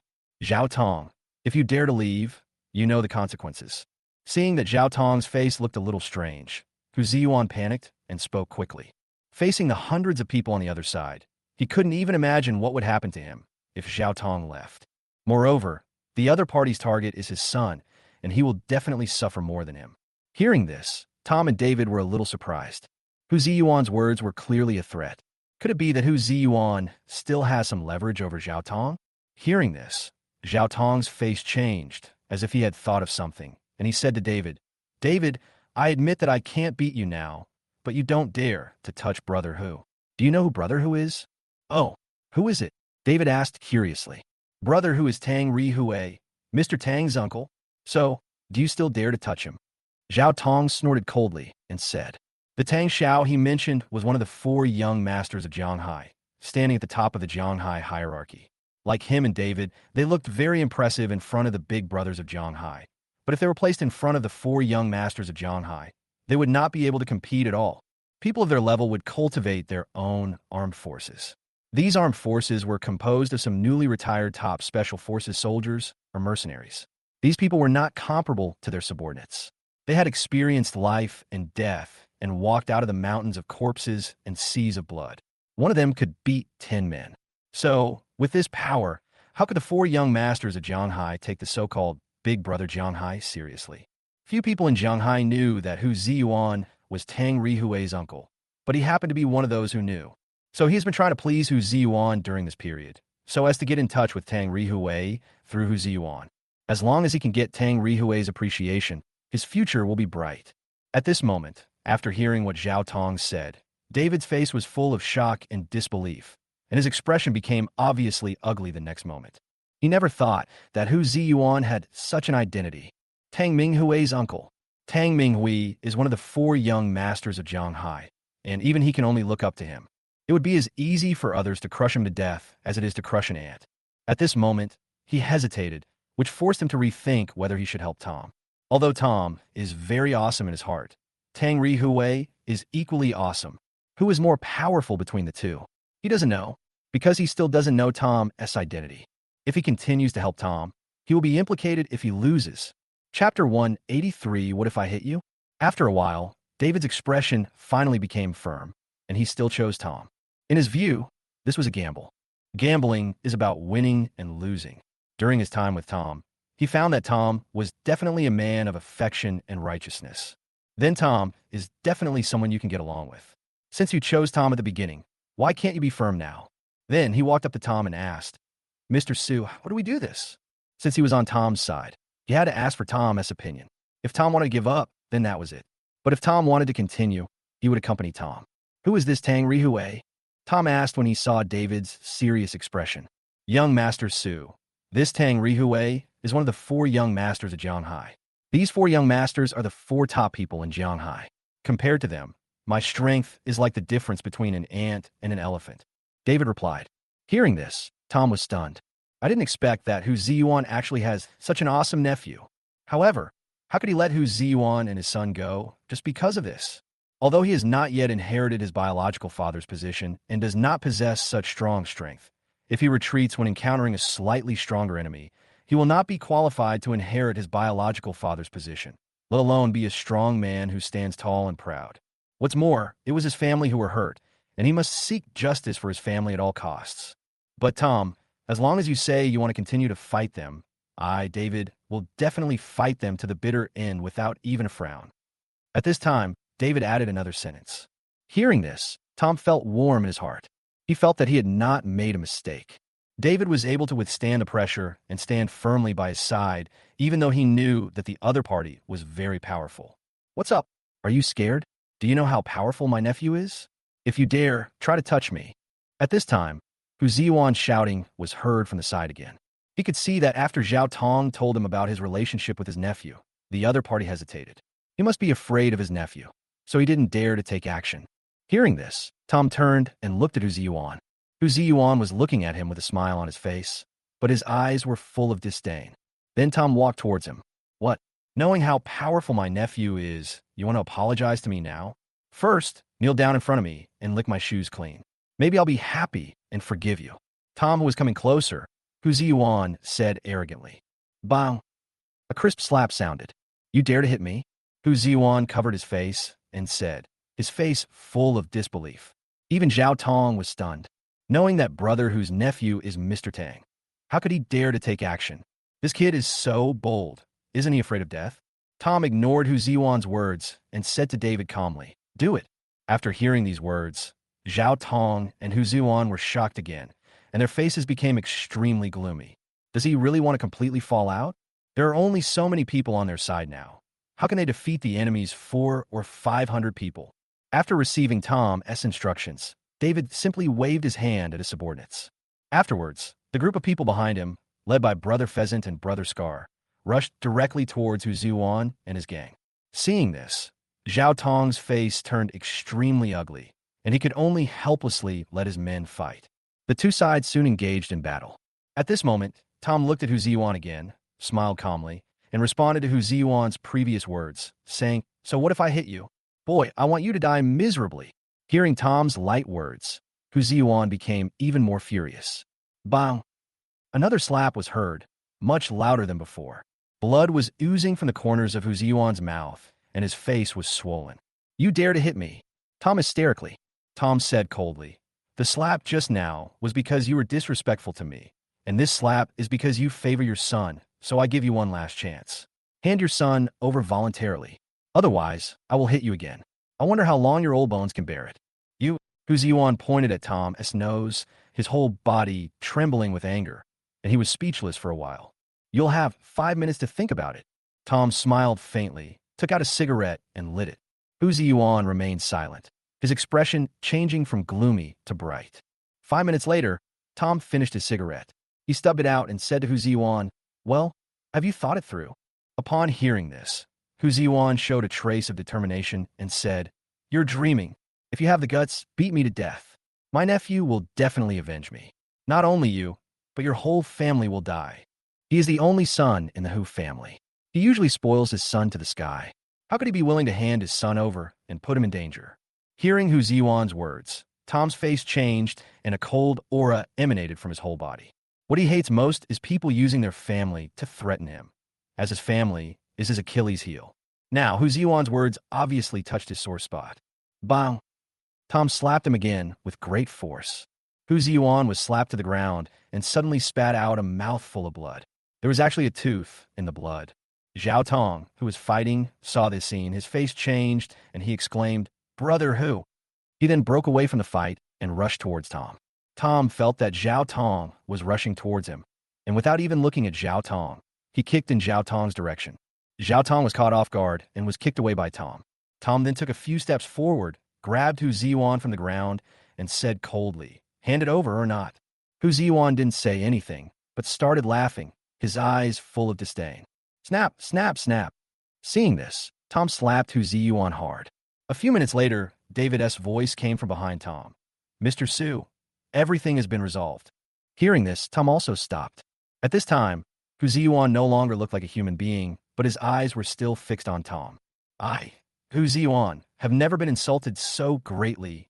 I will definitely let my nephew avenge me and kill you and your entire family. No one will survive. At this time, Tom said, this old guy is really stubborn. Since he won't tell us, let's find his son ourselves. First, check the entire building to see if his son is in this company. He was actually quite surprised. Although the old man was not a good person, he was really good to his son. Chapter 184.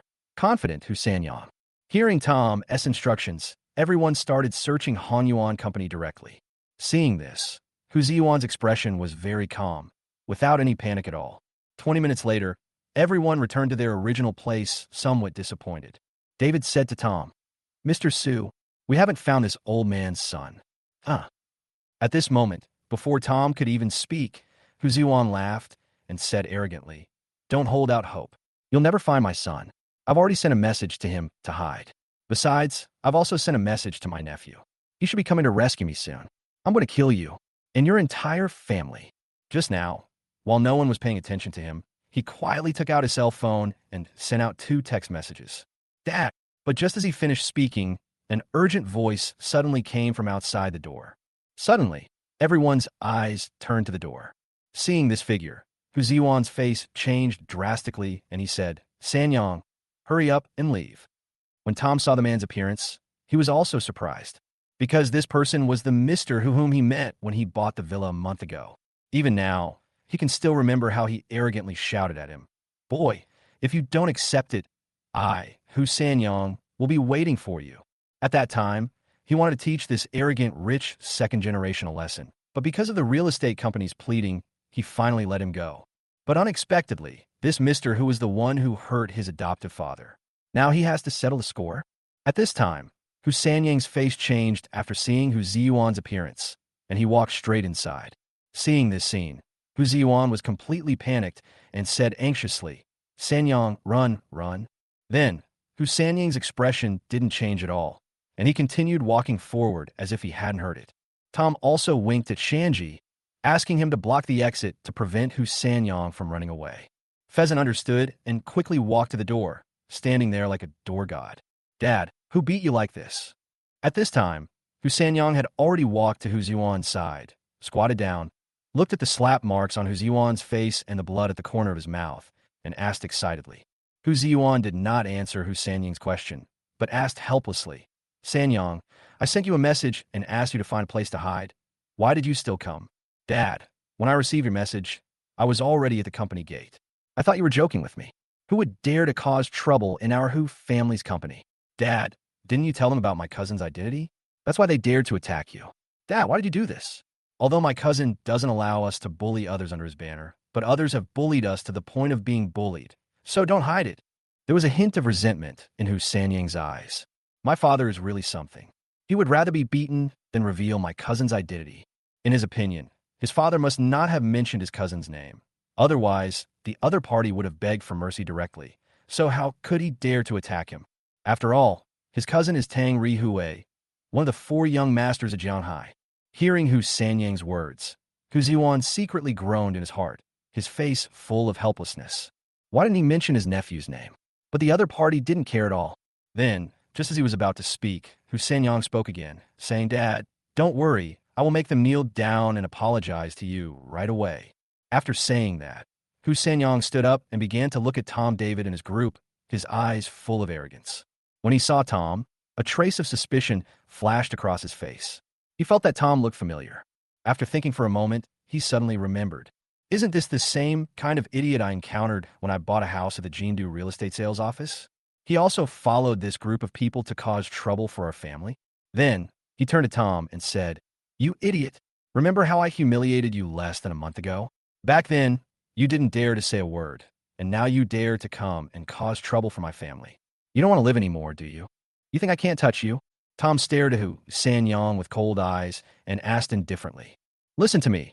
My cousin's name is Tang Rihue. Does it sound familiar to you?"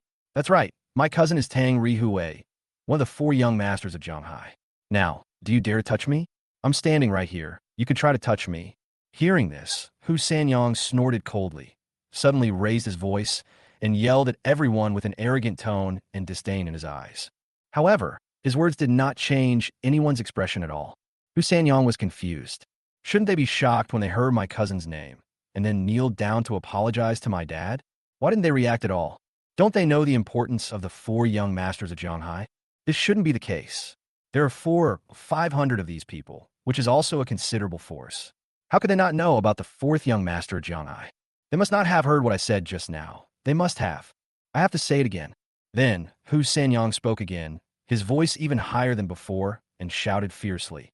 My cousin is Tang Rihue, one of the four young masters of Jianghai. If you... But before he could finish his words, Tom frowned and punched him in the face, knocking him to the ground. Fuck you guys. Hu Sanyang was confused. Why did this group of people attack me before I even finished speaking? Take away. At this time, Tom said something coldly and walked straight outside. David waved his hand upon hearing this. Then, several of his men stepped forward, picked up the fallen Hu Sanyang, and walked outside. Seeing this, Hu Ziyuan, who was lying on the ground, suddenly became anxious and shouted, Let my son go. Let him go. If anything happens to him, you will all die. You will all die. However, no one responded to him at this moment. His expression became even more anxious. Suddenly, he thought, why hasn't his nephew arrived yet? This shouldn't be the case.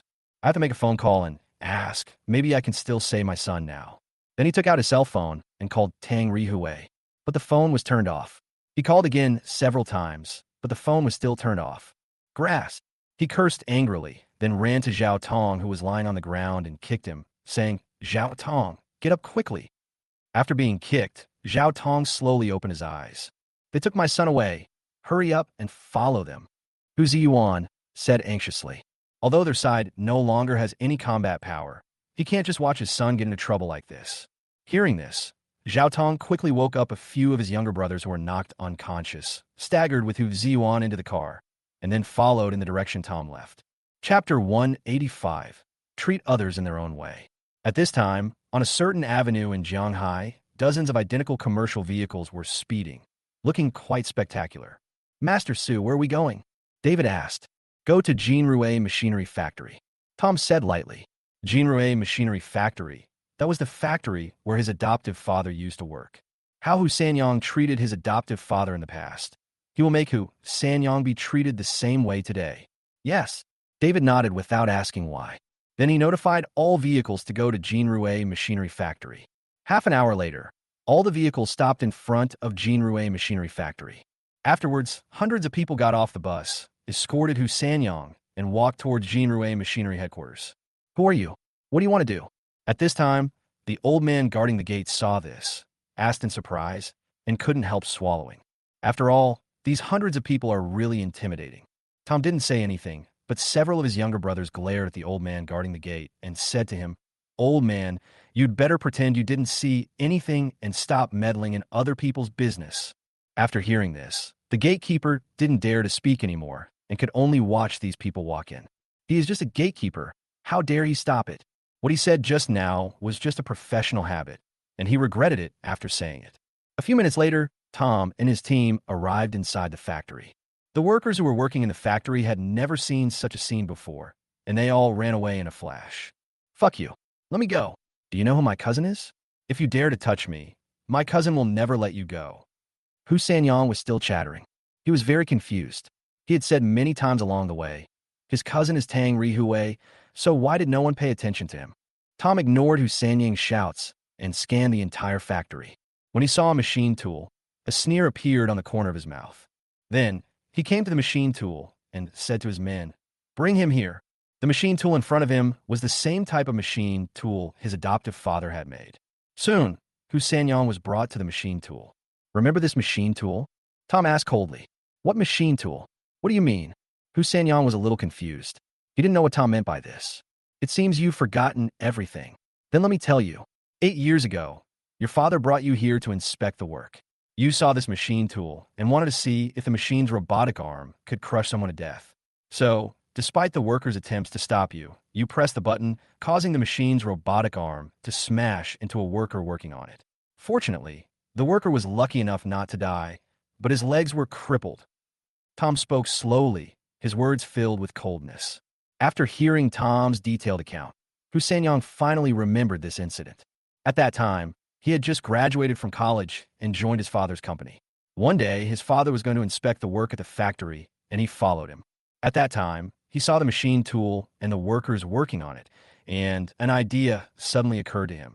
He wanted to see if the mechanical arm on the machine tool was powerful enough to crush someone to death. Of course, he also thought that if he killed someone, the worst that could happen would be that he would have to pay some compensation. He used to do this kind of thing often. As it turned out, the robotic arm on this machine tool was not powerful enough and could not kill anyone. It just broke the worker's leg. Later, his father gave the worker a hush money and also gave the worker a compensation, and the matter was over. Yes, I remember now. There was such an incident. Hu Sanyong admitted it immediately, and then asked, "The worker's leg was disabled, so what does it have to do with you?" Hearing this, Tom laughed angrily. "Aren't workers' lives worth lives? Why are you saying that so lightly? I'm that man's son. Now you know why I'm looking for you, right?" Tom spoke word by word, his tone extremely cold. "Ah." Hearing this, Hu Sanyong exclaimed, his face showing not only surprise, but also a bit of panic. "He is the worker's son." Then he said stubbornly, "When your father got into trouble, my family gave your family compensation. What else do you want? Without that compensation, would your family have survived until now?" In his opinion, his family could easily find any excuse and not even have to pay the compensation. Their willingness to increase the compensation for the worker was already a great favor, and this family actually dared to cause trouble for him. You have to know that this is just a worker's family. The worker has disabled his legs and lost his ability to work. If they hadn't asked for the compensation from his family, the worker's family would probably have starved to death. Hearing this, Tom's face turned even colder, and he said, "Then, I should be thanking you instead?" Hearing Tom's words, Hu Sanyong was delighted and said, "Forget about thanking me. Just let me go." At this moment, he had no idea that the coldness on Tom's body had reached its extreme, and he was already thinking about how to take revenge on Tom in the future. "No, no, no. Since you have done such a great favor to my family, I will definitely thank you very much." Tom smiled brightly and said this slowly. Then his expression suddenly changed and his tone became cold. He said, "Press him on the machine." As soon as he finished speaking, two men came forward. One of them pried one of Hu Sanyang's hands and pressed him down on the machine tool. Hu Sanyang struggled desperately, but it was of no avail and he couldn't move at all. He panicked again and yelled at Tom, "Brother, what are you going to do? It's been so long. Let's just forget about it. I can ask my dad to compensate your family, and I'll also return the villa I stole from you last time. Please let me go." However, Tom ignored his words and looked at the operating interface on the machine tool. Soon, he saw the control buttons of the robotic arm on the machine tool. Then he smiled and said calmly, "Tell me, if I press this button, will this robotic arm crush you to death?" Hearing this, Hu Sanyong finally understood Tom's intention, and his pupils dilated instantly. "He wants to smash me to death. Brother, please let me go. This thing can really kill people. Please don't press it." Hu Sanyong shouted in panic, tears almost coming out. As he shouted, a yellow liquid with a foul smell soon flowed out of his lower body. Chapter 186. From now on, I will not let you suffer any injustice. Seeing this, Tom covered his nose and said with pretended curiosity, "But I really want to try it." "Brother, please don't try. Please don't try. As long as you let me go, any request you have." Hu Sanyong really broke down, tears streaming down his face as he begged desperately. But before he could finish his words, Tom's face turned cold in an instant, and then he pressed the button without hesitation. The robotic arm on the machine tool suddenly slammed down towards Hu Sanyong. Bang! The robotic arm hit Hu Sanyang's legs, blood splattered everywhere, and Hu Sanyang's pig-like screams echoed throughout the factory. The next moment, he fainted from the pain. Tom took a few steps forward and looked. At this time, Hu Sanyang's legs were already a bloody mess. Although Hu Sanyang's life was not taken, the injury on his leg was obviously much more serious than Su Hongan's. At least Tom was sure that Hu Sanyang's legs were beyond saving, and there was no other way except amputation. Tom then revealed a hint of a cold smile and said, "You're lucky this didn't kill you. All men are created equal.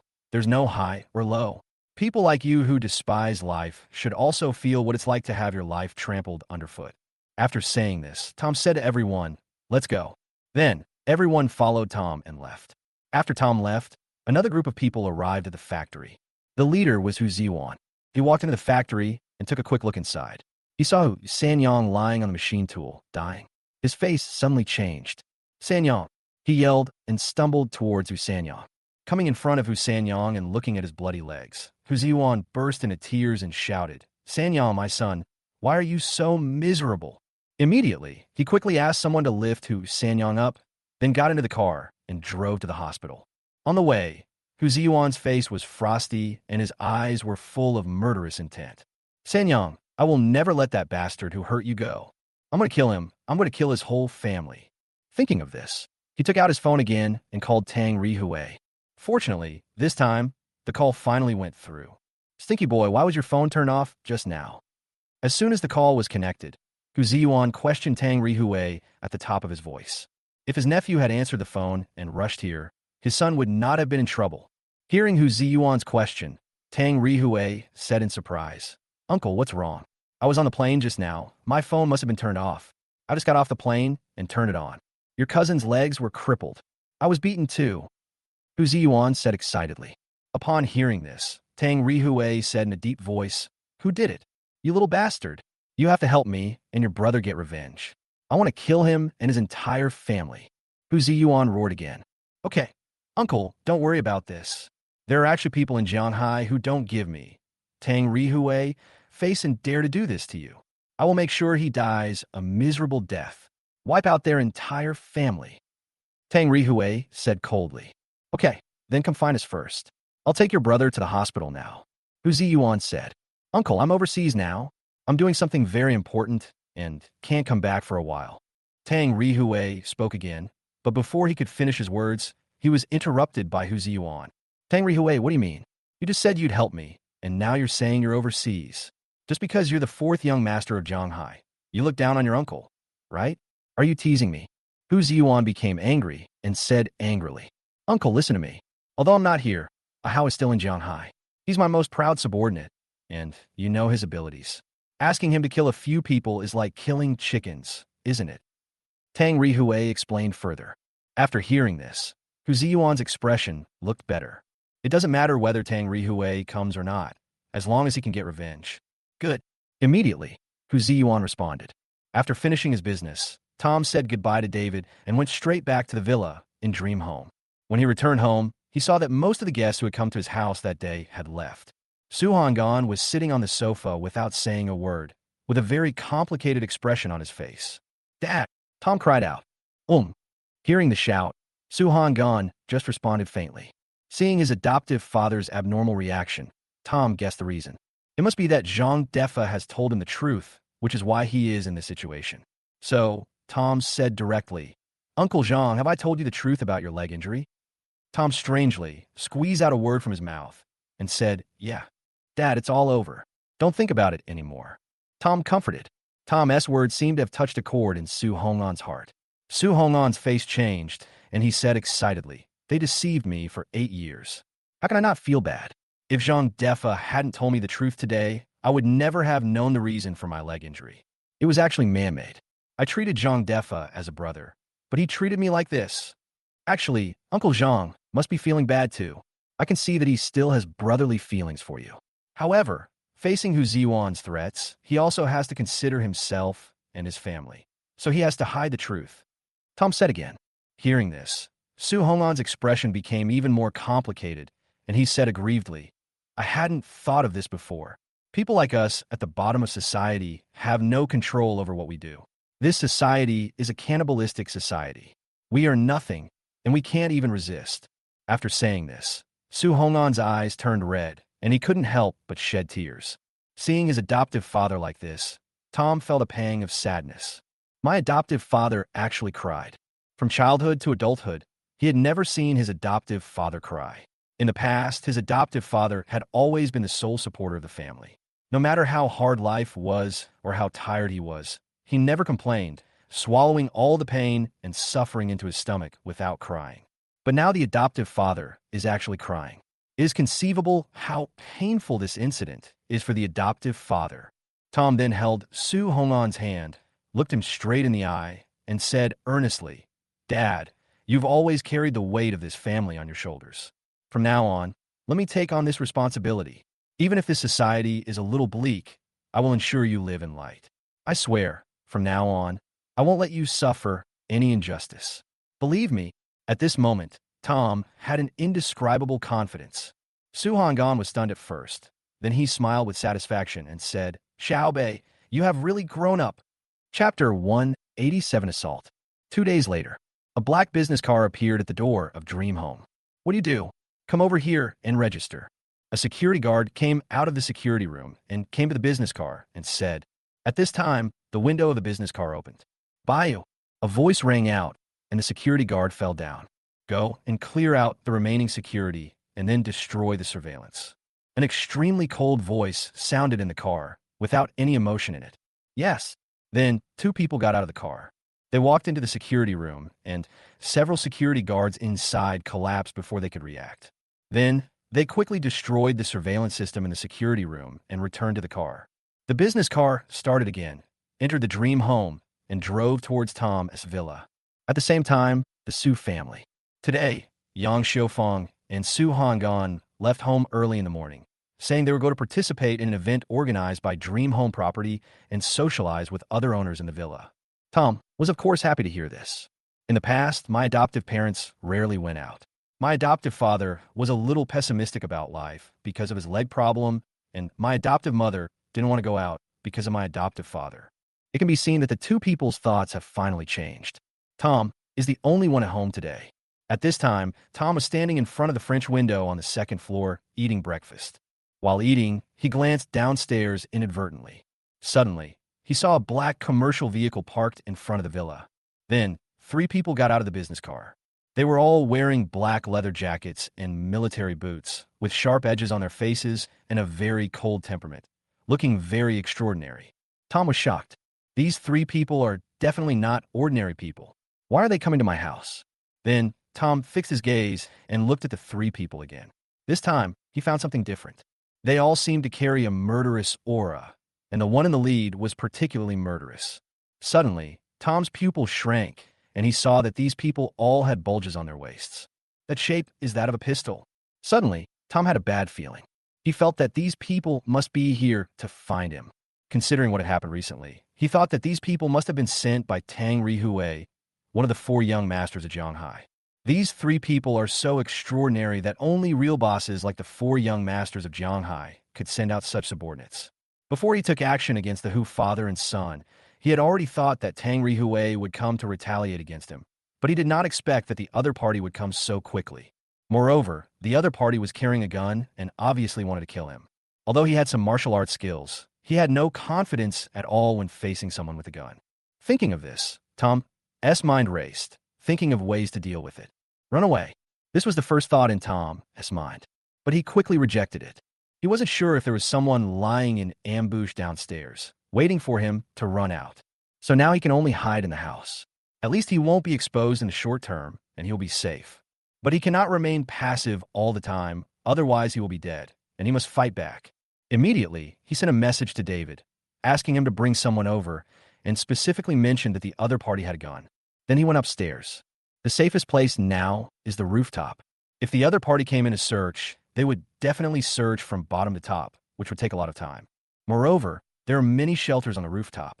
At least he can take advantage of the terrain and have the opportunity to counterattack. Thinking of this, he first went to the utility room and found a steel pipe.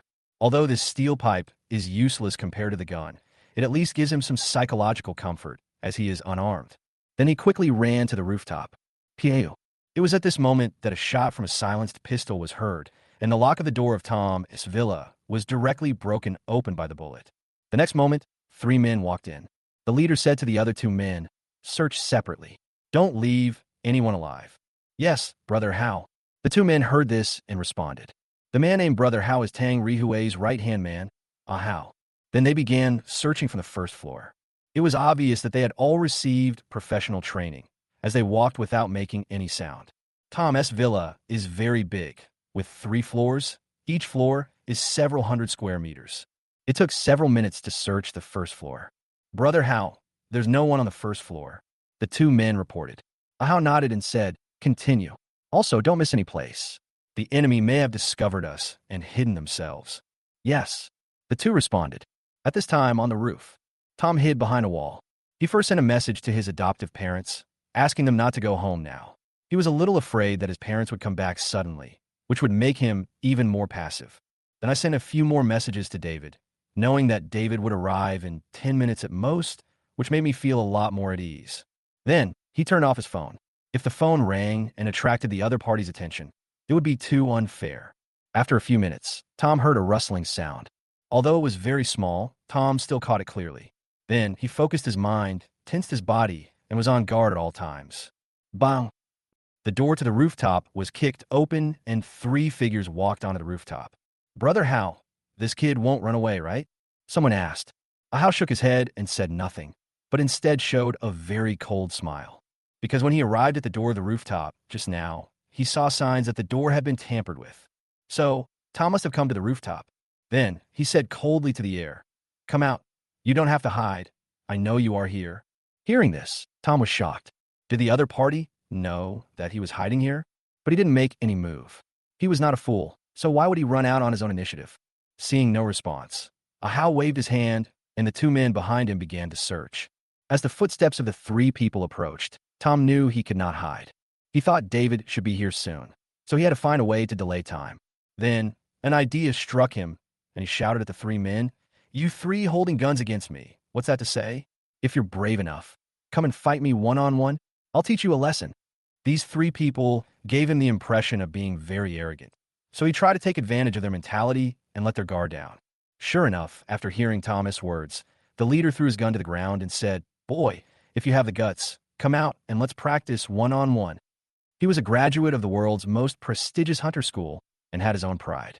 Using a gun against an ordinary person was indeed quite a bully, and Tom's words hit exactly his pain point. Chapter 188, Death of Pheasant. Seeing this, Tom knew that his words had worked, so he stopped hiding and walked out from behind a wall. However, he did not let his guard down, as he was not sure whether the other party would deceive him.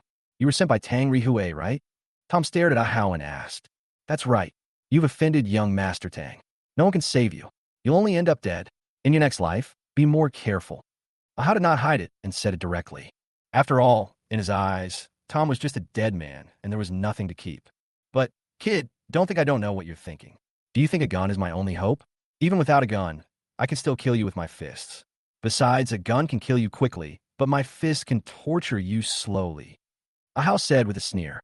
"How shameless. Then don't let me beat you until you cry for your parents." Tom laughed and said.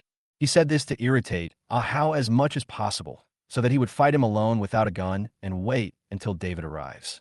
Although he said this, he was very solemn in his heart. He didn't know the other party's origins, but he could tell from his temperament that the other party was definitely a ruthless character. "Hee, boy, I admit that you succeeded in irritating me. Wait, I'll let you know the consequences of irritating me." Hao had a sullen face and snapped his fingers as he spoke. Suddenly, Tom took action and punched Hao. He knew that he was in a very passive position and had no idea how to deal with Hao, so he had to seize the initiative. When Hao saw Tom take the first step, a disdainful smile appeared on his face, and then he also punched Tom. Bang! The 2 fists collided and Tom fell back several meters, but Hao did not move at all. Tom's face showed disbelief at this moment. Is there such a big gap between me and the man in front of me? Normally he has no problem beating up a few thugs by himself, but now he was defeated in one move. At the moment of fighting just now, he felt that Hao's fist was as hard as steel and indestructible. His fingers were now in extreme pain, and he could clearly feel that 2 of his fingers were broken. "Boy, now you understand the gap between you and me, right?" Hao looked down at Tom and said, "I told you I would slowly torture you." After saying this, Hao attacked again, took 2 steps, came in front of Tom, and punched Tom again. Tom's pupils shrank slightly, and he dodged to the side in panic. He knew that he had to delay as much time as possible. If he confronted Hao head-on, he would definitely not be able to hold on for long. But his dodging speed was obviously not as fast as Hao's fist, and his right shoulder was touched by Hao's fist. But it was just a slight contact, and the force knocked him back a few steps, and his shoulder was in great pain. But Hao's fist did not stop after passing his fist and hit the wall behind Tom. Bang! His fist hit the wall, and the entire wall shook violently, with large pieces of wall falling off. Tom even more terrified. Then Hao suddenly turned his head, a sneer appeared on the corner of his mouth, and he attacked again, kicking Tom sideways, even faster than before. Tom's expression became more serious, and without any hesitation, he quickly hid to the side. But this time he failed to dodge it at all, and the kick landed directly on his chest, sending him flying backwards. Tom fell to the ground a few meters away, with a trace of blood oozing from the corner of his mouth. His face was extremely grim. The opponent was too strong, and he had no chance of defeating him. Even dodging was difficult. Boy, I will first cripple your limbs, then bleed you out, letting you die in agony and despair. Tom quickly and punched Tom's foot. But at this moment, a voice suddenly sounded. Stop, or I will shoot. The one who spoke was David. At this time, he walked onto the rooftop with a group of his men. After receiving the news from Tom, he quickly rushed to Tom's house. Because they were at Tom's house, it was not convenient for him to bring everyone with him, so he only called a few dozen skilled fighters and brought guns with him. His strength was no less than that of the 4 young masters of Zhonghai. He had such great connections that he could get a lot of guns. He only had a few guns, but he took them all with him. Tom felt relieved when he saw this. It's finally here. At this time, Ahau stopped and looked in the direction of the voice with a serious face. Seeing David pointing a gun at him, he didn't panic at all. He said calmly, the last person who pointed a gun at me, I killed him and threw him into the sea to feed the fish. I advise you to put the gun down. Hearing this, David said firmly, release young Master Su. Ha ha, since you won't listen, go to hell. Ahau laughed loudly and said to his 2 men, kill them. Men opened fire directly at David and his group. David saw that the other party actually took action. His face suddenly turned ugly. This group of people is too ruthless. They are like innocent children in front of them. He didn't have time to think about it and shouted, save Master Su. Bang, bang, bang. Then, the 2 sides began to fight. While the other side was shooting, they also kept changing their position quickly, making it impossible for David's people to hit them. David's men were in a terrible state, being hit by almost every shot. Although no one died, they were all seriously injured. In just 1 minute, more than half of the men they had brought fell. At this moment, Ahau wasn't worried about the fighting situation here at all. Instead, he looked at Tom and said coldly, I wanted to torture you, but now it seems that I can't. I still have to finish you off as soon as possible to avoid any complications. After he finished speaking, he took out the gun and pointed it at Tom's head. D. After saying that, he pulled the trigger. Young Master Su, but at this moment, a figure suddenly pounced towards Tom. It's Brother Pheasant. Bang! Gunshots rang out, and blood splattered everywhere. Pheasant. Seeing the pheasant pouncing on him and its vitality rapidly decreasing, Tom's eyes were bloodshot and he roared. Why did you do that? Tom's eyes suddenly turned red and he asked excitedly. He only gave Pheasant some benefits, but he didn't expect that Pheasant would be willing to risk his life to save him. Hearing this, Shanji forced a smile and said very weakly, Young Master Su, I said my life belongs to you. After saying this, the pheasant closed its eyes and died. Chapter 189, Demon King Chunfeng. Pheasant. Tom roared at the top of his lungs, then picked up the gun from Shanji's hand and shot directly at Ahau. Bang, bang, bang. Tom fired several shots in a row, but since it was his first time shooting, he seemed a little awkward, and all of them were dodged by Ahau. With this kind of strength, you dare to shoot me? Even if someone saved you once, you still have to die. As Ahau dodged, he grinned grimly, pointed the gun at Tom, and pulled the trigger. Pew! Gunshots rang out. But the scene of Tom falling down did not appear. Instead, a somewhat bloated figure stood in front of Tom, holding a broom across his body. When the bullet was blocked by the broom, and the bullet shell fell to the ground with a crisp sound. Seeing this figure, Tom's face was full of surprise. The person who came was his good brother, Chunfeng. Is my brother Chunfeng also something you can touch? Chunfeng stared at Ahau and said coldly. At this moment, Tom felt that Chunfeng seemed like a different person, very unfamiliar. He was completely different from the Chunfeng he had met before. Because Chunfeng's murderous aura is not weaker than Ahau's at all, it can even be said to be far greater, almost materializing. He had never imagined that Chunfeng would have such a side to him. What had Chunfeng been through? Was this still the Chunfeng he knew before? At this moment, Ahau was facing Chunfeng, sweating profusely. The aura emanating from Chunfeng almost made him breathless. Where did this great god come from? Chunfeng's use of a broom to block his bullet just now really scared him. Once when he was in the hunter school, he heard his mentor say that there was a group of people practicing martial arts in this world. Their strength is much stronger than these so-called military kings. Especially in China, the strength of those who practice martial arts is unfathomable. and it is no problem for them to fight against 100 people alone. At first, he had dismissed this statement. Because he was Chinese, he believed that the mysterious Chinese kung fu, touted by foreigners as incredibly mysterious, was actually just a show. The truly powerful kung fu was only described in novels. In reality, there is no martial arts that can fly over eaves and walls or kill people by picking up flowers. But now, after seeing Chan Feng, his thoughts changed. This guy actually blocked a bullet with a broom. His mentor's words were actually true. So-called kung fu actually exists. Thinking of this, he already knew that he was definitely no match for his opponent and immediately shouted to his two men, "Go!" Then, the two men stopped fighting and gathered together with him, preparing to escape. Seeing this, Chan Feng sneered and said, "You hurt my brother, and you still want to run away?" After saying this, he attacked the three people. The three men's expressions changed, and then they looked at each other. They retreated while shooting at Chan Feng. But Chan Feng just waved the broom and blocked all the bullets. In just a moment, Chan Feng had arrived in front of the three people, raised his broom, and swept across. Seeing this, the three people's faces changed drastically and they wanted to dodge, but Chan Feng's broom was too fast and they couldn't dodge it at all. The next moment, the three of them were swept away like garbage by the broom. The three men flew very high, and when they fell to the ground, they vomited blood, their breath became very weak, and they were seriously injured. Tom stared at the scene in amazement. With just one move, three people were severely injured. It's so terrifying. How strong is Chan Feng? In the past, Tom thought that no matter how powerful his kung fu was, it was useless because it could not withstand modern thermal weapons. But this idea has completely changed today.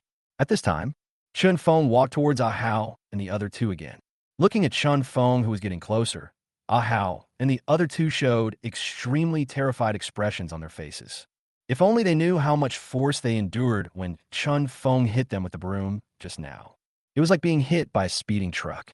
"You can't kill us. We are young Master Tang Rihui's men."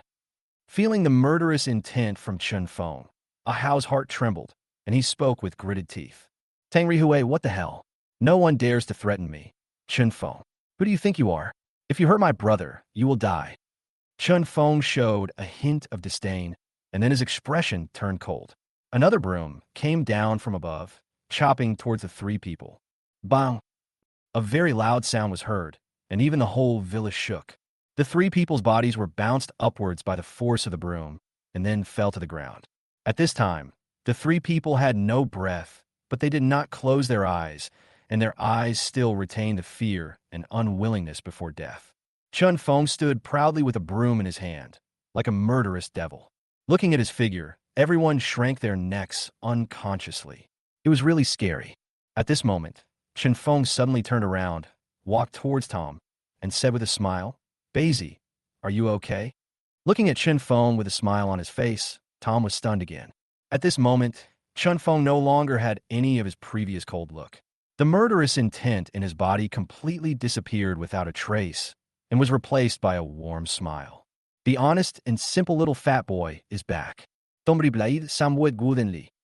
It's okay. At this time, his injuries were not serious, just some minor injuries. He didn't even need to go to the hospital and would probably recover in a few days. That's good. I almost thought you were going to die. But even if you die, don't worry. You can go without worry. I will definitely avenge you. Chan Feng touched his head and said with a smile. Hearing this, Tom's face twitched. He knew that Chan Feng's straight male cancer had struck again. Who would directly curse someone to death? The most important thing is that Chan Feng thought he was saying good things and had no idea that there was something wrong with his words. However, Tom didn't care about this because he was used to it. Instead, he asked Chan Feng, "Fengzi, why are you here?" Chan Feng smiled and replied, "Isn't the new year coming up soon? I killed all the pigs in our temple and used them as New Year pigs, so I don't have to feed them. My master gave me a day off, so I thought about coming to spend the day with you. But when I called you in Jianghai, your phone was turned off. I asked around and finally found your house. I happened to see you fighting upstairs, so I came up." After hearing this, Tom finally understood why Chan Feng appeared at this most critical moment. Because his phone was turned off, Chan Feng didn't get through to him.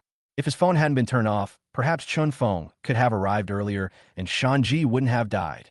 Thinking of this, Tom's face was filled with coldness, and he gritted his teeth and said, "Pheasant, I won't let your death be in vain.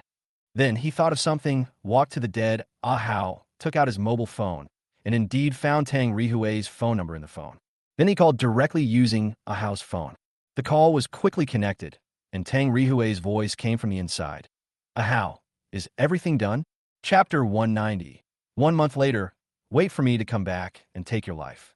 Hearing Tang Rihui's words, Tom laughed in anger and asked, do you think he has done it? Hearing this, Tang Rihui said, Ahau. At this point, he suddenly realized what was happening and said in a cold voice, you are not Ahau, who are you? What do you think? You sent someone to kill me, but you don't even know who I am. Tom snorted and said, you are Tom. Where is Ahau? Tang Rihui asked again. He was very surprised that Ahau's cell phone was in Tom's hand. It's not that he hadn't thought about the fact that Ahau had failed and was killed by Tom, but he quickly rejected this idea.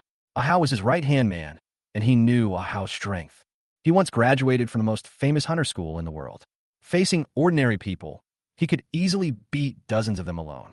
He was also proficient in various fighting techniques. It was only after he paid a huge price and made some promises to Ahau that he could get Ahau to work for him. Tom is just an ordinary person. He would never believe that he could defeat Ahau. I have his cell phone. What do you think of him? Tom said with a smile. You said Ahau is dead? Impossible. How could an ordinary person like you kill Ahau? Tang Rihui didn't believe what Tom said at all. Tom hung up the phone without saying anything else. He then used his mobile phone to take pictures of the death of Ahau and others and sent them to Tang Rihui.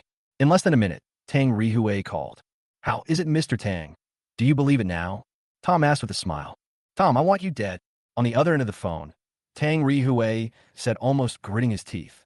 Originally, he didn't believe that Ahau would die, but when he saw the photos sent by Tom, he couldn't help but believe it. His capable subordinate, Ahau, actually died like this. God knows how much it cost him, and the probability of finding another person like Ahau is like finding a needle in a haystack. At this moment, he hated Tom in his heart. Hearing Tang Rihui's words, Tom showed no fear at all and said, Mr. Tang, just give it a try. If you stretch out your hand once, I'll chop off one of your hands. Hearing this, Tang Rihui became even more furious. It feels like an ant provoking an elephant. I'm abroad now. Wait for me to come back in a month to kill you. Tang Rihui said word by word. When he went out this time, he took almost all of his men with him, leaving only Ahau to guard the base camp. But now Ahau is dead, and he has no one else to use in Zhanghai, so he can only wait for him to return and do it himself. I'm waiting for you, Tom said slowly, his tone extremely cold. After saying this, Tom hung up the phone. Afterward, Tom glanced at the scene and said to David, clean up the place. Also, give Pheasant a proper burial. We'll take care of his sister from now on. Hearing this, David nodded with a complicated expression. David immediately arranged for his men to handle the scene. At this time, most of the dozens of men David brought with him were seriously injured, leaving only about a dozen people uninjured. But they also worked very quickly. Soon, the scene was cleaned up without even a trace of blood. Then David took everyone away. Tom and Chun Feng were left on the rooftop. Fengzi, please go sit inside for a while. I want to be alone and quiet, Tom said to Chun Feng with a complicated expression. Good. Hearing this, Chun Feng didn't say anything more and turned around and went downstairs. It was already winter and a cold wind blew, making Tom feel no coolness at all. At this moment, his heart was numb. From a moment he promised James that he would inherit his biological father's position, his life began to become extraordinary, making him feel a different life from before. He could spend money freely, not caring about how much money he had left. He could make people who were previously unattainable worship him like a god. He could make women who once disdained him pursue him. But at the same time, some bad things also followed. First, he himself was often in danger, and secondly, his family and friend were often threatened. This time, he even watched a living brother die in front of him. He was very confused. He was thinking that it was a mistake for him to agree to James from the very beginning. Should he regret it? Tom began to fall into deep thought. From morning to noon, Tom stood there like a statue, motionless. At this time, it was already 12 o'clock noon, and the sun had risen to its highest point in the sky, emitting a scorching light that shone on Tom's face. Tom raised his head and looked at the sun. At this moment, his eyes gradually brightened, and then the expression on his face became more and more determined. I, Tom, will never regret anything I have done. The thoughts he had just now were completely cowardly thoughts. The higher your position, the more you must have the corresponding mentality. The reason why he had those thoughts just now was because he suddenly turned from a loser into the heir of a wealthy consortium, and his previous mentality had not yet changed. The ancients' emphasis on virtue not matching one's position probably refers to people like him, but since he has chosen this path, he should go on unswervingly. Between a coward and a strong man, he chose to be a strong man. Therefore, he should have a strong heart to face all this. Thinking of this, Tom's eyes became more determined. Then he thought about his current situation. During this period, James asked him to practice with Hongding Entertainment, so he never used any other power to do these things. But now his life and family safety are threatened, forcing him to rethink whether he should seek help from other forces for some things. This has nothing to do with exercising his abilities. Just like what happened this time, the person he met was many times stronger than him. If it weren't for Qin Feng, he would probably be gone. How could he inherit the consortium in the future? Then he called James and told him his idea. Hearing Tom's words, James fell silent and said, "Mr. Su, although you are the heir to the consortium, you cannot use the power of the consortium now. You can only use the power of the consortium after you inherit the consortium. The consortium is actually in chaos right now, and many people even wish you dead. That's why I'm letting you hone yourself first. Only when you become a strong person can you inherit the consortium. However, you can use the resources I have now as you wish." He heard a hint of helplessness in James' words. Only then did he realize that inheriting the consortium was much more difficult than he had imagined. However, he didn't think much about it because he would have to face these things in the future. Now, I want some armed forces. Then Tom spoke. Now, armed forces are what he lacks most. Chapter 191, Learning Martial Arts. No problem. I have an armed force that can at least rank among the top 3 in Shanghai province. But they are still training abroad and will not be back until a month, James said after a moment's hesitation. Good. Tom thought about it and agreed. Exactly 1 month later, Tang Rihui will also be back, and then we'll see who is more powerful. After hanging up the phone, Tom went down the rooftop and into the living room. At this time, Chen Feng was watching TV with great interest. Seeing Tom coming over, Chen Feng said with a grin, "Bazy, this TV series is really good. You don't know, I haven't watched TV series in several years. I feed pigs every day in the temple, and I'm almost bored." Tom smiled when he heard that. I don't know why a martial arts master like Chen Feng would do a job like feeding pigs, but he didn't ask. Instead, he said to Chen Feng, "Fengzi, can I discuss something with you?" "Bazy, what's the matter? We're brothers, so just talk straight." Chen Feng said with a smile, "I want to learn martial arts. Can you help me?" Tom said sincerely. In the past, he viewed martial arts as dispensable and not that important to modern people. But after this time, he completely changed his view of martial arts. This skill that is not even afraid of bullets must be learned. If he had as powerful strength as Chen Feng, would he still be afraid of these people? Chen Feng was stunned when he heard this, then smiled bitterly and said, "Bazy, if you want me to help you beat someone up, that's fine, but I really don't know how to teach someone. However, I can ask my master to teach you." "Your master is teaching me, but you won't let me become a monk with you, right?" Tom looked at Chen Feng's Taoist attire and got goosebumps. "I told you, we're not Taoist priests, we're just dressed in ancient style. Logically, if you want my master to teach you, you have to become his disciple, but he no longer accepts disciples. However, I'll let him teach you a few moves, that's fine. As long as you learn them, you'll have no problem protecting yourself," Chen Feng said again. Hearing this, Tom was delighted and quickly said, "Okay, as long as he can learn some kung fu to protect himself, he won't be so embarrassed when facing this incident again. When are you going to learn? Or, why don't you come back with me tomorrow?" Chen Feng asked again. Hearing this, Tom thought about it. Tang Rihui will not be back for a month, so he can use this time to improve his strength. Then he nodded. That night, Chen Feng stayed at Tom's house. The next day, Tom found an excuse to tell his adoptive parents that he needed to go out for a while and asked them not to worry. But before leaving, Yang Xiaofeng kept reminding Tom to be careful when he was outside. Then, Tom followed Chen Feng away. After driving for 5 or 6 hours, Chen Feng brought Tom to a mountain. There was only a narrow path from the bottom of the mountain to the top. Helplessly, Tom had to park the car in front of the mountain and follow Chen Feng up the mountain. Looking at the steep mountain road that seemed to have no end in sight, Tom was secretly frightened. "I want to climb up, but I don't know how tired I will be." 2 hours later, Tom finally saw a Taoist temple not far away. By this time, Tom was exhausted.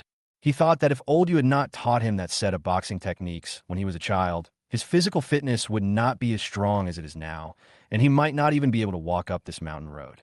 Fengzi, wait for me. At this time, Tom shouted at Chun Feng in front of him. Looking at Chun Feng, who was still walking briskly at this time, he was really speechless. The most important thing is that Chun Feng is still a fat man, and the psychological gap is really huge. Beizi, you are such a wimp. Chun Feng also responded with a smile. Fuck, you're looking for trouble. He picked up a stone at his feet and threw it at Chun Feng. Then, after a while of playing around, the two finally arrived at the gate of the Taoist temple.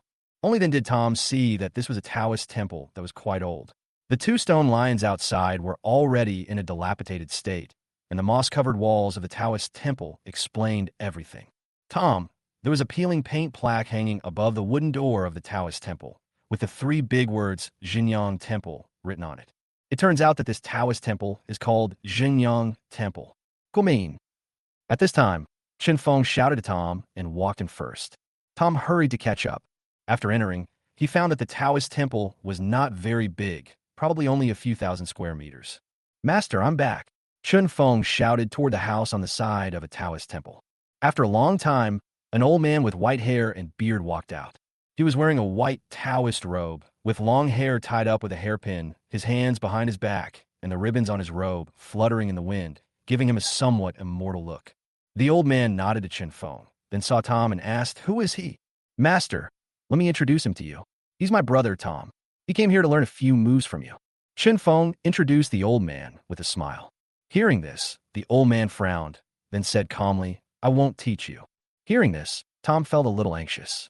Didn't Chun Feng say that learning a few moves wouldn't be a problem? Did he come all this way in vain? However, Chun Feng did not panic at all, as if he had expected it. Then he suddenly took out a book from his arms, handed it to the old man, and said with a smile, "Master, this is what I bought when I came down the mountain this time." The old man took a closer look and quickly took it. Then he took out a pair of reading glasses from somewhere and put them on. Then he began to read the book with relish. Tom was very surprised and wondered what kind of book could interest the old man so much. Then he took 2 steps forward, lowered his body, and looked at the cover of the book in the old man's hand. There were only 5 words written on it, Super Air, and the author's name was Sanchi. At this time, Tom understood that it was a novel. I didn't expect that this old man who looks like an immortal actually likes to read modern novels. This sense of disharmony made him speechless, as if the fat man Chun Feng could jump 2 meters high with one leap. Then, the old man could be heard praising the novel as he read it. "This novel is good, really good, much better than before. This author named Sanchi is great. I'll be reading his novels from now on." But just when he was engrossed in reading, Chun Feng suddenly snatched the novel from the old man's hand. "What are you doing? Give it back to me. I've only read the 3rd chapter." The old man said anxiously. It felt like a child having his favorite toy taken away by someone else. At this time, Chun Feng smiled and said, "Master, I haven't said I bought it for you. But as long as you promise to teach me a few moves, I will give this book to you." Chapitre 192 Confusion Surprise. Hearing Chun Feng's words, the old man frowned, his face full of embarrassment, but his eyes unconsciously glanced at the novel in Chun Feng's hand. Seeing this, Chun Feng raised the novel again and shook it in front of the old man, saying, "Master, you have to think carefully. If you don't want this book, then I will tear it up." After saying this, he pretended to tear up the book. No, I'll teach you, isn't that okay?" The old man became anxious. Hearing this, Chun Feng handed the book to the old man and said with a smile, "Master is wise." The old man snatched the novel from Chun Feng's hand and hurriedly put it in his pocket, as if he was afraid someone else would snatch it away. Then he stroked his beard and said to Chun Feng, "But I've agreed that I'll only teach you 2 tricks." "Yes, master," Chun Feng said without any hesitation. He didn't ask his master to teach Tom much kung fu. Just 2 self-defense moves would be enough. "Okay then, come with me."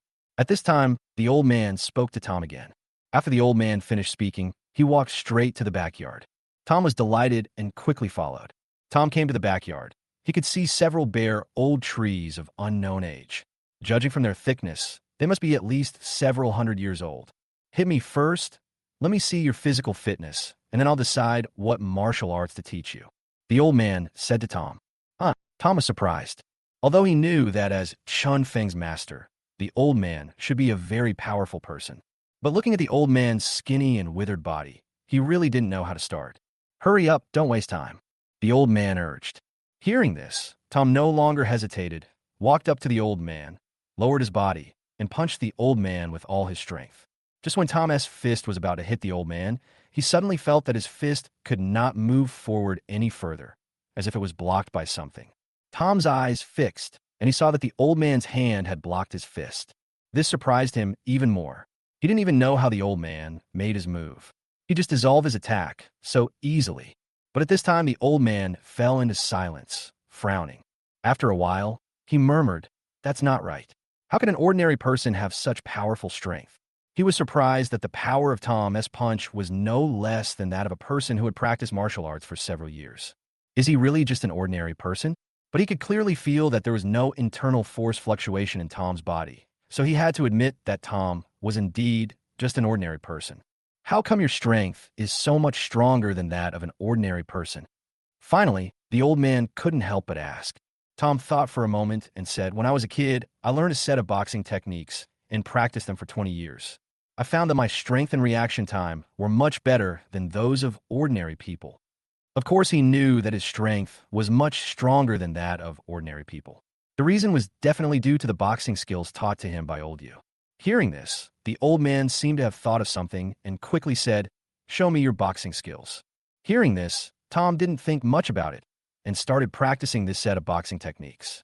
Seeing Tom's movements, the old man was shocked and said, "It is indeed the five animals' fist. It imitates the fierceness of the tiger, the comfort of the deer, the calmness of the bear, the agility of the ape, and the lightness of the bird, striving for connotation. Isn't this a secret of a Yu family? How did you learn it?" He was extremely surprised. This five animals' fist is known as the first foundational scripture in the martial arts world. Although it is of no use to those warriors who already have internal strength, it is a magical skill for those who have never practiced martial arts, because it can lay a solid foundation for ordinary people and greatly enhance their physical fitness. This is also why Tom's power is so strong. Similarly, after ordinary people practice this set of boxing techniques and lay a solid foundation, they will get twice the result with half the effort when learning martial arts. This was taught to me by our neighbor, Grandpa Yu, from our hometown. Tom replied, "You're lucky. Old Yu actually became your neighbor, and he passed on all his family's secrets to you." The old man couldn't help but sigh. He knew that old man Yu had been wandering around all these years, making the world his home and living a free and easy life. Unexpectedly, Tom would meet old man Yu, which allowed him to have such an opportunity and learn the five animals' fist. And Tom has actually practiced this set of boxing techniques for 20 years. You can imagine how fast he would improve if he learned martial arts. Even if Tom's martial arts talent is not strong, he has practiced this set of boxing for 20 years, so he should not be much weaker than Chun Feng. Thinking of this, he couldn't help but look at Chun Feng with a look of satisfaction on his face. His only disciple was definitely the most gifted one he had ever seen in his life. After only practicing martial arts for a few years, he has already reached a level of strength that others may never be able to achieve in their entire lives. Then, the old man turned his attention to Tom and said, "Our sect is called Lingshu Sect, and I am called Kun Wuzi. Now I will teach you two moves. Although I cannot teach you martial arts, they're definitely not inferior to ours. One is an unnamed body movement technique that I accidentally discovered. It can increase your speed. The other is a boxing style called Bajikwan, which my best friend passed down to me before his death. Its moves are ferocious and well-suited to close combat. Many Chinese military combat techniques now incorporate elements of Bajikwan, but their power is less than 1/10 of its original. I hope that after learning Bajikwan, you won't bring disgrace upon its reputation." "Yes, I will definitely not bury its reputation." Tom quickly bowed and said, "Okay, now I'll teach you how to use internal force." The ability to use internal force is what separates warriors from ordinary people. Only by learning to use internal force can you master these two martial arts. Within everyone's dantian lies a ball of qi. As long as you can draw that qi out, it becomes your internal force. First, feel within your dantian to see if you can sense this qi. Kun Wuzi said. Hearing this, Tom calmed down and focused his mind on his dantian. Sure enough, he felt a faint energy in his dantian. If he didn't feel it carefully, he wouldn't be able to detect it at all. Then how can we draw this ball of energy out? Tom asked again. It's very simple. Just use your heart. You have to think of it as a part of your body, just like your hands and feet. Control it with your mind, and it will move. Try it first, Kunwuzi said. Tom nodded, and then did as Kunwuzi said. He concentrated his mind again, first sensing the existence of the air mass, then treating it as a part of his body and began to pull it out. Sure enough, the air mass was pulled out of the dantian according to his idea. Senior, I did it, Tom said excitedly. Chapter 193, Strange Master and Disciple. Did you do it? Kunwuzi showed a suspicious look. I have just felt the existence of the air mass. How can I possibly pull the air mass out of my dantian in one try? You have to know that ordinary warriors, after feeling the energy ball, also need to practice continuously for a period of time before they can draw the energy ball out of the dantian. Is this the benefit of having a solid foundation? But he didn't think much about it and continued. Okay, now I will teach you this nameless body technique. You must know that each technique has its own specific internal energy circulation path. And this technique requires you to first circulate the internal energy to the Tanzhong point, then the Bailey point, the Yongquan point, and finally the Taichung point. Kunwuzi stroked his beard, then his expression straightened. He circulated his internal energy and said, "Watch carefully." As soon as he finished speaking, Kunwuzi's figure disappeared from the spot in an instant, and the next moment he was 10 meters away. But Kunwuzi did not stop and started moving again. Tom concentrated and observed intently, but he could only catch a few afterimages with his eyes because the speed was too fast. Then, Kunwuzi returned to Tom and asked, "Did you see clearly?" "No." Tom shook his head blankly. "It's normal that you can't see clearly. After all, you're just an ordinary person. Just try it according to what I just said," Kunwuzi said lightly. Tom nodded and followed Kunwuzi's instructions to draw the energy out of his dantian and then to the acupuncture points. When the internal energy flowed to the last acupuncture point, he felt the soles of his feet warm up, and both feet were filled with strength. Then, he subconsciously moved his feet and ran forward. In just 2 or 3 seconds, when he looked back, he had already run 20 meters. This speed, it's much faster than usual. People with a solid foundation can really get started quickly. Seeing this, Kunwuzi's face was full of admiration, and he said, "You just tried it once, and it's already very good. Now I will teach you the second martial art, Bajiquan. Bajiquan uses the head and feet as the heaven and earth, the shoulders, knees, elbows, and hips as the 4 directions, and the arms facing forward and backward with the dantian, in the center, symbolizing the origin of the art. Intention guides chi, and chi drives force. The 3 circles and 6 points merge internally and externally, creating a majestic aura. The 8 directions of force are exerted, and the entire body is like the eyes and the hands. Movement transforms, change transforms, and transformation is agile, with infinite wonders. Bajiquan's powerful, unpretentious movements and explosive force create the aura of a swing of the arm to knock the heavens down, a stomp of the foot to shake the 9 states. Hence the saying, Taijiquan brings peace to the world, while Bajiquan brings order to the world. If you can master it to perfection, within China, there will be no more than a handful of people who can defeat you. After saying this, Kunwuzi stretched out his hands, clenched his fists, and then said, "Look carefully. I will only demonstrate it once." The next moment, the fist suddenly punched out, and the wind generated by the fist alone made Tom feel a stinging sensation on his face. Tom stared closely at Kunwuzi's series of actions, not wanting to miss any details.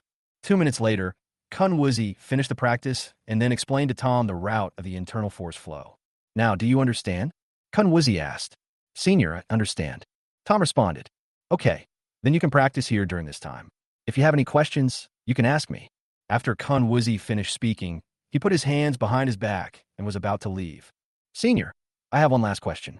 When one reaches a high level in martial arts, can one become like in novels, where one person can destroy countless enemies, fly through the sky, and hide in the ground, and be omnipotent?" Tom asked. This is what he is most curious about now. If this martial arts is really that powerful, then why is he still training now? He could just switch to martial arts. After he becomes successful in his training, he can go directly to the headquarters of the consortium and kill all those who oppose him inheriting the consortium. Then he can inherit the consortium directly. Hearing this, Kunwuzi said very seriously, "You think too much." Now, the effects of martial arts you see can all be explained by modern scientific theories. So you must believe in science. After saying that, Kunwuzi turned around and jumped, flying 5 or 6 meters high. After a few jumps in the air, he disappeared in front of Tom. Seeing this scene, Tom was stunned. Believe in science? Even a world high jump champion wouldn't jump more than 2 meters, right? Yet you leap 5 or 6 meters like you're flying. Tell me, can this be explained scientifically? After that, Tom started to live here, and he practiced martial arts every day. Of course, he is becoming more and more proficient in the two martial arts, and his strength is growing rapidly. In the blink of an eye, it was a week later. That day, Tom was practicing martial arts, but he saw Chun Feng rushing in from outside the temple. "Master, it's bad. It's bad. They're here again. They're coming earlier this month." As Chun Feng ran, he shouted towards the room where Kunwuzi lived. Soon, Kunwuzi came out with a novel in his hand. His face was full of shock. He said, "Why did they come early this month?" "I don't know. Let's quickly set up the scene and then run." Chun Feng said again. Okay, be quick." Kunwuzi quickly continued. Then the two of them went into the house. Tom looked at this scene in great surprise, wondering who on earth had come to make Master Chun Feng and his apprentice so nervous. Could it be their enemy, more powerful than them? Thinking of this, Tom couldn't help but get nervous and quickly walked towards the house the two had entered. Just as he was about to enter the door, Chun Feng came out with a few bags in his hands. "Fengzi, what happened?" Tom asked quickly. "Basie, don't ask anymore. There's no time to explain. Hurry up and help me spread this ashes on everything in my room. Remember to spread it evenly." Seeing Tom, Chun Feng said anxiously and put a bag in Tom's hand. After saying that, Chun Feng walked towards one of the houses. Tom was stunned for a moment, then looked at the contents of the bag. Sure enough, there was a bag of dust inside, like the kind of dust that comes from a room that hasn't been cleaned for a long time. Tom was very confused and didn't know what Chun Feng's intention was in asking him to spread the dust. However, he didn't think much about it and followed Chun Feng's request. He walked into a room and began to quickly and evenly spread the dust throughout the room. After doing all this, Tom felt as if no one had lived in this house for a long time. Then Tom walked out of the house. Coincidentally, Kunwuzi also walked out of the house carrying large and small bags. "Senior, what exactly happened?" Tom couldn't help but ask again. Hearing this, Kunwuzi's old face turned red, and he did not answer Tom's question, as if he found it difficult to speak. Then he shouted toward the room, "Disciple, are you done? Hurry up." Chapter 194, Rapid Progress. As soon as he finished speaking, Chun Feng ran out of the house and said, "It's done, it's done." After he finished speaking, he took the two packages from Kunwuzi and said, "Master, let's run quickly. They will be here in about a minute. Then hurry up and go." While Kunwuzi was talking, he walked quickly and was the first to leave Jinyang Temple. "Basie, follow me." After Chun Feng finished speaking, he left. Tom, who looked confused, quickly followed. After a week, Tom's speed had improved a lot, and he could still keep up with Chun Feng if he slowed down a little. A few minutes later, Tom followed Chun Feng to a cave. "Fengzi, just stay here tonight," Chun Feng said to Tom. "Fengzi, now you should tell me what's going on. Did you encounter an enemy?" Tom asked the question again. Hearing this, Chun Feng blushed, but then sighed and began to explain for Tom. After listening to Chun Feng's explanation, Tom was completely stunned. It turned out that this Jinyang Temple was not Kunwuzi's sect. He and Chun Feng just passed by here and saw that no one lived in this Taoist temple, so they took over and settled down here. But what they don't know is that this Taoist temple has long been listed as a material cultural heritage. Because the mountain roads here are steep and is not suitable to be developed into a tourist destination, the relevant departments only send people to inspect and clean it every month. In order to avoid being discovered by these people, the master and apprentice would disguise the scene as if no one had lived there before each arrival, and then go out to hide for a night. I have to say, this master and disciple are really unique. Who would have thought that two martial arts masters would be scared to the point of hiding from ordinary people? Puff. After a while, Tom finally couldn't help laughing and said, "Aren't you a martial arts master? How come this is all you can do?" Chun Feng said helplessly, "Although we can fight, we can't go against the relevant departments." Next, that night, Tom and his apprentice Chun Feng spent the night here. Around noon the next day, the three of them returned to Jinyang Temple. Sure enough, the dust they had spread in the Taoist temple had been cleaned up, and the garbage such as dead branches and fallen leaves in the yard had also been cleaned up. The master and disciple seemed to have become accustomed to this result, so their expressions were very calm. Next, the days went on as before, and Tom practiced all the time, every day. There's only 1 month left, and he wants to take advantage of this month to improve his strength. In the blink of an eye, there are only a few days left before the 1 month deadline. Kunwizi also came to see Tom's condition. The more he looked, the more surprised he was. At this time, the strength displayed by Tom was many times better than he had imagined, and his progress was extremely rapid. In less than a month, he had already mastered both martial arts, which was like an ordinary martial artist practicing for several years. Now, he finally knew that Tom not only had a solid foundation, but also had great talent, and was no less talented than Chun Feng. If one only has a strong foundation, one cannot achieve this. At the same time, Zhanghai City, Ma family. After more than a month of rest, Ma Lang's feet finally recovered, and he couldn't help but want to go out and indulge himself. Because of his foot problem, he has to stay at home every day these days, which makes him feel very bored. Tom, the instigator of all this, he hated him to the core. However, due to Ma Chengdong's instructions, he could not take the initiative to seek revenge on Tom. Think about the time. It has been a month, and their family has not found out anything except that Tom inexplicably became the boss of Hongding Entertainment. They speculated that Tom might be related to James, but it was just speculation. According to Ma Chengdong, Tom must be thoroughly investigated before any action could be taken. There was no way, he could only endure it. At this moment, he no longer thought about these unhappy things. The most important thing now was to go out and indulge himself. Then he took out his phone and called someone. Looking at the name on the number, it clearly said Alex. That's right, this person is Chloe's younger brother, Alex. Alex was originally from Zhanghai University with him, but he was Alex's senior and had just graduated. The reason why Chloe was with his brother Manhwa Tong was that Alex introduced Chloe to his brother Manhwa Tong. So, after Chloe and Manhwa Tong got together, their relationship became closer. Hey Alex, what are you doing? After the call was connected, Ma Lang asked directly. Brother Lang, I'm having dinner with some beautiful women. Alex replied with a smile. Now his brother-in-law Manhwa Tong treats him very well. Not only did he buy him a house and a car, he also gave him pocket money all the time, hundreds of thousands of yuan at a time. So, he lives a very comfortable life now. Okay, tell me the address, and I'll come find you. Ma Lang said quickly. Listening to what Alex said, isn't it exactly what he wants? After receiving the address from Alex, Ma Lang hurried out from home. Soon, he arrived at the address Alex gave him, Haoqing KTV. When he walked into the box, he saw 5 or 6 beauties besides Alex, and Alex was being hugged by women left and right. Wow, he's even more awesome than me. Ma Lang was stunned for a moment, then quickly walked over with a smile. Brother Lang, you're here. Alex greeted with a smile, then said to the 2 beauties, go to Brother Lang's place and keep him company for me. Hearing this, the 2 beauties hurriedly went towards Ma Lang with a smile. Master Ma, the 2 of them walked directly to Ma Lang's side and sat down, speaking in a coquettish voice. Ma Lang was not polite and directly hugged her in his arms. Then, several people started playing. An hour later, Ma Lang was frowning, feeling that these vulgar women were no longer in his eyes.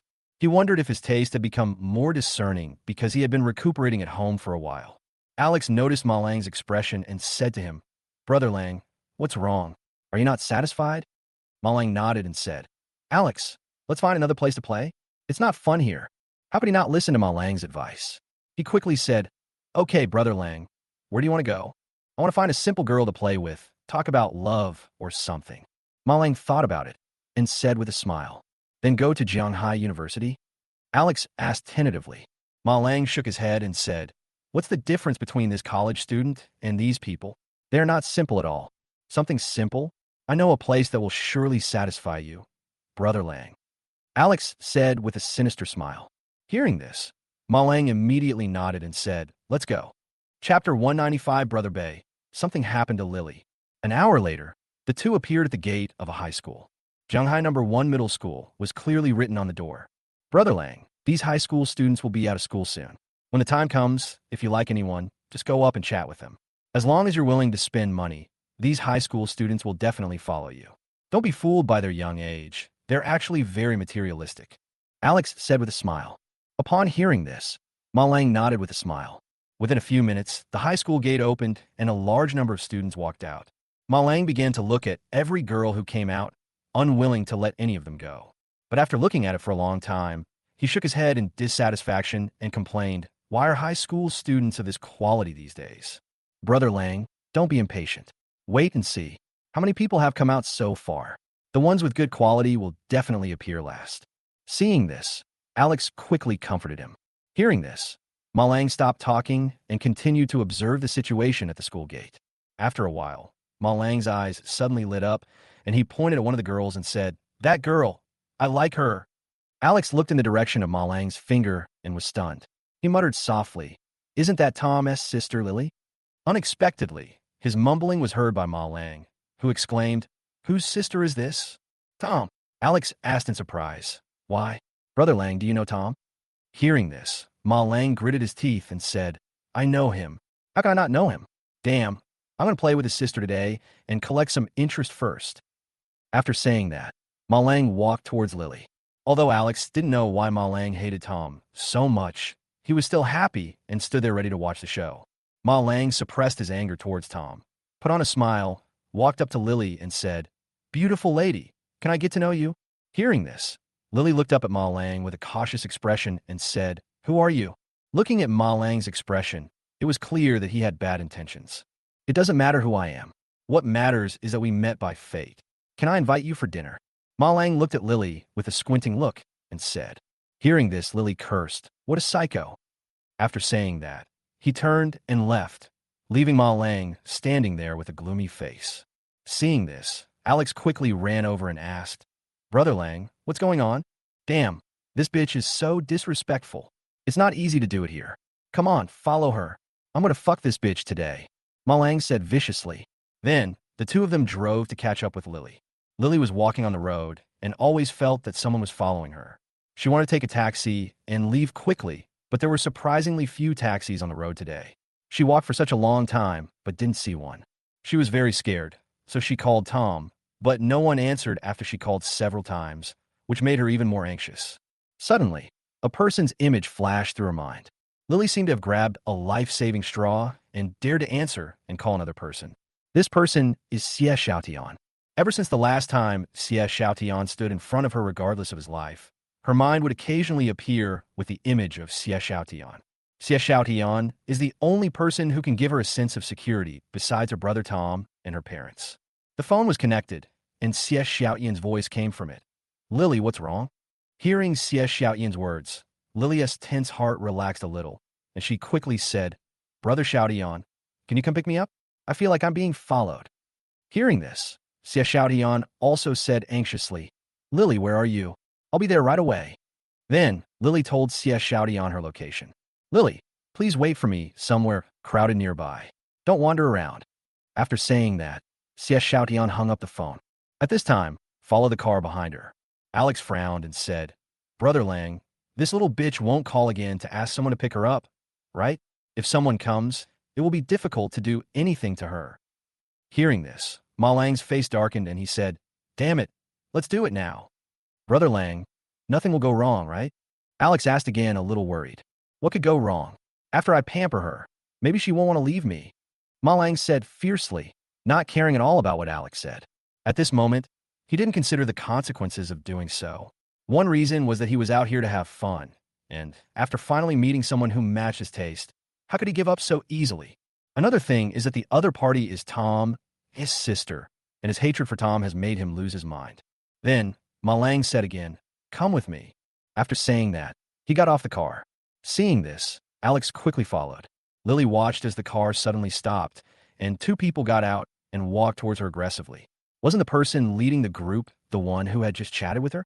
A bad premonition appeared in her heart, and then she started running. However, her speed was no match for the two boys.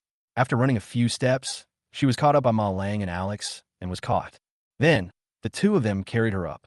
She struggled and screamed desperately, but it was no use and was carried into the car by two men. Then the two drove away.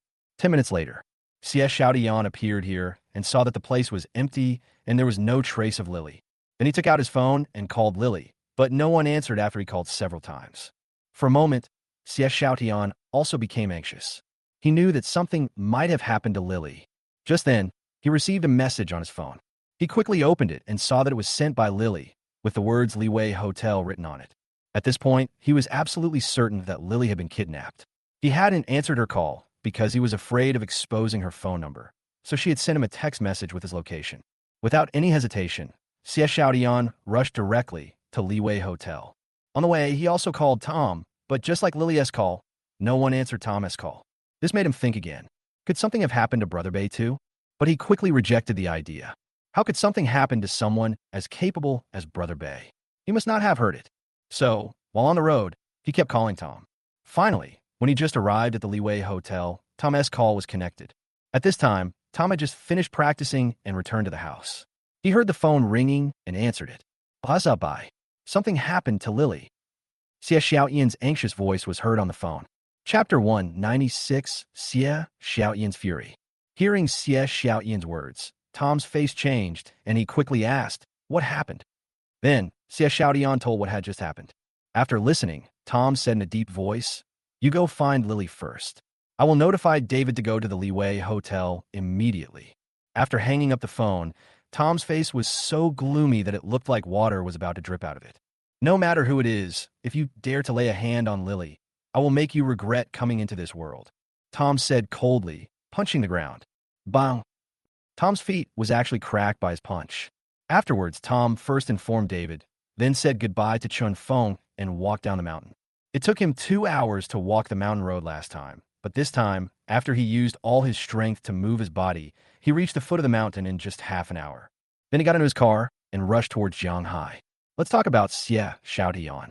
After Xie Xiaodian hung up the phone, he went into the Liwei Hotel. "I want to see the surveillance footage of your hotel. My friend has been kidnapped and brought to your hotel." Xie Xiaodian came to the front desk and said excitedly. Hearing this, the receptionist was stunned for a moment, then smiled and said, "Sir, don't be ridiculous. This kind of thing can't happen in our hotel." Hearing this, Xie Xiaotian immediately became furious and said, "Who the hell is kidding you? I want to check the surveillance cameras in your hotel." Hearing this, the receptionist was also unhappy. She thought Xie Xiaotian was here to cause trouble and said with a sullen face, "I'm sorry, sir. You have no right to view our hotel surveillance. If you continue to cause trouble, I will call security." Hearing this, Xie Xiaotian punched the counter and stared at the receptionist. The receptionist was startled and shouted gratefully, "Security, security, someone is causing trouble." Then, I saw a security guard coming over. Seeing this, Xie Xiaotian showed an unwilling look on his face and ran straight to the elevator. He knew that time was running out, and he had no time to waste here anymore. When he came in, he had observed that the hotel was not big, with only 3 floors. The first floor was the dining room, and the second and third floors were accommodations. This may be the reason why the criminals chose this place. After all, the larger the hotel, the more attention it will attract. So it is relatively easier to find people. Then he started from the second floor, knocking on the doors one by one and shouting Lily's name. At the same time, in a room on the 3rd floor of Liwei Hotel, Lily huddled in a corner in panic. Ma Lang stared at her with lustful eyes, while Alex picked up his mobile phone to record the scene. "You little bitch, you actually dared to reject me just now. No girl has ever dared to refuse my request. Right now, I'll let you know how powerful I am." After Ma Lang finished speaking, he grabbed Lily's arm, pulled it up hard, and then dragged her onto the bed. Please let me go," Lily begged with tears streaming down her face. "Let you go? How could I, Ma Lang? Let go of the woman I wanted. Besides, you're Tom's sister, so there's no way I'd let you go." Ma Lang sneered and rushed towards Lily. Lily dodged to the side, but was still pounced on by Ma Lang. Ma Lang reached out and pulled Lily's clothes. Tear! Lily's clothes were torn, revealing large areas of skin. Seeing this scene, Ma Lang's hormones rose sharply, his eyes were full of greed, and he reached out to tear Lily's clothes. He tore Lily's outer clothes completely, leaving only her underwear. "Help! Help!" Lily was terrified and yelled desperately. "Scream, but even if you scream your throat out, no one can save you." Malang's Norte de Coldly.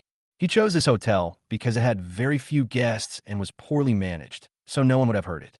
Furthermore, even if someone did hear it, they would have pretended not to hear it. He had often done this kind of thing here before, and it always worked. "Lily, where are you?" Lily. However, at this moment, a sound came from outside. Lily was delighted when she heard this familiar voice. She recognized it. It was Xie Xiaoyan's voice. Then, She desperately shouted to the outside of the door. Brother Xiaotian, I'm here. I'm here. Xie Xiaotian, who was outside the door, heard the voice and was delighted because the voice came from the room in front of him. Then he quickly took a few steps forward and rushed towards the door with all his strength. The quality of this door was not very good and was actually knocked open by Xie Xiaotian. When Xie Xiaotian saw the scene in the room, his anger instantly rose. Fuck you. You two scumbags. Xie Xiaotian rushed in angrily. When Alex saw that the person coming was Xie Xiaotian, he was also stunned. He immediately stopped Xie Xiaotian and said coldly, Xie Xiaotian, you are looking for death. Get out of here now and stop meddling in other people's business. In the past, he was considered Xie Xiaotian's follower. But now, with Manhwa as his brother-in-law, he was not afraid of Xie Xiaotian at all. Can Xie Xiaotian's family's power compare with that of his brother-in-law? Xie Xiaotian ignored Alex's words and punched Alex. Alex was caught off guard and was knocked to the ground. Then Xie Xiaotian came to Ma Lang again and kicked him again, kicking Ma Lang under the bed. Lily, are you okay? Seeing Lily's appearance at this moment, Xie Xiaotian asked with concern. Brother Xiaotian. Lily couldn't bear it anymore and threw herself into Xie Xiaotian's arms, crying bitterly. God knows how desperate and helpless she was just now. Xie Xiaotian patted Lily on the back, then took off his clothes and put them on Lily. Fuck you. How dare you hit me? Alex, come with me and beat him. At this time, Ma Lang stood up angrily and said to Alex. Alex was also angry and followed Ma Lang to rush towards Xie Xiaotian. Seeing this, Xie Xiaotian gently pushed Lily out and went towards the two of them. The three of them started fighting with punches and palms. Perhaps it was because of the power of anger, or perhaps it was because of some unknown bond with Lily, but Xie Xiaotian felt full of strength and was able to fight with the two of them, evenly matched. Brother Xiaotian, be careful, Lily shouted worriedly from his side. Don't worry, I'm fine, don't worry. Xie Xiaotian said this in a nonchalant manner. Bang! But before he could finish his words, he was hit on the head by a heavy ashtray that Ma Lang picked up. Blood kept flowing from Xie Xiaotian's forehead, and then Xie Xiaotian fell straight to the ground. Chapter 197 Complete Settlement. Brother Xiaotian. Seeing this scene, Lily opened her eyes wide and ran over quickly. At this time, even Alex panicked and said to Ma Lang anxiously, Brother Lang, we are not going to kill anyone, right? Ma Lang snorted coldly and said, Alex, what are you afraid of? I'm here to protect you. Even if he dies, it's okay, don't worry. In the past, he often did this kind of thing, but he never killed anyone. The most serious incident was when he turned someone into a vegetable, but he only paid some money as compensation and then took care of things here and there. Nothing serious happened. In his opinion, even if he killed someone now, the most he would have to do was pay some extra money. Alex still looked terrified when he heard this and asked, Brother Lang, what should we do now? Now that things have come to this, we can't stay here anymore. Let's go. After saying that, Ma Lang took the lead and walked outside. Seeing this, Alex immediately followed. Brother Xiaotian, please don't let anything happen to you. Looking at Xie Xiaotian's appearance, Lily felt like her heart was broken. Last time, Xie Xiaotian had saved her at the risk of his own life and was seriously injured. This time, Xie Xiaotian once again risked his life to save her, and now his life or death is unknown. Then, she stretched out her finger and placed it on Xie Xiaotian's nostrils to sense it. Still breathing. Brother Xiaotian is not dead. Very good. Lily felt that Xie Xiaotian was still breathing faintly and suddenly became excited. Then she took out her phone and called an ambulance. It was at this moment that a burst of hurried footsteps was heard. Then I saw a group of people walking into the room, led by David. Seeing this scene, David thought to himself that it was not good and he was still a step too late. Miss Lily, what happened to him? David walked forward, and his first reaction was to sense Xie Xiaotian's breath. There's still life. There's still hope. Brother Xiaotian was beaten by them and is now in a coma. I just called an ambulance. Lily replied tearfully. Who are they? David asked. Alex, the younger brother of my brother's ex-girlfriend, and the other one I don't know. Lily thought about it and replied. She and Alex had met once before, so her memory was a little fuzzy. Alex has a deep memory of beautiful women, so he recognized Lily at the school gate. David thought about it and said to Scar, go to the hotel and check the surveillance footage. Write down the appearance of those two people for me. Upon hearing this, Scar brother hurried to do the job. He went straight to the front desk and said to the receptionist, Go get me the hotel surveillance. The receptionist was a little frightened by Scar's ferocious appearance, but she pretended to be calm and said, "I'm sorry, sir. Pa." But before she could finish her words, Scar slapped her in the face, pulled a dagger from his pocket, stuck it into the counter, and said fiercely, "I told you to turn on the surveillance." Seeing this, the receptionist didn't dare to say no at all. She nervously turned on the surveillance video for Scar brother. More than 10 minutes later, an ambulance arrived at the hotel and took Xie Xiaotian into the ambulance. Lily also quickly accompanied Xie Xiaotian to the ambulance. "Mr. Jean, this is a photo of these two people." Scar took out the phone and handed it to David. The screen on the phone showed the scene of Ma Lang and Alex entering the hotel. "This is the screenshot Scar just took from the surveillance video." David saved the photo and said to Scar, "Go to the hospital. Now, Tom's brother is in trouble and he has to stay in the hospital, waiting for Tom to come back." Night. A car stopped in front of Jianghai City Hospital. A figure hurriedly got out of the car. It was Tom. Soon, he came to Xie Xiaotian's ward. At this moment, he saw Lily sitting beside Xie Xiaotian's bed, with tears still on her face and her eyes full of sadness. David and Scar brother stood aside, their faces also looking very unhappy. Young Master Su, seeing Tom walk into the ward, David and Scar brother hurriedly shouted, "Elder brother." Lily threw herself into Tom's arms and said sadly, "Brother Xiaotian, how is Xiaotian now?" Tom asked, patting Lily's back. The doctor said Xiaotian suffered a severe head injury and may not wake up. Lily's eyes turned red again. Hearing this, Tom's face darkened terribly, and he said coldly, "Who did it?" "Master Su, this is the photo we took." David handed the phone to Tom. Tom looked, he saw that one of them was Alex, and his face became even colder. He had let Alex go many times before, but he didn't expect that Alex would have ideas about his sister this time. Now Xie Xiaotian has fallen into a coma, and it is very likely that he will never wake up. So this time, there's no way he'll let Alex go. Let's settle everything at once. "Who is this person?" Then Tom pointed at Ma Lang and said, he recognized this person.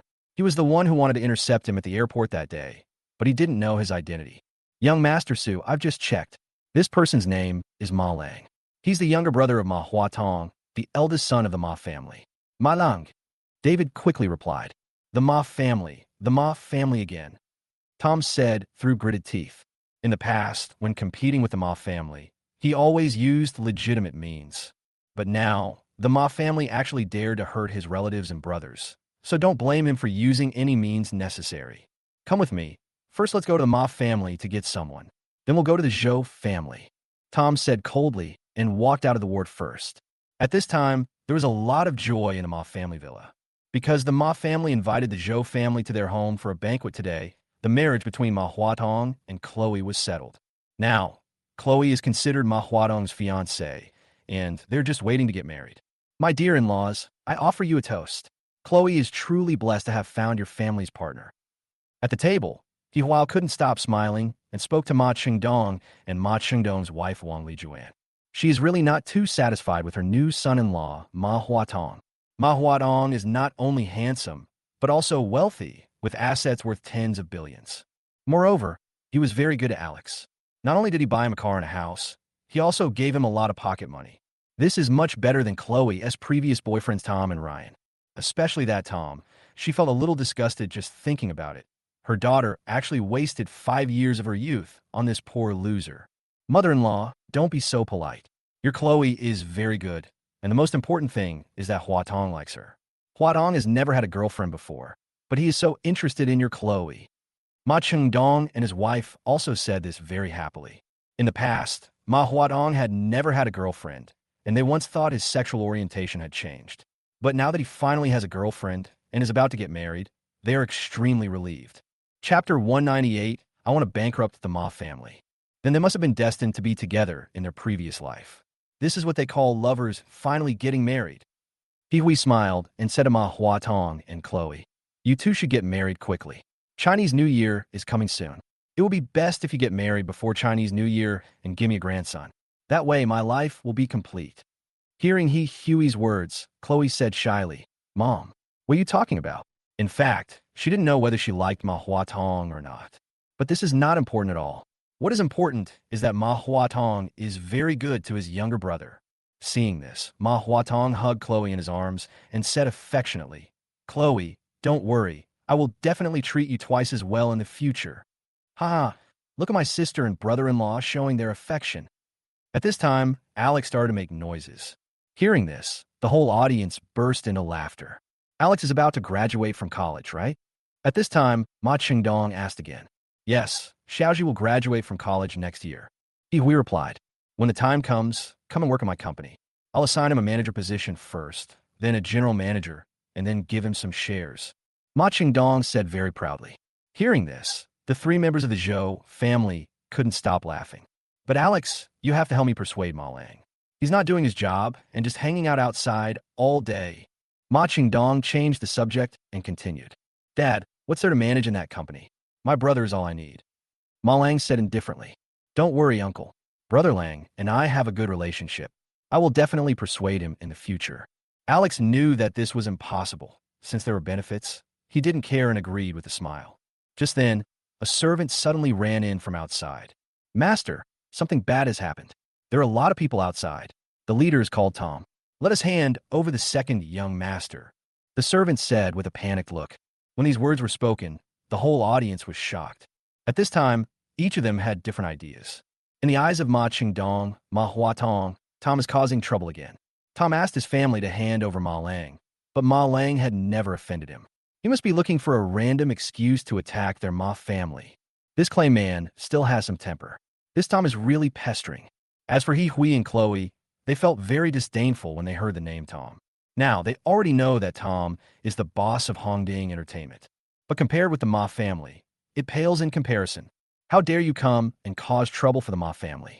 You're really courting death. Chloe didn't think too much about it, but Hui thought a little too much. She felt that Tom must have heard about her daughter's engagement to Ma Huatong, so he came to cause trouble. When Ma Lang and Alex heard the news, they immediately understood that Tom must be doing this for Lily and Xie Xiaotian. Then, a hint of disdain appeared on Ma Lang's face. How dare you come my Ma family and cause trouble for me? You are so brave. Then, many people at the table stood up and wanted to go out and take a look. However, Ma Qingdong said, what are you doing? You all stay here. I'm going to go out and take a look. Was really unsure because he hadn't found out any details about Tom and didn't want everyone to follow him out to join in the fun. Hearing Ma Qingdong's resolute tone, the others didn't know what to say and could only stay where they were. Afterwards, Ma Qingdong walked out.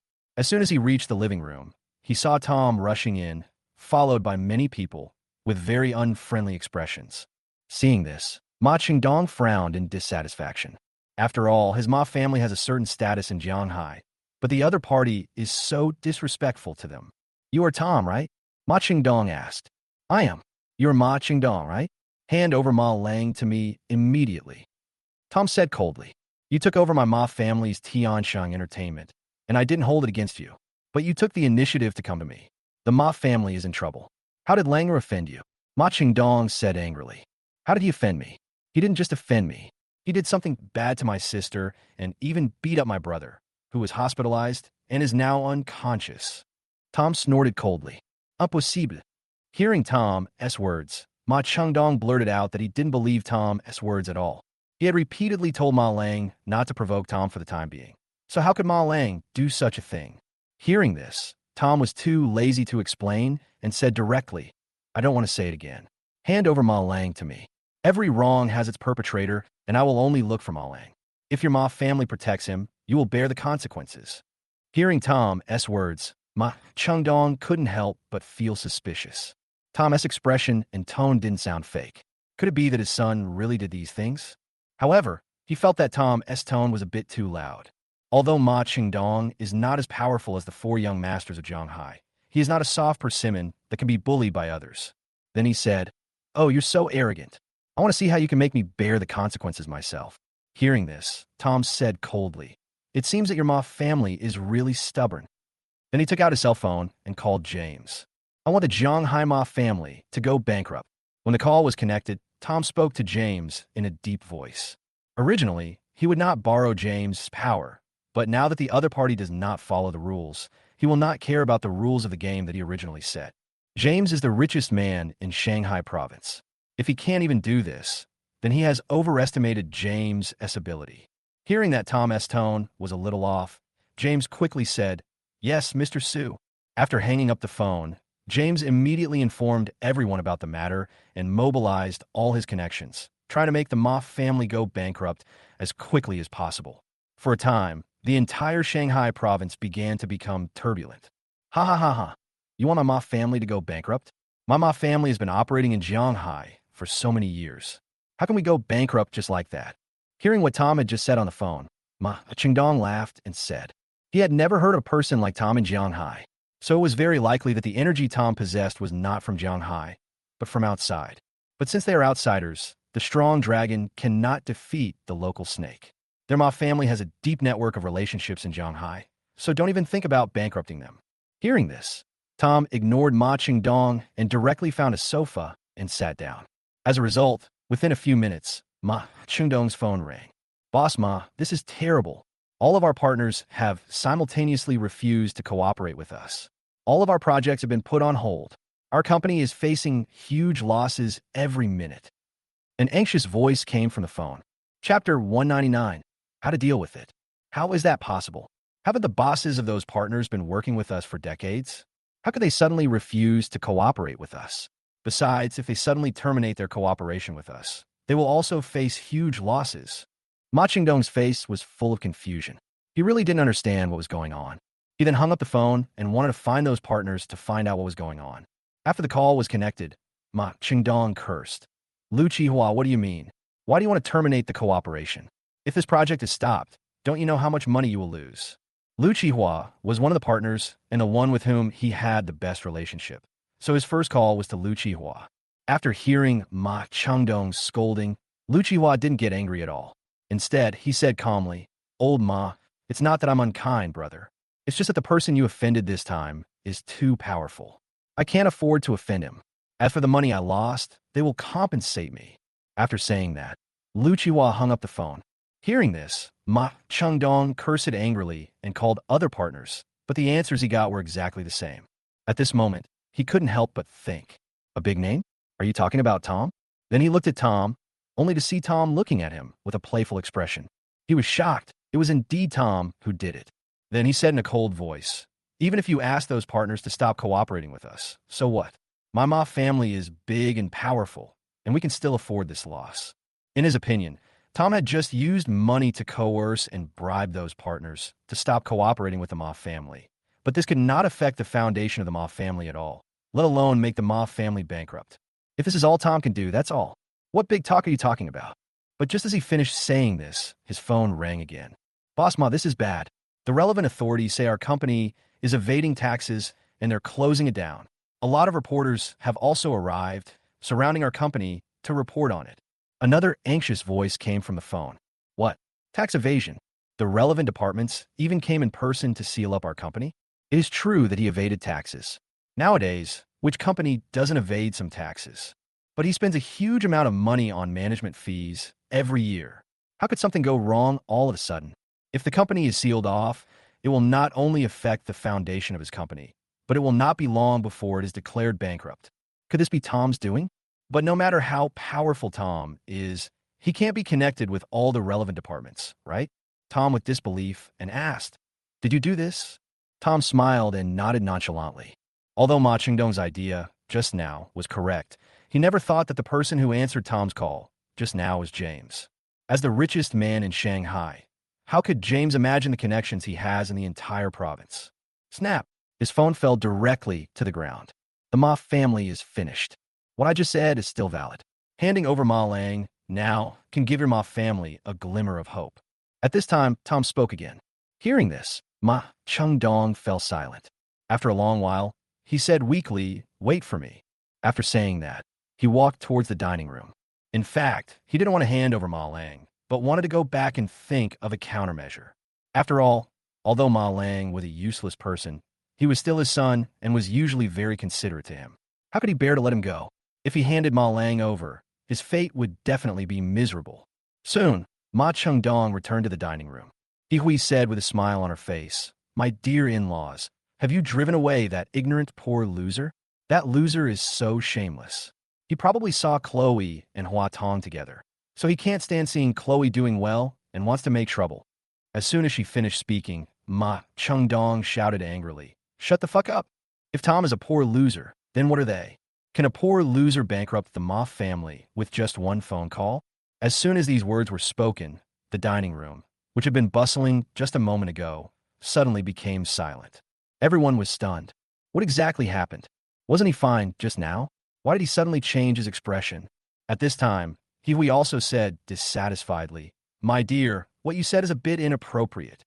However, Ma Qingdong ignored her and looked at Ma Lang and asked, "What did you do to Tom S.'s sister? And Tom S.'s brother? Was he also injured by you?" Hearing Ma Qingdong's words, Ma Lang said nonchalantly, "Dad, it's not a big deal. Since he came to our house, just give him some money, and that's it." Bang! Hearing this, Ma Qingdong became furious and slapped Ma Lang in the face. "This beast really did this. Dad, you hit me for this? I've done this kind of thing many times before, but you never hit me." Ma Lang said very aggrievedly, "Do you think things are still the same as before? Before, I was able to handle it, so I didn't care about you. Now, I can't handle this matter at all. That Tom is too powerful. He asked me to hand you over, otherwise he would bankrupt our family. Now, he just made a phone call, and our family is on the verge of bankruptcy." Ma Qingdong snorted coldly and said, when these words were spoken, the whole audience was stunned. Tom just made a phone call and brought the Ma family to the brink of bankruptcy? Tom, just the boss of Hongding Entertainment? Where does he get so much power? Even Ma Lang was completely stunned when he heard this. Tom's energy is so great. The Ma family must hand him over, otherwise the Ma family will go bankrupt. At this moment, his face was full of regret. "I regret not listening to Ma Qingdong and provoking Tom." Then, with a sad face, he said to Ma Qingdong, "Dad, you have to save me. Don't hand me over." Tom's sister was almost raped by him, and Xie Xiaotian was beaten to a point where his life or death was unknown. If he fell into Tom's hands, who knows what would happen to him? Ma Qingdong didn't answer him, but said, "Tell me what happened. Let me think about whether there is any room for maneuver." "Okay." Ma Lang replied quickly, and then told him what had happened. After hearing Ma Lang's words, everyone understood. It turns out that Ma Lang and Alex actually did such a thing. No wonder Tom came to the Ma family to ask for people. When Hui and Chloe heard this, their expressions changed. They didn't expect that Alex was actually involved in this. Ma Qingdong suddenly said, "You mean Alex also participated with you?" "Yes," Ma Lan replied. Hearing this, Ma Qingdong seemed to be thinking about something, and suddenly his eyes lit up, as if he had thought of a solution. Chapter 200. I want both of them. Langya, Hun. Go through the back door, and don't let anyone see you. Come back after the storm is over. Ma Qingdong spoke directly to Ma Lang. Hearing this, Ma Lang was delighted, knowing that his father had decided not to hand him over. Then he said, "Okay, Dad, I'll listen to you." After saying that, Ma Lang left without stopping. "In-laws, what about my Xiaoji?" At this time, Hui hurriedly asked. After all, both Ma Lang and Alex were involved in this incident. Now that Ma Lang is gone, what should Alex do? "Alex, of course he's going out with me to meet Tom." Upon hearing this, Ma Qingdong smiled meaningfully and said, this was what he had in mind. First, let Ma Lang escape, and then let Alex take all the blame. Perhaps this matter could be settled. When these words were spoken, the three members of the Zhou family were stunned at the same time. Bring Alex to see Tom. Isn't this just pushing Alex into the fire pit? Letting the main culprit Ma Lang escape, but letting Alex go to see Tom? What kind of logic is this? Did he want Alex to take all the blame? In-laws, do you want our Xiaoji to take the blame for Ma Lang? Hui stood up and said angrily. Hearing this, Ma Qingdong smiled and said, "How can you say I'm taking the blame? They have a deep brotherly bond, so I just asked Alex to help out. As long as your Zhou family is willing to do this, I will definitely ensure that your family will have no worries about food and clothing for the rest of their lives." In his opinion, the Zhou family members were worthless, and it was a great honor to take the blame for his son. Upon hearing this, Hui immediately refused. Impossible. I don't agree. All she did was to make Alex's life easier in the future. If something happened to Alex, what good would it be for her to gain more? This is not up to you. Get Alex out of here. Ma Qingdong snorted coldly and said to the two bodyguards. Hearing this, two bodyguards grabbed Alex and were about to take him outside. "Mom, sister, save me. I don't want to see Tom." Suddenly, Alex burst into tears and begged. "Let my son go. We won't get married. Our Zhou family has nothing to do with your Ma family." Hui quickly stopped him. "Let my brother go."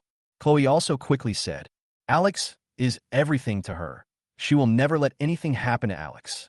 Chloe's expression Ma Huatong also said to Ma Qingdong, Dad, just let Alex go and let him run away with Ma Lang. He really likes Chloe so much. If his father does this, then his relationship with Chloe will definitely be over. Ma Qingdong didn't want to pay attention to what the Zhou family said, but when he heard what Ma Huatong said, he immediately became angry and cursed. Shut up, you ungrateful wolf. If you don't hand over this person, the Ma family will go bankrupt. You don't even care about the Ma family, and you're even turning your arm outward. After saying this, he said no more and ordered 2 bodyguards to take Alex out, and he himself hurried out. Seeing this, everyone hurriedly followed. Ma Qingdong came to the living room, walked up to Tom, and said, Tom, I've figured out what happened. Alex was the only one who did this, and my son Ma Lang was just a bystander. I'm handing Alex over to you and letting you deal with him as you please. Now or even now, right? After saying this, he said to the bodyguard, Bring him to me. Brought Alex directly to Tom. Tom, no, Brother Bay. It wasn't me who did it. It was Ma Lang who did it. Alex's face was filled with anxiety as he quickly denied it. Bang! Ma Qingdong slapped him and shouted angrily, Stop slandering my son. At this time, Tom looked at Alex and said, I originally said that I would come to find you after I caught Ma Lang, but I didn't expect you to be at Ma's house. This saved us a lot of trouble. After saying this, Tom said to Ma Qingdong, I accept this person. Then he asked David to take the man away. At this moment, several more people ran out. It was Ma Huatong and his son Chloe. Seeing the scene in front of her, Chloe's face changed. After hesitating for a moment, she walked directly in front of Tom and said, Tom, can you let my brother go? He is just a child and doesn't understand. Tom said coldly, He's still a child. Have you ever seen a child this big? In your eyes, he may always be just a child, but in fact, he is already an adult. Adults should be held accountable for their mistakes. Hearing this, Chloe's face looked a little ugly. He's so unwilling to let Alex go. This is her only brother. If anything happens to Alex, how will she live in the future? Then, she bit her lip and said, Brother Bay, I know I was wrong before. I shouldn't have broken up with you. As long as you can let my brother go this time, I will marry you, and you can do whatever you want of me tonight. She has no other choice. The only connection between her and Tom was that she used to be Tom's girlfriend. She thought, if she could take advantage of this, maybe Tom would fall in love with her again. Moreover, she had been with Tom for 5 years, and she had never let Tom touch her, so she felt that the last sentence was also very attractive to Tom. Seeing this, Huey also came to Tom and said with a smile, Good son-in-law, please let Xiaoji go. I did something wrong before, and I apologize to you here. As long as you let him go, we will be a family from now on. Hearing what the Zhou mother and son said, Ma Huatong was completely stunned. He simply couldn't believe that the Zhou mother and son could actually say such words. Was he not good to his family? Ever since he got together with Chloe, he had bought them a house and a car, and he had never been stingy. And now, he and Chloe are still boyfriend and girlfriend. But the Zhou family can actually say such shameless words and don't take him seriously at all. Thinking of this, anger rose in his heart, and he clenched his fists tightly. However, he finally loosened his fists, felt a deep sense of powerlessness in his heart, and then left the living room directly. He came to the living room intending to plead for Alex, but now it seemed that there was no need. And Son said, Tom felt a strong wave of disgust in his heart. He coldly spat out one word to the Zhou family mother and son and said, Get out. You, Zhou's mother and son were stunned. They had never expected Tom to be so ruthless. Suabian looked at Ma Qingdong again and said, Although I accepted Alex, I also want Ma Lang. He didn't believe Ma Qingdong's nonsense. He had already known the truth from David. He must make these 2 people pay the price they deserve.